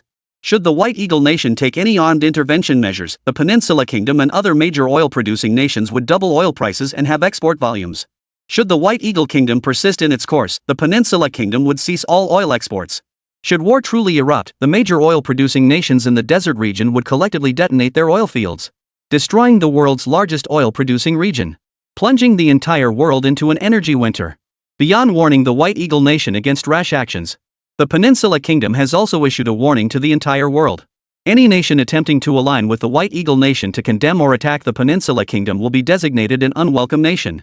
The Peninsula Kingdom will impose a comprehensive oil embargo against them. Farad's tone grew increasingly fervent as he spoke. After this battle, the Western world became as docile as tame kittens. The major oil-producing nations of the desert, including the Peninsula Kingdom, could be said to have made a killing. Not only did they gain dignity, but they also amassed vast wealth. It was from 1973 onward. Money had become nothing more than a number to the kingdom of the peninsula. Xu Tian adopted a demeanor of having been enlightened. He chuckled inwardly. This battle had truly been a windfall for the desert nations. Hundreds of billions of dollars flowed into the desert regions. The term nouveau riche officially became synonymous with the desert nations. But the desert nations weren't the only ones raking in massive profits. There was another nation that Xia didn't want to see prospering. The Giant Bear Nation. The Giant Bear Nation was also a major oil-producing country. Riding this wave of oil dividends, the Great Bear Nation's strength grew unprecedentedly. This indirectly paved the way for Xia and White Eagle to establish diplomatic relations 2 years later. It also completely dashed the West's hopes of mounting a defensive counterattack. The strategic landscape of bear offense and eagle defense underwent a comprehensive transformation. A nation now possessing both wealth and military might, capable of turning the entire West into a wasteland within a week. Who wouldn't be afraid? The prelude is over. The main event is about to begin. Your Highness, thank you for your trust in the weapons manufactured by our Xia nation. May I have the honor of showing you the city's nightscape? Chapter 124, Having No Sword in Hand versus Having a Sword but Not Using It. I'd be delighted. A fleeting flicker of something unusual flashed in Prince Sulman's eyes. Immediately, she gladly accepted Xu Tian's invitation. Not far from the guesthouse, Duegua and Zhang Wei smoked cigarettes while chatting on the street. In the pitch-black darkness, the two had nowhere to go. Since it was their first time in Haizhou, they feared getting lost if they ventured too far. They decided to wait near the guesthouse instead. It ended so quickly. Spotting Xu Tian emerge with a group of foreigners, Duwegwa flicked his cigarette butt away and prepared to head back to rest. Ha! Why is the factory director following them? Zhang Wei noticed Xu Tian wasn't seeing them off but instead walking away with the group. Xu Tian and a man in a white coat led the way. The others trailed behind them at a distance of over 10 meters. Duwegwa and Zhang Wei were completely baffled. Could Xu Tian be accompanying the foreign businessmen back to their hotel to continue negotiations? Upon reflection, it seemed entirely possible. Without dwelling on it further, the two headed back to the guesthouse together. Meanwhile, Xu Tian casually described the scenery along the streets. In late 1970s Haizhou, there was no such thing as a night scene. Mr. Su, let's get straight to the point. After walking several hundred meters, Prince Suleiman remarked with apparent nonchalance, I consider you a friend, which is why I'm giving you this private opportunity to speak with me. I hope Mr. Su sees me as a friend and stops beating around the bush. In the Kingdom of Peninsula, we always open our hearts when dealing with friends. Your Highness, should irreconcilable conflicts arise again between your kingdom and the White Eagle Nation in the future, would the Peninsula Kingdom truly dare to gamble everything by detonating all its oil fields, dragging the entire world into an energy winter? Xu Tian's voice was solemn. Prince Sulman paused, then replied, This is our last resort, the Peninsula Kingdom's sole weapon to preserve its dignity and stand against those superpowers. Is it truly the only way? I'm not so sure. Xu Tian smiled faintly, recalling Farid's earlier description of the Peninsula Kingdom. Through the Fourth Desert War, countless US dollars flooded into the region. Oil brought not only wealth to the desert lands, but also countless unforeseen troubles. Both the White Eagle Nation and the Giant Bear Nation possessed abundant oil reserves. And because of this, their thirst for oil was exceptionally voracious. The steel torrent of the Giant Bear Nation and the White Eagle Nation's carrier strike groups at sea are all oil-guzzling behemoths. While the heavens bestowed oil wealth upon the Peninsula Kingdom, they also burdened it with endless troubles. If detonating all oil fields were to be used as a weapon every time threats or invasions arose, it might work once or twice. But what if the enemy launched a blitzkrieg, denying the Peninsula Kingdom that chance? Oil is, after all, just oil. The Peninsula Kingdom needed a true weapon. A strategic defense-level weapon that would make every nation in the world dare to harbor any covetous thoughts toward the Peninsula Kingdom. Strategic defense-level weapon. Prince Sulman murmured to himself, then his pupils dilated. He halted in his tracks, his face frozen in shock. Freeze! At the command, the obedient followers behind him halted. Farid, you two don't move. Prince Sulman raised a finger, pointing it at his trusted aide. Without his command, no one was permitted to approach within 10 meters. Prince Sulman broke out in a cold sweat. He had already guessed what Xu Tian meant by strategic defense-level weapon. Missiles. Specifically, ballistic missiles. As the Peninsula Kingdom's Minister of Defense and Director of Armaments, Prince Sulman was no stranger to missiles. He understood precisely what ballistic missiles were. The heavens could bear witness. Prince Sulman had never imagined the Peninsula Kingdom could possess ballistic missiles. In the present world, only 4 nations possessed ballistic missiles.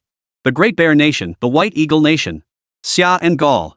Following this line of thought, Prince Sulman began analyzing procurement possibilities. Among these 4 nations, the White Eagle Nation was out of the question. Their full-scale support for the Peninsula Kingdom served 2 purposes. The other was to secure the Peninsula Kingdom's oil reserves. Selling ballistic missiles, weapons of mass destruction, to the Peninsula Kingdom would require the entire White Eagle Nation to collectively lose its mind. As for the Giant Bear Kingdom, recalling the missile crisis of years past, Prince Sulman couldn't help but shudder. If the Peninsula Kingdom dares to purchase ballistic missiles from the Giant Bear Kingdom today, tomorrow the White Eagle Nation would dare to encircle Saudi Arabia from all sides. The Gauls and the eagle are birds of a feather. Out of the question. Given this reasoning, Prince Sulman turned his gaze once more toward Xu Tian. Xu Tian smiled faintly. Your Highness, are you familiar with our renowned scientist, Old Qian? Of course. I hold him in the highest regard. He is a true patriot and a distinguished contributor to your nation, Xia. Prince Sulman's tone carried a hint of envy. If only the Peninsula Kingdom had a group of top-tier scientists like Professor Qian, steadfast patriots. How wonderful that would be. He once said something I've always taken as my personal motto. Not having a sword is different from having one and not using it. Xu Tian spoke each word deliberately. He recited this golden rule that had served as his guiding principle for decades. According to the original course of history, the missile deal between Xia Kingdom and the Peninsula Kingdom would occur a decade later. Through mutual benefit and the principle of walking the talk, Jimmy, commander of the White Eagle Nation, restored relations with the Peninsula Kingdom. The 2 nations entered a 30-year honeymoon period. The Peninsula Kingdom supplied White Eagle with cheap oil in steady streams. As the Persian Empire and General Saad waged a protracted war, the entire desert region became engulfed in war. Seeking stability for itself, the Peninsula Kingdom opted to purchase ballistic missiles from Xia. In just over a year, the Peninsula Kingdom and the White Eagle Nation would fully restore their strained relations. By then, forget about selling them. Even if offered for free, the Peninsula Kingdom might not dare to accept them. Reuniting with the White Eagle Nation as one family, receiving their comprehensive military protection. What use would ballistic missiles, such devastating weapons, be then? Mr. Su, as a friend, I ask you, have your recent statements been authorized by your superiors? Xu Tian replied calmly, Your Royal Highness, I fear you've misunderstood. I merely remind you to guard against imperialist aggression. When they bare their vicious fangs and rely solely on oil as their weapon, it's unlikely they can cover all bases. At the same time, I offer you my favorite motto as a parting gift. Beyond that, I have nothing more to say. Should you take an interest in our Xia Kingdom, I would be honored to serve as your guide again in the future. Prince Solomon remained silent, his gaze fixed intently on Xu Tian. He never would have imagined. They had known each other for barely a day, yet their encounter had already touched upon such monumental matters. If he remembered correctly, several years ago, Xia Kingdom had developed a strategic ballistic missile. If the Peninsula Kingdom possessed it, its hostile neighbors would have to sheath their greedy fangs. Even the two superpowers, White Eagle and Giant Bear, would have to treat the Peninsula Kingdom with greater deference. They wouldn't dare to threaten war so lightly. As for the Kingdom of David? Chapter 125, The Foreigners at Plant 501. Deputy Director, New Year's Day is just a month away. Have we made any progress on the holiday supplies? Old Shu, most of our factory workers were transferred here from other regions. This is their first holiday in Haizhou, we can't just give them nothing, can we? When will the housing issues for our factory and Haigang steel workers be resolved? Everyone's talking about it behind closed doors. Living without even a dormitory is unbearable. Haizhou, Office of Plant 501. Several workshop directors and the logistics section chief voiced their current difficulties in a flurry of chatter. At this very moment, acting plant manager Chu Jianjun felt like dying. He now understood firsthand the saying, you don't know the cost of living until you're the one paying the bills. We'll have to wait for the factory director to return before discussing specific solutions. You're all veteran comrades. The more critical the situation, the more we must demonstrate ownership spirit. Persuade the workers to stay calm and patient, the issues will be resolved. Bread will come, and milk will come too. After exhausting every effort, Chu Jianjun finally managed to send off all the bigwigs. Returning to his desk, Chu Jianjun lit a cigarette in frustration. He couldn't help but feel resentful toward Xu Tian. The three of them were gone for over 20 days. A mountain of tangled tasks now rested squarely on Chu Jianjun's shoulders. Holiday supplies for employees, housing issues. Spouses separated by distance, family members' employment issues. Children's schooling, medical care, and other issues. All these matters required resolution by the factory. Since Plant 501 had yet to build its own residential area, employees relocating from other regions temporarily reside in the Haizhou Steel residential area. Medical care, children's schooling. These services also utilize resources from Haizhou Steel. Officially, Plant 501 is classified as Haigang's fourth branch. But everyone inside knows the real situation. Factory 501 is a peculiar entity. It had absolutely no connection to the metallurgical system. It was a subordinate unit of the Ministry of Land Machinery. Ironically, the Land, Maritime, and Aviation Industry Ministry only provided policy support, but never a penny in funding. The allocated RD funds were strictly earmarked for their designated purpose, and no one dared to touch them. Where interests collide, conflicts inevitably arise. The current conflicts were numerous and varied. With over 10,000 employees, Haigang's housing crisis was growing increasingly severe. Hundreds of employees from other factories occupied a significant portion of Haigang's housing. Plant manager Zhao Dali remained silent on the matter. Other Haigang employees, however, were voicing their discontent. Compounding matters, the new year is approaching. Holiday supplies remain unsecured. If this continues, the workers at Plant 501 themselves would likely be the first to revolt. Deputy Director Chu, smoking? Hearing movement, Chu Jianjun glanced toward the doorway. No, I'm eating. At those words, an uninvited guest, Fang Junpeng, flashed a momentary look of irritation. It seemed Factory 501 was in trouble. Otherwise, Deputy Plant Manager Chu Jianjun wouldn't be talking like he'd swallowed gunpowder. Spit it out. I've got a mountain of work to handle. Having long known the directors of Hongguang Factory were scoundrels, Chu Jianjun naturally held nothing back. Deputy Director Chu, our factory has already submitted the personnel transfer request.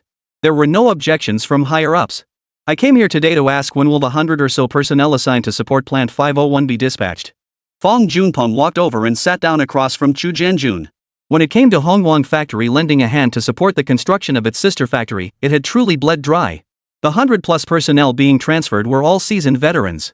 When does Plant 501 plan to receive this group? This matter requires Plant Manager Su's return to handle. I don't have the authority to decide. Xu Jianjun waved his hand, signaling Fang Junpeng to leave. What? He hasn't returned yet? Fang Junpeng exaggerated his expression and remarked sarcastically, no way. I heard the Guangdong Trade Fair has already ended. Director Su left nearly half a month ago and still hasn't returned. Could he be abusing his authority to linger there and sightsee? Director Su isn't that kind of person. Xu Jianjun retorted angrily.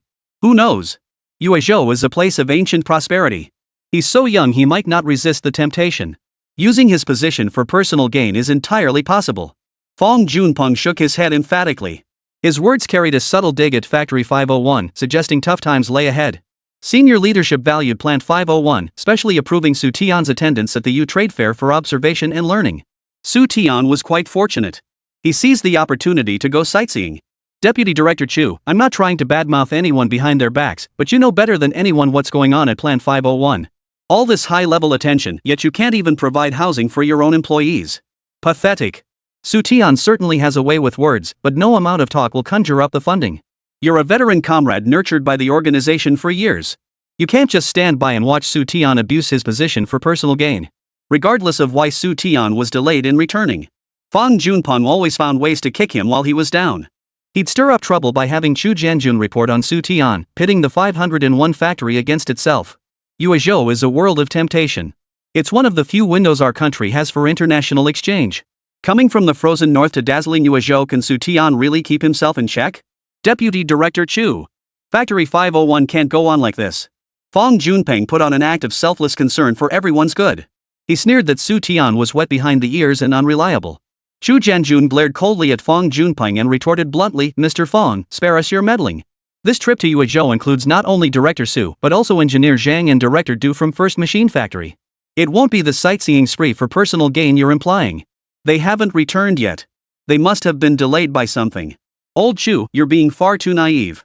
Fang Junpeng's face twisted into a sinister grin. Besides sightseeing, what else could they possibly be doing? Find foreign investors?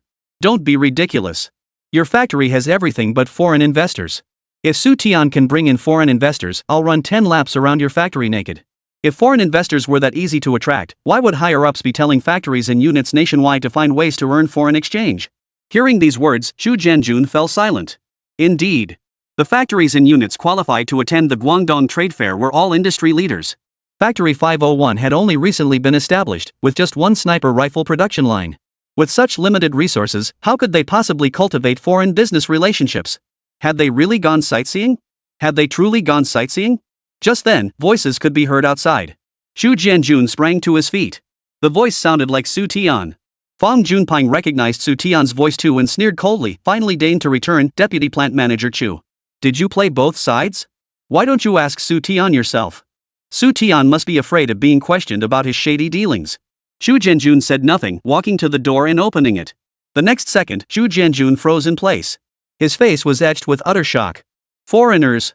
Fang Junpeng glanced back toward the doorway, nearly choking on his breath in disbelief. Chapter 126, the total price is in hundreds of thousands, it's 5 million. The hallway was filled with people, their expressions oddly uniform. Stunned, tense, incredulous. Xu Tian was chatting and laughing as he led a foreigner toward his office. The foreigner kept giving him thumbs up, looking deeply impressed. Both were speaking a foreign language. Zhang Wei, trailing behind them, walked with the proud demeanor of a victorious general returning from battle. Everyone, disperse. Old Zhang, go prepare the shooting range. We'll start inspecting the goods tomorrow. Got it. Zhang Wei agreed readily, walking back with a broad smile. Engineer Zhang, Engineer Zhang. Seeing Xu Tian leading someone into the office, Xu Jianjun hurriedly intercepted Zhang Wei. He pulled Zhang Wei into his own office. What's the deal with that foreigner? Xu Jianjun asked impatiently. Seeing the Hongwang factory personnel also present in the office, Zhang Wei paused in surprise. Glancing at Fang Junpeng, who was staring in disbelief, Zhang Wei deliberately spoke loudly, Deputy Plant Manager Chu, are you asking about Mr. Farid? Fang Junpeng snapped back to attention, staring unblinkingly at Zhang Wei. Xu Jianjun interjected, I'm not asking his name. Why did he come here with you and Director Su? Also, what did Director Su mean by preparing the firing range? Zhang Wei gave a faint smile. Old Chu, you wouldn't be so dense as to miss that, would you? Preparing a firing range? Of course it's for test firing. Testing the guns? Testing the guns? Xu Jianjun sucked in a sharp breath, his words stumbling out, could it be, could it be? Could it be, your factory's guns have found foreign buyers? Fang Junpeng interjected. Zhang Wei replied slowly and deliberately, not only have they found foreign buyers, but the other party is also placing a large order for sniper rifles. Good heavens! This can't be a dream? The higher-up sent us to the Guangdong Fair for observation and learning, and you actually brought foreign buyers back and they want to buy a huge batch of guns? Happiness came too fast, too unexpectedly. Xu Jianjun felt his whole body trembling, his heart pounding wildly. Holy crap! The factory director is amazing. Seeing Xu Tian and the foreigner Farad chatting and laughing together, it was clear they got along well. Once the sniper rifle passed the foreign buyers' tests, Factory 501 would finally upgrade from muskets to cannons. They'd meet the foreign exchange targets set by higher-ups. The remaining funds would essentially belong to Plant 501. Holy crap! We'll have holiday supplies. Housing, schooling, and healthcare issues could finally be addressed. Foreign buyers, how many sniper rifles do they intend to order from your factory? This time, it was the eloquent Fang Junpeng who started trembling. Not much, not much. Just this amount. Zhang Wei slowly raised one finger. Only 10? Fang Junpeng breathed a slight sigh of relief. To bring down Factory 501 and eliminate Xu Tian, one must have a thorough understanding of the opponent. As far as Fang Junpeng knew, the export price for a sniper rifle was $800 each. 10 rifles amounted to just over $8,000. The exchange rate between Xia currency and US dollars was rumored to be 1 minute and 1.7 seconds. At most, it wouldn't even reach 20,000. 10 rifles? Ha ha ha. Zhang Wei retorted with a forced smile. Deputy Plant Manager Fang, are you looking down on the foreign buyers, or are you looking down on our plant manager Su? Could it be 100? Sensing something was amiss, Fang Junpeng's heart sank once more. Sigh. Zhang Wei shook his head and sighed dramatically, feigning regret. No wonder Hongguang factory is going downhill. The top leadership here lacks vision, their eyesight is worse than a pinhole. Old Zhang, stop beating around the bush. Xu Jianjun pressed urgently, just how many are the foreign buyers purchasing?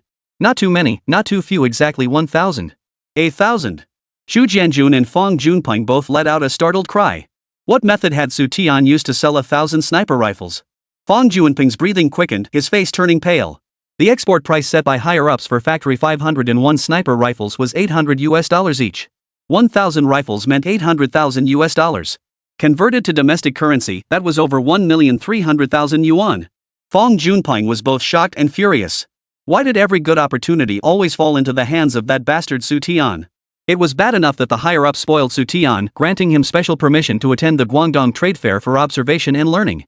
But now he'd actually managed to talk a foreign investor back? Damn it! Is there any justice left in this world? He'd single-handedly generated $800,000 in foreign exchange.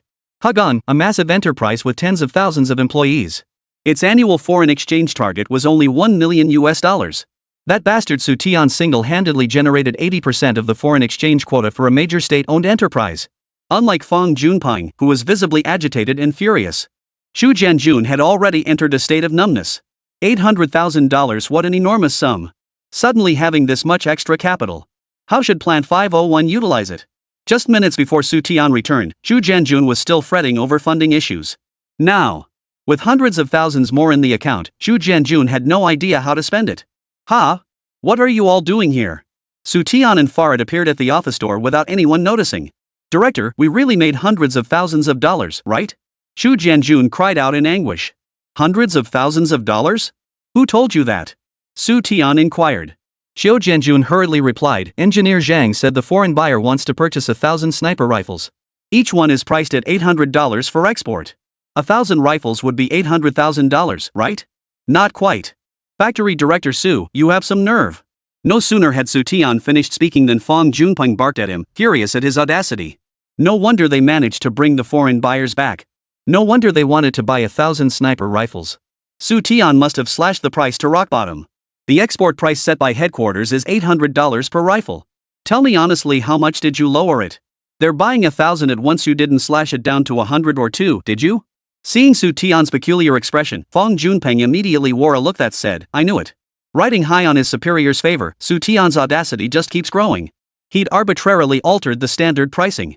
At best, Xu Tian was guilty of being undisciplined and disorganized. To put it more seriously, this amounts to selling off state assets at rock-bottom prices.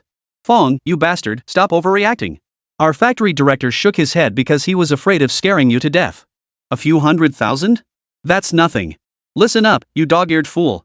Not only did the factory director not sell it cheap, he jacked up the price over 6 times higher, snagging a whopping $5,000 for it. Knowing Farid didn't understand Xia language, plus Fang Juanping's despicable smirk was infuriating. Zhang Wei held up 5 fingers in Fang Juanping's face. He made it crystal clear. The total price for this sniper rifle deal? It was $5 million. Thud. Chu Jianjun's legs buckled and he collapsed to the ground. $5 million. Factory 501 was about to strike it rich. 5 million, 5 million. Fang Junpeng was dumbfounded. Even if all the large and small units and factories within the province pooled their foreign exchange earnings together, probably not even $5 million. Xu Tian gave a faint, mocking smile. Engineer Zhang, you're mistaken. Including the spare optical sights and firearm accessories, the total comes to $6 million. Chapter 127, 6 Annual Foreign Exchange Targets Achieved. Deputy Director Fang, you're here regarding personnel transfers, correct? I know you're eager, but please be patient. Once I wrap up this export deal, we'll discuss specifics. I'll personally discuss it with you then. Xu Tian patted Fang Juanping's shoulder with a playful tone. The words personally talk with you could be emphasized. The next moment, Fang Junpeng suddenly bolted. Seeing this, Xiao Jianjun, who had just stood up, shouted, Hey, Fang! Don't run! You still haven't honored your bet. Hearing this, Fang Junpeng ran even faster. Compared to him, even a rabbit would have to call him dad. What wager? Xu Tian asked in confusion. Chu Jianjun quickly recounted how Fang Junpeng had come over earlier with a sarcastic attitude. If Xu Tian could secure a deal with the foreign investor, Fang Junpeng would run laps around Plant 501 completely naked. Rest assured, he'll get his chance. Xu Tian smiled faintly and introduced Chu Jianjun and Farid to each other. Prince Sulman repeatedly emphasized that Farid's identity must not be disclosed publicly. Xu Tian simply stated Farid was an arms dealer from the desert regions. Mr. Farid, hello, hello. Facing the money god, Chu Jianjun excitedly shook hands repeatedly. It was impossible not to be excited. This was essentially 5 million in foreign currency walking right up to him. Whether Plant 501 would eat solid food or drink thin gruel in the days ahead, all hinged on this one moment. Old Chu, Mr. Farid will be touring our factory grounds shortly. Have everyone clean up the workshop. Xu Tian instructed. Director, you can count on me. Chu Jianjun instantly understood Xu Tian's meaning. He motioned for Zhang Wei to hurry along. Mr. Farid, please forgive my assistant. He rarely encounters foreigners and may have behaved somewhat inappropriately. No problem. I understand. The two returned to Xu Tian's office. This was their second meeting with Xu Tian. Prince Sulman returned home ahead of schedule with his guards. And before his departure, he repeatedly instructed his men to extend the warmest hospitality to Xu Tian on his behalf.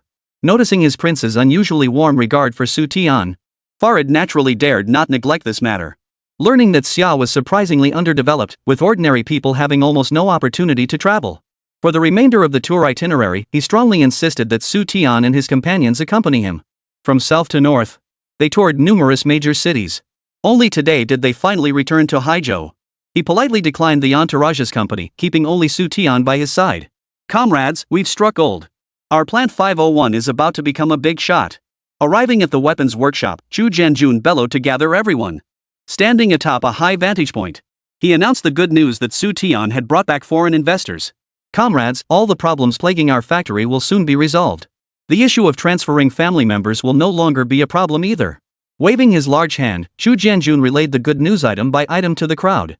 5 million no, 6 million in foreign exchange. After deducting the required contribution, the rest is all ours. Whether we feast on delicacies or eat cornbread with pickles depends entirely on everyone's performance. I hereby order an immediate cleanup of the factory grounds. Not a speck of dust should be visible. And make sure the windows are so clean they look invisible. If foreign buyers think our factory looks like a small workshop and refuse to buy our guns. Before Chu Jianjun could finish his sentence, the factory workers scattered in all directions. Grab rags, grab brooms. They scrambled to start working. No suitable cleaning tools could be found. Many workers simply stripped off their outer garments, tearing them into strips to use as rags. Some even went so far as to got down on their knees to scrub the floor. Holy crap! Is this really the Plant 501 I know? An hour later, Xu Tian brought Farid to the weapons workshop. What met their eyes was a completely unfamiliar environment.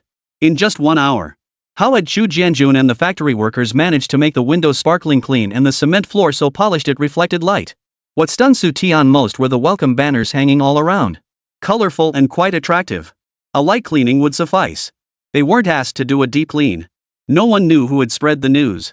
Countless people were rushing toward Plant 501. Hainan Steel, plant manager's office. Zhao Dali, who had just received the news, was so excited he couldn't sit still. Director, you wanted me? Sis. Xiao Su's back. You know he went to the Guangdong Trade Fair. Do you know what he brought back? Zhou Jie, dressed in her factory work uniform, immediately lit up with joy. Her husband had been gone for so long, and now he was finally back. Did he bring back any local specialties? Specialty? Ha ha ha, he brought back foreign buyers. Zhao Dali's voice was brimming with excitement.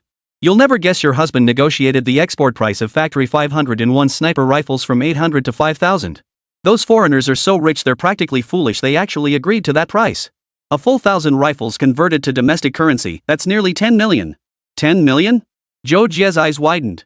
Thanks to Xu Tian's hands-on instruction and her recent night school studies, Zhou Jie now had a clear grasp of currency matters. Haizhou's foreign exchange earnings target for this year was $1 million. That equated to roughly 1.7 million yuan in domestic currency. Xu Tian had essentially fulfilled the annual foreign exchange target of 6 Haizhou companies. Sis, surprised? Pleased? These funds won't be pocketed solely by Factory 501. It will be distributed proportionally to Haizhou Steel and First Machine Factory. Not even 1/3. Even if Xu Tian allocated just 1/5. Hainan Steel would have the means to purchase imported metallurgical equipment. Zhou Jie's head was spinning as she blurted out, Brother Tian has earned so much for the country, the higher-ups will surely commend him, right? Sis-in-law, it won't just be praise. They'll definitely hang red banners and issue a system-wide commendation. A National Model Worker Award would be the least of it. Just wait and see, Factory 501 and Xu Tian will soon be the darlings of the ministry leadership. Zhao Dali chuckled, Xu Tian is a hero, but you're a hero too. Me too? Zhou Jie was completely baffled. Half the military merit badge belongs to Xu Tian, and naturally, the other half belongs to you. If you hadn't taken care of his household responsibilities, how could he have focused on his work? Zhao Dali specially approved Zhou Jie's early departure. In recognition of Xu Tian's outstanding performance, Zhao Dali permitted Zhou Jie to go to the factory cafeteria and select Xu Tian's favorite vegetables and meats. She could take them home to prepare a lavish welcome feast for Xu Tian. The millions in foreign currency Xu Tian earned through export earnings. Even after superiors took the lion's share, the remainder was sufficient to comprehensively improve the current conditions across all 3 factories. The various living conditions at Factory 501 need no elaboration. Every single one needed addressing. Hainan Steel needed to introduce internationally advanced metallurgical equipment. Equipment upgrades were also needed at the First Machine Factory. CNC machine tools are currently unaffordable. Conventional machine tools are still feasible. One Canton Fair resolved various issues for 3 factories. With a few more such events, Hainan Steel will inevitably become a major steel producer with internationally advanced metallurgical capabilities. The better the quality of the steel produced, the more reliable the materials for weapon manufacturing at Plant 501 will undoubtedly reach new heights. Chapter 128, Factory Exam Support. Year after year, the flowers remain the same. Year after year, the people change. With less than a month left before the end of 1977, a colossal satellite rose within the military-industrial complex. The obscure Factory 501 achieved a single export deal worth $6 million. The Ministry of Machinery Industry held an industry-wide commendation ceremony. It called on all units across the system to actively learn from Plant 501. Learn from Plant 501's approach of relying on neither external support nor handouts. Pursue independent R&D and independently open up markets. Leverage our strengths to proactively engage foreign partners.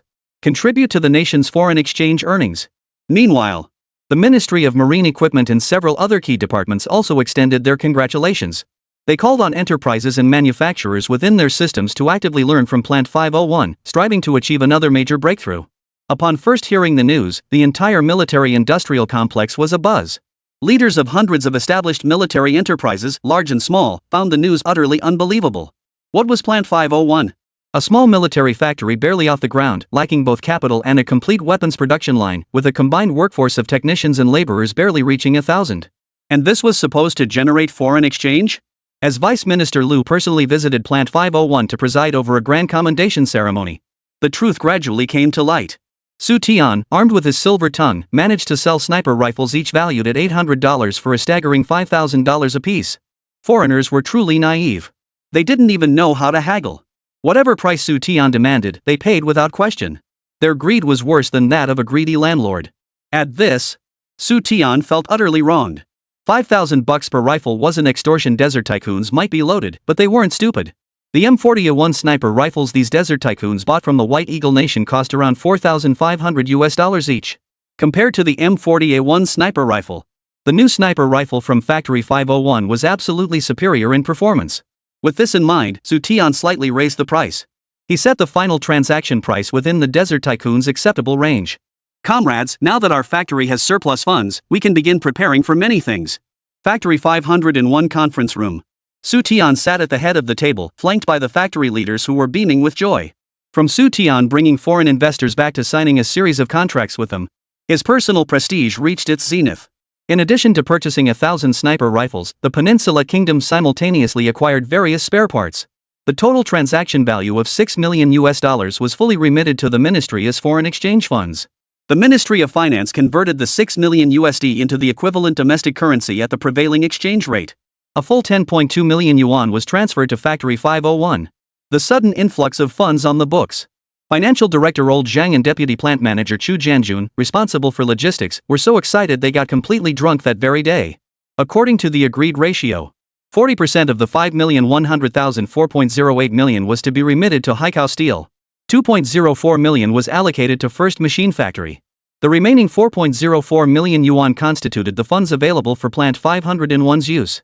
After all, the establishment of Plant 501 would not have been possible without the initial investments from First Machine Factory and Hainan Steel. Director, I've already given the orders. Construction on the residential area will begin first thing tomorrow morning. The hospital and school will commence construction simultaneously. Xu Jianjun quickly perked up and clearly outlined tomorrow's construction plans. With funding secured, everything else would fall into place. After Xu Jianjun finished his report, Xu Tian said, Old Xu, regarding the school and hospital, I plan to discuss with the main manufacturer. We and Haizhou will each contribute funds to expand both facilities. You'll primarily oversee the construction of the residential area, Old Zhang. Director. Zhang Wei immediately turned toward Xu Tian upon hearing his name. As acting chief engineer, you'll expedite the implementation of the weapons production line. From start to finish, Xu Tian never intended to separate the operations. The ultimate goal was to merge the three plants into a unified entity, rather than operating as separate branches under the guise of being independent units. The vision was to transform the future Factory 501 into a comprehensive industrial group with capabilities in steel smelting, mechanical processing and manufacturing, and weapons production, gradually merging other manufacturers, step by step, to expand the scale of Factory 501. Despite the sudden addition of over 4 million yuan to the books, there are indeed many things we can do, but there are even more areas where spending is required. Use your best steel where it counts. Money must be spent sparingly. The 1980s are approaching. Before the era of transformation arrived, Factory 501 had to build up sufficient reserves to ride the waves of the times and stand firm. After the meeting, Xu Tian packed his things and rode his bicycle to Haizhou.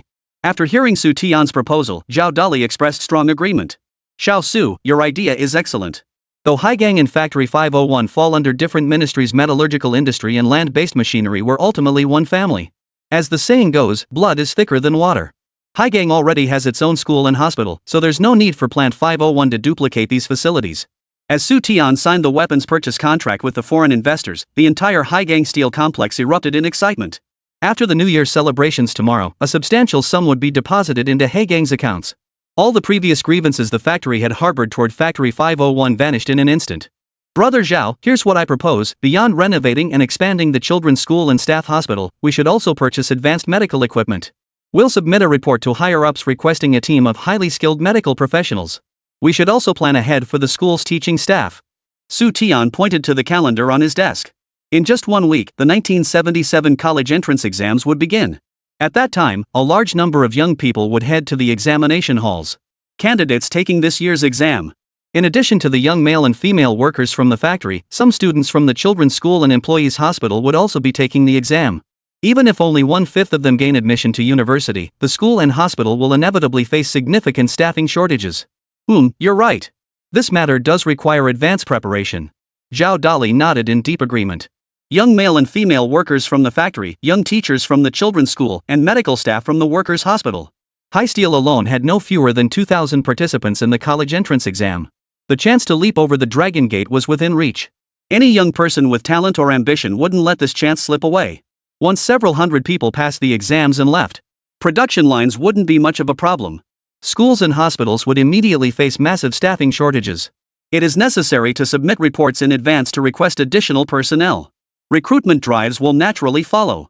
However, given the current situation, it may not be possible to recruit qualified personnel. After all, with the shortcut of college entrance exams, factory work isn't as desirable as it used to be. Brother Zhao, this college entrance exam spans 3 days, and our province's testing center is located in Haizhou. I suggest the leaders of our 3 factories personally escort the examinees to the test center on the day of the exam. Have the factory canteens prepare several large pots of warming ginger tea. The exam is scheduled for mid-month, the coldest time of the year. With the basic testing facilities, candidates will surely be numb from the cold after finishing.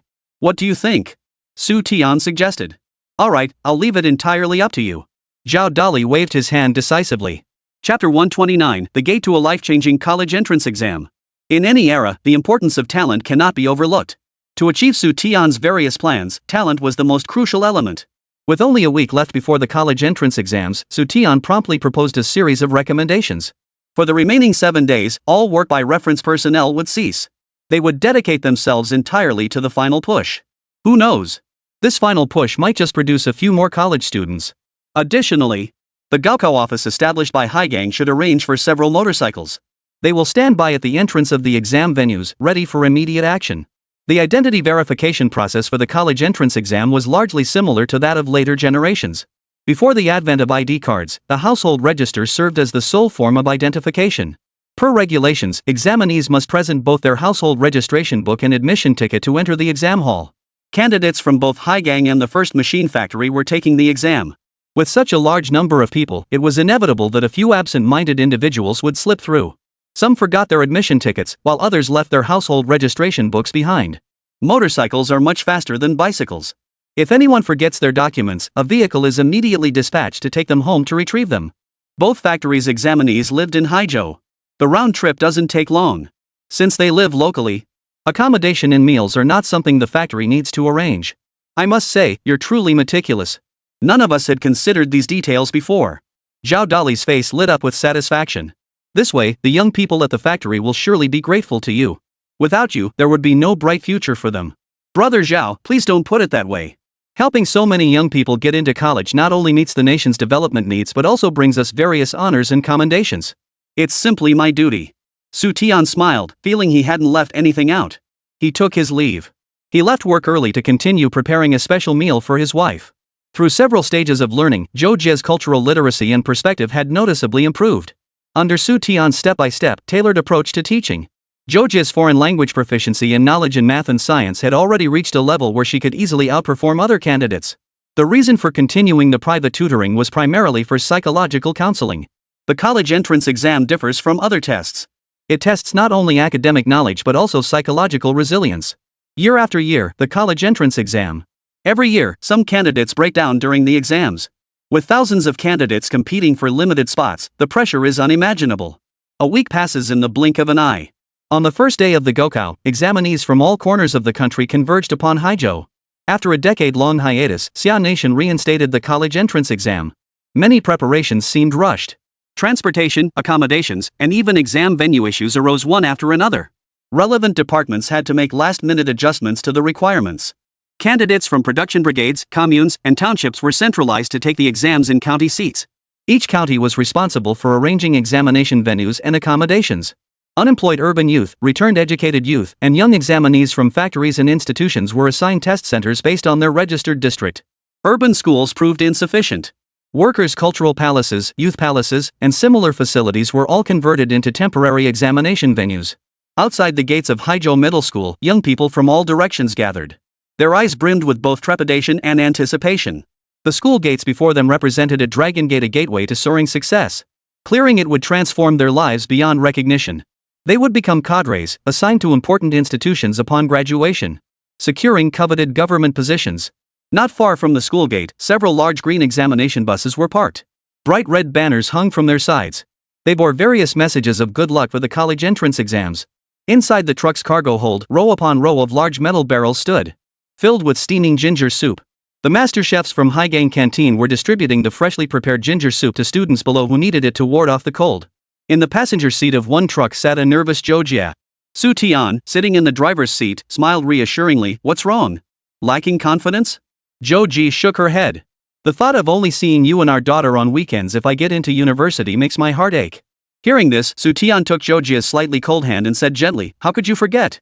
I'll bring our daughter to visit you at school from time to time. Besides, you're not going far just to a local university. If you really miss us badly, just take a day off from school and come home to see me and our daughter. Zhou Jie leaned against Xu Tian's shoulder and murmured softly, while I'm away, you must take good care of our daughter. Outside the car, the cold wind howled fiercely inside, tenderness flowed like water. Xu Tian wasn't a saint, he couldn't be completely selfless. Other examinees endured the cold outside, waiting for the exam hall doors to open. Xu Tian couldn't bear to let his wife stand outside in the cold. Yesterday brought heavy snow, and today brought fierce winds. The cold wind stung their faces like tiny knives. We've waited this long, why isn't the exam hall opening? Could it be cancelled? Shut your mouth. Stop being such a pessimist. My dad got the commune director a radio just so I could come back to town for the college entrance exam. If they really cancel it, I'll be done for. Look at Haizhou Steel, they're so considerate. They put up slogans to encourage their factory's examinees and even handed out ginger soup to ward off the cold. Our factory won't even acknowledge us. If we hadn't banded together to voice our concerns to the factory director, we might not have been able to take the exam at all. To pass the time, candidates gathered in small groups whether they knew each other or not, chatting away. Envious glances were cast toward the two convoys organized by Haizhou. The vehicles not only carried ginger tea but also various stationery supplies. Specifically for factory employees who forgot their exam supplies. Additionally, Haizhou had arranged several motorcycles. If any examinee forgot their admission ticket or household register, the motorcycles would immediately take them home to retrieve them. Comparisons between people can be deadly, comparisons between goods can be wasteful. Hainan Steel shows meticulous care for its own people, while other employed examinees feel neglected. Forget about giving them preferential treatment or providing study assistance. Instead, they create obstacles and find every way to keep them from leaving.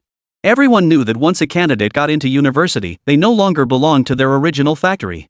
After graduation, the state will assign them to designated work units. Compare Haizhou's attitude with that of their own factory. The students' eyes grew red with envy.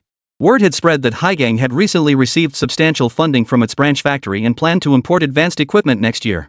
The future prospects are undoubtedly brighter than those of other factories and units. Gradually, many began dreaming of getting into university, graduating, and then being assigned to either Haizhou or Plant 501. Glancing at the time, Zhao Dali and Yang Weiman, who had been smoking on another truck, got off. With 30 minutes left before the exam hall opened, it was time for a pre-exam pep talk. 30 minutes later, the exam hall doors slowly opened. Thousands of examinees immediately rushed forward, lining up to enter the venue. Zhou Jie, her canvas bag slung over her shoulder, bid Xu Tian a reluctant farewell. She followed the crowd toward the exam hall. Watching the scattered snowflakes drifting through the air, Xu Tian remarked, "What a blessed snowfall. Next year, the nation will enjoy a bountiful harvest." Chapter 130, Secretly Restoring the Bonus System. What? Restore the bonus system? After seeing off the examinees, Xu Tian accompanied Zhao Dali and other factory leaders back to Haizhou. Zhao Dali hadn't even settled into his seat when Xu Tian's bold proposal startled him to his feet. Yang Weiman, who was just about to light a cigarette, was also startled. The bonus system had been abolished many years ago. Xu Tian had unexpectedly proposed reinstating the bonus system simultaneously at Haizhou, First Machine Factory, and Factory 501. The bonuses were intended to incentivize production. This move was tantamount to defying higher-ups. Even though Xu Tian was the darling of the leadership, a prized asset capable of generating foreign exchange, it didn't mean the leadership would approve of his actions. If all three factories reinstated bonuses, what would become of other state-owned enterprises? Should they reinstate it or not? Restoring the bonus system involved far-reaching implications. It wasn't something Xu Tian could decide on his own. Brother Zhao, Chief Engineer Yang, no need to be so shocked. I've been thinking this through for quite some time. All three factories now have surplus funds. Beyond improving production conditions and expanding production lines, we must also consider employee benefits. Xu Tian calmly elaborated on his thoughts. The state hadn't officially announced the reinstatement of the bonus system. But no reinstatement didn't mean things would stay the same. If even the college entrance exams could be reinstated, what else couldn't change? The reason Xu Tian dared to bring up the word bonus now was entirely due to one thing. Next May, the state will formally reinstate the bonus system and piece rate wage system. Gentlemen, when I propose reinstating the bonus system, I'm not referring to money. We could adopt a relatively moderate approach, for instance, distributing additional items during holidays to recognize outstanding workers and boost everyone's enthusiasm for production. With New Year's Day approaching, Xu Tian suggested that the three factories allocate funds to purchase supplies. Let the workers enjoy a bountiful holiday and a prosperous new year. After the new year, a recognition system was announced to encourage production and strive to become outstanding model workers. Monthly evaluations would be conducted. Meanwhile, keep a close eye on the newspapers, waiting for the political climate to shift further. Gradually reinstate the bonus system. Brother Zhao, Chief Engineer Yang, the nation is gradually opening its doors. In the future, more and more foreign investors and enterprises will enter our country. To be honest, our overall technological level simply can't compete with theirs. To stand firm in the tide of economic transformation, we must pursue technological innovation and breakthroughs while simultaneously motivating our workforce. Only by completing production tasks efficiently and effectively and uniting as one can we achieve victory. Hearing this, Zhao Dali and Yang Weiman exchanged a glance. The factory leadership and relevant cadres had already sensed the subtle signs. Opening the nation's doors and strengthening communication with the West had become an irreversible trend. Many changes unfolded subtly and gradually. Yang Weiman said, Xiaosu, how do you think we should implement this commendation system specifically? Allocate no less than 10% of the revenue to subsidize the employees. Only with stable morale can we pursue our objectives. Simultaneously, we must allocate funds for continuous R&D and technological innovation. Xu Tian held up 5 fingers and declared, the era of shared resources is becoming history. Waiting for higher-ups to allocate research funds is no longer realistic. We must prioritize this issue by setting aside dedicated funds specifically for research. On one hand, we must introduce foreign technology and equipment to learn from others and strengthen ourselves. On the other hand, we must persist in independent R&D. Only then can we compete with the foreign companies flooding into our market. Technology and talent will always be the primary productive forces. Zhao Dali gave him a strange look. You're getting bolder by the day, kid. Only this year would you dare say that technology and talent are the primary productive forces. If you'd said that a couple of years ago, they'd have immediately labeled you a productivity-only theorist. Xu Tian smiled faintly. Brother Zhao, you said it yourself, this year is this year, and the past is the past. Besides, do I seem like the type to worry about labels? Yang Weiman chuckled. With all this commotion, are you trying to tell us you've got something big planned for tomorrow, something we'd never expect? Hainan Steel is a vital material supplier for Plant 501. Steel is indispensable for manufacturing any weapon. Xu Tian spoke at length today, but the core message boiled down to one sentence. Boost He Gang's productivity. Xu Tian chuckled, you truly understand me, Chief Engineer Yang. Ha ha ha. Hearing this flowery phrase, Zhao Dali and Yang Weiman burst into laughter. Zhao Dali chuckled as he said, as long as it doesn't involve handing out bonuses directly, I don't see it being a major issue. The reason both agreed was partly because they sensed the urgency of time. Foreign companies could appear in the domestic market at any moment. On the other hand, they recalled Xu Tian's earlier words. The metallurgical industry was about to undergo a seismic shift. Not long ago, Zhao Dali attended a meeting at the ministry. The leadership instructed all metallurgical plants to prepare personnel support. The state intended to collaborate with foreign partners to establish a joint venture steel enterprise with internationally leading standards. Seeing this, Xu Tian breathed a sigh of relief. Among the 3 factories, Hainan Steel possessed the strongest capabilities. Moreover, it was the most crucial component in Xu Tian's plan. Only with Hainan Steel's metallurgical technology reaching international standards could Xu Tian's entire plan proceed without hindrance. As for the first machinery plant, Xu Tian had already decided to acquire them when the opportunity arose. Military and civilian products would be developed in tandem. Having secured the cooperation of Zhao Dali and Yang Weiman, persuading Duwagwa proved surprisingly straightforward and even pleasant. The first machine factory was dirt poor. Last Lunar New Year, they only received 2,000 bags of fertilizer as a bonus. Duwagwa wholeheartedly agreed with Xu Tian's proposal to ensure everyone had a proper holiday and a good year. Whether higher-ups approved or not, the first machine factory couldn't afford to worry about such things. Filling their bellies was the real priority. The 3-day college entrance exams drew to a swift close. How to celebrate this year's New Year's Day became the primary focus for First Machine Factory, Haizhou Steel, and Plant 501. Before the new year, substantial funds were deposited into the accounts of the 3 factories. Workers eagerly awaited their factory leaders to distribute more holiday benefits. Factory 501 took the initiative. They contacted local communes to purchase large quantities of agricultural products. Xu Tian leveraged his city connections to secure a batch of holiday pork and hairtail fish. Before long, Haizhou Steel and First Machine Factory also began making moves. They respectively contacted supply and marketing cooperatives and department stores to procure holiday supplies. On New Year's Day, Xu Tian drove back to Shiha Brigade in style with his wife and children in the 212 Jeep awarded to Plant 501 by Deputy Minister Liu. They invited his father-in-law and 3 brothers-in-law to celebrate together. The 3 factories celebrated New Year's Day in lively fashion. This aroused envy among the local enterprises. For the first time, he truly felt how crucial money was. Li Dajian's Red Glow factory, however, was shrouded in gloom. With poor performance and little attention from leadership, this left Hongwang factory with barely any holiday supplies. Chapter 131, The Astonishing Acceptance Rate.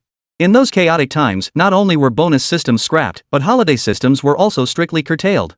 Throughout the entire year, there were only 3 genuine holidays: National Day, Spring Festival, and weekends. Therefore, New Year's Day, though a holiday, did not grant time off. Xu Tian and Zhou Jie both had to request leave to visit their families at the brigade. The time shouldn't be too long. They stayed for only 3 days. Brother Tian, Chief Engineer Yang, said with this document, "My college admission is practically guaranteed. But it's just a medical certificate. Does it really mean I'll get into university?" The day after returning to Haizhou, Zhou Jie handed a medical examination form to Xu Tian, who had just gotten off work. "Xiao Jie, Chief Engineer Yang didn't deceive you. While this isn't an official university acceptance letter, it's just as significant. It means you've already got one foot in the door of university." Xu Tian dropped his bag and excitedly lifted Zhou Jie into his arms. "Brother Tian, put me down quickly, dinner's still cooking on the stove." Zhou Jie's face flushed crimson with shyness. Not even in her wildest dreams. One day, this country girl could actually go to college. Xu Tian set Zhou Jie down and planted a fierce kiss on his wife. The college entrance exam today differs from that of later generations. Exams came first, followed by physical examinations. Only those who passed the exams were eligible for the physical. Receiving the physical examination notice meant only that there were no major malignant diseases. No new issues had surfaced during the review process. Admission to university was now a certainty. Zhou Jie shyly went to the stove to cook, daydreaming about the university life about to begin. "Hey, Xiao Jie, how many people at the factory got the physical exam notice?" Xu Tian asked casually. Hearing this, Sister Zhou paused her work and thought for a moment before replying. "I heard from Sister Sun that they sent out over 300 physical exam notices." "Over 200? That doesn't add up." Xu Tian frowned slightly. Nearly 2,000 young people from Haizhou and First Machine Factory were taking the college entrance exam. Xu Tian's conservative estimate was that at least half would be able to attend university. The difficulty level of the college entrance exams in 1977 and the following 2 years wasn't particularly high. The total score was 500 points. So why, after the exams concluded, were only 300 physical examination notices distributed? "Brother Tian, what's wrong?" Seeing Xu Tian suddenly fall silent with a heavy expression, Zhou Jie couldn't help but grow concerned. "Oh, right, this is the first batch." Xu Tian slapped his forehead. "Got it. This college entrance exam would admit not only university students but also junior college and vocational school students. These physical examination notices were likely intended for university applicants. More physical examination notices should follow, arriving at Hainan Steel gradually. Beyond that, there will be another group of people who get held back due to personal issues and family background. In short, Zhou Jie's admission to university is now a certainty. Anyone who dares to interfere, Xu Tian will personally have a chat with them." The Zhou family comes from a solid revolutionary background, 3 generations of impoverished peasants. Her father, Zhou Kaishan, is a veteran soldier and a long-serving contributor. Zhou Jie herself has received commendations from the Ministry of Land and Resources, and her academic exam scores are absolutely solid. Her husband, Xu Tian, held direct access as deputy commander at headquarters. He was also a top performer in generating foreign exchange for the department. Just thinking about all the accolades Zhou Jie had accumulated, Xu Tian couldn't help but feel a twisted sense of amusement. He wanted to see if anyone would be foolish enough to come looking for trouble. Meanwhile, the physical examination notice became the hottest topic in town. Those with connections had already found out in advance. Only those who passed the college entrance exam could receive the medical examination notice. 262 students. A full 262 students got into university. "Old Yang, it'll be impossible for our Haizhou Steel to stay unknown now. The minister personally called to congratulate our Haizhou Steel. The ministry plans to issue a system-wide commendation for Haizhou's night school model for college entrance exam preparation. They're calling on our sister factories to learn from us and seek our expertise." The next morning at work, Zhao Dali beamed with pride as he summoned Chief Engineer Yang Weiman to his office. Just now, the Minister of Metallurgical Industry personally called to offer congratulations. This time, Haizhou Steel had truly made a name for itself nationwide. Yang Weiman smiled broadly and said, "All thanks to Xiao Su. Without him, there would be no glory for our Hainan Steel." But his expression turned pensive as he continued, "According to our estimates, Su and I thought at least half would get into university. I never imagined it would be only over 200. Old Yon, you should be satisfied. The minister quietly told me that this year's college admission rate isn't particularly high, only about 3%. Our Haizhou has already done remarkably well. Besides, there are still openings at colleges and technical schools that's already quite impressive." Zhao Dali chuckled dismissively. The minister made it perfectly clear over the phone. Haizhou Steel's undergraduate admission rate had already surpassed the national average. Out of 2,000 examinees, 262 gained admission to undergraduate programs. The admission rate was roughly 13%. Yang Weiman nodded and smiled. True enough. Nothing can be perfect in this world. Over 200 university students, and we'll likely have several hundred more junior college and technical school students coming up. This time, Haizhou Steel is really going to make a name for itself. As for the young people who didn't pass this time, I don't think they need to feel disappointed or discouraged. If they don't make it this year, they can try again next year. Who knows? By tomorrow, they might get into even better schools. After shedding the title of acting plant manager, Zhao Dali formally assumed the role of Plant 1 director. He methodically organized the tasks ahead. On one hand, he planned to hold a grand celebration to encourage the young workers who had passed the university entrance exam to study hard, to contribute further to the nation's development. On the other hand, he needed to comfort those who hadn't passed. He encouraged them not to lose heart, urging them to continue working while studying, and to prepare themselves for next year's college entrance exams. Subsequent events unfolded as several had predicted. Within days, another physical examination notice arrived at Haizhou. Old Zhang, go urge those telescope factories to expedite delivery. The shipment deadline is approaching, and we're still waiting for a batch of optical sites. If this export deal is delayed, the ministry won't let them off the hook, and our Plant 501 won't let them off either. Director Li, you must personally oversee the export inspection process. Remember, there can be absolutely no issues. The Peninsula Kingdom isn't like other foreign buyers. They demand not only the best but also the most expensive. The firearms appearance must be flawless, absolutely no imperfections. In the 501 factory conference room, Xu Tian commanded like a general leading troops into battle. He methodically assigned tasks to department heads. The Peninsula Kingdom purchased 1,000 sniper rifles in one go. Clearly, they wouldn't be equipping their entire military with them. True to their customary style, a portion would inevitably be gifted to neighboring nations and various royal families and nobles. Performance and design must be flawless. Director, a call from headquarters. Upon hearing the commander-in-chief was calling personally, Xu Tian immediately returned to his office. Kid, what do you think you're doing? Lian Jun's displeased voice rang out over the phone. Chapter 132, Unexpected. Wife attends military academy. Xu Tian was momentarily taken aback. Sir, what has caused you to be so angry? Uncertain of Liang Jun's source of anger, Xu Tian cautiously probed around the issue. Stop playing dumb. Why did your wife, Zhou Jie, apply to a local university in Haizhou? You're the one who nurtured her. No one knows your wife's capabilities better than you. She had the chance to get into a prestigious university in the capital, yet she applied to your local university instead. And you ask me why I'm angry? 10 years later. Xiaoguo reinstated the college entrance exams, with both military and civilian sectors placing immense emphasis on them. The nation's economic development demanded a large pool of highly educated professionals. Military defense construction likewise demanded talent. Alongside the resumption of entrance exams at local universities, military academies directly under the armed forces were also gradually reopening. Sir, please don't be angry. It was indeed my suggestion for my wife to apply to a local university, but I did it solely for her sake without any personal gain. Xu Tian never imagined. Deputy Commander Liang Jun of headquarters had personally called, and it was about Zhou Jie's college entrance exam. Suddenly, Xu Tian's body trembled. Sir, my wife, could it be she ranked first in the entire province? At least you have some self-awareness. First in the province for science, fifth in the nation. Liao Jun suppressed his anger as he said, with such talent, if she doesn't go to a better university, I don't know what I'll say to you. The moment provincial college entrance exam results were released, the military immediately reviewed the top 100 scorers from each province. They sought to identify promising candidates and persuade them to apply to military academies. Historically, officer training in the military was divided into internal promotion and military academy cultivation. Since the abolition of higher education, both military academies and civilian institutions ceased operations. Promotion became the sole pathway for officer advancement. Internal promotion has been a long-standing tradition. Recruiting military academy cadets from high school students has also been put on the agenda. Truly, you never know until you look. When Liang Jun reviewed the exam results from Haizhou's province, he was stunned to see Zhou Jie's name. Out of a possible 500 points, Zhou Jie scored 473. Last time, Zhou Jie had stood in for Xu Tian during the Ministry of Land Forces discussion on new armored vehicles. Her background had long been thoroughly investigated by the military. From a rural background, with only a junior high school education. Upon checking Zhou Jie's file, it was confirmed she was indeed Xu Tian's spouse. That Zhou Jie could get into university and become the top student in the province. This was undoubtedly due to Xu Tian tutoring her privately. Having nurtured his wife into a university student, how could Xu Tian not possess a precise understanding of Zhou Jie's overall academic capabilities? She could have gotten into a better school.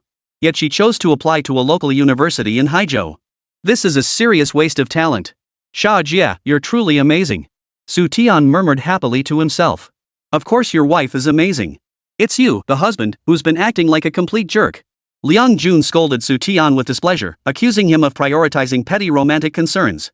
The nation needs development, the military needs building. Funding is needed across the board, but crucial talent is even more essential. This year, headquarters will reinstate the Armored Forces Academy. Help headquarters persuade your wife. If she agrees to join the academy, I'll personally handle all the paperwork. Though Liang Jun framed it as a discussion, his tone brooked no argument. Top science student in the province, 5th in the national college entrance exam. Truly a talent among talents. Don't forget, Zhou Jie had only a junior high education and had lived in the countryside her entire life. To achieve such results, its value is comparable to that of the top national scorer. Xu Tian's face darkened. For the first time, he felt like he'd shot himself in the foot. The Armored Forces Academy of Xia Nation resumed operations in 1978. It was specifically established to cultivate armored forces commanders and research personnel for our military. Sir, to attend the Armored Forces Academy, one must have military registration, correct? Xu Tian tactfully pointed out that Zhou Jie was over the age limit for enlistment. Kid, don't try to pull a fast one on me. Your wife's capabilities are well recognized by both headquarters and the Land Forces Department. What's a little age discrepancy? Special cases warrant special treatment. After hanging up, Xu Tian sighed helplessly. Sometimes being too outstanding isn't necessarily a good thing.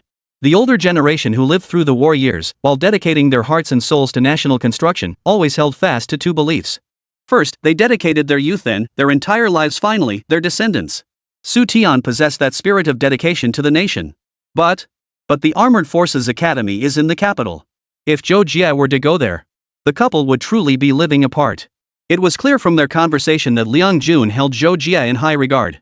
Special approval for military status would be absolutely no problem. And once Zhou Jie obtained military status, her transfer arrangements would no longer be within Xu Tian's purview.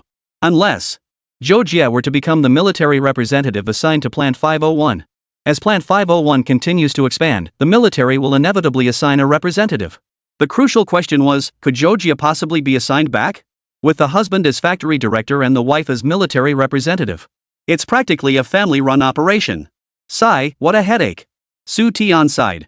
He planned to go home that evening and ask Zhou Jie what she thought. By evening, Xu Tian finished his dinner with a mind full of thoughts. He cautiously conveyed the headquarters leader's intentions. I agree. What? You agreed?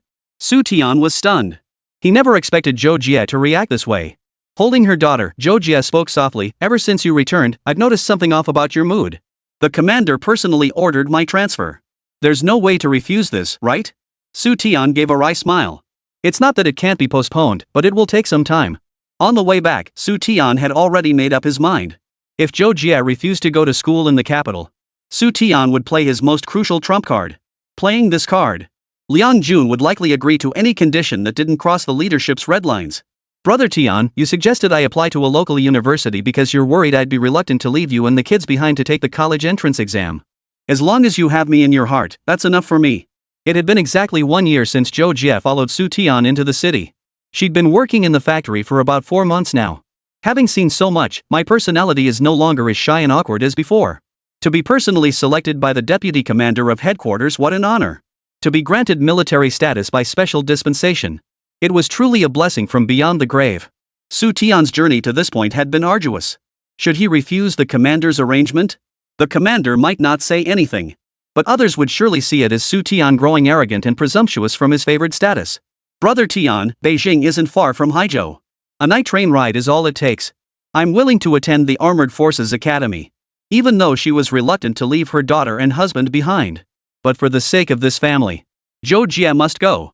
It seems the time has come to play our trump card. Xu Tian said in a low voice. Ace? What ace? Zhou Jie asked in confusion. Xu Tian smiled faintly. This trump card is quite something. After you graduate, you'll be reassigned back to Plant 501 as the military representative. Whether it's a family-run operation or not, Zhou Jie absolutely must return to Plant 501. With billions of greenbacks on the table, I'm sure the commander won't refuse. Chapter 133, What does the Peninsula Kingdom need this for? Mid-month, the college entrance exam results were officially released. Haizhou had 262 students admitted to undergraduate programs, while First Machine Factory had 41. Among them, Zhou Jie, a female crane operator at Haizhou, achieved the highest overall score to become the province's top science student. But the most unexpected revelation was yet to come. In recognition of Zhou Jie's outstanding performance, she was specially approved for military service. She was assigned to the Armored Forces Academy for training. Bang! Bang! The Shiha Brigade erupted with the clamor of gongs and drums and the crackle of firecrackers. Brigade Secretary Zhou Kaishan, dressed in a brand new cadre uniform, greeted everyone with a beaming smile. He was grinning from ear to ear. Old Zhou, your Zhou family has a worthy successor. I'm jealous of you, man. Su Changmao, who had come to offer congratulations, punched Zhou Kaishan playfully in the chest. Zhou Kaishan didn't get angry. He just smiled and said, "From the moment my daughter was born, I could tell she was special. She had a full forehead and a square jaw, and her cries were louder than her brother's by a mile. She's destined for great things." Tell me, out of all the men in this brigade, hundreds of them, is there anyone who can compare to my girl? People say I spoil my daughter, but I'm happy to do it. For the first time in his life, Zhou Kaishan felt such exhilaration. Not only had his daughter become the top female scholar in the entire province. Phew. The top female scholar. And she'd been specially recruited into the military, entering a military academy right after enlisting. What did attending military academy mean? It means graduating as an officer.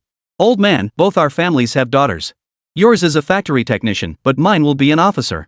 Zhou Kaishan slapped Su Changmao's shoulder and said smugly, "Mark my words, in a few years, you'll have to salute my daughter first." Put. You old fool, 2 compliments and you're already getting a big head. Su Changmao shot Zhou Kaishan a withering look. As if Su Changmao was a division-level officer. The only people who could make him salute first were either former generals or a superior commander. Ha ha ha. Zhou Kaishan knew it was impossible, but he just had to say it. His mercy back then had cost the lives of countless soldiers. Consumed by guilt, Zhou Kaishan left the military early and returned to work in his hometown. His 3 sons grew tall but not wise. Each one was a good for nothing. Not one of them was fit to serve in the military. Ironically, it was his youngest daughter, now married with children, who fulfilled Zhou Kaishan's deepest regret. Now, even if the heavens told Zhou Kaishan that tomorrow was his final day, Zhou Kaishan would have no regrets left. Su Changmao spoke with mixed emotions. The saying before 30, a father honors his son after 30, a son honors his father, is absolutely true. Your son-in-law, Xu Tian, is now the director of Factory 501, generating millions in foreign exchange in a single deal. Xu Jie is no less capable than any man. She's become a top scholar and will soon be a female military officer. You old codger, you've lived a life well worth living. Hearing this, Zhou Kaishan roared with laughter. Come on. We won't leave until we're drunk tonight. We're staying here. The West River Brigade was filled with the clamor of gongs and drums, while Haizhou was bustling with festive energy, as lively as the new year. Reporters from both the city and provincial newspapers arrived to cover the events. The Ministry of Metallurgical Industry dispatched a deputy minister. He came to express gratitude on behalf of the entire metallurgical system. In the second month of spring, all things revived. A passenger aircraft from abroad slowly touched down at the capital's airport. Staff who had been waiting for some time approached to greet the passengers disembarking from the aircraft. Soon after, the group departed the airport tarmac in several black sedans. The construction of the military academy and the resumption of classes must be implemented without delay. Time is of the essence, comrades. The nation's economy must undergo new transformations, and military development is the crucial foundation underpinning all progress. Talent and technology are the keys to building a modern military. Headquarters, Conference Room 1.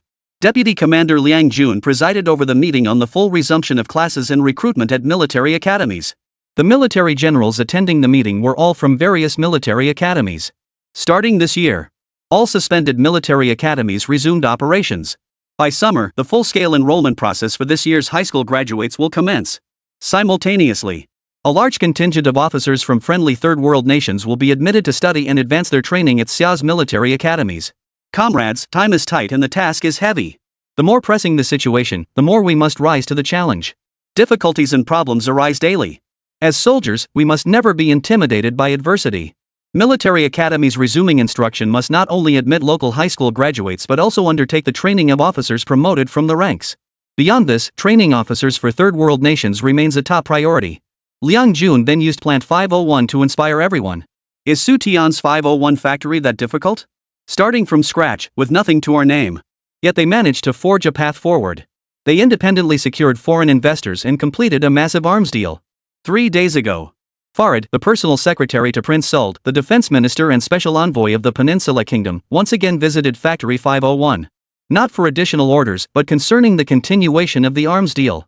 If military factories could independently forge their own path, what excuse did the military have to halt in the face of adversity? Xia Nation's current foreign exchange reserves barely exceeded $1 billion. Factory 501 alone had brought in $6 million in foreign exchange for the nation. Bang! The tightly closed conference room door was kicked open. Minister Ren Yuejin of the Ministry of Land and Industry staggered in. Deputy Ministers Lu and Huang followed closely behind. As the three heads of the Land and Machinery Department entered, the meeting fell deathly silent. Liang Jun hesitated. Old Run, what brings you here? Ren Yuejin, visibly agitated, panted heavily as he demanded, Old Liang, let's take this to your office. All right. The fact that both the minister and deputy ministers of the Lu Ji department had come together meant this was no small matter.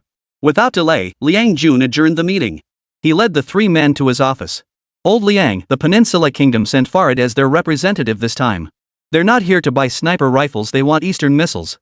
They want to buy Eastern missiles. Liang Jun's eyes widened in shock. No wonder Ren Yuejin had barged into the meeting room without regard for protocol. The Peninsula Kingdom wants to buy Dongfang missiles. Anyone hearing this news would be stunned into speechlessness. The Peninsula. What on earth would the Peninsula Kingdom want with these things? Liang Jun asked in bewilderment. Sigh. Ren Yuejin turned to Vice Minister Lu.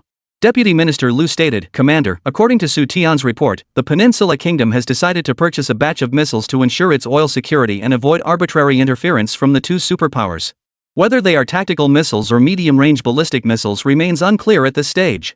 Farid entrusted Xu Tian to convey their intentions. After hearing their purpose, Liang Jun felt even more perplexed. If the Peninsula Kingdom truly intends to purchase ballistic missiles, why not contact the Foreign Affairs Department or military headquarters directly? Why involve Xu Tian as an intermediary? Deputy Minister Lu continued, Commander, Xu Tian's suggestion is that regardless of whether the nation sells or not, it would be best to first send an important figure to make initial contact and gauge the price offered by the Peninsula Kingdom. And it would be best to arrange the meeting in Haizhou. Bringing Farid and his delegation back to the capital could easily invite unexpected complications. Missile-related matters are typically handled by the 7th and 8th Ministries of Machinery. Missiles differ in range and classification. Missiles with a range of less than 1,000 kilometers are classified as tactical missiles. Once beyond that range, things get serious. Chapter 134, Will you sell the big killers? Depends on how much you pay. The several machinery industry ministries within the country each have their own areas of jurisdiction. From a business perspective, missiles fall entirely outside the purview of the Land Machinery Ministry. They fall under the purview of the 7th Ministry of Machinery. This ministry oversees aerospace, satellites, rockets, missiles, and related fields. Additionally, within the 7th Ministry of Machinery, there is also an 8th Industrial Bureau, commonly nicknamed the 8th Ministry of Machinery.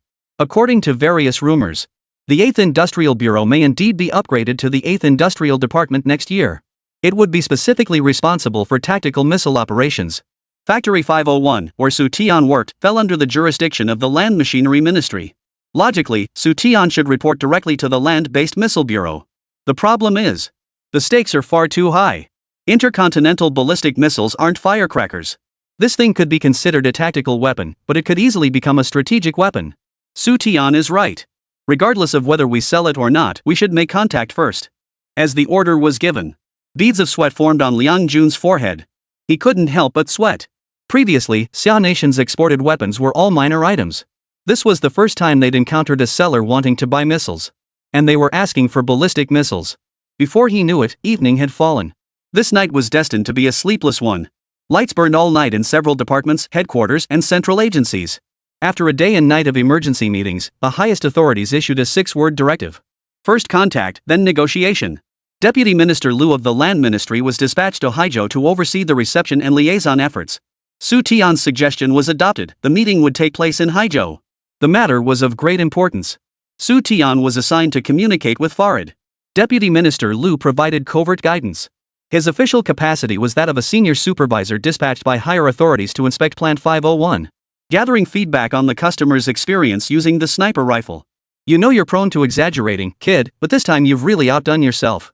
Deputy Minister Lu traveled light, heading straight to Factory 501. Missiles aren't tea eggs. How exactly did you convince the Peninsula Kingdom to even consider purchasing intercontinental missiles? The moment they met, Vice Minister Lu fired off a barrage of questions. How many missiles did Farid intend to purchase this time? What price were they willing to pay? What methods did Xu Tian employ to prompt the Peninsula Kingdom's interest in acquiring missiles? Reporting to the leadership, I didn't really say much. I just offered a few small suggestions regarding the Peninsula Kingdom's current situation and shared a few words with them. What suggestions? Deputy Minister Lu pressed urgently.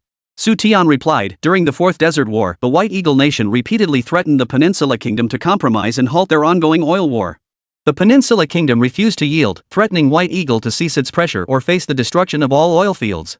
Upon learning of these events, I concluded that using the oil fields to pressure the White Eagle Nation into retreat could only work once. If the White Eagle Nation continues encroaching on the Peninsula Kingdom's interests and threatens to blow up all the oil fields, it will be difficult to persuade the great powers to continue compromising and retreating. The White Eagle Nation is a seasoned imperialist power, full of cunning schemes. If they truly act, they will undoubtedly launch a surprise attack on these oil fields first, seizing the Peninsula Kingdom's trump card. He reported the details of their previous meeting to Vice Minister Lu, with some reservations. Xu Tian advised the Peninsula Kingdom to adopt the consistent policy of Xia Nation. Walking on two legs. On one hand, we wield oil as a weapon, on the other, we must possess genuine military capabilities. Deputy Minister Lu looked at Xu Tian with a peculiar expression. Anyone who wasn't an idiot would probably understand what Xu Tian meant. What exactly are genuine military weapons? Of course, it meant weapons of mass destruction. With intercontinental missiles in hand, even if the White Eagle Nation launched a surprise attack and seized most of the Peninsula Kingdom's oil fields, the Peninsula Kingdom would still have ways to retaliate against White Eagle Nation. Launch ballistic missiles to obliterate their own oil fields from afar. Moreover, they could even target other nations' oil fields, taking the entire world down with them. And what exactly are you offering him? Deputy Minister Lu asked in a deep voice. Having a sword and not using it when you have one are two different things. An old saying of Master Qian, my personal motto. Xu Tian chuckled lightly. Holy! Deputy Minister Lu was stunned. This wasn't a hint anymore, it was a straight-up declaration. It was practically telling the Peninsula Kingdom outright. You need intercontinental missiles. Come buy them from us, Xia Nation. Xu Tian spoke up. Sir, there are no outsiders here. May I say a few taboo words? You've practically pierced the heavens already. What taboo could possibly matter now? Speak freely. Deputy Minister Lu sighed as he pulled out a cigarette. Other enterprises and factories go to the Canton Fair. They either export primary industrial goods, agricultural products, or handicrafts. Xu Tian, however, he went to the Canton Fair to sell missiles. And not just any missiles, intercontinental ballistic missiles. Sir, we may not have much time left. Deputy Minister Lu froze, then demanded, be specific. What do you mean we're running out of time? Xu Tian took a deep breath and said, from what I understand, Jimmy, the newly appointed leader of White Eagle Nation, is a rare, genuinely good-hearted person. His character is entirely different from other White Eagle leaders. He genuinely cherishes peace. If we give him a little more time, he will surely be able to mend the tense relationship with the Peninsula Kingdom. By then, most of the Peninsula Kingdom's external crises will be resolved. Their demand for that thing, I believe, will also drop to its lowest point. Only Xu Tian knew that the window of opportunity for Xia Kingdom to export its ultimate weapon was limited to just 1 or 2 years. Once that window closes, at the very least, they would have to wait 8 years. By the time General Sa and Persia were locked in a bloody head-to-head battle, the war between the two nations would plunge the desert kingdoms into turmoil. Only then would the Peninsula Kingdom reconsider acquiring the ultimate weapon. Exporting now versus exporting 8 years later yields entirely different outcomes. By securing substantial funds through early exports of major weapons systems, many vital defense research projects could have been sustained. Avoiding the tragedy of past cancellations. Deputy Minister Lu remained silent for a long while. He reached for a cigarette, only to find it had long since burned out. Su, I can't give you any answers right now.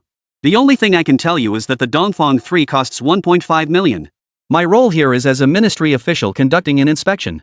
This visit is solely to gather feedback from buyers on their experience using the sniper rifle. Understood? Understood. Xu Tian nodded. He felt a quiet sense of triumph. Deputy Minister Lu had made himself perfectly clear. Whether or not to sell the lethal weapon depended on how much the buyer was willing to pay. 10 years later, the Dongfang 3 was sold at a friendship price of $100 million per unit. If they demanded $100 million outright, the Peninsula Kingdom would likely refuse. $100 million 10 years from now carries vastly different purchasing power than $100 million today, factoring in inflation, currency depreciation, and other variables. A smile touched Xu Tian's lips. $70 million apiece. It's a win-win deal. What you're buying is a decisive blow to the White Eagle Nation. What you're buying is Xia Nation's economic ascent. Chapter 135, Want to buy missiles? You'll have to buy other equipment first. The next day, Deputy Minister Lu, representing the Ministry of Land, met with Farid, the representative of the Peninsula Kingdom. Deputy Minister Lu, who understood English, warmly inquired about Farid's experience with sniper rifles in the Peninsula Kingdom. A lot of official niceties were exchanged. Farid, however, showed no sign of weariness. He chatted cheerfully, praising the sniper rifle's performance.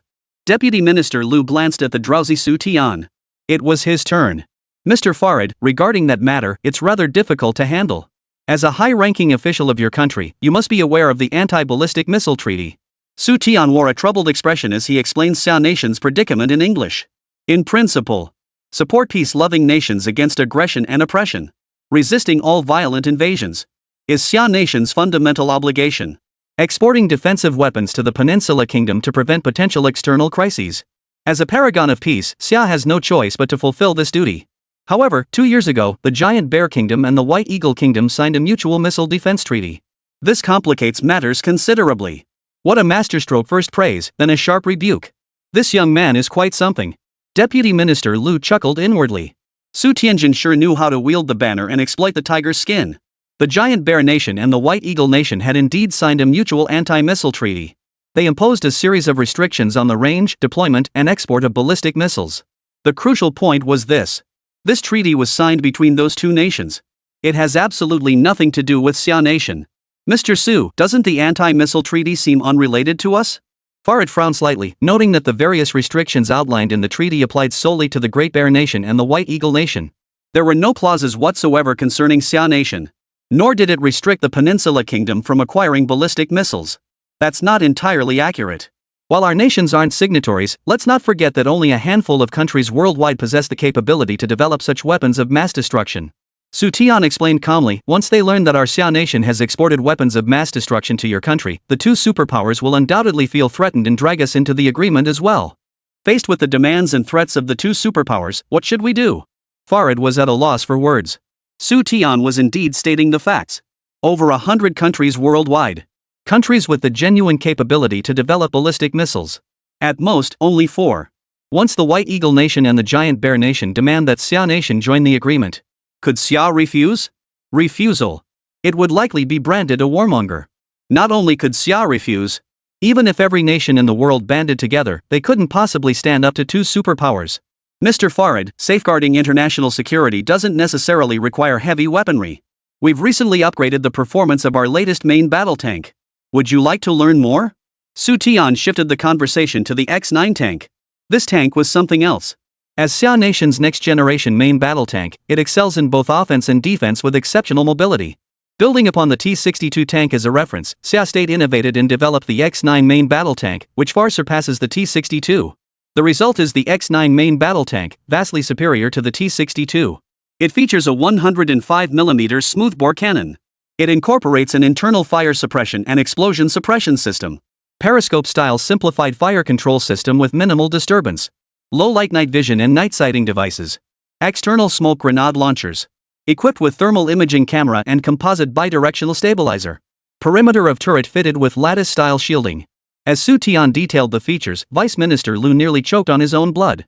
Assisting the ministry in exporting tanks was certainly commendable. But Xu Tian sure knows how to exaggerate. Low-light night vision and night sighting devices. External smoke grenade launchers. With added thermal imaging and a composite dual-axis stabilizer. What on earth is this nonsense? Deputy Minister Lu knew full well how unpopular the X9 tank was with the troops. Even if the armor issues were resolved, a host of other problems remain. To hype the deeply flawed X9 tank as being on par with the most advanced main battle tanks of the two superpowers. Deputy Minister Lu's face flushed crimson. Xu Tian was clearly trying to pull the wool over Farid's eyes. He was aiming for a one-time deal. Mr. Su, our Peninsula Kingdom doesn't have a particularly high demand for tanks. Let's continue discussing the major weapons systems instead. Farid showed little interest. Xu Tian smiled faintly. Mr. Farid, are you truly not considering our X9 tank at all? Just as Farid was about to reiterate his disinterest in tanks, he suddenly noticed Xu Tian blink. He recalled Xu Tian's superior seated beside him. Farid stated bluntly, is it that if we purchase a batch of your X9 tanks, then we might have something to discuss regarding the major weapons systems? Mr. Farid, you're misunderstanding. These are two separate matters. Of course. Xu Tian replied calmly, if your country is genuinely interested in our X9 tanks, it demonstrates your trust in our tank manufacturing capabilities. Your nation treats Xia as a friend, and Xia naturally wishes to reciprocate with sincerity. After Mr. Su's presentation, I've developed a keen interest in your X9 tanks. As the chief secretary to Prince Sulman, Farid was no slouch. Xu Tian deliberately brought up the completely unrelated anti-missile agreement. His sole aim was to sell more equipment. Tanks, after all. Buying a few dozen wouldn't be a big deal. Farid smiled. Mr. Su, shall we proceed? Thank you for your generosity, Mr. Farid. By the way, to defend against invasion, your country would need not only ground weapons but also air defense systems, correct? Farid's mouth twitched. This is never ending, isn't it? Deputy Minister Lu couldn't bear to watch anymore. This was a first. So this is how export negotiations are conducted. Mr. Farid, allow me to proudly introduce our domestically developed J-7 jet fighter. The Zhan 7 jet fighter boasts outstanding performance and exceptional value for money. It embodies the pinnacle of Xia's fighter jet technology. Hundreds of cutting-edge processes, technologies, and materials are employed internally. A masterpiece of modern aerospace engineering. Its key selling points are affordability, high operational efficiency, and simple maintenance. Xu Tian spent a full 5 minutes meticulously extolling, detailing the Zhan 7's outstanding capabilities. Seizing the pause between his breaths, Farid interjected, Mr. Su, shouldn't you move on to introducing the warships now? Xu Tian chuckled, given your nation's maritime defense requirements, acquiring a fleet of J-7 fighters is essential. Our Air Force and Naval Aviation have extensively deployed the J-7 fighter. They have earned immortal glory in defending our maritime borders. He knew his own products best. It wasn't that Xu Tian didn't want to help sell warships. It was simply that Xia Nation's current warships were somewhat embarrassing. Farid had completely lost his temper. His face tightened as he said, Mr. Su, we desert people speak plainly. Please tell me how much more must I purchase to obtain that ultimate weapon? Things had reached this point. If Farid still couldn't see through it, he'd be a complete fool. To acquire ballistic missiles, first, you have to buy a batch of Xia Nation's weapons and equipment. Chapter 136, The Dog Tycoon's Generosity. 10 minutes ago. Deputy Minister Lu's heartbeat grew faster with every passing minute. After introducing tanks and aircraft, Xu Tian proceeded to introduce armored vehicles, artillery, heavy machine guns, and ammunition to Farid. Any weapon or piece of equipment worth showcasing. Xu Tian didn't hold back on anything. Their performance, as Xu Tian boasted, was unmatched in heaven and earth. He punched the Bear Nation and stomped on the Eagle Nation. Farid was a straight shooter. Whatever Xu Tian proposed, he nodded in agreement, expressing keen interest. After discussing the main points, he would personally inspect each of these weapons manufacturers, reporting the procurement details back to the homeland. Ahem, ahem. Seeing Xu Tian about to speak again, Vice Minister Lu coughed incessantly, winked and nudged to remind Xu Tian. Know when to stop. If you keep this up, what if you scare off the local tycoon? Deputy Minister Lu had long since seen through it. The Peninsula Kingdom wasn't just rich. They were genuinely wealthy. But no matter how rich they are, they can't withstand Xu Tian's relentless exploitation. Even clay figures have their limits. Xu Tian spoke slowly and deliberately, we thank your country for trusting the quality of our weapons. Your nation treats others with sincerity, and we, the Xia Nation, will treat your country as our best friend. Farid curled his lips. Being friends with Xia was just too expensive. Mr. Su, what about the matter of the major weapons? Well, a look of inner conflict flashed across Xu Tian's face. Forget it. Xu Tian slapped his thigh and declared resolutely, Mr. Farid, the Peninsula Kingdom is a close ally of our Xia Kingdom, and you are naturally a close friend of mine. I will do my utmost to petition my superiors and facilitate this matter to the greatest extent possible. Farid hurriedly interjected, Mr. Su, please submit your request as soon as possible. Our nation requires 40 major weapons. Xu Tian's heart leapt with joy. The original 35 had now become 40. Not bad, not bad. At 70 million each, 40 units would total 28 billion. It appeared to be 1/5 less than the original 35 billion. But don't forget. This is 1978. 28 billion in 1978 and 35 billion in 1987 are entirely different concepts. Regarding the price, we may need 70 million. Before Farid could respond, Vice Minister Lu immediately gave Xu Tian a meaningful glance. 70 million was practically giving it away. The cost price of a single Vostok 3 was 1.5 million. 40 missiles would cost 60 million. Exporting ballistic missiles carried enormous risks. Should the matter be exposed? Joint pressure from the Great Bear Nation and the White Eagle Nation would inevitably follow. Taking such enormous risks for a mere 10 million in profit. That's far too little. Deputy Minister Lu waved a finger again. Xu Tian whispered, Leader, 70 million isn't a small sum. Absolutely no less than 100 million. Otherwise, how could I possibly explain this to the commander? Deputy Minister Lu lowered his voice as much as possible. But I'll handle it. Deputy Minister Lu stood up. From the earlier conversation, Vice Minister Liu could clearly tell that the Peninsula Kingdom genuinely wanted to purchase ballistic missiles.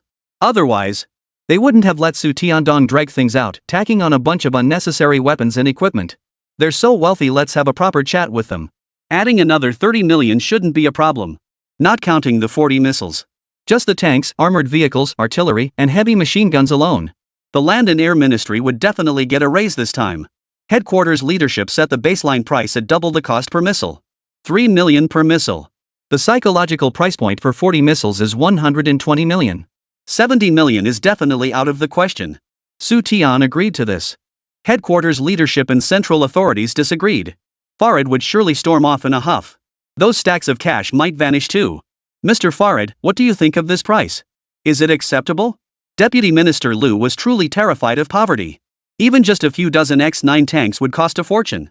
He held up a single finger, signaling that the price might still be negotiable. Acceptable. Farid nodded. Xu Tian set the price at 70 million, clearly thinking long-term. He sold a large quantity of miscellaneous weapons. He proactively lowered the price on the missiles. He expressed his desire to continue doing business with the Peninsula Kingdom in the future. Unfortunately, Xu Tian's proposal was vetoed by his superiors. Though slightly more expensive, it remained within acceptable limits.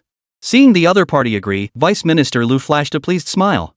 Xu Tian suddenly interjected, Mr. Farid, we're discussing the price per unit and it's in US dollars. Mr. Su, I urge you to take the time to properly understand the actual circumstances of our Peninsula Kingdom. 40 billion US dollars is nothing. Our Peninsula Kingdom can afford it. Farid's face was etched with displeasure. Xu Tian had used the same tone during their last meeting in Haizhou. He was concerned that purchasing 5,000 sniper rifles would strain the Peninsula Kingdom's economy. He had proactively offered a discount, helping the Peninsula Kingdom ease its economic burden. Who did he think he was looking down on? Assisting nations in need has always been Xia's consistent approach. At the very thought of this phrase, Farid felt utterly speechless. Xia's economic growth stagnated due to superpower suppression. To assume that other nations facing similar superpower pressure must also be in unfavorable economic situations. How narrow-minded. 40 billion. US dollars. Deputy Minister Liu's face turned deathly pale. Goosebumps erupted all over his body. At this very moment, Vice Minister Liu understood everything. He had made a colossal blunder. The 70 million Xu Tian mentioned was the price of a single missile. And he wanted it in US dollars. Good heavens! An Eastern 3 ballistic missile costing 1.5 million Xia currency to produce. Xu Tian actually dared to sell it for 70 million US dollars. 40 billion US dollars. How on earth was he supposed to spend all that money?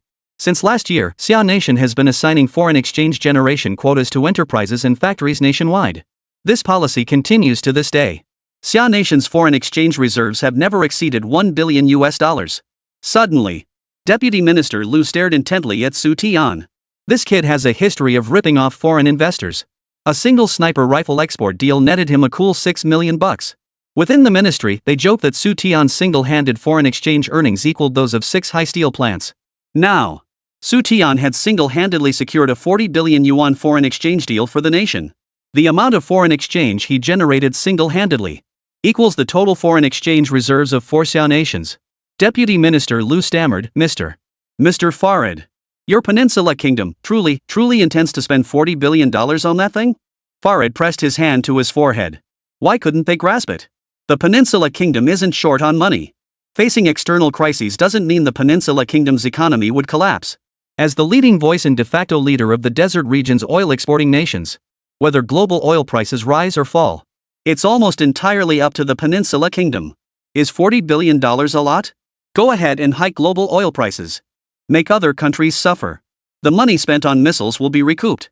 When super-rich individuals are treated as if they need welfare assistance, that feeling is awful. Chapter 137, Heaven's Gift to the Ministry, the Money-Bringing Boy. Aldrin, so late at night, why have you come to my place? 7 p.m. Beijing time, headquarters office building. Deputy Commander Liang Jun, who had been buried in paperwork, looked up at Ren Yuejin, the head of the Lu Ji department. Old Liang, tell me straight, did old Ma from the 7th department approach you about transferring Xu Tian to their department? The moment those words left his mouth, Liang Jun understood everything. Old Liang, whether the missile deal goes through is still up in the air. Even if we reach a purchase agreement, I don't think this kind of business will last long. After all, the Great Bear Nation and the White Eagle Nation won't stand idly by while we export medium-range ballistic missiles that threaten their interests to other countries. There's no such thing as a wall that doesn't let the wind through. Once they discover this, both nations will certainly intervene. The impact of transferring Xu Tian to the 7th Ministry of Machinery would be negligible. Keeping him within our land machinery ministry would better leverage his talents and contribute to the nation's economy. Seeing Liang Jun's silence, Ren Yuejin grew impatient. The missile export deal couldn't possibly happen without notifying the 7th Ministry. He heard that Ma Fengdu, the minister of the 7th Ministry of Machinery, had arrived at headquarters. Ren Yuejin immediately suspected the old man might be here to poach talent. The reasoning was straightforward. Under Xu Tian's deliberate guidance, the Peninsula Kingdom had developed a keen interest in missiles. What about other nations? Could they also attempt to crack the technology? Old Ren, calm down first. Old Ma did mention Xu Tian's situation, but he didn't say he'd be transferred. The missile project isn't even off the ground yet, and I'm not worried. Look how worked up you are. Liang Jun pulled out a cigarette and offered one to Ren Yuejin. He tried to reassure him, urging him to relax. Once the missile situation settles, there'll be plenty of time to discuss other matters. Hearing this, Ren Yuejin nodded and took a drag. Old Liang, if the Peninsula Kingdom is genuinely willing to buy them at 3 million per missile, would we sell? That depends on how many they're willing to buy. Headquarters had already discussed the matter of whether to sell with the central authorities. First, we need to see their offer. Second, how much the Peninsula Kingdom wants to buy. The higher the bid, the more negotiable everything becomes. If they only want a few units, it's unlikely the higher-ups will approve. Shouldering enormous risks for peanuts. Anyone can see the math here. The nation's economic development requires financial support, and military construction is no exception. Every sector demands funding. What Xia Nation lacks most right now is money. The 3rd and 4th 5-year plans have nearly depleted the nation's reserves. By introducing foreign equipment and technology, Xia Nation was shocked to discover Western nations had already gained a significant lead. Major industrial nations were phasing out outdated machine tools across the board, adopting the latest CNC machines. The gap was even wider in the military sphere. The White Eagle nation's new generation F-1 heavy fighter jet had officially entered service and was now on combat duty. The Giant Bear nation, unwilling to be outdone, was reportedly secretly developing its own next-generation heavy fighter. Faced with the military competition between these two superpowers, Xia's Zhan 7 fighter appears weak and fragile. Upgrading the Zhan 7 requires money. Defending maritime borders and continuing to build missile destroyers also comes at a hefty cost. The White Eagle nation shows no gratitude. It persistently provokes Xia Nation and persecutes its own overseas Chinese citizens. Should the White-Eyed nation persist in such military provocations? War may become the only solution. When the cannons roar, gold flows by the ton. Once hostilities commence, economic development will inevitably suffer. Ring ring. Suddenly, the phone on the desk rang. Liang Jun stubbed out his cigarette and picked up the receiver. How much? The next second, Liang Jun leapt to his feet. 40 billion ING US dollars. You're robbing people, aren't you? Liang Jun's mind went blank, his legs trembling. His facial muscles froze stiff. Ren Yuejin's mouth fell open as he stared straight at the phone receiver in Liang Jun's hand. What had he just heard? 40 billion? US dollars? He knew the Peninsula Kingdom was rich in oil and natural gas. But this wasn't gold. 40 billion US dollars? This is just throwing money around. Even if they desperately want intercontinental missiles, they wouldn't pay that much. Fly back immediately. I'm calling the airport now to mobilize our best transport aircraft and pilots to bring you home. After hanging up, Liang Jun rushed over to Ren Yuejin, who stood frozen in shock. He slapped the man's shoulder hard. Old buddy, we've hit the jackpot. Farid, the envoy from the Peninsula Kingdom, wants to buy 40 missiles outright. The proposed price is 40 billion US dollars. $40 billion. That's 4 times more than our country's entire foreign exchange reserves combined. We've got the funds for aircraft upgrades, and we can keep building warships. And tanks, we've got the funds to upgrade and modernize them too. Ren Yuejin stood there dumbfounded. The figure of $40 billion exploded in his mind like a bomb. It exploded in his mind. Just how extravagant was the Peninsula Kingdom? Spending $40 billion just for intercontinental missiles with a unit cost of only $1.5 million each. And they bought 40 of them at once. The quote came that very day, with no hesitation. Soon, Liang Jun made a series of phone calls. The Air Force dispatched a division commander and several squadron leaders. They were assigned as transport aircraft pilots and crew members. They transported Vice Minister Liu back to the capital from Haizhou overnight. Shen Yong, director of the Central Office, the head of the Foreign Affairs Department, and several ministers from industrial ministries gathered at headquarters. They were waiting for Vice Minister Liu's return to convene a meeting for discussion. Meanwhile, a regiment from the local garrison in Haizhou was secretly deployed to provide security for Plant 501. Local security departments followed suit. A thorough investigation was launched into the employees of Plant 501. All personnel with questionable backgrounds, unclear family histories, or had organizational disciplinary actions or blemishes in their records were all designated as key surveillance targets. A military procurement project worth $40 billion could not tolerate the slightest oversight. Once the deal was secured, it would inject a powerful shot in the arm for Xia Nation's economic development. It would inject a powerful shot in the arm. It would enable the import of more advanced equipment and products. After waiting and waiting, the clock struck 5 in the morning. The transport aircraft, flying under cover of darkness, landed safely at the military airport on the outskirts of Beijing. A military vehicle that had been waiting picked up Vice Minister Liu and sped toward the headquarters building. For security reasons, everyone in the convoy was armed with live ammunition. Comrade Liu Weidong, you mentioned on the phone that there was one more important matter to report. Now you can speak. What exactly is this crucial matter? Dozens of people in the conference room turned their gaze toward the newly arrived Deputy Minister Liu. Deputy Minister Liu stated solemnly, reporting to the commander, through Comrade Xu Tian's efforts, Farid, the special envoy of the Peninsula Kingdom, has not only requested to purchase 40 Dongfang 3 missiles from our country but also prepared a series of other weapons and equipment, including aircraft, tanks, artillery, and other light and heavy weapons. Ran Yuejin felt his heart nearly leap out of his throat. Xu Tian was undoubtedly a godsend sent by heaven to the ministry. Chapter 138, Problems solvable with money are minor issues. Is this how business is done? This sounds a bit off to me. Isn't Comrade Xu Tian taking advantage of the situation? Probably not. Comrades, let's stop dwelling on trivial details. Focus on how to get the goods out the door. They've shown interest, now we need to turn that interest into a contract. That's what really matters. The Peninsula Kingdom has a coastline too. Why aren't they interested in warships? If we export the X9 tank to the Peninsula Kingdom, we'll have the funds to develop a new main battle tank. Who would have thought such a huge mix-up would happen in the middle? In my view, this mix-up turned out for the best. Had we followed Comrade Xu Tian's plan to export them at $70 million each, we'd have lost over $1 billion in profits. The meeting room turned into a bustling marketplace. No one debated whether to sell. All they cared about was expediting delivery to secure the funds sooner. Who knows if the Peninsula Kingdom might change its mind? Colleagues. Another question lingered in everyone's minds. Why did Xu Tian have such audacity? It seemed he wasn't afraid at all that his outrageous demands would scare Farid away. Before getting down to business, he rambled on about a bunch of domestic weapons and equipment. He subtly nudged Farid toward making a purchase. Never mind $100 million per unit. Even $70 million was enough to scare the hell out of most people. Xu Tian wasn't just selling missiles, he was selling a gold mine. Deputy Minister Liu explained, Comrades, regarding these issues, Comrade Xu Tian's explanation is that this is the only option available. The Peninsula Kingdom requires intercontinental missiles to safeguard its national security. Globally, only our nation can supply them with such missiles. Deputy Minister Liu then provided a more detailed explanation. Due to the Fourth Desert War, the Peninsula Kingdom's relations with the West had deteriorated. Particularly with the White Eagle Nation, their relationship could be described as irreconcilable. Historically, only the West had imposed sanctions on other nations. The Peninsula Kingdom, leading OPEC member states, imposed oil sanctions on multiple Western nations, including the White Eagle Nation. The White Eagle Nation responded with military threats, while the Peninsula Kingdom vowed to blow up all its oil fields. This created an eerily tense standoff across the region. Under these circumstances, the Peninsula Kingdom sought to safeguard its dignity and defend its territory from invasion. It must possess weapons that its enemies cannot fully anticipate. Oil fields aren't like guns or cannons, you can't just blow them all up. Liang Jun believed Xu Tian's perspective. To resist foreign aggression, one needs not only oil weapons but also military weapons. Relying solely on one type of weapon as a talisman could only temporarily deter the enemy. It cannot achieve lasting peace and stability.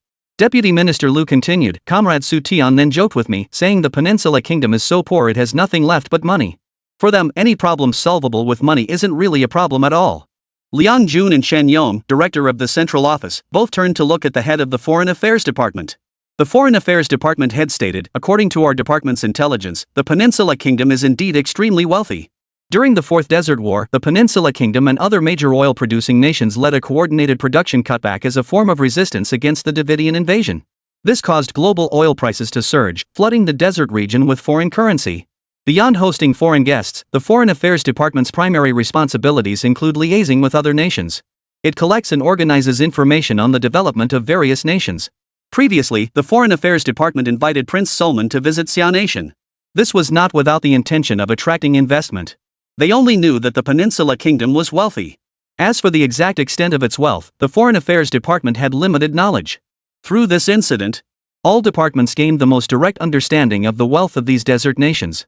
After the meeting concluded, a series of orders were promptly relayed down the chain of command.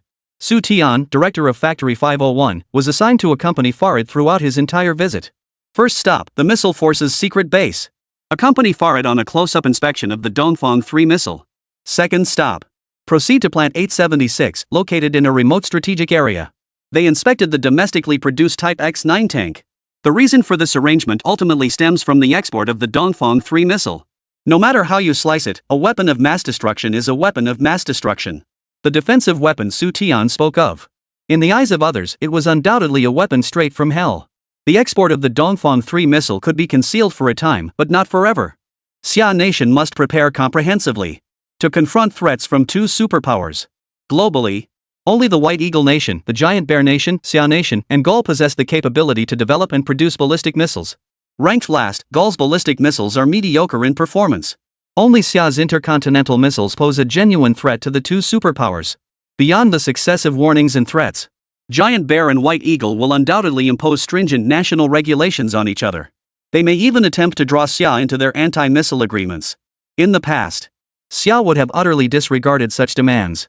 But times have changed. The White Eagle Nation dares to push its advantage, provoking Xia day and night. On one hand, it was fueled by their recent victory over the White Eagle Nation, which had inflated their confidence.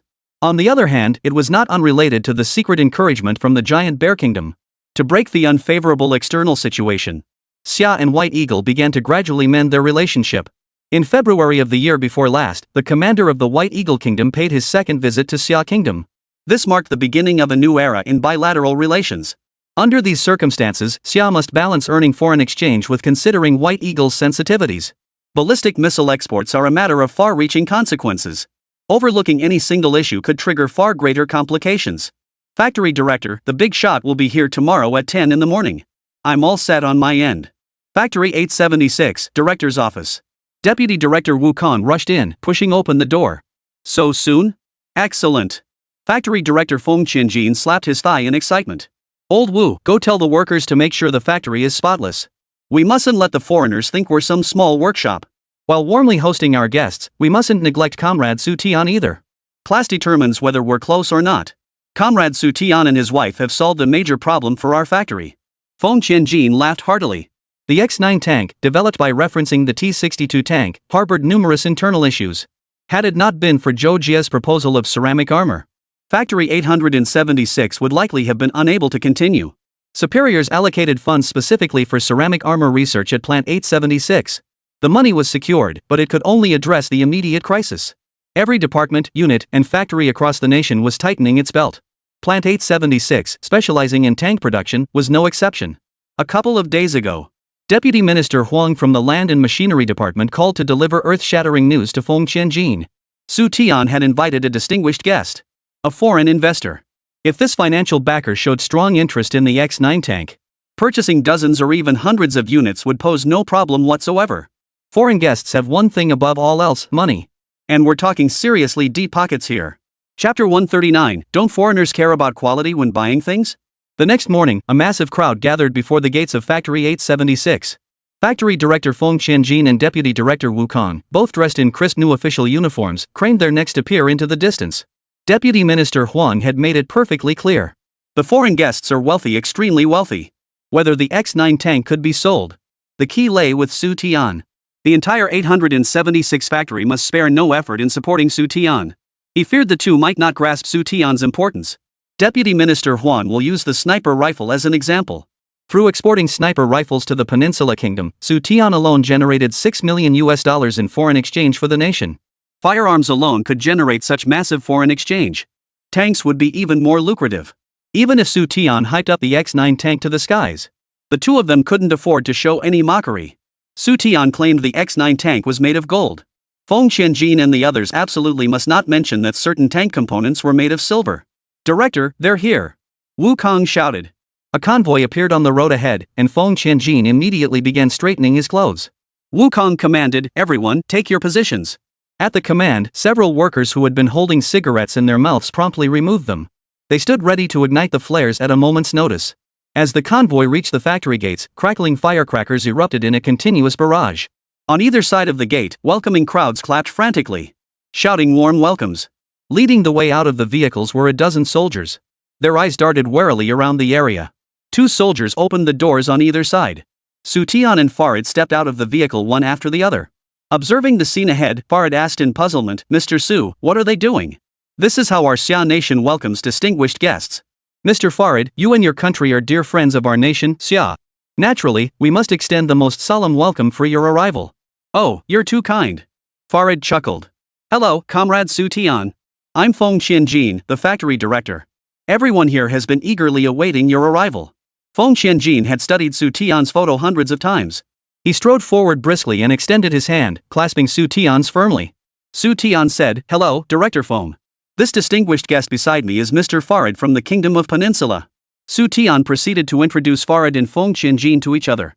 Comrade Xu Tian, whether our Factory 876 can catch its breath depends entirely on you. I heard from department leaders that your wife, Comrade Zhou Jie, has been approved by higher authorities to enlist and will be attending that armored academy for advanced training.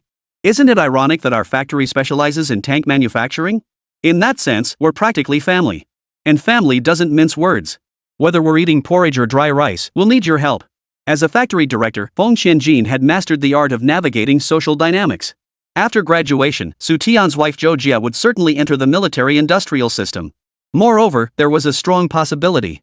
She would likely establish business connections with Factory 876. Xu Tian smiled faintly.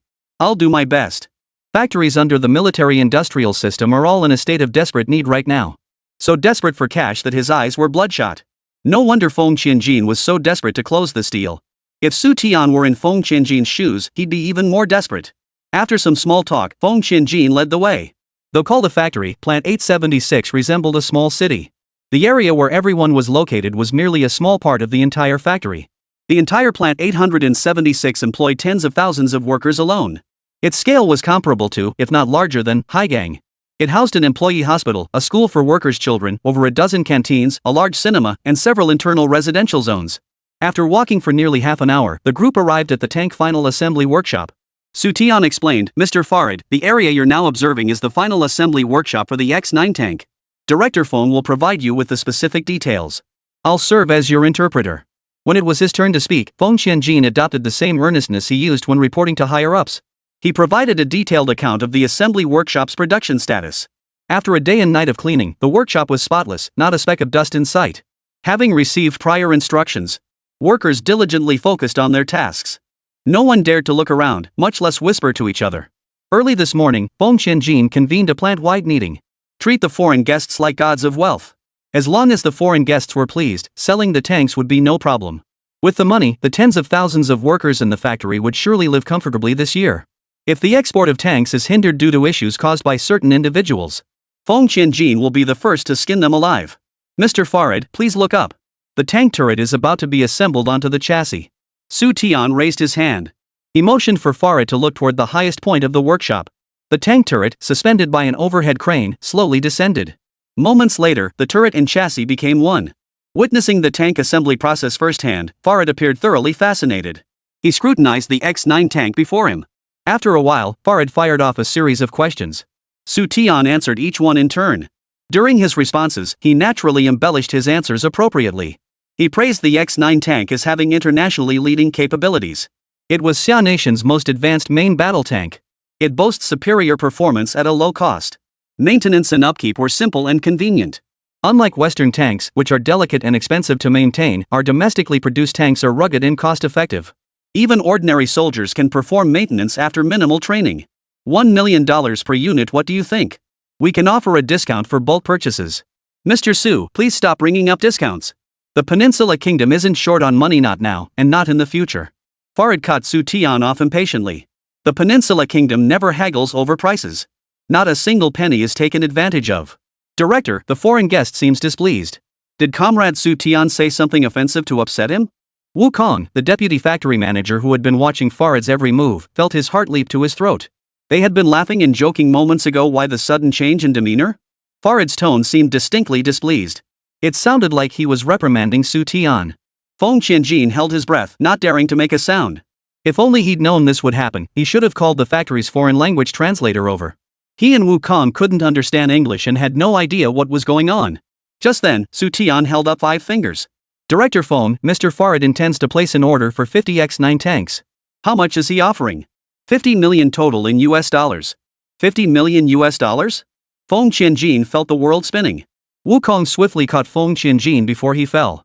50 X9 tanks, total price, 50 million US dollars. Which meant each tank cost a staggering 1 million US dollars. From the moment Xu Tian and Farid arrived to their entry into the workshop, less than 2 hours had passed. For this deal, the entire factory mobilized. Every possible preparation was made. They even anticipated foreign clients nitpicking and deliberately driving down the price. The only thing they hadn't anticipated was it would end so quickly. Don't foreigners care about quality when they buy things? Chapter 140, our X9 tank was actually a dowry. Feng Qianjin and Wukong combined were over 100 years old. In terms of experience, both had participated in numerous weapons export projects. They honestly couldn't recall ever encountering such an extravagant foreign buyer. After a brief inspection, they immediately decided to purchase 50 X9 tanks. The representatives sent by the Peninsula Kingdom were here to buy goods from Xia Nation. Or had they come to actively offer Xia Kingdom money? Even when Vice Minister Huang nearly stated outright to the two men, foreign investors have money to burn, and what they lack least is capital. But no one's money grows on trees. Without even witnessing the tank's combat testing, they placed a $50 million order in one fell swoop. Do they really trust Xia's tanks that much? Within mere minutes, Factory 876 had sealed a massive arms export deal. No matter how they thought about it, it still felt unreal. Is foreign money really that easy to earn?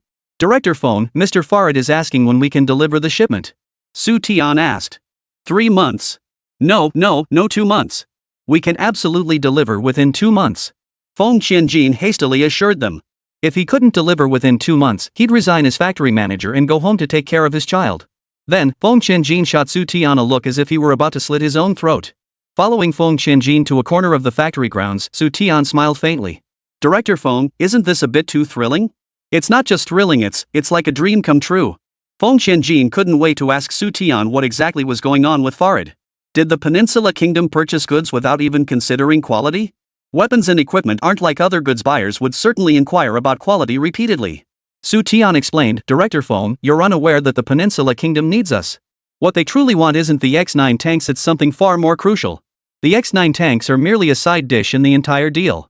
A more powerful weapon? What kind of weapon? Feng Qianjin was completely baffled. Xu Tian shook his head, his words carrying a hidden meaning. Director Feng, it's best you don't ask.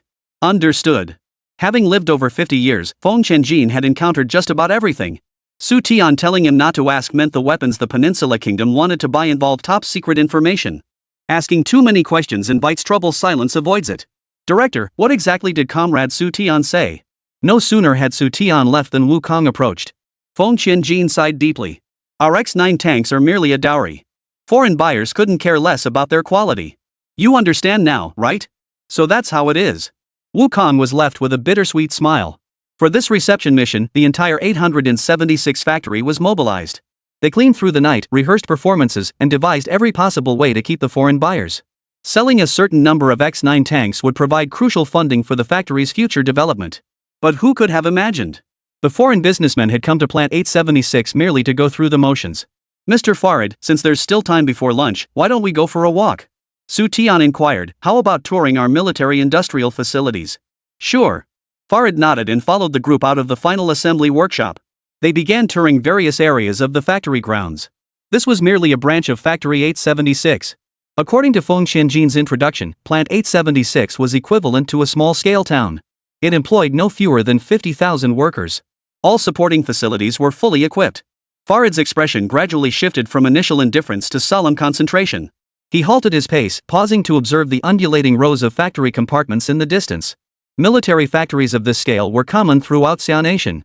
During the days he spent touring with Xu Tian's guidance, Farid gained profound insights.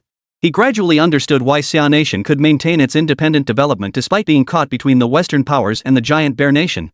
Targeted by two superpowers, Xia Nation's development faced immense challenges. Its economy lagged behind. Internally, it faced a severe shortage of funds, while externally, it was simultaneously encircled by the White Eagle Nation and the Giant Bear Nation. Under such circumstances, no other nation could have developed steadily. Yet Xia alone has withstood layer upon layer of external obstruction. It is gradually breaking through the situation. The missile base built within the mountains, housing ballistic missiles, became the most crucial cornerstone safeguarding Xia. The vast 876 factory, with its extensive grounds, comprehensive supporting facilities, and large workforce, further revealed to Farid the industrial strength of Xia Nation. Xia Nation was not as impoverished and backward as the outside world perceived. It possessed boundless potential. 50x9 tanks would offer no meaningful contribution to the Peninsula Kingdom's national defense. Farid agreed to purchase the 50 tanks with no intention of keeping them for his own country. He intended to gift the tanks to nations with favorable relations toward the Peninsula Kingdom.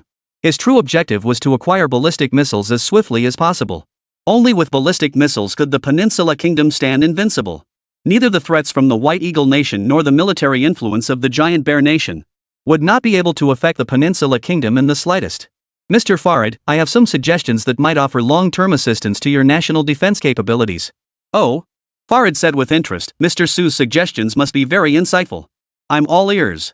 Thank you, Mr. Farid. Xu Tian smiled faintly. As I understand it, during the Fourth Desert War, the desert nations formed a coalition and launched a joint offensive against the David Kingdom. Both your side and the Davidian Kingdom deployed massive numbers of tanks, resulting in an unprecedented tank battle. However, during the campaign, tank performance issues arose frequently, primarily concerning the tank engines. I didn't expect Mr. Su to be aware of such matters. Indeed, it was the tank engines that significantly impacted the course of the battle. Farid sighed. None of what Xu Tian mentioned was classified information. In the Fourth Desert War, the Pharaoh Nation launched a surprise counteroffensive against the David Nation. They deployed 200,000 troops, massive numbers of tanks, artillery, and fighter jets. The David Kingdom was utterly unprepared when war descended upon them.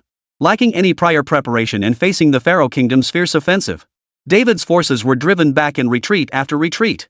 The Pharaoh Kingdom, having planned for a long time, not only launched a surprise attack on land, but also launched a series of attacks at sea. They deployed naval forces to blockade key maritime routes and pounded enemy positions with naval artillery. After only 3 days of war, the frontline forces of the Kingdom of David were already in complete disarray. Seeing the Pharaoh's kingdom's overwhelming offensive, other desert nations immediately dispatched their armies to join the fray. They formed a coalition and jointly declared war on the Kingdom of David. They unleashed 1,500 cannons, bombarding the enemy's frontline positions with relentless fire. The Kingdom of David served as the White Eagle Kingdom's strategic outpost in the desert region. It was also the White Eagle Kingdom's most crucial strategic ally. Seeing that the Kingdom of David was struggling to hold its ground and was in imminent danger of collapse, White Eagle Nation's Supreme Commander immediately ordered unconditional aid for David Nation. Every flying vehicle available was dispatched to the desert battlefield. Chapter 141, Air Conditioning in Tanks? Never done that before. With White Eagle entering the conflict, Pharaoh's backer, the Mighty Bear Nation, wouldn't stand idly by. Simultaneously, they supplied Pharaoh Nation with tanks, artillery, and ammunition. The largest tank battle in human history since World War II had begun. Both sides deployed a combined total of 2,500 tanks. The battlefield became a meat grinder. Tanks were destroyed every minute, every second. Beyond airlifting weapons and ammunition to David, White Eagle also rushed its active duty tanks to the front lines. By the time the White Eagle tanks arrived on the battlefield, the David tank crews didn't even have time to calibrate their own tanks. 1 second, the tanks rolled off the transport planes. The next second, soldiers waiting to receive them would immediately climb inside and drive them straight into battle. By the midpoint of the tank battle, the Desert Coalition's tanks began experiencing performance failures one after another. Engine failures caused the tide of battle to turn dramatically. All Pharaoh Nation's tanks in the conflict were supplied by Giant Bear Nation. The Giant Bear Nation's tank development philosophy was aligned with their strategic approach. They were a crucial component of the deep strike strategy. Designed for plains warfare, these steel torrents immediately revealed performance issues when deployed in desert combat. Xu Tian continued, during combat, sand inevitably infiltrates the tank engine's air filter. Once clogged, the engine's performance would degrade or shut down entirely. Additionally, the scorching heat of desert regions further impacts engines, causing reduced power output and slower speeds. The problems Xu Tian pointed out extended beyond just the engines. Extreme heat not only affects tank engines, but also constantly tests the physical strength and endurance of tank crews. Operating in scorching weather turns the tank interior into a steamy oven. Several seemingly minor issues combined ultimately tipped the scales of victory in favor of the David Nation. Xu Tian proposed corresponding solutions for 2 key issues. Modify the tank engines to suit the unique climate of desert regions. If air conditioning were installed inside your tanks, wouldn't your tank crew's combat effectiveness increase significantly? Air conditioning inside tanks? Does your Xia Nation possess such technology? Farid was utterly shocked. As a globally renowned wealthy nation, the Peninsula Kingdom acquired units of every new main battle tank developed by other countries. Yet to date, no nation had ever added air conditioning to their tanks. Xia's tank manufacturing technology clearly lagged behind that of White Eagle and Giant Bear. Yet they managed to install air conditioning inside tanks? Heaven forbid, this is unbelievable. Xu Tian replied calmly, just because other nations can install air conditioning in their tanks doesn't mean Xia can't. Technologically, we've been researching this for a long time. The main reason it hasn't been implemented is a lack of funding. With sufficient funding, air conditioning can absolutely be installed in tanks. If you think it's feasible, why not report this matter? Deploy tanks with air conditioning alongside those without in desert combat. The combat effectiveness demonstrated by the tank crews would be starkly different. Targeting the Peninsula Kingdom's pampered lifestyle and lack of experience in major warfare, Xu Tian extolled the comfort of air conditioning in glowing terms. Farid nodded frequently. The desert climate was dry and stiflingly hot. During combat, the greatest challenge facing our tank crews isn't enemy fire. It was the temperature. The confined space of the tank, combined with the intense heat generated by the engine, turned the vehicle into a sealed can. After every training session, the tank crew from the Peninsula Kingdom would emerge drenched in sweat, as if they'd just stepped out of a hot bath. Sometimes, tank crew members would even faint mid-exercise. Once, several nobles, unaware of the conditions, entered the interior of a newly imported White Eagle tank, eager to experience the superior performance of this advanced weaponry firsthand. Then, the nobles walked in, but were carried out. They all fainted from the heat. The Peninsula Kingdom adopted the White Eagle solution, stocking tanks with ample drinking water. By drinking water to sweat, they avoided heatstroke and countered the internal heat. But this approach only treated the symptoms, not the root cause. Even if every soldier drank several liters of water, problems would still arise when they were bound to. Mr. Su, your suggestion is crucial. I will report this situation to His Royal Highness the Prince immediately. I believe His Royal Highness and the military will find this most compelling. If your country possesses such technology, we could certainly increase our tank procurement volume. Farid declared with great enthusiasm. Our Xia nation never disappoints its friends. Before they knew it, noon had arrived. The staff of Plant 876 warmly invited Farid and Xu Tian to the cafeteria. They enjoyed the local specialty, whole roasted lamb. Located on the edge of the grasslands, Factory 876 had no shortage of cattle and sheep. The Peninsula Kingdom's staple foods were also beef and mutton. The meal was a joyous affair, filled with laughter and good cheer. By afternoon, Farid felt somewhat tired. The leaders promptly arranged for Farid to rest at the guest house and invited Xu Tian to participate in the export meeting. As the meeting commenced, Feng Qianjin led the factory leadership in applause. They thanked Xu Tian for bringing foreign investors to Factory 876, solving the funding issue for development. The total price for 50 X9 tanks was $50 million. This significantly alleviated the financial pressure facing Factory 876. Deputy Plant Manager Wu Kong remarked with emotion, Comrade Xu Tian's assistance to Plant 876 will be remembered by every single person in this factory. Our factory guarantees the delivery of all 50 X9 tanks within 2 months. You're too kind. We're all family here, this is the least I could do. Changing the subject, Xu Tian reminded Factory 876 that more tank orders were on the way. As long as we meet foreign demand, I guarantee your tanks will be in short supply in the future. Feng Qianjin immediately asked, does this mean the Peninsula Kingdom intends to continue purchasing X9 tanks? Beyond the Peninsula Kingdom, other nations in the desert region may soon place substantial tank orders with us one after another. Only Xu Tian knew that the conflict between General Sa and the Persian Empire was just 2 years away. 2 years later, Xia nation's military exports would take off in full force. Through warfare, the military-industrial complex would rake in massive profits. The X9 tank would become the most dazzling main battle tank in the desert region. Of course, these matters could not be shared with everyone just yet. Xu Tian recounted every piece of advice he had given Farid. Modify the tank engine. Install air conditioning to address internal temperature issues. Installing air conditioning in tanks? We've never done that before. Feng Qianjin glanced at several factory leaders responsible for technical matters. Engine modification Factory 876 could give it a try. As for installing air conditioning in tanks, not only had they never done it before, there was no precedent for it among the world's major tank-producing nations either. Chapter 142, not young master's soldiers, but master's soldiers. The group exchanged uneasy glances before turning their attention to Xu Tian. Xu Tian spoke earnestly, Director Feng, distinguished leaders, just because there's no precedent, does that mean we shouldn't even try? What the client presented wasn't a request, it was stacks of greenbacks. You should all be familiar with the Desert Kingdom, you know they have money, but I doubt you grasp just how much. Let me be clear, Desert Kingdom's wealth is as plentiful as cow hair. Through oil manipulation, hundreds of billions of dollars flow into the desert region non-stop.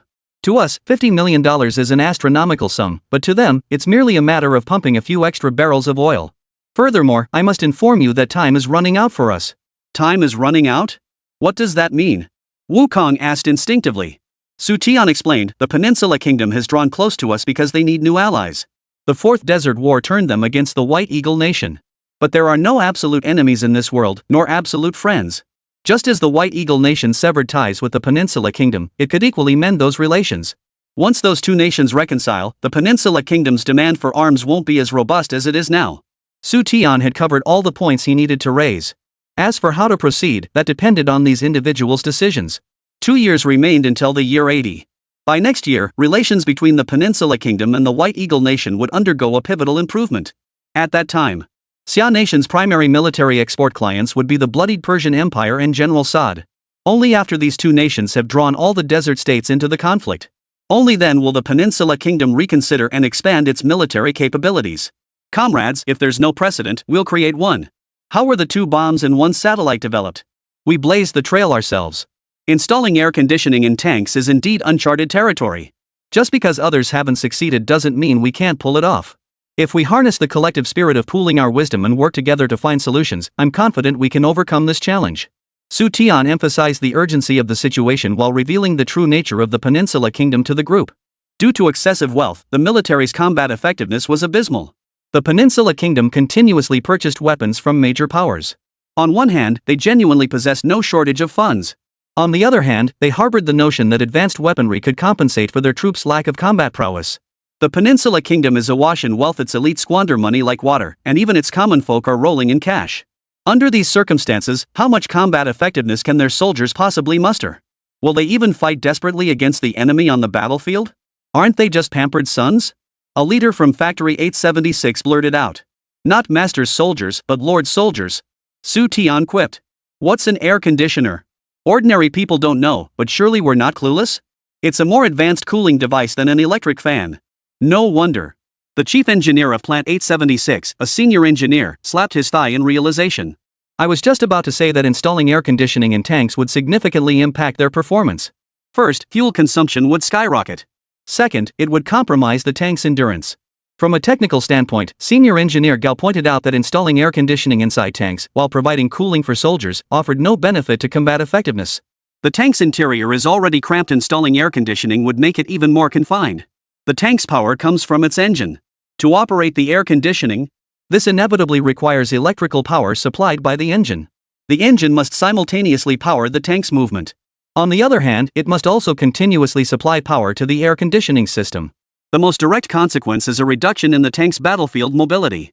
If fuel runs out prematurely, the tank is in grave danger. Everyone nodded frequently. The issues senior engineer Gao raised were all critical problems. Xu Tian shrugged and remarked, that's their problem, not ours. As long as we're comfortable, nothing else matters. Xu Tian's words sounded awkwardly twisted. Yet they pinpointed the core reality of the Peninsula Kingdom. If you can sit, you won't stand. If you can lie down, you certainly won't sit. Whether air conditioning would affect the tank's performance wasn't the Peninsula Kingdom's concern. Their sole concern is the comfort of their soldiers. Do major tank-producing nations like the White Eagle Kingdom and the Giant Bear Kingdom truly lack the capability to install air conditioning inside tanks? Probably not. The decision not to install air conditioning stems precisely from these concerns. Xu Tian stated, comrades. What we need to consider isn't how installing air conditioning might affect the tank. Rather, we must spare no effort to meet the foreign customers' requirements. Forget adding air conditioning. Even if they want tanks made of gold, we'll make it happen. We'll uphold our time-honored tradition. When there's a challenge, we rise to meet it. If there's no challenge, we'll create one and rise to meet that too. Xu Tian's words left everyone both amused and exasperated. They knew full well that such modifications would profoundly undermine the tank's combat effectiveness. Yet they had no choice but to comply. Xu Tian was right. Foreign clients' demands weren't just requests, they were stacks of greenbacks. Besides, these modifications weren't intended for their own forces, but for the armies of other nations. 3 days later, Farid informed Xu Tian that the Peninsula Kingdom had agreed to modify the engines and air conditioning systems. Aware of Xia Nation's economic difficulties, the Peninsula Kingdom decided to make an advance payment of 50%, $25 million. This sum covered both the down payment for 50 tanks and the modification costs. Upon completion of the modifications, the Peninsula Kingdom will import no fewer than 500 X9 tanks. After concluding their visit to Factory 876, Xu Tian and Farid immediately proceeded to another military factory located on the grasslands. This facility specialized in producing armored vehicles. Xu Tian's missile bundling proposal not only included exports of aircraft, tanks, and artillery to the Peninsula Kingdom. There was also room for armored vehicles. To purchase ballistic missiles, complementary equipment must be included. Both the Peninsula Kingdom and Xia Nation understood this ballistic missile deal was likely a one-time transaction. There's no such thing as a wall that never leaks. Secrets can be kept for a time, but not forever. Once White Eagle and Giant Bear learn of it, they will spare no effort to block Xia's export channels for ballistic missiles. With the Peninsula Kingdom revealing its intent to purchase ballistic missiles, there is no turning back. Even if Xia refuses to sell, the two superpowers will inevitably uncover the truth sooner or later. Whether Xia sells or not, the outcome remains largely the same. So why not sell? Xia must close this deal. The Peninsula Kingdom must also acquire a certain number of ballistic missiles to guarantee the security of its homeland. This is a once-in-a-lifetime opportunity. If we don't buy now, we won't be able to buy later. Some things cannot be bought with money alone. Chapter 143, Ministerial Meeting. It had been a month and a half since the specific plan was formulated at the higher levels. During this period, Xu Tian accompanied Farid on shopping trips across the country. They visited every renowned military factory within the defense industry system. After a series of discussions, the relevant departments finally made their decision to export 40 ballistic missiles to the Peninsula Kingdom in a single transaction. Xu Tian was no longer required to participate in subsequent negotiations. After escorting Farid back to the capital, Xu Tian checked into the Ministry of Land, Infrastructure and Transport guesthouse. He awaited further instructions from higher authorities. With his current mission temporarily concluded, Xu Tian planned to request a day off from his departmental leadership the following day. Early April. Zhou Jie received her admission notice and headed to the Armored Forces Academy in the capital to register. Xu Tian was away on official business and wouldn't be returning anytime soon. With Zhou Jie heading to the capital for enrollment, their daughter was temporarily sent back to the countryside to be cared for by several of Xu Tian's sisters-in-law. Lu Ji Ministry Guesthouse. Inside a room, Xu Tian had already gone to bed. He planned to take a day off tomorrow to spend time exploring the capital with Zhou Jie. Unexpectedly, not long after lying down, a knock sounded at the door. Opening the door, Vice Minister Lu walked straight in. Deputy Minister Lu, why are you here so late? I'm here to inform you that you have a meeting at the ministry tomorrow morning at 8 o'clock. You absolutely must not be late. Is something wrong? Xu Tian frowned slightly. It was currently 8 p.m., and Vice Minister Lu had personally delivered the meeting notice. This clearly indicated the meeting's critical importance. Deputy Minister Lu replied with a faint smile, "You'll find out when you get there.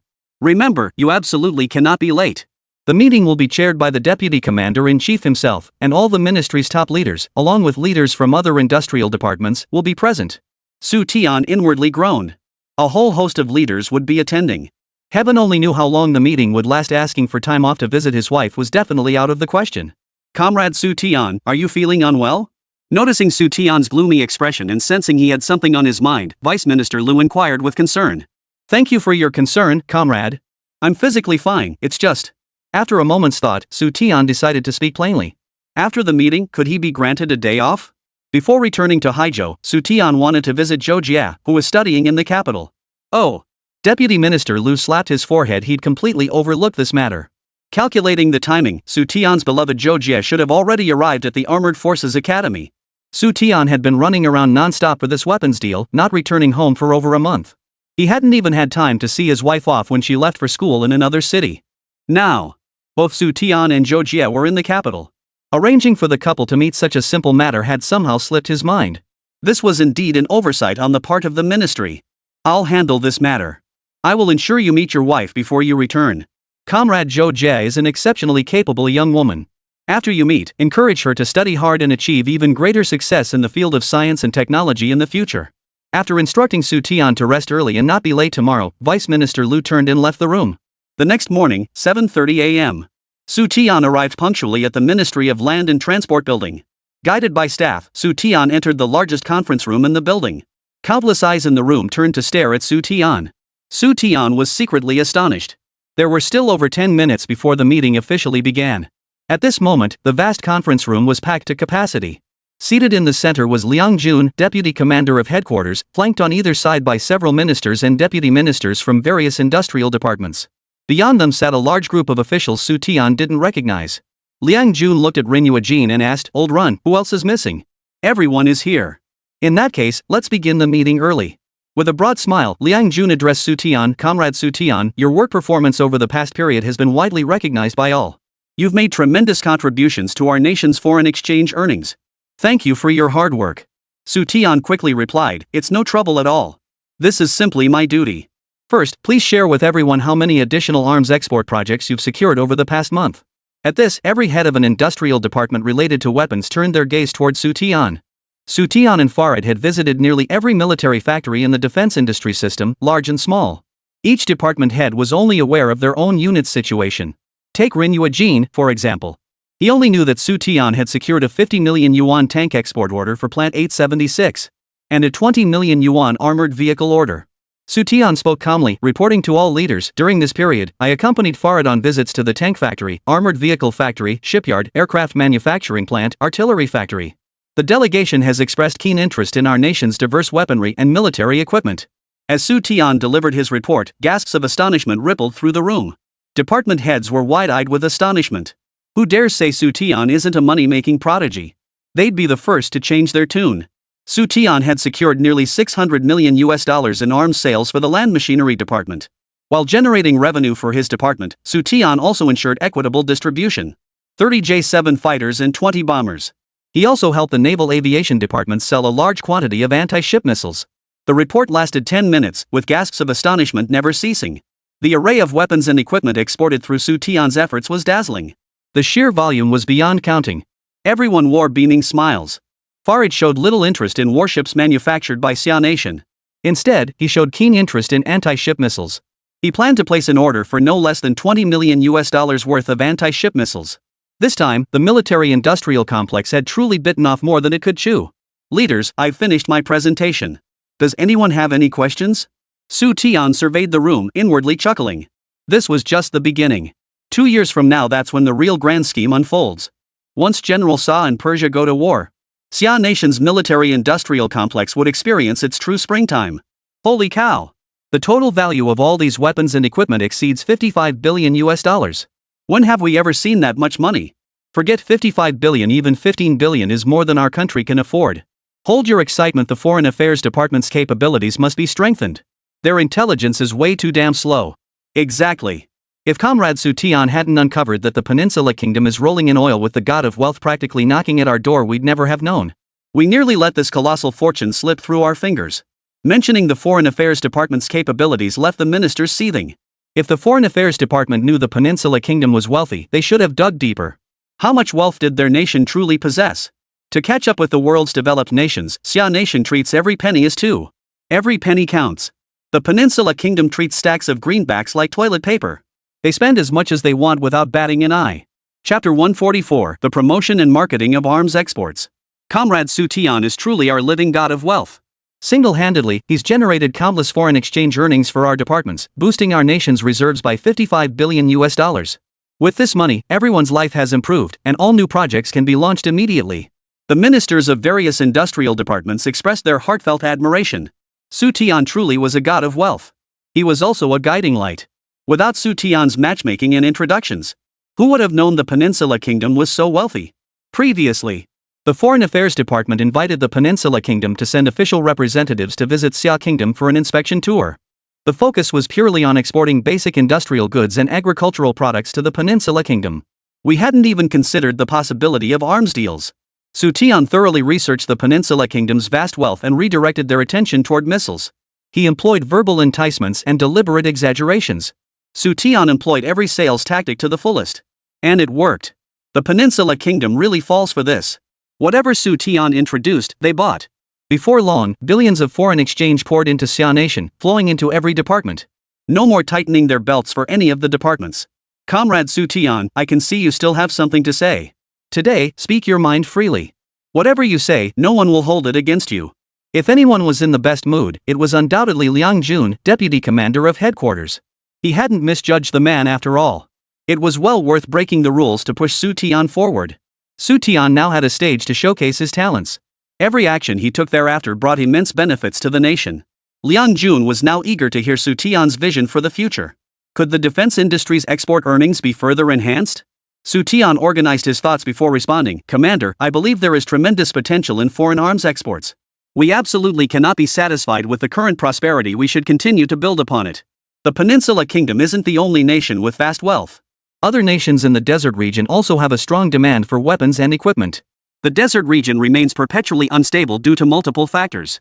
During the Fourth Desert War, desert nations wielded oil as a weapon, gaining significant influence over petroleum resources. The oil crisis indirectly granted nations unprecedented wealth beyond their wildest dreams. Where great wealth accumulates, conflict inevitably follows. Xu Tian intended to gradually instill in everyone the understanding that the desert region was not only a land of wealth but also a massive powder keg. In the future, countless wars would erupt here. You mean to say, the man is not guilty, but the jewel is his sin, right? Liang Jun inquired. Ever since learning that the Peninsula Kingdom was rolling in wealth, the Foreign Investment Department and relevant authorities had launched thorough investigations. What they uncovered was astonishing. The Desert Kingdom was indeed wealthy, and other desert nations were no less so. As vast wealth poured into the desert nations, the regional situation grew increasingly volatile and unpredictable. Liang Jun exchanged a knowing glance with Ren Yuejin. Ren Yuejin understood immediately and said, if we were to establish a specialized department within the various ministries dedicated to foreign exports, do you think that would be necessary? Absolutely. And the sooner it's established, the better. Xu Tian voiced his opinion without hesitation. Fearing their wealth might be plundered, the desert nations intensified military training and weapon purchases, strengthening their national defense capabilities. The arms export market had long been the traditional preserve of the West and the giant bear nation. For Xia Nation to compete in their territory, it must first restructure its resources, focus its efforts on major undertakings, consolidate the weapons operations managed by various industrial ministries. Previously, whether it was the Land Machinery Department, the Naval Machinery Department, or other industrial departments involved in weapons, each had the authority to contact foreign buyers and export weapons and equipment to them. While this approach leveraged each department's strengths, it also created significant drawbacks such as the inability to share resources or effectively exchange information. Xu Tian offered a simple analogy. Suppose a client intends to purchase tanks and also desires a certain quantity of aircraft. They would inevitably have to deal with the Land Machinery Department and other industrial departments simultaneously. This indirectly increases complexity and consumes substantial time. Establishing a dedicated export unit. This unit would handle all matters related to arms exports. This unit would not only handle weapons exports but also liaise with foreign buyers, maintain relationships with them. It will provide technical guidance and comprehensive pre- and post-sales services. Weapons exports are different from other businesses. We can't just sit at home waiting for customers to come to us. To sustain foreign exchange earnings through arms sales, we must proactively reach out. The saying good wine needs no bush may hold true for some, but it certainly doesn't apply to arms and military equipment. Due to its limited international influence and other factors, the world's overall understanding of Xia Nation remains quite limited. Particularly regarding Xia's weaponry and military equipment, their knowledge is virtually non-existent. They merely know that Xia possesses nuclear weapons, space technology, nuclear submarines, and missile destroyers. Beyond that, foreigners are completely in the dark about other weapons, including tanks, fighter jets, bombers, and various light and heavy arms. They are completely unaware. Conversely, the weaponry and equipment of the White Eagle Nation and the Giant Bear Nation are thoroughly documented and understood by nations worldwide. These two nations have long pursued aggressive military expansion worldwide, rallying allies to wage conflicts against one another. Their diverse weaponry frequently graces the international stage.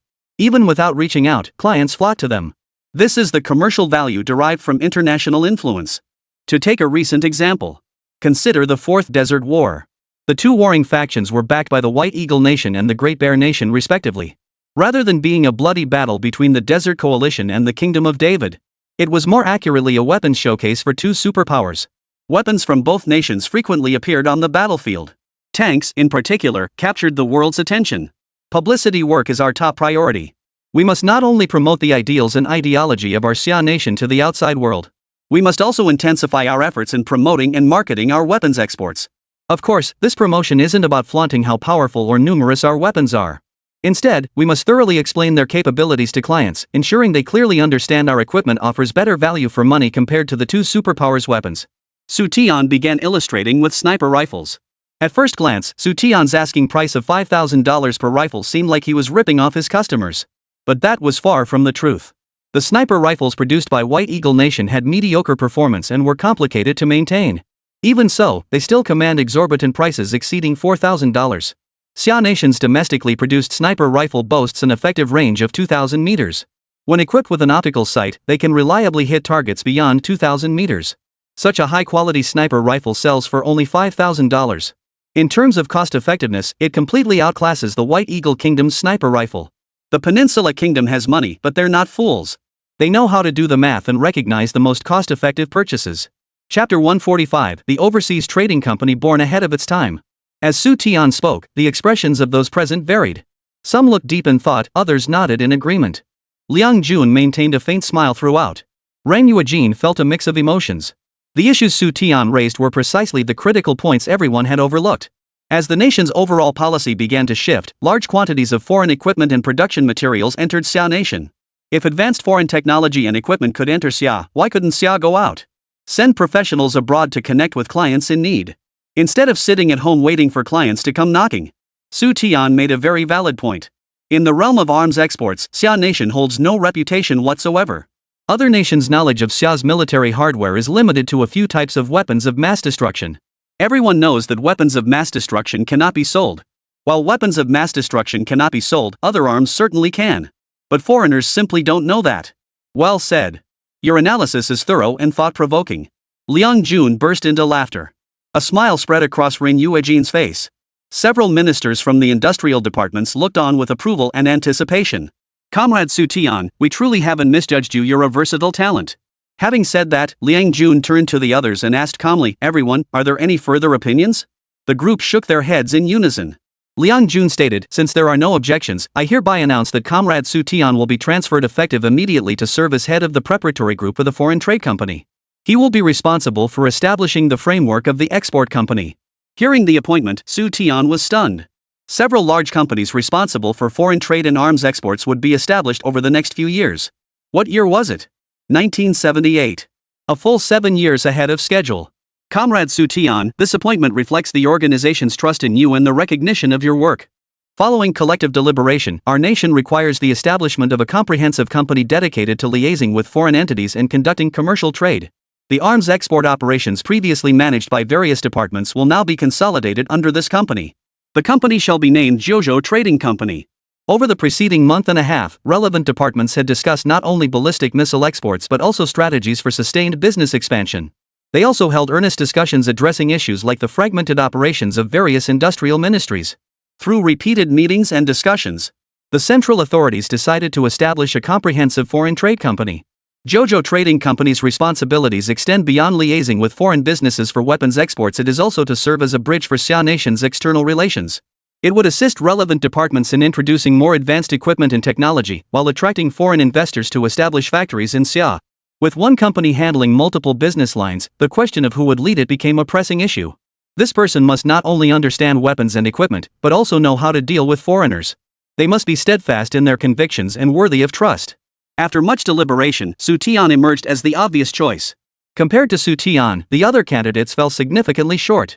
Some possessed the ability to engage with foreigners but lacked experience within the military-industrial system. They were completely clueless about weapons and equipment. Thank you for your trust, leaders. Thank you for your care, Commander. Xu Tian said with a pained expression, but Plant 501 is just getting started. If I'm transferred to another department, what will happen to Plant 501? With ample funding, Plant 501 planned major construction this year to introduce more weapons production lines. We've already considered this issue. Ren Yuejin offered a faint smile. You will continue as Plant 501's director while concurrently serving as head of Jiuzhou Trading Company.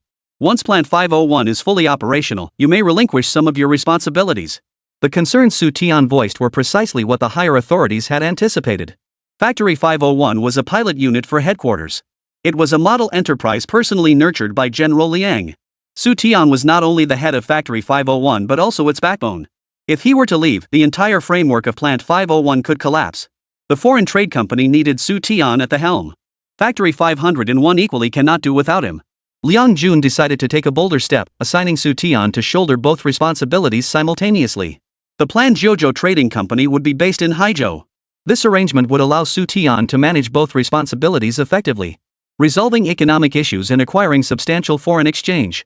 The primary mission was to use the acquired foreign exchange to elevate the people's standard of living and strengthen Xia Nation's comprehensive national power. All other matters must yield to this primary mission. If that's the case, I'm willing to shoulder both responsibilities simultaneously. While agreeing, Xu Tian subtly voiced his opinion. Did he have the authority to personally select the company's staff? Liang Jun smiled faintly. Zhou Trading primarily deals with foreigners. None of us here even speak English. How could we possibly interact with them? Only you possess the necessary capabilities, so naturally, you should select the company's personnel. With that, Liang Jun immediately announced several company policies. Zhou Trading Company would receive corresponding annual tasks. Tasks must be completed regardless of difficulty. If no challenges exist, create them to ensure completion. The authority bestowed upon Xu Tian by his superiors came with not only rights, but also responsibilities. Second, Xu Tian's hand-picked personnel must have clean backgrounds and unwavering loyalty. Dealing with foreigners daily makes one vulnerable to their sugar-coated bullets. Once their stance falters, they could crumble in an instant. After hearing Liang Jun's requirements, Xu Tian replied solemnly, "I guarantee the mission will be completed, sir." Regarding the percentage to be remitted, how should that be calculated? Liang Jun replied calmly, "Follow the annual task ratio, 1% of funds remain with the company to cover personnel expenses and other operational costs." Any further questions? Yes. Zhou Trading Company was unlike other state-owned factories and institutions. It was a new entity. As such, there were no precedents to follow. Xu Tian intended to implement a high salary integrity program. By offering higher salaries and bonuses, he aimed to ensure overseas personnel wouldn't be swayed to defect or engage in activities detrimental to national interests. Commander, since you've encouraged frank discussion, I'll take the liberty of voicing some unpopular opinions. Certain matters required Xu Tian to establish clear rules and regulations from the outset, otherwise, changing them later would be as difficult as climbing to the heavens. What is foreign trade? It means stepping beyond our borders, entering other nations, and engaging with foreigners. Xia Nation had severed ties with the Western world for decades. Suddenly stepping out into the West, confronting its neon lights and sugar-coated bullets. Amidst all the bizarre and dazzling spectacles, how many could truly hold their ground? How many could guarantee they would never waver? A clean record and unwavering principles are the foundation. But consciousness and conviction alone are far from sufficient. High salaries and generous benefits must also be added. Only with both approaches can one withstand the enemy's sugar-coated bullets. Chapter 146, a monthly salary of 100,000? Having lived 2 lifetimes, Xu Tian had experienced both the tumultuous era of Xia Nation's founding. He had also witnessed how Xia Nation gradually rose from poverty and destitution to prosperity. From one triumph to the next, ultimately dethroning the White Eagle Nation from its position as the world's dominant power. It became the first nation to establish a space base on the moon. Responsibility brings pressure, and pressure fuels drive. As Xia's development undergoes a comprehensive shift toward economic growth, the long-closed national borders are now fully opening. A flood of foreign enterprises, equipment, technologies, and products poured into the country. Alongside them came all sorts of unsavory elements. Foreign goods must be superior. Foreigners must be smarter than the people of Xia. The moon is rounder abroad, and foreign lands are paved with gold. It's better to buy than to make. Foreigners are reasonable and peace-loving. A whole heap of foreign-worshipping ideas, long swept into the dustbin of history, began to smolder anew. From the late 1970s all the way through the early 1990s. Going abroad and immigration became the hottest buzzwords. State officials, intellectuals, ordinary citizens, athletes, all viewed going abroad as a journey to a dream utopia. Once abroad, one is bound to have better opportunities. Abroad, opportunities abound like gold scattered everywhere, and good people are found at every turn. Opportunities are so plentiful you can't even count them all. Wrong. Leaders, what I'm about to say may be considered taboo, but since you've entrusted me with the role of head of the Import-Export Trading Company, I must be accountable to the company and to your trust. What is the purpose of establishing Zhou Trading Company? It is to venture abroad and attract business from overseas. We must serve as both salespeople and ambassadors, helping the world understand Xia Nation and encouraging them to buy our products. We need to engage with the international community. Certain foreign nations are also eager to learn more about us. This understanding isn't literal. Sugar-coated bullets, money and beauty, promises of titles and favors, these are their consistent tactics. It was so during wartime, and it remains so today. His words struck a chord with everyone present. The ministers and deputy ministers attending the ministerial conference had all come through the fiercest years of war. They understood exactly what Xu Tian was implying. Even though the international landscape had changed dramatically compared to decades ago, one thing remains unchanged. The great powers harbor an undying desire to destroy us. Once an opportunity arises, they will spare no effort to strike and undermine Xia Nation. As long as Xia does not align itself with the great powers or become their lackey, the conflict will never cease. Xu Tian took a deep breath and continued, in response to potential adverse scenarios, I believe that in addition to increasing the salaries and bonuses of company staff, we must also constantly strengthen ideological education. By introducing oversight mechanisms and advancing these three approaches simultaneously, we can best safeguard national interests and ensure our employees refrain from actions detrimental to Xia. Liang Jun felt a complex mix of emotions welling up inside him as he looked at the others with a solemn expression. Attendees either wore thoughtful expressions or nodded in agreement. Engaging with foreign nations with propriety and dignity, neither servile nor arrogant, was a novel endeavor for them. How to safeguard Xia Nation's vital interests throughout these interactions. Ensuring that personnel engaged with foreign entities remained incorruptible and immune to subversion was paramount. Zhou Trading Company was a fledgling enterprise. Although Xia had a number of foreign trade companies, compared to the Kyushu Trading Company, they were not only smaller in scale but also had relatively narrower scopes of authority. The primary mission of the Kyushu Trading Company is to promote and introduce weapons and equipment from Xia to nations in need. It aims to attract foreign investment and capital to Xia, thereby boosting economic development. The tasks at hand are complex and multifaceted. Facing this new landscape, everything must start from scratch. To be perfectly honest, there was some dissent among the members regarding the appointment of Xu Tian as the company's leader. But there was no alternative. The suggestion came from Liang Jun. The leadership of the Land Division wholeheartedly endorsed it. Leaders from other departments naturally couldn't raise significant objections. After all, Xu Tian had secured billions in foreign exchange orders for the nation in one fell swoop. Could someone like that be bought? Could he betray the nation? Clearly not.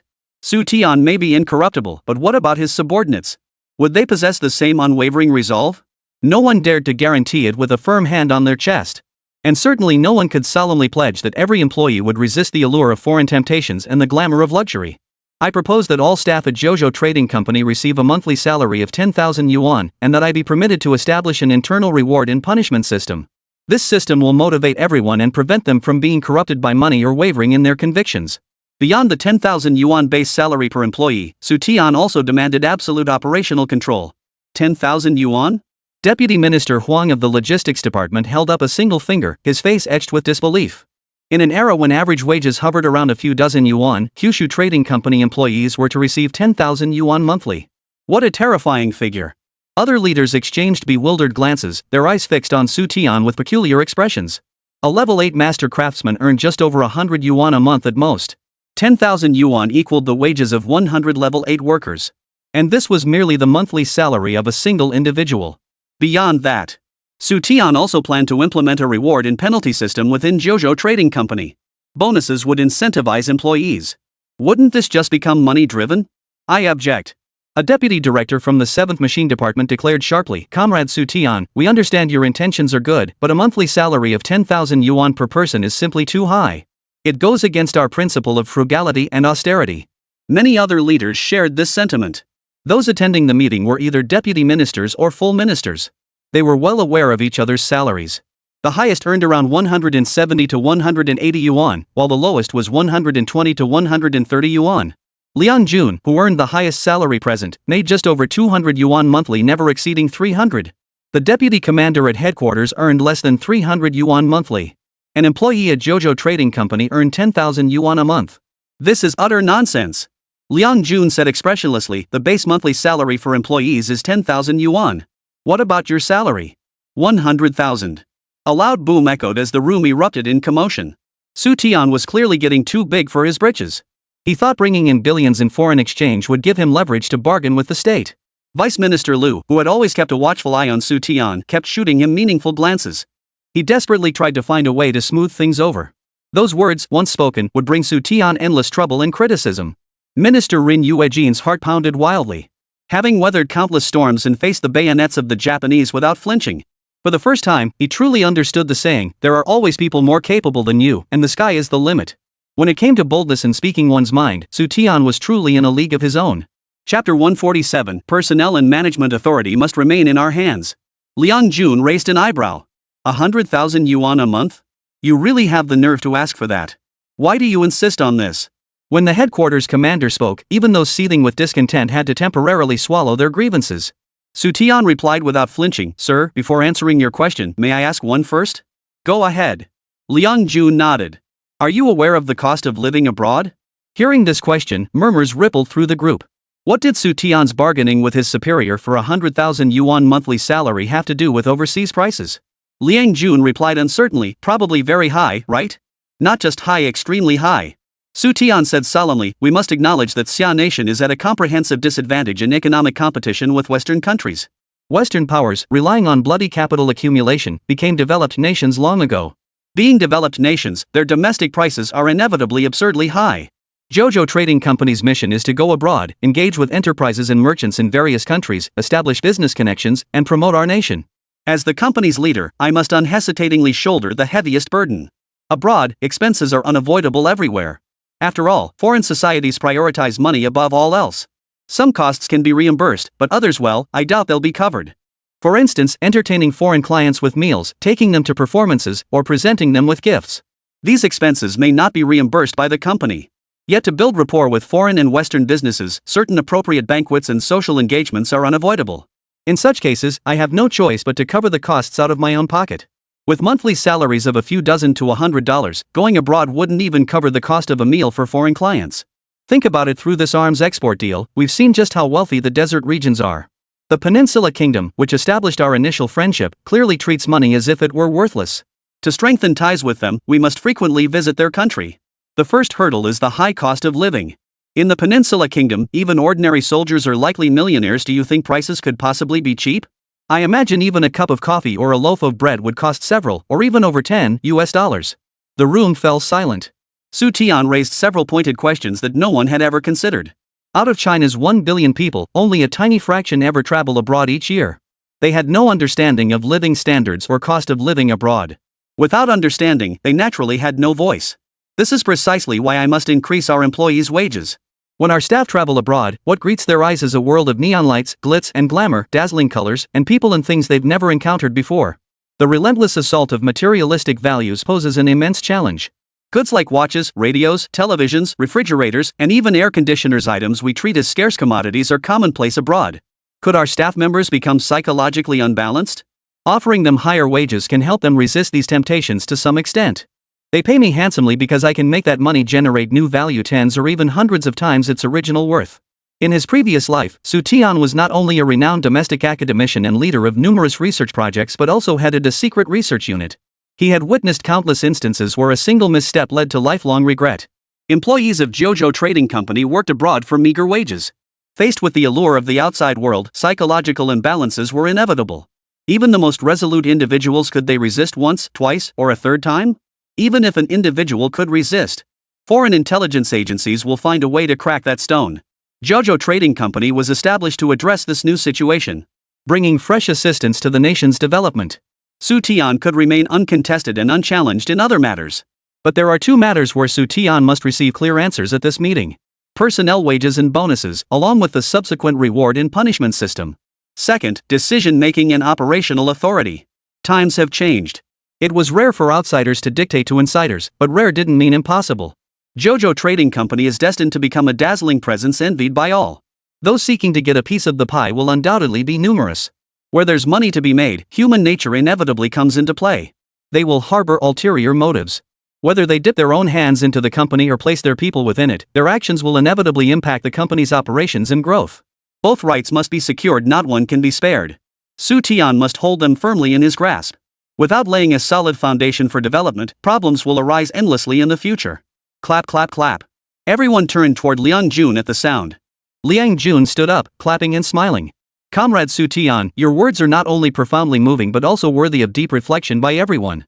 That you have considered these matters proves you have successfully transitioned your identity from the director of a military factory to the general manager of a trading company. We certainly didn't misjudge you. High salaries to maintain integrity, introducing oversight mechanisms, and constant ideological education. The first point remains open to debate. The other two proposals align with Xia Nation's consistent policy. Rewarding merit and penalizing misconduct is our time-honored tradition. Continuously elevating ideological awareness is an essential quality for every one of us. Excellent. The points you've raised will be given serious consideration by the relevant departments. The meeting is adjourned. Minister Ren will speak with you privately. As Deputy Commander-in-Chief of Headquarters and one of Xiaogua's top 5 decision-makers, Liang Jun's statement effectively amounted to direct approval of Xu Tian's proposals.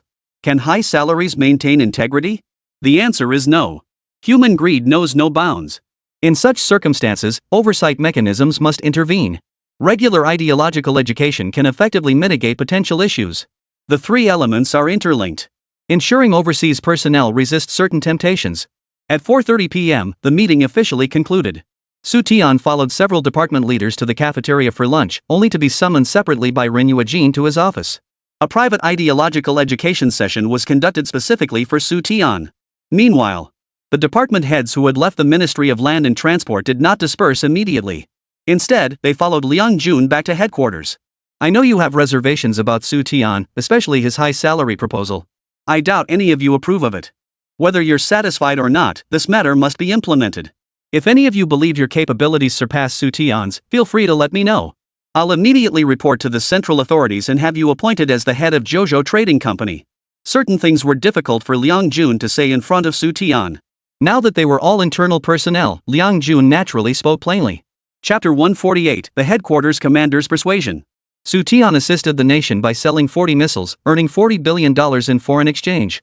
He also assisted various industrial ministries in bundling and selling weapons and equipment worth $1.5 billion. This achievement alone was enough to bring Xu Tian into the spotlight of the highest decision-making circles. They seriously considered every proposal Xu Tian put forward. Besides, Xu Tian was right. As the head of Zhou Trading Company, naturally, he should shoulder the heaviest responsibilities. The import-export company was still in its infancy, no staff, no connections. Only a reserved office space existed. How to break through this impasse? All operational responsibilities fell squarely on Xu Tian's shoulders. Expecting the horse to run without giving it any grass to eat. That's what you call absurd. This is irresponsibility. Everyone was flushed with embarrassment as Liang Jun berated them. They stammered and stuttered, unable to utter a single word. Liang Jun slammed his fist on the table and declared earnestly, "Comrades, a new era demands new thinking. We can't keep relying on outdated methods to handle the challenges of this new age. If others don't understand, how can you claim to be any wiser? Next January, we will formally establish diplomatic relations with White Eagle Nation. This news will send shockwaves across the globe. Our borders will open completely, and all manner of things will flood in both good and bad. How will we distinguish between them? And with what criteria? Practice is the sole criterion for truth. Crossing the river by feeling the stones will inevitably involve stumbling and taking risks. 28 years ago, we defeated the Western coalition led by White Eagle on the battlefield with honor. Since then, we've severed all ties with the Western world, maintaining only limited contact. Can any of you tell me how much a cup of coffee costs abroad? How much does a loaf of bread cost? How much does it cost daily to ride public transportation and stay in hotels? Refrigerators, washing machines, televisions, items only a minority can afford here, are they commonplace in every household abroad? Can any of you tell me? The crowd shook their heads in unison. Even the Foreign Affairs Department likely couldn't provide clear answers. How can the economy develop if we tiptoe around everything, hesitating at every turn? Is national defense built with mere words? Comrades, whether it's improving people's livelihoods or strengthening our military, we need money. Only with money can we develop equipment and introduce more advanced science and technology. Liang Jun unbuttoned his shirt, turned, and picked up a pack of cigarettes from the table. He tore open the wrapper and distributed cigarettes to everyone. Soon, the office was filled with smoke. Liang Jun wasn't lecturing them, he was making them understand. Military development had fallen far behind foreign nations. Farid, the chief secretary to the defense minister of the Peninsula Kingdom, had purchased large quantities of tanks, armored vehicles, artillery, aircraft, and light and heavy weapons in one fell swoop without batting an eye. It wasn't because Xia Nation's weapons were particularly advanced, but because they wanted to secure the ballistic missiles they desired as quickly as possible. While foreign militaries had completed their mechanization, China's mechanization efforts still had a long way to go. Everything hinges on money. It's getting late. You should head back. When you can't sleep, think carefully about these words. Don't keep your eyes fixed on your own little patch of land. You need to look further ahead. The country's doors are open now. As top leaders, you must elevate your thinking accordingly. Back in the day, our troops had almost nothing. But the Japanese? They had planes, tanks, what could we do?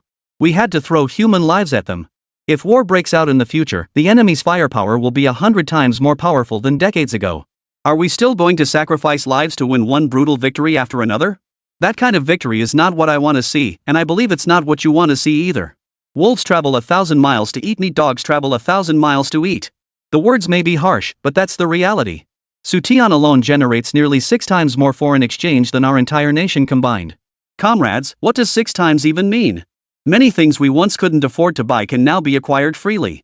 Projects facing cancellation will receive renewed funding. We'll never again face the agonizing choice of having to pick one over the other. We can advance both economic development and national defense. Walking, we needn't fear stumbling. What's truly terrifying is falling and refusing to rise again. Senior Commander, please stop. We have no objections. We pledge to stand united with headquarters and central authorities. A minister from the Ministry of Industry spoke on behalf of the group to express their stance. Since there are no objections, I have one matter to discuss. Liang Jun turned to one of the ministers and said, Old Lu, I need to borrow someone from your team. Brother Tian, your nerve keeps growing. I hardly recognize you anymore. Spring dust swirled through the capital streets.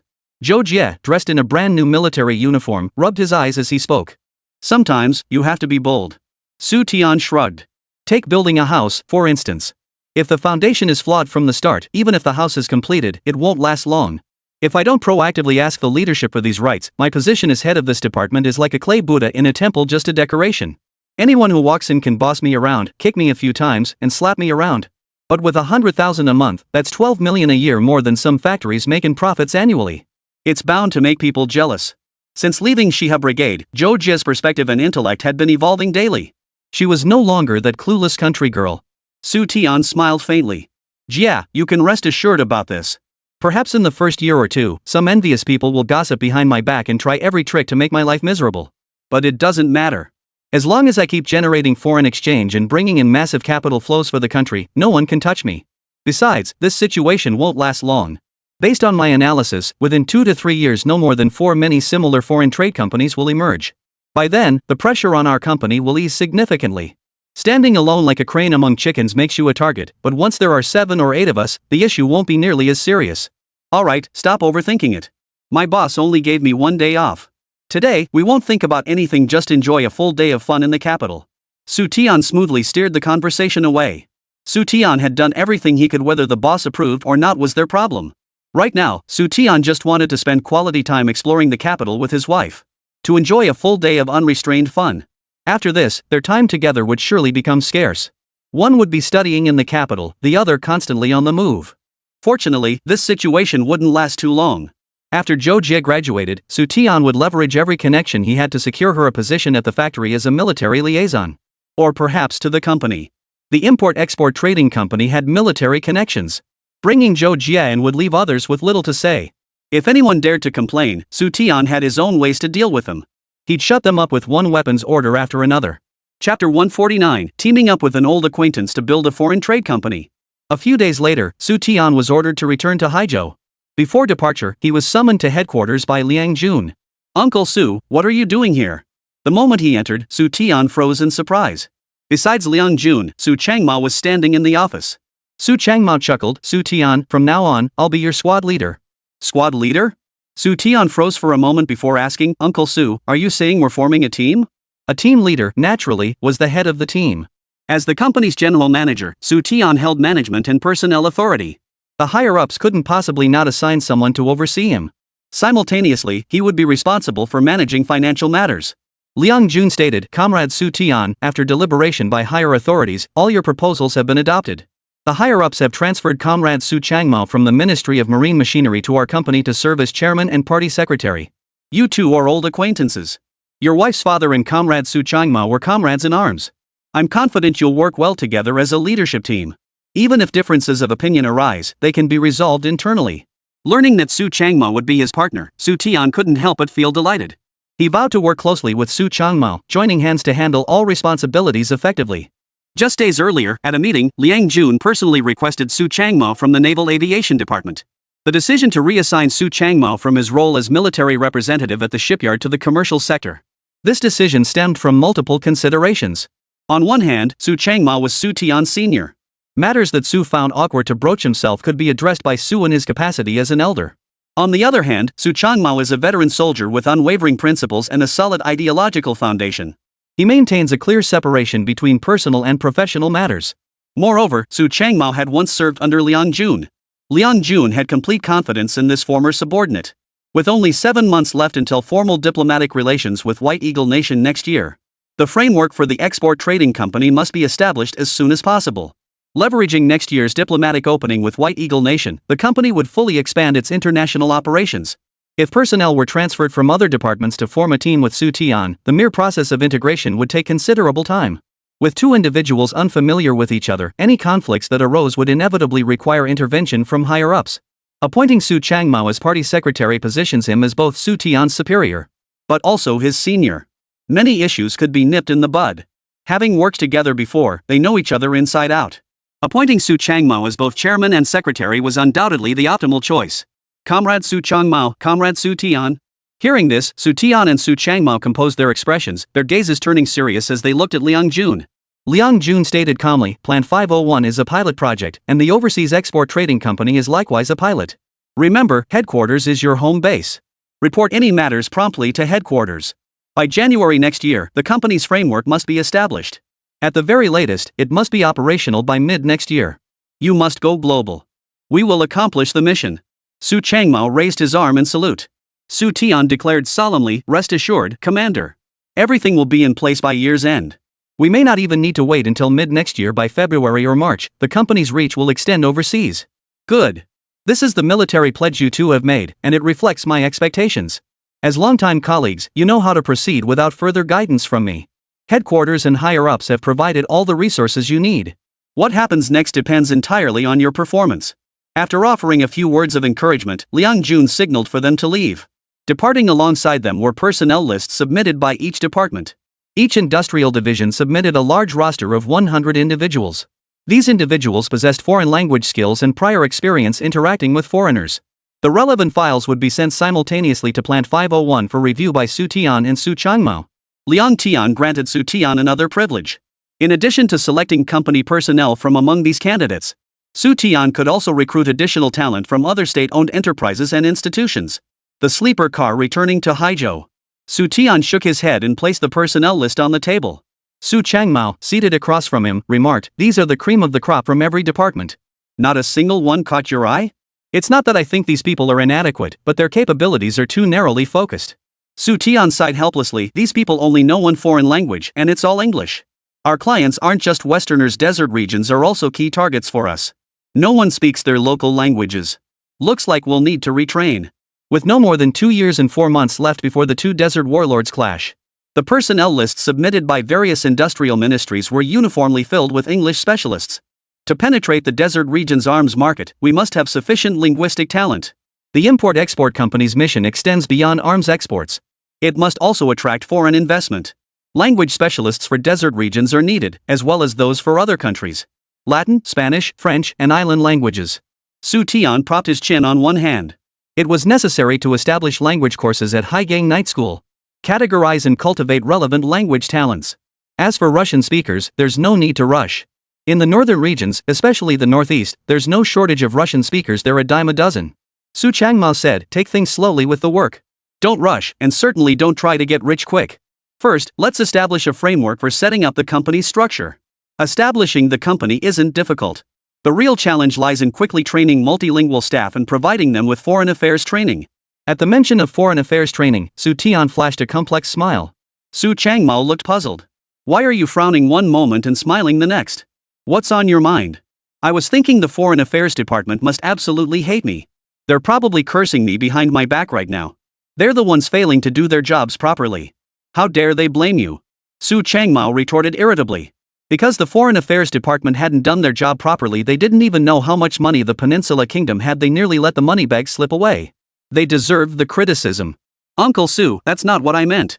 You've never dealt with foreign trade exports before, so you don't understand the ins and outs of this business.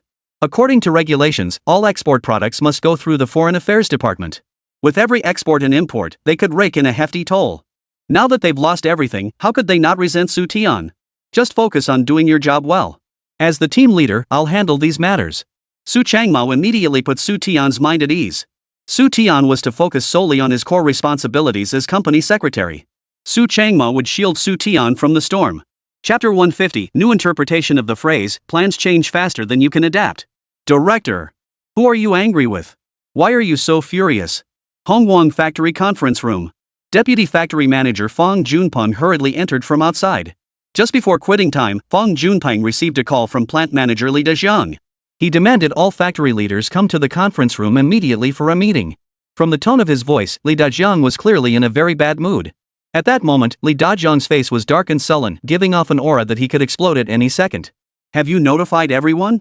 Yes, but what? Li Dajiang's tone turned icy.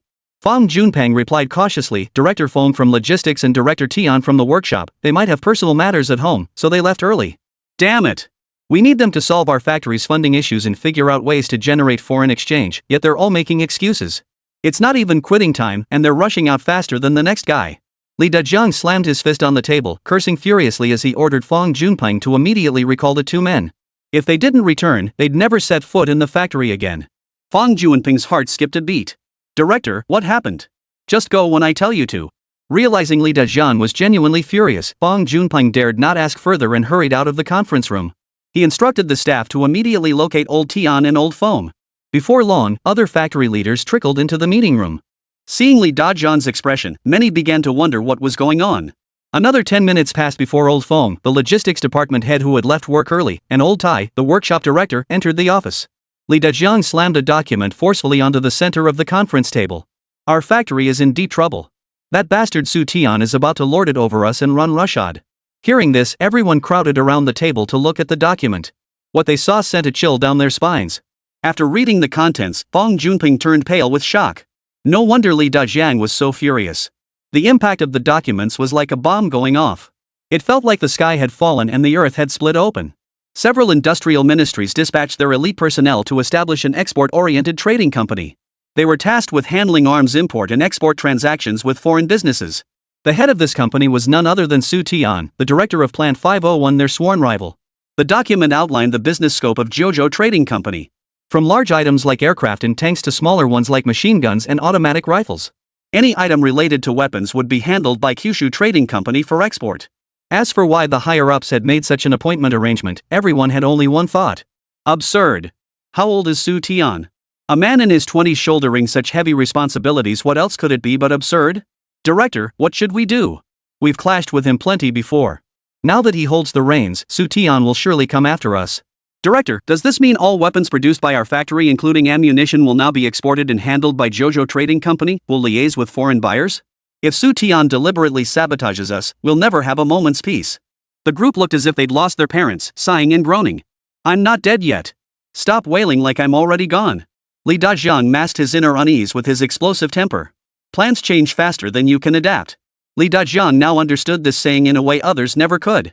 Time and again, he devised poisonous schemes targeting Xu Tian. Dispatching over 100 workers to Plant 501 ostensibly to assist, but secretly to sabotage.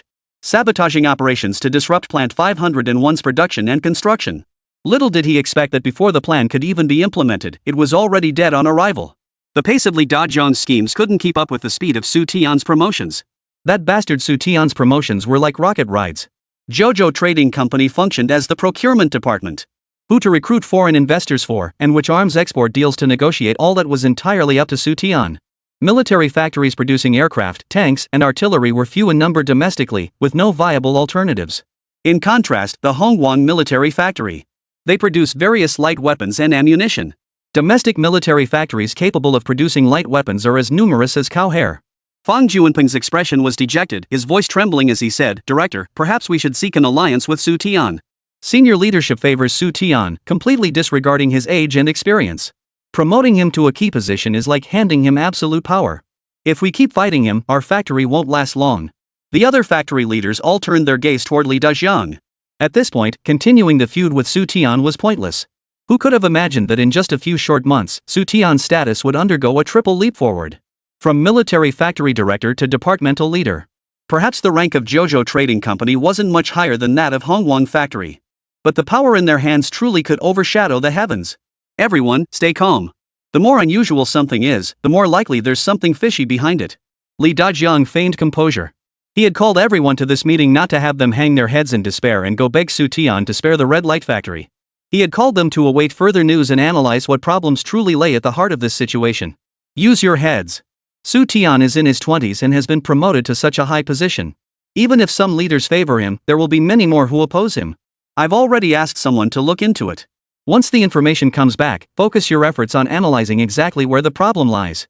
No sooner had he finished speaking than a worker pushed open the conference room door and poked his head in.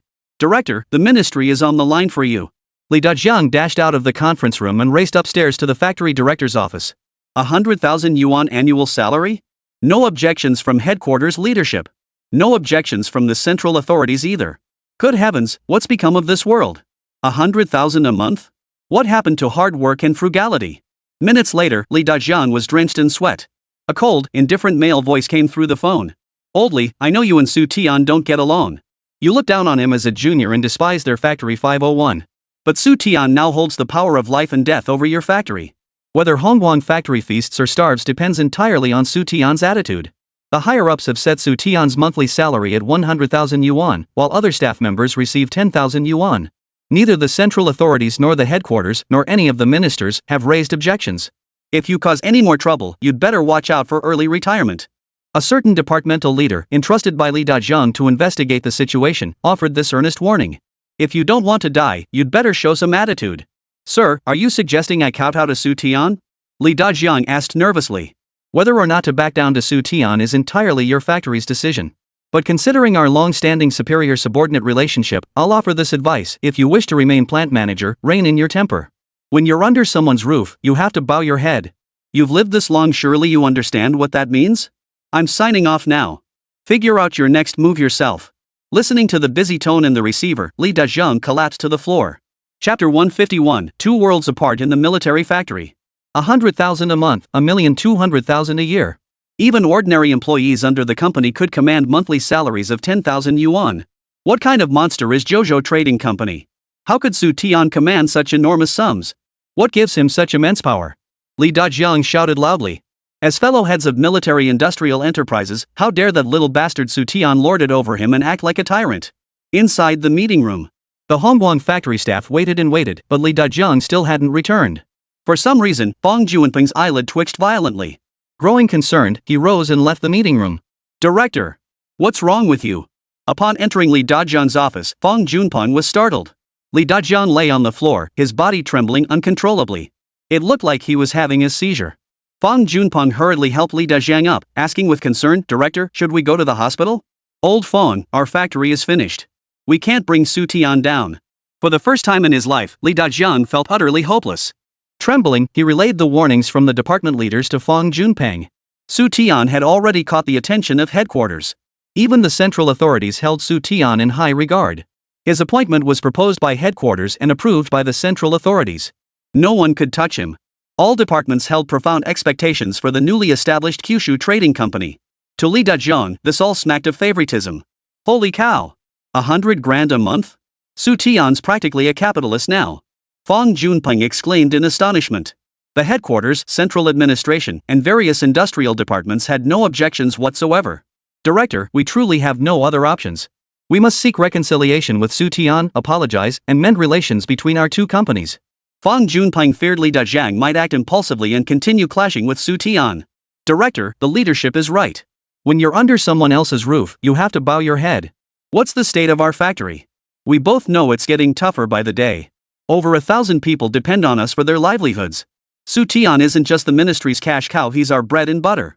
Even if he doesn't actively target us, if he simply stops giving us foreign exchange orders, the factory won't survive. To prepare for famine and war, to counter the million-strong army deployed along the border by the Bear Nation, Hongguang factory bore immense responsibility, specializing in supplying firearms and ammunition to the front lines. Its scale, equipment, and workforce were several times larger than other military factories of its kind. Amidst the push for comprehensive economic development, state-owned factories tightened their belts. Without sufficient weapons production orders, yet countless mouths still needed feeding. If the factory couldn't even pay wages, the workers would certainly revolt. Xu Tian holds our fate in his hands. If he decides to crush us, he could do it with the flick of his little finger. We must not only seek reconciliation but also find a way to get food from him. Hearing this, Li Dajiang perked up and pressed, you mean small arms orders? As the old leader said, Xu Tian is a walking money tree. He controls massive export orders for weapons. We can't build tanks or planes, but automatic rifles are our specialty. We've practically alienated Xu Tian completely. I even accused him of being an enemy spy. Getting Xu Tian to forgive us and hand over those weapons orders? That's going to be harder than climbing to the moon. At that moment, Li Dajiang regretted his actions bitterly. Had he known Xu Tian was such a force to be reckoned with, he never would have challenged him at the Small Arms Research Institute. And he certainly wouldn't have accused Xu Tian of being an enemy spy. The feud was now set in stone, and mending it would be no easy task. It was unclear whether Xu Tian harbored a vindictive nature, but he was certainly no easy person to deal with. Fang Junpeng said, there's only one path left ahead. No matter how difficult it is, we must walk it. I refuse to believe that if we beg Xu Tian like we're pleading with our ancestors, he'd really push things to the extreme. A new official needs to make a good impression. If Xu Tian really pushes things to the limit, we'll kneel before him. It wouldn't look good for Xu Tian, and the leaders backing him would certainly be displeased. The factory director and deputy director of Hongguang factory knelt before Xu Tian, pleading for his help with the sister factory. If Xu Tian remained unmoved, it would prove he was cold-hearted. He wouldn't be worthy of important responsibilities. The concept of national unity as a single chessboard had become a mere formality, but it hadn't vanished entirely. The leadership would certainly be displeased upon hearing of this incident. They would deem Xu Tian narrow-minded and harbor reservations about him. They might even reconsider his appointment.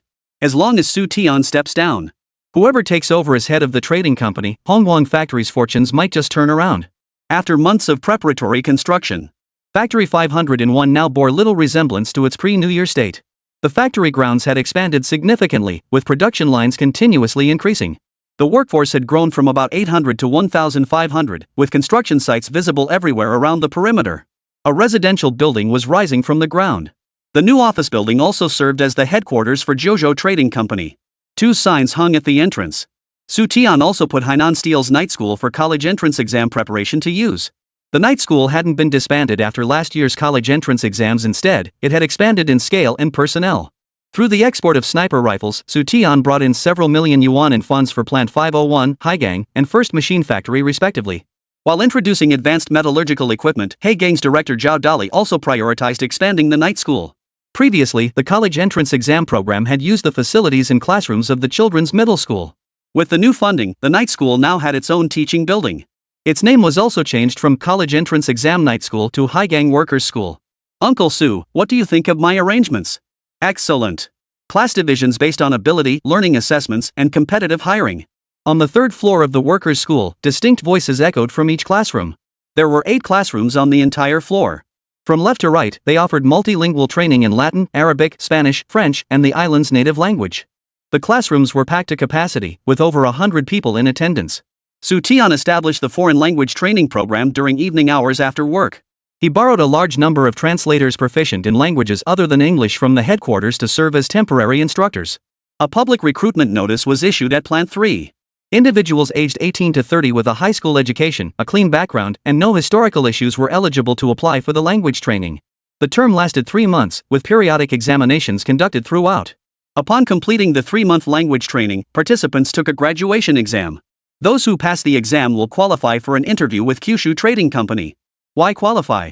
Because there is another layer of assessment. The employment screening. After inspecting the language classes, Xu Tian and Su Changmao walked out of the employee training school together. Outside, Su Changmao lit a cigarette and puffed as he spoke. This employment screening is entirely different from the political vetting we've done before. Any suggestions? Chapter 152, an old rival comes calling for a job. Uncle Su is absolutely right. Given the company's unique nature, every internal personnel review must be handled with the utmost caution. Xu Tian shared his thoughts. The outside world was a dazzling place, offering countless temptations to Chinese nationals. Even if someone has a clean background, unwavering loyalty, years of organizational training, no historical issues, and passes the exams, it doesn't guarantee they can become an employee of Zhou Trading Company. A series of complex and meticulous loyalty tests must be conducted. Faced with sufficient temptations, few could remain true to their convictions. Su Changmao smiled and said, "It seems you've already devised a thorough screening process. This way, the chances of problems arising will be significantly reduced." Let's go back and discuss the employment screening process in detail. Xu Tian's plan was exceptionally well thought out.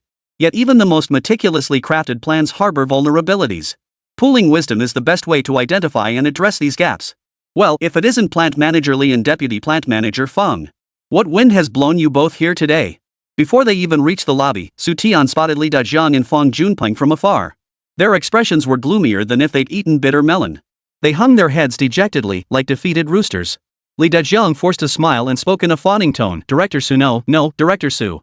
You are now our superior leader at the military factory.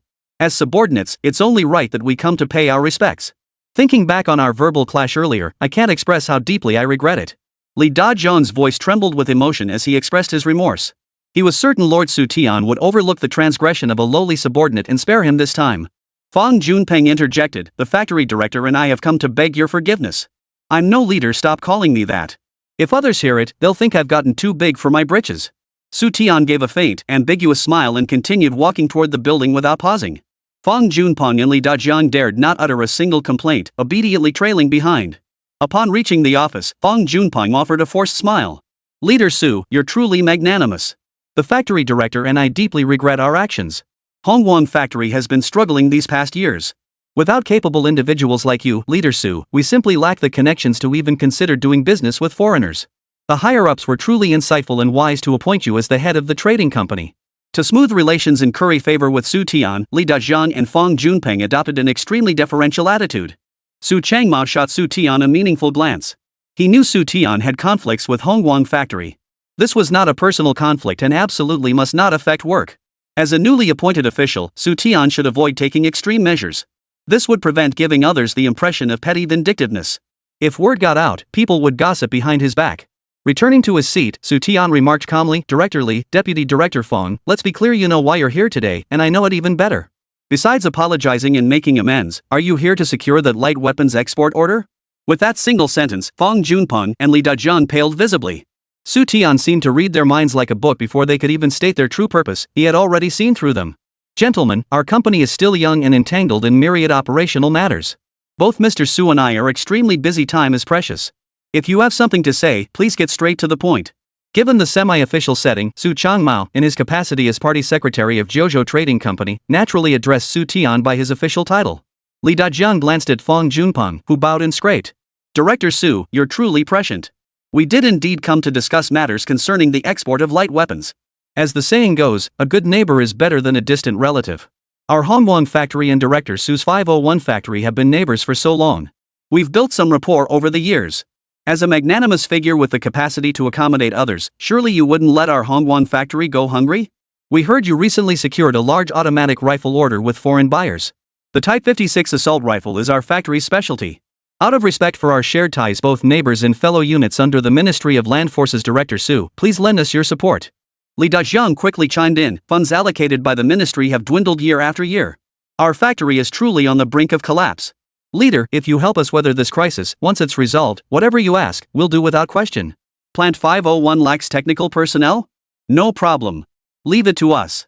I'll personally select 200 specialists and transfer them to Plant 501 to assist you in running it more effectively."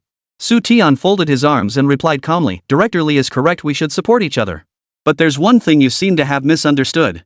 The automatic rifles our clients need? Besides your red light factory, our factory 501 can produce them too. Since this past new year, we've expanded our factory grounds and added multiple weapons production lines.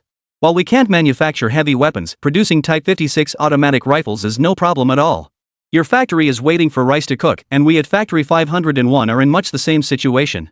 If I hand the assault rifle order to your red light factory, my own workers will turn their backs on me, accusing me of double dealing." Li Dajiang's expression darkened. How could he have forgotten this? Factory 501 also possessed the capability to produce light weapons. With ample funding at hand and Xu Tian being a favorite of the higher-ups, perfecting the automatic rifle production line was no challenge for them. Seeing Xu Tian's lips curl into a faint, ambiguous smile, Fang Junpeng's heart stirred. He spoke tentatively, "Factory 501 does indeed have the capability to produce semi-automatic rifles. However, your production line has only just been established, and there are some personnel shortages. It may not be possible to produce sufficient quantities of automatic rifles within the timeframe demanded by the foreign client. Director Su, how about this? Our two factories could collaborate on automatic rifle production. This way, you'd earn the reputation of helping a sister factory, and we wouldn't risk delivery delays. Your kindness will be deeply appreciated by our factory." Xu Tian smiled. Assisting sister factories with production is indeed the duty of every state-owned enterprise. However, every situation requires careful analysis. Foreign clients have extremely high standards for automatic rifles. They demand both timely delivery and guaranteed quality. That makes it even more feasible. Fang Junpeng eagerly added, "Hongguang Factory is a veteran military small arms manufacturer. Their expertise in producing the Type 56 rifle is unquestionable." Xu Tian paused for several seconds, then slowly and deliberately began tapping his fingers on the table. Fang Junpeng and Li Dajiang held their breath, not daring to breathe. Chapter 153, Keep the benefits within the family. In terms of equipment, experience, and manpower, your Hongguang factory does indeed have an advantage over Factory 501 in producing the Type 56 automatic rifle. Assigning the entire order to you is not impossible, but... Xu Tian countered, "How am I supposed to convince our factory's leadership and workers?" "Got it. The next second, Xu Tian beamed and said, "Gentlemen, I have an idea. You might want to hear it out." The two immediately adopted an attentive posture. Xu Tian spoke slowly. "If all the automatic rifle orders were transferred to your Hongguang factory, I'd certainly need to give our factory's people a proper explanation. How about this? Red Light Factory acts as a downstream supplier for Factory 501. We'll place the orders with you, but the pricing can't be based on export rates." "What would that be?" Li Dajiang pressed urgently. "That question isn't for me, it's for you. How much do you think each rifle should cost to secure this order from Factory 501? The words hung in the air, and Li Dajiang and Fang Junpeng suddenly understood. That bastard Xu Tian was deliberately driving down the price. Every word he uttered was tinged with fear of being stabbed in the back, of being labeled a traitor. His words were meant to show them what it meant to be forced by circumstances. Fang Junpeng broached the subject indirectly. "Director Su, may I ask what the export price is for Factory 501's automatic rifles when sold to foreign buyers? Do you really think that's something I can just blurt out?" Xu Tian shot Fang Junpeng a disdainful look. He introduced a term they'd never heard before: trade secret. Exporting for foreign exchange earnings was different from internal transfers between domestic factories. This was a genuine business transaction. And in business, prices must be kept confidential. Fang Junpeng protested. "Without knowing its export price, we can't estimate our own. I'll make you an offer." Xu Tian held up 2 fingers and said calmly, 200 yuan per automatic rifle for your factory. What do you think? 200 yuan? Are you out of your mind? Li Dajiang fumed. "The cost price alone for a Type 56 automatic rifle is 230 yuan. Offering us 200 yuan per rifle means you want us to manufacture them at a loss." Xu Tian replied nonchalantly, "If you're unwilling, there's nothing I can do." "Gentlemen, I have matters to attend to shortly. I won't keep you any longer. Director Su, how about 260 yuan? We understand your predicament. Shifting the factory's orders elsewhere would invite criticism. We won't push for more. Just leave us a 30 yuan profit margin. 260 yuan per rifle. Whatever quantity Plant 501 requires, our Hongguang factory will produce." Having clashed with Xu Tian several times before, Fang Junpeng knew this bastard was cunning and could turn on a dime. No one could predict what Xu Tian would say next. To secure the order quickly, Fang Junpeng made the decision for Li Dajiang. He set the price per automatic rifle at 260 yuan. 240 yuan. Xu Tian flatly countered with an uncompromising tone, driving the price down to 240 yuan. 10 yuan profit was still profit. The Peninsula Kingdom required 60,000 automatic rifles. A 10 yuan profit per rifle meant 600,000 yuan. For the Red Light Factory, that was a substantial sum. Fine. 240 yuan it is. Before the tide of the market economy arrived, no one knew how to haggle, and certainly no one understood the concept of bargaining power. Better than nothing. Fang Junpeng nodded vigorously, decisively accepting Xu Tian's harsh terms.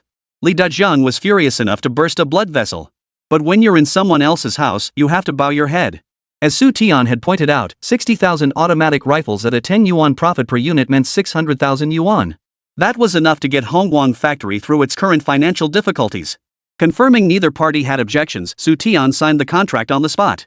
Through the finance department of Factory 501, a 10% advance payment was made to Hongguang factory. Once the 60,000 automatic rifles were delivered, the remaining balance might be transferred in full. You're one shady businessman, using tricks meant for foreigners on your own people. After seeing off Li Dajiang and his companion, Su Changmao, who had remained silent throughout, couldn't help but laugh bitterly. Xu Tian smiled faintly. "Uncle Su, I'm no heartless merchant, I'm just looking out for my comrades. Think about it, this deal originally came from me for Factory 501. Seeing our sister factory in trouble, I took the heat and transferred the order to Hongguang factory." What kind of spirit is that? Don't sugarcoat it. Everyone can see you're deliberately driving down their prices. Su Changmao shook his head. "Don't pull stunts like this again. Save your clever tricks for dealing with foreigners. What kind of skill is it to rip off your own people? Uncle Su, I truly wasn't screwing them over. At most, I was charging them a little tuition." Xu Tian shrugged, his expression amused. "Economic restructuring has begun. State-owned units receive less funding annually from higher authorities. Who knows? Next year or the year after, we might not even get that little funding. We're heading toward full self-sufficiency. They'll have to figure out how to feed themselves. Right now, when they deal with me, they still make 10 yuan profit. But when they deal with foreigners someday, they might not even get a single penny profit. Getting charged tuition by our own people is better than getting charged exorbitant tuition by foreigners. Don't you agree? Fine, I can't argue with you. But this trick must never be used on our own people again." Su Changmao felt Xu Tian was being too greedy. An automatic rifle that cost $500 apiece, Xu Tian only gave Hongguang factory 240 yuan for it. And that was in domestic currency. Seeing your actions this time reminds me of those heartless local tyrants and landlords before liberation. Xu Tian replied calmly, Uncle Su, professionally you're my superior, and personally you're my elder. Some things I shouldn't say, but since we're partners, we must keep each other accountable and learn from one another. There's a foreign saying, the marketplace is like a battlefield. What does that mean? In business competition, you'll face all sorts of unexpected situations. Sometimes, the intensity can be even more brutal than on the battlefield. Xu Tian genuinely wanted to team up with Su Changmao to get the job done well. But some of Su Changmao's ideas were outdated. Limited by narrow perspectives and other factors, he failed to grasp the true brutality and treacherous unpredictability of real business competition. In the future, all employees of Zhou Trading Company would venture abroad to engage with foreign enterprises and individuals. As the company's chairman, Su Changmao would certainly have to join them. The idea of treating others kindly is something he can apply to himself. It is absolutely unsuitable for import-export trade. By the 1980s, domestic enterprises had paid an exorbitant price in this regard. Chapter 154, Two Events That Shocked the World. Time rolled around to year-end. Several major projects under Xu Tian's responsibility began to take shape. The language training program established within Haizhou Steel ultimately saw 700 employees advance to the final graduation exams. After Xu Tian and Su Changmao conducted multiple rounds of selection, 50 individuals were selected from the best of the best to join Zhou Trading Company. They became the first group of employees to earn a monthly salary exceeding 10,000 yuan. Since recognizing the current situation, Hongguang factory, which had deep-seated conflicts with Xu Tian, had become completely compliant. Despite the meager profits Xu Tian allocated, Beidahuang dared not tamper with the weapons. Xu Tian had entered the highest authority's field of vision. Beidahuang's hostility toward Xu Tian was tantamount to provoking the leadership. 60,000 automatic rifles were scheduled for delivery in April of the following year. At that time, Prince Sulman's plenipotentiary representative, Farid, would travel to Xia once more. On one hand, to inspect the various weapons ordered. On the other hand, those in the know understand. In the blink of an eye, the calendar turned to January 79. The Xia Kingdom and the White Eagle Kingdom established diplomatic relations. The news sent shockwaves across the globe. After 29 years of confrontation, relations between the two major powers began to normalize. The atmosphere surrounding the establishment of diplomatic relations between Xia and White Eagle grew increasingly warm. The fastest to react were neither the Western world nor the domestic populace. It was Giant Bear. For years, Xia and Giant Bear had each stationed 1 million troops along their northern border. Over time, the tense atmosphere gradually eased. The moment Xia publicly announced the normalization of relations with White Eagle, the situation in the northern frontier suddenly escalated. On one hand, the Giant Bear Kingdom issued military warnings through troop movements. On the other hand, it intensified arms shipments to the White Eagle Kingdom. Mid-February, an internal uprising, both expected and unexpected, erupted in the desert region. The world's attention immediately shifted from the three-way power struggle between Xia Nation, White Eagle Nation, and Giant Bear Nation to the desert region. Persia, the White Eagle Kingdom's second-largest ally in the desert region, underwent a change in leadership. Like other traditional desert nations, Persia was ruled by a monarch. Years of the royal family's tyrannical rule had stirred up immense public resentment within Persia. Opposition erupted everywhere, with crowds demanding the monarchy's downfall. The more the royal family suppressed these movements, the louder the cries of resistance grew. By early February, the situation in Persia had spiraled completely out of control. With secret assistance from the Great Bear Kingdom, the opposition forces overthrew the royal family's rule in one decisive blow. The Persian king was forced into exile, his reign ending in disgrace. The regional landscape underwent a stunning reversal. For a long time, the desert region, with its vast natural gas and oil reserves, had been the stage for the rivalry between the two superpowers, the White Eagle Nation and the Giant Bear Nation. The two nations maintained nearly equal strength in the region. When Persia, the White Eagle Nation's most crucial ally, switched allegiances, the geopolitical landscape of mutual confrontation between the two superpowers shifted in an instant.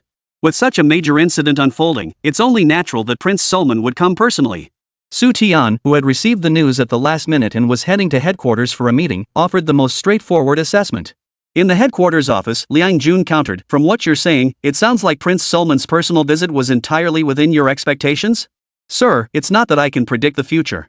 Given the current shifts in the geopolitical landscape, it's easy to analyze and draw numerous conclusions." Though termed a meeting, the headquarters had essentially summoned Xu Tian to prepare mentally. Prince Sulman would be making a secret visit to Xia in the middle of next month. The purpose was to negotiate the purchase of short-range missiles.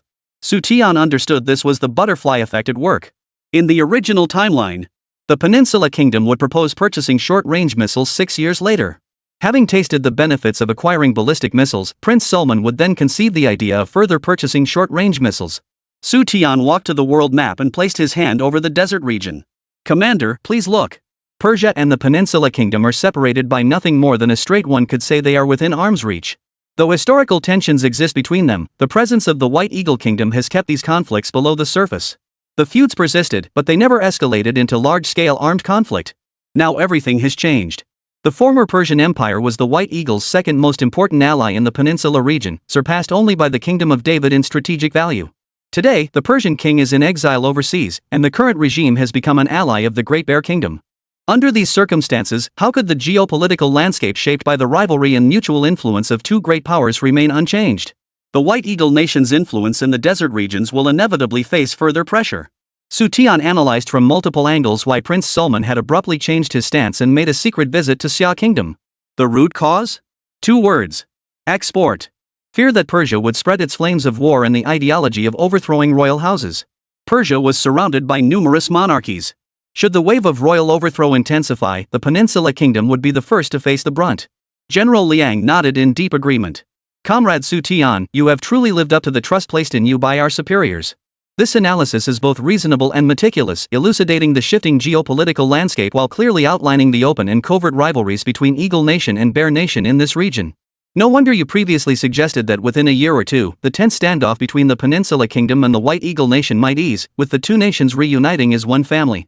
Xu Tian replied, over 2 years ago, signs of uncontrollable chaos began emerging within Persia. Had the White Eagle Kingdom acted decisively then to suppress those stirrings, such a massive geopolitical shockwave would never have occurred. As luck would have it, Jimmy, the current leader of the White Eagle Nation, stands as the sole peace advocate among its historical leaders. This man walks the talk. While other White Eagle leaders treat peace advocacy and global stability as mere slogans, he genuinely cherishes peace, abhors war, and exhausts every effort to mediate conflicts. He seeks to reshape the chaotic landscape of the desert regions through negotiation. Wang Anong gazed intently at the map. The White Eagle authorities won't allow this Mr. Jimmy to serve a second term. That's certain.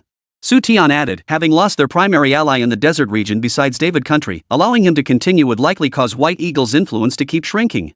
Ultimately, caught between two major powers, they'd end up at a complete disadvantage. Wang Anong instructed, Prince Sulman will visit our country in mid-next month to discuss short-range missiles. I need you to facilitate the introduction. How do you think we should approach this business deal? Xu Tian blurted out, Commander, if you trust me, leave this matter to us at Plant 501. Our factory is well equipped and manned. We can not only produce light weapons but also venture into heavy weaponry. Chapter 155, New Business Opportunities Arising from Shifting Geopolitical Dynamics. Wang Anong furrowed his brow, hesitating. Factory 501 wants to develop missiles? To be precise, rocket launchers. Xu Tian spread his hands, his expression complex as he explained, Commander, to be honest, aside from ballistic missiles, other types of missiles might not catch the Peninsula Kingdom's interest. The Peninsula Kingdom is attempting to mend relations with the White Eagle Nation. Their options have shifted from a single choice to a two-way selection. Without Persia as a crucial ally, the White Eagle Nation will undoubtedly seek ways to repair ties with the Peninsula Kingdom. They're extending unprecedented goodwill toward the peninsula. The White Eagle Nation would never sell ballistic missiles or other major weapons to them. But short-range missiles? That's a different story. Prince Sulman appears eager for US to supply short-range missiles, but we may not be the Peninsula Kingdom's first choice. If the White Eagle Kingdom continues extending olive branches, the Peninsula Kingdom may suddenly purchase weapons from them. To keep the Peninsula paying us for foreign exchange, we must develop a new rocket weapon. Considering all these points, I believe rocket artillery is actually a highly suitable weapon for the Peninsula Kingdom. Liang Jun never imagined Xu Tian would say such things. He summoned Xu Tian to headquarters to discuss in advance how to respond to this weapons purchase. He wanted Xu Tian to be fully prepared in advance. In mid-next month, Prince Sulman would make a secret visit to Xia. Barring any unforeseen circumstances, Xu Tian would undoubtedly accompany him throughout the entire visit. Headquarters intended to leverage Xu Tian's silver tongue to secure additional sales of short-range missiles for the nation. If ballistic missiles could be sold, what was stopping them from selling short-range missiles too? Xu Tian realized that the issues he had analyzed had also been considered by headquarters. Their conclusions largely coincided with Xu Tian's own assessments. Relations between the Peninsula Kingdom and the White Eagle Nation would rapidly mend in the near term. This cash cow of a customer might not continue favoring Xia's weaponry in the future. Find a way to sell as many short-range missiles as possible to the Peninsula Kingdom. Push the price as high as possible. These were the true intentions of the higher-ups. Little did they know. Xu Tian intends to funnel this deal to his own military factory. Factory 501 was indeed well equipped and manned. Out of affection for Xu Tian, Plant 501, where he served as concurrent director, received strong support from higher authorities. Technical personnel, senior technicians, various production lines, and corresponding production materials were continuously allocated to Factory 501. From mid-last year to now, Factory 501's scale had expanded tenfold. The workforce had also surged from 1,800 to over 4,000 employees. The number of weapons engineers exceeds 100, with a complete lineup of light weapons production lines and the capability to manufacture certain heavy weapons. In any case, Liang Jun hadn't anticipated that Plant 501 would be building rocket launchers. Xu Tian declared with conviction, "Commander, I dare assure you I will absolutely deliver on my promise. With 1 month remaining before Prince Sulman's visit, I guarantee we will produce qualified rocket artillery within that time frame. A soldier's word is his bond. I'm willing to sign a military pledge." "Good." Wang Anong slammed his hand on the table. "Whatever you need, submit a report immediately upon returning. Money, personnel, or materials, I'll approve it right away. Superior Headquarters has only 2 requirements for you. First, secure this contract. Second, set a new record. Rest assured, sir. When it comes to generating foreign exchange, no one has more experience than I do." Xu Tian smiled. After seeing Xu Tian off, Liang Jun picked up the military cap from the table and placed it on his head, instructing his secretary to prepare the car. He was heading straight to headquarters. Deputy Plant Manager Chu, gather Engineer Zhang and all other plant leaders in the conference room. I need to convene a meeting immediately. Xu Tian returned to Haizhou aboard a military aircraft a few hours later. Upon returning to Plant 501, Xu Tian ordered an emergency meeting of all factory leadership. With Plant 501 now fully operational, Yang Weiman, who had concurrently served as chief engineer for both Haigang and Plant 501, formally stepped down from his dual role. Xu Tian proposed that after organizational review, Zhang Wei should become the new chief engineer of Plant 501. Half an hour later, the factory leadership gathered in the conference room. Comrades, after over a year of construction, our Plant 501 has evolved from an obscure small military factory into the scale we see today. I believe it's no exaggeration to say our equipment is robust and our workforce is highly motivated. What do you all think? At these words, the entire group nodded in unison. It wasn't just robust Factory 501 was now as formidable as could be. Within the military-industrial complex, few were unaware that Xu Tian, the director of Factory 501, held not only the position of factory director but also that of general manager of Jiuzhou Trading Company. And what kind of entity is Jiuzhou Trading Company? It's the god of wealth for all military enterprises. A single word from Xu Tian could secure massive funding and a flood of weapons export orders for any military factory. Is the Red Light Factory formidable? Director Li Dajiang dared to lead armed men to Haigang to demand the return of his good-for-nothing son. The fact that he'd resort to armed kidnapping shows just how arrogant and unrestrained this man is. But what could be done about it?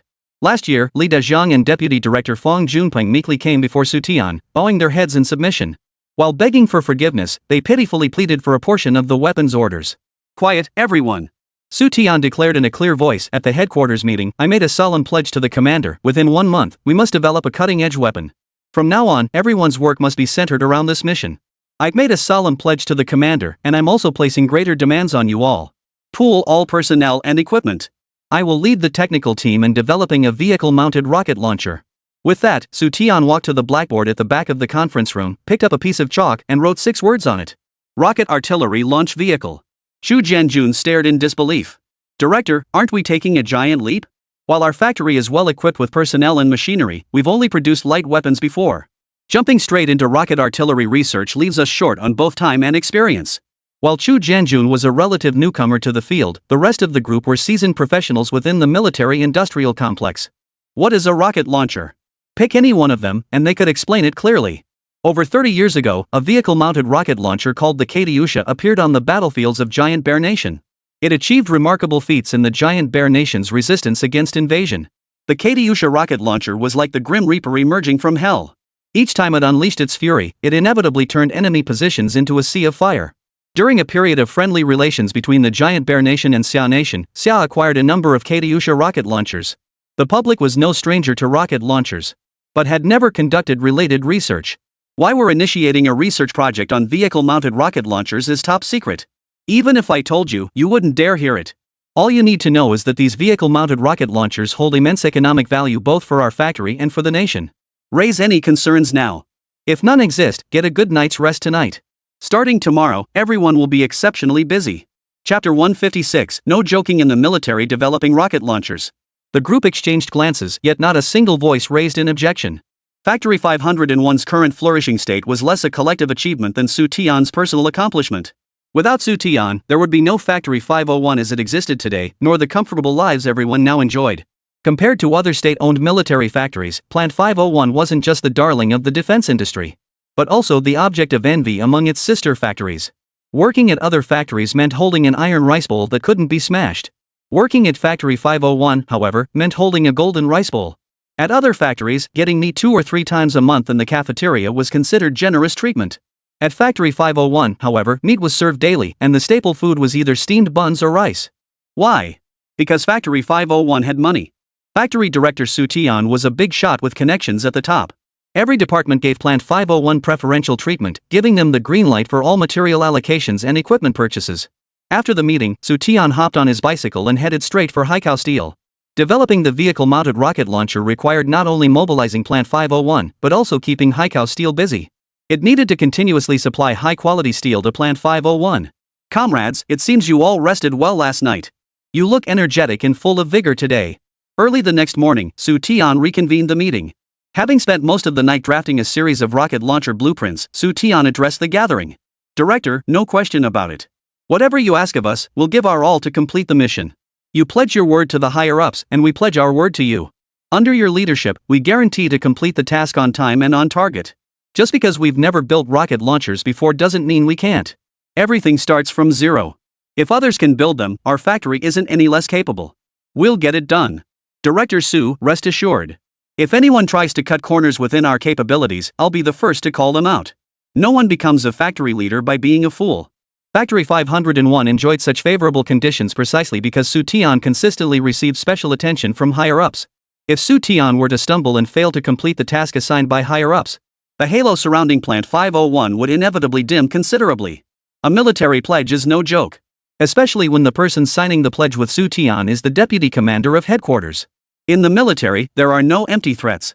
If anything goes wrong, Xu Tian will suffer and Factory 501 will be dragged down with him. The good old days would vanish without a trace. Having grown accustomed to rich meats and refined steamed buns, no one wants to go back to eating cornbread and pickles. Thank you all for your support. Next, I will assign tasks to each department. Let me be clear, if any department fails to complete its assigned tasks, regardless of our personal relationships, I will turn on a dime. There will be no leniency whatsoever. Xu Tian then methodically assigned tasks to each department. As the project team leader, Xu Tian devised detailed work plans tailored to each department's capabilities. With diligent effort, they would surely succeed. Days later, large quantities of materials arrived at Plant 501, including the special steel produced by Haizhou Steel, which had also been delivered to the factory. Researching vehicle-mounted rocket launchers first required vehicles. The vehicle carrying the rocket launcher couldn't be an ordinary one. Through his connections at Plant 876, Xu Tian secured a batch of tank chassis for modification. The core components of the vehicle-mounted rocket launcher are the internal hydraulic system, the rocket launcher's main firing mechanism, and the launch tube used to fire the rockets, along with the launch tube's support frame. Over the past 20 days, Xu Tian has requested and secured substantial equipment and materials from various sister factories. Judging by his determination, he's serious about developing that vehicle-mounted rocket launcher. When we go to inspect the work, we might just see the big satellite. In the sky, a green military aircraft slowly made its way toward Haizhou. Inside the cabin, seated by the window, were Renhua Jin, Minister of the Land Machinery Department, and Liang Jun, Deputy Commander of Headquarters. Renhua Jin was confident Xu Tian would deliver as he always had, exceeding expectations. Liang Jun chuckled, honestly, I don't expect Xu Tian to exceed expectations. If we can just secure this order from the Peninsula Kingdom, I'll be grateful to heaven. The international situation is growing increasingly delicate. New developments emerge every few days. Representatives from the White Eagle Nation keep pouring into the Peninsula Kingdom. That kingdom is another crucial bridgehead for the White Eagle Nation in its standoff with the Giant Bear Nation. Having already lost Persia, they absolutely cannot afford to lose the Peninsula Kingdom too. If the Peninsula Kingdom isn't satisfied with our nation's weapons, they'll inevitably turn to the White Eagle Kingdom for purchases.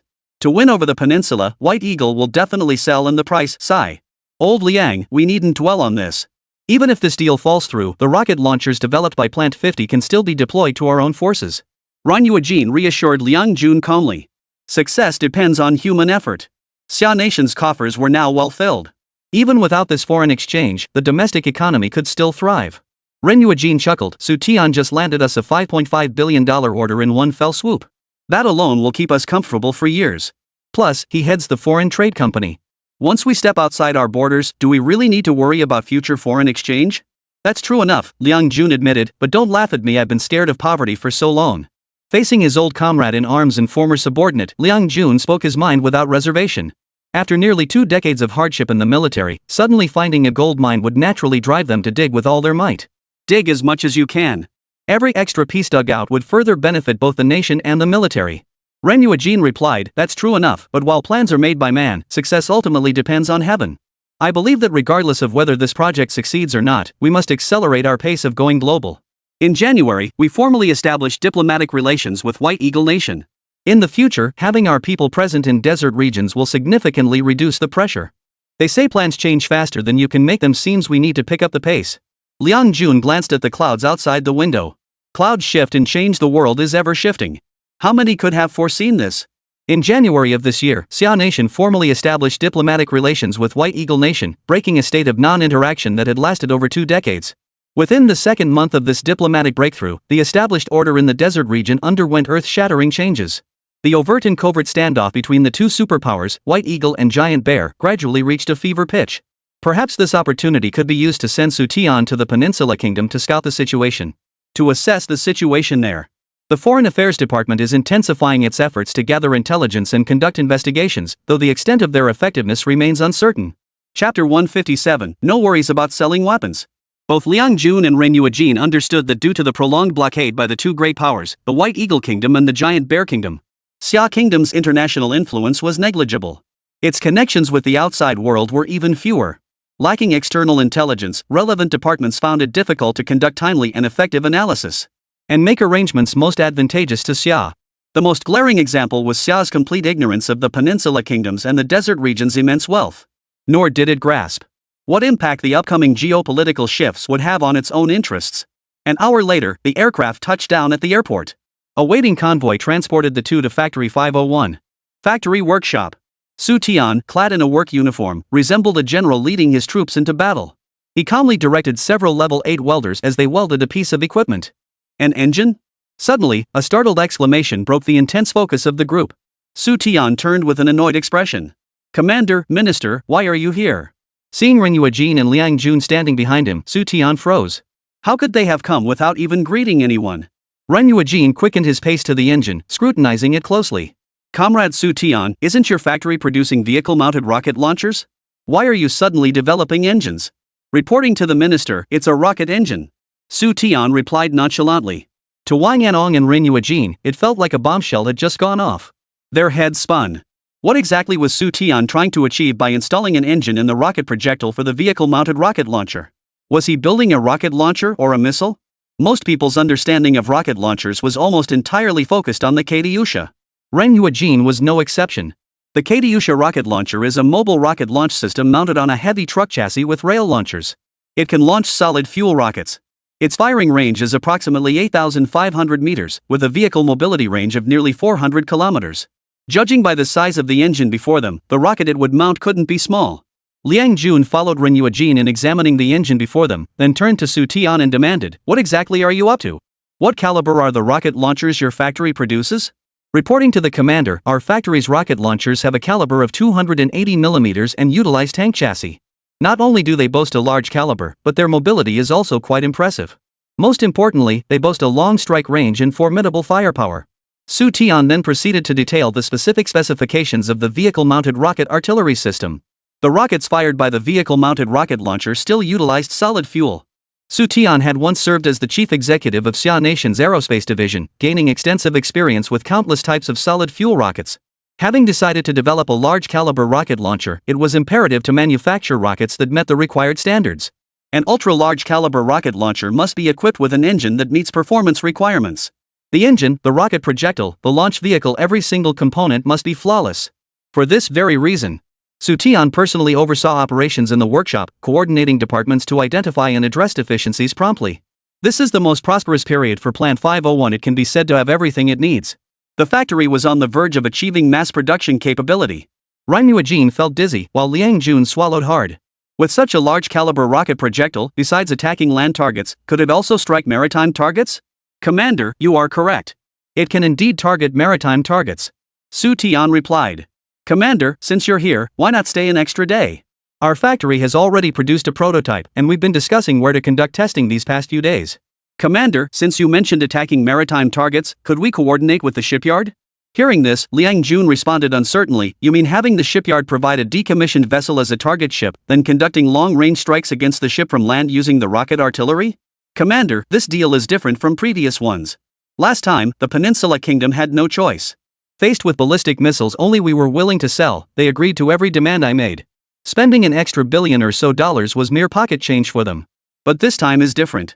They have options, and the short-range missiles sold by the White Eagle Nation will undoubtedly be priced very low. How can we get the Peninsula Kingdom to both purchase large quantities of our weapons and pay a premium price? Naturally, we must present a new type of weapon with outstanding performance, one they've never even seen before. Xu Tian believed that a weapon capable of striking only ground targets might not spark the Peninsula Kingdom's keen interest. But if it could also strike maritime targets? That would change everything.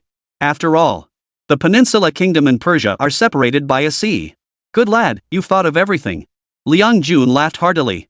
Since we're conducting tests, we'll definitely need to collect relevant test data. As it happens, our new missile destroyer is currently undergoing maintenance at the military port in Haizhou. We'll have it gather the test data for you. That's perfect. Thank you, Commander. During production, Xu Tian implemented modern industrial assembly lines and standardized manufacturing processes. With these two industrial tools, Plant 501's production speed would significantly increase. Each department would be responsible for a specific segment of the work. They were taught what a professional industrial assembly line truly meant.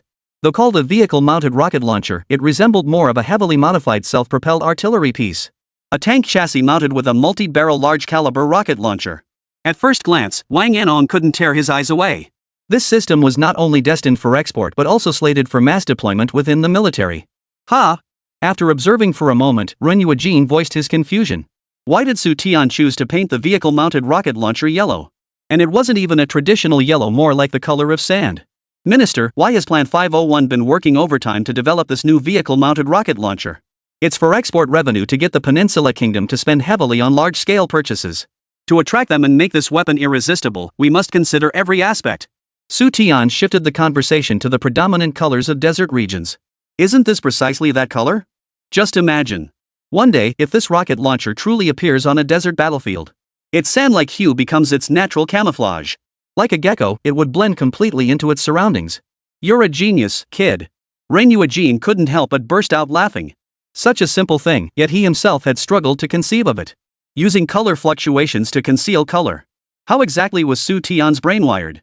The higher-ups assigning Xu Tian as general manager of the export trading company was truly a well-deserved promotion. Even the colors of weapons and equipment could be manipulated by Xu Tian. Prince Sulman had every reason to buy. Liang Jun grew increasingly impressed with Xu Tian. For this deal, Xu Tian truly spared no effort. Every detail, inside and out, had been meticulously considered. Such talent must be utilized to the fullest. Chapter 158, Survival in the Cracks, the Shared Sorrow of Small Nations. We thank the White Eagle Kingdom for its tireless efforts and mediation in securing peace for the desert region. We, the Kingdom of the Peninsula, will carefully consider several of your suggestions. I shall now report the relevant matters to His Majesty the King, who will personally make the final decision. Peninsula Kingdom, Capital City. Prince Sulman, the current Minister of War of the Peninsula Kingdom, personally escorted the envoy dispatched by the White Eagle Kingdom out of the council chamber with a look of gratitude. Watching the envoy board the departing carriage, Prince Sulman's previously cheerful expression instantly turned stern. He led his entourage back to his office. Chief Secretary Farid spoke up. Your Excellency, given the complex and perilous situation we face, we must seriously consider the proposal put forth by the White Eagle Kingdom. Perhaps if we agree to restore relations with the White Eagle Kingdom, they could supply us with various types of weapons and provide international and military support. Damned bandits. The descendants of White Eagle's prisoners will never forget how they looted other nations during their darkest hour. Prince Sulman's face turned ashen, and he slammed his fist hard on the table. Those around him fell silent, frozen in fear. Prince Sulman's anger stemmed not from Persia's power transition. Rather, it was a proposal put forth by the White Eagle Kingdom. On the surface, every condition White Eagle put forward appeared advantageous to the peninsula. But in truth, they were poison laced with honey. Once the Peninsula Kingdom swallowed it, it would inevitably become constrained by the White Eagle Kingdom in every future matter. With the overthrow of the Persian king, the White Eagle Kingdom lost one of its most crucial allies in the desert regions. Persia began to fully align with the Great Bear Kingdom. Arms and military forces from the giant Bear Kingdom poured into Persia in a steady stream. For over 1,000 years, Persia and the Peninsula Kingdom had been sworn mortal enemies. Previously, both nations had been allies of the White Eagle Kingdom. With the White Eagle Kingdom mediating between them, their mutual grievances had been suppressed. With Persia's defection to the Bear Nation, the White Eagle Nation's influence vanished entirely. At this very moment, the Peninsula Kingdom found itself at odds with the White Eagle Kingdom. Internal turmoil and external threats converged upon the Peninsula Kingdom in an instant. Seizing the opportunity, the White Eagle Kingdom once again extended an olive branch, expressing willingness to bury the hatchet with the Peninsula Kingdom. It openly and covertly expressed its support for the Peninsula Kingdom. The terms offered were exceptionally favorable, yet one condition stood as an unacceptable affront to the Peninsula Kingdom: the re-establishment of military garrisons within the Peninsula Kingdom. Nominally for the Peninsula Kingdom's protection, but what they truly intended. Only a fool would fail to see it. In the early 1950s, the White Eagle Nation leased an airport from the Peninsula Kingdom and converted it into an airbase. Later, relations deteriorated, and the Peninsula Kingdom expelled all White Eagle forces. Since then, no White Eagle armed forces have been seen within the peninsula. The White Eagle Kingdom's plans were clinking and clanking. Across the ocean, Prince Solomon could hear it. Exploiting the geopolitical crisis, they sought to redeploy White Eagle's military forces back onto the peninsula. Your Excellency, we may refuse the Eagle Nation's request for garrison troops, but we absolutely cannot reject the goodwill they have extended. Farid summoned his courage to remind. The envoy from the White Eagle Kingdom repeatedly warned that the Giant Bear Kingdom will conduct larger-scale operations in the desert region this year. We face only two choices: either renew our alliance with the White Eagle Kingdom or align ourselves with the Giant Bear Kingdom. Prince Solomon seemed aged by decades, his voice bitter. Why can't we be like the Xia Kingdom, safeguarding our integrity amidst threats from two great powers, free from any external interference? Heaven has bestowed upon our Peninsula Kingdom endless black gold, yet it has denied us the wisdom to withstand our enemies. Prince Solomon and his ministers sighed deeply. As their understanding of Xia deepened, both Prince Solomon and his confidant Farid found themselves filled with profound envy towards Xia. Even though Xia's economy lagged and its overall strength was not formidable, there was one thing the Peninsula Kingdom, indeed, most nations lacked: autonomous development, free from external influence. Having successively antagonized both the White Eagle Kingdom and the Giant Bear Kingdom, Xia maintained its integrity despite the relentless interference and sabotage from these two superpowers. The shifting tides of the international community scarcely touched Xia. In contrast, the Peninsula Kingdom. It holds vast reserves of US dollars and countless black gold, but what good does that do? Whenever regional dynamics shift, the Peninsula Kingdom inevitably bears the brunt. If ballistic missiles could be delivered to our country sooner, our situation might ease. Farid sighed. The ministers remaining in this office were all Prince Solomon's confidants. Naturally, the matter of the ballistic missiles was not kept from them. Prince Solomon sighed helplessly. 40 ballistic missiles are our secret weapon. We cannot deploy them lightly. Rashly deploying our secret weapon would render it ineffective. Short-range missiles are our only hope for resolving this crisis. Let us hope Xia Nation does not disappoint us. Their short-range missiles pose a direct threat to Persia. Otherwise, we'd have no choice but to pay exorbitant prices to purchase missiles from the White Eagle Nation. Everyone understood that purchasing missiles from the White Eagle Nation required restoring diplomatic relations with them. Even knowing this, the White Eagle Nation was a wolf that could never be sated. Today I extend a little kindness to you, tomorrow I'll demand tenfold in return. But only the White Eagle Nation and the Giant Bear Nation can influence the world order. Persia, that mortal enemy, has become an ally of the Great Bear. If the peninsula also aligns with the Great Bear Nation, the White Eagle Nation will be the first to target them. Even if they join the Giant Bear's camp, they cannot escape the fate of being manipulated. Inform the Xia Kingdom that my itinerary will be advanced. In 3 days, I shall travel to the Xia Kingdom to inspect their short-range missiles. After much deliberation, Prince Solomon concluded he must race against time.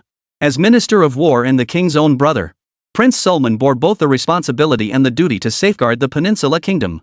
Understood. I will notify Xia immediately. After everyone had departed, Prince Solomon turned his gaze to a portrait hanging on the wall. He knelt devoutly on the floor, praying to the celestial deities for the Peninsula Kingdom's safe passage through this crisis.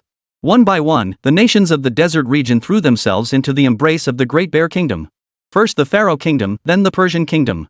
Only heaven knew whether more desert nations would align with the Great Bear Kingdom in the future. The greed of the Great Bear Kingdom mirrored that of the White Eagle Kingdom. One plunders openly, the other steals in secret. At their core, they are two sides of the same coin. How to carve out a niche for survival amidst the watchful eyes of great powers. This is the challenge all small nations must confront. It is also the shared sorrow of all small nations. Either choose sides or play both sides to secure benefits. By offering tribute, they secure a little breathing room. Only Xia Nation can determine its own destiny and future. Chapter 159, The Prematurely Born Graphite Warhead. News of Prince Sulman's early visit to Xia quickly reached the central and headquarters agencies. The highest authorities immediately commenced active consultations. The Peninsula Kingdom's decision to advance the visit demonstrated that the crisis in the desert region had reached an urgent and critical stage.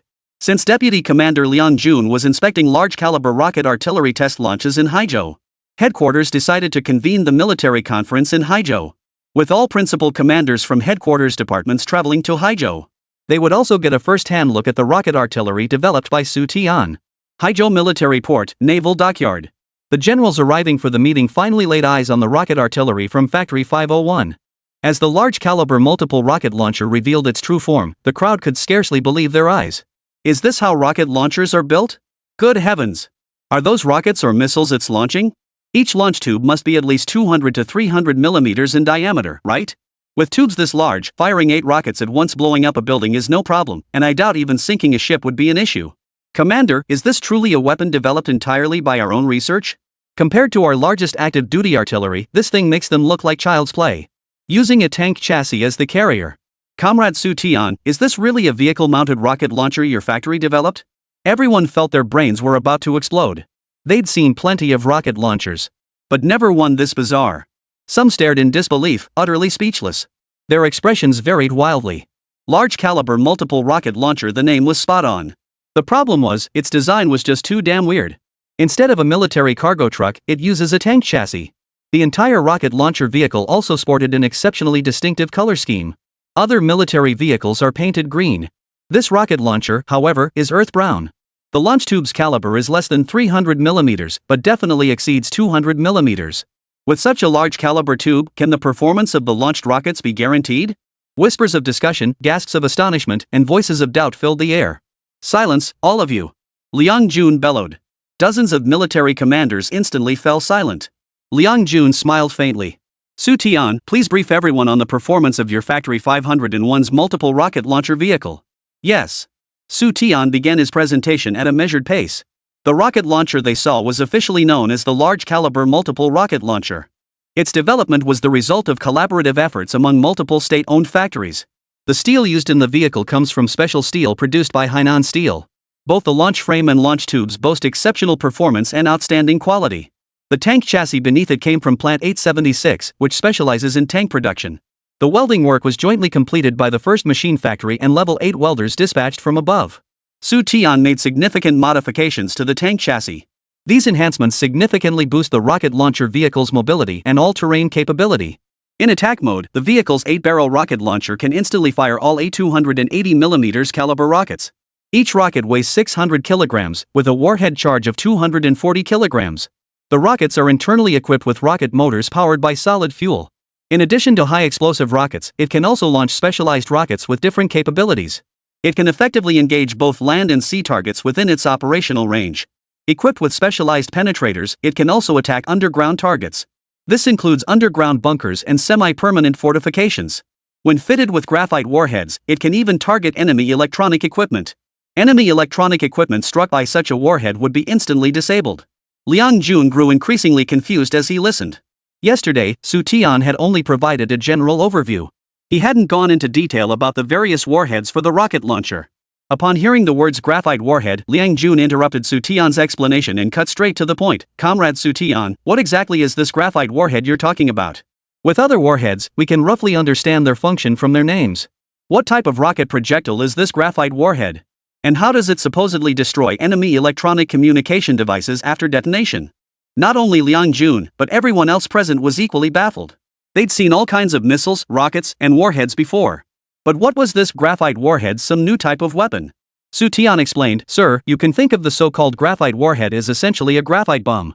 To grasp its attack principle, we must first understand what graphite fibers are.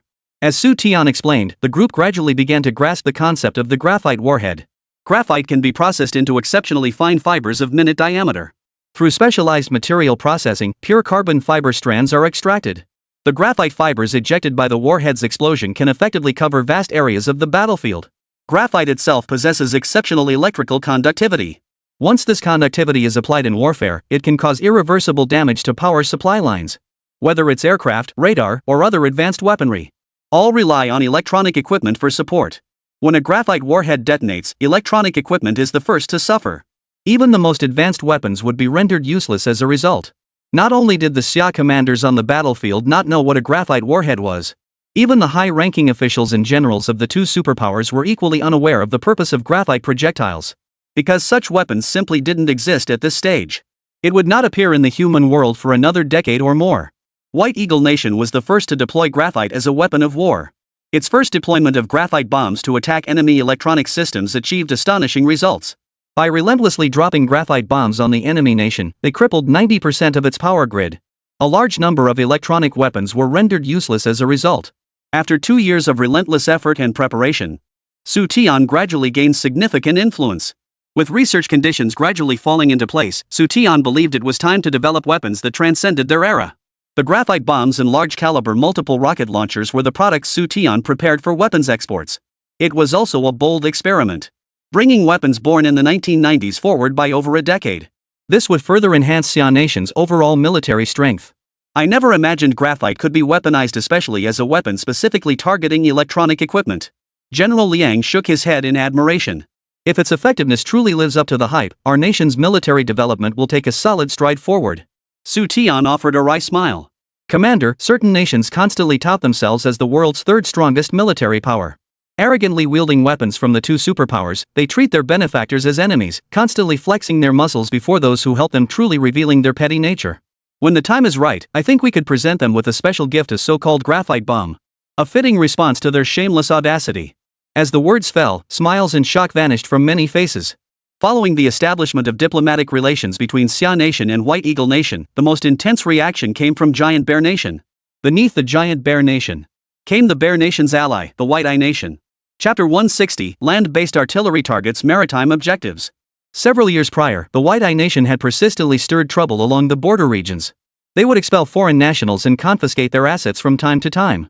This year, the White Eye Kingdom's brazen actions reached new heights of audacity. They even conducted military exercises along the border, with artillery shells repeatedly landing within Xia Nation's territory.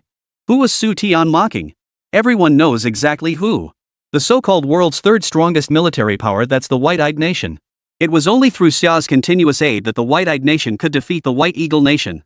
They seized vast quantities of White Eagle weapons, then swiftly throwing themselves into the arms of the Giant Bear Nation, openly positioning themselves as the Giant Bear Nation's vanguard and spearhead in containing Xia Nation. This secured them another large batch of weapons from the Giant Bear Nation. It proactively leased its naval port to the Bear Nation. Bolstered by the Bear Nation's naval might backing it, it repeatedly seized Xia Nation's islands and reefs. This is intolerable. Liang's forces and relevant headquarters personnel repeatedly advised giving the White Eagle Kingdom a lesson, to make them understand the limits of their power. Due to various internal and external factors, the higher-ups remained indecisive. The ballistic missile trade with the Peninsula Kingdom gradually swelled Xia's coffers. With money comes resolve. As the group pondered, Xu Tian continued his briefing. The optimal targets for graphite warheads were not enemy military installations, but power plants. By disrupting power supplies, they could strike at the enemy's war-making capabilities. This was the ultimate strategy to subdue the enemy without fighting. Xu Tian then detailed the range capabilities of large-caliber multiple rocket launchers. Conventional artillery could strike enemy targets at most a dozen kilometers away, or perhaps 20 to 30 kilometers. The strike range of multiple rocket launchers exceeds 150 kilometers. No wonder you're installing rocket engines inside. Runyuajin exclaimed in surprise, a range exceeding 150 kilometers?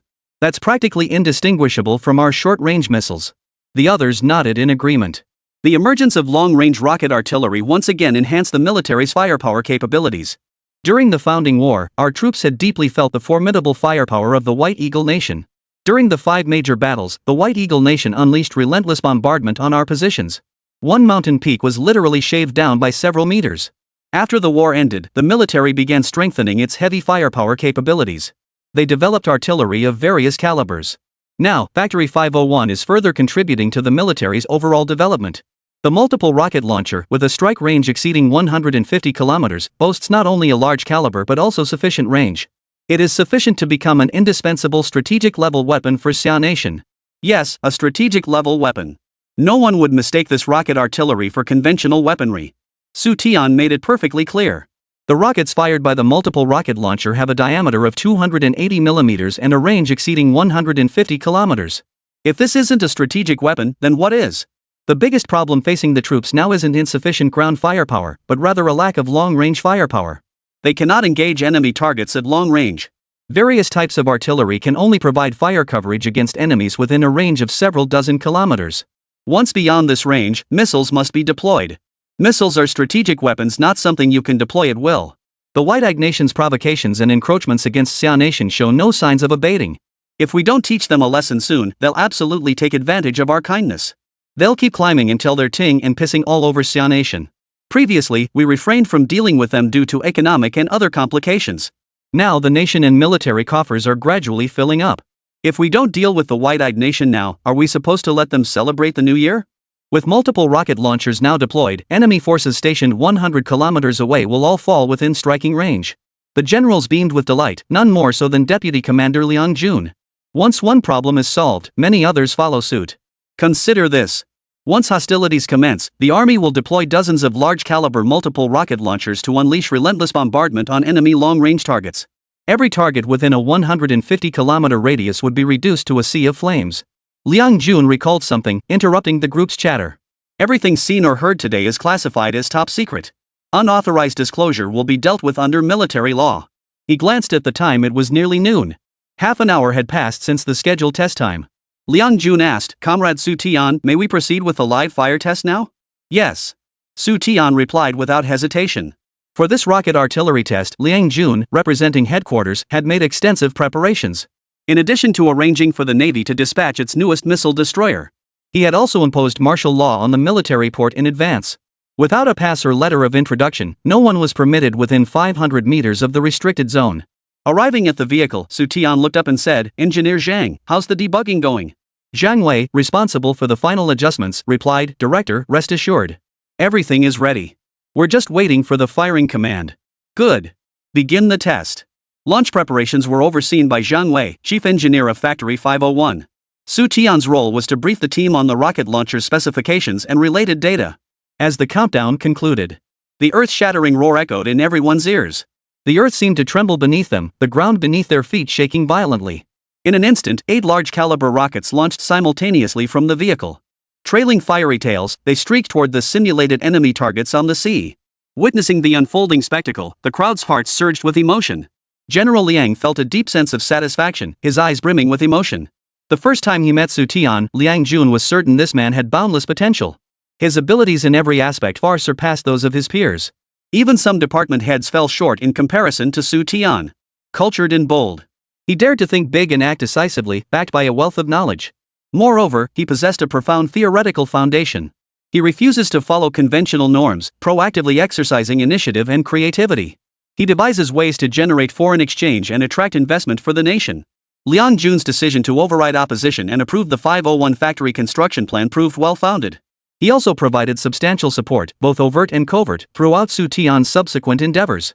Finally, the time came for the project to bear fruit.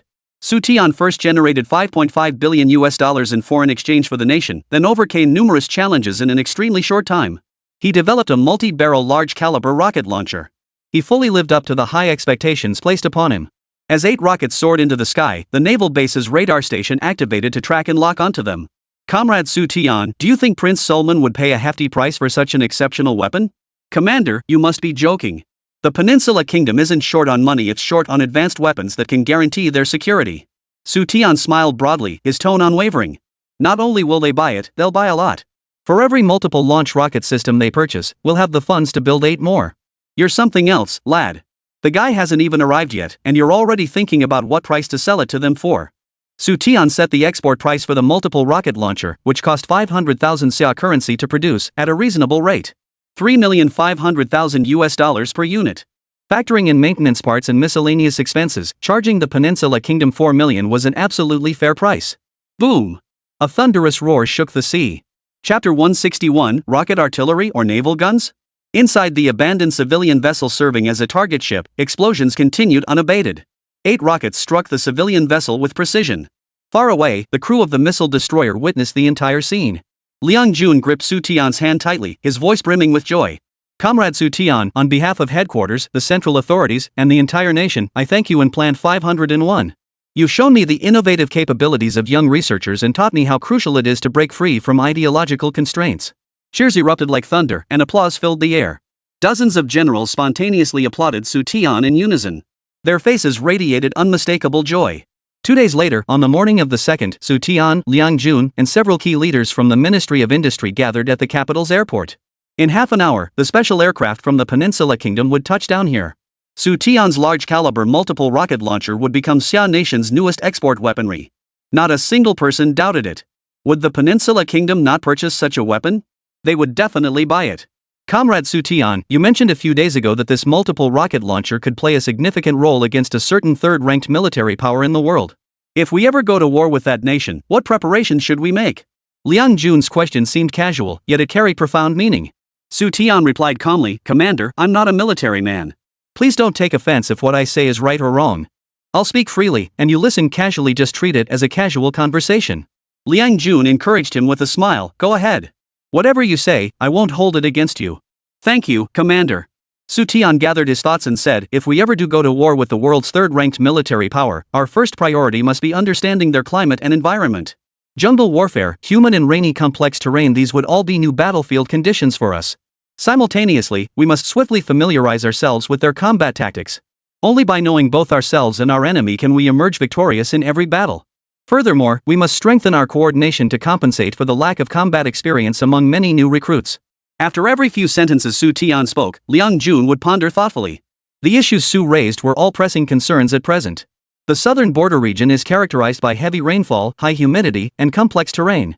Its high mountains and dense forests are ill-suited for large-scale mechanized troop advances. The impact of the great upheaval had caused a certain decline in the combat effectiveness of the troops. All these factors would impact combat effectiveness. After an unknown period of time, an aircraft appeared in the sky. Everyone perked up immediately, waiting for the plane to land. Soon after, a civilian passenger plane from the Peninsula Kingdom touched down on the airport runway. Once the plane came to a stop, everyone gathered beneath the cabin door. Mr. Su, it's been a long time.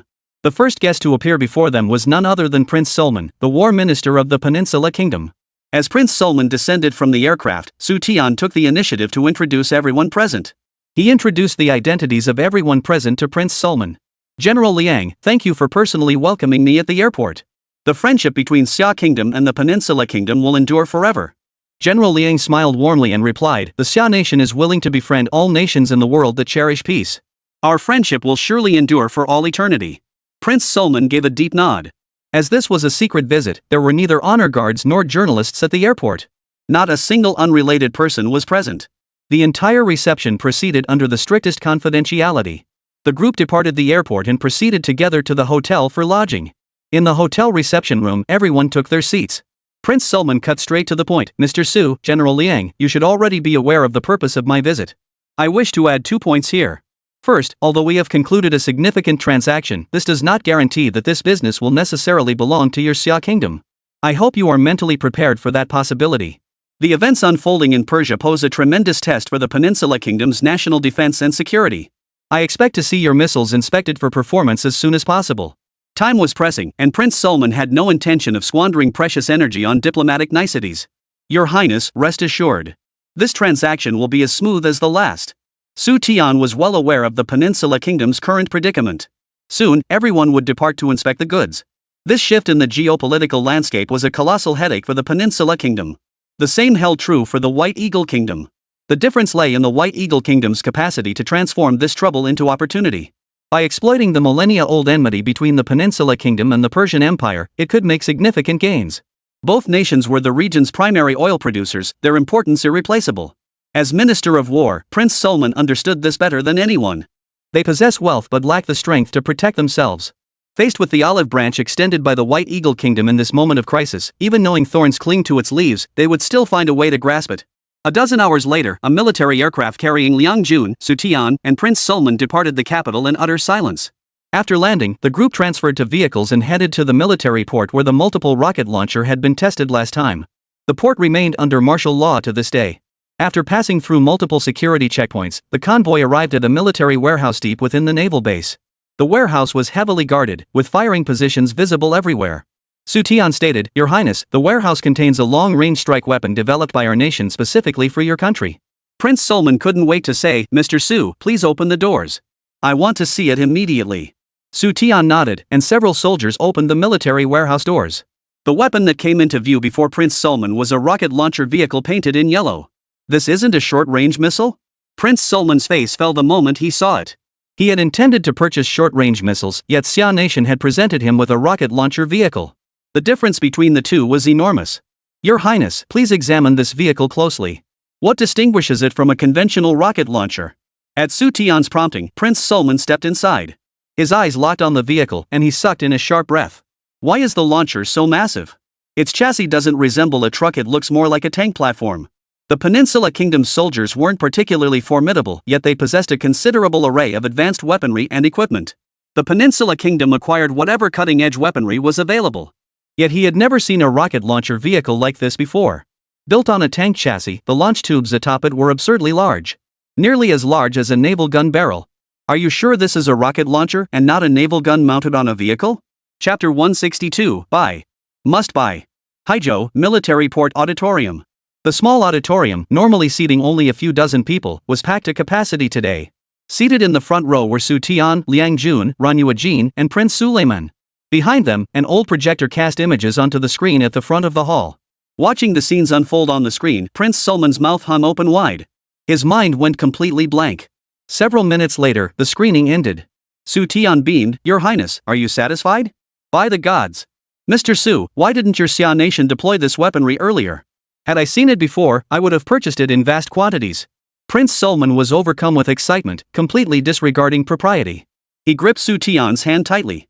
Half delighted, half reproachful, he chided Xia for saving the best for last. It had kept him worrying for so long. Had he seen this rocket launcher second only to strategic weapons earlier? Prince Sulman would have gone on a buying spree. Xia's military technology is truly terrifying. To possess super rocket launchers with a range exceeding 150 kilometers. Its range rivals that of the White Eagle Nation's tactical missiles. Both the range and explosive power left Prince Sulman utterly incredulous. The test conducted days ago was fully documented by the Navy. They knew full well that facts speak louder than words.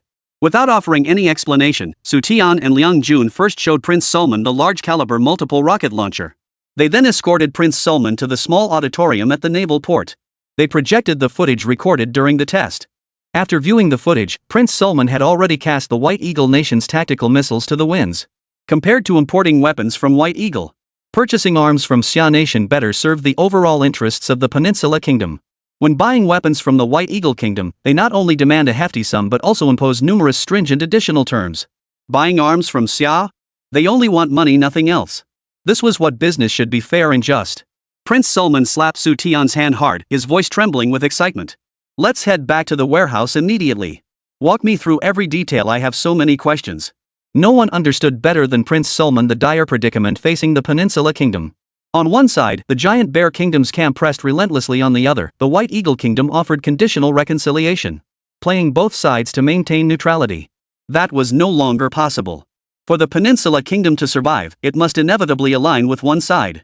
Compared to the insatiable and ill-reputed giant Bear Kingdom, the Peninsula Kingdom would rather align with the White Eagle Kingdom. Yet this choice brings its own complications. A full alignment with the White Eagle Kingdom would inevitably bring certain constraints. For instance, it could no longer purchase weapons without reservation. Once it chooses to become an ally of the White Eagle Kingdom, certain matters must be approved by the White Eagle Kingdom. The White Eagle Kingdom disagrees. Even if the Peninsula Kingdom signed an arms contract, paid a deposit, and the weapons were shipped from the purchasing country, White Eagle would find ways to prevent the Peninsula Kingdom from receiving the shipment. Restoring relations and renewing the alliance with the White Eagle Kingdom has now been formally placed on the Peninsula Kingdom's agenda. Prince Sulman's elder brother, the current king, will soon formally sign a comprehensive agreement with the White Eagle Kingdom.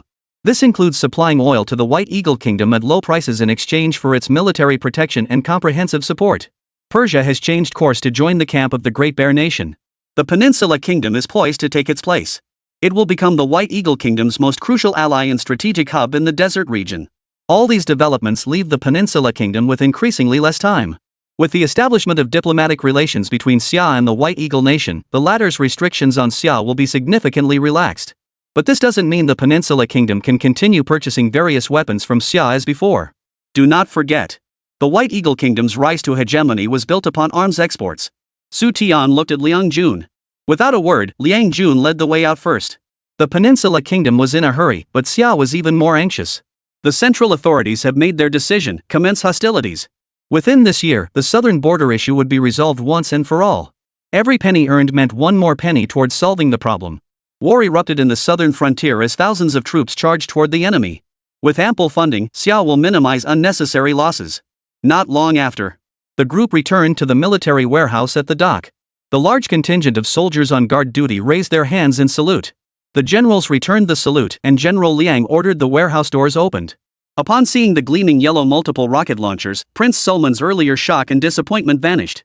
He kept running his hands over the rocket launchers. Mr. Su, please explain them immediately. I can't wait another minute. This weapon holds critical significance for the Peninsula Kingdom's national defense security. Prince Sulman assumed that within Xia, neither the highest echelons nor ordinary officials were aware of the Peninsula Kingdom's current predicament. Little did he know. Xu Tian, standing behind him, had a crystal-clear understanding of the Peninsula Kingdom's situation. A snarling polar bear loomed ahead, while a white-headed eagle lurked behind with ill intent. When faced with two evils, choose the lesser one. Re-establishing ties with the White Eagle Kingdom and aligning with its interests was the choice that best served the Peninsula Kingdom's current interests. The rivalry between the two superpowers has persisted for 3 decades. Except for Xiagua, 99.9% of the world's nations must choose sides. Either east or west. For reasons known to all, should the Peninsula Kingdom align with the White Eagle Nation, it would inevitably face condemnation from its desert-dwelling brethren. In the desert region, the White Eagle Nation engages in every conceivable activity except decent conduct. During several desert wars, the desert nations formed a coalition that had a strong chance of defeating the David Kingdom. Yet all efforts were thwarted by the White Eagle Nation's covert support for the Kingdom of David. Thus, the wars ended inconclusively. Your Royal Highness, our domestically developed multiple rocket launcher vehicle not only possesses the capability to strike enemy naval targets at long range, but also demonstrates exceptional performance in ground attack operations. With a range of 150 kilometers and compatibility with various warheads, the vehicle's yellow camouflage is a specialized concealment scheme developed by Xia specifically for your country's geographical environment. This color scheme effectively evades aerial reconnaissance and ground surveillance across vast desert regions. Prince Sulman nodded repeatedly, his smile stretching from ear to ear. Our Xia friends have thought of everything with such thoughtfulness and thoroughness. They understood that 70% of the desert region consists of barren wasteland. They specifically developed this desert camouflage. For this level of consideration for the buyer alone, we must buy much more. Its specs on paper are just as astonishing as its performance in the field. Half an hour later, Prince Sulman circled the multiple rocket launcher vehicle. He scrutinized the imposing, formidable weapon before him. According to Xu Tian, the large-caliber multiple rocket launcher could strike both sea and land targets, but also effectively neutralize enemy forces and dismantle defensive fortifications. Chapter 163, Export-Specific Weapons. Returning to the rocket launcher, Prince Sulman threw his head back and laughed heartily. His voice carried both excitement and boundless emotion. Funding for purchasing tactical missiles and short-range missiles from the White Eagle Kingdom was not the issue. The real dilemma for the Peninsula Kingdom lay in the additional conditions proposed by the White Eagle Kingdom. During previous negotiations, Prince Sulman and the White Eagle Kingdom's official representatives had engaged in various discussions. Through subtle pressure and probing, he sought to understand the terms under which the White Eagle Kingdom would sell its advanced weaponry to the Peninsula Kingdom. The response was to re-establish a military presence, leasing the air bases previously reclaimed by the Peninsula Kingdom. The Peninsula Kingdom would rather pay double or triple the price to purchase tactical missiles and short-range missiles than allow White Eagle soldiers' boots to tread upon its soil once more. How could they tolerate others sleeping soundly in their own bed? This was not merely an ancient proverb of Xia, but the very nightmare scenario every desert nation dreaded most. Liang Jun murmured, "This deal is as good as done." Ren Yuejin added, "Now it's just a matter of how much the Peninsula Kingdom intends to buy and how much they're willing to pay." All shared the same conviction regarding this deal's outcome. Success was inevitable, failure was unthinkable. The real concern wasn't whether Prince Sulman wanted to buy, but how much he would purchase. Whether he was willing to pay the price set by Xia Nation. The rocket launchers, costing 500,000 Xia currency to produce, were priced at $4 million each for export. Noticing the sympathetic glances directed his way, Prince Sulman, realizing his indiscretion, gradually reined in his smile. "My apologies, everyone. I was simply overcome with joy so much so that I lost myself for a moment. This weapon, second only to strategic arms, perfectly aligns with the Peninsula Kingdom's current practical needs. On behalf of the tens of millions of subjects of the Peninsula Kingdom, I express our deepest gratitude to our friends from Xia for their tremendous assistance." During Xu Tian's introduction, Prince Sulman learned that the rocket launcher was a newly developed piece of equipment. Moreover, it was a special supply weapon specifically manufactured by Xia for the Peninsula Kingdom. What exactly is a special supply weapon? The term speaks for itself, weapons supplied for special purposes. To address the Peninsula Kingdom's most pressing need, Xia Nation developed this formidable weapon in less than a month. Such dedication and commercial spirit were unprecedented to Prince Sulman. Your Highness, due to various constraints, our research timeline was extremely tight. The rocket launcher's strike accuracy still has certain limitations. Rocket launchers are just rocket launchers, they can't perform precision strikes like missiles. Xu Tian outlined the limitations of the large-caliber multiple rocket launcher. From the moment the Peninsula Kingdom expressed interest in purchasing short-range missiles to the successful development of the large-caliber multiple rocket launcher, the entire process took less than a month. The lack of essential research has left numerous unresolved issues regarding the accuracy of the large-caliber multiple rocket launchers. Mr. Su, if we deploy a large number of multiple rocket launchers simultaneously to strike the same target, could that compensate for the accuracy issues? Certainly. Xu Tian nodded. In that case, we'll take 300. 300? The statement stunned everyone present. A wealthy landowner is a wealthy landowner. He didn't even blink when making the purchase, demanding 300 units outright. At $4 million per unit, 300 units amounted to $12 billion. Prince Sulman hadn't inquired about the price. Liang Jun signaled the interpreter to convey his words to Prince Sulman. Exporting 300 multiple rocket launchers was no problem. How much is Prince Sulman prepared to pay? Knowing the Peninsula Kingdom's deep pockets and urgent need for large quantities of MLRS systems, Liang Jun played it smart. He shifted the pricing power to the other side. Xu Tian instantly grasped Liang Jun's intent and waited for Prince Sulman to name his price. Prince Sulman froze. He had never even seen such rocket launchers before, so he had no idea how to quote a price. As for why the buyer was being asked to name the price, Prince Sulman surmised that the new rocket artillery system had only recently been developed, and the Xia Kingdom likely hadn't finalized a specific price. Having purchased large quantities of military hardware before, this was the first time he was being asked to make an offer. Prince Sulman remained silent, turning to examine the multiple rocket launcher. Xia Nation's new multiple rocket launcher vehicle had transitioned from a heavy truck to a tank chassis. With a maximum sustained speed of 400 km per hour, it boasts exceptional mobility and can traverse diverse terrains. Specifically engineered for desert environments, its internal engine featured sandproofing. This is the price per unit. Does your country find it acceptable? Prince Sulman held up 5 fingers. Acceptable. Liang Jun replied without hesitation, 5 million USD per unit, no problem. The interpreter swiftly conveyed Liang Jun's words to Prince Sulman. Seeing Xia Nation agree to the $5 million price, Prince Sulman smiled. His psychological bottom line was $6.5 million per unit. Even the White Eagle Nation's new main battle tanks only cost 2 to 3 million. The cost of one Xia State multiple rocket launcher could buy 2 new main battle tanks. It seemed uneconomical, yet from another perspective, it was highly advantageous. It was not merely a rocket launcher, but a sub-strategic weapon. Its destructive power is second only to strategic weapons. Moreover, Xia has implemented various internal modifications, each specifically tailored to the geographical environment and climate of the Peninsula Kingdom. The Peninsula Kingdom faces Persia across the sea. One day, Persian forces might launch an attack from the sea. The multiple rocket launcher system can completely seal off the sea lanes. Moreover, whether attacked from land or sea, the Peninsula Kingdom can strike first. Xia State has taken the concept of thoughtfulness to its ultimate extreme. The Peninsula Kingdom's soldiers are inadequately trained and cannot form an effective fighting force. Xiaogua had also considered this point. The operation of multiple rocket launchers and routine maintenance of vehicle weapons were all straightforward and easy to understand. Soldiers from the Peninsula Kingdom could master them in the shortest possible time. Compared to the Western world's high-tech weapons, delicate, expensive, and prone to frequent malfunctions, Xia Nation's weapons boast powerful firepower and rugged durability. They also feature straightforward maintenance and simple operation. 300 units, totaling $15 billion. The Peninsula Kingdom may deliver $5 billion as a down payment, with the remaining balance due upon full delivery of the multiple rocket launchers. Our nation will ship them immediately. Compared to Farid, Prince Sulman displayed far greater decisiveness. Within just half a day, the order for the multiple rocket launchers was finalized. Within 3 days, the $500 million deposit would be transferred from the Peninsula Kingdom to Xia.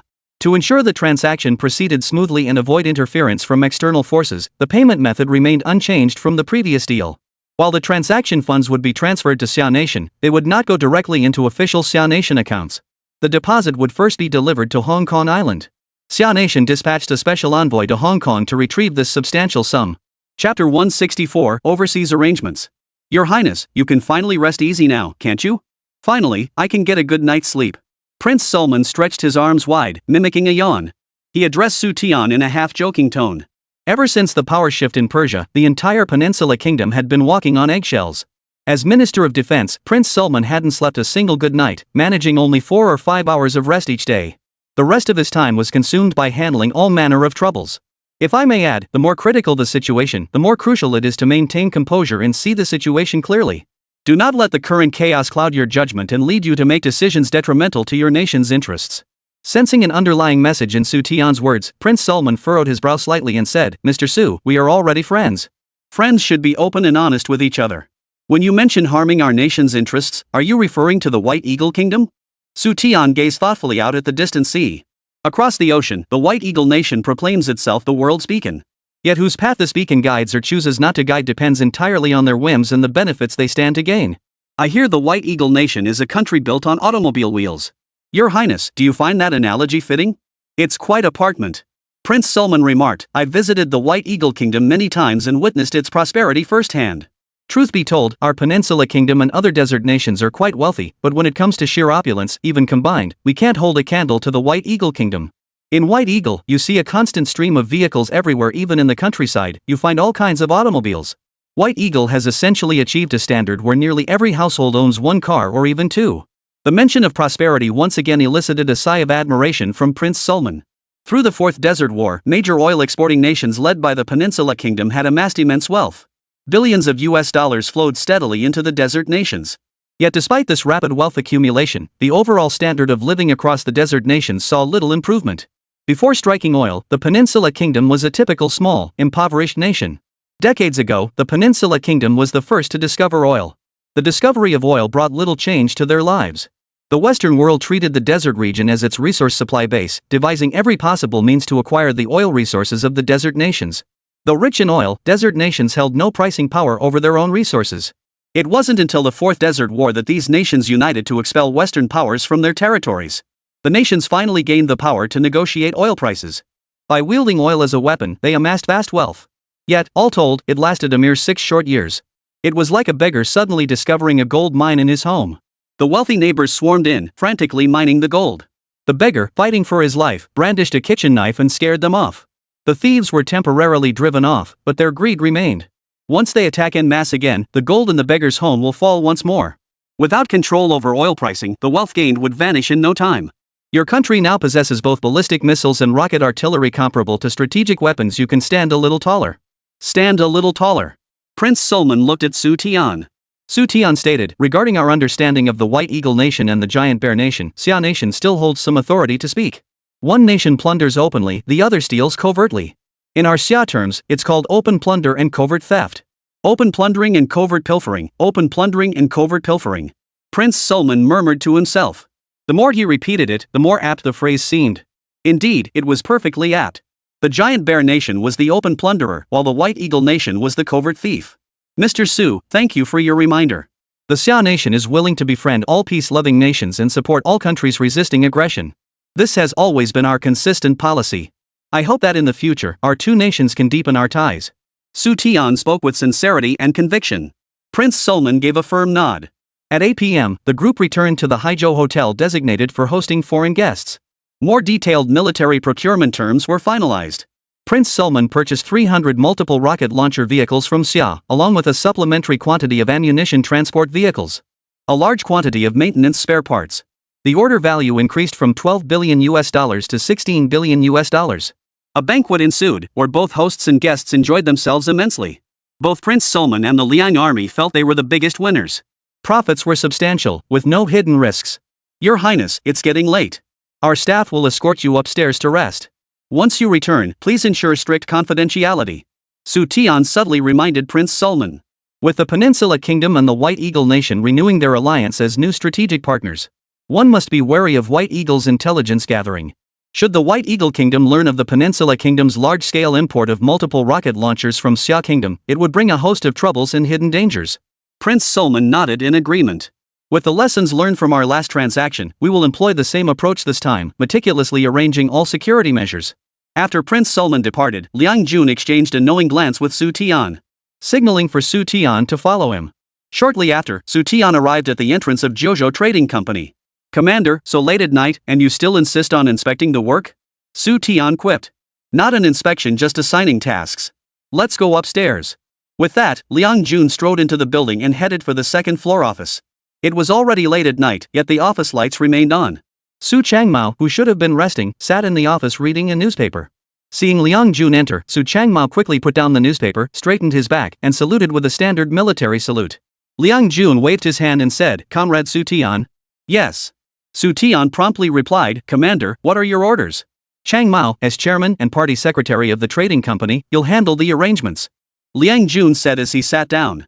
"Comrade Xu Tian, following organizational deliberation, you will represent our Zhou trading company on a commercial fact-finding mission to the Peninsula Kingdom. Gain an understanding of local conditions and the surrounding situation." Only then did Xu Tian realize why Liang Jun had brought him here. And why Su Changmao hadn't returned to rest. In the middle of this year, Zhou Trading Company will officially expand its operations overseas. It will travel abroad to attract investment for domestic enterprises. It will connect with overseas merchants to purchase military equipment for Xia Nation. But we never expected the mission to come so suddenly. Liang Jun interjected, "Prince Sulman's actions today have made us keenly aware that the situation in the desert region is far more severe than we anticipated. The shifting winds brought by the power transition in Persia are stirring up countless factions." Chapter 165, Airport Suspicion. For reasons you are aware of, our nation holds virtually no influence in the desert region and possesses minimal intelligence regarding the area. The Foreign Affairs Department has been unable to make significant progress in this area. Liang Jun and higher authorities must dispatch personnel to gather intelligence on the Peninsula Kingdom and its neighboring nations. To understand the extent of the rivalry between White Eagle and Giant Bear in the desert region. To determine the nature of the Peninsula Kingdom's relations with its neighbors, whether they are favorable or hostile. In short, your mission to the Peninsula Kingdom carries significant personal responsibility. Not only must you deepen our commercial ties with the Peninsula Kingdom and identify business opportunities for other domestic factories and enterprises, but you must also gather substantial intelligence we currently lack. I guarantee the mission will be accomplished. Xu Tian made a solemn pledge with unwavering resolve. This overseas mission must be completed successfully. Liang Jun patted Xu Tian on the shoulder and cautioned, while higher-ups demand you complete the mission successfully, they also insist you return safely. Conditions abroad are far more complex than at home. Especially in desert regions, they're a veritable melting pot of all sorts of people, where all manner of unsavory characters gather. You must exercise extreme caution throughout this process. Upon arrival, comrades from the local office will meet you. Should any issues arise, consult them, they will do everything possible to assist you. Xia Nation and the Peninsula have engaged in a series of arms deals in various forms of contact, yet to this day, the two nations have never formally established diplomatic relations. The underlying reasons are far more complex than can be explained in a few words. Xia Nation maintains no diplomatic envoys on the peninsula, only an overseas economic office. Upon his arrival, Xu Tian would first meet with them. The comrades at the economic office would provide Xu Tian with assistance in all matters. Without diplomatic relations, Xia could not dispatch large numbers of personnel there. Therefore, only Xu Tian could travel to the Peninsula Kingdom this time. Should a large number of Xia nationals appear within the Peninsula Kingdom, it would inevitably arouse suspicion from other nations. Persia's shift toward the Great Bear Kingdom has brought a large influx of military personnel and weaponry. Accompanying this influx were inevitably numerous Giant Bear intelligence operatives. Meanwhile, the Peninsula Kingdom is currently rebuilding relations with the White Eagle Kingdom. The White Eagle Kingdom's intelligence services would certainly not let this opportunity pass. The number of spies within the Peninsula Kingdom now exceeds any previous period. Times have changed. Fully opening its doors to establish diplomatic ties with the White Eagle Kingdom signifies that Xia will once again embark on a fast track of development. Opening our doors will inevitably bring countless new phenomena. As we feel our way forward, stumbling along the way is unavoidable. Liang Jun encouraged Xu Tian to be bold, to embrace the spirit of daring to dream and act, and to accomplish the mission entrusted by higher authorities. Do not harbor any reservations. Stay within the boundaries, but adapt to the situation. With Xu Tian's capabilities, he will surely manage all relationships effectively. 2 days later, Prince Sulman of Xia, who had been on a secret visit, boarded a plane back to the Peninsula Kingdom. Another day passed. Bearing the entrusted hopes of countless people, Xu Tian boarded a flight from the capital to Xiajizi. From Xiajizi, he would transfer to a flight bound for the Peninsula Kingdom. After several hours of flight, the passenger plane touched down at Xiajizi Airport. By the late 1970s, Little Days had joined the ranks of developed nations and was engaged in a fascinating economic battle with White Eagle. In the 1940s, Xiajizi suffered defeat, and the nation was completely occupied by the White Eagle Nation. The White Eagle Nation became Little Days' de facto ruler. With the outbreak of another war, Little Days' economy rapidly recovered by supplying military materials to the White Eagle Nation. Within just a few years, its overall economy returned to pre-war levels. Over the next decade or so, Little Japan secured massive orders by groveling to the White Eagle Nation and the West.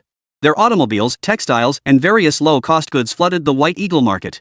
By 1979, Little Japan had become the world's second-largest economy in every sense of the term. They boasted boldly on more than one occasion.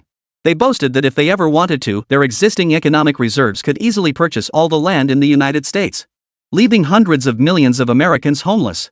They would have no choice but to rent. At the airport terminal, you'll always see hurried men and women rushing about. No need to guess they're all little days people. In the mid-1960s, Zairai's economy took off. The phrase fast-paced became the guiding principle of Japan's economic development.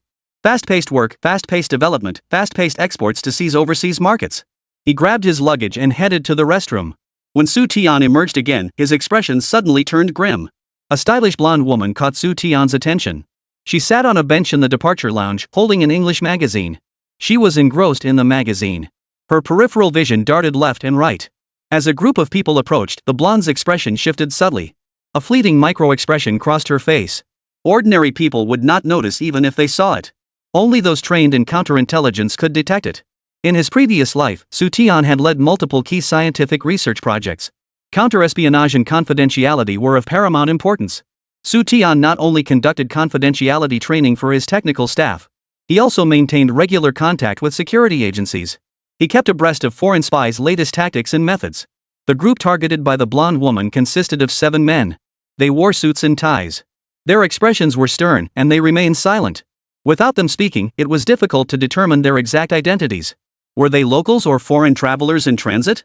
Adhering to the principle of avoiding unnecessary trouble, Xu Tian abandoned his observation. He took his boarding pass and passport to the gate, waiting to board the flight. Unexpectedly, the 7 men were on the same flight as Xu Tian. From start to finish, the group remained silent. They didn't seem like ordinary passengers. The blonde woman, her handbag slung over her shoulder, moved to the back of the line. Half an hour later, boarding commenced. Xu Tian reached his assigned seat, stowed his luggage in the overhead bin, and pulled a book from his bag. To pass the long flight. "Sir, could you please move aside?" A pleasant female voice sounded beside Xu Tian. He inwardly groaned. Of all people, the blonde woman was seated next to him. "Certainly." She spoke in English, and Xu Tian replied in English as well. The blonde woman carried only a small handbag, no large luggage, and sat sideways into her seat. Seeing the book in Xu Tian's hand, the blonde woman looked surprised. "You're from Xia?" Xu Tian's heart skipped a beat. Instead of answering, he countered, "Miss, what makes you say that?" The blonde woman smiled. "Your demeanor doesn't strike me as typical of someone from Xia. That's why I asked." "You're quite right, Mississippi. I am indeed from Xia." Xu Tian sneered inwardly. A single minor detail had completely exposed the blonde woman's identity and background. Her eyes fell upon the title of the book in Xu Tian's hand. The blonde woman's expression turned utterly shocked. This proved she had either read this book or was familiar with it. Judging Xu Tian as a citizen of Xia by his demeanor was a tactic that might fool ordinary people. The real reason was this. Only people from 2 countries would read this book. One is Xia. The other is the Giant Bear Nation faction. Chapter 166, Cabin Showdown. Good heavens! This is unbelievable. I'm actually on the same flight as a Xia citizen, and even seated next to them. Today must be my lucky day. Hearing Xu Tian admit he was from Xia, the blonde woman grew exceptionally excited. Both were seasoned veterans. Xu Tian could instantly discern the other's intentions. She was merely using this as an excuse to strike up a conversation. To extract information valuable to her. "My name is Li Dajiang. May I ask, young lady, what is your name?" The KGB of the Giant Bear Nation was renowned for its relentless, all-pervasive style of operation. The other party wanted to seize the opportunity to probe. The road ahead was long, and Xu Tian didn't mind sparring with her. He wanted to see what this era's KGB agents were really made of. Why use a pseudonym? Names, too, are intelligence. "I'm Catherine, sir. Isn't Xia Nation supposed to be in isolation? How did you end up on a flight bound for the Peninsula Kingdom?" Catherine blinked her beautiful blue eyes, explaining she was simply too curious. Curious about Xia, this ancient nation. Even more curious about its ordinary citizens. How could they possibly be permitted to travel abroad? From the inside out, she seemed utterly untouched by the world. Xu Tian replied calmly, "What you know is ancient history.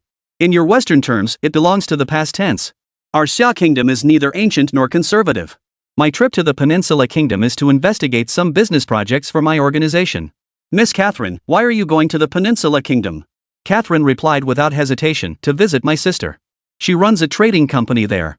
By the way, since you're a business professional, how about I introduce you to my sister once you arrive in the Peninsula Kingdom? It might help facilitate your collaboration. At this point, Catherine began drawing comparisons again. Compared to dealing with the ugly, repulsive little days people, Catherine much preferred making friends with Xia nationals. Xu Tian asked calmly, Miss Catherine, have you been to Xia Kingdom? Is that why you hold such a favorable impression of us? No, I haven't. That's my greatest regret. Catherine explained, I've read extensively about Xia in books. I have a profound interest in Xia's natural scenery, cultural landscapes, and diverse products.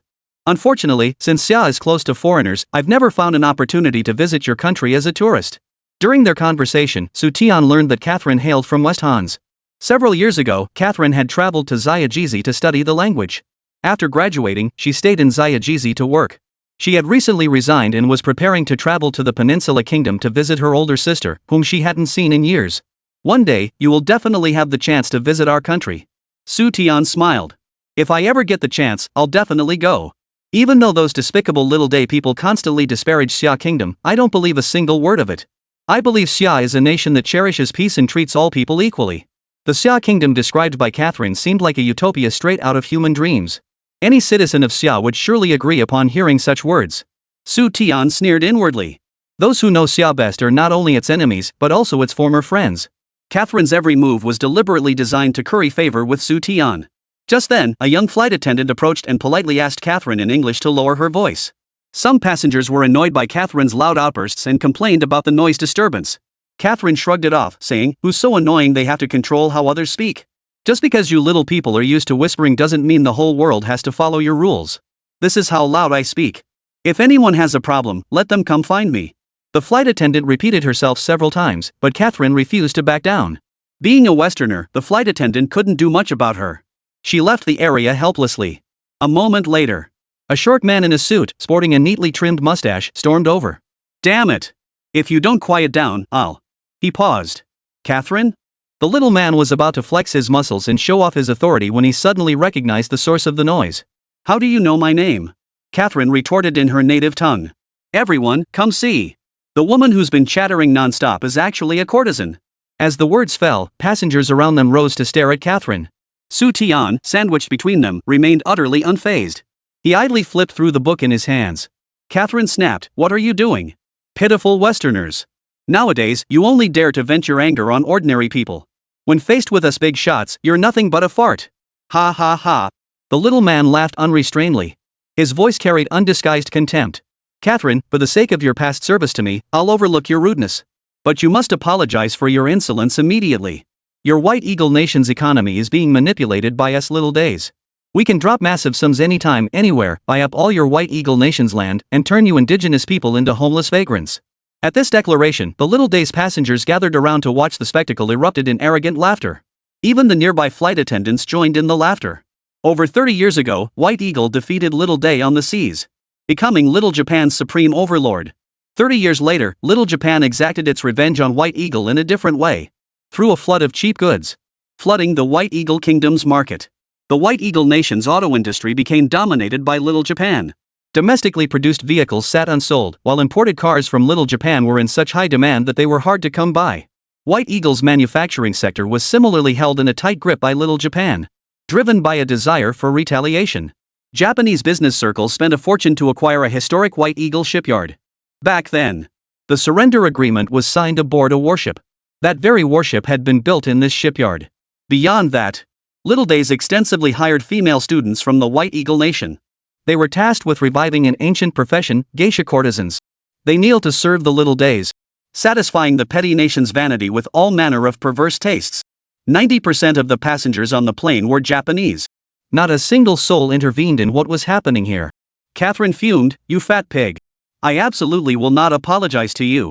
After that, Catherine shook Xu Tian's arm and said in English, "Mr. Li, they're bullying you. Can you help me get rid of them?" Xu Tian shook his head. "Sorry, I can't do that." In an instant, Catherine was dumbfounded. The method the instructor taught, why isn't it working? Chapter 167, Catherine's Double Identity. Catherine entered the Special Agent Academy at age 8 and graduated at 16 to begin field assignments. During her 8 years at the academy, she underwent comprehensive training across all disciplines. According to some instructors who had worked in Xia Nation, and Little Days shared a deep, irreconcilable enmity. Any mention of people or matters related to Xiaojizi inevitably ignited Shaoguo National's overwhelming fury. A defenseless woman was surrounded and attacked by a large group of Xiadei. Xu Tian actually stood by and watched. Doesn't Xia's culture emphasize coming to the aid of those in need? Moreover, what hero could resist rescuing a damsel in distress? Yet Xu Tian hid like a turtle in its shell. Xu Tian replied calmly, "They're right, your voice really is a bit loud. Second, you lied to me. You claim to be from the Xian's family, but I happen to know a few phrases of Xiaorizi dialect. This gentleman here says you're from the White Eagle Kingdom. Mr. Li, please hear me out. I didn't mean to deceive you, I just didn't think it necessary to explain." Catherine sighed helplessly. Those disgusting Westerners only hire White Eagle nationals as waitstaff. To get this job, I had to say I was from White Eagle. After explaining, Catherine still pleaded with Xu Tian to help her get rid of these little devils. "Miss Catherine, you're overestimating my abilities. I'm just one person, and they're a whole group. Besides, this trip abroad represents not just me personally, but the organization and nation behind me. A violent confrontation on the plane would inevitably cause a great deal of trouble. Let me teach you a phrase from Xia. When you're under someone's roof, you have to bow your head. Apologize when you should apologize." "You!" Catherine was furious.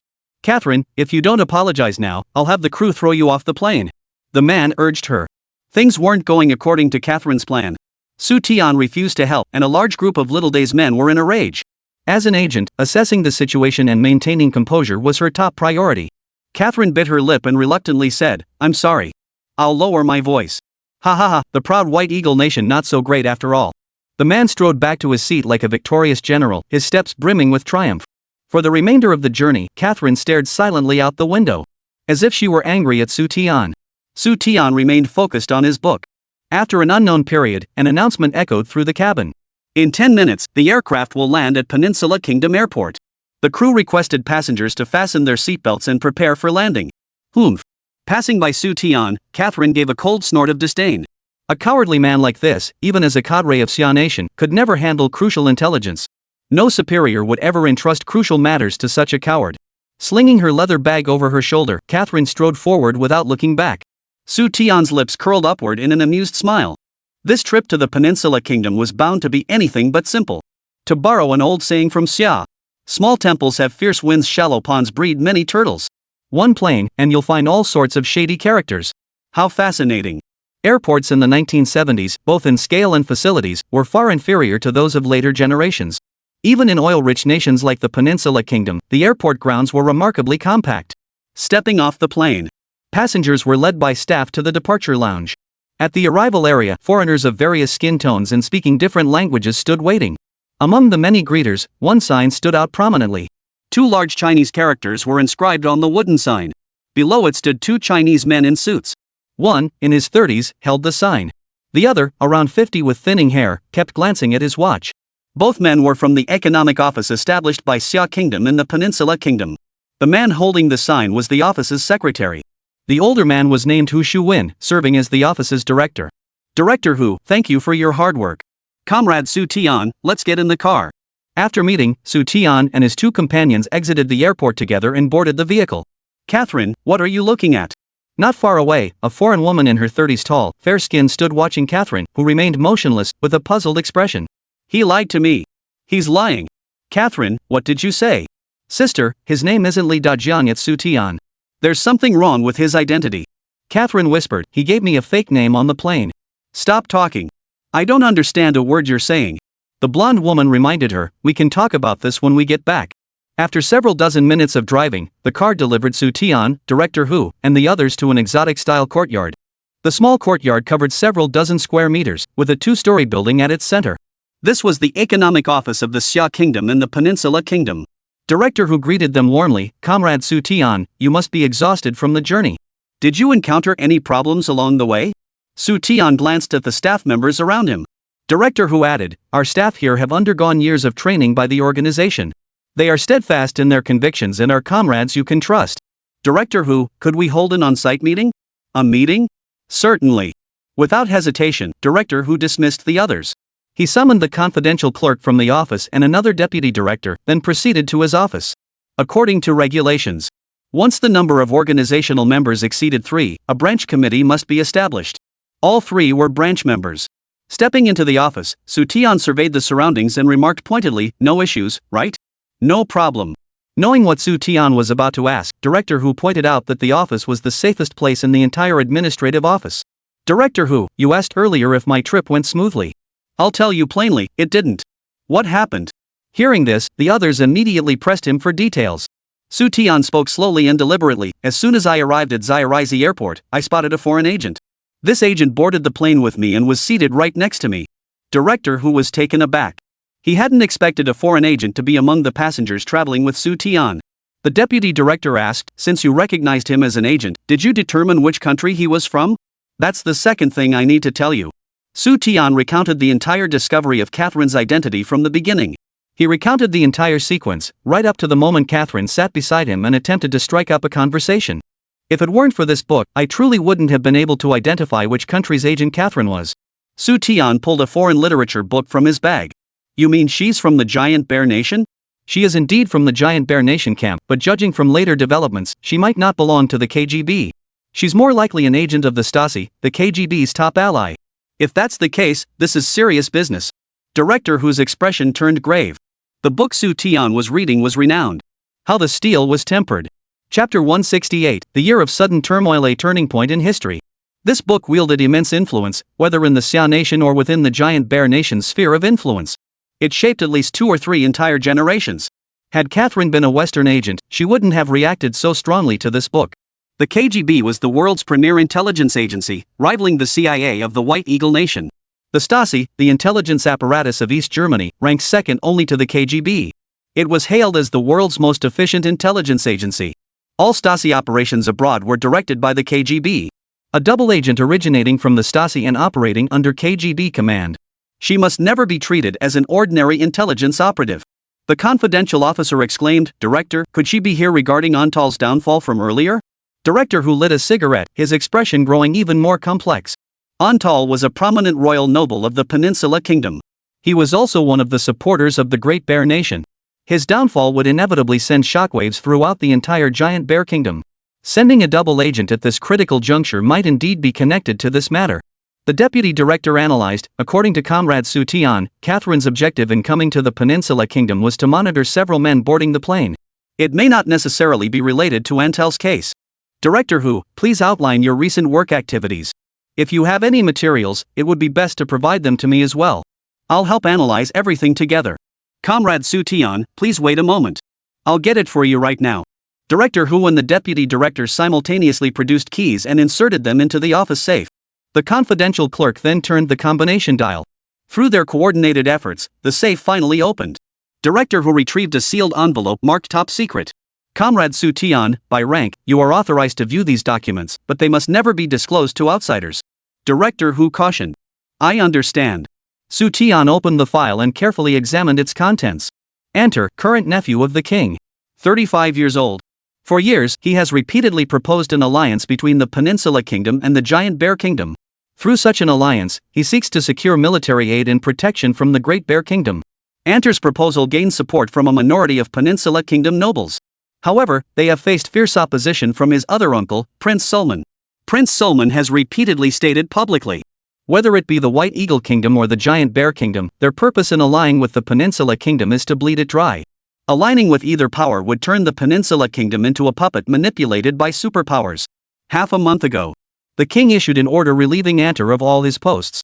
Noble ministers who were in cahoots with Antal were simultaneously dismissed or reassigned.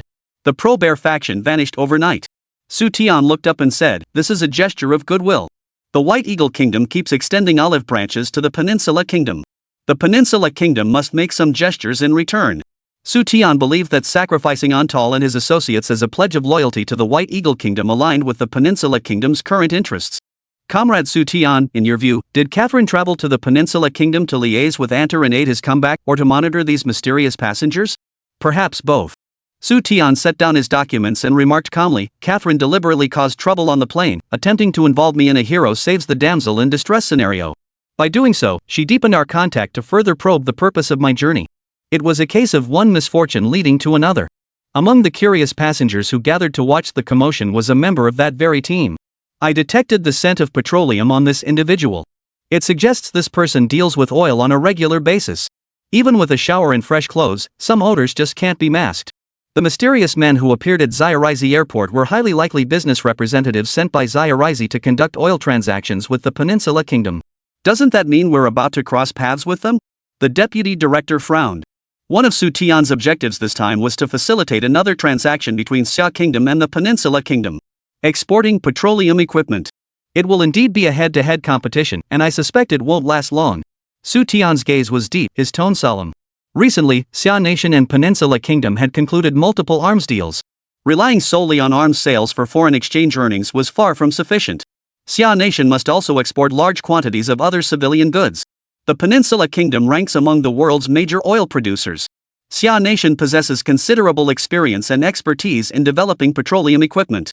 Headquarters and central agencies analyzed that the Peninsula Kingdom was reconciling with the White Eagle Nation. One condition involved supplying White Eagle with large quantities of low-cost oil to boost its extraction efforts. Consequently, a series of oil-related equipment has become a commodity the Peninsula Kingdom needs to purchase. Xu Tian's primary competitor this time is actually the White Eagle Nation. Beyond arms, oil forms the foundation of the White Eagle Kingdom. Now, another competitor has emerged. Director Hu, we're likely to see a large influx of unwelcome visitors here soon. Notify the comrades immediately. They must heighten vigilance during this period and exercise extreme caution when interacting with outsiders. Little Days, White Eagle Nation, and Giant Bear Nation have all converged upon the Peninsula Kingdom. This has poured another bucket of fuel onto an already tense situation. For decades to come, whenever scholars analyze the geopolitical landscape of desert regions, there is one year that cannot be overlooked. 1979. Experts in the field even designate the desert dynamics of 1979 as a pivotal turning point in the global balance of power. This year, numerous events unfolded in the desert regions that would shape the course of the future. At the beginning of the year, a change of power occurred in Persia. This was followed by an ideological wave that swept across the entire desert region. The overthrow of royal rule and the elimination of all nobles and aristocrats. This fire was first ignited by Persia. The desert region was home to numerous monarchies, including the Peninsula Kingdom. Kings, ministers, royal families, and nobles each felt a thorn in their side. During this period, another major event reignited the desert conflict. The driving force behind multiple desert wars and the shared spiritual pillar of all desert nations. The Pharaoh Kingdom officially declared an end to hostilities with the Kingdom of David, transforming swords into plowshares and concluding decades of military conflict. The two nations signed a peace treaty, formally ceasing their state of war. This news sent shockwaves through the desert nations, leaving them in utter dismay. In the Fourth Desert War, the Pharaoh Kingdom led the Desert Alliance to rout the Kingdom of David, leaving them in disarray. They came within a hair's breadth of wiping the Kingdom of David off the map. The spiritual pillar of the desert nations, the acknowledged leader of the alliance, suddenly turned traitor. By June, the formidable general Sa stepped out of the shadows and into the limelight. The regional situation had clearly reached a point beyond repair. In September, the White Eagle Nation returned to the Peninsula Kingdom. On one hand, it bolstered the Peninsula Kingdom to replace Persia's influence in the region.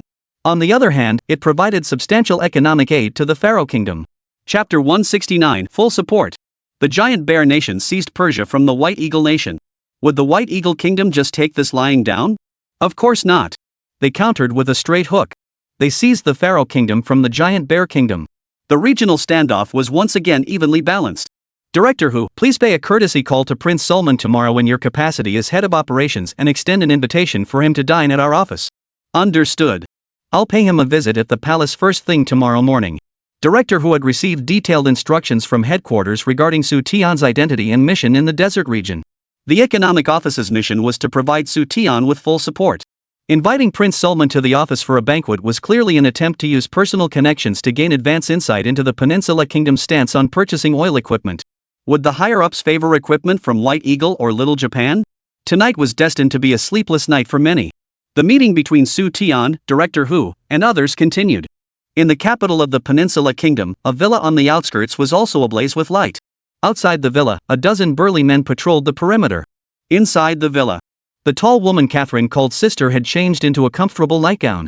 Seated on the balcony, she listened to Catherine's work report. Anna, head of the KGB station in the Peninsula Kingdom. Station chief, please trust me, the Chinese man named Xu Tian is definitely no ordinary individual. After finishing her report, Catherine steered the conversation back to Xu Tian. If Xu Tian was above suspicion, why would he use a false name? He speaks English and understands the local dialect. That alone speaks volumes. Individuals proficient in multiple foreign languages are typically either important scientists, intelligence operatives, or scholars. Regardless of which category Xu Tian fell into, he warranted close attention from the KGB. Catherine, we can't spare any extra personnel. We'll discuss the matter concerning Xu Tian later. If we had enough staff, I wouldn't have transferred you from Xia in the first place. We must complete the task at hand before tackling anything else.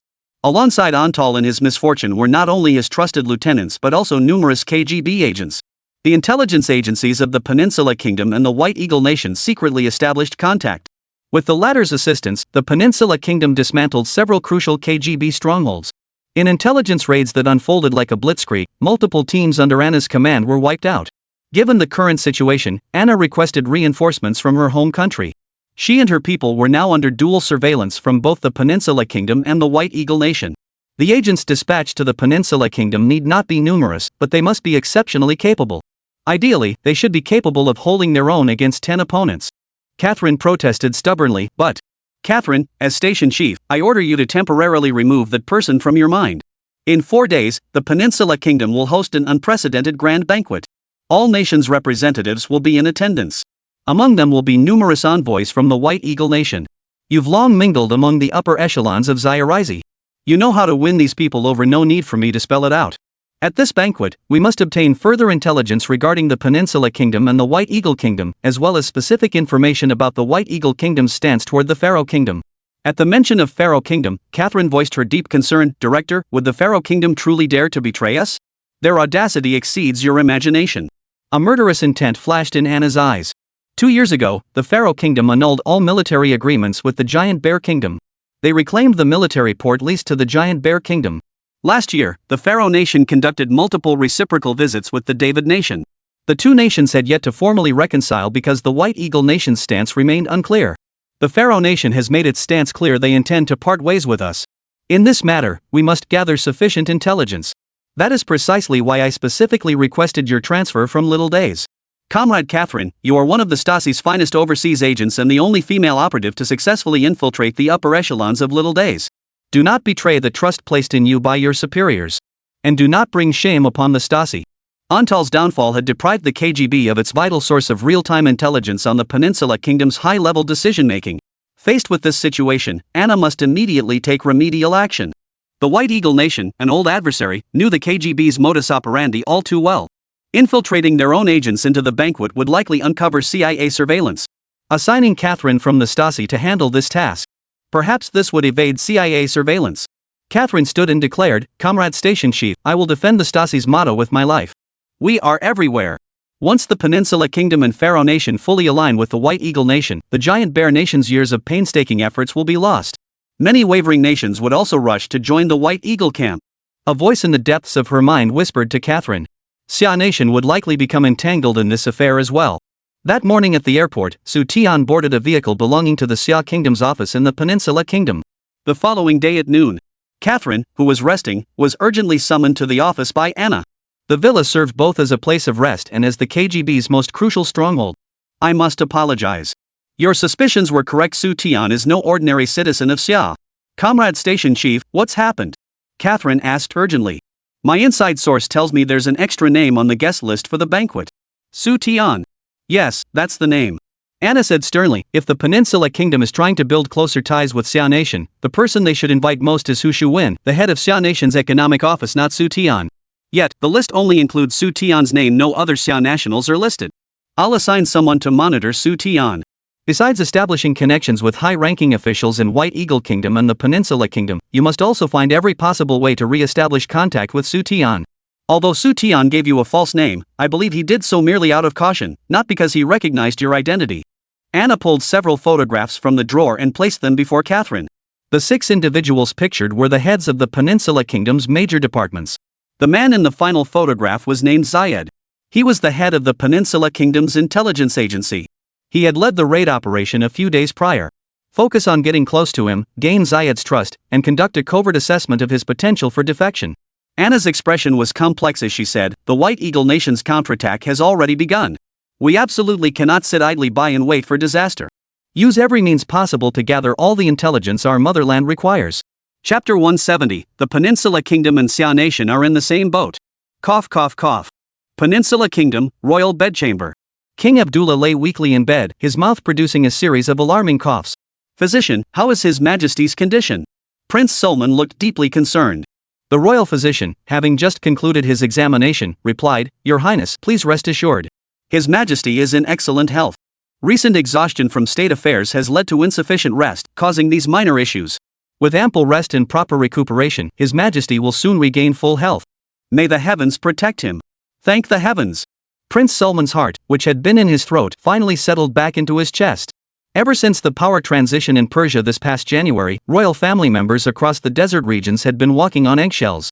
This was especially true for Prince Sulman's own brother, King Abdullah. He lived in constant dread, fearing the mob might send him to the guillotine. His mental state deteriorated, and his health declined significantly. Just then, Prince Sulman caught the king's subtle glance. "Someone, escort the physician back." 2 soldiers in ornate uniforms, armed with rifles, entered and escorted the court physician out of the bedchamber. "Brother, is there anything else weighing on your mind?" King Abdullah forced himself to sit upright, gasping for breath. "Sermon, my brother, the special operations cleanup can be halted for now." "Cease?" Prince Sulman was taken aback. With assistance from relevant White Eagle agencies, the Peninsula Kingdom was on the verge of tracing the trail to uncover the KGB's core operative stationed there. To halt the operation now would mean all their efforts would be in vain. Prince Sulman could not have imagined such a thing. "Your Royal Highness, we were on the verge of rounding them all up. Stopping now would mean all our efforts would come to nothing." He thought His Royal Highness was not in his right mind and did not understand the importance of this matter. Prince Sulman explained that the operation had actually yielded only minimal results. Even though the Peninsula Kingdom's intelligence agency had dismantled numerous KGB bases in succession, the actual impact was merely a blow to their wings, failing to strike at their core. Not a single key figure among the KGB's intelligence chiefs or core operatives in the Peninsula Kingdom had been captured. Those apprehended were, at best, mere small fry. "Sulman, you are my own brother. How could I not understand your thoughts? How could I not support you?" But in any endeavor, one must always leave a margin for maneuver. The Peninsula Kingdom's top priority must be stability. Even if we renew our alliance with the White Eagle Kingdom, that doesn't mean we should antagonize the Giant Bear Kingdom to the point of no return. Over the years, you've handled many tasks that should have fallen to me. You know better than I do that navigating between both sides without offending either is the very foundation of our Peninsula Kingdom. The purge of KGB agents earlier wasn't meant to eliminate them entirely. It was to warn the Giant Bear Kingdom that the Peninsula Kingdom has its limits, urging them to rein in their actions. Eliminating every single Bear Nation operative deployed within our kingdom would amount to a complete severing of ties. Such a move would neither serve the Peninsula Kingdom's interests nor align with the current geopolitical landscape. King Abdullah and Prince Sulman, one a scholar and the other a warrior, presided over military and domestic affairs respectively. In King Abdullah's view, the Giant Bear Kingdom had already received sufficient warning. Exterminating them would inevitably provoke a frenzied retaliation from the Giant Bear Kingdom. Prince Sulman suddenly interjected, "Your Majesty fears the Giant Bear Kingdom might lose all restraint and ignite another war in the desert regions?" Hearing this, King Abdullah sighed with mixed emotions. The White Eagle Kingdom's envoy personally informed you that the decades-long dispute between the Pharaoh Kingdom and the David Kingdom will soon be formally resolved through an agreement. When that happens, the desert nations will be thrown into chaos. Hatred will turn toward the Pharaoh Kingdom. Countless people will denounce them as traitors and regard them as enemies. In such circumstances, what path will the Peninsula Kingdom choose? The signing of a peace treaty between the Pharaoh Kingdom and the David Kingdom would effectively mean throwing their full support behind the White Eagle Kingdom. The Peninsula Kingdom's first major act in restoring relations with the White Eagle Kingdom would be exporting vast quantities of cheap oil to boost regional production. Amidst these shifting winds, might the Great Bear Kingdom secretly stir trouble? Prince Sulman remarked gravely, "The Great Bear Kingdom snatched Persia, the White Eagle Kingdom's most crucial ally in this region, prompting the White Eagle Kingdom to immediately pull the Pharaoh Kingdom into its own ranks. New developments in the geopolitical landscape will naturally bring new circumstances." King Abdullah remarked bitterly, "Leave room for maneuver in all matters. Some issues can be resolved through private channels. If we wipe out Bear Nation's intelligence operatives in one fell swoop, the KGB will come to hate us with a vengeance. You've seen their methods firsthand. The outside world labels me a lackey of the White Eagle Kingdom, blindly following its every command. Little do they know that only by doing everything in our power to appease the White Eagle Kingdom can we guarantee our own absolute security. War is always the last resort." Prince Sulman urged him with genuine concern, "Your Majesty, pay no heed to the idle gossip. I know everything you do is for the Peninsula Kingdom and its countless subjects." King Abdullah's voice trembled with emotion. "Only those who have sat upon the throne know its weight. Amidst the open and covert struggles of great powers, small nations cannot play both sides, they must choose a camp. Solman, my health has been failing me terribly lately. Many matters must now fall to you. You are my own brother and the one I trust most. Remember, we must become a vital part of the White Eagle Nation's alliance without completely alienating the Giant Bear Nation. Beyond that, we must strengthen ties with other nations, ensuring the Peninsula Kingdom holds a voice in the international community. Your Highness, are you referring to Xia? Prince Solman inquired urgently. Like us, Xia is also working to mend relations with White Eagle. We have become allies of the White Eagle Kingdom, and Xia has also established diplomatic ties with them. We are all in the same boat. It is imperative that we strengthen our connections with Xia. Xia is a regional powerhouse and a military giant. Though they held little sway on the international stage for decades, their economic reforms will undoubtedly reshape the landscape. King Abdullah's words resonated deeply with Prince Solman. Having visited Xia twice consecutively, Prince Solman witnessed numerous aspects that diverged from the prevailing narratives. Xia's economy was indeed underdeveloped, and its overall domestic environment let alone compared to the West. Even the Peninsula Kingdom was better developed than Xia. Yet one could not deny that Xia possessed advantages unmatched by many nations. Factories large and small, united by a single-minded spirit. Advanced weaponry hidden beneath Xia's surface. Chapter 171, Loyalty. With Xia establishing diplomatic relations with White Eagle, the international environment would become significantly more favorable. Over the past 30 years, Xia Nation was first besieged and blocked by White Eagle Nation. Then, due to its inability to align interests with the Giant Bear Nation, Xia and the Giant Bear Nation clashed militarily. Having offended two superpowers simultaneously, Xia Nation's economic development inevitably plunged into a deep slump. Once we get through this crisis, Prince Solman was convinced that Xia would undergo earth-shaking changes. Your Highness, since you believe we should strengthen ties with Xia regarding this oil equipment procurement, don't rush to agree with them just yet. King Abdullah spoke with a double meaning. Xia needs many friends, and the Peninsula Kingdom also needs new friends. The oil equipment procurement has attracted not only Xia, but another nation as well. Little Days is the world's second-largest economy, with economic strength rivaling that of the White Eagle Kingdom. They possess formidable competitiveness in oil equipment. King Abdullah's meaning was clear. He was playing hardball. From among the three sellers, select the one most suitable for the Peninsula Kingdom. This oil equipment procurement involved a whole host of other projects. The total funding required is substantial. Beyond oil exploration equipment, it includes refining machinery, extraction systems, storage facilities, and related machinery. Xia Nation was indeed one of the Peninsula Kingdom's most urgently needed allies. Xia Kingdom also warrants the Peninsula Kingdom's utmost attention. Little Japan's economy is booming, with vast quantities of goods flowing steadily to White Eagle and the Western world. Even within the Peninsula Kingdom, goods from Xiajizi could be seen. Particularly Xiarizi's automobiles. Their performance can be described as outstanding. Their precision machine tools and electronic equipment rank among the world's best. Xia possesses the advanced weaponry the Peninsula Kingdom requires. Little Japan, meanwhile, possesses vast quantities of advanced industrial equipment. Every category of goods represents equipment essential to the Peninsula Kingdom. Comrade Xu Tian, you were right, the demons and monsters have indeed come out of the woodwork. Inside the Xia Nation's Peninsula Economic Office building, Xu Tian, who had just woken up and was about to head downstairs for breakfast, was summoned to Director Hu's office. Xu Tian asked, "How many people are monitoring us outside?" At least 3. Before the founding of Xia Nation, Director Hu had been engaged in underground work. He was steadfast in his convictions, seasoned in combat experience, and meticulous in his approach. A few petty thieves were no match for Director Hu's keen eye. An hour earlier, Director Hu had gone to exercise in the courtyard. He discovered at least 3 spikes driven into the ground outside the office building. As for their specific national origin, Director Hu could not analyze it. It could be the KGB, or it could be the CIA. Or even Little Japan is quite adept at intelligence gathering.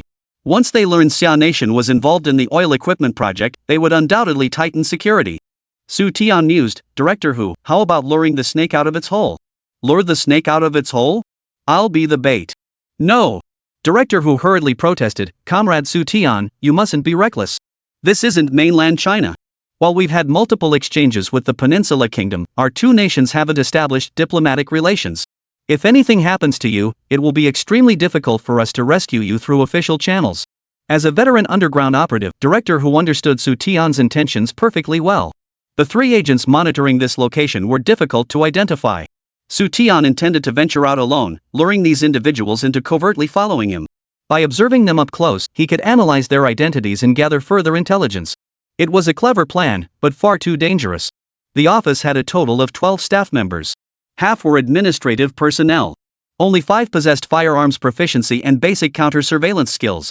This includes Director Hu, the deputy director, the confidential clerk, and 2 other comrades responsible for security. Director Hu, rest assured I won't venture into remote areas. I'll just walk around the streets. If anything truly happens, Prince Sulman won't abandon us. The Peninsula Kingdom's rocket launchers haven't been delivered yet. If anything happens to me, this deal will definitely be jeopardized. Xu Tian was confident he wouldn't encounter any personal safety issues. The Peninsula Kingdom had just eliminated a group of giant Bear Nation operatives. The remaining agents were on high alert. They wouldn't act unless absolutely necessary. Director Hu considered for a moment before suggesting, "How about I arrange for 2 people to accompany you?" Xu Tian smiled faintly. "That won't be necessary. If the enemy intends to act, they'll find a way regardless of whether there are 2 or 20 of them. Take this. As the factory director, you should know how to use it." Director Hu pulled open a drawer and retrieved a compact handgun. He then retrieved 2 magazines from the cabinet below. Half an hour later, Xu Tian emerged alone from the office building and began strolling through the capital city streets. Large-scale infrastructure development in the Peninsula Kingdom had yet to commence. The city appeared remarkably ancient. It would be 2 years before the Peninsula Kingdom, with the assistance of the White Eagle Nation, would undertake large-scale civil engineering projects in the capital. The ancient city was transformed into a modern metropolis. Before long, Xu Tian sensed someone following him. Ahead was a cafe with an English sign. Several Western-looking men and women sat inside. A local waiter speaking English approached with a warm smile. "Sir, how many people?" Xu Tian held up one finger and was led to a window seat. He ordered a cup of coffee and glanced out at the street with the corner of his eye. Things often work out this way. On the street, a group of men in suits, yellow-skinned, dark-eyed, were walking toward this direction from afar. A striking figure flashed past behind them. Not the person himself, but Catherine. Xu Tian recognized the group ahead as well. One of them was the fat man who had humiliated Catherine on the plane. "You deserve your misfortune." Xu Tian silently mourned the fat man for 3 minutes in his heart. Compared to the KGB, whose very name struck fear into hearts, the average person knew next to nothing about the Stasi. When it came to surveillance, intelligence gathering, infiltration, and spying, the Stasi was the undisputed world leader. Its bone-clinging terror surpassed even that of the KGB. Established in the 1950s and operating until the 1990s when East and West Germany reunified. Throughout its entire existence, not a single Stasi agent ever defected. It wasn't that no one defected internally. Rather, anyone harboring such thoughts was already dead before they could defect. Omnipresence defined the Stasi's modus operandi. Vengeance for the slightest offense was the Stasi's consistent principle. Its operational style was even more discreet than that of the KGB. The swiftness of the action was like a tiger pouncing on its prey. Among the group of young people, the chubby guy from the plane spoke up. Among them was a young man with an arrogant demeanor. The fat man kept bowing and scraping to the young man, chattering incessantly. The young man nodded occasionally, his expression indifferent. The next moment, Xu Tian frowned. Was Catherine really following him, or was she following this group of little rascals? Chapter 172, The Youngster's Open Path, Secret Crossing. Comrade Xu Tian, you truly are a blessing to our nation. Luring the snake out of its hole just once has yielded such crucial intelligence. Back in the office, the branch meeting reconvened. About an hour after leaving, Xu Tian returned to the office. He recounted every detail of his observations along the way to Director Hu and the other 2. Judging by the clues, Catherine's sudden appearance on the street didn't seem like she was deliberately tailing Xu Tian. It seemed more likely she was monitoring the Little Days group.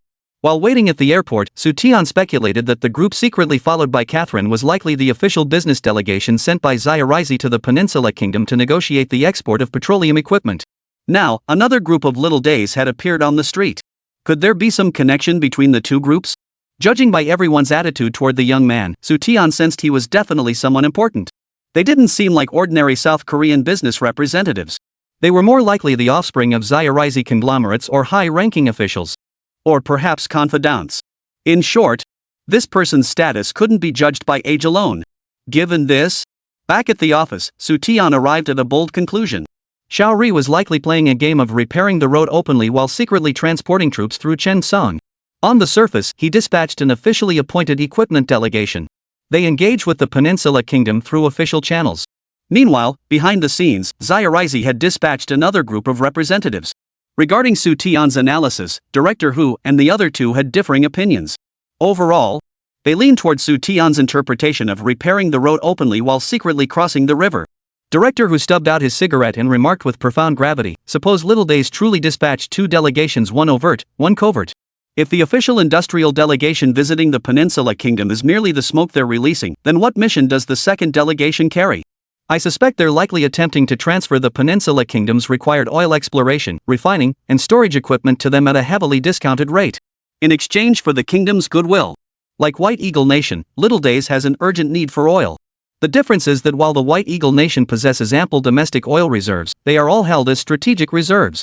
The White Eagle Nation won't touch its domestic reserves unless absolutely necessary. Little Days, however, is a nation utterly devoid of oil. Little Japan has a small land area and a large population, and has been aggressively developing its industry in recent years. Xu Tian used Japanese cars as an example. Everyone says Little Japan's cars are fuel efficient. Why are they fuel efficient?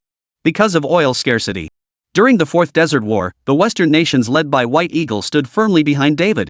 They continuously loaded active duty equipment onto transport planes, deploying troops directly onto the battlefield upon arrival. In this context, the desert nations led by the Peninsula Kingdom wielded oil as their weapon, demanding that the White Eagle Nation cease its support for the David Nation. Fearing oil sanctions from the desert nations, Little Day was the first to jump out, condemning the Kingdom of David. They called for both sides to end the war through negotiations. What was the purpose? Oil. Xu Tian raised his hand with a sneer and tapped the wall, sarcastically remarking, back then, the streets, shopping malls, and offices of Little Japan were plastered with slogans and banners supporting the desert nations and resisting the Kingdom of David. The Peninsula Kingdom and White Eagle Nation have reconciled, returning to the Western camp. They will supply the White Eagle Nation with vast quantities of cheap oil for a long time to come, increasing regional oil production. The Peninsula Kingdom does this because the White Eagle Nation and the West can provide them with military protection, ensuring the Bear Nation's hand cannot reach within the Peninsula Kingdom's borders, preventing it from inflicting catastrophic destruction. What can Little Days offer the Peninsula Kingdom? Xu Tian retorted. The industrial equipment and technology essential for development. Director Hu cut straight to the point, outlining the current advantages of Xia. White Eagle and the West provided international aid and military support. Constrained by its pacifist constitution, Little Days was not permitted to maintain a military. It was even less feasible to deploy armed personnel overseas. Exchanging industrial equipment for the favor of the Peninsula Kingdom carries a significant hidden risk. Xu Tian added, from the early 1970s until now, Japanese goods have steadily flooded the White Eagle market. The nation's automotive industry is on the verge of collapse under the onslaught of Japanese vehicles. Now, Japan seeks to extend its reach to the Peninsula Kingdom. Xu Tian steered the conversation back to years past.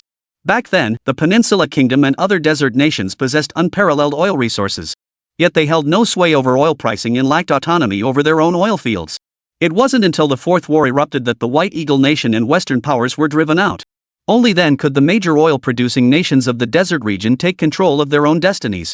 The Western powers knew only how to plunder, not how to build. They treated the desert nations purely as their resource vaults. Director Hu lit another cigarette and said, this matter requires immediate reporting back to the homeland. The Peninsula Kingdom has become one of the world's wealthiest nations in just 5 or 6 short years. However, due to its hostile relations with the White Eagle Nation and the Giant Bear Nation, it has been unable to attract sufficient international corporations to assist in its development.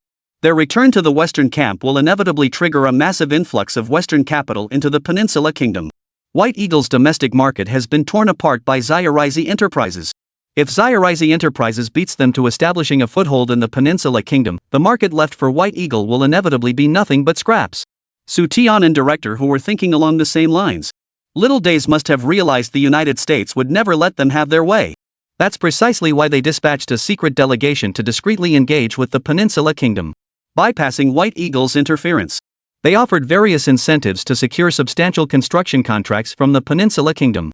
Xu Tian remarked, beyond the Peninsula Kingdom, consider the Pharaoh Nation. It has ended decades of military standoff with the David Nation and severed ties with the Giant Bear Nation. The domestic markets of these two major desert nations will bring countless capital and development opportunities to these foreign enterprises. Comrade Xu Tian, how do you believe we should maximize development assistance for our nation under these circumstances? Director Hu and the other two fixed their gaze on Xu Tian. The issues raised by Xu Tian had not been thoroughly examined among the group. Through Xu Tian's meticulous analysis and research, the situation once again became complex and unpredictable. Xia Nation had not established diplomatic relations with the peninsula. However, as early as the early 1950s, Xia had already established diplomatic relations with several desert nations. Both Persia and Pharaoh's Kingdom hosted Chinese embassies and consulates. That said, Although Xia had established diplomatic ties with these nations, its influence across the entire desert region remained negligible. It was practically negligible. Chapter 173, The Peninsula and the White Eagle Kingdom's Plastic Brotherhood. To break new ground, Xu Tian must focus his efforts on the Peninsula Kingdom.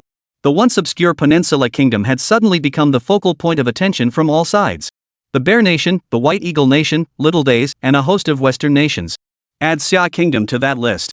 Xu Tian frowned slightly, hands clasped behind his back, pacing back and forth in his office. Director Hu and his two colleagues smoked cigarettes while awaiting Xu Tian's response. Director Hu. I believe Prince Solman will contact me first. Our approach should be to observe developments calmly. The later we act, the more urgent we appear and the more it suggests ulterior motives. After careful consideration, the wisest course now was to avoid excessive proactivity. Among the billions on Earth, no one understood the Peninsula Kingdom's present and future situation better than Xu Tian. From the easing of tensions this year through the early years of the 21st century, the Peninsula Kingdom and White Eagle Nation enjoyed nearly 25 years of a honeymoon period. By fully aligning with the White Eagle Nation, the Peninsula Kingdom secured increasingly substantial funding. Just as other nations assumed the Peninsula Kingdom's friendship with the White Eagle Nation would endure forever, the Peninsula Kingdom abruptly underwent a complete reversal in stance. Its relationship with the White Eagle Kingdom began to gradually cool. It successively restricted and revoked various rights held by the White Eagle Nation on the peninsula. The newly separated Greater Mao, in collusion with the Peninsula Kingdom, orchestrated a scheme. They came within a hair's breadth of destroying the White Eagle Kingdom's oil industry. Through this oil-based scheme, the two nations dealt a severe blow to the White Eagle Kingdom's shale oil industry. The world's largest shale oil company, caught between the peninsula and Demao, ultimately ended in bankruptcy. This move made one thing abundantly clear to the world. The peninsula never truly served as the White Eagle Nation's loyal dog. The 2-decade honeymoon period was merely a time of patience and restraint for the peninsula. It was their period of biding their time and building strength. In the decade before Xu Tian's death, whenever an opportunity arose, the Peninsula Kingdom would inevitably apply eye drops to the White Eagle Nation. What they applied was not eye drops, but chili powder. From beginning to end, the Peninsula Kingdom maintained a crystal-clear understanding. The White Eagle Nation was no friend, their cooperation was merely a temporary expedient. Once its wings were fully grown, the Peninsula Kingdom would break free from White Eagle's control. To name just one example. Consider this: a decade later, the Peninsula Kingdom secretly conducted ballistic missile transactions with Xia Kingdom behind White Eagle Kingdom's back. This alone proves that the Peninsula Kingdom and the White Eagle Nation were nothing more than plastic brothers. The deputy director spoke up. I agree with Comrade Xu Tian's proposal. Let's observe developments, strike later, and respond strategically to each move. If we engage too proactively with the Peninsula Kingdom's government, international attention will not only fixate on them but also shift toward us. This would severely compromise our operational flexibility in the region. Director Hu interjected, Comrade Xu Tian, the Royal Palace banquet the day after tomorrow will draw numerous dignitaries and high-ranking officials. The presence of intelligence operatives from various nations will undoubtedly be significant. Attending alone, you must prioritize your safety. We've dealt with the CIA and KGB before. Their standard tactics aren't unfamiliar to us. But the Stasi? They're likely to be the most troublesome. Director Hu tactfully voiced his concerns about Catherine. The Stasi is the most cautious intelligence organization globally, and also the most mysterious. In the realms of intelligence gathering and covert surveillance, the Stasi's capabilities surpassed even the KGB's, truly surpassing the master. Xu Tian nodded in agreement. Rest assured, I'll maintain the highest level of vigilance. The very concerns Director Hu and the others shared were precisely what Xu Tian himself feared. Even a day after the Stasi's dissolution, much critical intelligence remained classified. For contemporary intelligence agencies, the Stasi's greatest enigma remains its overseas operational capabilities. Public records indicate the Stasi maintained nearly 100,000 intelligence operatives domestically. Hundreds of thousands of peripheral personnel. Among every few dozen people, there was one Stasi undercover agent. As for its overseas capabilities, they remained partially classified even after Xu Tian's death. Time flew by, and the day of the banquet arrived. That evening, local dignitaries gathered in the palace banquet hall. Western guests, both men and women, wore dazzling, elaborate gowns. The men were uniformly dressed in Western suits, while the women wore various exquisite long evening gowns. Mr. Li, we meet again. Perhaps I should call you Mr. Su now. A familiar voice sounded behind Xu Tian. Xu Tian knew who it was without turning around. Turning slowly, Xu Tian smiled faintly. Miss Catherine, who has upset you? Why so unhappy? You know exactly what I mean. Catherine wore a blue evening gown, her feet adorned with elegant high heels. Her hair was elegantly pinned up, and her face bore a light, refined makeup. She exuded the grace of a well-bred young lady. Catherine rolled her eyes and demanded, "I'm not the villain here. Why did you lie to me? Sister learned a little bit of Xia language for business reasons, and you kept me in the dark all this time." Catherine shifted the conversation smoothly to the day they left the airport. Her sister claimed to have extensive business dealings. Not only did she have ventures in the Peninsula Kingdom, but she also conducted business in East Hans, a neighboring country of West Hans. In earlier years, Catherine's sister frequently traveled to East Hans to handle business matters. Xia and East Hans maintained substantial commercial ties. Through frequent visits, Catherine's sister had learned the Xia language. Her sister informed Catherine that the name on the airport pickup sign wasn't Li Dajian, but Xu Tian. Did he do something he couldn't show his face for, so he had to use a fake name to go abroad? Catherine adopted a curious expression, pestering Xu Tian for an explanation. Xu Tian replied calmly, "Miss Catherine, please understand. As we say in Xia, one must be cautious when traveling abroad. This is my first time leaving the country, and my superiors were concerned I might encounter trouble, so they gave me an alias." "I don't buy it." Catherine linked her arm through Xu Tian's and led him toward a buffet table. The table was laden with fine wines of various flavors and an abundance of sweet treats. Lifting a wineglass, Catherine declared, "As a gentleman, deceiving a lady is the height of discourtesy. I'm fining you to drink all this wine." "Sorry, I don't drink." Xu Tian took the glass and placed it back on the table. Catherine stamped her foot and muttered, "You really are such a bore. His Royal Highness the Prince has arrived." Everyone promptly set down their glasses, ceased their conversations, and turned their gaze toward the other entrance of the banquet hall. Prince Sulman, dressed in traditional attire, walked into the hall with a smile, surrounded by his entourage. "Ladies and gentlemen, thank you for taking time out of your busy schedules to attend this official banquet hosted by our nation. This banquet was originally to be presided over by His Majesty the King himself. Unfortunately, His Majesty has been unwell recently and has entrusted me to convey his apologies. Please enjoy the delicacies and experience the hospitality of our Peninsula Kingdom." As he finished speaking, Prince Sulman exchanged a glance with the staff. Chapter 174, Who are the True Friends? A large group of barefoot dancers emerged from both sides of the banquet hall. They danced gracefully, showcasing the Peninsula Kingdom's unique and enchanting dance. Accompanying Prince Sulman were the royal court nobles, department heads, ministers, and generals of the Peninsula Kingdom. "You're so annoying. I'm ignoring you." Catherine turned and walked away. Though it appeared she was storming off in a huff, her true intent was to draw closer to her new target. Zayed, head of the Peninsula Kingdom's intelligence division. Anna's intelligence station had been stationed in the Peninsula Kingdom for 20 years. A separate personal file had been compiled for the kingdom's high-ranking officials. Zayed was born into a commoner family in the Peninsula Kingdom. After graduating from school, he joined the military and rose through the ranks to become a general. At the prince's arrangement, he entered the intelligence department. He ultimately became the head of the Peninsula Kingdom's intelligence agency. Zayed came from humble origins and grew up in poverty. Not being of noble birth, he was frequently marginalized by his peers. After a series of assessments, the Anna faction concluded that Zayed possessed a high potential for defection. This man possessed a major character flaw: he was a womanizer. Despite being married with 3 children, Zayed maintained ambiguous relationships with multiple women. Anna arranged for Catherine to deliberately approach Zayed and find a way to become his mistress, while gathering intelligence for the KGB, while simultaneously assessing his potential for defection. The goal was to turn Zayed into a KGB informant. As for Xu Tian, Anna's plan was to first restore their relationship with Xu Tian and gradually draw closer. Under no circumstances should she rush things. Numerous guests were present, each forming their own small groups. The largest contingent came from White Eagle Nation and Western guests. Even the Little Days faction had over a dozen people invited. Only Xu Tian appeared at the venue, standing alone and isolated. "Mr. Su, everyone is dancing and chatting. Why are you standing alone in the corner eating?" Midway through the banquet, a surprising scene unfolded before their eyes. Prince Sulman, who had been the center of attention, bid farewell to the crowd and made his way to a corner of the hall. In the corner stood an unfamiliar young man. Juice in his left hand, dessert in his right, he looked every bit the part of a diner who'd come to eat. Xu Tian felt no awkwardness whatsoever. He set down his drink. He popped half a pastry into his mouth and chewed it quickly. "Your Highness, the palace pastry chefs are truly exceptional. These desserts are sweet without being cloying, melt in your mouth, and each one is perfectly crisp. It's impossible to stop eating them." "Ha ha ha." Prince Sulman chuckled indifferently. "I hadn't realized you enjoyed sweets. That's quite surprising. To my knowledge, only ladies tend to have a sweet tooth." Xu Tian tapped his temple and replied, "Ladies do tend to enjoy sweets more than gentlemen.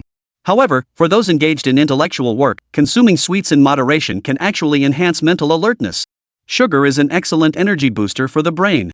Your Highness, if you're ever overwhelmed with work or need a break, try having some sweets. I guarantee it will leave you feeling refreshed, your thoughts clear, and able to untangle problems that seemed impossible to solve when you were exhausted. Dessert boosts brain power? That's a first for me. An intriguing suggestion, I'll give it a try. Prince Sulman glanced around and invited Xu Tian to join him on the balcony for some fresh air. I was just thinking the same thing, Your Highness. Let's go together. Conversations between intelligent people often stop at the right moment. A word or two was enough for the other to grasp the full meaning. Soon, the two reached the second-floor balcony with floor-to-ceiling windows. Gazing at the bright moon in the sky, Prince Sulman remarked meaningfully, Mr. Su, look at that full moon in the sky, how beautiful it is, how pure and flawless. Yet there are always troublesome dark clouds that try to obscure the moon, preventing us from appreciating its beauty. Xu Tian smiled faintly. Your Highness's words remind me of an ancient Chinese poem that might resonate with your current feelings. Oh? Prince Sulman said with keen interest, Mr. Su, please recite the ancient verse. I am all ears. Xu Tian gazed at the full moon in the sky and spoke softly, always fearing the floating clouds may obscure the sun, longing for Chang'an, unseen, brings sorrow. After reciting it, Xu Tian further explained the poem's meaning in terms Prince Sulman could understand. The author of this poem was Li Bai, the great poet of the Tang dynasty in the Xia kingdom. Through verse, the poet expressed his contempt and anger toward treacherous and petty individuals. With such villains in power, the nation's future was cause for grave concern. Prince Sulman remained expressionless, though his inner shock was beyond words. How fitting! Xu Tian's words perfectly captured the situation of the Peninsula Kingdom. It was a perfect match. The Peninsula Kingdom sought peace and independent development. Yet it constantly faced interference, plunder, and covert sabotage from various external powers. The White Eagle Nation is no true ally, and the Giant Bear Nation is an imminent threat that must be expelled without delay. Shaori, too, is no friend. Last night, Prince Sulman, representing the king, secretly met with Little Day's official delegation. The other side presented a long list of generous cooperative terms. In exchange for the Peninsula Kingdom granting Shaori enterprises certain commercial preferential treatments, Little Japan would be willing to supply the peninsula with substantial quantities of industrial equipment and development technologies they currently lack. On the surface, Little Japan's terms appeared exceptionally generous. High-value oil exploration equipment would be gifted at half price. Additionally, they would export large quantities of engineering equipment, construction materials, and scientific projects needed by the Peninsula Kingdom. Any high-ranking official in the Peninsula Kingdom would sign a commercial agreement with Xia without hesitation. Only Prince Sulman understood. Little Day's actions were aimed at controlling the peninsula through another means. Even a powerhouse like the White Eagle Nation was thrown into disarray by Little Japan's commercial maneuvers. Multiple domestic industries collapsed, with countless jobs snatched away by Little Japan. The White Eagle Kingdom's iconic automobile industry saw its market share nearly overtaken by Little Japan. Allowing unrestricted entry of Japanese companies into the Peninsula Kingdom? It's obvious. Within 3 to 5 years, the economic lifeline of the Peninsula Kingdom will be firmly in the hands of the Little Days. Military influence would be controlled by the White Eagle Nation. The economic lifeline would be in the hands of the Little Days. This scenario is precisely what the Peninsula Kingdom wishes to avoid. As the Peninsula Kingdom opened its doors, every nation sought a share of its spoils. The Xia Kingdom, unwilling to be left behind, dispatched Xu Tian as its representative, who journeyed alone to the Peninsula Kingdom. Compared to Little Days, White Eagle Nation, the West, and Giant Bear Nation, the Peninsula Kingdom preferred closer ties with Xia. After all, Xia only sought money, nothing else. The weapons and equipment they exported were cutting edge, one after another. Honest dealings, genuine goods, a trustworthy trading partner. Chapter 175, Business is Business. Your Highness, what troubles you now is how to choose one of the 3 options, isn't it? Hearing this, Prince Sulman smiled bitterly. It seems Mr. Su is also one of the 3 options. Xu Tian nodded. Your Highness is correct. Xia truly aspires to be the sole choice for the Peninsula Kingdom. However, Xia's consistent principle is to respect all nations willing to engage with us. This respect extends not only to individual opinions but also to the right of other nations to pursue their own development paths. Business is business, it should remain free of other considerations. Your Highness, would you agree with that statement? Prince Sulman inquired. Mr. Su, do you agree? The two exchanged a glance and both burst into laughter. Xia's stance was clear: how the Peninsula Kingdom chose to develop was entirely its own affair. Other nations had no right to interfere. Xia Kingdom had sent Xu Tian with one sole purpose: to close the deal. It was purely business, no strings attached. Mr. Su, it's getting a bit chilly here. I'll take you to another place. Thank you for your guidance, Your Highness. A few minutes later, Prince Sulman led Xu Tian into a room. Outside the door stood heavily armed guards. Inside, the furnishings were far from luxurious, just simple chairs and a long table. May I understand it this way, even if the Peninsula Kingdom and your country fail to conclude this procurement deal for the oil extraction equipment, the rocket launchers ordered by the Peninsula Kingdom will still be delivered to our country without exception and within the stipulated time frame? Certainly.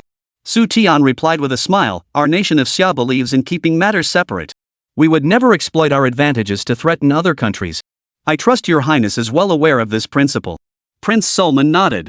Although Xu Tian had made bold demands in the first deal exporting ballistic missiles alongside substantial quantities of weaponry, Xia nation's proposed terms, however, did not breach the Peninsula Kingdom's fundamental interests. Xia only wanted money, nothing else. Xu Tian's roundabout explanations were merely a ploy to sell more weapons.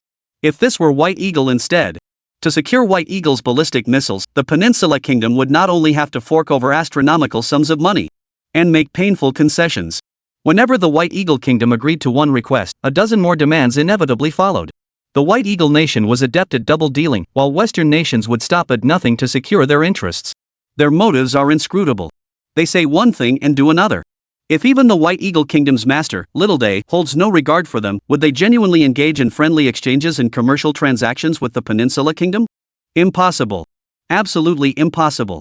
Prince Sulman remarked, Mr. Su, your nation should be grateful to have such an exceptional talent proficient in diplomacy, military affairs, technology, and commerce. Your highness flatters me. In our nation, many possess abilities far surpassing my own, they simply lack the stage to showcase them. Hearing this, Prince Sulman extended his hand and said, may our friendship endure forever.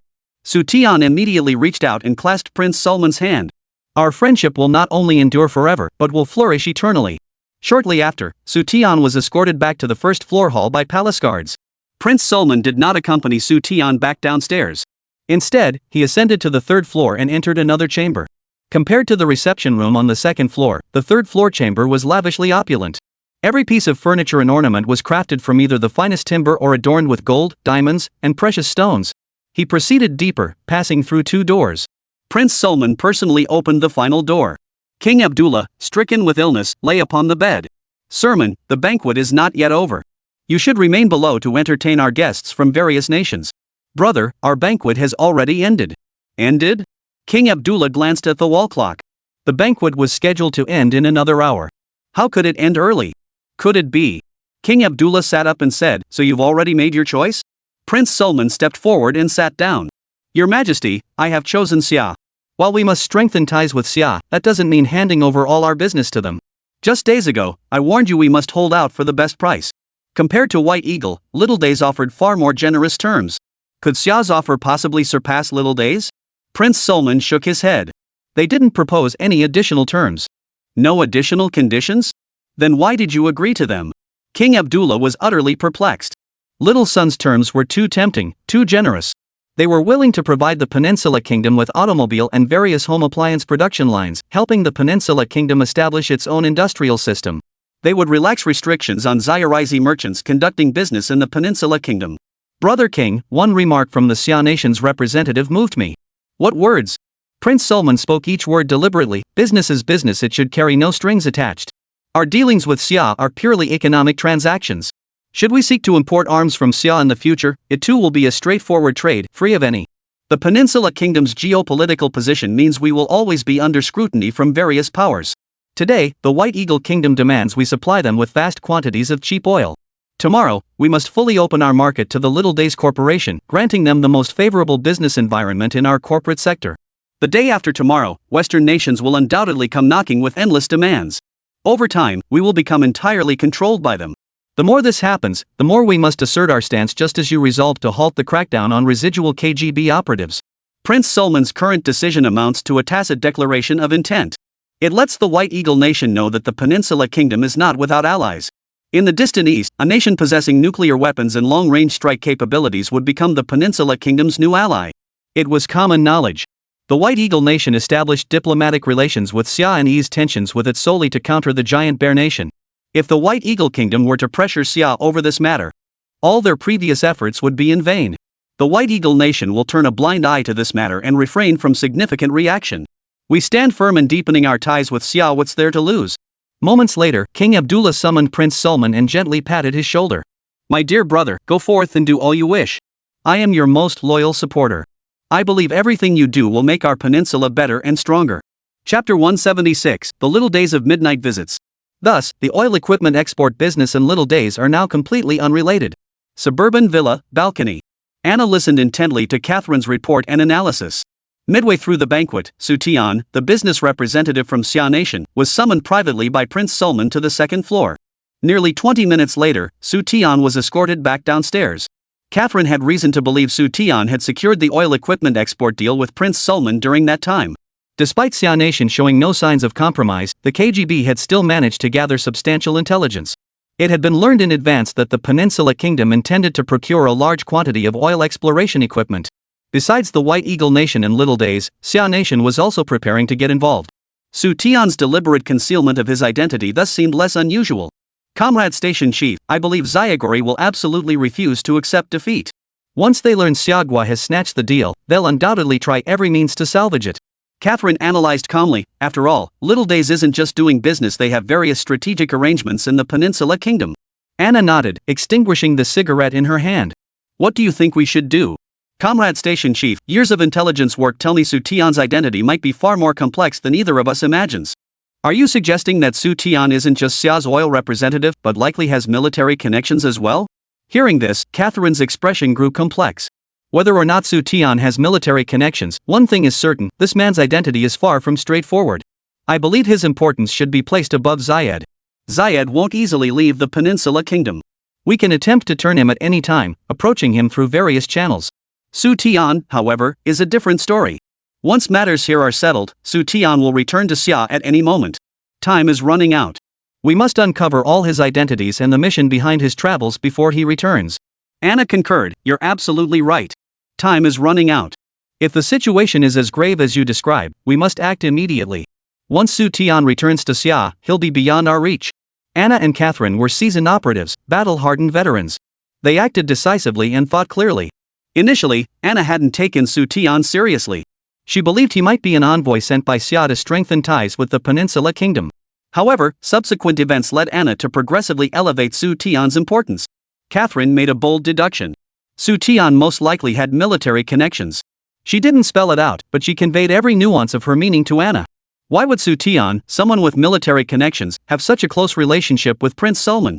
After the banquet concluded, Prince Sulman personally escorted Xu Tian out.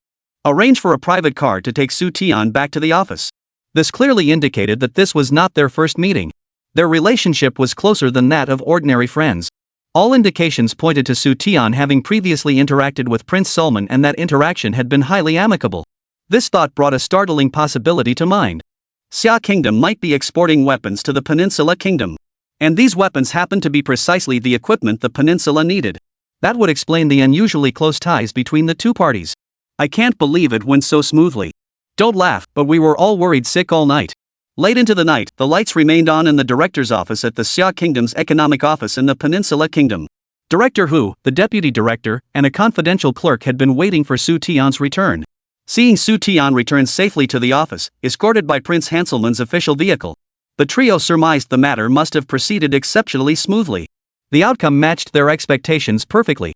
The Peninsula Kingdom was highly likely to procure oil equipment from Xia. During my visit to the palace for the banquet, besides finalizing the oil equipment export deal, I uncovered something else. The KGB may be attempting to recruit Zayed, the top intelligence official of the Peninsula Kingdom. What? Director Hu and the others were stunned, immediately asking Xu Tian where he had spotted the signs. Xu Tian replied calmly, after the banquet, Prince Sulman escorted me to my car. During the walk, he introduced each person accompanying him to me.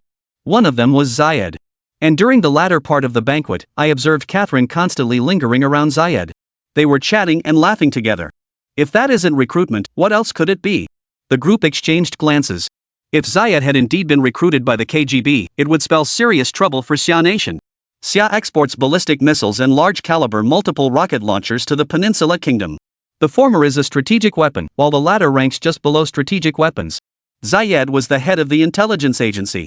40 ballistic missiles from Xia could be transported from Xia to the Peninsula Kingdom without a trace. Zayed oversaw the entire covert operation. Intelligence unknown to others was fully within Zayed's grasp. The deputy director expressed grave concern. Zayed is highly competent in his work, but his personal life is deeply unprincipled. If the KGB employs a honey trap, especially with operatives from the Stasi, there's a high probability Zayed could be turned into a KGB mole. The confidential officer interjected, Comrade Xu Tian, can we not disclose this information to the Peninsula Kingdom's official channels? Xu Tian replied, Prince Sulman has extended me extraordinary courtesy. Even if he isn't an intelligence operative, he will inevitably suspect my true identity. The KGB is notorious for being relentless. Rather than having a long trail of tales following us daily, it's better to cut them off proactively and prevent further complications. Clang. As they spoke, a knock sounded at the office door. The four men fell silent in unspoken agreement. The deputy director went to open the door. It was an office staff member. What's the matter? Deputy director, there's a group of young people outside. They say it's urgent and want to see Comrade Xu Tian. Young people. At that word, the expressions of several people inside the room changed.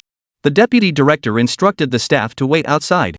Closing the office door, the deputy director turned and said, Comrade Xu Tian, what's going on here? Why have these riffraff come knocking? Xu Tian frowned and said, looks like they've caught wind of something, which is why they're barging in this late at night without any regard for etiquette. Director Hu analyzed, whether it's Little Days or White Eagle Nation, when they offer assistance to the Peninsula Kingdom, they absolutely attach a whole host of extra conditions. The Peninsula Kingdom doesn't want to accept those conditions, which is why they chose to purchase our oil equipment. The Little Days are likely worried we'll beat them to the punch, leaving them with nothing. That's why they sent people over to make demands. Chapter 177, The Conditions for Abandoning the Deal. Xu Tian smiled faintly. Director Hu, we're on the same page. Since Little Days is so eager, why not meet them? Let's see what they're really up to and what terms they can offer. Agreed. Director Hu agreed that meeting them would be wise. As Xu Tian had said, plan carefully before acting. The purpose of examining Little Days up close. 5 Little Days stood outside the door.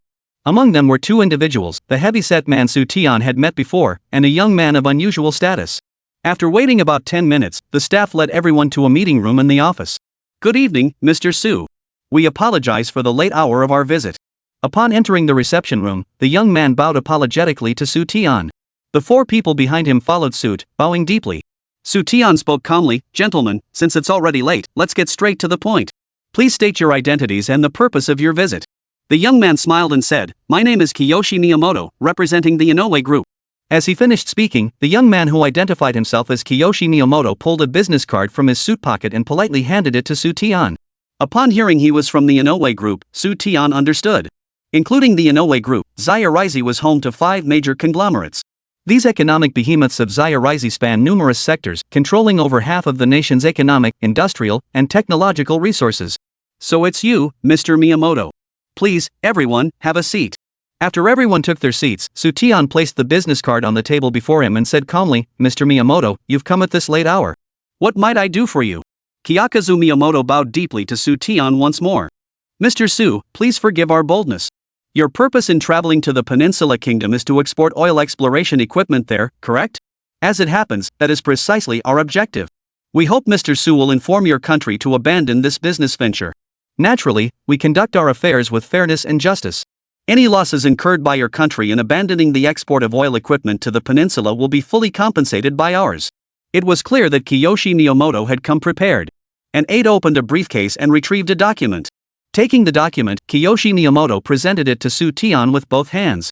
Mr. Xu, this represents our nation's sincerity. Please review it. It must be said, Japan was truly pulling out all the stops. The offer included, but was not limited to, providing Xia Nation with an interest-free loan and supplying a range of industrial goods and electronic product lines at low prices. At the very end of the document, 3 color television production lines were even listed. Please contact Xia Country as soon as possible. This deal is of utmost importance to our consortium. Kiyoshi Miyamoto was young and inexperienced. He elaborated from every angle on why this deal was so vital to Little Days. Little Days was a major oil-deprived nation, while the Peninsula Kingdom and its neighbors were among the world's top oil-producing countries. Due to various historical reasons, relations between Zairizi and the Peninsula Kingdom could only be described as lukewarm. With Sherry's rapid economic growth, its demand for oil has surged. The Inoue Group and other companies hope to use this opportunity to strengthen ties with the Peninsula Kingdom. They plan to purchase large quantities of oil to fuel Zairizi's development. The Peninsula Kingdom's reconciliation with the White Eagle Nation inevitably brings market liberalization, presenting an opportunity for Zairizi enterprises to conduct business operations within the Peninsula Kingdom. All of this must be built upon a foundation of friendly relations. As a royal family-ruled nation, gaining the favor of the royal family would make matters proceed smoothly. Your nation exports oil equipment to the Peninsula Kingdom solely to increase revenue.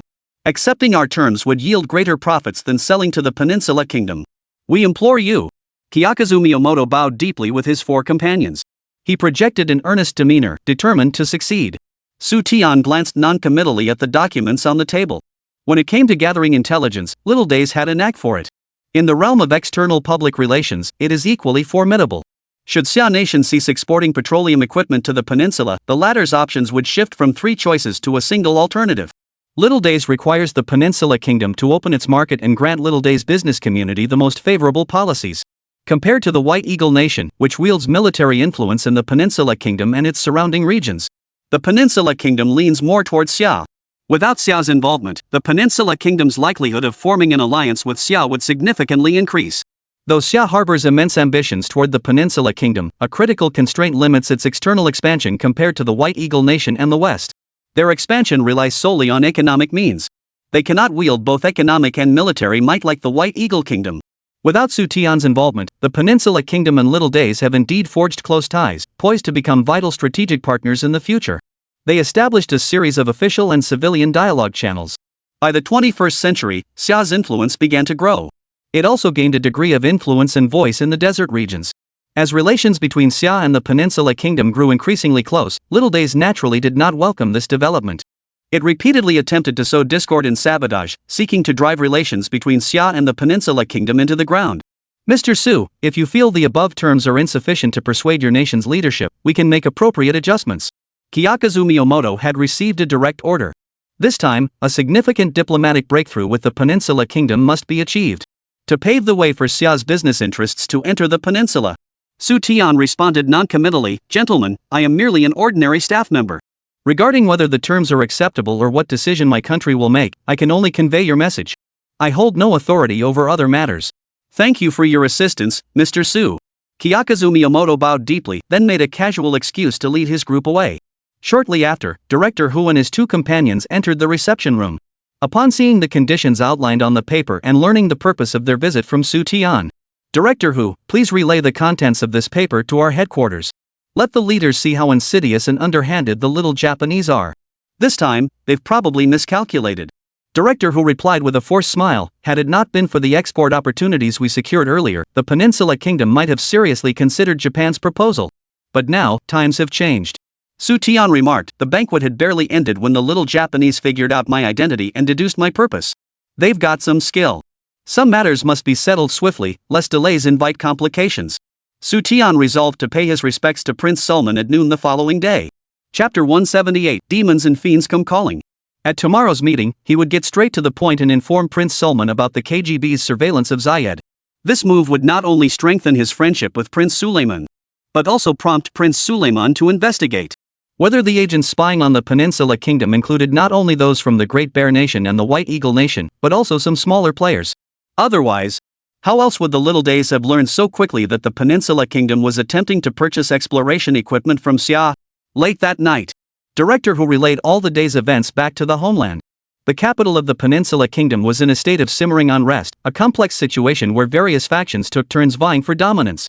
Just after 7 in the morning, a knock sounded on Xu Tian's bedroom door. Xu Tian, who had only just woken from his early morning sleep, yawned as he threw on a robe and opened the door barefoot. Seeing Director Hu standing at the doorway, Xu Tian stretched lazily and asked, "Director Hu, has headquarters relayed the specific decision?" Director Hu pulled a telegram from his pocket and handed it to Xu Tian. "Reject every single condition proposed by Zayarizi. We won't give them any opportunity to exploit loopholes." "Just as I thought." After reading the telegram, Xu Tian said, "If there's nothing else, I'll get some rest. Send someone to wake me at noon. After lunch, I'll go meet Prince Suleiman. Comrade Xu Tian, I'm afraid you won't get any sleep." Director Hu lowered his voice. "The demons and monsters have come knocking again." Xu Tian's brow furrowed, and his drowsiness vanished instantly. In the first-floor reception room sat 2 women. One was none other than Anna, the KGB's intelligence chief stationed in the Peninsula Kingdom. The woman beside her was Catherine. "Miss Catherine, you said you'd never speak to me again. Why are you here so early in the morning?" Shortly after, Xu Tian, freshly groomed and dressed in a new outfit, pushed open the reception room door. Catherine rolled her eyes and said, "I don't want to talk to you. It's my sister who wants to see you." "So this is your sister?" Xu Tian extended his hand politely and smiled. "Good morning, ma'am. May I ask your name?" Anna rose gracefully from the sofa and shook Xu Tian's hand twice. Mr. Su, I'm Anna. I brought Catherine here personally to express our apologies. Our parents passed away early, and because I was preoccupied with business, I neglected Catherine's upbringing, allowing her to develop this ill-mannered habit. Everyone has secrets they can't share, especially business people. To ensure smooth dealings, it's perfectly normal to conceal certain aspects of one's identity. Catherine repeatedly complained that you deceived her, then pressured you to drink as an apology. This is utterly inappropriate and unbecoming of a lady. As her elder sister, I feel compelled to offer you my sincere apologies. Anna curtsied to Xu Tian in apology. So that's what this was about. Miss Anna, if you hadn't mentioned it, I would have almost forgotten. Xu Tian adopted a magnanimous air, waving his hand dismissively. I appreciate your apology. If there's nothing else, you may go. Mr. Su, please wait. Catherine mentioned you're here on business representing your organization. As a merchant myself, I've conducted several transactions with your country, Xia. With your nation undergoing economic restructuring, there must be significant demand for industrial equipment and Western technology. I possess considerable connections in this field. If you're interested, Mr. Su, might we discuss this matter further? Anna produced a catalog. It showcased precision machine tools and advanced industrial technologies from the West. Miss Anna, I'm a bit confused. If you wish to do business with our Xia kingdom, why approach me instead of the local officials? Xu Tian set the album aside, a puzzled expression crossing his face. Anna smiled gently and replied calmly, Mr. Su, I must first ask for your understanding. What I'm about to say is not directed at your country at all, it stems purely from a merchant's business judgment. Immediately, Anna began explaining in a professional manner why she hadn't approached Director Hu to discuss business. Why seek out Xu Tian instead? Anna had conducted several business deals with Xiaoguo before. Her most immediate impression was one of delay. Many of Xiaoguo's foreign trade representatives harbored deep suspicion toward Westerners, especially Western business people. Each of Anna's transactions with Xiaoguo required extensive review periods and waiting times. Even routine transactions could require 5 to 6 months for a single review. Mr. Su, being so young and already sent abroad by your organization for business activities demonstrates that you hold a leadership position within your company. I believe communicating with you is essentially the same as communicating with the head of operations here. Moreover, younger minds tend to be more open and flexible than some of the older trade representatives, making them easier to work with. If we were to engage in commercial discussions with your official channels through conventional means, it would inevitably involve lengthy delays. Businesses thrive on swift transactions, rapid export of goods, and quick recovery of capital. After all, some business opportunities are fleeting. Anna smiled and asked, Mr. Su, do you understand what I'm saying? Xu Tian replied calmly, I understand the concept, but even if you approach me, I'll still need to report to Director Hu. I hope Mr. Su can expedite the business process within his capacity.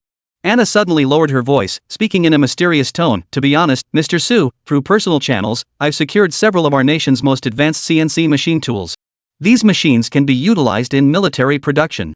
I had intended to sell them to the Peninsula Kingdom, but since the Peninsula Kingdom and the White Eagle Nation have eased tensions, they can now purchase them through official channels, so. Anna hinted at the situation to Xu Tian. Previously, high-end CNC machines and other advanced weaponry were all classified as embargoed items prohibited from export to the peninsula. This year, however, the situation had changed. All the CNC machines Anna had bought intending to sell at a premium were now stuck in her hands. Even if the Peninsula Kingdom is wealthy, it may not be willing to purchase CNC machine tools at several times the market price. They possess the full capability to procure military-grade CNC machine tools through normal channels from nations like White Eagle that produce them. The Peninsula Kingdom has no need for them, but Anna is willing to sell them to Xia at full price. Miss Anna truly has remarkable connections, even procuring military-grade machine tools subject to export restrictions. My deepest admiration. Truly impressive. Xu Tian remarked with a hint of amusement. For business people, anything can be procured as long as profit is possible. If you're interested, Mr. Su, why not join me for lunch tomorrow? You can see my military-grade CNC machines firsthand. If you're satisfied, I hope you'll do your utmost to facilitate this deal. Anna sighed. To purchase these CNC machines, I've drawn heavily on my funds. My available liquidity is now very low, and I need to recoup the capital as soon as possible. Chapter 179, Selling Intelligence? Agreed. After a moment's thought, Xu Tian nodded in agreement. He would dine at Anna's villa tomorrow at noon. A fleeting look of satisfaction crossed Catherine's face upon hearing Xu Tian's agreement. After leaving the villa address, Anna took Catherine and departed. An hour later, the two drove back to the villa in the suburbs. Catherine offered a forced smile. Comrade Station Chief, Xu Tian has no guard up against us. Once he steps into this villa tomorrow, he'll become a crucial pawn in our hands. Then, whether Xu Tian wants to or not, many things will no longer be up to him to decide. Anna's expression turned serious. Comrade Catherine, we mustn't be overly optimistic until the final stage. Tomorrow's operation requires utmost caution. As an overseas representative of Xia Nation, Xu Tian would have undergone extensive security training before departure, including training in identifying intelligence operatives. No sooner had she finished speaking than the office phone rang. Anna walked to her desk, picked up the receiver, and said, "Hello, this is Anna Trading Company. I'm Anna, the general manager. How may I assist you?" At the same time, Xu Tian, having finished his lunch, appeared before the gates of the Peninsula Kingdom's royal palace. After undergoing security checks by the guards, Xu Tian was escorted by one of them to the exclusive office of the Minister of Defense. "Mr. Su, you came to see me today regarding the equipment, correct?" "His Majesty the King has approved the procurement of your Xia Nation's oil equipment. The contract can be signed within the next few days." Prince Sulman, who had been working with his head down, gave Xu Tian a reassuring answer. "Your Highness misunderstands. I have complete confidence in your nation's commercial integrity. I came to see you today because I have a gift to present." "A gift?" Prince Sulman looked up, his interest piqued. "While I might dismiss gifts from others, Mr. Su's offering is sure to be extraordinary. Your Highness, here is my gift. Please take a look." Xu Tian placed a list on Prince Sulman's desk. The list contained 3 names, Anna, Catherine, and Zayed. "What does this mean, Mr. Su? Is this your gift to me?" Prince Sulman picked up the list before him, studying the 3 names. He flipped the list back and forth, finding no other content. Xu Tian explained, "After last night's banquet, you introduced me to many high-ranking officials of your country. This Mr. Zayed is the head of your security department, and the other 2 names listed alongside his are in the same profession." As the words fell, Prince Sulman's expression changed dramatically. His eyes returned to the names on the list. Which country are they from? Or rather, which organization do they belong to? Prince Sulman's brow furrowed deeply. Xu Tian hadn't even finished speaking before Prince Sulman had already grasped the implication. Writing all 3 names on a single sheet of paper proved that the latter had designs on Zayed. Xu Tian spoke slowly and deliberately. "One is from the KGB. One is from the Stasi. Damned bastards who deserve hell." Prince Sulman slammed his hand on the table, roaring, "How dare they lay their hands on the lifeblood departments of the Peninsula Kingdom? How did you uncover their identities, Mr. Su?" Truth be told, Prince Sulman disagreed with his brother's approach of smoothing things over. To uproot the weeds, one must cut them at the root. Evil must be eradicated completely. Through intelligence provided by the White Eagle Kingdom, the Peninsula Kingdom had destroyed numerous KGB strongholds. They were just one step away from capturing the KGB's chief intelligence officer in the Peninsula Kingdom.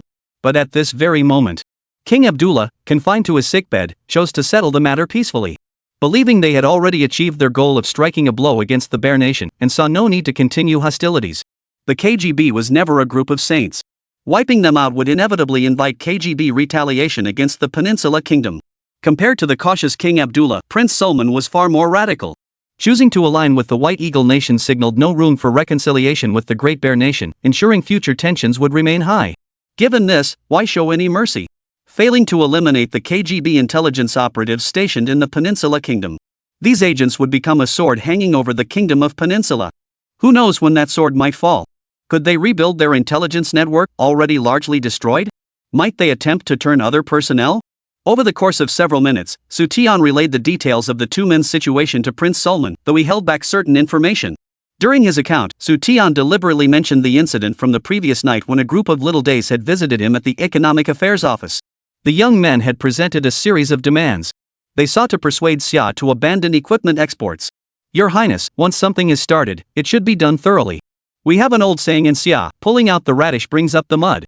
Since we're conducting an intelligence sweep, why not expand the scope a bit?" After a dozen seconds of silence, Prince Sulman's expression gradually returned to normal. Xu Tian's meaning was perfectly clear. If the Peninsula Kingdom was to conduct a second intelligence purge, it shouldn't target only the giant Bear Kingdom. Intelligence operatives from other nations embedded within the Peninsula Kingdom should also be purged. Prince Sulman nodded as he returned to his chair and sat down. He picked up the list before him once more, his gaze settling firmly on the name Anna. Catherine claimed to be Anna's sister. She herself was an elite agent from the Stasi. All Stasi operations were guided and directed by the KGB.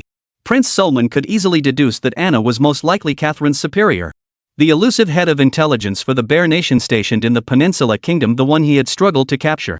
There was a strong possibility that this Anna was the very person. "Your Highness, they've invited me to dine at a villa in the outskirts tomorrow at noon. I suggest we refrain from acting hastily for now." Xu Tian sat calmly in the chair opposite him. Perhaps we can employ a clever tactic: let the line run long to catch the big fish. Moments later, Prince Sulman's laughter echoed through the office. Staff passing by the office couldn't help but glance their way. From last night until now, His Highness the Prince had been in an exceptionally good mood. The business representatives from Xia entered His Highness's office. Soon, laughter echoed from within. It seemed the prince and the Xia Kingdom representative shared a deep personal friendship. Mr. Su, I truly cannot imagine the crisis we would face if you were to stand against the Peninsula Kingdom. The solution is truly ingenious. Not only does it grant me substantial intelligence, but it also allows the Peninsula Kingdom to acquire considerable wealth. Prince Sulman continued with an unbroken smile. We in the Peninsula Kingdom know best how to repay kindness. We can offer 20% as a token of our gratitude, to be presented to Mr. Su and your esteemed nation. Chapter 180, The Strategic Counterattack Sparked by Plummeting Oil Prices. Little Days boasted daily to the world that it was the second largest economy. It scatters cash across the globe, using money to pave its way, relentlessly purchasing foreign lands and seizing commercial markets in other nations. Xu Tian remarked with a hint of amusement, Your Highness, since Little Day doesn't care about money, helping them spend some shouldn't be too much to ask, right? Not at all, certainly not. Prince Sulman chuckled, Mr. Su possesses greater business acumen than the head of our nation's commerce department. The proposal offers long-term benefits for our nation. Not only can we secure a substantial sum from the Xia family, but we can also maintain relatively harmonious relations with them. A brilliant idea. The Peninsula Kingdom has always been exceptionally generous to its friends. I will double the commission you deserve. At that very moment, an unusual thought formed in Prince Sulman's mind. Xu Tian was not only Xia Nation's most outstanding all-round talent, but also the Peninsula Kingdom's lucky star. Without Xu Tian, no one in the Peninsula Kingdom from top to bottom would have conceived of purchasing ballistic missiles from Xia to safeguard the kingdom's fundamental interests. Nor would they have known that Xia's military-industrial development would advance so rapidly. It now stood shoulder to shoulder with the White Eagle Nation and the Giant Bear Nation. The multiple rocket launcher may appear to be just another conventional weapon. Once fired, their destructive power rivals that of strategic weapons. Now, Xu Tian has once again contributed a brilliant strategy to the Peninsula Kingdom. To safeguard its own interests, the Peninsula Kingdom must cultivate broad alliances. It must establish sound diplomatic relations with the major nations of the Western Bloc. Little Japan stands as the most crucial member within the Western Bloc. Many industrial products from Little Japan were urgently needed by the Peninsula Kingdom. However, the additional conditions proposed by Little Japan, the Peninsula Kingdom cannot accept them. After careful deliberation, the Peninsula Kingdom decided to award the oil contract to Xia, to prevent key domestic industries from falling under Little Japan's control. As for relations with Little Japan, Prince Sulman intended to mend them through other channels. Xu Tian's proposed solution suddenly enlightened Prince Sulman. The Peninsula Kingdom's reconciliation with the White Eagle Nation hinged on one crucial condition: supplying White Eagle with substantial quantities of low-cost oil. Increasing oil production. If the White Eagle Kingdom needed cheap oil, wouldn't Little Days need it too? The Peninsula Kingdom had already set its policy to increase oil production. Why not export oil to more countries? Reject the Little Days series of. Simultaneously, present Little Days with a fragrant date. This signifies the Peninsula Kingdom's desire to establish harmonious relations with Little Days. After careful consideration, it was decided to compensate Japan in another way. Increase oil exports to Japan. Regarding pricing, it certainly cannot be supplied to Little Japan at the low prices offered to the White Eagle Kingdom. Even so, Little Japan will still purchase in large quantities. Japan's automotive industry has become one of their primary industries. Massively developing the automotive industry would undoubtedly require vast quantities of oil. Xu Tian smiled and said, Your Highness, there's no need for formalities. Our two nations share an exceptionally close friendship. Since ancient times, Xia has upheld the tradition of aiding allies. This is simply my duty. Perhaps in Mr. Su's eyes, you merely offered a suggestion, but for our Peninsula Kingdom, it represents a significant diplomatic breakthrough. Prince Sulman spoke with deep emotion. The White Eagle Kingdom, Xia Kingdom, Western nations, and the Giant Bear Kingdom all viewed the Peninsula Kingdom as a plump lamb ready for slaughter. Each nation sought to take a large bite out of the Peninsula Kingdom. Only Xia Kingdom had consistently maintained a courteous and deferential stance. Not a single trade agreement concluded with the Peninsula Kingdom carried any additional strings attached. Even if there were, Xia sought only money, not other benefits. And money was precisely what the Peninsula Kingdom had in abundance. The Peninsula Kingdom would rather pay several times the price for goods than be bound by restrictions beyond the transaction itself. The two conditions proposed by the White Eagle Kingdom each carried intriguing implications. As a major oil consumer, the White Eagle Kingdom demanded a steady supply of cheap oil from the Peninsula Kingdom. This was unsurprising. What is thought-provoking is the latter demand. Why demand increased oil production? Clearly, it was aimed at suppressing the giant bear kingdom's oil exports. The Fourth Desert War not only enriched the desert nations but also filled the giant bear nation's coffers to overflowing. The giant bear nation is also a major producer of oil and natural gas. Its territory holds abundant oil reserves. According to unverified reports, following the Fourth Desert War, no less than $200 billion flowed into the giant bear nation. Leveraging this capital, the giant bear nation emulated the White Eagle nation by launching a new round of financial diplomacy. It provided aid to a large number of countries through a mix of grants and loans. It gained the goodwill of these nations, becoming their de facto manipulator. With the White Eagle nation's backing, the Peninsula Kingdom's influence in the desert region will inevitably grow by the day. Once the Peninsula Kingdom takes the lead in increasing oil production, surrounding nations would undoubtedly follow suit. At that point, oil prices would inevitably plummet. The oil-derived profits of the giant bear nation will also come to an end. Analyzing this further, the international landscape would undergo another transformation. The White Eagle nation and the West have had enough of the giant bear nation's aggressive offensives. They will shift from defense to offense, launching a comprehensive strategic counterattack. The dynamic of bear attacking and eagle defending will cease to exist. The world order will undergo earth-shaking changes this year, with established powers undergoing a reshuffle. Should the giant bear nation suffer a severe setback in its influence over the desert regions, it will likely turn its sights toward your nation next. Please exercise utmost caution. Thank you for the warning, Your Highness. Beyond empty threats, the giant bear nation will have no tangible impact on the conflicts unfolding along our southern border. Oh. Hearing this, Prince Sulman expressed doubt. Not long ago, your nation and the White-Eyed Nation engaged in military clashes along the border. The Great Bear Nation issued military threats against your country, vowing to provide the White-Eyed Nation with all possible assistance, including troop deployment. Mr. Su claims the Great Bear Kingdom will only make empty threats and won't take actual military action. Is that really possible? Xu Tian shifted into a more comfortable position, folding his hands on his knees.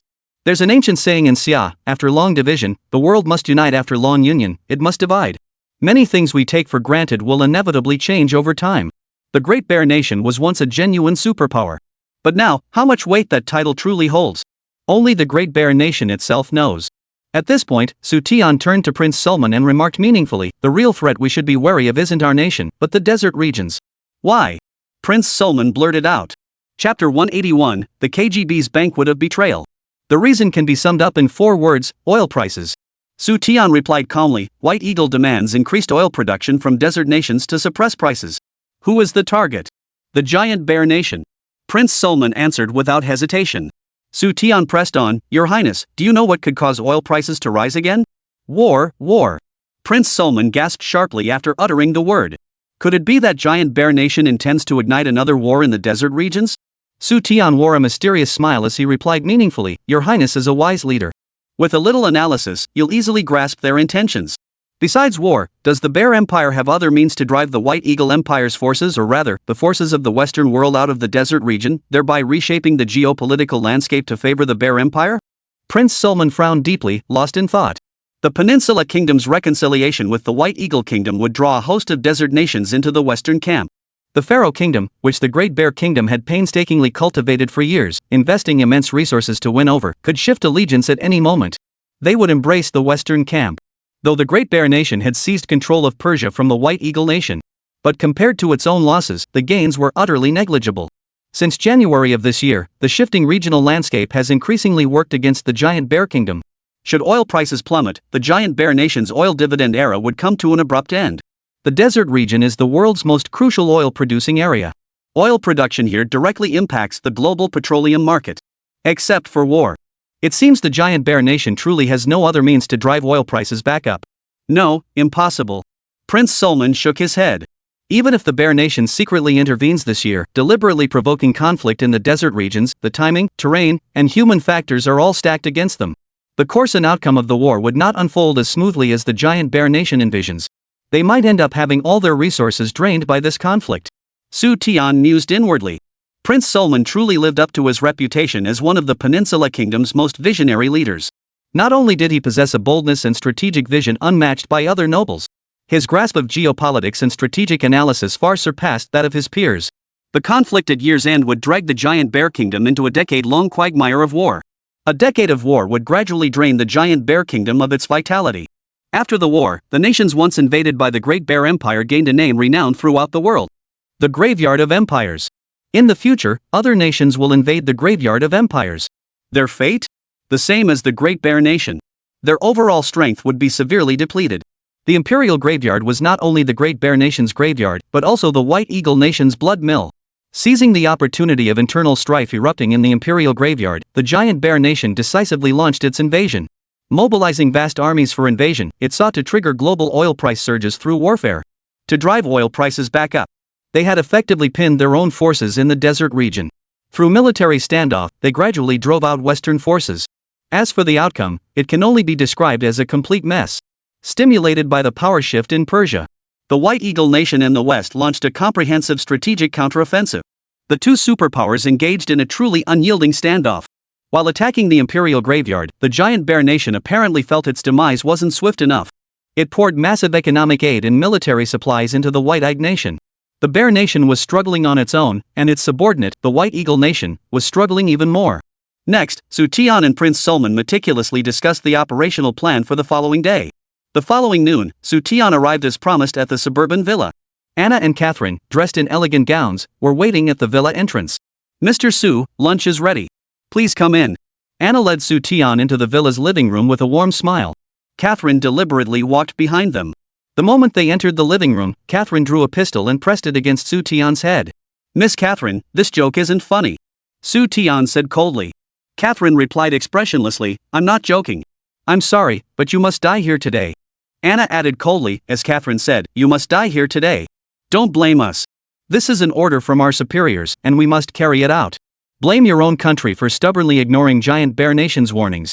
As a key overseas operative of Xia Nation, the Bureau will use your life to demonstrate our unyielding stance." Ha ha ha. Xu Tian slowly raised his hands and walked over to sit on the sofa. Catherine held her gun, staring unblinkingly at Xu Tian, ready to pull the trigger at any moment. "Aren't you afraid?" "Afraid? What good would fear do? You've made it perfectly clear whether I'm afraid or not, I'm going to die here today." Xu Tian had a rough idea why the two had suddenly turned against him. Not long ago, Xia Nation launched a full-scale counterattack against White-Eye Nation. As the senior ally backing White-Eye Nation, Giant Bear Nation immediately stepped in to support its junior partner. They issued warnings to Xia Kingdom through various channels, demanding an immediate withdrawal of troops. Otherwise, they would face the most severe punishment from the Giant Bear Nation. Xia ignored them completely. All its forces launched a full-scale offensive, driving the White-Eye Nation into a series of retreats. The so-called world's third strongest military power was stripped of its armor and abandoned its weapons within a mere week, with all frontline positions falling. It became a laughingstock across the globe. Furious, the Giant Bear Nation rallied its allies within the coalition, branding Xia as the aggressor. They warned that if Xia did not withdraw its troops immediately, the Giant Bear Nation would directly intervene in the war. They would head to the White-Eye Kingdom battlefield to join forces with the White-Eye Kingdom in eliminating Xia's frontline troops. Foreign powers understood the tactic of making an example to deter others. As fate would have it, Xu Tian became the sacrificial pawn used by Giant Bear Nation to demonstrate its tough stance. Anna sneered, "Death isn't the terrifying part. What's truly terrifying is wanting to die but being unable to. If Mr. Su reveals your true identity and mission to us, I'll have Catherine grant you a swift death. Resist to the end and refuse to divulge a single useful piece of intelligence, and you'll experience firsthand how the KGB interrogates hostile personnel." Xu Tian's expression wavered between a smile and a sneer. "I have no doubt you two are capable of making someone wish they were dead but unable to die.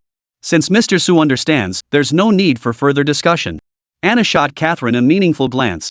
"Do not eliminate Xu Tian until I give the order. Xu Tian must die.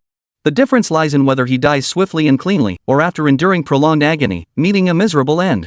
First question, did you already know our identities? Judging by Xu Tian's recent behavior, he either possessed extraordinary mental fortitude or had long since seen through Anna and Catherine's true identities. Otherwise, he wouldn't be this calm. Catherine shared this assessment. Chapter 182, Does the Bear Nation deserve the eternal flame? Anyone suddenly finding a gun pointed at their head would turn pale with fear. Unless, of course, Xu Tian had anticipated this trip might lead to danger and prepared himself mentally. Xu Tian nodded. "From the moment I first laid eyes on Miss Catherine, I recognized her identity. And I also guessed she came from the Stasi." As the words fell, Anna and Catherine's expressions changed dramatically. Catherine exclaimed in disbelief, "Impossible. You couldn't possibly know I'm from the Stasi. Only Station Chief Anna and a few high-ranking intelligence officials know my true identity. All field agents believe I'm with the KGB. How could you possibly have guessed my real background? Is that so difficult?" Xu Tian smiled faintly. The book in my hand has already exposed your identity. Catherine was utterly bewildered. Anna said coldly, "Don't beat around the bush. How did you recognize Catherine's identity?" Xu Tian replied calmly, "Miss Catherine claimed to be from West Hans. As far as I know, the West Hans intelligence system has been infiltrated by the Stasi like a sieve. Obtaining legitimate West German credentials might prove somewhat challenging for your KGB. For the Stasi, it's no trouble at all. The two Germanies share the same roots and heritage. They were always one family. For an East German operative to change their identity into a West German one, even if the CIA or MI6 investigated, it would be incredibly difficult to uncover any clues." Anna smiled without showing any warmth. "It seems Mr. Su has a deep understanding of the Stasi. We are everywhere." With that statement alone, how many would dare to underestimate the Stasi? Xu Tian folded his arms and spoke deliberately. "Outside the Eastern Bloc, I can't imagine Westerners reacting with such surprise and astonishment to the book in my hands." "Enough. Stop talking." In that moment, Catherine felt an unprecedented sense of defeat. Xu Tian had actually discerned her true identity through a single book. For a moment, Catherine suspected Xu Tian might be an intelligence operative. All those seemingly insignificant clues had been pieced together by Xu Tian. Xu Tian was terrifying. Merely a few expressions of surprise had yielded him so much intelligence. Could this man possibly be from Xia Nation's intelligence agency? Xu Tian was right. Indeed, only those from the Eastern Bloc could harbor such peculiar feelings toward the book. How the steel was tempered. Both Anna and Catherine grew up reading this book. The younger generation of Xia Nation felt the same way. Catherine snapped, "If you knew our identities all along, why did you accept our invitation? We have a saying in Xia, you can't catch fish without getting your feet wet." The joint operation by the Stasi and KGB, while not unprecedented, is certainly unprecedented in scale. With such an intriguing opportunity, why wouldn't I come? Xu Tian showed no fear, as if everything had been anticipated. Anna and Catherine exchanged glances. Their eyes reflected a mix of defeat, shock, disbelief, and other strange emotions. "The only thing I didn't anticipate was that you would use my death to warn Xia to withdraw its troops." Xu Tian smiled faintly. "So it seems your warnings and threats were all empty words.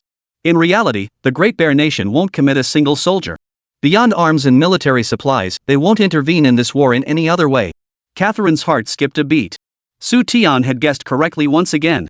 On the very day the invitation was issued, Anna received a confidential call. It came from her superior, the second in command of the KGB. The agency issued a direct order to Anna: eliminate Xu Tian. For various reasons, the Bear Nation would indeed not directly deploy troops to intervene in the armed conflict between Xia Nation and White-Eye Nation. But refraining from military intervention did not mean allowing the White-Eyed Nation to be defeated by Xia. Assassinating Xia Nation's key overseas personnel served as both a threat and a warning. Xu Tian was too clever. He even guessed that the giant Bear Nation wouldn't send troops. "Miss Anna, Miss Catherine, even if I die, you cannot escape unscathed. The Great Bear Kingdom will gain no advantage whatsoever from my death. Under Giant Bear's instigation, White-Eye has repeatedly provoked our nation, murdering border residents, expelling expatriates, committing countless atrocities that outrage both heaven and earth. Our counteroffensive will not be halted midway by the crude interference of certain nations. You are all exceptional intelligence operatives. What ordinary people remain unaware of, you should know full well. Over the years, has the Great Bear Nation's conduct lived up to the ideals upon which it was founded?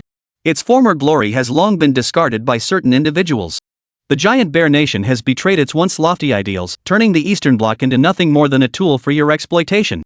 Assassination may erase me from this world, but it won't alter your besieged predicament." Xu Tian's scathing indictment of the giant Bear Nation rang out with force, from a beacon of hope for humanity into an imperial power. The Dragon Slayer becoming the dragon itself, truly the most ironic twist imaginable. "Stop talking. Don't try to brainwash us." Anna was furious. "Whether I'm brainwashing you or not, you're the one who knows best." Xu Tian rose from the sofa, speaking with measured composure. "Do you know why I don't call you comrades, but instead address you as Miss? Because you no longer deserve that title. You and Catherine underwent rigorous spy training. Your willpower is unshakable. But as long as you remain human, with minds of your own, you should understand that the Bear Nation's hegemony cannot last forever. Think about what you're doing now. Does it honor the eternal flame? Catherine, kill him." Anna turned, her body trembling slightly. According to the ancient tradition of the Great Bear Nation, every adult citizen would bow before the eternal flame in silent tribute, to mourn the countless nameless heroes who sacrificed themselves to protect peace. Xu Tian's earlier accusations and mockery had pierced Anna's heart deeply. Even with a heart of stone, she could not bear to face Xu Tian's sarcasm. The giant Bear Nation had paid the price of 20 million lives to ultimately triumph over evil. In this war, countless cities were reduced to ruins, and tens of thousands of villages were razed to the ground. Over 100,000 factories ceased to exist. The entire giant bear nation paid a price of blood and tears in this greatest war in human history. Catherine's hand gripping the gun trembled uncontrollably. Her inner shock was no less than Anna's. Xu Tian looked at Catherine and sneered. If I recall correctly, the nations that slandered ours as the aggressor include not only the Great Bear Nation, but also your Eastern Huns. Miss Catherine, what do you consider the counterattack by Xia against the White-Eyed Nation an invasion or a defensive strike? For some reason, the gun in Catherine's hand suddenly felt unbearably heavy. Chapter 183, Turning the Tables, Intimidating the Agent. Even if the giant bear nation rallies numerous countries to cast Xia as the aggressor, it could not alter the righteousness of this war. Gentlemen, let's make a deal. Fire. Xu Tian's words did not shake Anna in the slightest. Any further hesitation would only change the outcome. Xu Tian declared, the moment the gunfire starts, you two will go down with me. What did you say? Catherine spun around, her eyes blazing with murderous intent as she glared at Xu Tian. Given that I know your identities and suspect your invitation holds no good intentions, do you really think I'd come alone? Catherine, keep an eye on him here. With that, Anna swiftly headed upstairs. Moments later, Anna returned to Xu Tian with a grim expression. Gripping Xu Tian's collar, Anna demanded with murderous intent, did you notify the Peninsula Kingdom's security department? Miss Anna, since you've already seen it, why ask such a redundant question? The moment gunfire erupts here, waves of soldiers will storm in. No matter how battle-hardened you are, your fate will be sealed turned into a hedgehog riddled with bullet holes. I've already notified the Peninsula Kingdom's security department of your identities. It won't be long before this incident makes headlines across the Peninsula Kingdom and in major Western newspapers. Su Feng remarked with a hint of amusement, business representatives dispatched by Xia Nation to the Peninsula Kingdom were assassinated in a joint operation by the KGB and Stasi. How do you like that headline? How dare you threaten me? Anna snapped angrily. This isn't a threat. It's a deal. Let me go, and I'll ensure both of you leave safely. Perhaps you think I'm bluffing. It doesn't matter. Your identities are already compromised. Once the Peninsula Kingdom's security services team up with the CIA of White Eagle Nation, they'll uncover every detail of your backgrounds in no time. No matter how Bear Nation denies it, your actions will only deepen the Desert Nation's loathing for them. Oh, and one more thing I should remind you. Xu Tian brushed Anna's hand aside and said, Xia Nation and White Eagle Nation have already established diplomatic relations and are strengthening ties with Western nations. The White Eagle Nation won't miss an opportunity to deal a powerful blow to the giant bear nation's international reputation, and the Western nations certainly won't either.